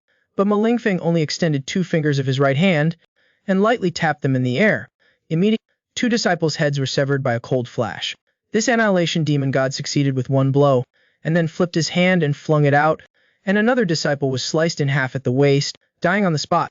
At this moment, a disciple noticed something was wrong, and loudly reminded everyone to be careful. That old Lolif uses sky silk to cut through steel like mud. Before he could finish, he had been pierced through the temple, and died on the spot. The sky silk, propelled by force, did not stop there, and pierced through another disciple's Danshan Kwai Si. Just at this time, a loud roar came from behind Malingfeng. "Where did you old lowlife come from? Daring to come to my evil demon god sect and act recklessly?" A group of disciples saw the face of the person who came, and someone immediately took charge. This person was the hall master of the outer hall of the evil demon god sect, Huang Kangtai. Seeing that the other party did not respond, this hall master's eyes widened in anger, and then shouted. His body rushed straight towards Ma Lingfeng. Once in front of the old man, Huang Kangtai suddenly jumped up, using the momentum of his fall to execute a move. He fiercely chopped towards the opponent's head. Ma Lingfeng stood still in place, not moving at all, allowing the opponent's sword to chop down on the top of his head. The next second, the demon god sect disciples were all dumbfounded. They saw Huang Kangtai was shocked and sent flying. He flew back several zhang. This outer hall leader's eyes were wide and his mouth agape. His expression was incredulous. The opponent had only used his protective Kwai to block his full-powered sword strike. Ma Lingfeng sneered. His right hand reached out, and he slowly said, "You have some ability, but that's all there is to it." Huang Kangtai, hearing this, immediately grew furious. He roared and charged again. This annihilation demon god channeled all his strength into his palm, and suddenly unleashed it. An immense wave of Kai instantly hit, striking Huang Kangtai in the chest. This mountain-like leader was immediately like a kite with a broken string, flying back. With a loud crash, he hit the wall a dozen zhang away. His life or death was unknown. The demon god sect disciples, seeing this, all looked horrified. Ma Lingfeng's expression remained unchanged. His tone was cold. An ant trying to shake a tree. It's truly laughable, not knowing your own strength. Having said this annihilation demon god lightly waved his hand. A vast force of energy swept across, attacking everyone. The disciples who were hit by the force were instantly killed on the spot. Just then, a figure appeared in front. Liu Wenchen's beard and hair trembled. He angrily shouted loudly, "Old lowlife, how dare you be so disrespectful?" Ma Lingfeng tilted his head slightly and glanced at the opponent. Then the corner of his mouth curved into a sneer. His tone carried a hint of self-mockery. "It's been a full cycle. No one has dared to speak to this old man like that, divine look." The aura around this annihilation demon god suddenly increased dramatically. Then he beckoned slightly towards Liu Wenchen. "Come on all at once, with your tadpoles, I'll subdue you all together." In an instant, Liu Wenchen's beard and hair stood on end. He let out a thunderous roar of anger. Then his figure exploded as he charged towards Ma Lingfeng. The disciples under his command followed suit and charged forward. They saw that this annihilation demon god had a calm and leisurely expression. His eyes were as if he was pitying a group of people who were about to die. Hua Yunji in her dream suddenly cried out, "King Feng, what's wrong with you?" The young girl's pretty face was covered in cold sweat. She was clearly having a nightmare. Suddenly Hua Yunji woke up with a start. She saw a figure standing in front of her, and they spoke softly. "King Feng has suffered severe injuries. His life hangs by a thread. Come with me quickly." As soon as the words were spoken, Hua Yunji was struck as if by lightning. She hurriedly asked, "How did he get so badly injured?" Caoxian Jiren's face showed no emotion, and continued speaking. "Hurry up, any delay will be too late." Then Bilao Zenrin's figure flashed, and flew towards the forest. In an instant he was already several zhang away. Hua Yunji's mind was in turmoil, and she hurriedly got up and chased after him. King Song, hearing the strange noise, was startled awake. He turned his head to look. He had vaguely heard the words "severely injured" just now. At this time, Caoxian Jiren also woke up, and asked King Song what had happened. Just now, Yunji suddenly mumbled to herself and then ran that way. She also said something about someone being severely injured. The old Zenrin, upon hearing this, was slightly startled. He secretly felt something was strange. Something was amiss. There must be a demon, let's go take a look. Before he finished speaking, Caoxian Zenrin's figure flashed, and he was already several zhang away. King Song thought in his heart that his martial uncle was still in good health. Then his figure moved slightly, and he hurriedly chased after him. In the deep forest, the two of them moved like lightning. In an instant they had chased nearly 3 miles. The more he chased, the more King Song felt that something was not right. With their Tua speed, they should have caught up already. A moment later, Caoxian Jiren said in a deep voice, reminding him, "Over there." The two of them suddenly stopped. They saw a figure in red robes sitting slumped on the ground. Hua Yunji was hugging a corpse, crying her eyes out. King Song's eyes wide. He carefully observed for a moment. Then he looked at Caoxian Zenrin, his eyes questioning. The old Zenrin nodded imperceptibly. King Song was relieved in his heart. With a clang sound, he drew the long sword behind his back. Then he rushed forward, and suddenly chopped his sword towards Hua Yunji. The young girl's face turned pale, and she quickly dodged, barely managing to avoid it. Hua Yunji had a bewildered look on her face, and asked in shock, "Senior brother King Song, what are you doing?" King Song's gaze was cold, and he spoke sternly. "Who is your senior brother?" Before he finished speaking, King Song channeled all his strength into a single sword strike, chopping horizontally towards her waist. The young girl, who had a sorrowful look just now, began to slowly dissipate. Then she turned into a wisp of green smoke, completely disappearing. Seeing the scene before them, Caoxian Jiren was finally certain. It was indeed the old illusion technique. King Song's face was cold, and he spoke in a deep voice. It's just a pity that these villains have no brains. With Hua Yunji's lightness skill, how could she possibly run so fast? Just then, a voice came from an unknown direction. The prestige of Wudang is truly well-deserved, a small oversight, and it allowed you to discover the weakness. Cao Xianzheren's face remained unchanged, concentrating on sensing the opponent's location. King Song sneered and coldly shouted, daring to play tricks in front of a Wudang Taoist. It's like lighting a lantern in a toilet. At this moment, his pupils suddenly contracted. He saw a figure fall from the sky, crashing down not far away. His junior brother's Dao companion sat on the ground sobbing, but the senior brother swung his sword, slashing her across the back. Following the illusion of Hua Yunji, it turned into a wisp of smoke, hovering and dissipating. A figure fell from the sky, crashing down not far away. King Song's body flashed, rushing to the mirror and slashing horizontally.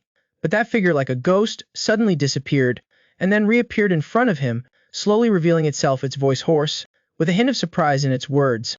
Being able to break the blood demon illusion in an instant? You've got some skill. King Song snorted coldly, and didn't reply. His body suddenly charged forward, another sword slashing horizontally. But the black figure dodged it. The black-robed man retreated, and continued to sneer. You only know how to charge straight like a wild boar. It seems the skills of Wudang are only so. Before he finished speaking, his figure shook, creating countless afterimages.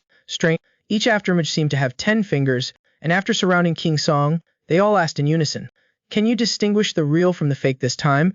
The corner of King Song's mouth curled up slightly, and he sneered. Do I need to distinguish the real from the fake? With that, he raised his sword and pointed it in all directions. Sword Kai was unleashed at will. The next second, a stream of sword force erupted, instantly shattering a black figure on the spot. As King Song continuously wielded his sword, streams of sword energy shot out. Each black figure was smashed to pieces. But his brows furrowed even tighter. These black figures kept appearing continuously, like bamboo shoots after the rain. If this continues, he doesn't know how long he'll have to keep slashing. Suddenly, a flash of inspiration struck him. If he himself is currently using sword strikes to shatter the illusions one by one, the one casting the illusion will definitely not hide within them, putting himself at risk. Thinking of this, King Song twisted his waist and turned, abruptly turning back.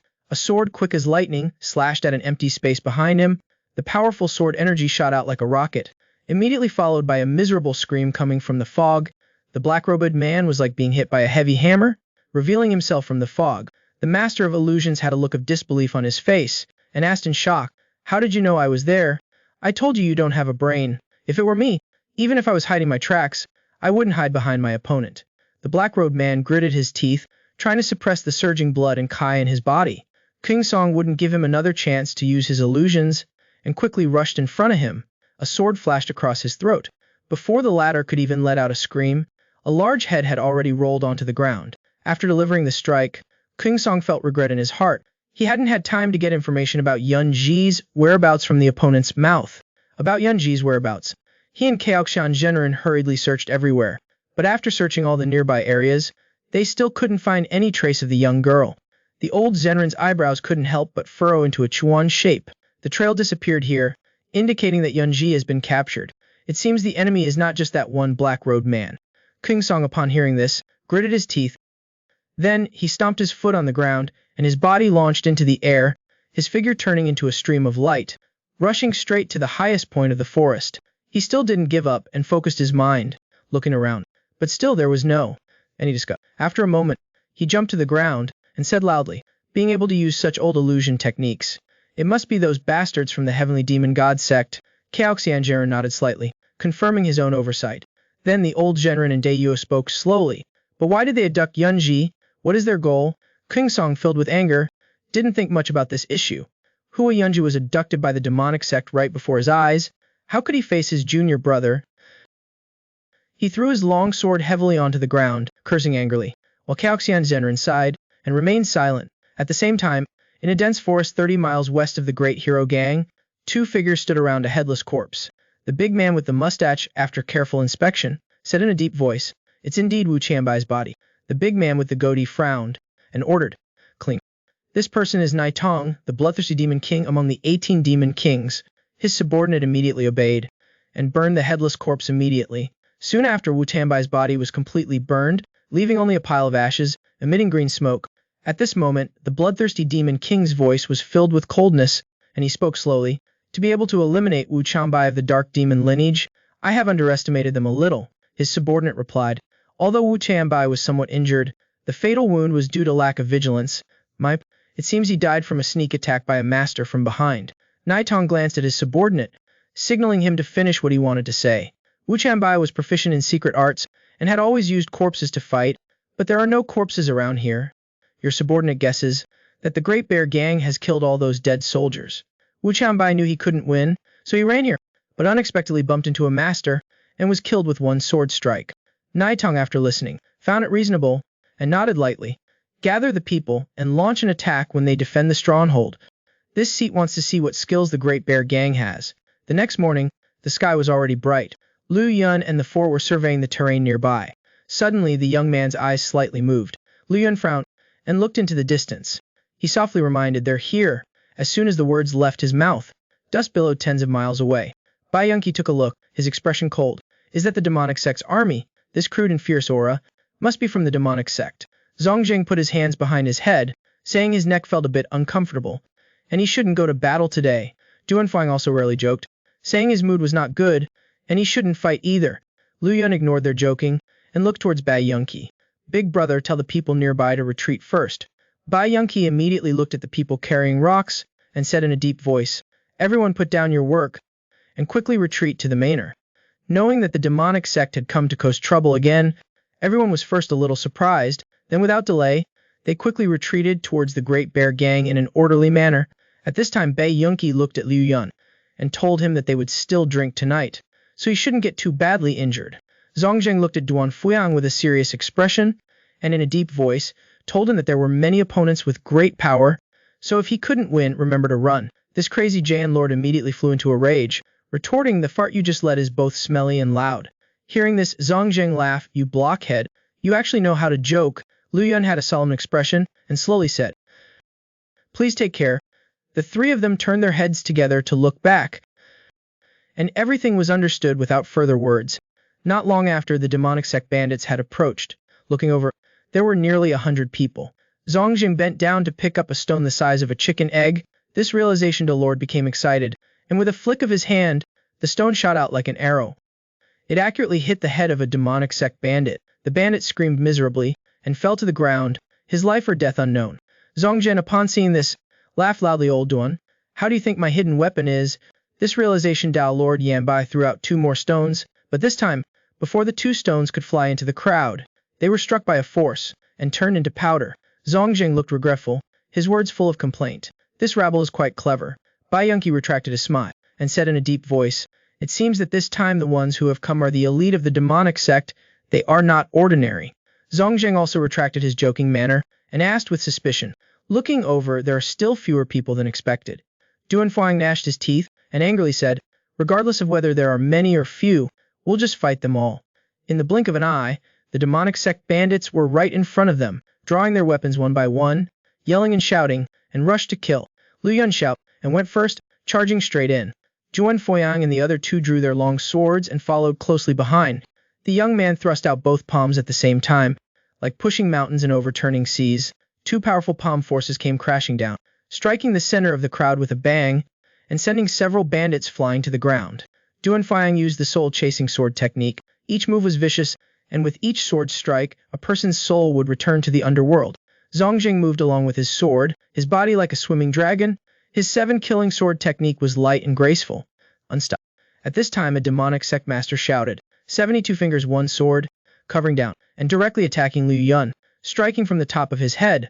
The young man slightly leaned to one side and easily dodged, then gently patted the opponent's arm with a palm. The man only felt his entire strength momentarily displaced. He quickly lowered his kai to his danshan, wanting to stabilize his body, but he saw Liu Yun pull his right fist back to his hip, gathering his mighty Taiji power into his fist. The young man used a progressive step banlan hammer, forcefully hitting the opponent's chest. The Taiji fist force penetrated into his organs, immediately killing him on the spot. At this moment, another person with a long sword rushed over. Liu Yun did not retreat but advanced and punched the opponent's chin hard, causing his shin bone to shatter instantly. The corpse fell to the ground with a thud. Suddenly, the young man felt a chill run down his spine, and he hurriedly turned his head to look back, only to see not far away a sturdy man like an iron tower staring intently at him. Liu Yun frowned slightly and felt a sudden shock in his heart. This person gave him a feeling no different from a wild beast. Before he could think too much, he heard a loud shout in his ear. A demonic sect master wielding a sword with both hands came down from the sky. Lu Yun's body was like an eel, easily dodging the attack. Then he gathered his strength and moved forward, kicking straight at the opponent's throat. The person's throat was immediately crushed, dying instantly. And just at this moment, several more people, as if planned beforehand, rushed from all directions to surround and attack him. The young man's eyes turned cold, a faint smile appearing on his lips. Just as the group was less than 3 zhang away from him, Lu Yun suddenly crouched down, gathering his kai in his dantian, his hands flung up, his shoulders and back formed a series of afterimages. The young man's eyes flashed, muttering, "Today I will let you witness the supreme art of Wudang." More than 10 people wielding sharp weapons rushed to surround and kill the young man. The young man only smiled, calm and unperturbed. Lu Yun lowered his body, gathering his kai in his dantian, his whole body exerted its full force. The Taiji power in the young man's body surged strongly, like a huge wave rolling in. Countless demonic sect experts only felt a powerful force suddenly come upon them. In an instant, within a 3 zhang radius, a seemingly invisible vortex appeared. An immense force pulled them off balance.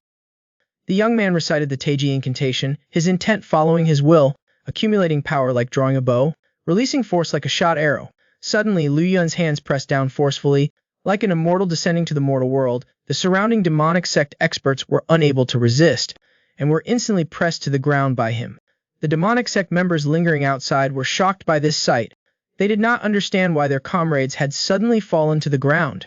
Some demonic sect experts with slightly higher cultivation were still trying to resist, but they felt the true kai in their bodies, like a wild horse gone astray, being pulled by the young man's power and unable to control it, running amok. At this moment, a demonic sect expert suddenly reminded his comrades loudly, "Don't try to circulate your ki, otherwise your kai and blood will be in chaos, damaging your internal organs."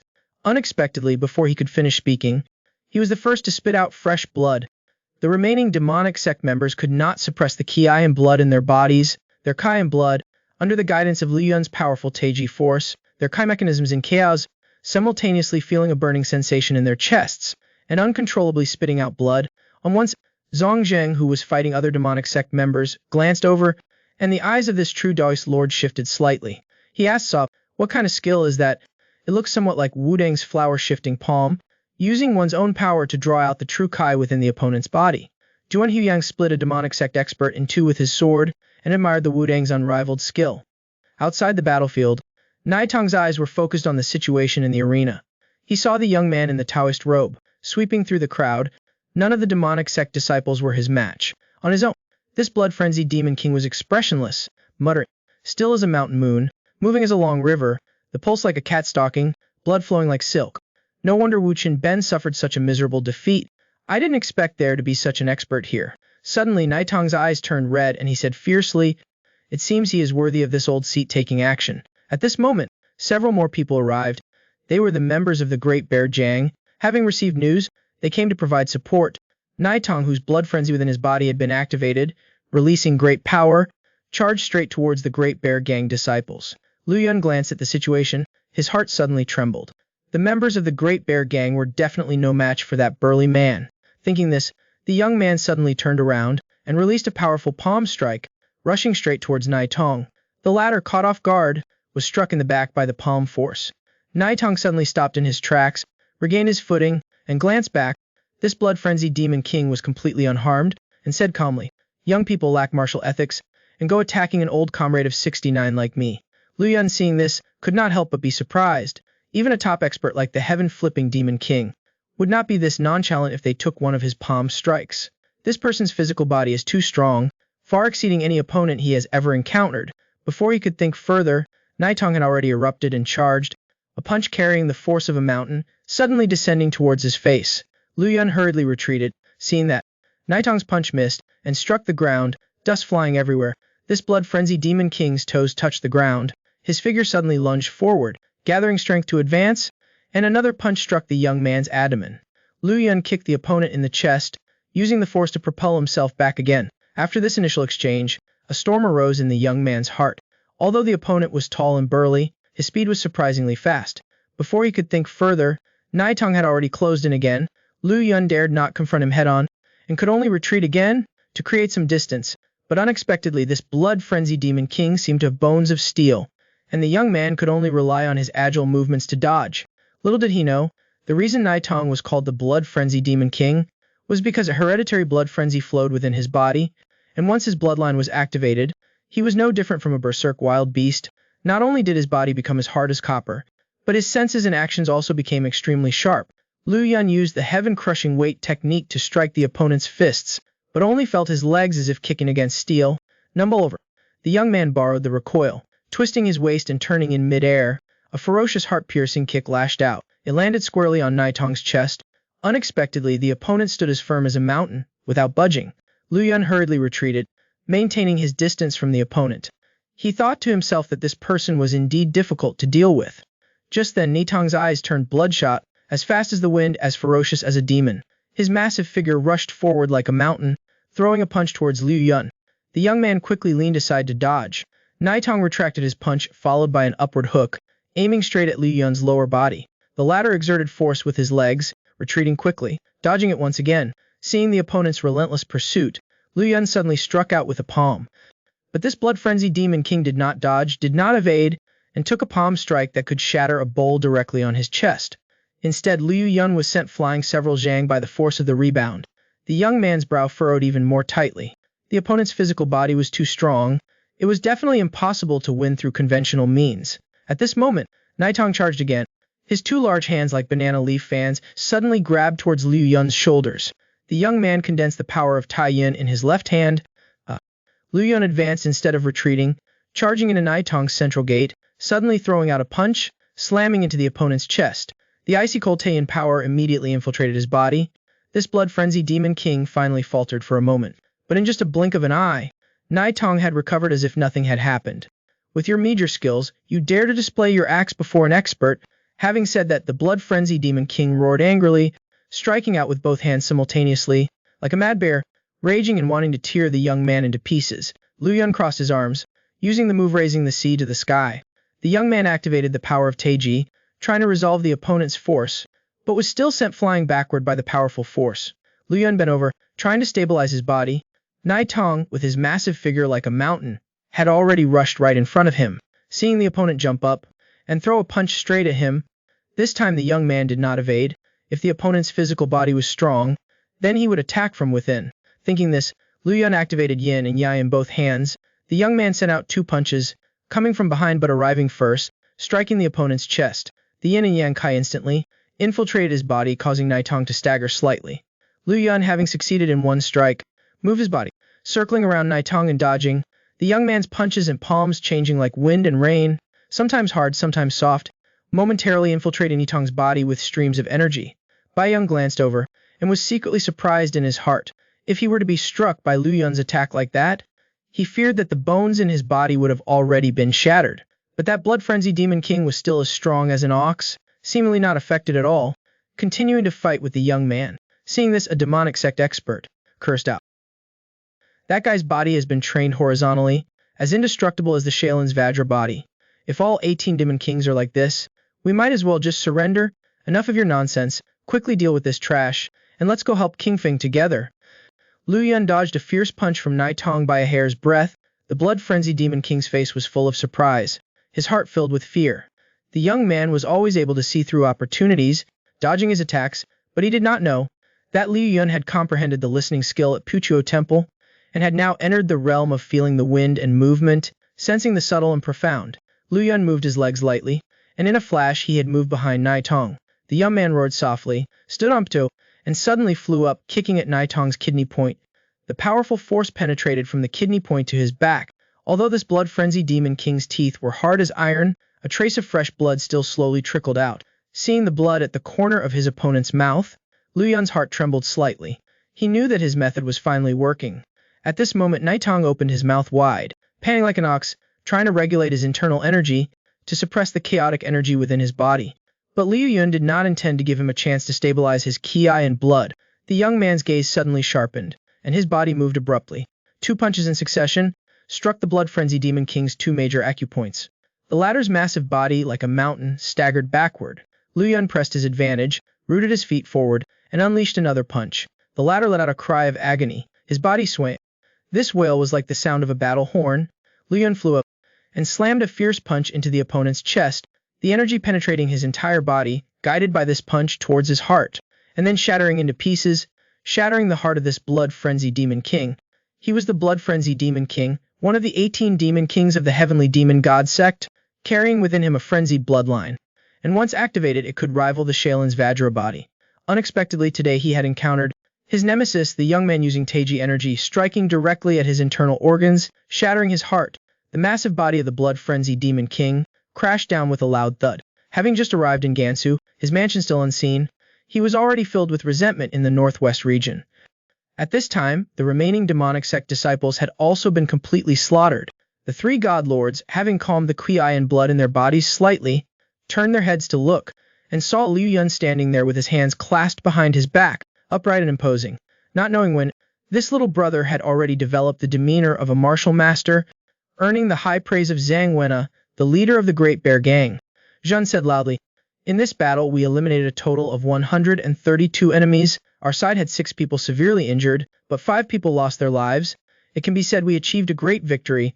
Zhong Zhang, shouldering his long sword, laughed heartily.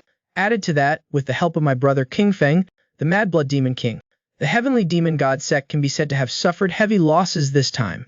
Duan Fuang at this time also appeared quite excited, saying tonight they must drink themselves into a stupor, and not return until they're drunk. Everyone agreed in unison. After reorganizing their ranks, they returned to the manor together. The Big Bear Gang's headquarters was brightly lit. They clinked their glasses together. Liu Yun stood alone in a corner, enjoying a bit of peace. At this time a familiar voice came from behind. "Good brother, how are your injuries?" Liu Yun said that he only suffered minor injuries, and that it was nothing serious. Bai Yunqi laughed heartily, and pointed at the wine pot in his hand. "This wine is called Jinfen King. Would you like a cup?" Liu Yun said that he didn't know how to drink, politely refused. "This is the fine wine that gang leader Zhang keeps. You better not regret it." Yan Bai, this heavenly earth god lord, poured himself a drink while tilting his head back. After drinking to his fill, Bai Yunqi led alongside. "The 18 demon kings are not ordinary people. While I'm still alive, I must drink a few more cups." Liu Yun nodded in agreement, and echoed him. "If some other master comes to attack this place, I, your little brother, can only run first." Bai Yunqi, hearing this, was slightly stunned at first, and then laughed heartily. He softly advised, "The great battle is coming. Don't be so tense all the time." Having said that, without saying a word, he tossed the wine pot in his hand to Liu Yun. Liu Yun looked at Bai Yunqi's departing back, and silently praised him. This big brother is truly so carefree and open-minded. The young man looked at the half-pot of fine wine left in his hand, and hesitated slightly. Then he also imitated him by tilting his head back and taking a big gulp. He only felt that the wine was fragrant, rich and mellow. It was indeed a good wine. Liu Yun turned his head to look at the moon, his heart filled with a mix of emotions. In the blink of an eye, he had come down the mountain, and it has already been a year. He wondered how Hua Yunji was doing on Wudang Mountain. At the same time, at the headquarters of the heavenly demon god sect, Deng Bai, holding a letter, hesitated for a long time, and finally decided to place the letter on the table, and then turned and strode away, muttering, "Young master, I hope that you can make the right choice." Deng Bai quickly left Wen Tianji's room, walking straight. Suddenly a beautiful figure blocked his way. Wen Yan coldly asked if the letter had been placed. The latter silently nodded, indicating that everything was fine. This saintess of the demonic sect, her face as cold as ice, her voice softly sounded, as if asking Deng Bai, but also as if talking to herself, "The young master will definitely make a wise choice. You think so, right?" Deng Bai's face showed solemnity, without saying anything, still only gently nodding. Wen Yan frowned, her eyes filled with coldness, but no one knew what this saintess was thinking. 1 hour later, a figure rushed out of the demonic sect's headquarters. Wen Tianji was running for his life, his body headed straight for Qinghai. This young master of the demonic sect was no longer as calm as usual. His eyes were filled with worry. Just now, he had returned to his room, and found a letter on the table. "If you want to save the granddaughter of the head of the Huashan sect, Hua Yunji, leave the heavenly demon god sect, and come alone to the Qinghai meeting." Wen Tianji crumpled the letter, his heart filled with anger. The great war between the heavenly demon god sect and the Central Plains is about to begin. There's an order within the sect. Anyone who leaves the sect without permission will be regarded as a traitor. At this time a commotion came from behind him. He could vaguely hear shouts to catch the traitor. Wen Tianji wondered, the situation was very secret. The patrols should not have been able to discover it so quickly, unless someone deliberately leaked the contents of the letter. Then who wrote this letter in the end? If I turn back now, I'd still be in time. As long as I honestly report to my father, and make a promise, I will still be the young master of the demonic sect, with a respected position. But if the content of the letter is true, wouldn't Hu Yunji die in vain? Wen Qianji struggled internally, but the movement of his feet did not stop. He clearly knew that what he was doing was extremely foolish, but he couldn't control his legs and continued to rush forward madly.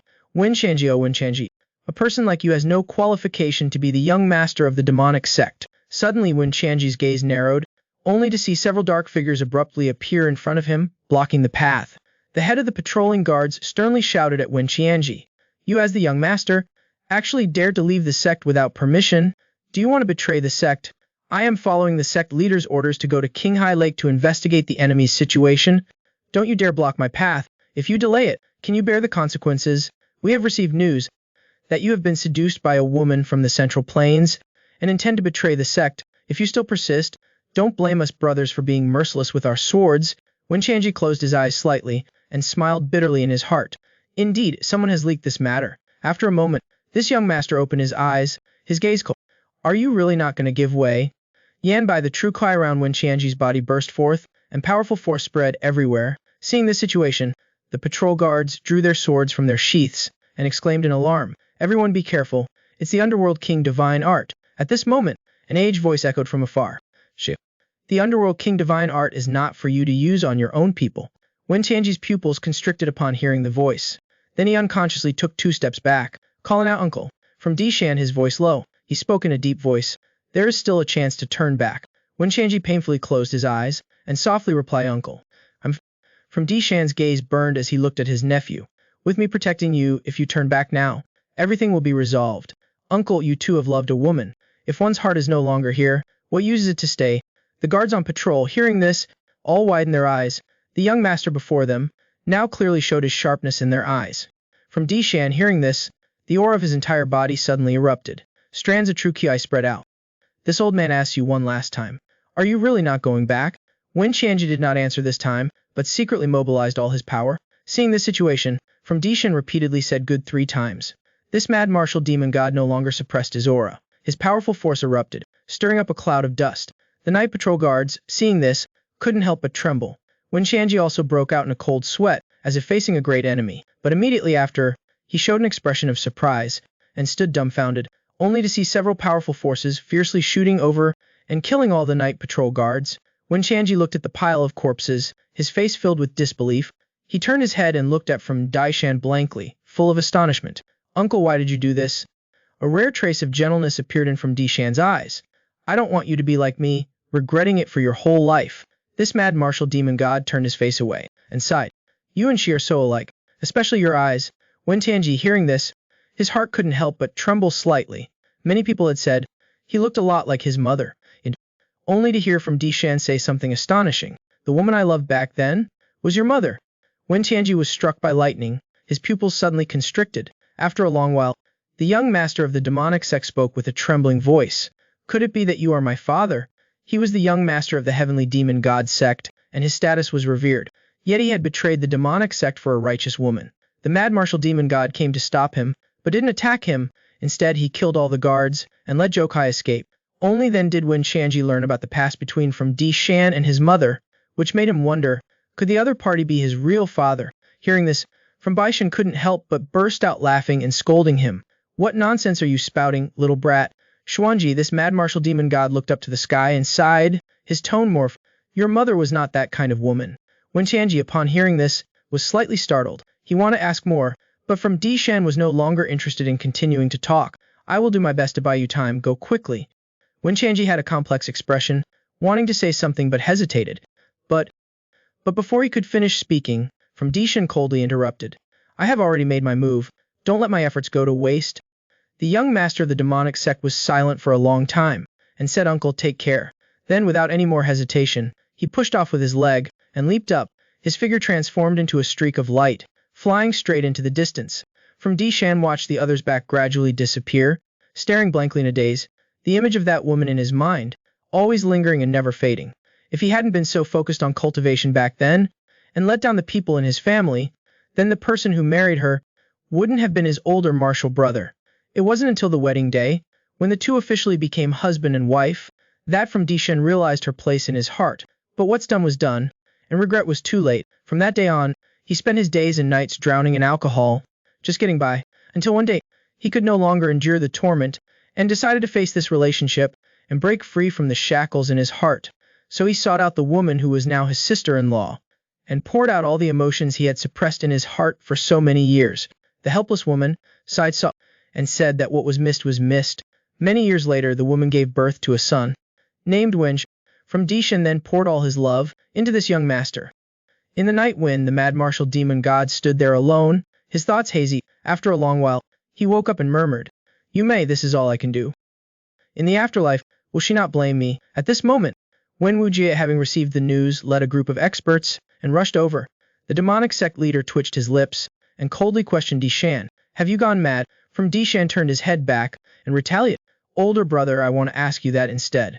Is it you who has gone mad? Presumptuous you as a demon god, not only do not wholeheartedly protect the sect, but you dare to defy the sect's orders, kill the guardian Shuya, and arbitrarily release the traitor Wen Qianji. What is your crime?" Su Bishan's beard and eyebrows trembled, angrily questioning, "Tianji's your own son. How can you be so heartless? Shut your mouth. I, as the sect leader, must separate personal matters from public duties, punish the traitor. Where is the heartlessness?" Su Bishan's eyes flickered slightly. "Wen Wujie, you don't need to make excuses. Just say what's on your mind." Hearing these words, Wen Wujie's face darkened, and he said resentfully, "Fine, then I will make things clear to you. You joined the sect 5 years after me, but your martial arts cultivation surpassed mine, even surpassing me. From then on, Master was somewhat biased towards you, and the elders in the sect praised you endlessly. All the girls around were infatuated with you, implying that my talent was inferior to yours. I tolerated and endured it, but you still wanted to steal my Ingume. Don't you think that's too much?" As soon as he said that, Su Bishan's eyes wide, with a shocked expression. "That day when you confessed your love to her, I heard it all clearly. Do you still want to deny it?" Su Bishan suddenly understood in his heart. "Could it be that you suspect me of having an affair with her? The girls in the sect, who wouldn't want to receive your affections?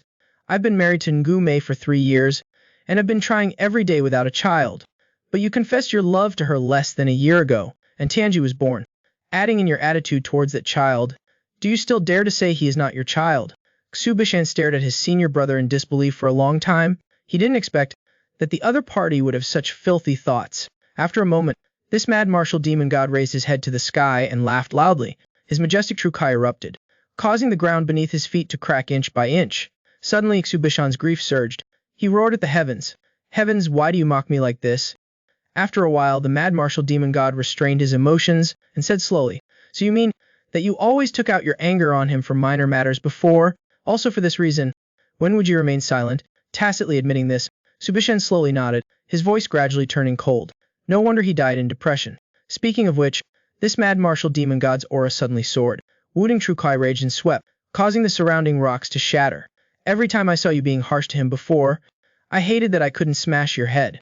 Today we'll settle both the old and new grudges all at once." The demonic sect experts, seeing this, changed their expressions and hastily retreated. Wen Wujie, however, didn't change his expression and commanded in a deep voice that Su Bishan had harmed the sect members and plotted to betray the sect, a crime worthy of extermination. Anyone who hesitates will be considered as an accomplice and will absolutely not be spared. As soon as he said this, countless demonic sect experts no longer hesitated, gripped their weapons, and attacked Su Bishan, only to see the mad martial demon god standing in place, immovable as a mountain. In the next second, a surging force gushed out, instantly blasting away the first person to rush forward. The demonic sect experts behind him, seeing this, were extremely frightened, but due to the sect leader's prestige, they still suppressed their fear and continued to charge forward. Su Bishan's entire body erupted with force, and he pushed out with both palms. The domineering force surged forth, instantly engulfing everyone.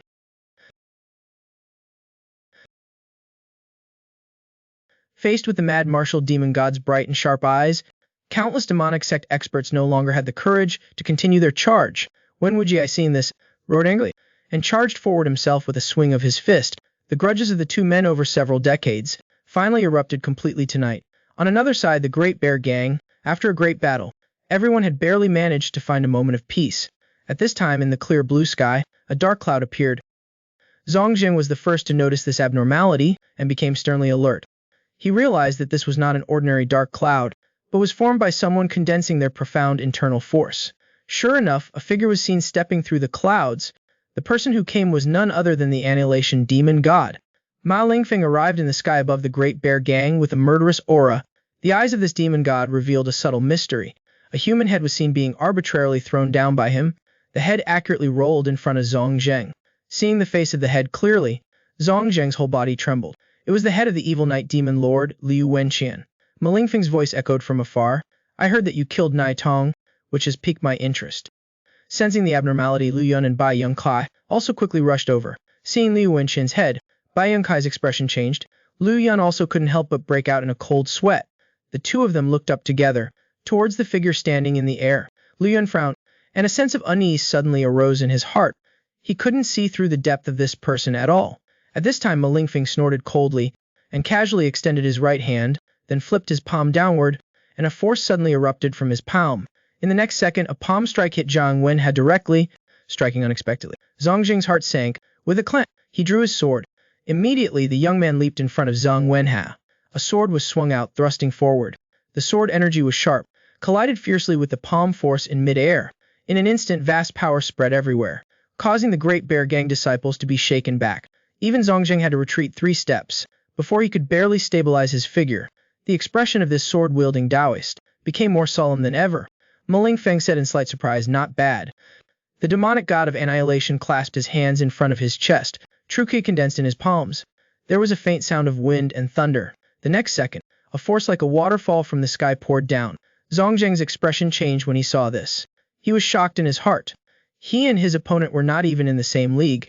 Thinking of this, he hurriedly shouted loudly for everyone to move away. That force crashed down with a roar. In an instant, the ground shook. The force of the Wudang was accompanied by countless flying pebbles. A wave of chi erupted. The bodies of the Great Bear Gang disciples swayed. Liu Yun had his hands clasped in front of his chest, shielding his face, trying to maintain his stand. At this moment, the young man's heart was also filled with shock and horror. Just from that one strike, it was enough to see that the opponent's strength far exceeded his ability to resist. Suddenly, he glanced at Bai Yongkai beside him. He saw that this heavenly emperor god lord had a very determined look on his face, almost exactly like Nangong Song of yesteryear. Liu Yun's heart could not help but tremble. If elder brother insisted on fighting, he would surely die without a doubt. At this moment, a powerful force shot straight at Zhong Zhen, attacking suddenly. The speed was extremely fast, making it impossible for this 10-sword Dao Lord to dodge. Bai Yongkai's body erupted. A sword pierced out, as quick as a lightning flash, blocking that force. Taking advantage of this opportunity, a figure soared into the air, going straight for the top of his head. Ma Lingfeng glanced slightly, coldly sweeping over. It was Li Yun. With a loud shout, he rushed to attack him. This man's cultivation had reached a realm where he could float in the air.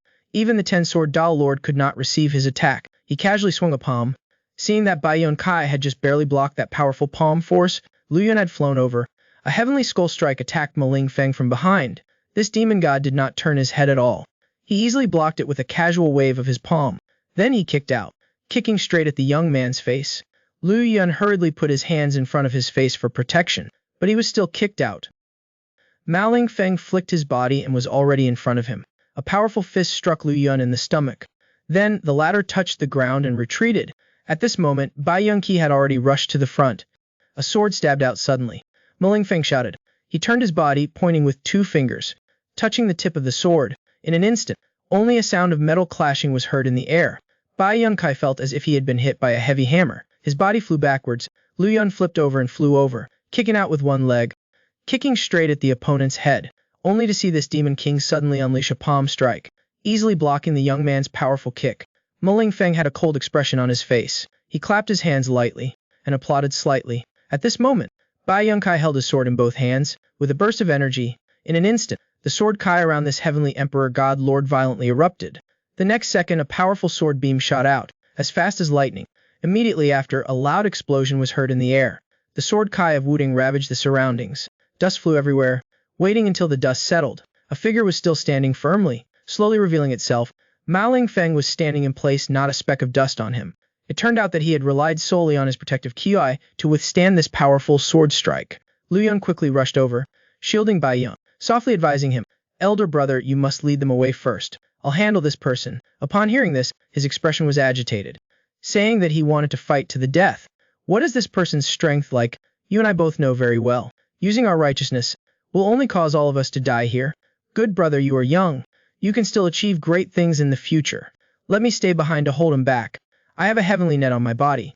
Once you guys are far away, I will find a chance to escape on my own." Having said this, Liu Yun's expression became stern. His words were firm. Don't argue anymore if this drags on. Then none of us will escape. But unexpectedly, Bai Yongkai, who was usually calm and decisive, became stubborn at this moment, insisting on fighting side by side with Liu Yun. The young man looked distressed and sighed softly. I really can't do anything with you. This heavenly Emperor Godlord smiled faintly, saying that brothers naturally must share blessings and misfortunes together. Before he finished speaking, the young man suddenly pointed in the air. Bai Yunai, caught off guard, had his acupoint struck and couldn't move. This heavenly Emperor Godlord's expression changed, and hurriedly questioned his good brother. What do you mean by this? I apologize, elder brother. If I return alive, I will punish myself with 3 cups of wine, to atone to elder brother. Liu Yun was secretly guarding against Ma Ling Feng, while shouting loudly, Elder brother Zong, elder brother Duan. Please, you two lead everyone away first. The 3 of them looked at the young man with different expressions, silent and without a word. It is indeed Liu Yun who possesses the highest cultivation. If anyone else were to stay behind, they simply would not be able to buy any time. After understanding everything, Zong Zheng helplessly sighed. Then, decisively, he carried Bai Yunqi on his back and turned to flee. This senior brother, who had participated in the military exercise, with tears in his eyes, murmured, Brother Kingfei, you must survive. Ma Lingfeng quietly watched this scene, without making any move to stop them. Liu Yun took 2 steps forward, and said in a deep voice, I've kept you waiting, senior. Now we can begin. Ma Lingfeng placed his hands behind his back, exuding an air of arrogant dominance. No matter what, the result will be the same. I'm just a little curious. What kind of martial arts you possess? That gives you such great confidence. The young man frowned, his eyes sharp. This junior's martial arts are a mixed bag. I'll humbly ask senior to guide me through each move. With that, Liu Yun's hand shook. Yin and yang energies gathered in his palms. The young man's right hand probed slightly, his intent flashing out. He used one of Wudang's signature martial arts techniques, the heavenly Gang One Yang finger. A pure yang force, incomparably refined, shot out rapidly. Ma Lingfeng remained motionless, relying solely on his protective Kui to resist it head-on. After the young man unleashed his finger strike, he immediately followed up closely, and threw a punch. Unexpectedly, this demon god's protective Kui was as hard as iron walls. Even though Liu Yun had reached the realm of an invincible body, when his punch landed, he still felt his bones edge fiercely, causing his body to become uncontrollable, and he was sent flying backwards. Ma Lingfeng's mouth curved slightly, and he uttered an admiring comment. Nah. You made 2 moves, I will also return 2 moves. But the aura on this annihilation demon god's body suddenly erupted, condensed into 2 massive lifelike beasts that blotted out the sky. Then a giant palm aimed straight towards the astonished Liu Yun. The young man hurriedly focused his strength on his legs, retreating backwards. While Liu Yun's heart had sunk to the bottom. The gap between his strength and his opponent's was as vast as the sky and the earth. He could only try to buy time, so that everyone had a chance to escape. As soon as Liu Yun touched the ground, the 2 giant palms came crashing down again. The young man could only grit his teeth, mobilizing all the power in his body, to meet the attack head-on. In an instant, there was a deafening explosion that shook the heavens and earth. The young man, using all his strength to respond, barely managed to block one of his opponent's strikes. Liu Yun gritted his teeth, doing his best to stabilize the surging Kai and blood in his body. Ma Lingfeng still had his hands behind his back, relaxed and at ease. This annihilation demon god gave a faint laugh, and spoke leisurely, If this is the extent of your skills, then I have no interest in playing with you anymore. With that, Ma Lingfeng's body swayed slightly, and he flew off in the distance to give chase. Liu Yun, seeing the situation, was shocked and dismayed. The young man immediately used the heavenly net movement technique, quickly giving chase. Liu Yun shouted loudly, and suddenly unleashed a kicking step ice fist strike. Ma Lingfeng had no choice but to stop and stand still, once again activating his protective Kai. The young man's eyes suddenly became sharp. No matter what, he had to hold the opponent back. Thinking of this, Liu Yun used his Taiji power to its limit. In an instant, his entire body emitted a thunderous, explosive sound. Ma Lingfeng, seeing this, spoke up and retracted his contempt. This demon god did not dare to be careless, and finally threw a palm strike, followed by a punch, a palm and fist colliding with a thunderous boom. A sudden burst of sound exploded. Liu Yun groaned slightly, his body like a leaf in the wind, sent flying backwards. He flew several zhang, and then crashed heavily to the ground. The young man did a carp-like flip, and rolled back to his feet. In an instant he felt a throbbing ache all over his body, as if he was about to fall apart. Looking back at Ma Lingfeng, he was still standing still without moving, completely unharmed. It was just that the gaze of this demon god towards the young man had lost all trace of a smile. Ma Lingfeng's face showed some solemnity, and he spoke coldly. Was that body technique just now the heavenly net movement technique? It has truly broadened my horizons. Also, there was a strange force within that ice fist technique just now. If you were given another 10 years, I'm afraid I wouldn't be a match for you either. Having said this, The eyes of this demon god suddenly turned cold. Killing you is more important than going after them. Liu Yun raised his hand and wiped away the sweat on his face, which was still flowing continuously. If I was determined to leave, you wouldn't necessarily be able to keep me. Your heavenly net movement technique is indeed very profound. I'm not confident that I can catch up to you. But those people do not have the heavenly net movement technique. With their legs, how far can they run? If you are determined to run away, I am confident that I can catch up to them within half an hour. As soon as these words came out, Liu Yun was immediately speechless. The young man slowly let out a breath, muttering inwardly, knowing full well that I've wronged you. With things having reached this point, I have no way back. Liu Yun composed his mind and said in a deep voice. Lowering his back again, he assumed a stance. Ma Lingfeng saw this, and couldn't help but reveal a smug cold smile. He had made up his mind. He must eliminate this man today. That demon god clan member stamped his foot, his figure exploding forth. Just then, the young man suddenly let out a loud shout, like a ghostly thunder resounding. Liu Yun, however, did not retreat. Instead, he welcomed the attack head-on. The young man twisted his waist and turned, using the power of his waist and legs to unleash a punch. Ma Lingfeng's left hand suddenly rose. A palm strike suddenly landed on the fist. A fist and a palm collided with a boom. In an instant, true Kai spilled out in all directions. Liu Yun groaned soft, his figure staggered, and retreated several steps. Ma Lingfeng was not to be outdone. An elbow strike went straight for the young man's chest. Liu Yun quickly retracted his hand, using Taiji Peng Jin to just barely block it. Ma Lingfeng borrowed the momentum to leap up and slam down a punch, but the young man deflected it with Taiji Yun Shou. After the demon god landed on the ground, he kicked out with one foot, kicking straight at the young man's lower abdomen. Liu Yun raised both hands horizontally in front of him and blocked it once again. Then, using the force of this kick, he flew backwards and created distance. The reason Liu Yun wanted to disengage was because after several fierce battles, she suddenly felt something unusual in her dancing. Deep within the Three Talents Foundation, there was another strange stream of true Kai slowly moving. It was precisely because of the blessing of that stream of true Ki that she was not defeated under Ma Lingfeng's thunderous attacks. Not defeated. And Ma Lingfeng had been attacking for a long time without success. He was now seething with anger.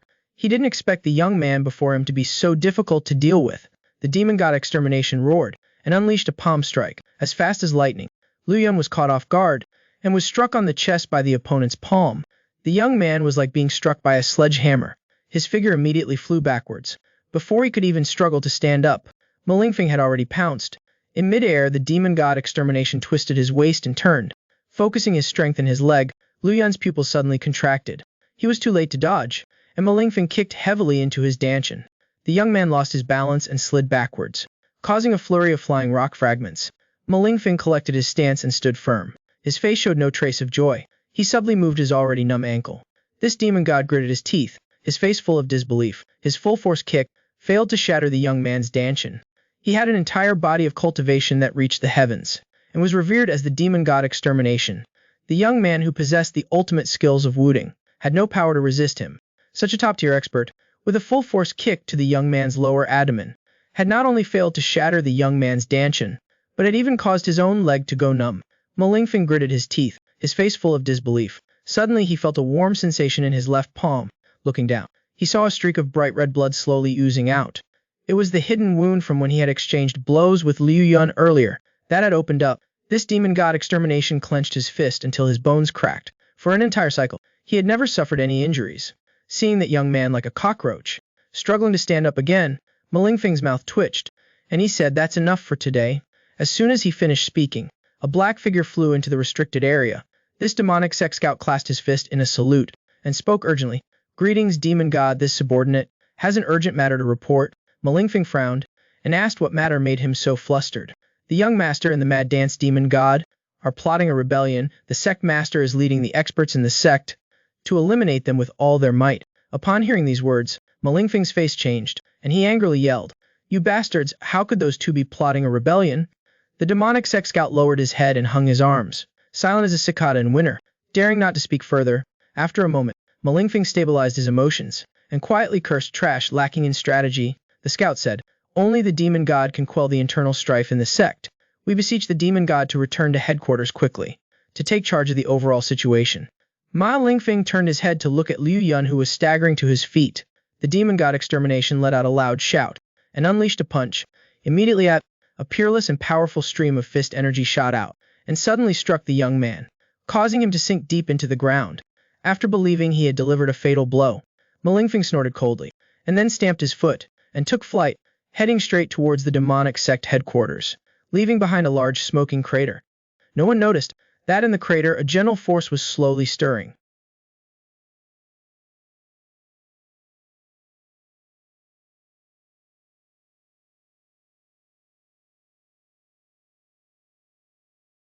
At the same time, on an open space on a mountain near the demonic sect, countless elite corpses of the demonic sect lay scattered across the prairie. Sudishan alone valiantly stood against hundreds of people, but the demonic god Manhwa was also in a terrible state. Wen Wuji had no intention of giving his junior apprentice brother a chance to breathe. With a loud shout, his body rushed straight towards demonic god Manhwa to attack.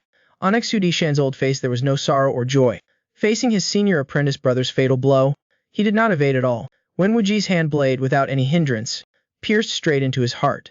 Then he twisted fiercely, crushing Sudishan's heart. Demonic god Manhwa's pain contorted his facial features, but he endured it, not uttering a sound. Wen Wuji, with a surprised expression, "Why didn't you evade or retaliate?" Sudishan's pupils gradually diffused, without answering. "I'm asking you, with your strength, it's enough to cause both of us serious injuries. Why didn't you fight back?" Sudishan gasped like a bellows, and faintly uttered, "Killing you." He would be heartbroken. As soon as he said that, Wen Wuji was struck like lightning, muttering, "Are you saying he once loved me?" After a long while, the sect leader's face contorted, and he roared hoarsely, "Impossible, you're lying to me." Sudishan, ignoring his dissolving internal energy, said so. "He has never been wrong to you." Wen Wuji, as if electrocuted, withdrew his hand and staggered backward. Sudishan, blankly clutching his chest, said in a voice as faint as a mosquito, "Senior apprentice brother, junior apprentice brother will go ahead first." Wen Wuji blankly stared at his junior apprentice brother in front of him, and the small incidents from when they were learning medicine surfaced in his mind. He suddenly became angry, grabbing the other's collar. "What did you say? You're lying to me, right?" In Sudishan's eyes a flash of gold suddenly appeared. Then, like a final reflection of light, he regained a bit of consciousness. "I hope that in our next life when we meet again, we won't be senior and junior apprentice brothers. This kind of sibling killing scene, once is enough."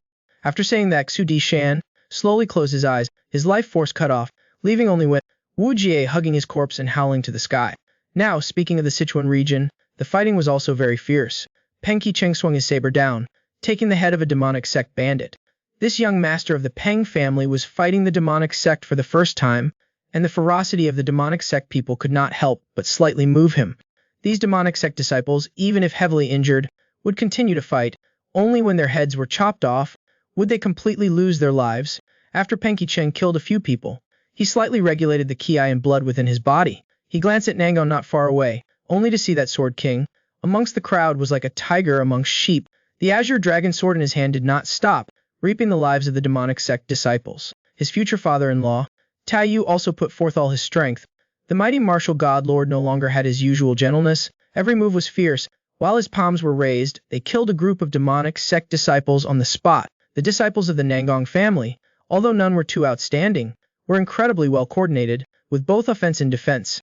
Peng Qicheng secretly memorized these formations in his heart, deciding to pass them on to the Peng family disciples for learning and application when he returned.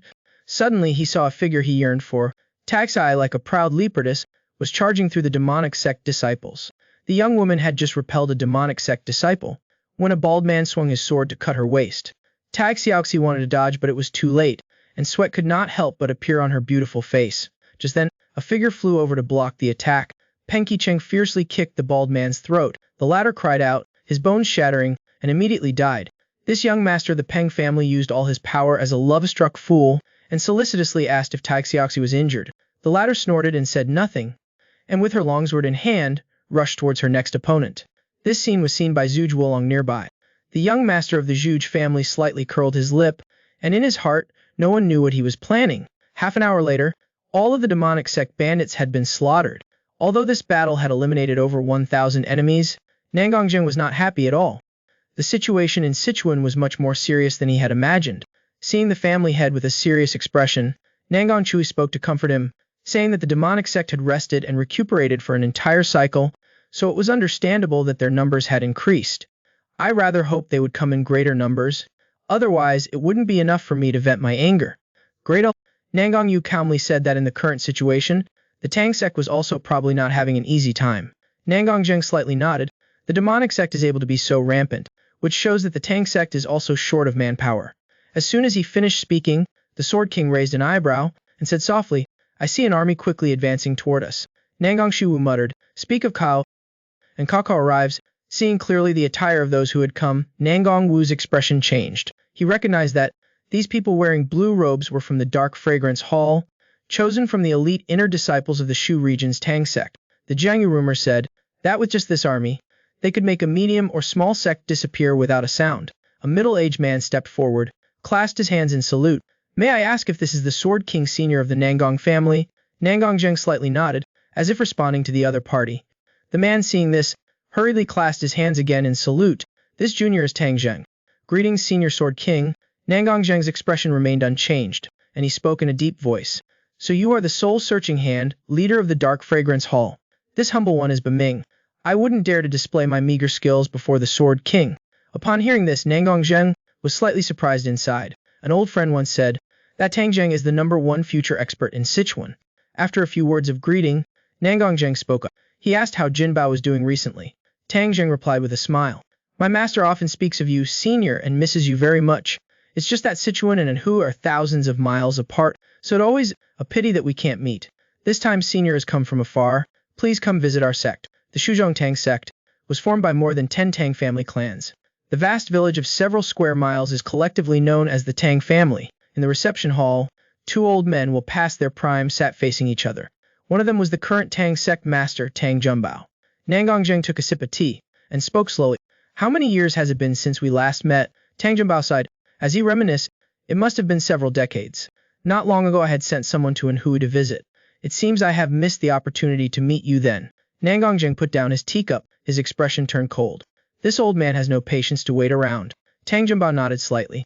He knew the news of Nangang Song's passing. He also knew what mood his old friend was in at this moment, and how he felt. The reception hall was silent for a moment. "Hey Fallujah." After a short while, Nangang Zheng suppressed his grief and slowly spoke. "Let's talk business now." Tang Junbao forced a bitter smile.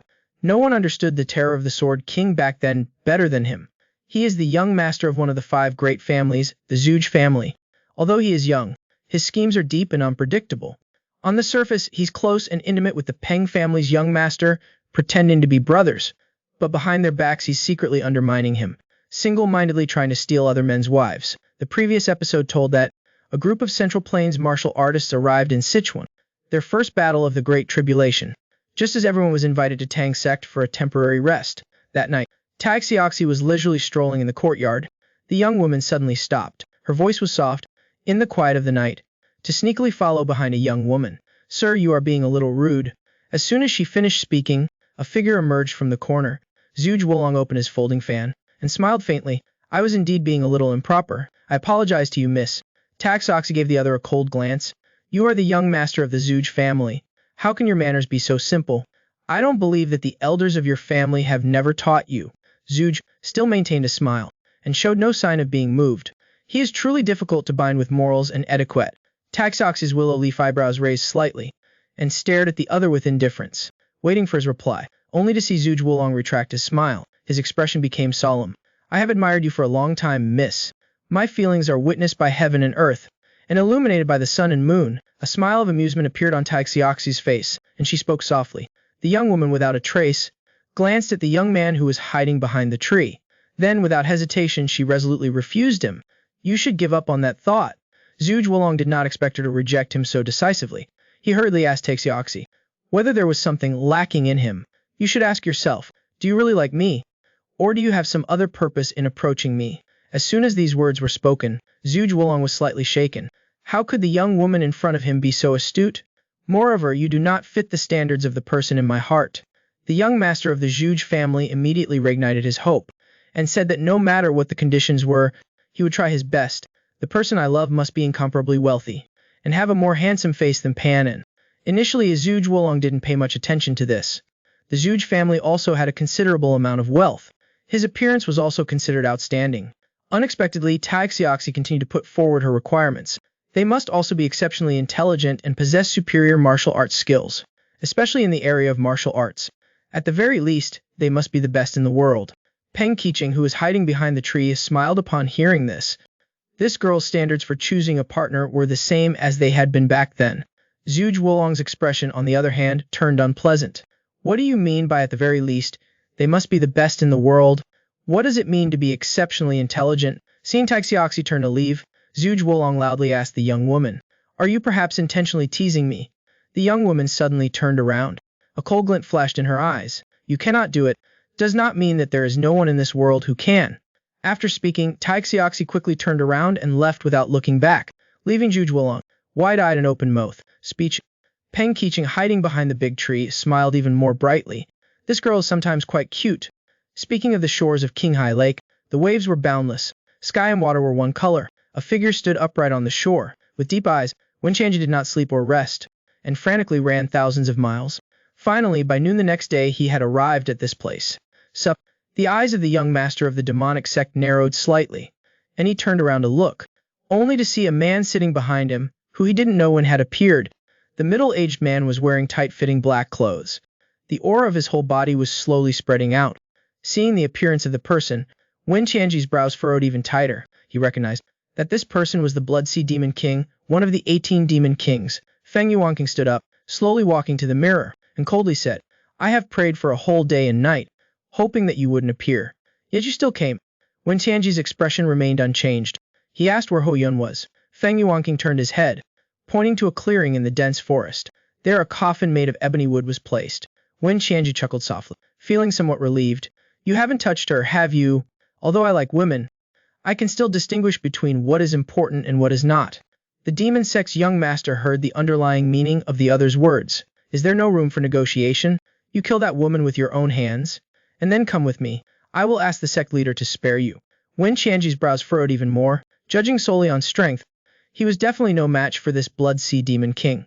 If he were to die here, Hu Yunju would also face a vicious end. Thinking of this, the young master of the demonic sect reached into his pocket. Fumbling around for a while, he took out a crystal-clear pill. Then, without hesitation, he swallowed it and washed it down. Feng Yuanqing's expression slightly changed, and he asked in surprise, "Isn't that the demon god pill?"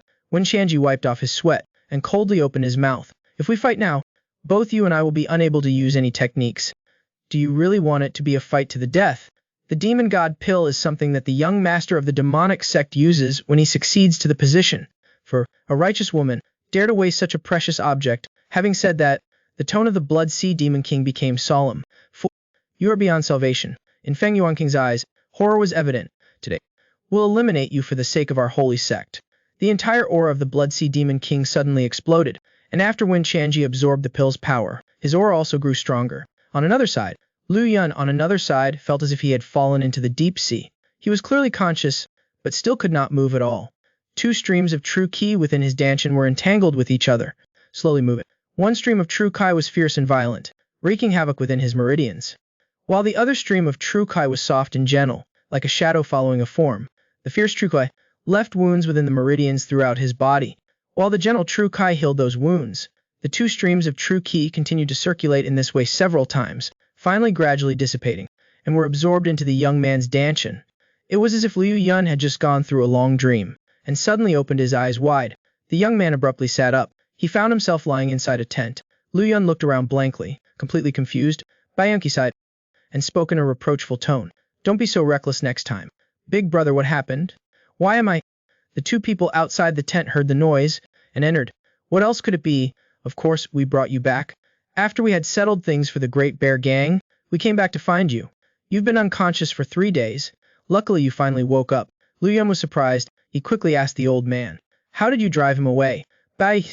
When they returned, they didn't see that old man at all. Dongfeng King gently continued, "At that time, you were buried under a deep hole. It must have been the trick of that old man." The young man, upon hearing this, was even more confused. "That old man would absolutely not have let me survive." Baiyunqi guessed, "Perhaps the other party had urgent business, and quickly gave you a fatal blow before hurriedly leaving." Liu Yun did not agree with this explanation. "Frankly speaking, I took one of his punches head-on. With the strength of that old man, I absolutely could not have withstood it."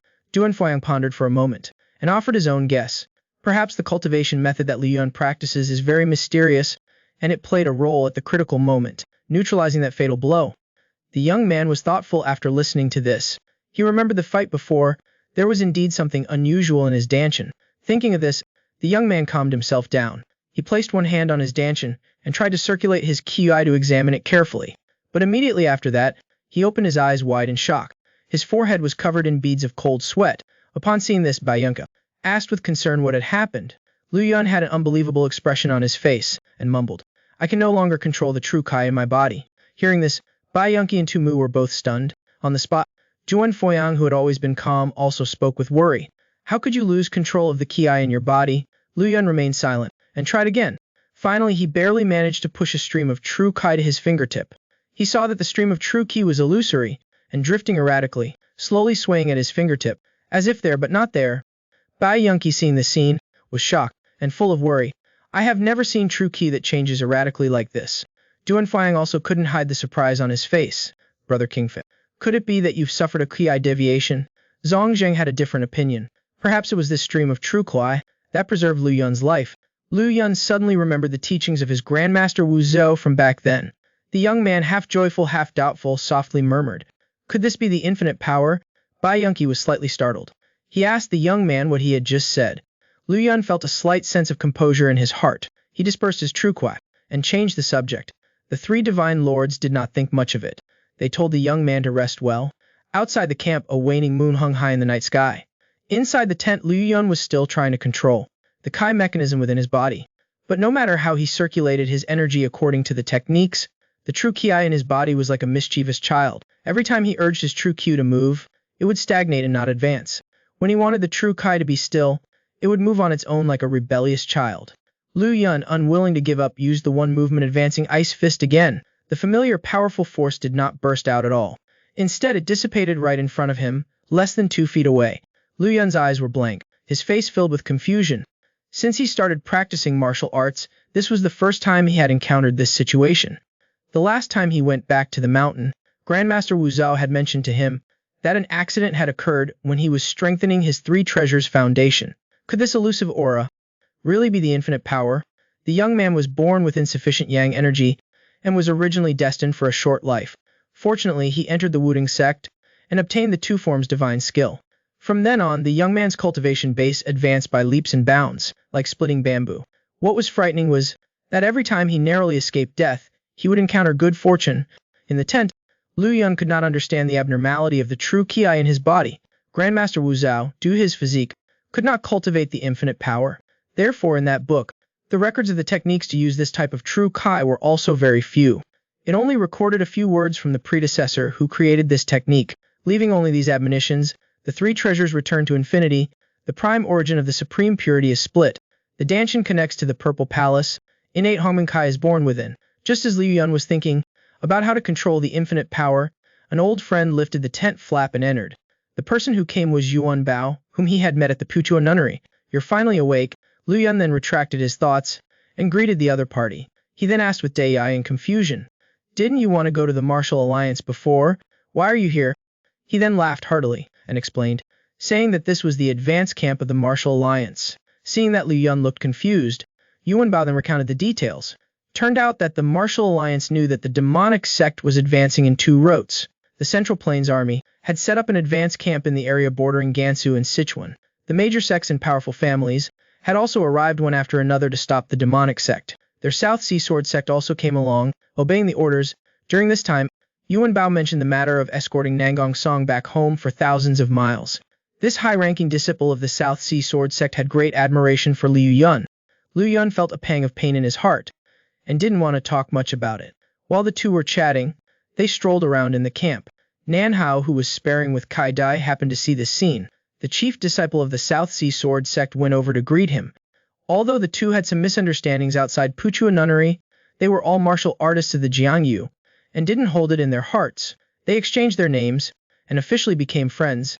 Lan Hao said, "Recently, the reputation of Taoist Master Kingfeng has been resounding in my ears." Liu Yun humbly replied, "It's just empty fame, not worth mentioning." Lan Hao laughed loudly upon hearing this. "Taoist Master Kingfeng, you are too humble. My junior brother doesn't respect heaven or earth, but when your name is mentioned, he becomes extremely respectful." Yan Bao's face immediately turned red. He scolded his senior brother for talking nonsense. Liu Yun then gave both of them a way out, saying that the two of them were like kindred spirits. "Taoist Master, you are mistaken. Although my cultivation is ordinary, I do have some insight. Your realm has clearly improved a lot from before. Yan Bao propped his chin with his hand, with a puzzled expression. Why can't I see it? Nanhao didn't show any consideration for his junior brother's feelings. He directly said that the other's strength was not enough, and it was natural that he couldn't see it. Yuan, upon hearing this, assessed Liu Yun once again. He discovered that the young man beside him had his divine essence concealed, and that he couldn't sense any aura at all from his entire body. Yuan Bao's expression changed slightly, and he hurriedly asked, Brother Kingfeng, could it be that you have reached the realm of returning to simplicity? Liu Yun did not hide anything. He said that his strength had indeed increased, but he was still far from the realm of returning to simplicity. Moreover, he was currently facing some problems. Yuan Bao was shocked. He hurriedly asked what the reason was. Liu Yun then recounted all the problems he had encountered earlier. Nanhao's face was filled with disbelief.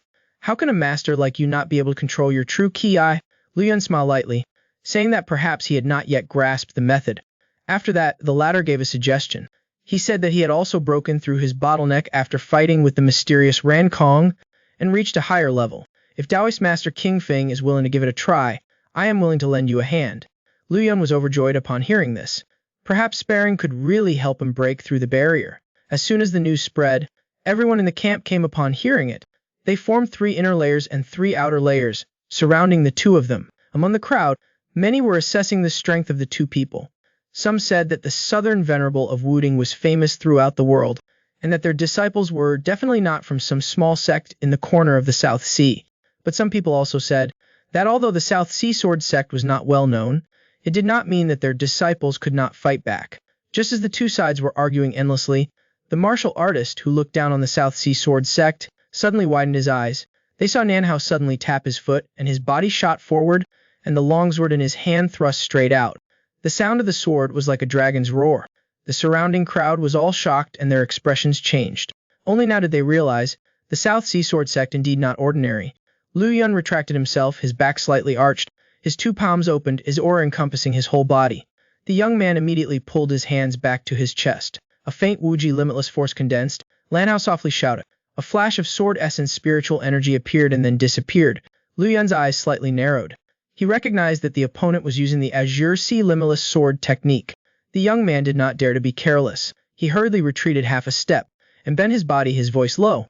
He exerted all his strength trying to condense Wuji force in his palms, but the true Ki in his body was extremely stubborn. No matter how Liu Yun tried to guide it, he could only condense a small portion of it. Seeing the sword essence fiercely rushing towards him, Liu Yun had no time to think further. The young man pushed out with both hands, using all his strength in his palms to strike out. The 2 forces collided powerfully, emitting an earth-shattering explosion.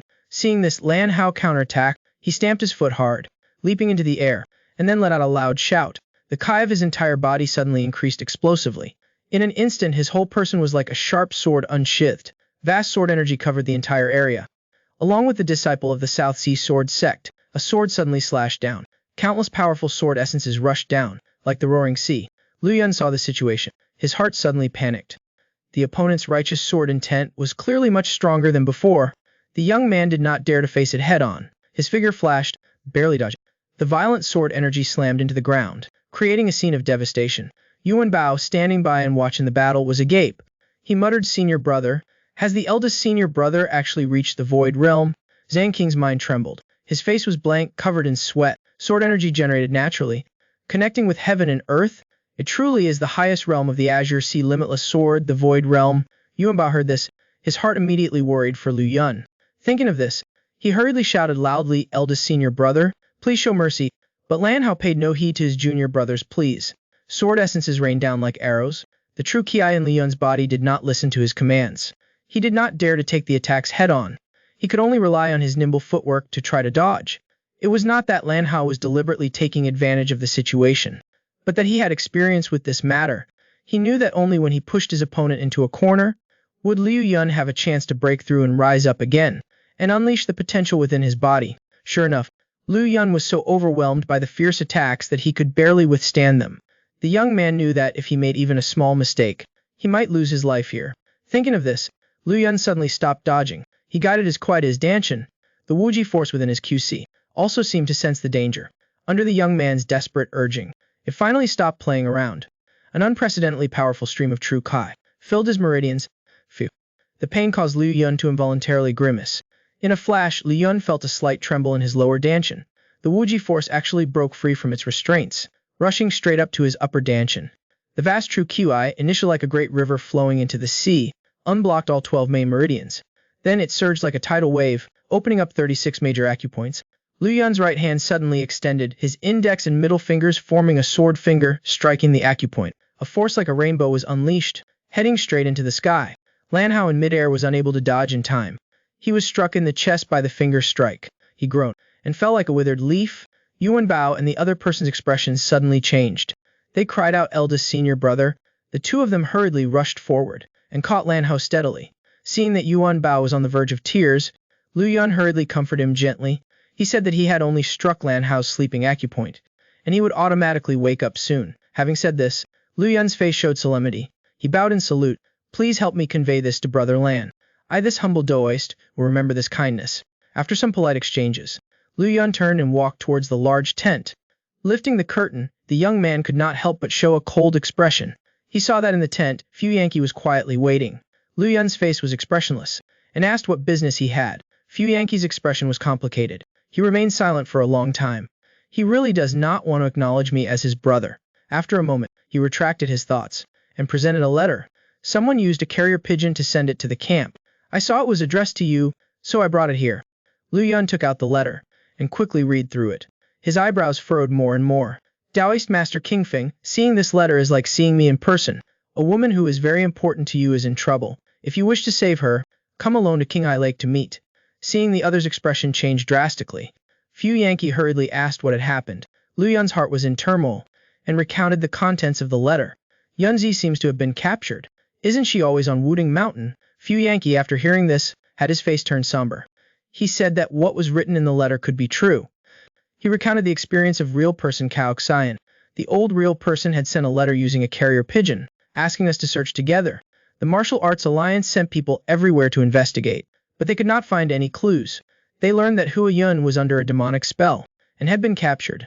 The first thing Liu Yun thought of was the heavenly demon god sect. After a moment, the young man regained his composure. He asked in a low voice, "Has anyone else seen this letter?" Fu Yankee replied, "He received the letter and rushed here immediately. No one else knows this news." Liu Yun nodded slightly, instructing the other not to speak loudly. Then he activated his pure yang true kai, burning the letter to ashes.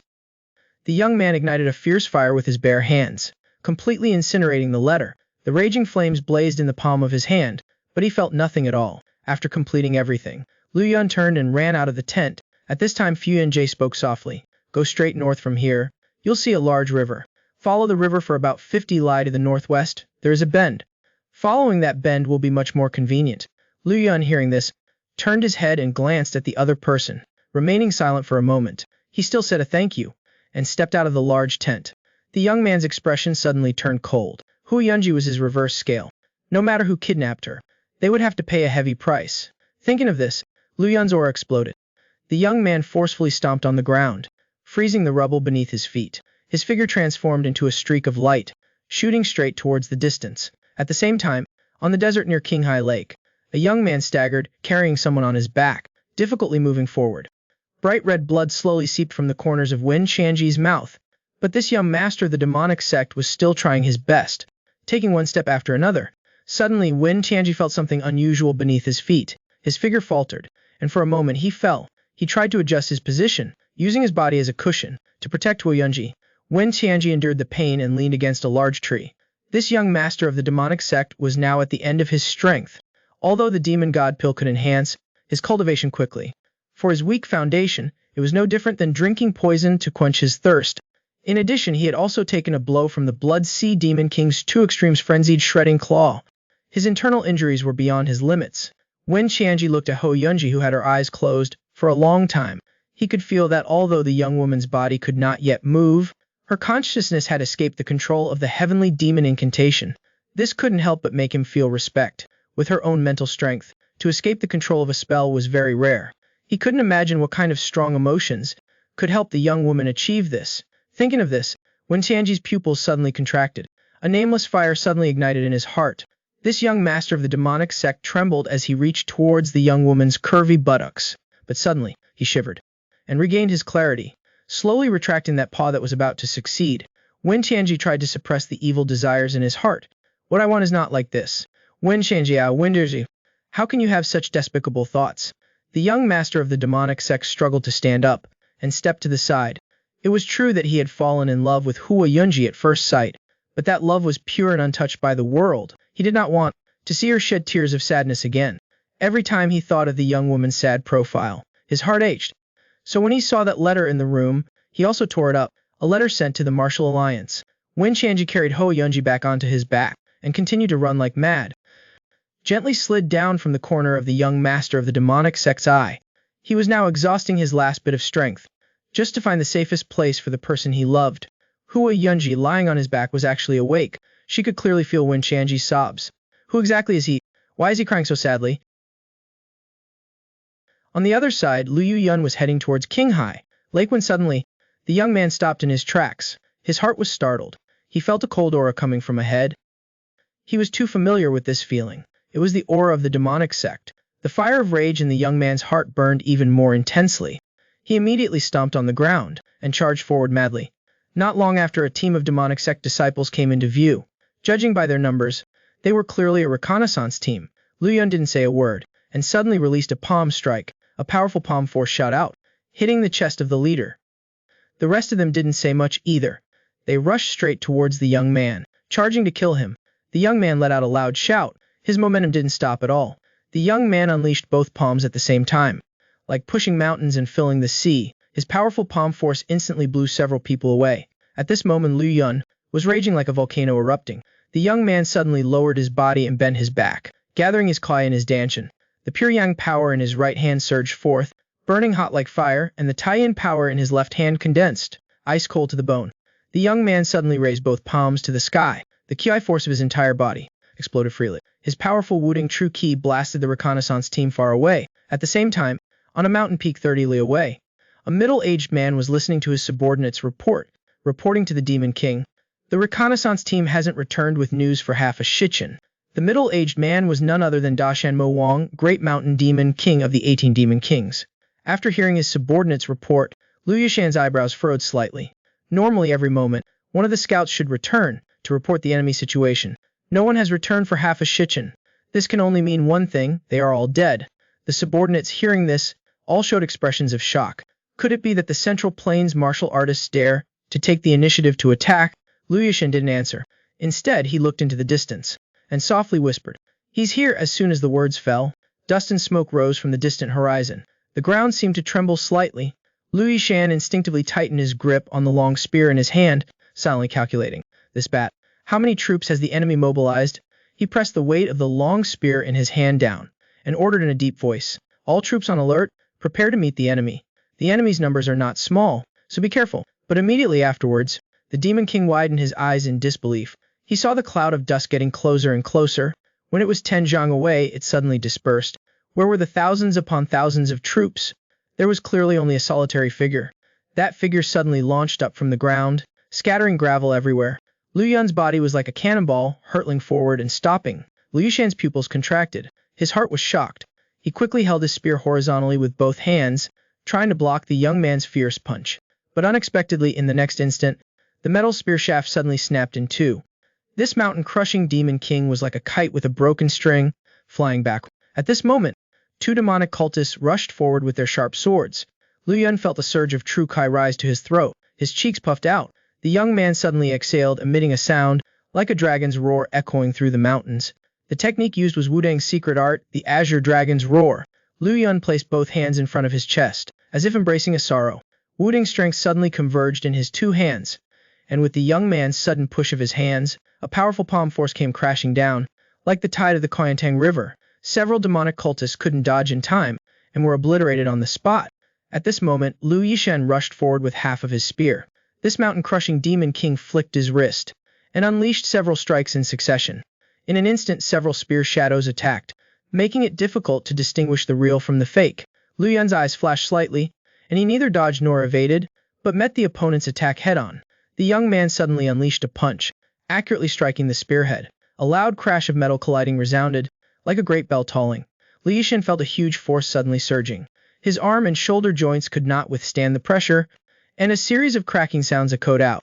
This mountain-crushing demon king staggered and retreated several steps. Liu Yushan roared angrily and suddenly lunged forward, unleashing a fierce punch. Liu Yun transformed his fist into a palm, using the inch power technique to strike against the opponent's fist wind. The technique used was Wudang's masterpiece, the Taiya cotton palm. A soft surge of palm force continuously surged into Liu Yushan's body. His throat immediately throbbed, and he suddenly spat out a mouthful of fresh blood. Then his large mountain-like body staggered backwards. Liu Yun took advantage of the momentum to advance, with a stable root and a soft advance. Liu Yushan was shocked to see this situation. He did not expect that the young man before him was so powerful. This mountain-crushing demon king retreated in a hurry, suddenly rooted himself like an ancient tree taking root. Stabilizing his body, his fan-like hand suddenly reached out and grabbed Liu Yun's shoulder.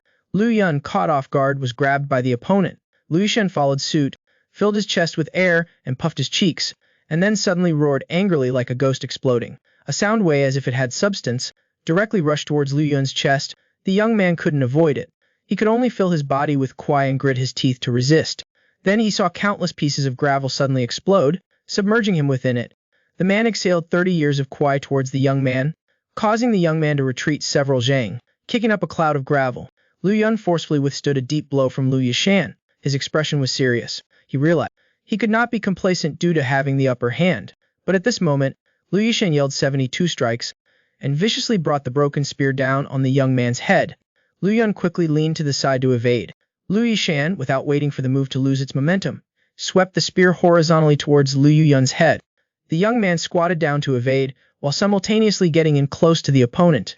Liu Yun took the opportunity to stand up and struck the opponent's lower body with a rising elbow strike. Liu Yushan immediately groaned and staggered back several steps. This mountain-crushing demon king didn't have time to wipe the blood from his mouth, and angrily cursed. Liu Yun didn't say a word, and moved forward with a stable root, gliding before the opponent. Liu Yushan hastily raised his hands in front of him, wanting to protect his vital points. But he was still struck in the chest by the young man's advancing leaning punch. Seeing this situation, the group of subordinates were all shocked and dismayed. They did not expect that their majestic demon king was not a match for that young man. Liu Yun's attack was successful, but he did not pursue, instead stabilizing his body. He also did not expect the opponent's physique to be so powerful. If he hadn't managed to suppress the rebounding force in time, the bones in his arm would probably have been shattered. Liu Yushan spat out a mouthful of blood and loudly exclaimed, "I did not expect that the Central Plains would have an expert like you." Seeing that the blood the opponent was spitting out was not ordinary blood, but rather blood essence filled with vital energy, Liu Yun knew that the opponent had suffered severe internal injuries. Just as he was preparing to finish things off, Liu Yushan suddenly turned his head and ordered his subordinates in a deep voice, "This person's cultivation is high. I am no match for him. You should not waste your efforts and die for nothing. Quickly return to the Western Region's headquarters and report the situation about this person to everyone." Hearing this, Liu Yun was shaken. He wanted to stop them, but the many demonic cult disciples were clearly well trained. Before he could react, they had already quickly retreated. The young man couldn't help but silently ponder about this demon king. This person's cultivation is not only outstanding, but his judgment of the situation is also lightning fast. If a person like this is not eliminated today, he will surely become a great calamity for the Central Plains martial world in the future. Thinking of this, Liu Yun lowered his body and spoke in a deep voice. With a great shout, both hands channeling his kuai, yin and yang energies gathered in front of his body. The yin and yang energies condensed into Taiji power and burst forth. A powerful force struck Liu Yushan's chest with full strength. The man's body flew backward, and at the same time in his palm, a force suddenly erupted. The broken spear in his hand was shattered into countless pieces. Liu Yushan tried to summon his remaining strength. Swinging his arm, he threw the broken pieces of the spear towards Liu Yun. Countless sharp metal fragments flew like locusts, covering the sky. Under the augmentation of the force, they were like arrows leaving a bow.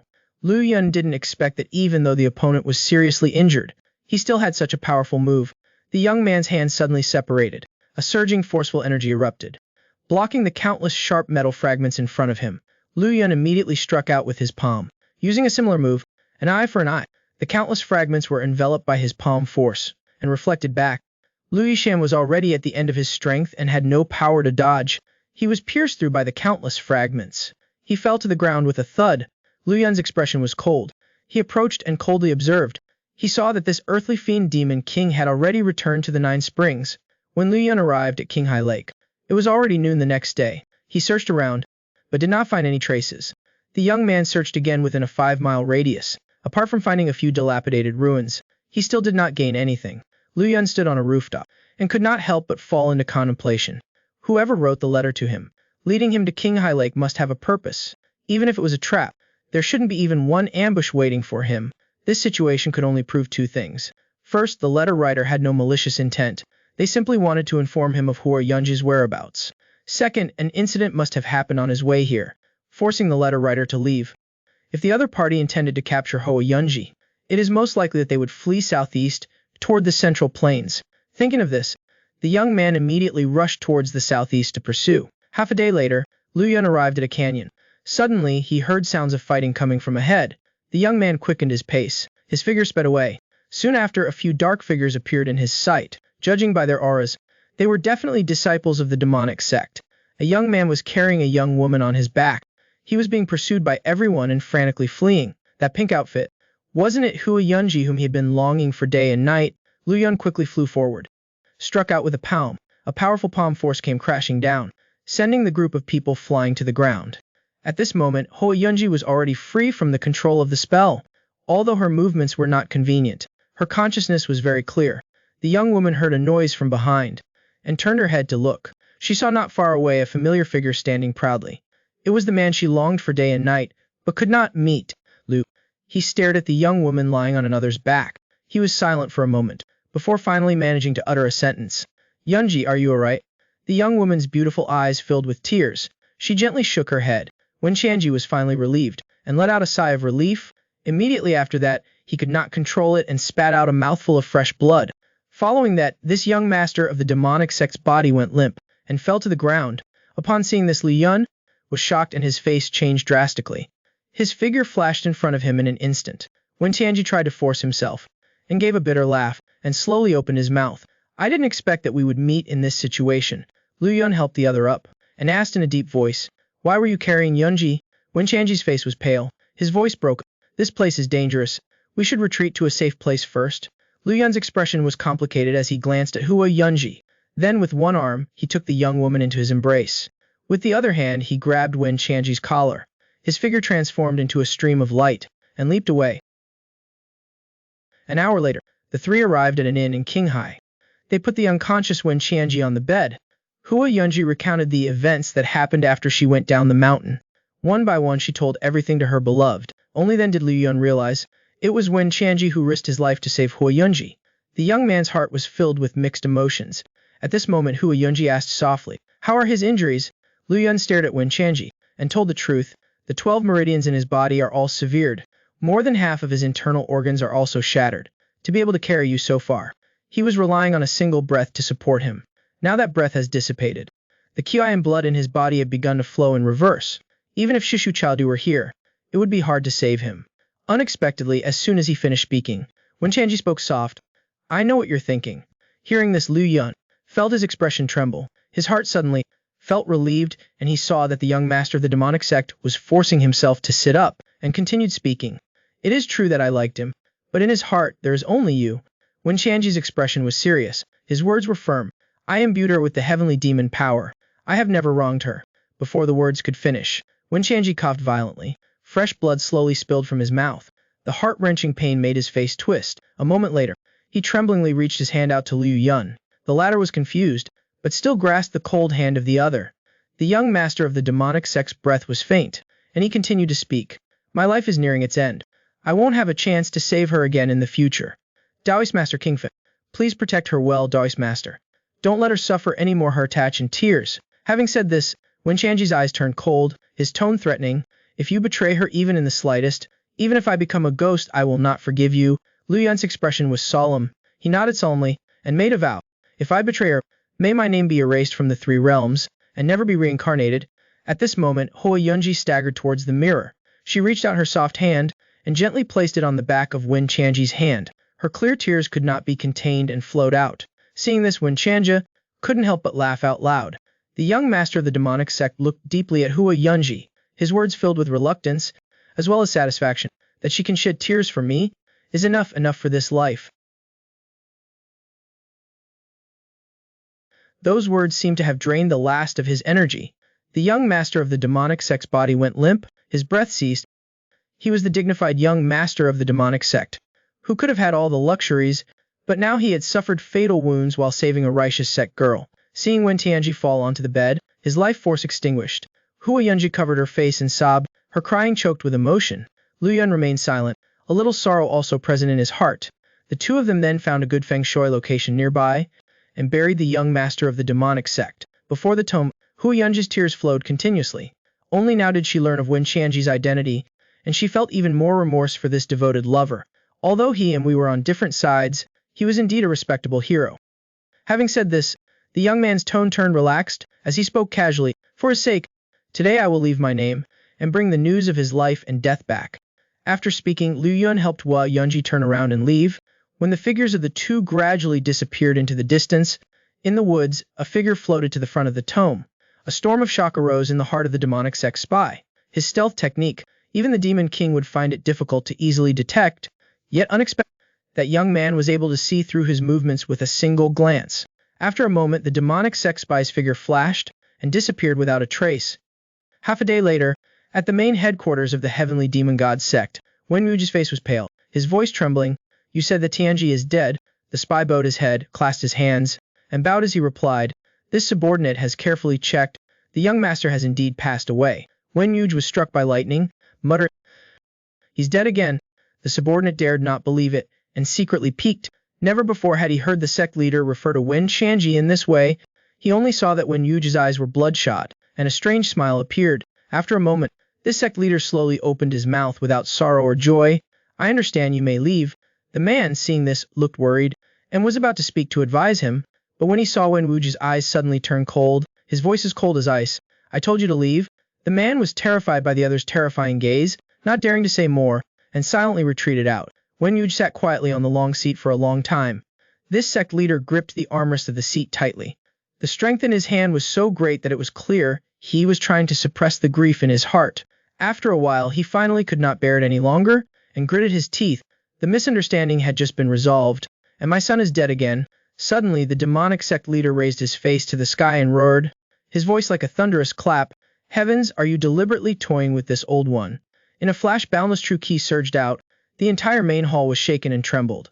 At the same time, in the study of Quine Shugema, this chief military advisor looked at the information on the table, his eyebrows tightly furrowed. After a moment, he stood up and walked around the table. Currently, the demonic sect has lost a demon god and 5 demon kings. Although they have successfully ignited a war between the demonic sect and the Central Plains, the current situation is gradually slipping out of his control. His original intention was to have both sides suffer heavy losses, but currently the strength of the martial alliance is a level higher. Thinking of this, this chief military advisor picked up a brush and wrote a letter, but the strokes were too bad. Others could not make out what he wrote. Combined with the plot points behind, we can speculate he was passing false information to the martial alliance, wanting to use this method to balance the power between the demonic sect and the Central Plains martial world. Here, we can't help but reveal a little beforehand why he is like this, because he is a double agent with great ambition. Let's return to the distant Begar sect headquarters. As the largest intelligence organization in the Central Plains, hundreds and thousands of pieces of information converge here every day. Some disciples are in charge of receiving and releasing messenger pigeons all day, while others are responsible for reviewing intelligence and classifying them clearly. A disciple looked at the words on the intelligence. The sender was Dai Yihuo. This person named Guya. It seems like I've heard of them somewhere before. Immediately after, he asked his companion uncertainly, did Senior Shen Yunfei say that there was a spy in the demonic sect, and it seemed like that spy's name was Guya? A senior brother beside him heard this, snatched the intelligence report, and carefully examined the information on it. This senior brother's expression changed drastically. This intelligence reported immediately to the elder. On another front, at the Martial Alliance's front line, stationed here were the famous Shenxi Huangfu family. Inside the main tent, the two brothers of the Huangfu family faced each other. Huangfu Wuki, as the family head, said in a deep voice, I heard that not long ago, that Taoist master Kingfei, and also competed with the experts of the South Sea Sword sect. Huangfu Wushuang nodded in confirmation it was indeed so. More, that disciple had reached the highest level of the Azure Sea Boundless Sword, but he was still defeated by that young hero of Wudang. Is that so? Not bad. That Taoist priest Kingfei is indeed not to be measured by ordinary standards. Huangfu Wuji was silent after hearing this. He remained silent for a long time. A moment later, this family head finally sighed. Sometimes one cannot help but admit the differences between people. Huangfu Wushuang wholeheartedly agreed. Just like the great battle a few days ago, when the benevolent sword master appeared. I also did not expect the Wulin Alliance leader to be so powerful. Huang Fuji nodded slightly. After all, the Title I sword suppresses mountains and rivers is not an empty boast. It turns out that a few days ago, the Central Plains and the demonic sect had an unexpected battle. On the side of the demonic sect, it was actually the Outer Heaven Demon King from among the 18 Demon Kings. And on the Central Plains side, 2 experts from the Ime sect and the Diankang sect were sent out. Unexpectedly, even with Abbess Haran and real person Chen Guang fighting together, they were still no match for that Outer Heaven Demon King. In the end, the Wulin Alliance leader Lai Yunshan arrived to fight. He took action himself, and in less than 10 moves, he had already killed that arrogant Demon King under his sword. At that time, that young hero from Wudang had humiliated our Huangfu family. I even fantasized that one day I would regain face. Now that foolish idea has vanished like smoke. Even if I try my best to cultivate, it is difficult to catch up to his shadow. Just at this moment, a commotion came from outside the tent. The 2 brothers hurriedly stepped out of the tent to check the situation. Huangfu Wuji held back a martial artist and asked what had happened. That martial artist reported, the demonic sect rebels in Gansu province are acting strangely. According to intelligence, the demonic sect rebels are retreating towards the western regions. The brothers are preparing to give chase. Hearing this, Huangfu Wushuang's heart stirred slightly. Elder brother, it seems that the demonic sect cannot withstand the pressure. Should we? Huangfu Wuji said pensively. The demonic sect has not shown any signs of defeat, retreating for no reason. I fear there is a conspiracy behind it. Huangfu Wushuang replied, this is a once-in-a-millennium opportunity. If the Huangfu family does not take this opportunity to accumulate reputation, by the time the overall situation is decided, then we will surely be ranked behind others in the martial world. Huangfu Wuji, upon hearing this, could not help but shudder slightly. After hesitating for a while, he finally ordered the pursuit.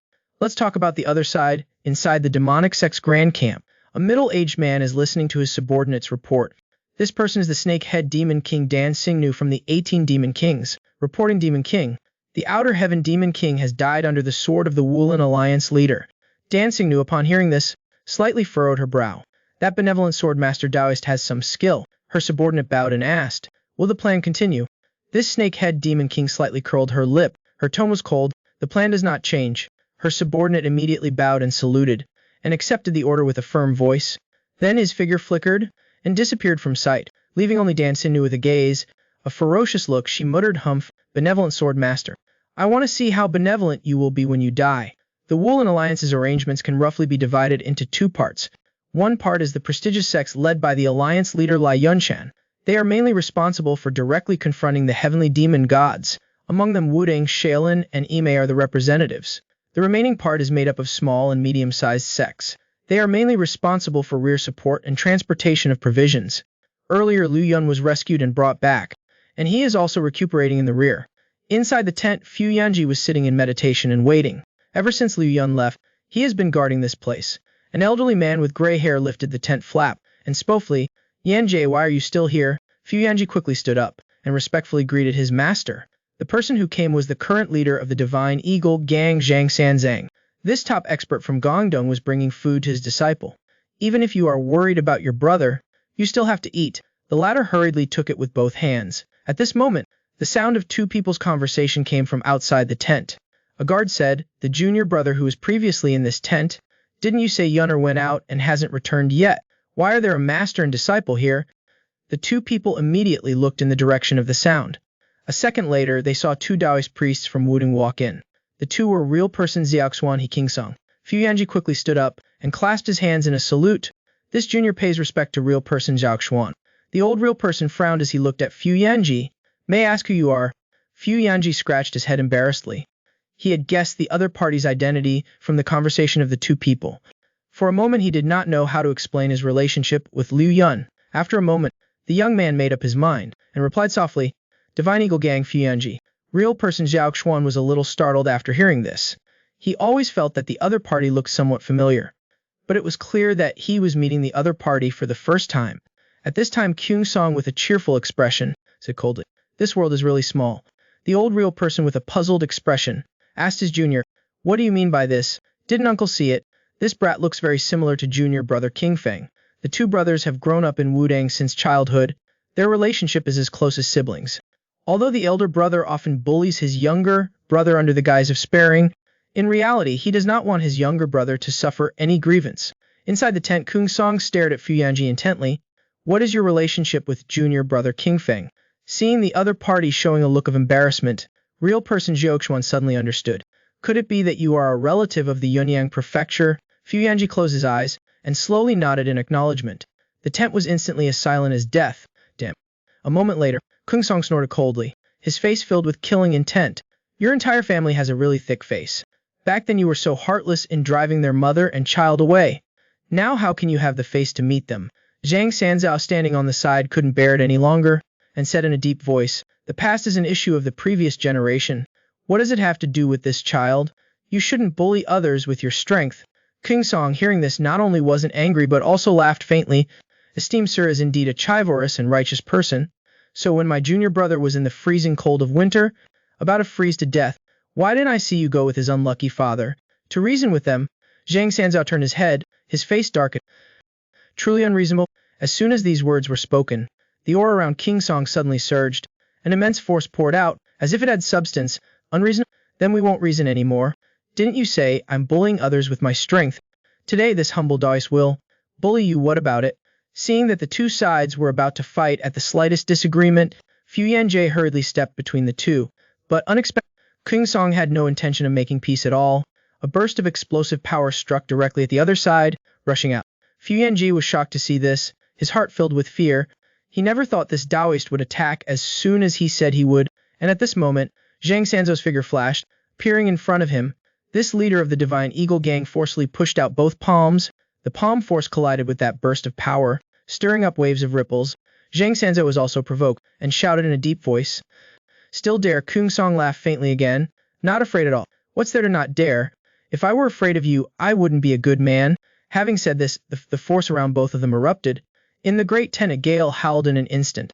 True became unstable. At this moment, real person Chiao Xian lightly pressed down with a palm, yet was able to dissipate those two strong streams of energy. Zhang Sanzao couldn't help but break out in a cold sweat on his temples, while King Song was also shocked in his heart. He originally thought that after leaving seclusion, his strength had surpassed his junior uncle. But now it seems he was truly daydreaming. Real person Chan made a signal, and slowly opened his mouth, eager to know, but still must let King Feng decide for himself. King Song looked at the old real person, and complained in a soft voice, Junior uncle is definitely not thinking that way in his heart. Junior brother King Feng has a mild temperament. How could he treat that rich family like that? Real person Kaoxan glanced coldly at the other, and thought to himself, only you are talkative. At this time Fu Yanjie suddenly spoke up to explain. Both of you, please listen to what I have to say. It was not long ago that I found out I had a brother. Whether my parents' actions are right or wrong, as a son I'm not in a position to easily comment. I just want to know how he has been living these past years. That's all. I have no other intentions. Real person Kaoxan quietly stared at the other for a long time. After a while the old real person sighed, and remained silent. Perhaps this is the logic of blood is thicker than water. While King Song couldn't deny it, and snorted coldly, real person Kaoxan changed the subject, asking about Liu Yun's whereabouts. Junior uncle doesn't need to worry too much. That kid has always had a great fortune. Every time he encounters a great disaster, he can always turn misfortune into blessing, compared to... On the contrary, it is Lin Ji who worries people more. The old real person, after hearing these words, looked ashamed, and said softly, I wonder what King Feng's reaction will be after he finds out about this. What his reaction will be. Just as Fu Yanji was about to explain the whole situation, to clarify everything, a clear voice came from outside the tent. I already know. King Song cursed with a smile, calling him a stinky brat, and immediately rushed out. Outside the tent stood two figures. It was Liu Yun and Hu Yunji. Long time no see, senior brother. Thank you for your trouble, senior brother King Song. King Song was overjoyed, and cursed with a laugh. Both of you are more mischievous than the other. Having said that, he hurriedly rushed forward, and hugged the two of them. Hu Yunji smiled as brightly as a flower after disaster, while Li Yun looked at his master, asking for help. Master, look at him. Does he look like a senior brother at all? The old real person smiled with narrowed eyes at the scene before him. Nothing made him happier than to see his disciples return safely. After a while, King Song patted Li Yun's chest. Not bad, it seems you've become stronger again. And at this moment, a familiar voice came from behind. Taoist King, long time no see. Seeing an old friend come to visit, the young man couldn't help but show a happy expression. But at this moment Liang Su had a serious expression. Seeing this situation, Liu Yun asked the other what had happened. Liang said, The vanguard has several times broken the demonic sect's attacks. Now the demonic sect bandits in Gansu are withdrawing. Liu Yun's face didn't relax after hearing this. Isn't that good news? The problem is that, before these were just small skirmishes, the demonic sect hasn't fundamentally been harmed, and hasn't been defeated. Hearing this, Liu Yun couldn't help but become contemplative. Never been defeated, yet are withdrawing without cause. This is indeed suspicious. And not long ago, the gang received a piece of information from a mole within the demonic sect. We only received the information not long ago, and then the demonic sect made a full withdrawal. Therefore, we are very suspicious of the authenticity of this piece of information. Senior Shen Yunfei has had multiple contacts with this mole, but doesn't know the true identity of the person. Liu Yun immediately understood the situation. If the information is true, all will be auspicious, but if the information is false, the Central Plains martial artists will pursue us in victory, and will definitely fall into a trap. That's why I came to find you all. I asked that you go and provide backup. Liu Yun nodded slightly, and immediately agreed. Zhang Shanzhou also expressed his willingness to do his part. Only King pouted happily. Having just reunited with his junior brother, they already had to go on a difficult mission. On the other hand, the Central Plains allied forces, having pursued the enemy all the way, arrived at a mountain pass entrance. This place is called Zhanjiandagu Great Sword Cutting Valley. Legend has it that an ancient person used a single sword to split the mountain, hence the name. At this moment, a Central Plains martial artist suggested that they first send people to climb up the cliffs on both sides to see if there was a demonic sect ambush, and then continue the pursuit. The Martial Arts Alliance leader, Lai Yunshan, nodded slightly, thinking this made sense. Then he turned his head and looked at an alliance leader, saying, "Order, alliance leader Sun. Your disciples are adept, light footwork and climbing. This time we must rely on you to contribute more." Everyone immediately agreed in a clamor, and rushed into the mountain pass. At the entrance, Lai Yunshan stood proudly, waiting quietly for news. At this moment, a martial artist spoke up to remind, the demonic sect retreated for no reason. "I'm afraid there's something strange going on." Lai Yunshan didn't think so. Even if it's a trap, there are ways to break it. Nambai, he took out a thunder firebomb from his chest. "We still have this. Moreover, we've sent people to scout ahead. If anything goes wrong, we will immediately retreat." At the same time, in a cave near the mountain pass, dozens of demonic sect bandits dressed in body suits were silently waiting. A middle-aged strongman asked if the Martial Arts Alliance had caught up. His subordinate reported that the enemy had reached the entrance of the mountain pass, and it was only a matter of time before they rushed in. The Windblade Demon King Wu Kaigai snorted coldly, without saying anything. To be able to sit in the position of the Martial Arts Alliance leader, Lai Yunshan's not a fool. But for them, this was definitely a sumptuous feast. Moreover, there was that great man hiding in the shadows. His subordinate felt that there wouldn't be any flaws. Wu Kaigai was silent, looking at his subordinates. He saw countless demons, all with gloomy, bloodthirsty lights in their eyes. Unrestrained saliva dripped from the corners of their mouths. No matter how you look at them, these people were no longer human, but were each a wild beast, choosing people to tear apart. The Windblade Demon King softly murmured, as if comforting them, "Don't worry, I will let you eat your fill soon." Everyone made beast-like growls, making people's hair stand on end. Speaking of the cliffs in the mountain pass, several agile figures climbed upwards. The martial artists, who were not good at climbing, were responsible for observing the perimeter at the base of the cliffs.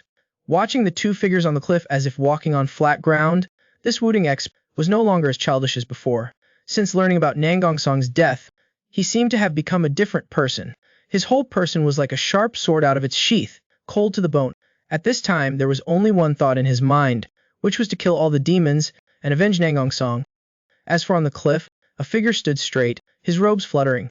Shan Xingyu looked at the people climbing the cliffs, his eyes cold. The next second, as his toes touched the ground, he sprung up, a martial artist who was struggling to climb. Suddenly his heart skipped a beat, only to see a figure as fast as a shooting star, rushing straight towards him. As that figure flew past, this martial artist exclaimed and fell off the cliff. He was a dignified Martial Arts Alliance leader, known as the Silent Sword Saint. Not only was his cultivation extremely high, but he was also proficient in the art of warfare. But no matter how careful he was, he still fell into the demonic sect's ambush. The Central Plains martial arts world sent a vanguard team to enter the mountain pass to scout the way. Unexpectedly, they were successively knocked off by the snake-head demon king of the demonic sect. This person's movements were as light as a fly, freely flying in the mountain pass. In just a moment, he had killed all the martial artists climbing the cliffs. The Central Plains martial artists, who were waiting at the entrance of the mountain pass, were resting for a while, when suddenly they saw a green signal flare rise up from inside the mountain pass. A martial artist with a cheerful expression shouted loudly, "Look quickly." It's a green signal flare. There's nothing unusual in the mountain pass. As more and more green flames flew into the sky, Lai Yunshan's heart finally calmed down. But he still carefully divided his army into several teams, each team separated by a mile, to echo each other from afar. This way, even if something unexpected happens, they would not be completely wiped out. Lai Yunshan was the second person to lead his team into the mountain pass.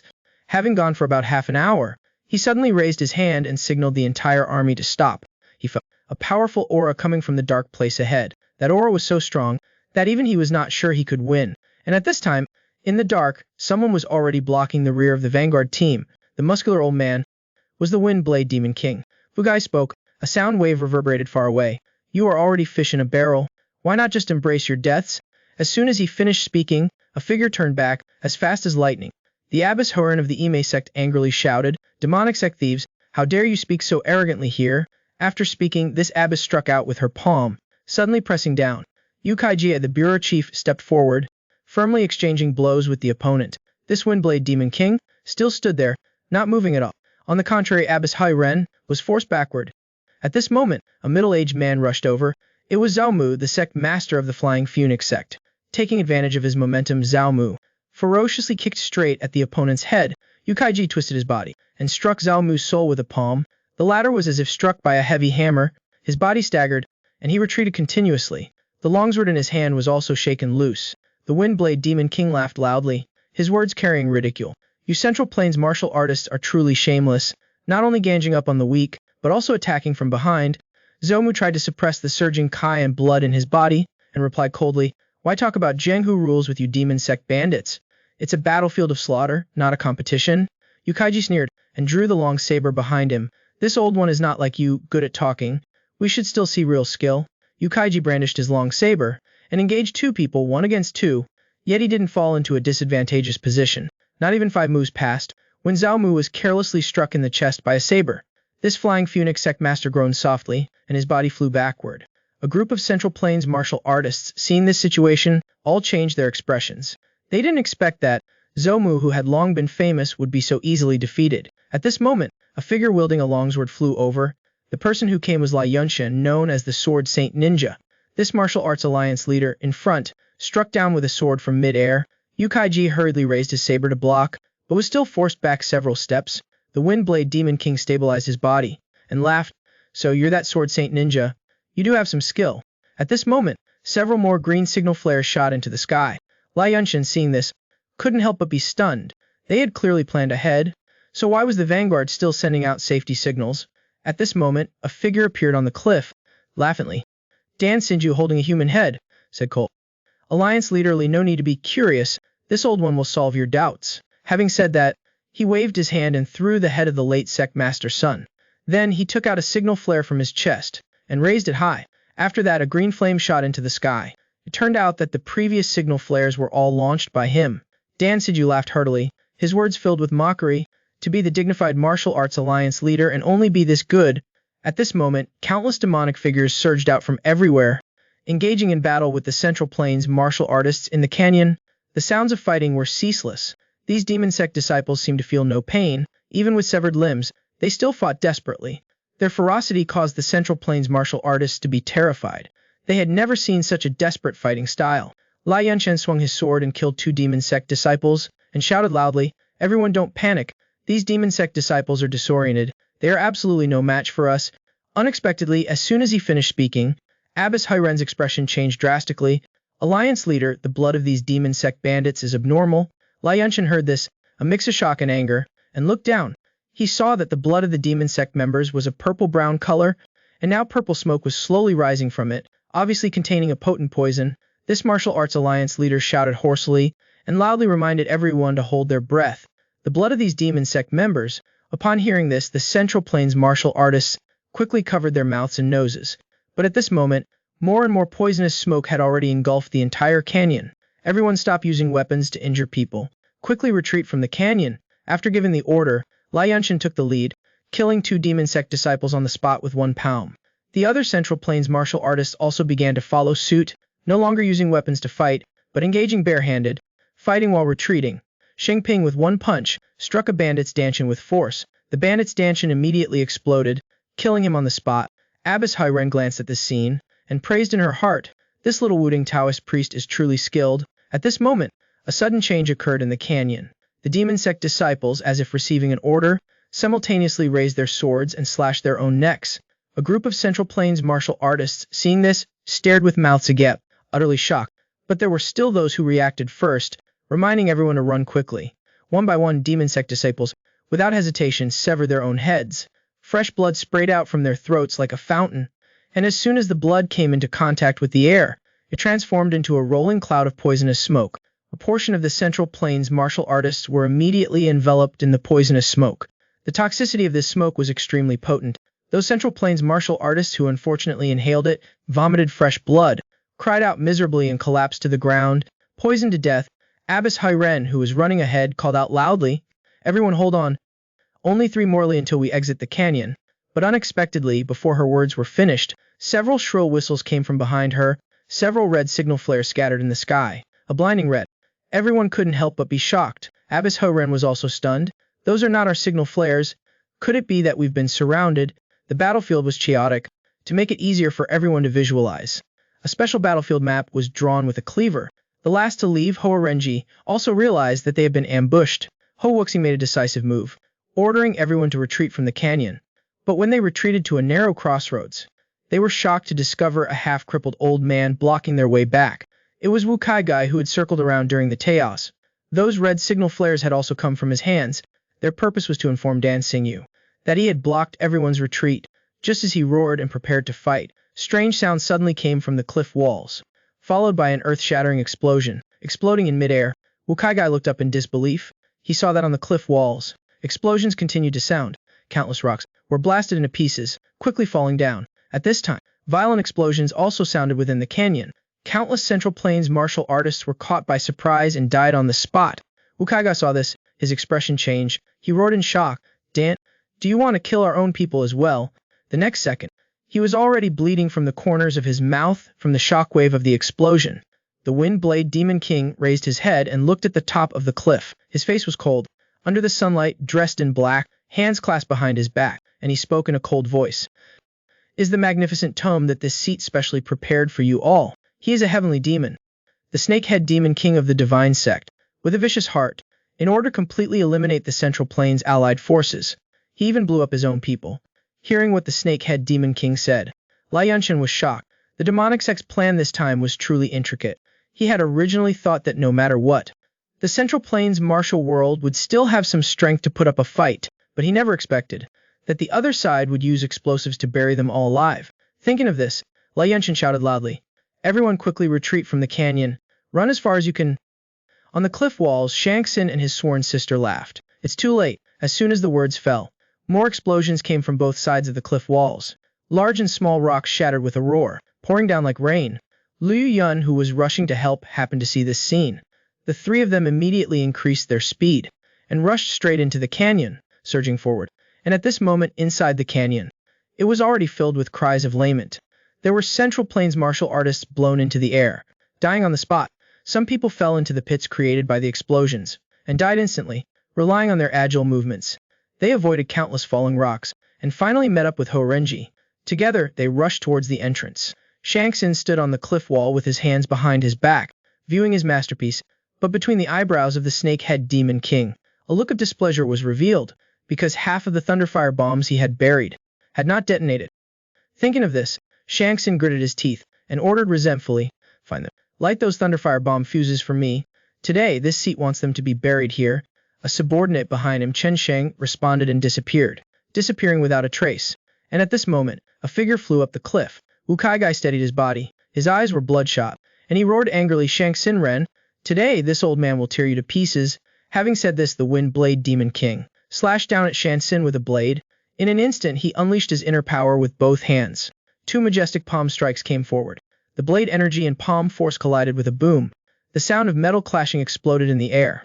Wu Kaigai staggered backwards and angrily questioned, "Why did you do this?" Shangxin grinned faintly. His words were filled with indifference. Those who want to accomplish great things, how can they pay attention to these small matters? Wu Kaigai heard this and flew into a rage, swinging his blade and charging up. He had already suffered internal injuries from the shockwave. How could he be Dan Xinju's opponent? He was caught off guard, and received a fierce kick to the chest, immediately letting out a cry of pain. His body fell straight off the cliff, falling quickly into the abyss. Dan Siju laughed heartily. His expression was maniacal. Let's enjoy this blood feast. But unexpectedly, just as he was preparing to observe everyone's predicament, suddenly a figure soared up, flying. It was Liu Yun, who had arrived to help, who had reached the battlefield. The young man steadied his body. Dan Siju struck out with both hands, using his signature technique, the black snake palm. Liu Yun was like an eagle pouncing on a rabbit, and stamped his foot down from the air, and was able to shatter that palm force. Shang Tsung retreated continuously, his shock mixed with anger, and asked coldly, "Who is it that has come? Report your name." The young man frowned slightly, and answered in a deep voice, "The 3 demon kings all died at my hands. Don't you know who I am yet?" As soon as the words fell, Shang Tsung's expression changed, and he said angrily, "So you're that little bastard from the Wudang sect? Pointless talk. Old. Today this little Taoist will send you to see your companions." But unexpectedly, before he could finish speaking, another figure flew over, lightly holding a sword, and chuckled. "Junior brother, leave this old thief to me." Lion lightly swung his sword. Like a flood dragon leaving the sea, Dan Siju pushed out with a palm. The longsword followed, drifting backwards, but unexpectedly Kung Song pursued like a shadow. When had this serpent-head demon king ever suffered such humiliation? He immediately roared, and fiercely struck out with a palm. But unexpectedly, the force of that palm was shattered by the opponent's sword, and immediately after, strands of sword energy shot directly at him. Shan Sigu hurriedly shifted his body, just barely dodging. The two then exchanged blows and postures, pausing in one spot. Liu Yun, who was watching from the side, couldn't help but admire them. Senior brother's martial arts have indeed improved a lot. At this time Kung Song swung his sword. Countless sword energies swirled without dissipating, and faintly gathered to form a Taiji diagram, rushing towards him head-on. Dang Xinyu didn't dare to be careless, and hurriedly circulated all of his energy, using the double snakes of the black serpent palm to entangle it, barely managing to withstand it. But he was still sent flying backward by the enormous force, his feet plowing 2 deep furrows in the ground, before finally stabilizing his body. The serpent-head demon king's expression changed drastically, and he asked in shock, "What kind of swordsmanship is this? Old man, you don't use your brain when you speak. When a Taoist uses it, it's naturally Wudang swordsmanship." Feeling a bit offended, Shan Xingwu gritted his teeth, and just at this moment, Liu Yun said anxiously, "Senior brother, time is of the essence. Let's both go together." "Little brat, where did you learn this from? How can you be so lacking in martial virtue? Give me 3 moves. After 3 moves, I will definitely chop off his dog head." Hearing the two brothers talk so casually, Shang Xingwu roared, his entire body's aura suddenly erupting. "I will kill both of you." Kung Song glanced at him. The corner of his mouth curled into a sneer. "Are you worthy of speaking on equal terms with real person Qiao Yuan?" Real person Qiao Yuan with one punch finished off a demonic sect thief. The old real person glanced at the situation on the field, a suspicion arising in his heart. These newly arrived demonic sect thieves seemed to be looking for something. Zhang Shantao beside him hurriedly explained, "I just heard them talking. They are looking for the fuse of the Thunderfire bombs. There's still half the Thunderfire bombs that haven't detonated." Fu Yankee, who was fighting desperately, suddenly had a strange look in his eyes. He saw a demonic sect thief fumbling around on the hillside. This wealthy second generation's expression changed drastically, and he cried out in alarm, "Stop that person quickly." Real person Qiao Yuan looked horrified and quickly rushed over, but it was too late. That demonic sect thief had already grasped the flint, and using the mechanism, he yanked hard on the rope, causing the flint to spin at an extremely high speed, igniting countless fuses. In an instant, explosions rang out continuously in the canyon. Countless rocks tumbled down from the mountain, smashing straight towards everyone. The Central Plains martial artists could only rely on their body techniques to try their best to dodge, but many were still crushed to death on the spot by the large rocks. Hua Renji, holding his longsword, shouted, "I'll clear a path." Quickly followed. This head of the Mount Ho sect struck a large rock with his sword, causing it to shatter, but Hua Renji also staggered. Ho Wuxing was shocked, and anxiously asked his father, "Father, are you alright?" Hua Renji struggled to suppress the surging Kai and blood in his body. Those large rocks, each weighed thousands of caddies, and using internal force to resist them. Even he was finding it somewhat unbearable. Seeing countless rocks falling down, both father and son felt, human strength has its limits. Once their true Kai was exhausted, they would surely be buried here. Hua Renji sighed. His words filled with helplessness. "It seems we will truly have to meet the Tao ancestor today." Just as a group of Central Plains martial artists were falling into deep despair, suddenly a powerful force came from nowhere. That force was as powerful as thunder, smashing into the large rocks. The incredibly hard mountain rocks shattered like eggs. Then the second force followed immediately, followed by the third and fourth, each strand of Trukai coming over, as quick as lightning and extremely accurate, not paying any attention to small rocks, but not letting a single large rock go. Everyone looked at the scene above their heads, and couldn't help but stare blankly. The large rocks that were previously impossible to resist had completely turned into fine powder. At this time, someone noticed that in the smoke and dust, a person was slowly walking over. The person who came was wearing a loose moon-white Taoist robe, untainted by any dust. The true Kai of his entire body was constantly surging, blowing his white hair in the wind. It was real person Wu Zhao, who had been in seclusion for 60 years, who had come to provide support. He looked like he was in the prime of his life, but in reality had lived for 360-year cycles. His martial arts cultivation was profound, having reached the realm of the 10 saints. Even though he had depleted 30% of his power to help his grandson consolidate his foundation, this Wudang elder had once again emerged from the mountains and still stood proudly above the masses. The countless Central Plains martial artists, looking at the scene before them, stood there stunned. They could see that the old man hadn't just simply shattered the large rocks, but had first used his vast true Klai to lift all of the large rocks up, and then in the blink of an eye used his powerful internal force to turn them into fine powder. Not to mention how powerful the internal force needed to lift those rocks was. Just the fact that the old man could do it with a wave of his hand in the blink of an eye was enough to show that the true Kai in his body was overflowing and could be said to be as deep as an abyss and as wide as the sea. At this time, the explosions in the canyon had completely ceased. The Wind Saber Demon King Vu Kai Guy who knows when had died in the chaos, and on the other side, the Serpent Head Demon King Shang Tsingwu had also returned to the underworld. King Song hadn't kept his promise to chop off his head, but with one decisive sword, he pierced through his heart. The corpse of the Serpent Head Demon King fell to the ground with a thud, not understanding even in death. Why did I fail at the last moment? Lu Yun looked down into the abyss. He saw that the situation below seemed to be over as well. King Song suddenly widened his eyes into disbelief.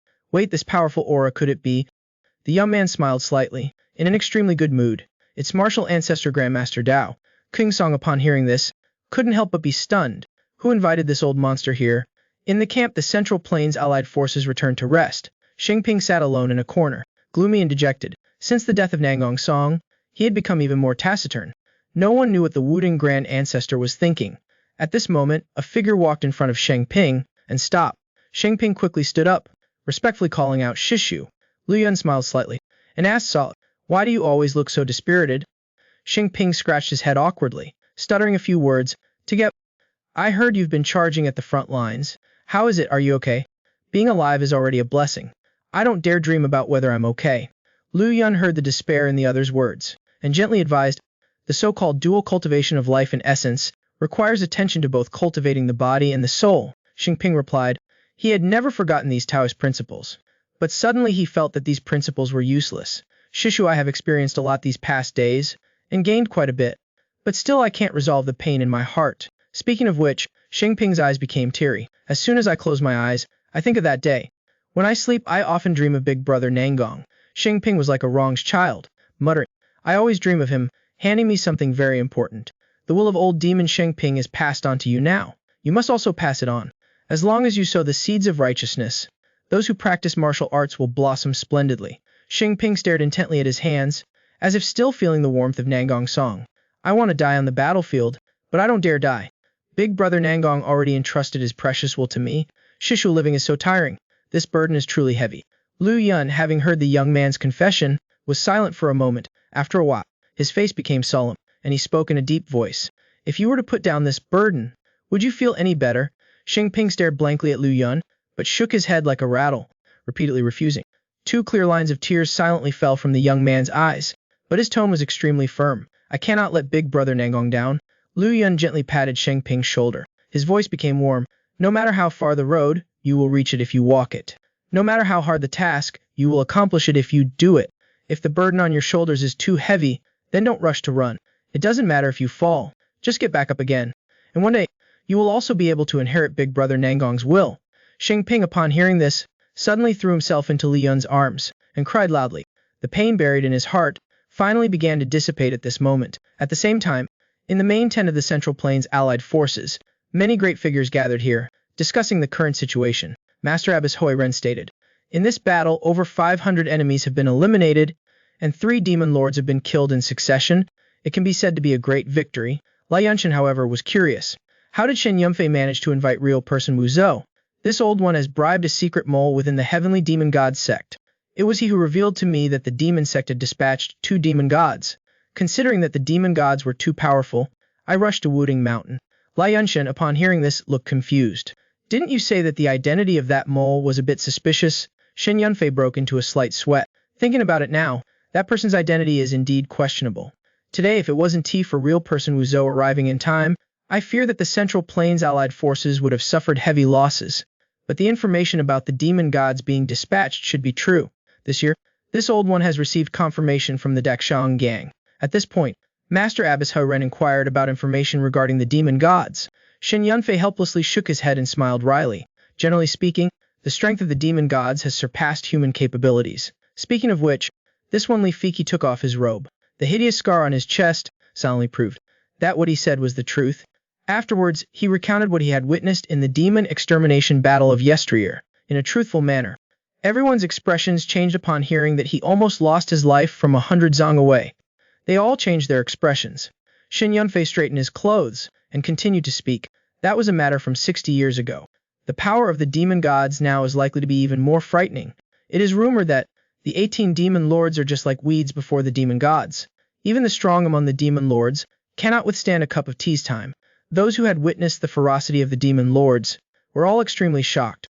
Real person Wu Zhou also wore a grave expression and slowly spoke. If what Yang Shen said is true, with an expert of that level, I fear it would be difficult for me to deal with them both at the same time. Senior, you only need to deal with one demon god. The Rankong Shenai of Puchua Hermitage can probably also handle one. Lai Yunshan nodded slightly, signaling that the remaining one would be dealt with by everyone together. Having discussed to this point, the Martial Arts Alliance leader suddenly spoke and asked, "Right? Why haven't we received any news from our fellow Taoists in Qinghai recently?" Meanwhile, at the headquarters of the Heavenly Demon God sect, empty wine jars were scattered all over the main hall. Wen Wuji sat slumped on a long chair, looking listless. The pain of losing his son had clearly dealt a severe blow to this sect leader. At this moment, a figure floated into the main hall. Malingfeng snorted coldly and slowly spoke. "It seems you've finally realized how foolish you are." Wen Wuji, like a soulless corpse, softly asked, "Did you come here to criticize me?" The extinction demon god laughed derisively. "You don't have the right to enjoy such treatment now." Wen Wuji ignored the demon god's mockery and casually picked up a wine jug, preparing to continue drowning his sorrows in alcohol. But unexpectedly, the wine jug in his hand suddenly shattered. The wine splashed, soaking his robes. The sect leader dazedly turned his head and saw the QI around Malingfeng's body, continuously erupting. The extinction demon god struggled to suppress his urge to kill. "I've already said it, you know. Don't have the right to enjoy such treatment." Wen Wuji suddenly spat out a mouthful of fresh blood. His battle with Su Deshan had already left him with severe internal injuries. How could he withstand Malingfeng's imposing pressure? The sect leader bitterly chuckled in a daze and softly asked, "What do you want exactly?" "This seat doesn't want the heavenly demon god sect to perish just like this. Thanks to two, we've lost a demon god. We don't know how many demon king level experts have also died. If things continue like this, it's no longer a question of whether we can conquer the Central Plains, but whether the heavenly demon god sect can continue to exist.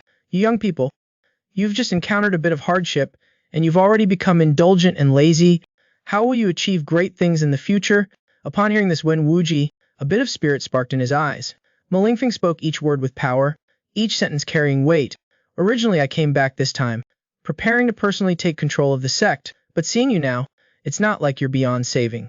If I and Tianxia risk everything, there's still a chance of victory. But while the two of us are fighting at the front, you must definitely restore the sect's morale." Having said that, Malingfeng spoke with a heavy heart. "The opportunities for us are not many. Don't waste any more time."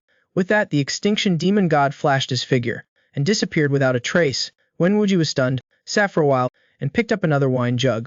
The sect leader stared at the wine jug, lost in thought. After a long while, he smashed the wine jug to pieces. Wen Wuji spoke in a low voice, muttering to himself, "What have I been doing?" Then this sect leader suddenly stood up, sweeping away his listlessness. He had made a decision. From today on, he would officially quit drinking. Speaking of the Central Plains martial artists in Qinghai, they had just finished a battle.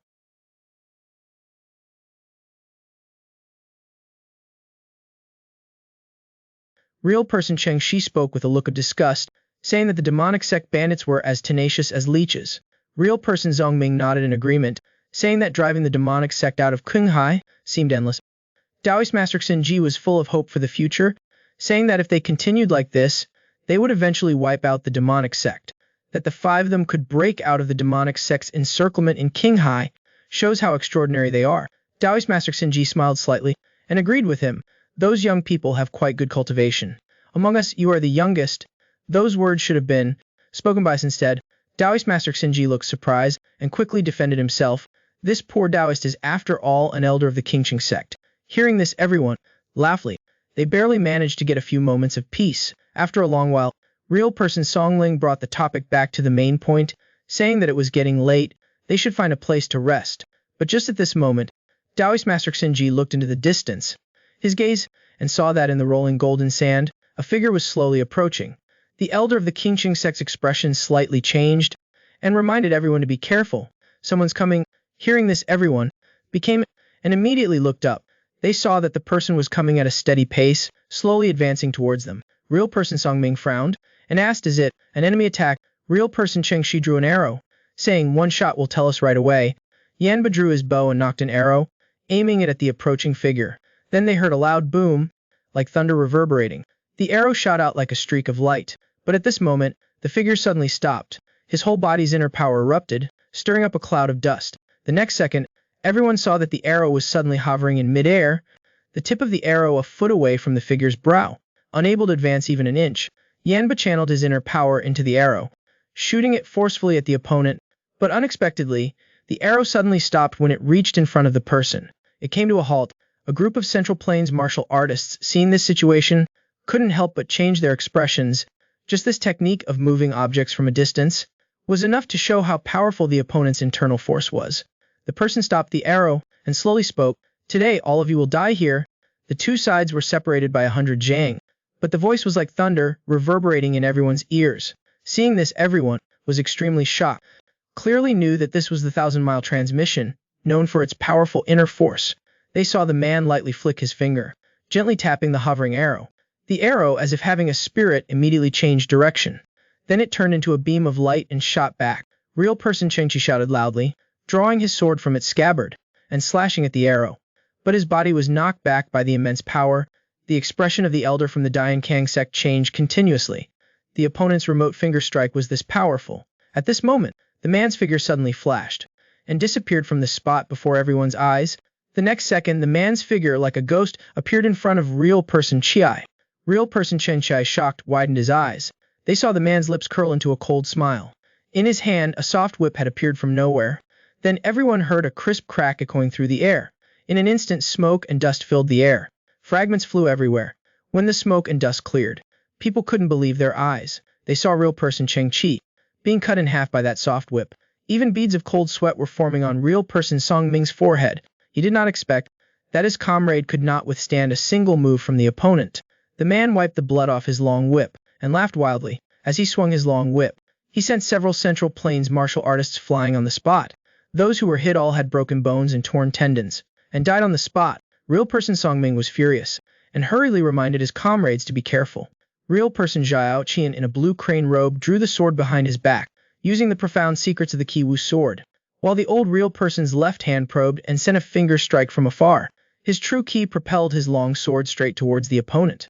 They saw the man in black casually flick his whip at the sword's body. The sword, which had been displaying a rainbow-like momentum, was suddenly sent flying, with a sound like a wail. Real person Zhao Qian's face stiffened, and he was shocked in his heart. This person's cultivation was so high, matchless in this world. After consecutively knocking two people away, the man swung his long whip. Fighting against many people alone, he took the initiative to attack. As the long whip swirled and danced rapidly around him, a ground vortex of unparalleled power rushed straight towards everyone, crushing them as it came. Numerous Central Plains martial artists, seeing this, hurriedly fled in panic. Countless streaks of Qi force shot out from the vortex. Martial artists and strongmen who couldn't dodge were hit and died on the spot. Many Central Plains experts under such attacks also became very distressed. Real person Zhan, after dodging a force of energy, yelled loud, then suddenly stomped on the ground, his figure suddenly lunging forward. The old real person thrust out with his sword, like a thunderbolt.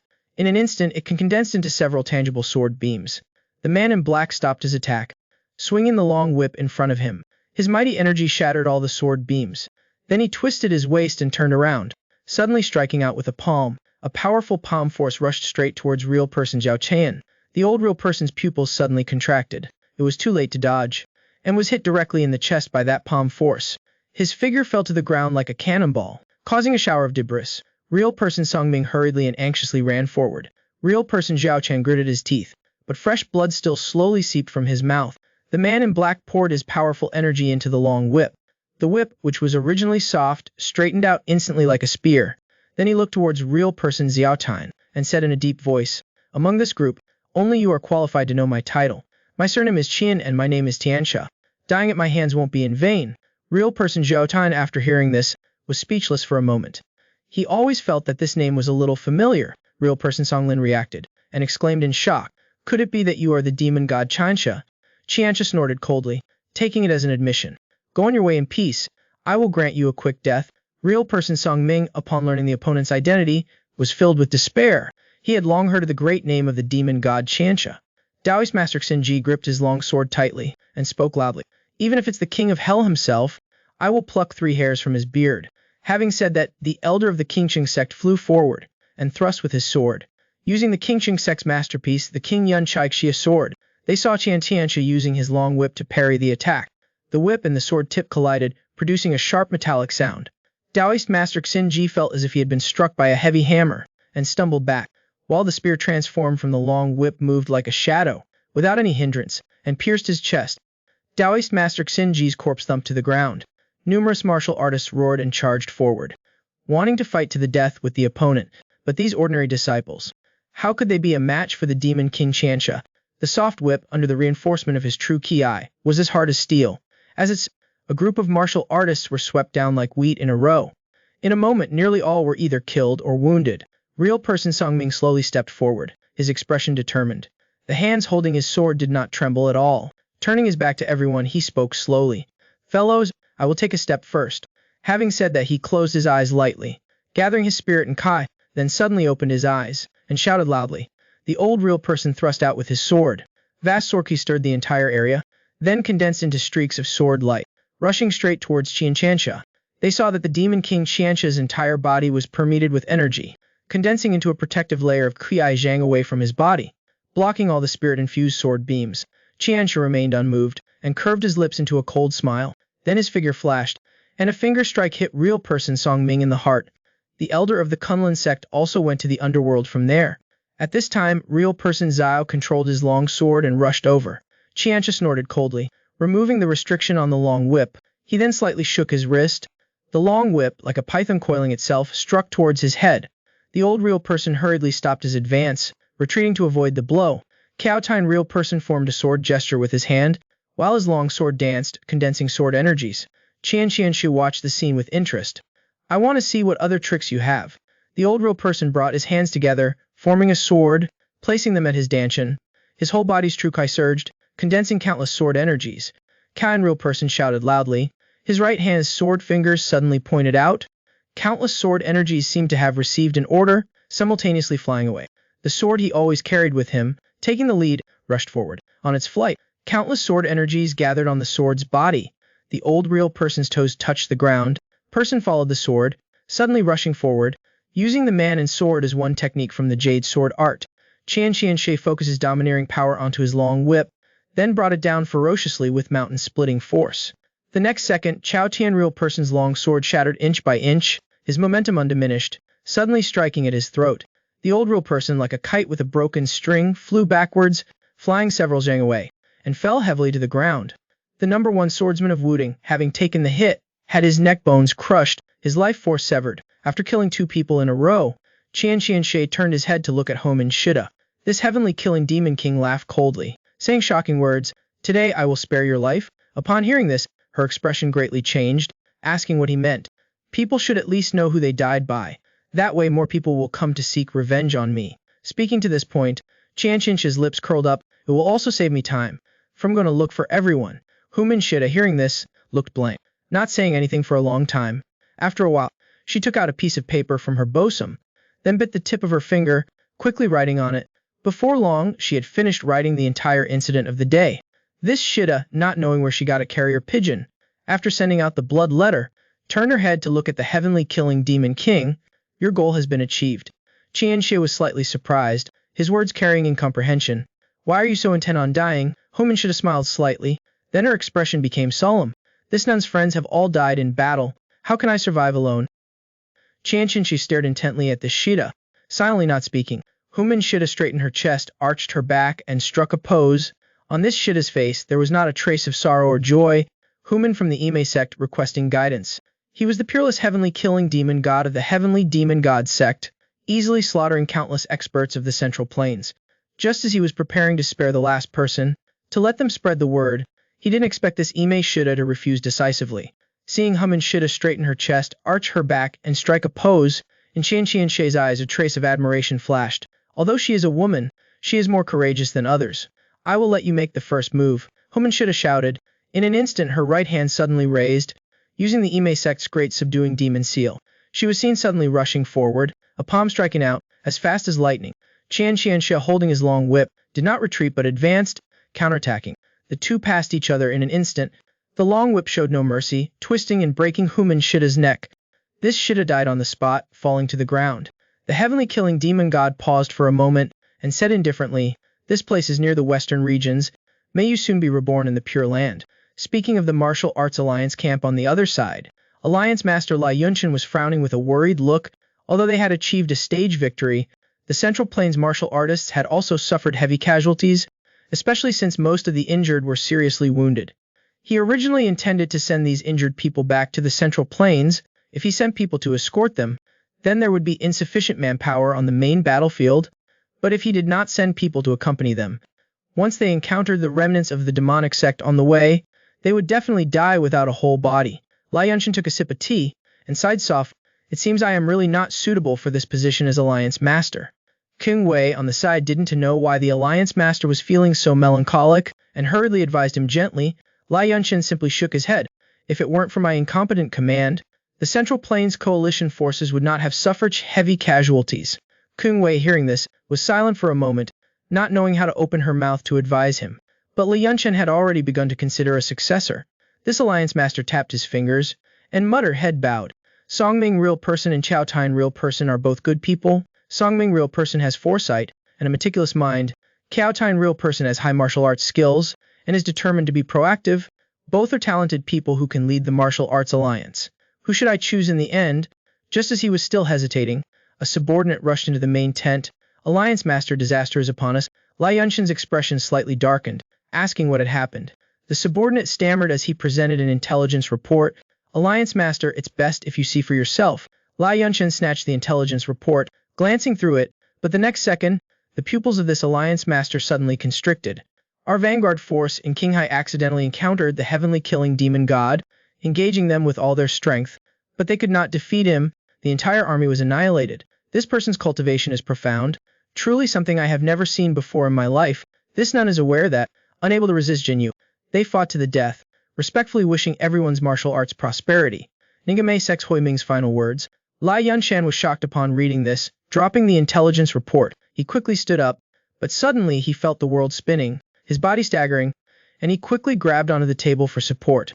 Not long ago they had just discussed the Tianxie demon god. Yet today they received such devastating news.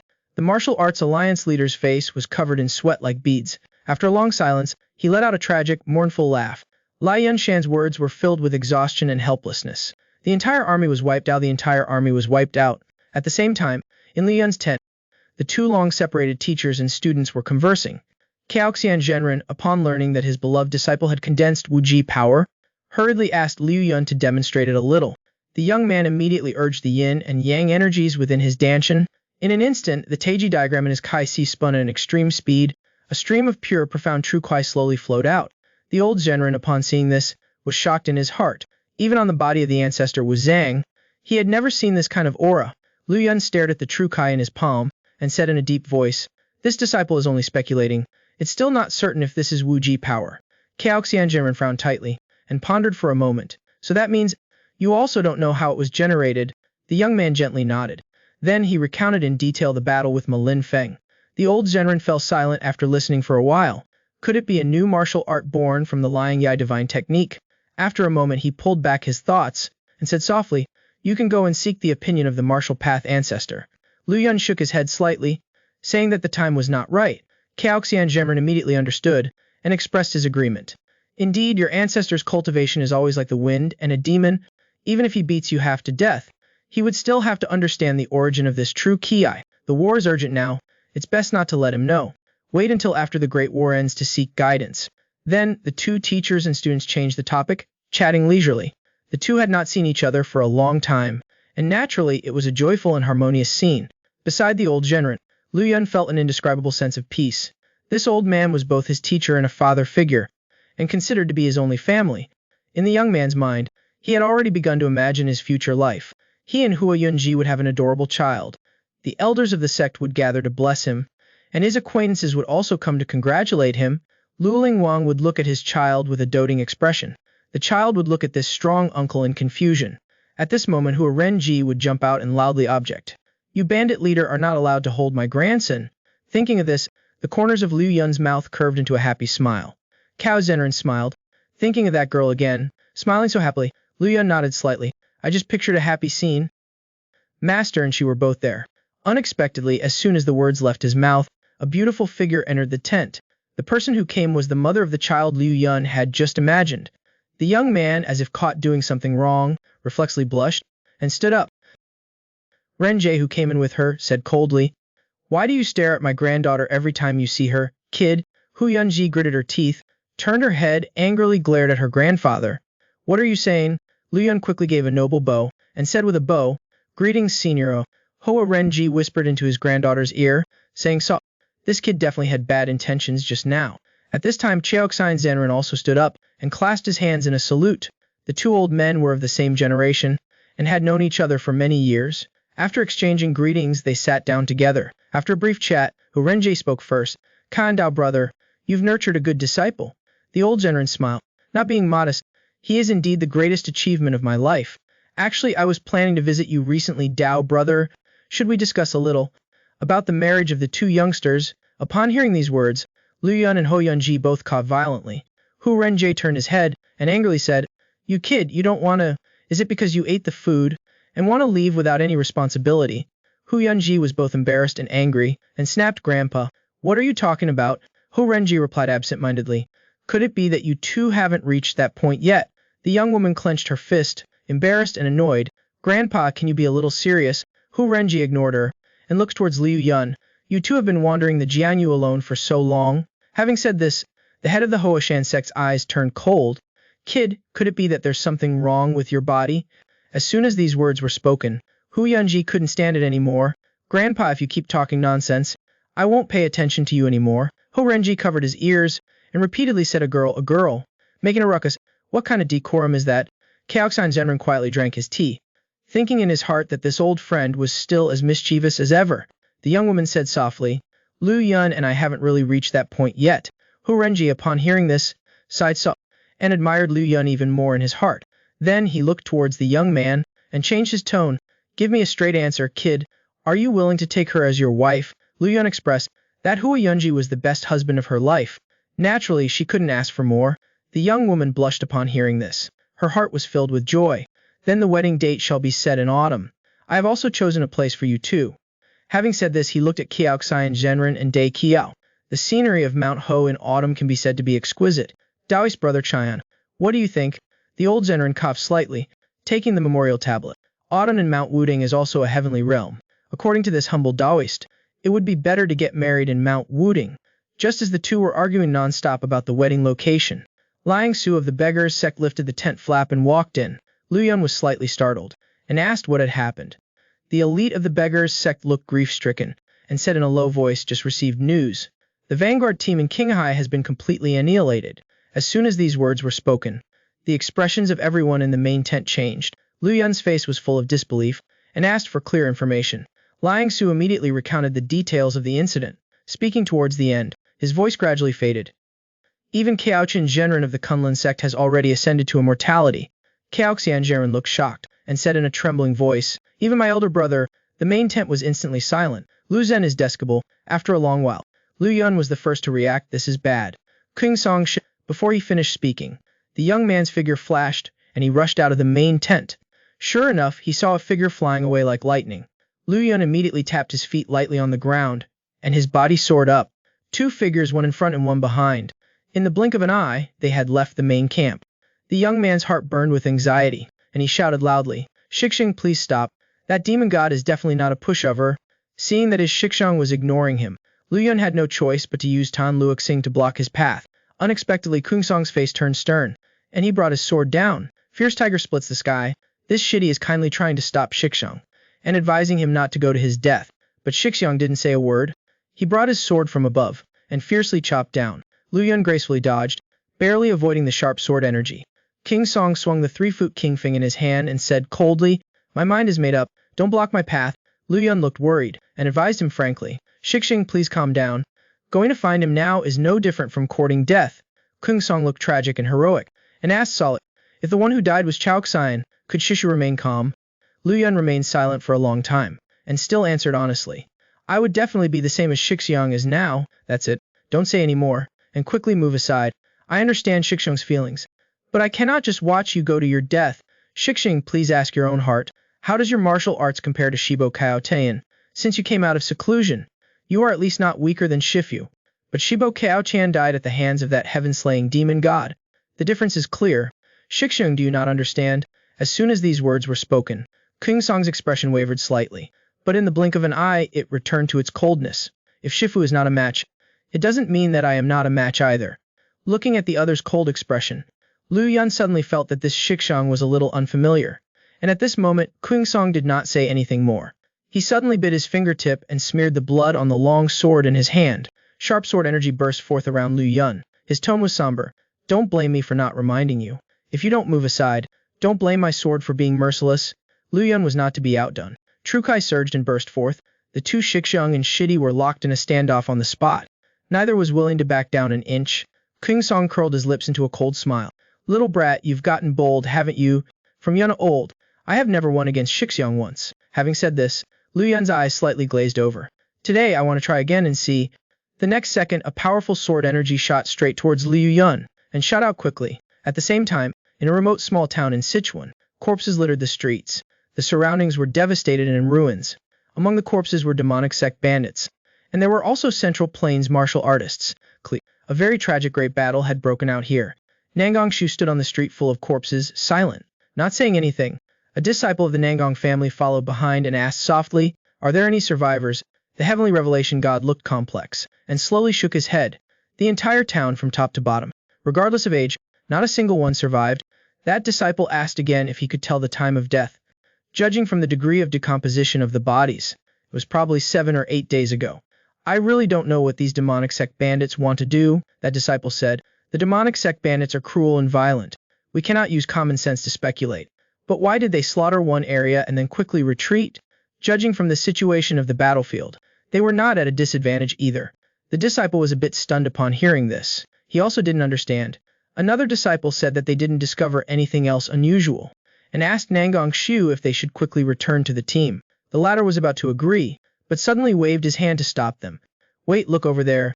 Everyone looked up in the direction he was pointing, only to see another corpse with a hole through its chest. A large fist-sized hole pierced straight through the spine, causing alarm. Nangong Shu quickly rushed over to carefully examine it. He discovered that this person had been fatally stabbed in the chest with a blunt object. The wound was very torn and large. It must have been inflicted by a weapon such as a club. The Nangong family disciple was thunderstruck. Wasn't this the exact same death characteristic as the young master? Nangong Shu's face was gloomy, muttered, "Heaven has eyes, and has finally allowed me to catch you." It is said that outside the main hall of the heavenly demon god sect, 2 Kingwei guards stood with spears blocking the way, preventing King Shu Gaimo from entering. The sect leader has ordered that no one is to be seen currently. The evil sect's chief strategist's eyes were coldly questioning, "Do you know who I am?" The Kingwei guard did not show any respect. "Was I see? Kumu. You are also included among those no one." Bai Yongxiang snorted coldly, suddenly turned around, and quickly left. The chief strategist's mind was filled with thoughts. Wen Tianji's death was due to his scheme. Could it be that the sect leader has become suspicious? He had received reports from the front lines that the plan targeting the Martial Alliance had failed. A large amount of money was wasted on purchasing fire coal. The heavenly demon god sect can be said to be in a storm now. He should also look for a way out soon. Just then, A loud shout suddenly came from behind. It's all because of your bad ideas. Immediately afterwards, a strong wind rushed towards his back, shooting toward him. King Sugaimo's eyes suddenly turned sharp, his body slightly moved, dodging the critical point between his shoulder and neck, but he was still hit by that cold light. After dodging, the evil sect's chief strategist raised his left hand and flicked his fingers. A burst of finger force shot quickly forward, hitting Wenyan's acupoint. The evil sect's holy maiden instantly went limp, her movements slow. Bai Yongxiang waved his right hand. A cold light shot quickly forward. Wenyan didn't have time to dodge and was hit by a silver needle. After the jade hairpin fell, a dark red bloodstain trickled from the corner of her mouth. On that silver needle, a deadly poison was clearly smeared. Wenyan gritted her teeth, her voice trembling. So you know martial arts, and your level is not low. Kung Shugaimo spread his hands. With an innocent look, when did I ever say that I didn't know martial arts? Wenyan struggled to pull out the poisoned needle, clutching her wound. Just as the evil sect's holy maiden was about to curse him, unexpectedly Kung Shugaimo's long fingers stretched out and suddenly grabbed her. In the next second, Wenyan felt a heavy blow to her chest. The evil sect's holy maiden's face turned pale, and she shouted, "You vile scoundrel, let me go." Bai Yongxiang's entire aura suddenly changed, his tone cold. "Didn't you once say that you wanted to skin me alive? It seems that you hate me to the bone." Having said this, the chief strategist suddenly used force with his left hand. Wenyan felt a sharp pain in her chest. King Shugaimo's voice was like ice, and coldly said, "I know you like the young master. If that's the case, I'll take you to see him then."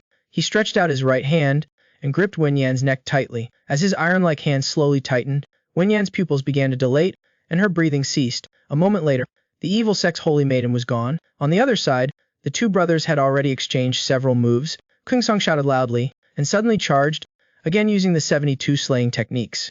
A sword carrying a mountain-splitting force came down fiercely. Liu Yun did not dare to face it head-on. He lightly stepped on the ground and glided to the side. The overbearing sword Kai slammed heavily into the ground, instantly sending rocks and dirt flying. After Liu Yun dodged the dangerous sword attack, he leaped up. The young man used the momentum of his fall and kicked straight down. Kung Song gently twisted his wrist. His long sword flicked upwards. The tip of the sword flicked up towards the bottom of his opponent's foot, but it did not pierce, but only released a metallic clanging sound. Immediately afterwards, Kung Song only felt his body suddenly tilt, being knocked back several zang by a huge force. Kung Song stabilized his body and retracted his arrogance. He knew that the young man in front of him was no longer the same as before. At this moment, Liu Yun's body slightly moved and charged forward. The young man was like an eagle pouncing on a rabbit, kicking straight down again. This time, Kung Song did not meet the attack head-on, but chose to retreat. Waiting until his opponent's move was spent, Kung Song shouted loudly and charged forward. Then he immediately thrust out his sword, aiming straight at Liu Yun's chest. But the latter did not dodge at all, and threw a punch, striking the middle of the sword's tip. In an instant, only a loud explosion was heard, and it detonated in midair. Despite the surging cry and blood in his body, Kung Song stood his ground and slashed his sword horizontally. Liu Yun, ignoring the pain in his left hand, let out a loud roar. The young man concentrated all his powerful strength into his right fist, and with a charging forward explosive punch, he met the incoming longsword. A fist and a sword collided fiercely, and in an instant sword ki filled the air. The two brothers fought like the first day they met at Wudang, fighting neck and neck. The two brothers had grown up at Wudang since they were young. Their relationship was like limbs of the same body, but now as the war with the evil sect was approaching, the two were now fighting each other. Liu Yun threw a punch, forcefully slamming into King Song's sword edge. Both of them felt as if they had been hit by a heavy hammer. They groaned slightly, staggering back. Kung Song laughed loudly, speaking in quick succession. 3 times good, then suddenly exerted force with his foot. His figure burst forth again. Liu Yun's expression was stern. Without a word, he also charged forward with momentum. The two fellow disciples were in battle again in an instant. During the fight, Kung Song was filled with horror. He originally thought he could easily bully his opponent, but unexpectedly, he was gradually falling into a disadvantageous position. At this moment, Liu Yun threw a punch. A burst of fist energy suddenly appeared. Kung Song hurriedly pulled back his thoughts, placing his sword horizontally in front of him, barely managing to block it. The enormous force transmitted from the sword made his palm go numb, while Liu Yun circulated 2 streams of yin-yang kai, continuing to attack. Kung Song's expression became unprecedentedly solemn. He felt that his junior brother's attack was both firm and gentle, continuously generated. Could this be the mystery of the Liang Yai divine art? Seeing Liu Yun shout loudly, he threw a punch in mid-air in an instant, slamming it down fiercely. Kung Song didn't dare to be careless. He hurriedly activated the Taiji divine sword art. In mid, a punch and a sword collided with a loud bang. In an instant, the sound of the explosion echoed all around. Where the two clashed, there were ripples of Kai energy. The true ki within King's body flowed like a huge wave. Under his urging, the Taiji divine art frantically circulated, even vaguely condensing into a Taiji diagram. Liu Yun was not afraid at all. He punched straight out, chasing after the long sword. The true Kai on the fist force was both illusory and real. It turned out to be the power of Wuji. Just as the two were about to unleash their full power, and were about to touch each other, a figure like a phantom suddenly flashed, intervening between the two. The person who came blocked Liu Yun's punch with their left hand, suppressing the fist energy with their own. Their right hand grabbed King Song's sword, resolving the sword Kai on it. The two fellow disciples only felt powerless throughout their bodies, like stones sinking to the bottom of the sea, in the vast boundless ocean, unable to cause even a single ripple. Real person Wuzhou had a sharp gaze. Glancing at the two of them, he spoke slowly. The old real person turned his head to look at Liu Yun. His face was serious. Is there something you're hiding from me? The young man looked surprised. He quickly explained. Compared to that, stopping senior brother is more important. Real person Wu Zhao, upon hearing this, glared coldly at King Song. King Song, upon seeing this, his face drastically changed. He secretly cried out that something was amiss. The next moment, the old real person pointed a finger in mid-air, suddenly shooting out. King Song watched in dismay as a finger force came towards him. His body couldn't keep up with the speed of reaction at all. He was instantly struck in the chest by the finger force, flying backward. That kid's meridians have been struck by my finger. He is temporarily unconscious. Let's find a quiet place to talk. Old real person Wu Zhao touched the ground with his toes and jumped into the air. Liu Yun also soared up, following closely behind, sticking closely behind. On an open space, the young man described all the changes of the true Kai within his body. Towards the end, Liu Yun added, I don't even know if this is actually the power of Wuji or not. Real person Wu Zhao's expression was serious. Let me take a look. The young man obeyed, and circulated the lying eye divine art. In an instant, two streams of true Ki that were both illusory and real slowly emerged. The true Ki playfully danced in the young man's palm, as if it had its own sentience. The old real person, after seeing it, could not help but click his tongue in wonder. This is clearly the Sankai true Kai. But within it, there is another kind of aura. Yanbai, real person Wu Zhao flicked a finger, shooting out a forbidden command. The true Ki in Liu Yun's palm spontaneously counterattacked. The old real person uttered a soft cry. This time he added a bit more force to his finger. The true Ki in Liu Yun's palm also increased accordingly, spontaneously surging out from within his body, resisting the attack. Then, when the danger subsided, it returned to calmness. Old real person Gozo watched the scene before him, and fell into thought, while Liu Yun at this moment could not express his suffering. Each time the inner force of his great-grandmaster struck, the true Ki in his body would boil like hot water, and spontaneously circulate. Thinking of this, the young man clasped his hands and gently advised, just 2 more times. I'm afraid I can't take it. Real person Wu Zhao, upon hearing this, recovered from his thoughts.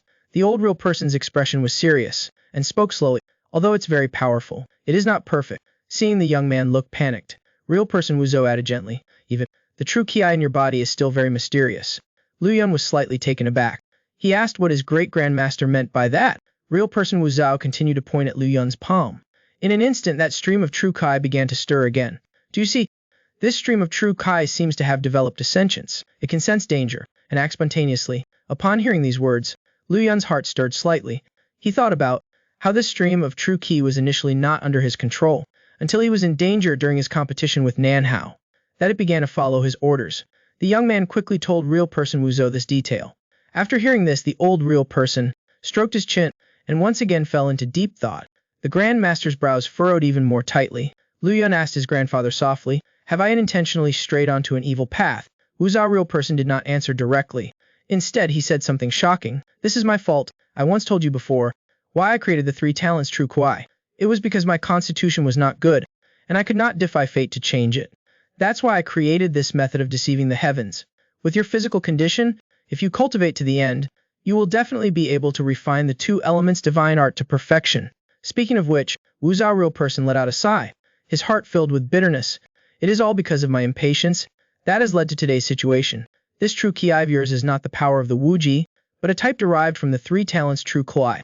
The old real person's face was full of remorse. His voice was low. It is this grandfather who has let you down. Liu Yun listened, and his heart was settled. He quickly and kindly advised his grandfather. What are you saying?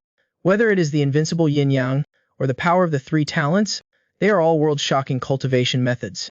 It is said that they all come from the same source, and all streams return to the same sea. This disciple believes that, as long as one is truly determined, One day we will definitely achieve the great Tao. Wu Zhao real person was shaken. He muttered repeating, come from the same source, and all streams return to the same sea. Half an hour later, in the Martial Alliance's main camp, Kung Song suddenly opened his eyes and stirred. He lifted the blanket and struggled to sit up. He looked around in a daze. Shuangxi felt a dull throbbing pain in his chest. Kung Song hugged his chest and exhaled a breath of full air. Wu Zhao real person's finger strike. He had long foreseen it, yet he was still unable to dodge it. Thinking of this, he couldn't help but sigh softly. In this life I cannot catch up to that old monster. After a moment, his gaze flickered slightly, and he made up his mind. After the qi and blood in his body had slightly recovered, he struggled and rolled to the ground. Kung Song put his long sword back on his back, and muttered, in this life I have always believed that nothing in this world is too much trouble. If there is injustice in one's heart, then one should resolve it with a sword strike. If you force me to change my sword heart, to fear the head and tail, I would rather die a shattered corpse. Having said that, he turned and walked straight out of the main tent. Just at that moment, Hu Yunji lifted the tent flap and entered. The young woman's expression was a little startled. Wu Zhao real person had said that King Song would not wake up for another hour. It had only been half an hour. King Song was quick and alert, and with a finger strike, suddenly unleashed a command, striking Hu Yunji's acupoint, making her unable to move. The young woman's face turned pale. She questioned Kung Song about his intentions. The latter remained silent, and continued to walk towards the outside of the main tent. Hu Yunji, upon seeing this, shouted anxiously, you're gonna die? Kung Song glanced at her coldly, and said indifferently, Master has already died, and I am still sitting here, not moving. In the future, in the underworld, how can I have the face to see him again? Hu Yunji was rendered speechless and stared blankly, not knowing how to answer. Kung Song reached the door, and suddenly stopped. Regardless, I will remember this kindness of yours. Also, please tell my junior brother King Zhong that I will meet him again on our Wudang mountain. He is the most talented disciple of the younger generation in Wudang. Only by his own efforts, he has been able to stand on par with the main character, who has a golden finger. Even after being hit by the old ancestor and knocked unconscious, he can recover his actions in an extremely short period of time.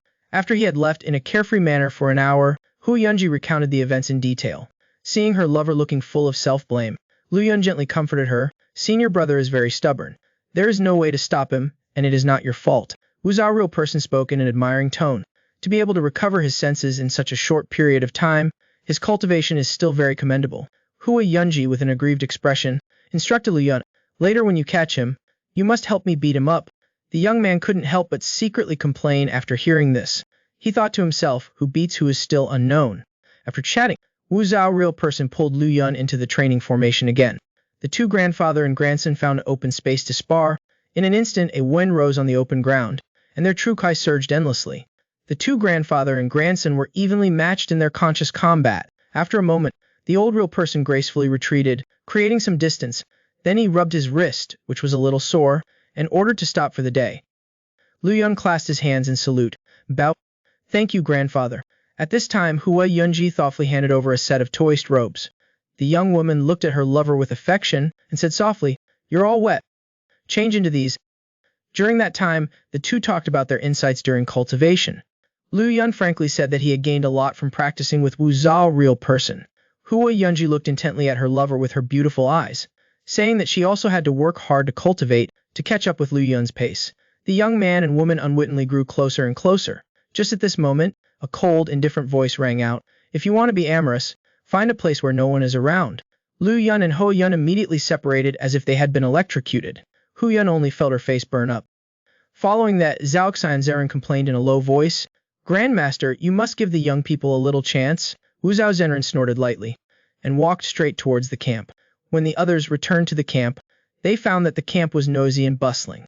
Many martial artists were gathered in small groups, talking animatedly. Lu Yun's expression changed slightly, and he said in a low voice, it seems something has happened. The four of them immediately went over, preparing to understand the situation. At this time, Zhang Shanzhao came out from the camp. He clasped his hands and saluted. This junior pays respects to Wu Zhao Zhenren. The old Zhenren nodded slightly, and asked what exactly had happened. This Shenying gang leader then explained the ins and outs of the matter. It turned out that one Shan, known in the martial world as the Wind Cloud Sword, had suddenly passed away. Due to the suddenness of the matter, it had caused an uproar within the Martial Arts Alliance. One Shan was an inner court elder of the Martial Arts Alliance. This person's cultivation had reached the Zhenhua realm. How could he suddenly die unexpectedly? Zhang Shanzhou also found this matter very strange. Alliance leader Li had issued an order to thoroughly investigate this matter. The Mingyuan prefecture's head will personally investigate. Hearing the three words Mingyuan prefecture, Lu Yun's heart slightly trembled. That was the organization in charge of intelligence and reconnaissance for the Martial Arts Alliance. Zhang Shen's sighed. His words were full of regret. What a pity for Wang Xiang's martial arts and career. A crescent moon hung high in the night sky. Several guards around the camp were carefully on the lookout. One of the guards stretched his body and complained about the hard work. Before he could finish his sentence, his eyes suddenly flashed. He called to his companion, "What is that over there?" The two of them rubbed their sleepy eyes and opened their eyes wide to look carefully, only to discover a long spear planted not far away. On it a human head was hanging suspended. The two of them instantly woke up. Shocked, their eyes widened. When they clearly saw the appearance of the head, the two were even more terrified and lost color. They recognized that this was the head of the Mingyuan prefecture's head. The news of the Mingyuan prefecture head's assassination spread throughout the camp. Countless leaders convened an emergency meeting that night to discuss the matter. Shin Guangzhen of the Diankang sect was the first to give his judgment, saying directly that there must be an internal spy within the Martial Arts Alliance. Hui Renshida nodded in agreement, saying that with Feng Yunzhan's cultivation, he absolutely could not have suddenly died unexpectedly. The deputy head of the Mingyuan prefecture was full of hatred, saying that even if they had to dig 3 feet into the ground, they would find the traitor. Hui Renshida slightly revealed. Xiaizong put forward his point of view, saying that the spy was very likely acquainted with the two deceased, then unexpectedly took action when they were off guard, killing both of them.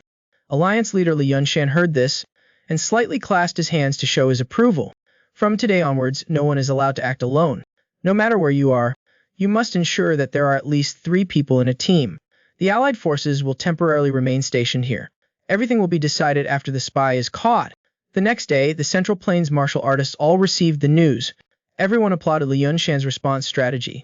Lu Yun, on the other hand, had a look of embarrassment, and said directly that the spy's methods were too advanced, using 2 lives to cause panic among the Martial Arts Alliance. The army of several thousand people was also tied down in place. At this moment, a piercing scream came from the woods. Everyone rushed over, only to see a corpse hanging upside down from a tree. Unexpectedly, it was the deputy head of the Mingyuan prefecture. Lu Yun looked at the corpse, and couldn't help but frown tightly. He sensed a familiar aura left on the corpse. It was the aura of the demonic sect. Could it be that the demonic sect is secretly playing tricks?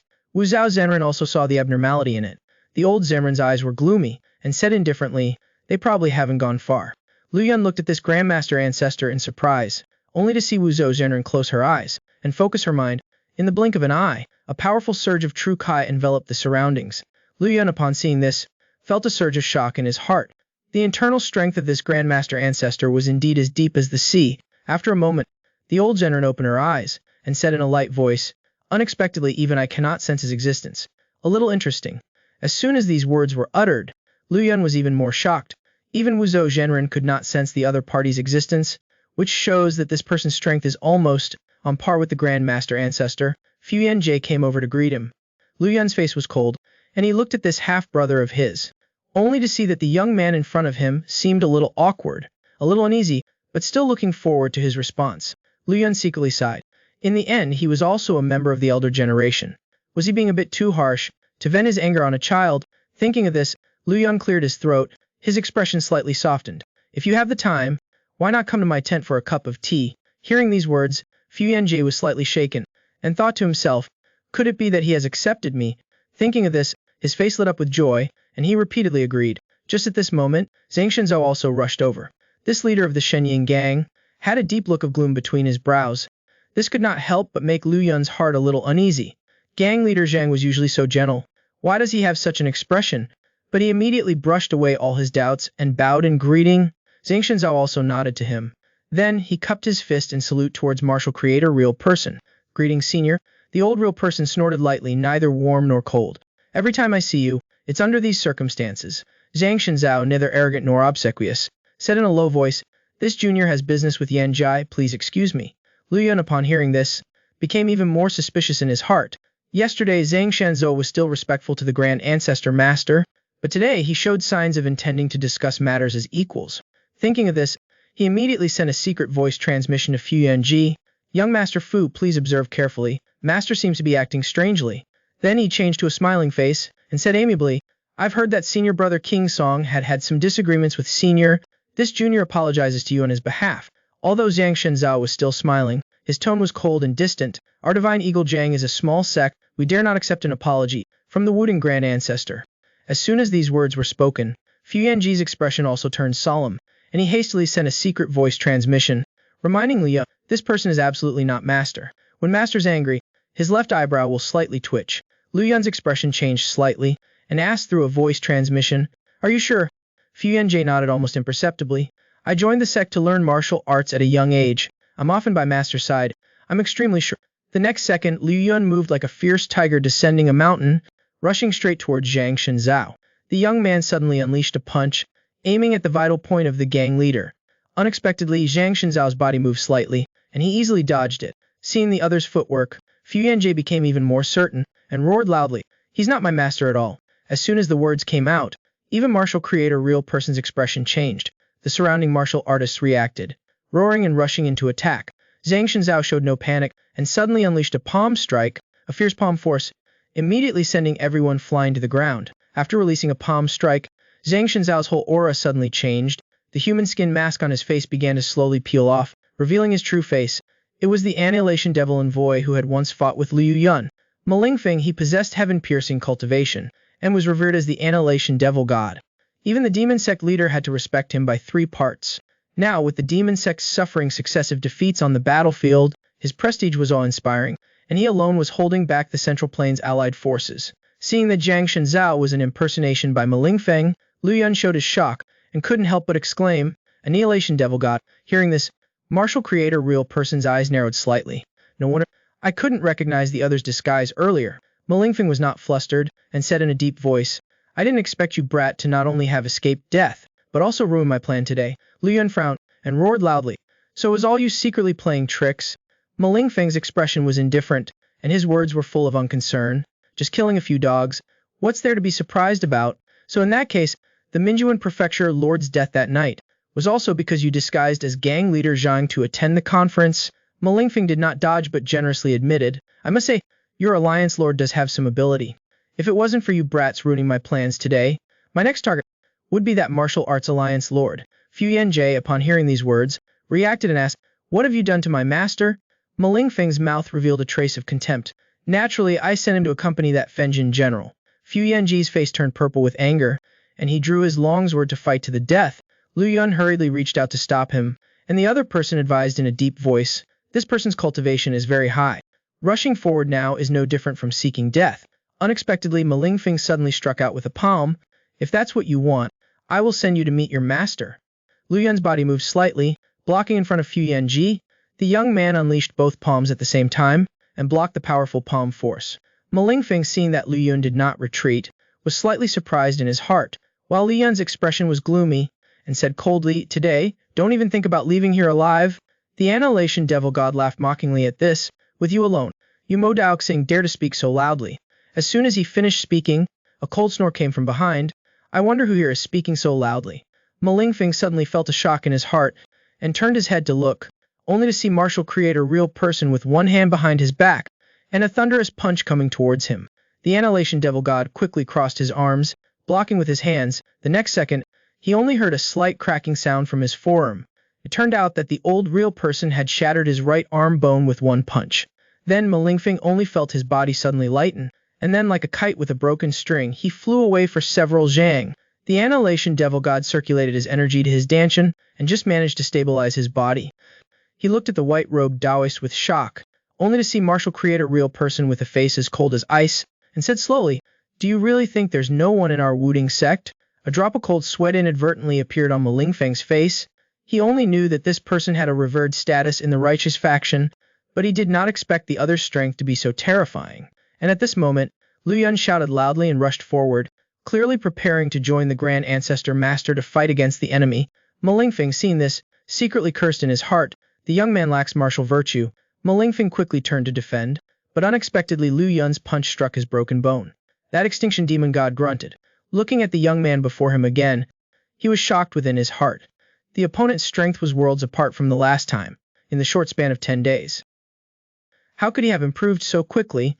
And Liu discovered the flaw in the opponent's injured arm, aiming straight at that spot. The young man poured all of his powerful strength into his body. With a loud shout, he rushed towards Malingfeng to attack. Malingfeng hurriedly used both palms to push out his ki, colliding with the young man head-on. In an instant, only a loud explosion was heard, bursting in midair. Both people were as if struck by a sledgehammer, retreating one after the other. Malingfeng felt the intense pain in his arm. His heart was sinking. If this stalemate continued, he might have to give up his life here today. Thinking of this, the extinction demon god suddenly reached into his chest, and then took out a stack of yellow paper covered in talismans. Lu Yun was slightly stunned. He didn't understand what the other party intended, but seeing Malingfeng shout, he threw them out casually. Several talismans shot into the sky like arrows, and then exploded like fireworks. The intense light produced was like the sun, making it impossible to look directly at. Lu Yun quickly closed his eyes to avoid being harmed by the dazzling light. When the intense light dissipated, Malingfeng's figure had turned into 8, scattering and fleeing in different directions. What he had used was the secret, unpassed technique of the demon sect, named the 8 Gates Bewildering Soul Array. This array was derived from the 8 Gates Golden Lock Array. Those trapped in it could not distinguish between real and fake at all. Lu Yun came from the Taoist sect. He naturally had an understanding of divination and escape techniques, but if he used ordinary methods to break the formation, then Malingfeng would have already fled far away. Thinking of this, the young man shouted loudly. The Kai within his body circulated wildly. In an instant, true Kai surged and erupted, like a huge wave rolling. The restraining formation around him was shattered by the impact of his true Kai. Malingfeng was within the barrier. His chest shook. The extinction demon god grunted, falling from the air to the ground. Malingfeng only felt a storm surging within his body. A streak of bright red blood slowly flowed from the corner of his mouth. He had used his own Kai to build the formation. Lu Yun had used brute force to break the formation. Naturally, it created a backlash against him. The extinction demon god gritted his teeth and turned to look back. He had lived for 100 years, and this was the first time he had been so disheveled. After a long while, he staggered towards the western regions. His mind began a race, thinking about how to stop the Central Plains forces. At the same time, near a mountain range in northwestern Sichuan, more than 1,000 demon sect disciples were lined up in battle formation, marching in an orderly manner. These people were all wearing tight-fitting clothes, with long swords on their waists. One could tell at a glance that this was the demon sect's elite force. At this moment, a demon sect disciple ran over from behind, shouting that there was important military intelligence to report. The Ice Sky Demon King Ding Yuan stopped and turned his head. The scout bent down and knelt, and said in a low voice, reporting to the Demon King, "The Central Plains martial artists are pursuing us. At the latest, they will catch up to us within half a day." Ding Yuan's expression did not change. He asked which faction they were. "It is the Central Plains 5 great families, led by the Nangong family. They seem to have an imposing aura. They should not be underestimated." The Ice Sky Demon King, after hearing this, slightly curved the corners of his mouth. "So they are the family members of that Kangshan sword giant coming for revenge? Since we have friends coming from afar, we cannot be rude. Pass down the order. The rear guard becomes the front guard. Prepare to set up camp." Seeing the scout wanting to say something, Ding Yuan ordered him to say whatever he had to say directly. The scout said the sect leader had ordered, "Do not engage in battle. Retreat to the western regions." The Ice Sky Demon King's eyes flickered slightly. With the enemy right before them, they were ordered to retreat without a fight. The scout was forcefully trying to make a point. The sect leader's order cannot be disobeyed. Ding Yuan was silent, and after a long while his forehead was covered in sweat. It was indeed true that the sect leader's orders were paramount, but before he could finish speaking, the scout's head suddenly left his neck and fell to the ground. With a thud, it fell to the ground. The Ice Sky Demon King slammed the Molong cudgel into the ground. "But you forget, the general outside can ignore the orders of the Lord." In an instant, a group of his subordinates were as quiet as cicadas in winter. They did not dare to say more. Among many revealed eyes of greed and bloodlust. Ding Yuan's eyes turned grim. Looking towards the rear, he coldly ordered, "Pass on my order. The entire army is on alert. Prepare to engage in battle." A group of demon sect disciples responded loudly, with a boom. Then they formed their battle lines, standing in place waiting, after a long while, only to see a force of men flying towards them. The person leading the way was that Sword King, Nangong Zheng, along with an elder of the Nangong family. Chen Sheng reminded him that 3 miles ahead, the demon sect bandits were lined up waiting in formation. Nangong Zheng, upon hearing this, shouted like, his voice echoing everywhere, "Prepare to engage the enemy."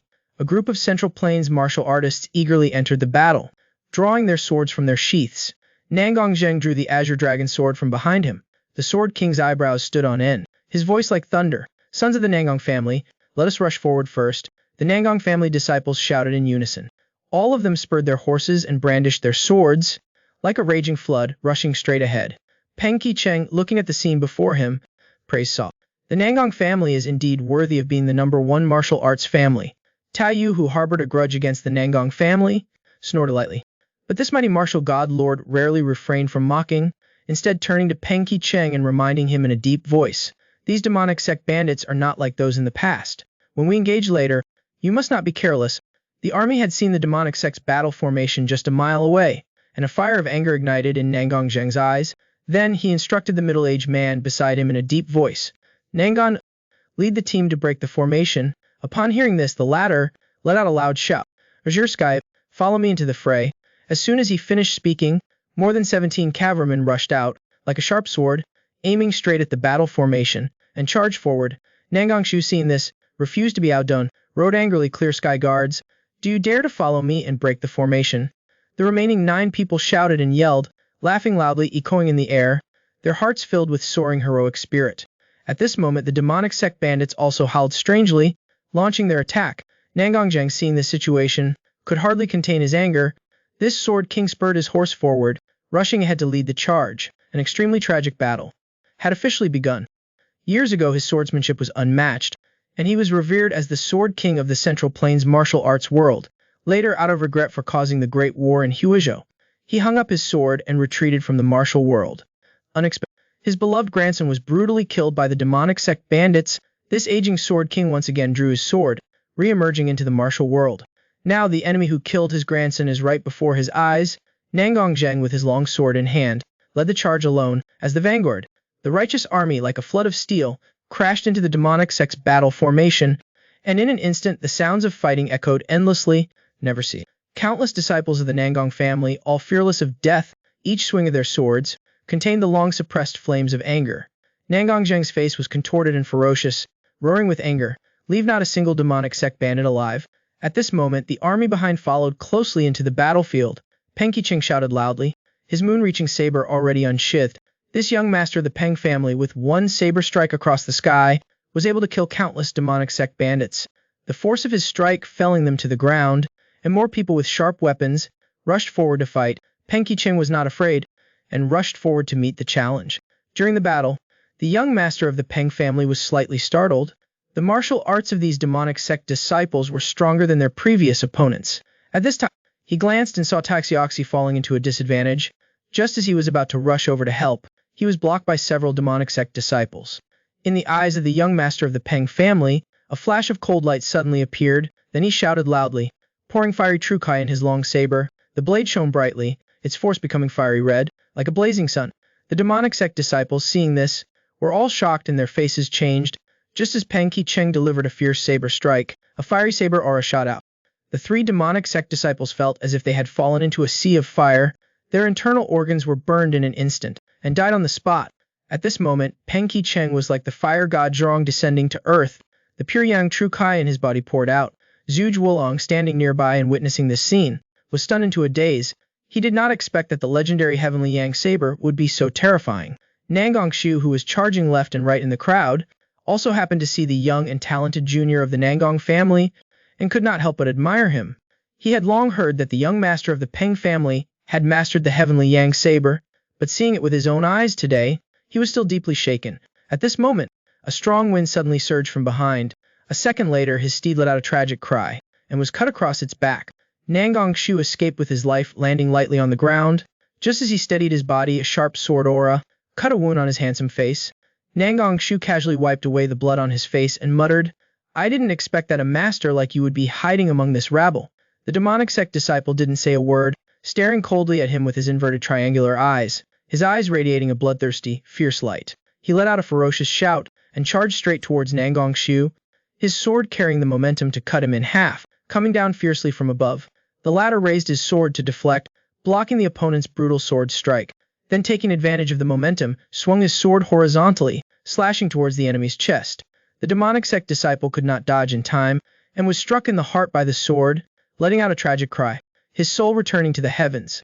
Nangong Shu killed the enemy with one sword strike, and quickly reminded everyone to be careful. There are ferocious wolves hiding among these stray dogs. But as soon as he finished speaking, a cold laugh suddenly came from behind him. Do you still have a trick up your sleeve? Nangongshu suddenly turned around, swinging his sword to block a strike from Ding Yuan, but the force was too great, still pushing him back several zang. Nangongshu only felt his sword-wielding arm go numb. The metal-long sword in his hand had broken in two.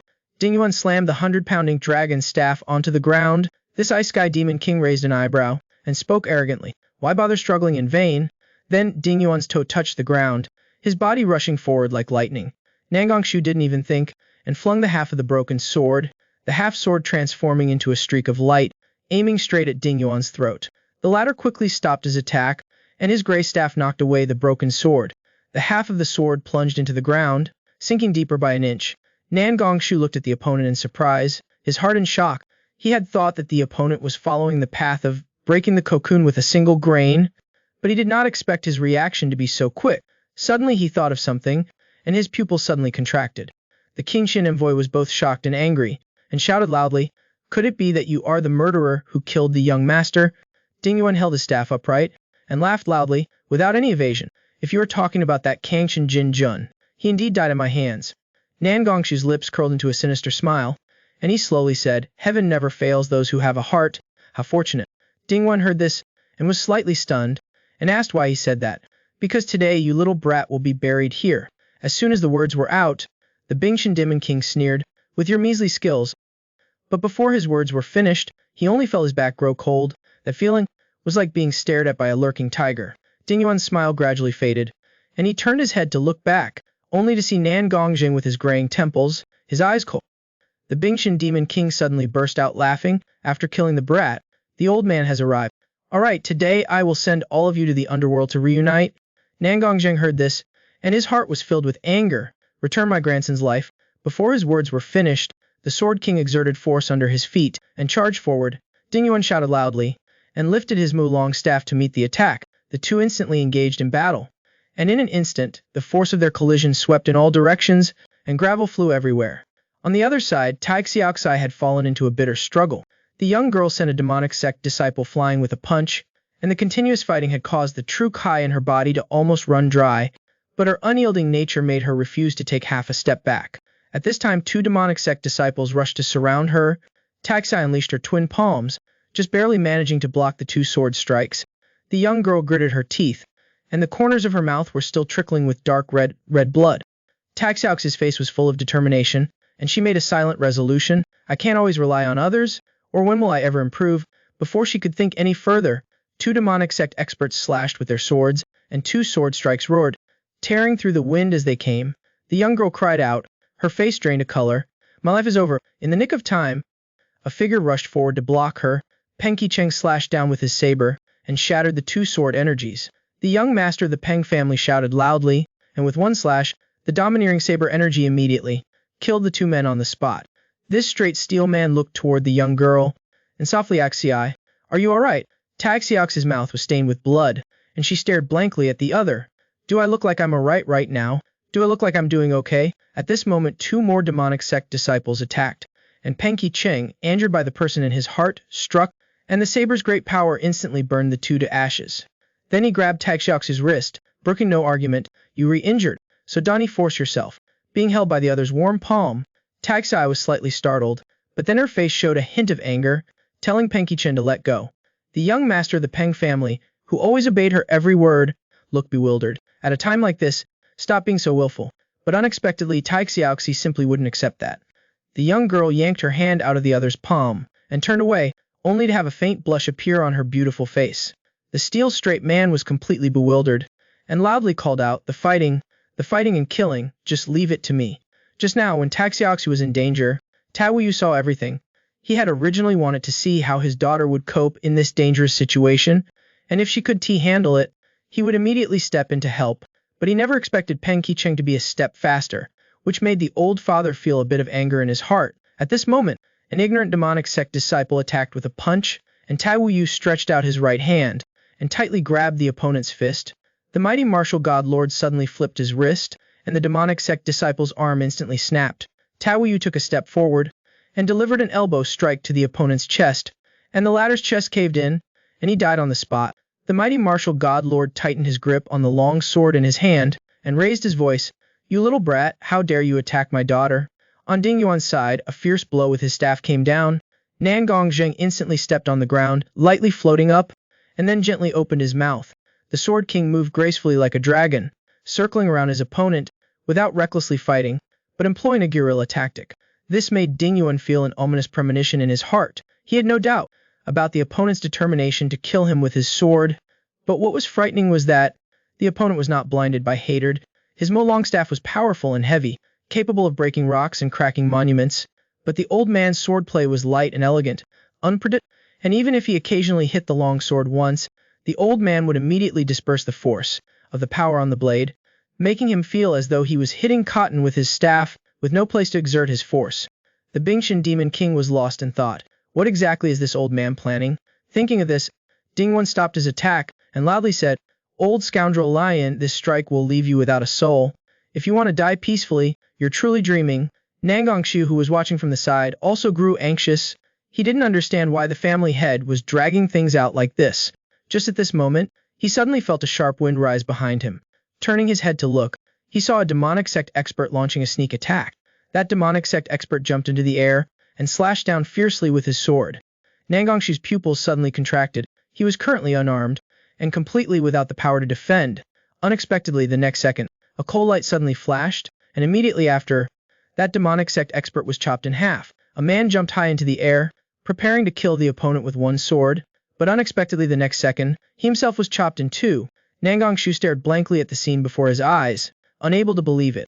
But then he saw Zhong Zheng slash with his sword and then lightly land, stabilizing his figure. This sword lord smiled slightly, and loudly said, Little brat unarmed, how can you still run?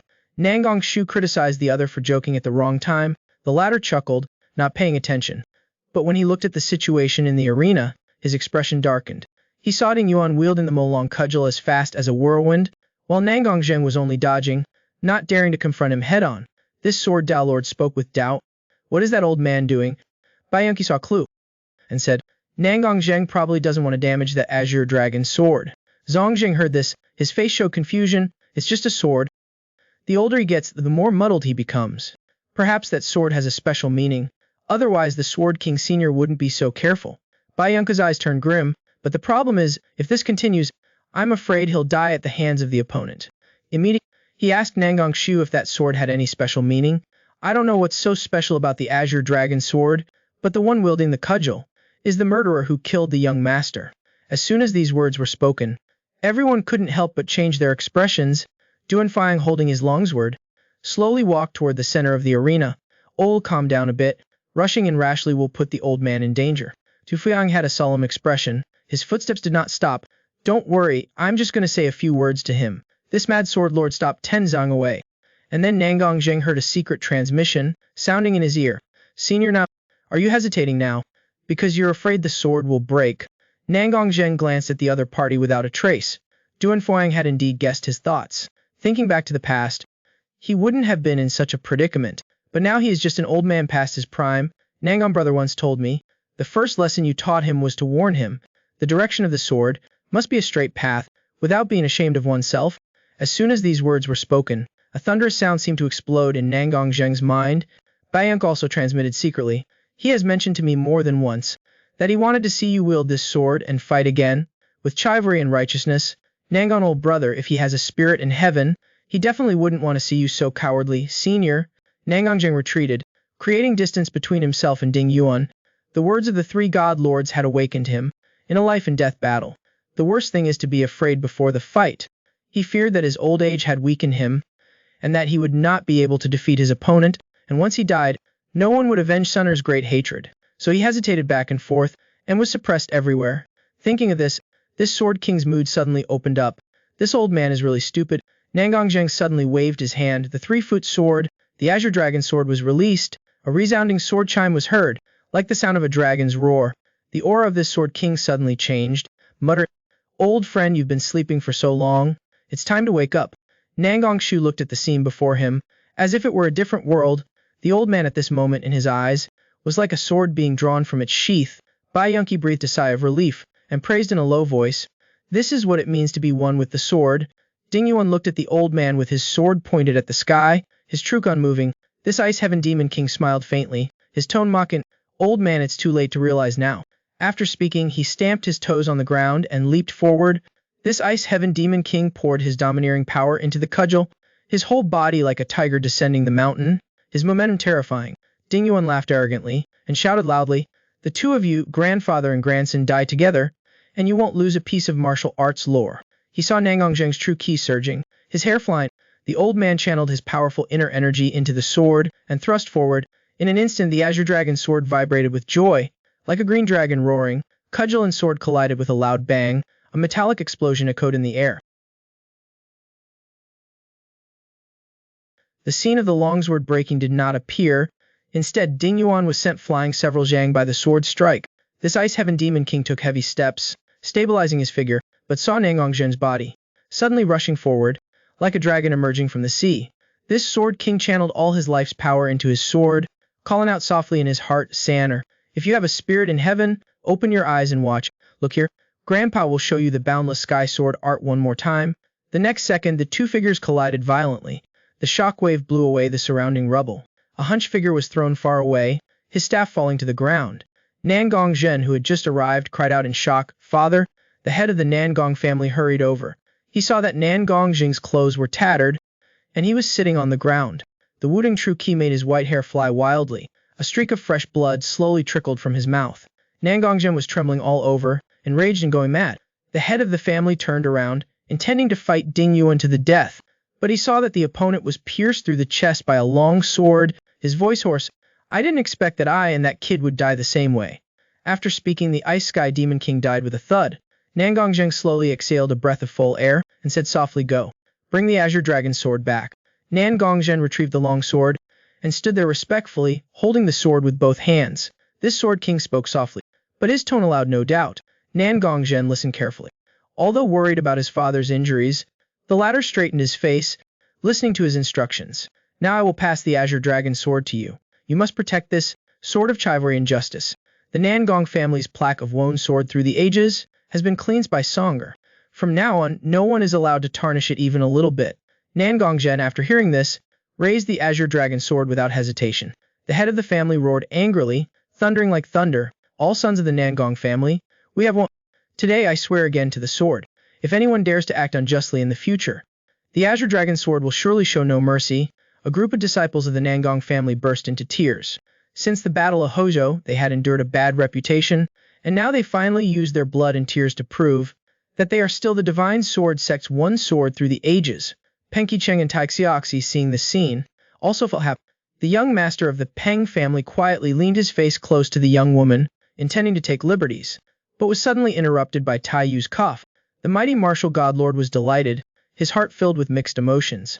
He did not expect that Nangong Song would use this way to revitalize the Nangong family. Meanwhile, on an open field in Gansu, leading to the western regions, a solitary figure sat cross-legged on the ground, channeling power to heal his wounds. This person was none other than the annihilation demon god, Malingfeng, of the heavenly demon god sect. After being injured last time, he did not immediately flee back to the western regions, but instead harassed the Central Plains army along the way, trying to delay them. At this moment, a figure flashed by, approaching him. The person who came was another demon god, Shea. Malingfeng glanced at the other, without opening his mouth. Qianqinsha sat down opposite his old friend, and asked a question, "Are you injured?" To stop their advance, "I could only use this last resort. Fortunately, they are just some minor injuries, nothing to worry about." Having said this, he smiled slightly, his voice a little surprised. "As soon as I opened my mouth, I smelled a strong smell of blood. Are you injured?" The Qianxia demon god's face was gloomy, and he sighed softly. Hearing this, Malingfeng's expression slightly changed. "Who could have injured you?" "It was an old nun at the Pujua nunnery. After a fight, I took 2 palm strikes, but the injuries are not serious. It won't hinder my movements. You don't need to worry too much." Malingfeng was slightly surprised and asking the other, "Was it the Rankong divine nun, or was that her name? That old woman's martial arts are quite something. It's quite miraculous she couldn't be kept here." The two of them were silent for a while. After a long while, Malingfeng laughed bitterly. "Have we been living too comfortably, killing every day?" Qianqinsha shook his head, his words full of helplessness. "It's not that we've been living too comfortably, but that we've been too foolish. The results speak for themselves." Malingfeng sighed and lamented. "Things have come to this. Annihilation is imminent. I have already sent a message to the sect leader to have him retreat his troops back to the desert, to preserve our current strength, to rest and recuperate for some time. Another day we will have the opportunity to return. Qianxia nodded slightly, his voice without any emotion. What should we do next? Ma Lingfeng slowly closed his eyes and sighed.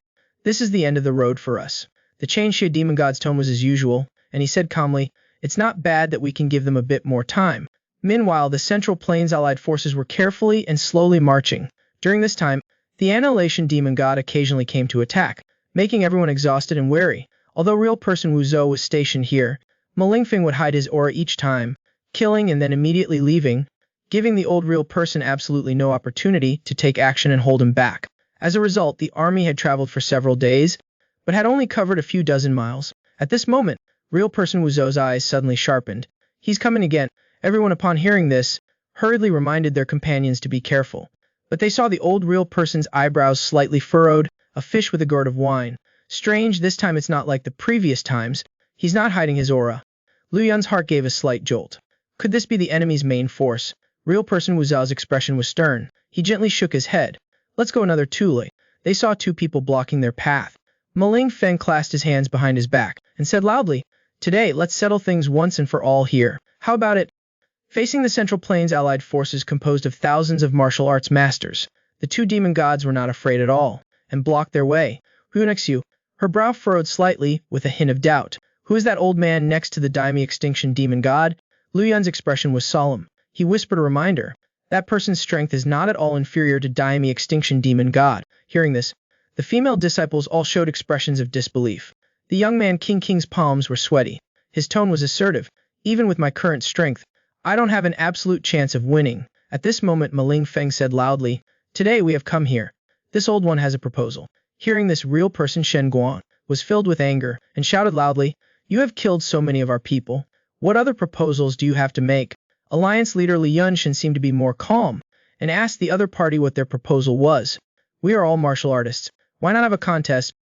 Li Yunshan, after hearing this, was slightly startled. The demonic sect is now past its prime. Why do we need to accept this proposal? Ma Lingfeng nodded slightly and confirmed the other party's words. But then his tone suddenly changed and stated two reasons. First, there are only two of us. We will not limit ourselves in accepting your challenges. Even a series of battles is fine. Second, if you do not accept my proposal, we will turn around and flee, and will absolutely not stay behind. Li Yunshan's heart trembled, as if he had thought of something. But Hui Ren Shitai was not able to react in time. Do you think we'll just let you run away? Ma Lingfeng laughed arrogantly. His tone was extremely confident. With our protective formations and incantations, and the complex terrain of Mount Kunlun, if the two of us are determined to escape, who can hold us back? After that, we'll find an opportunity to infiltrate the Central Plains and slaughter everyone. Even if that white-robed Taoist priest has peerless cultivation, could he possibly protect you all at all times? Li Yunshan's face was grim, and he slowly spoke. So you want to use your lives to stall for time? The Daimi Extinction demon god did not avoid the question, and readily admitted it. So what? Can you refuse this proposal? Li Yunshan was speechless for a moment, and had nothing to say. The enemy's open strategy. He was truly unable to counter it. Thinking of this, the Martial Arts Alliance leader drew his sword from its sheath. If that's the case, then this old man will start first. Ma Lingfeng laughed arrogantly, and refused the challenge. Not yet qualified. After speaking, he turned his head to look at real person Wu Zhou in the group. The corner of the old real person's mouth twitched slightly. His eyes became stern and sharp. Your cultivation is high. A battle against a peerless opponent is what I desire. Taking advantage of this opportunity, let you and I go all out, and have a grand battle. How about it? Real person Wu Zhou clasped his hands, and said calmly, this humble one has no objections. Li Yunshan was looked down upon, and launched a challenge against Qianxia. Unexpectedly, this Qianxi demon god was even more direct. I have no interest in the weak. Switch out that kid and send him here. Li Yunshan's eyes glazed over. He was somewhat doubtful of his life, while Liu Yun, who was called out by name, frowned, and was extremely embarrassed. At this moment, a martial arts master rebuked the other party for their arrogant words. Then, with his long sword in hand, he charged straight towards the other party. Qianxia let out a cold laugh. His right hand extended, his fingers curled, and lightly flicked it. The astonishing force shattered the long sword inch by inch. The martial artist also let out a miserable scream. His figure flew backward, and then slammed hard onto the ground more than 10 zhang away, causing a cloud of dust. The Qianxia demon god was slightly surprised. He did not expect that the martial artist was still alive. He can be considered to have entered the door. At this moment Ping drew his long sword and stepped forward. To deal with you, there is no need to trouble my martial uncle. Liu Yun's eyes suddenly sharpened, and he shouted, Ping, don't force yourself. But before his words could finish, the young man had already charged forward violently, changed aside, and spoke slowly. I told you to send a strong person, but instead a weaker one came. Immediately after, Qianshi demon god pointed out again. Xin Yunfei's expression changed drastically, and reminded Ping to be careful, but he saw the latter suddenly thrust out his sword and shatter the finger force into pieces. Qianshi's expression changed slightly. He did not expect this young man to be able to withstand one of his moves. Right after this, Qianshi demon god pointed his finger out once again. A more powerful, vast and powerful finger force shot out in an instant. Ping was unexpectedly struck by the finger force in his chest. He cried out in pain. His body flew backward like a kite with a broken string. Qianshi did not want to easily let go of the other party, and unleashed 2 more finger strikes, determined to kill Ping on the spot. At this time, the qi and blood within Ping's body were surging. He was completely unable to resist any longer. The young man weakly raised his hand to protect himself, and awaited his death. Unexpectedly, right after that, the expected severe pain did not come. Instead, Liu Yun had already flown in front of the mirror, blocking the first decree. Bingxing, having just escaped a great calamity, loudly reminded his Shishu martial uncle, Be careful, it's not over yet. Liu Yun suddenly turned around, pointing out a finger, shattering the second decree, blocking the opponent's attack on the spot. The young man's tone brooked no doubt. You are no match for him. Retreat quickly. Having said that, he alone strode towards Qinshe Mo Wang. When he came closer, Liu Yun asked loudly, May I ask, are you the one who committed the massacre in Qinghai? Qianshi nodded slightly in acknowledgement. Why are you asking this? Liu Yun's eyes suddenly turned cold. Ice? Then, have you ever met a Wudang disciple named Qing Song? Qianshi was slightly stunned, as if trying to recall. After a moment, he smiled faintly, and pulled open his clothes, revealing a bruised area on his chest. The person you're talking about is probably that sword-wielding brat, right? If it weren't for his sneak attack, this old seat wouldn't have been injured by the fog of the Potala Monastery. Upon hearing this, Liu Yun felt a tremble in his heart. That nun from the Potala Monastery. Could it be the Rankong divine nun? The young man's heart sank to the bottom. His voice was low. Did you take her life? I let that brat run away, but his escape wasn't smooth. He was hit by me. Liu Yun, upon hearing this, became even more certain in his heart. Then he must have been severely injured. The Qinshe Mo Wang said impatiently and coldly, Why are you so verbose? Are you going to fight or not? If you want to know more, then defeat me. I have no interest in listening to the ramblings of the weak. Since I stepped into Jiangyu, I rarely take action, but you old lowlife have truly angered me today. Having said that, the young man's entire body's true kai suddenly burst into the sky. Sheba King Song Shiksham martial uncle elder brother, and Rankong divine nun. I will make you pay with blood. Having finished speaking, the true kai within Liu Yun's body burst out. A powerful true ki swirled around him, gathered but not scattered. Qianshi saw the situation, and slightly furrowed his brow. His expression became more solemn than ever before. Lai Yunshan saw the scene, and couldn't help but be shocked in his heart. The leader of the martial arts world shouted loudly, reminding everyone to retreat 10 zhang. Unexpectedly, as soon as his words fell, Liu Yun said in a deep voice, Retreat another 20 zhang. A group of Central Plains martial artists, upon hearing this, had their expressions change. They could not imagine what level the upcoming battle would reach. Before long, everyone had retreated 30 zhang. Observing in silence, Qianshan narrowed his eyes, and calmly opened his mouth. Can we begin now? The Qianshan Shimoshen drew out a long whip from his waist, then raised his hand to signal to Liu Yun. I'll let you make the first move. Liu Yun was also not polite, pretending to be humble. He stamped his foot hard on the ground, and his body rushed out. In an instant, the two people were engaged in combat. True Ki surged in the courtyard immediately. Dirt and rocks flew everywhere. Wu Zhao Zhenren watched the two figures in the dust, each with their own moves. The old Zhenren's spirits were lifted, and his heart felt a little at ease. A sense of pride welled up. Then he turned his head to look at Ma Lin Feng, and said calmly, Let us also seize the time to begin.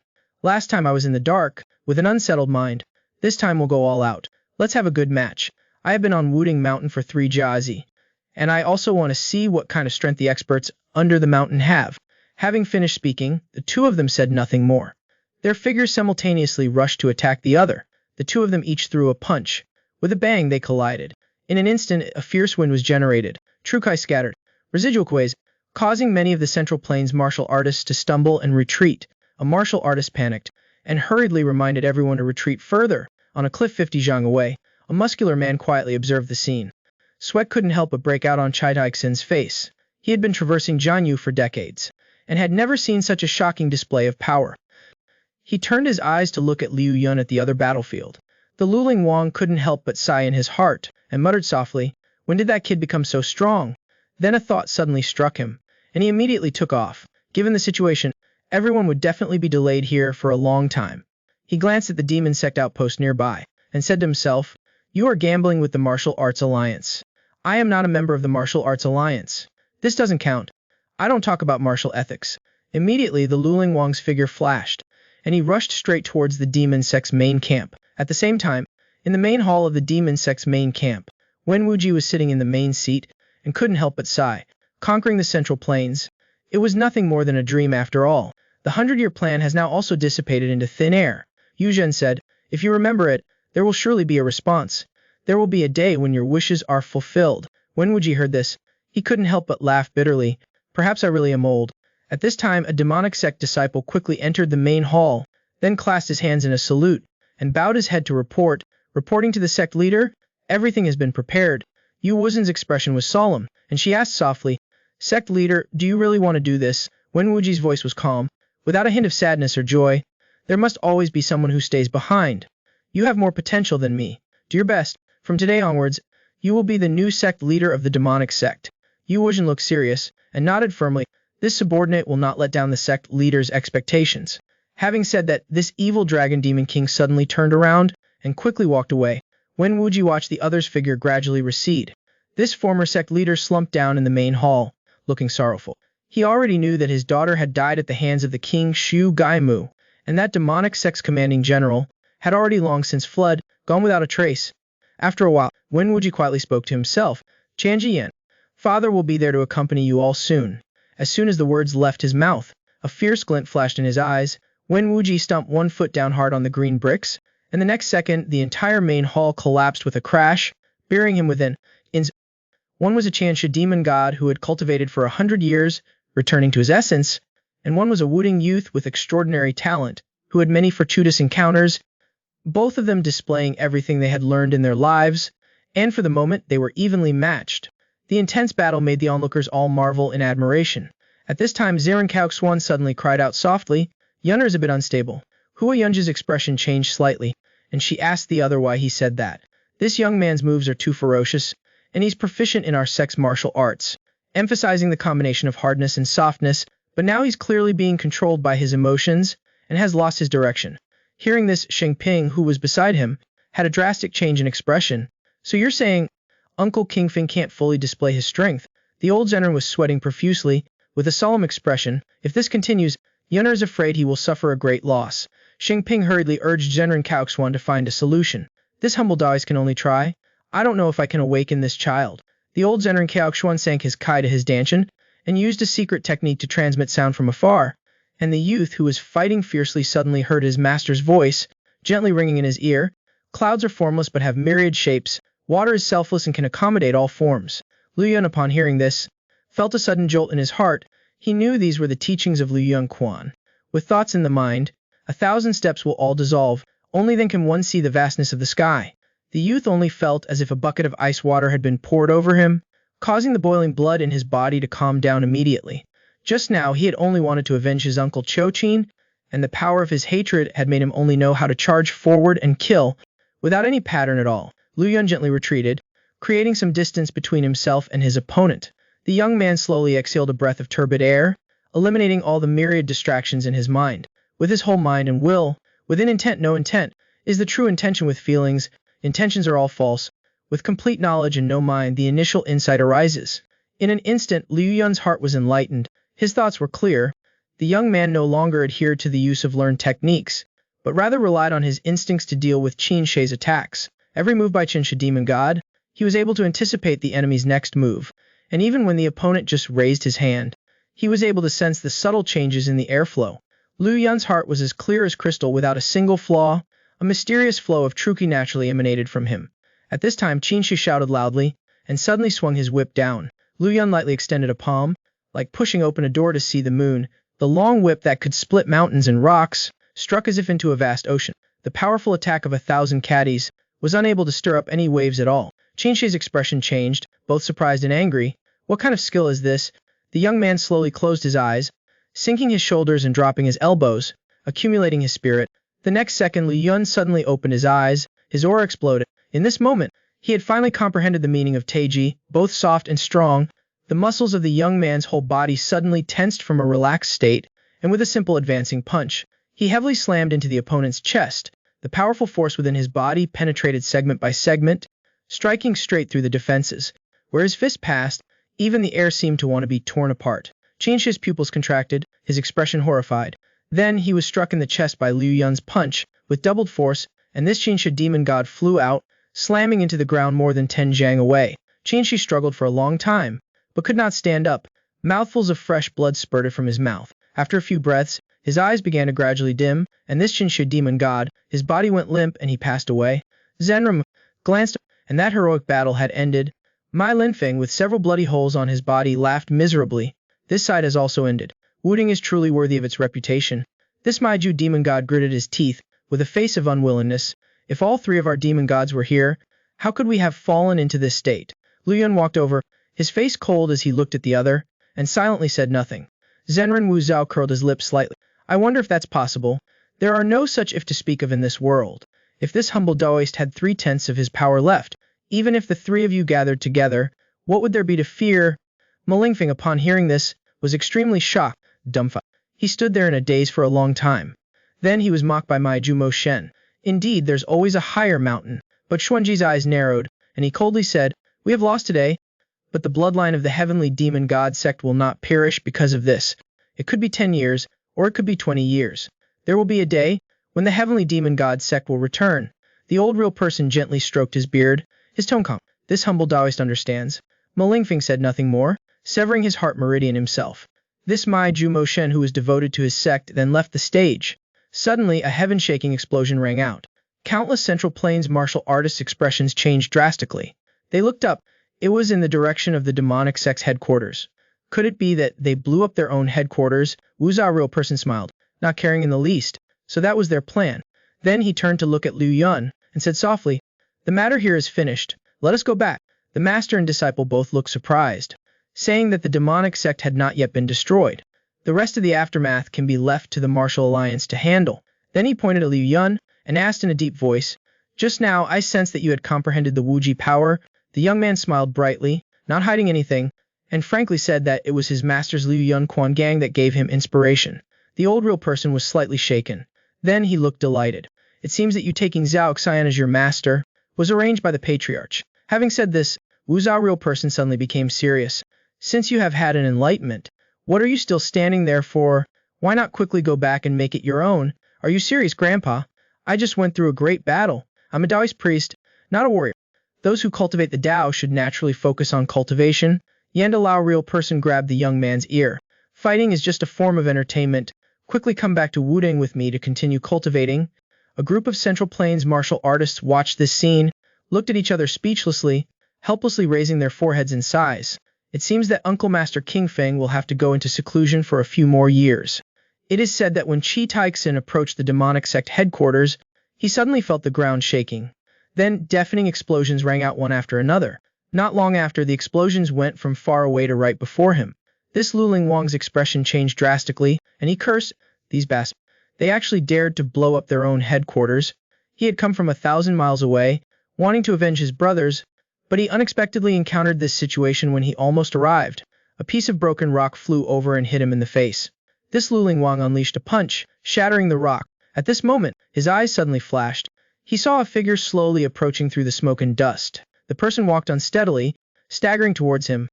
Then he clasped his hands in greeting. His actions were fine, and said in a deep voice, This strong warrior, I am Bai Yong. Unexpectedly, before he could finish his words, he was interrupted by Qi Taixin waving his hand. This old man is not interested in what your name is. If you have something to say it quickly. If you have something to fart, then fart quickly. Can you take me to the Central Plains? There will be a generous reward in the future. Qi Taixin stared at the other person, silent for a long time. This person's appearance was quite similar to the information given by Old Shen. Thinking of this Luling Wang asked tentatively, Are you a member of the Heavenly Demon God sect? This demonic sect strategist did not avoid it, and generously admitted that he was indeed from the Heavenly Demon God sect. But I am actually a person from the Imperial Court.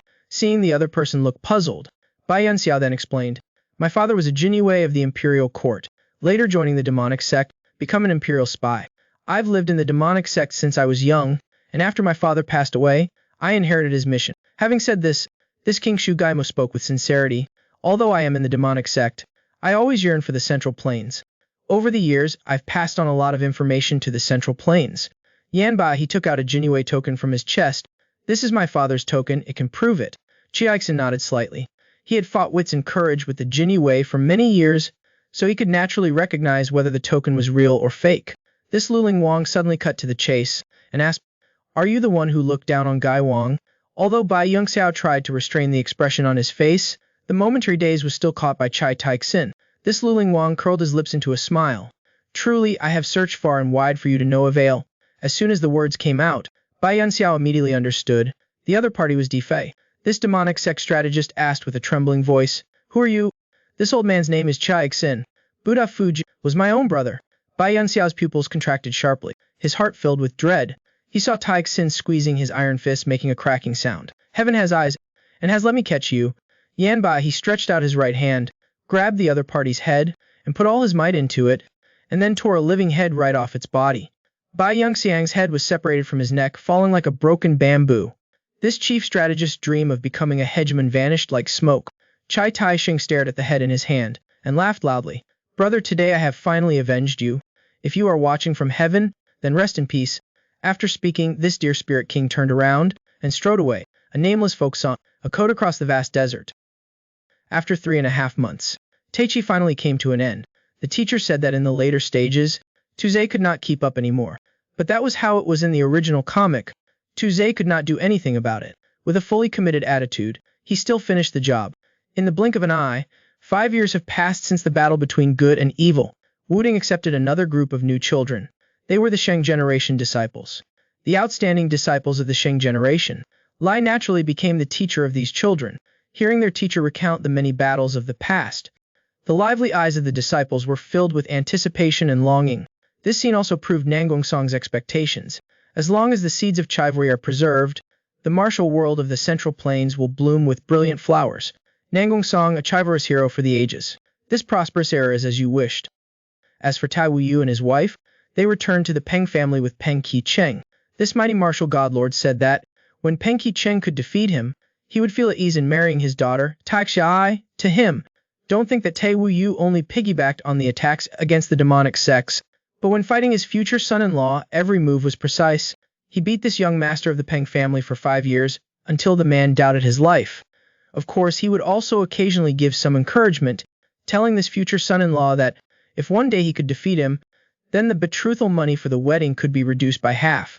If it weren't for Tai Xiaoxai occasionally showing a bit of tenderness, this young master of the Peng family might have given up his pursuit a long time ago. At this point, Tuze could not help but the saying, "If there's no woman in your heart, drawing the sword will naturally lead to godhood." This comic also deeply illustrates this principle. The simp will not have a good ending. So everyone, don't be blinded by women's beauty and lose your true selves. Just like this young master of the Peng family, he's filled with motivation after a kiss, completely unaware that he still has several years of beatings ahead of him. And though the Nangong family lost a heavenly sword prodigy, after this battle, they were undoubtedly the #1 martial arts family in the Central Plains. From then on, they widely recruited disciples, and their strength also increased day by day. Nangong Zheng changed his previous personality, no longer thinking of dominating the martial world, but strictly restraining the disciples within the sect, not allowing them to bully the weak. The King Long sword, which he enshrined in the sword pavilion, always reminded him that chivalry must always come first. And the group of 3 who piggybacked on the attacks became companions, traveling the martial world. In fact, Zhang Zheng, Duan Fuyang, and Bai Yun Kai were running away from their marriage contracts. But how could the masters of the Heavenly Secrets Pavilion be without prestige? No matter where they ran, they would be easily found by the other party. So, also didn't understand why Bai Yun Kai wouldn't listen to the other party. Maya Maya's figure and appearance were top-notch. She held the huge Heavenly Secrets Pavilion in her hands, and was versatile. But this Heavenly Emperor God Lord always remained unmoved. Are there any married brothers who can share their experiences? After marriage, is life for men really that hard? Cut to a new scene. Let's go back to Wudang Mountain, where the story began. On the mountain road, a robust young man was quickly climbing the mountain. This person was Jiang Kai, whom Lu Yun had called Skull Uncle years ago. Lu Yun, to repay the life-saving grace of his whole family, had also taught him a basic Wudang internal energy technique, the three-yang immortal art. Now he had achieved some success, and had come to Hubei to seek entry into the Wudang sect. Before the mountain gate, the mountain guarding disciple asked the young man why he came. Jiang Kai said frankly that he was there to pay his respects to his master. The mountain guarding disciple sensed that the aura was indeed of Wudang's cultivation methods. Thinking he was a lay disciple, they became more enthusiastic. They asked which real person the young man had studied under. Jiang Kai clasped his hands in a salute and said that his master was Taoist priest King Feng. Upon hearing these words, the two of them widened their eyes in shock, stunned in place. Meanwhile, Liu Yun was practicing with others on the training ground. At this time, Liu Yun was recognized as having the #1 fist techniques in the world. Having mastered the power of formlessness, he could not only contend against martial creation real person, who possessed the strongest internal energy in the world, but he could also simultaneously contend against Kung Song, who possessed the strongest sword techniques in the world, his senior brother. From then on, Wudang had a trio that suppressed all the major sects in the world. Liu Yun and Hou Yunji had a son, whom they named Sukshan. This name was given, perhaps to make up for the regret of Kaoxan real person, who didn't have children. The little guy was born intelligent and clever, unusually strong and healthy. At the age of 3, he already knew how to please the sect leader, the real person. This made Chao Wu real person admire him, and he only regretted that he wasn't the sect leader of Wudang. But how could two old men who had been single their whole lives know how to take care of a child? Before long, they had made the little guy cry loudly. Don't think that the two old real people could command wind and rain in the martial world. They were helpless in the face of this situation. They could only quickly go find the child's mother. At this time, Hua Yunji was serving her husband as he bathed and changed clothes. Liu Yun, who was now a father, was handsome like a deity, and his six-pack has made Hua Yunji stare blankly. After the couple began to enjoy their private world. Just as the two were discussing when to go back to her maternal home in Mount Hoa, a mountain guarding disciple rushed over, saying that there was a young man named Jiang Kai, who claimed to be Li Yun's disciple. Liu Yun immediately understood. Jiang Kai had sent him a letter before going to Wudang Mountain, and that he had a master Liu Yunquan who was seeking a successor. So he happily agreed to let the other party come. Inside the room, Liu Yun introduced Jiang Kai to Chaoxan real person, saying that this child's foundation was very good, and that he was suitable to inherit Liu Yun's fist. The old real person assessed Jiang Kai for a while, and nodded slightly. He could see that Jiang Kai's foundation was excellent. His yang energy was flourishing. He was indeed suitable to inherit his martial arts. But Liu Yun had already enlightened Jiang Kai, and could be considered his enlightenment teacher, so if he were to accept him as a disciple, the seniority within the sect was a bit chaotic. In the end, Zhenren Kaoxian decided on the plan. Jiang Kan would still acknowledge Liu Yun as his master. He himself, as Jiang Kan's grandmaster, would also wholeheartedly guide him. Liu Yun expressed that this arrangement was very reasonable. After that, he patted the young man on the back of his head. Jiang Kan finally understood, and hurriedly paid his respects. Disciple pays respects to master at that moment. Zhenren Cao Jin's voice came from outside the room. Hua Yunji pushed open the door of the room and rushed out. She saw two old Zhenren with dark faces coaxing the baby. Hu Yunji quickly went forward to take Su Xing. The little one, upon seeing his mother, indeed stopped crying. Liu Yun at this time also followed out asking to hold the baby. The happy laughter of the family echoed on Mount Wudang. Hope you all had fun. The Taiji comic series officially ends here. Thank you all for accompanying and supporting Kang 89 review in the past. It was your love that helped me persevere in finishing this series. As you know, making a comic review video takes a lot of time. A 60-minute episode basically takes more than 10 hours. I worked continuously at this intensity. During that time, there was never a day without a new video, whether on this channel or another. I dare not say I worked hard, but I definitely did not let down the support of those who encouraged me. Actually, I knew that this comic series was starting to have an unfinished ending in its mid to late stages. I already knew that it was starting to end in a haphazard way. The content you saw is the story I revised. The original plot was even more chaotic and self-contradictory.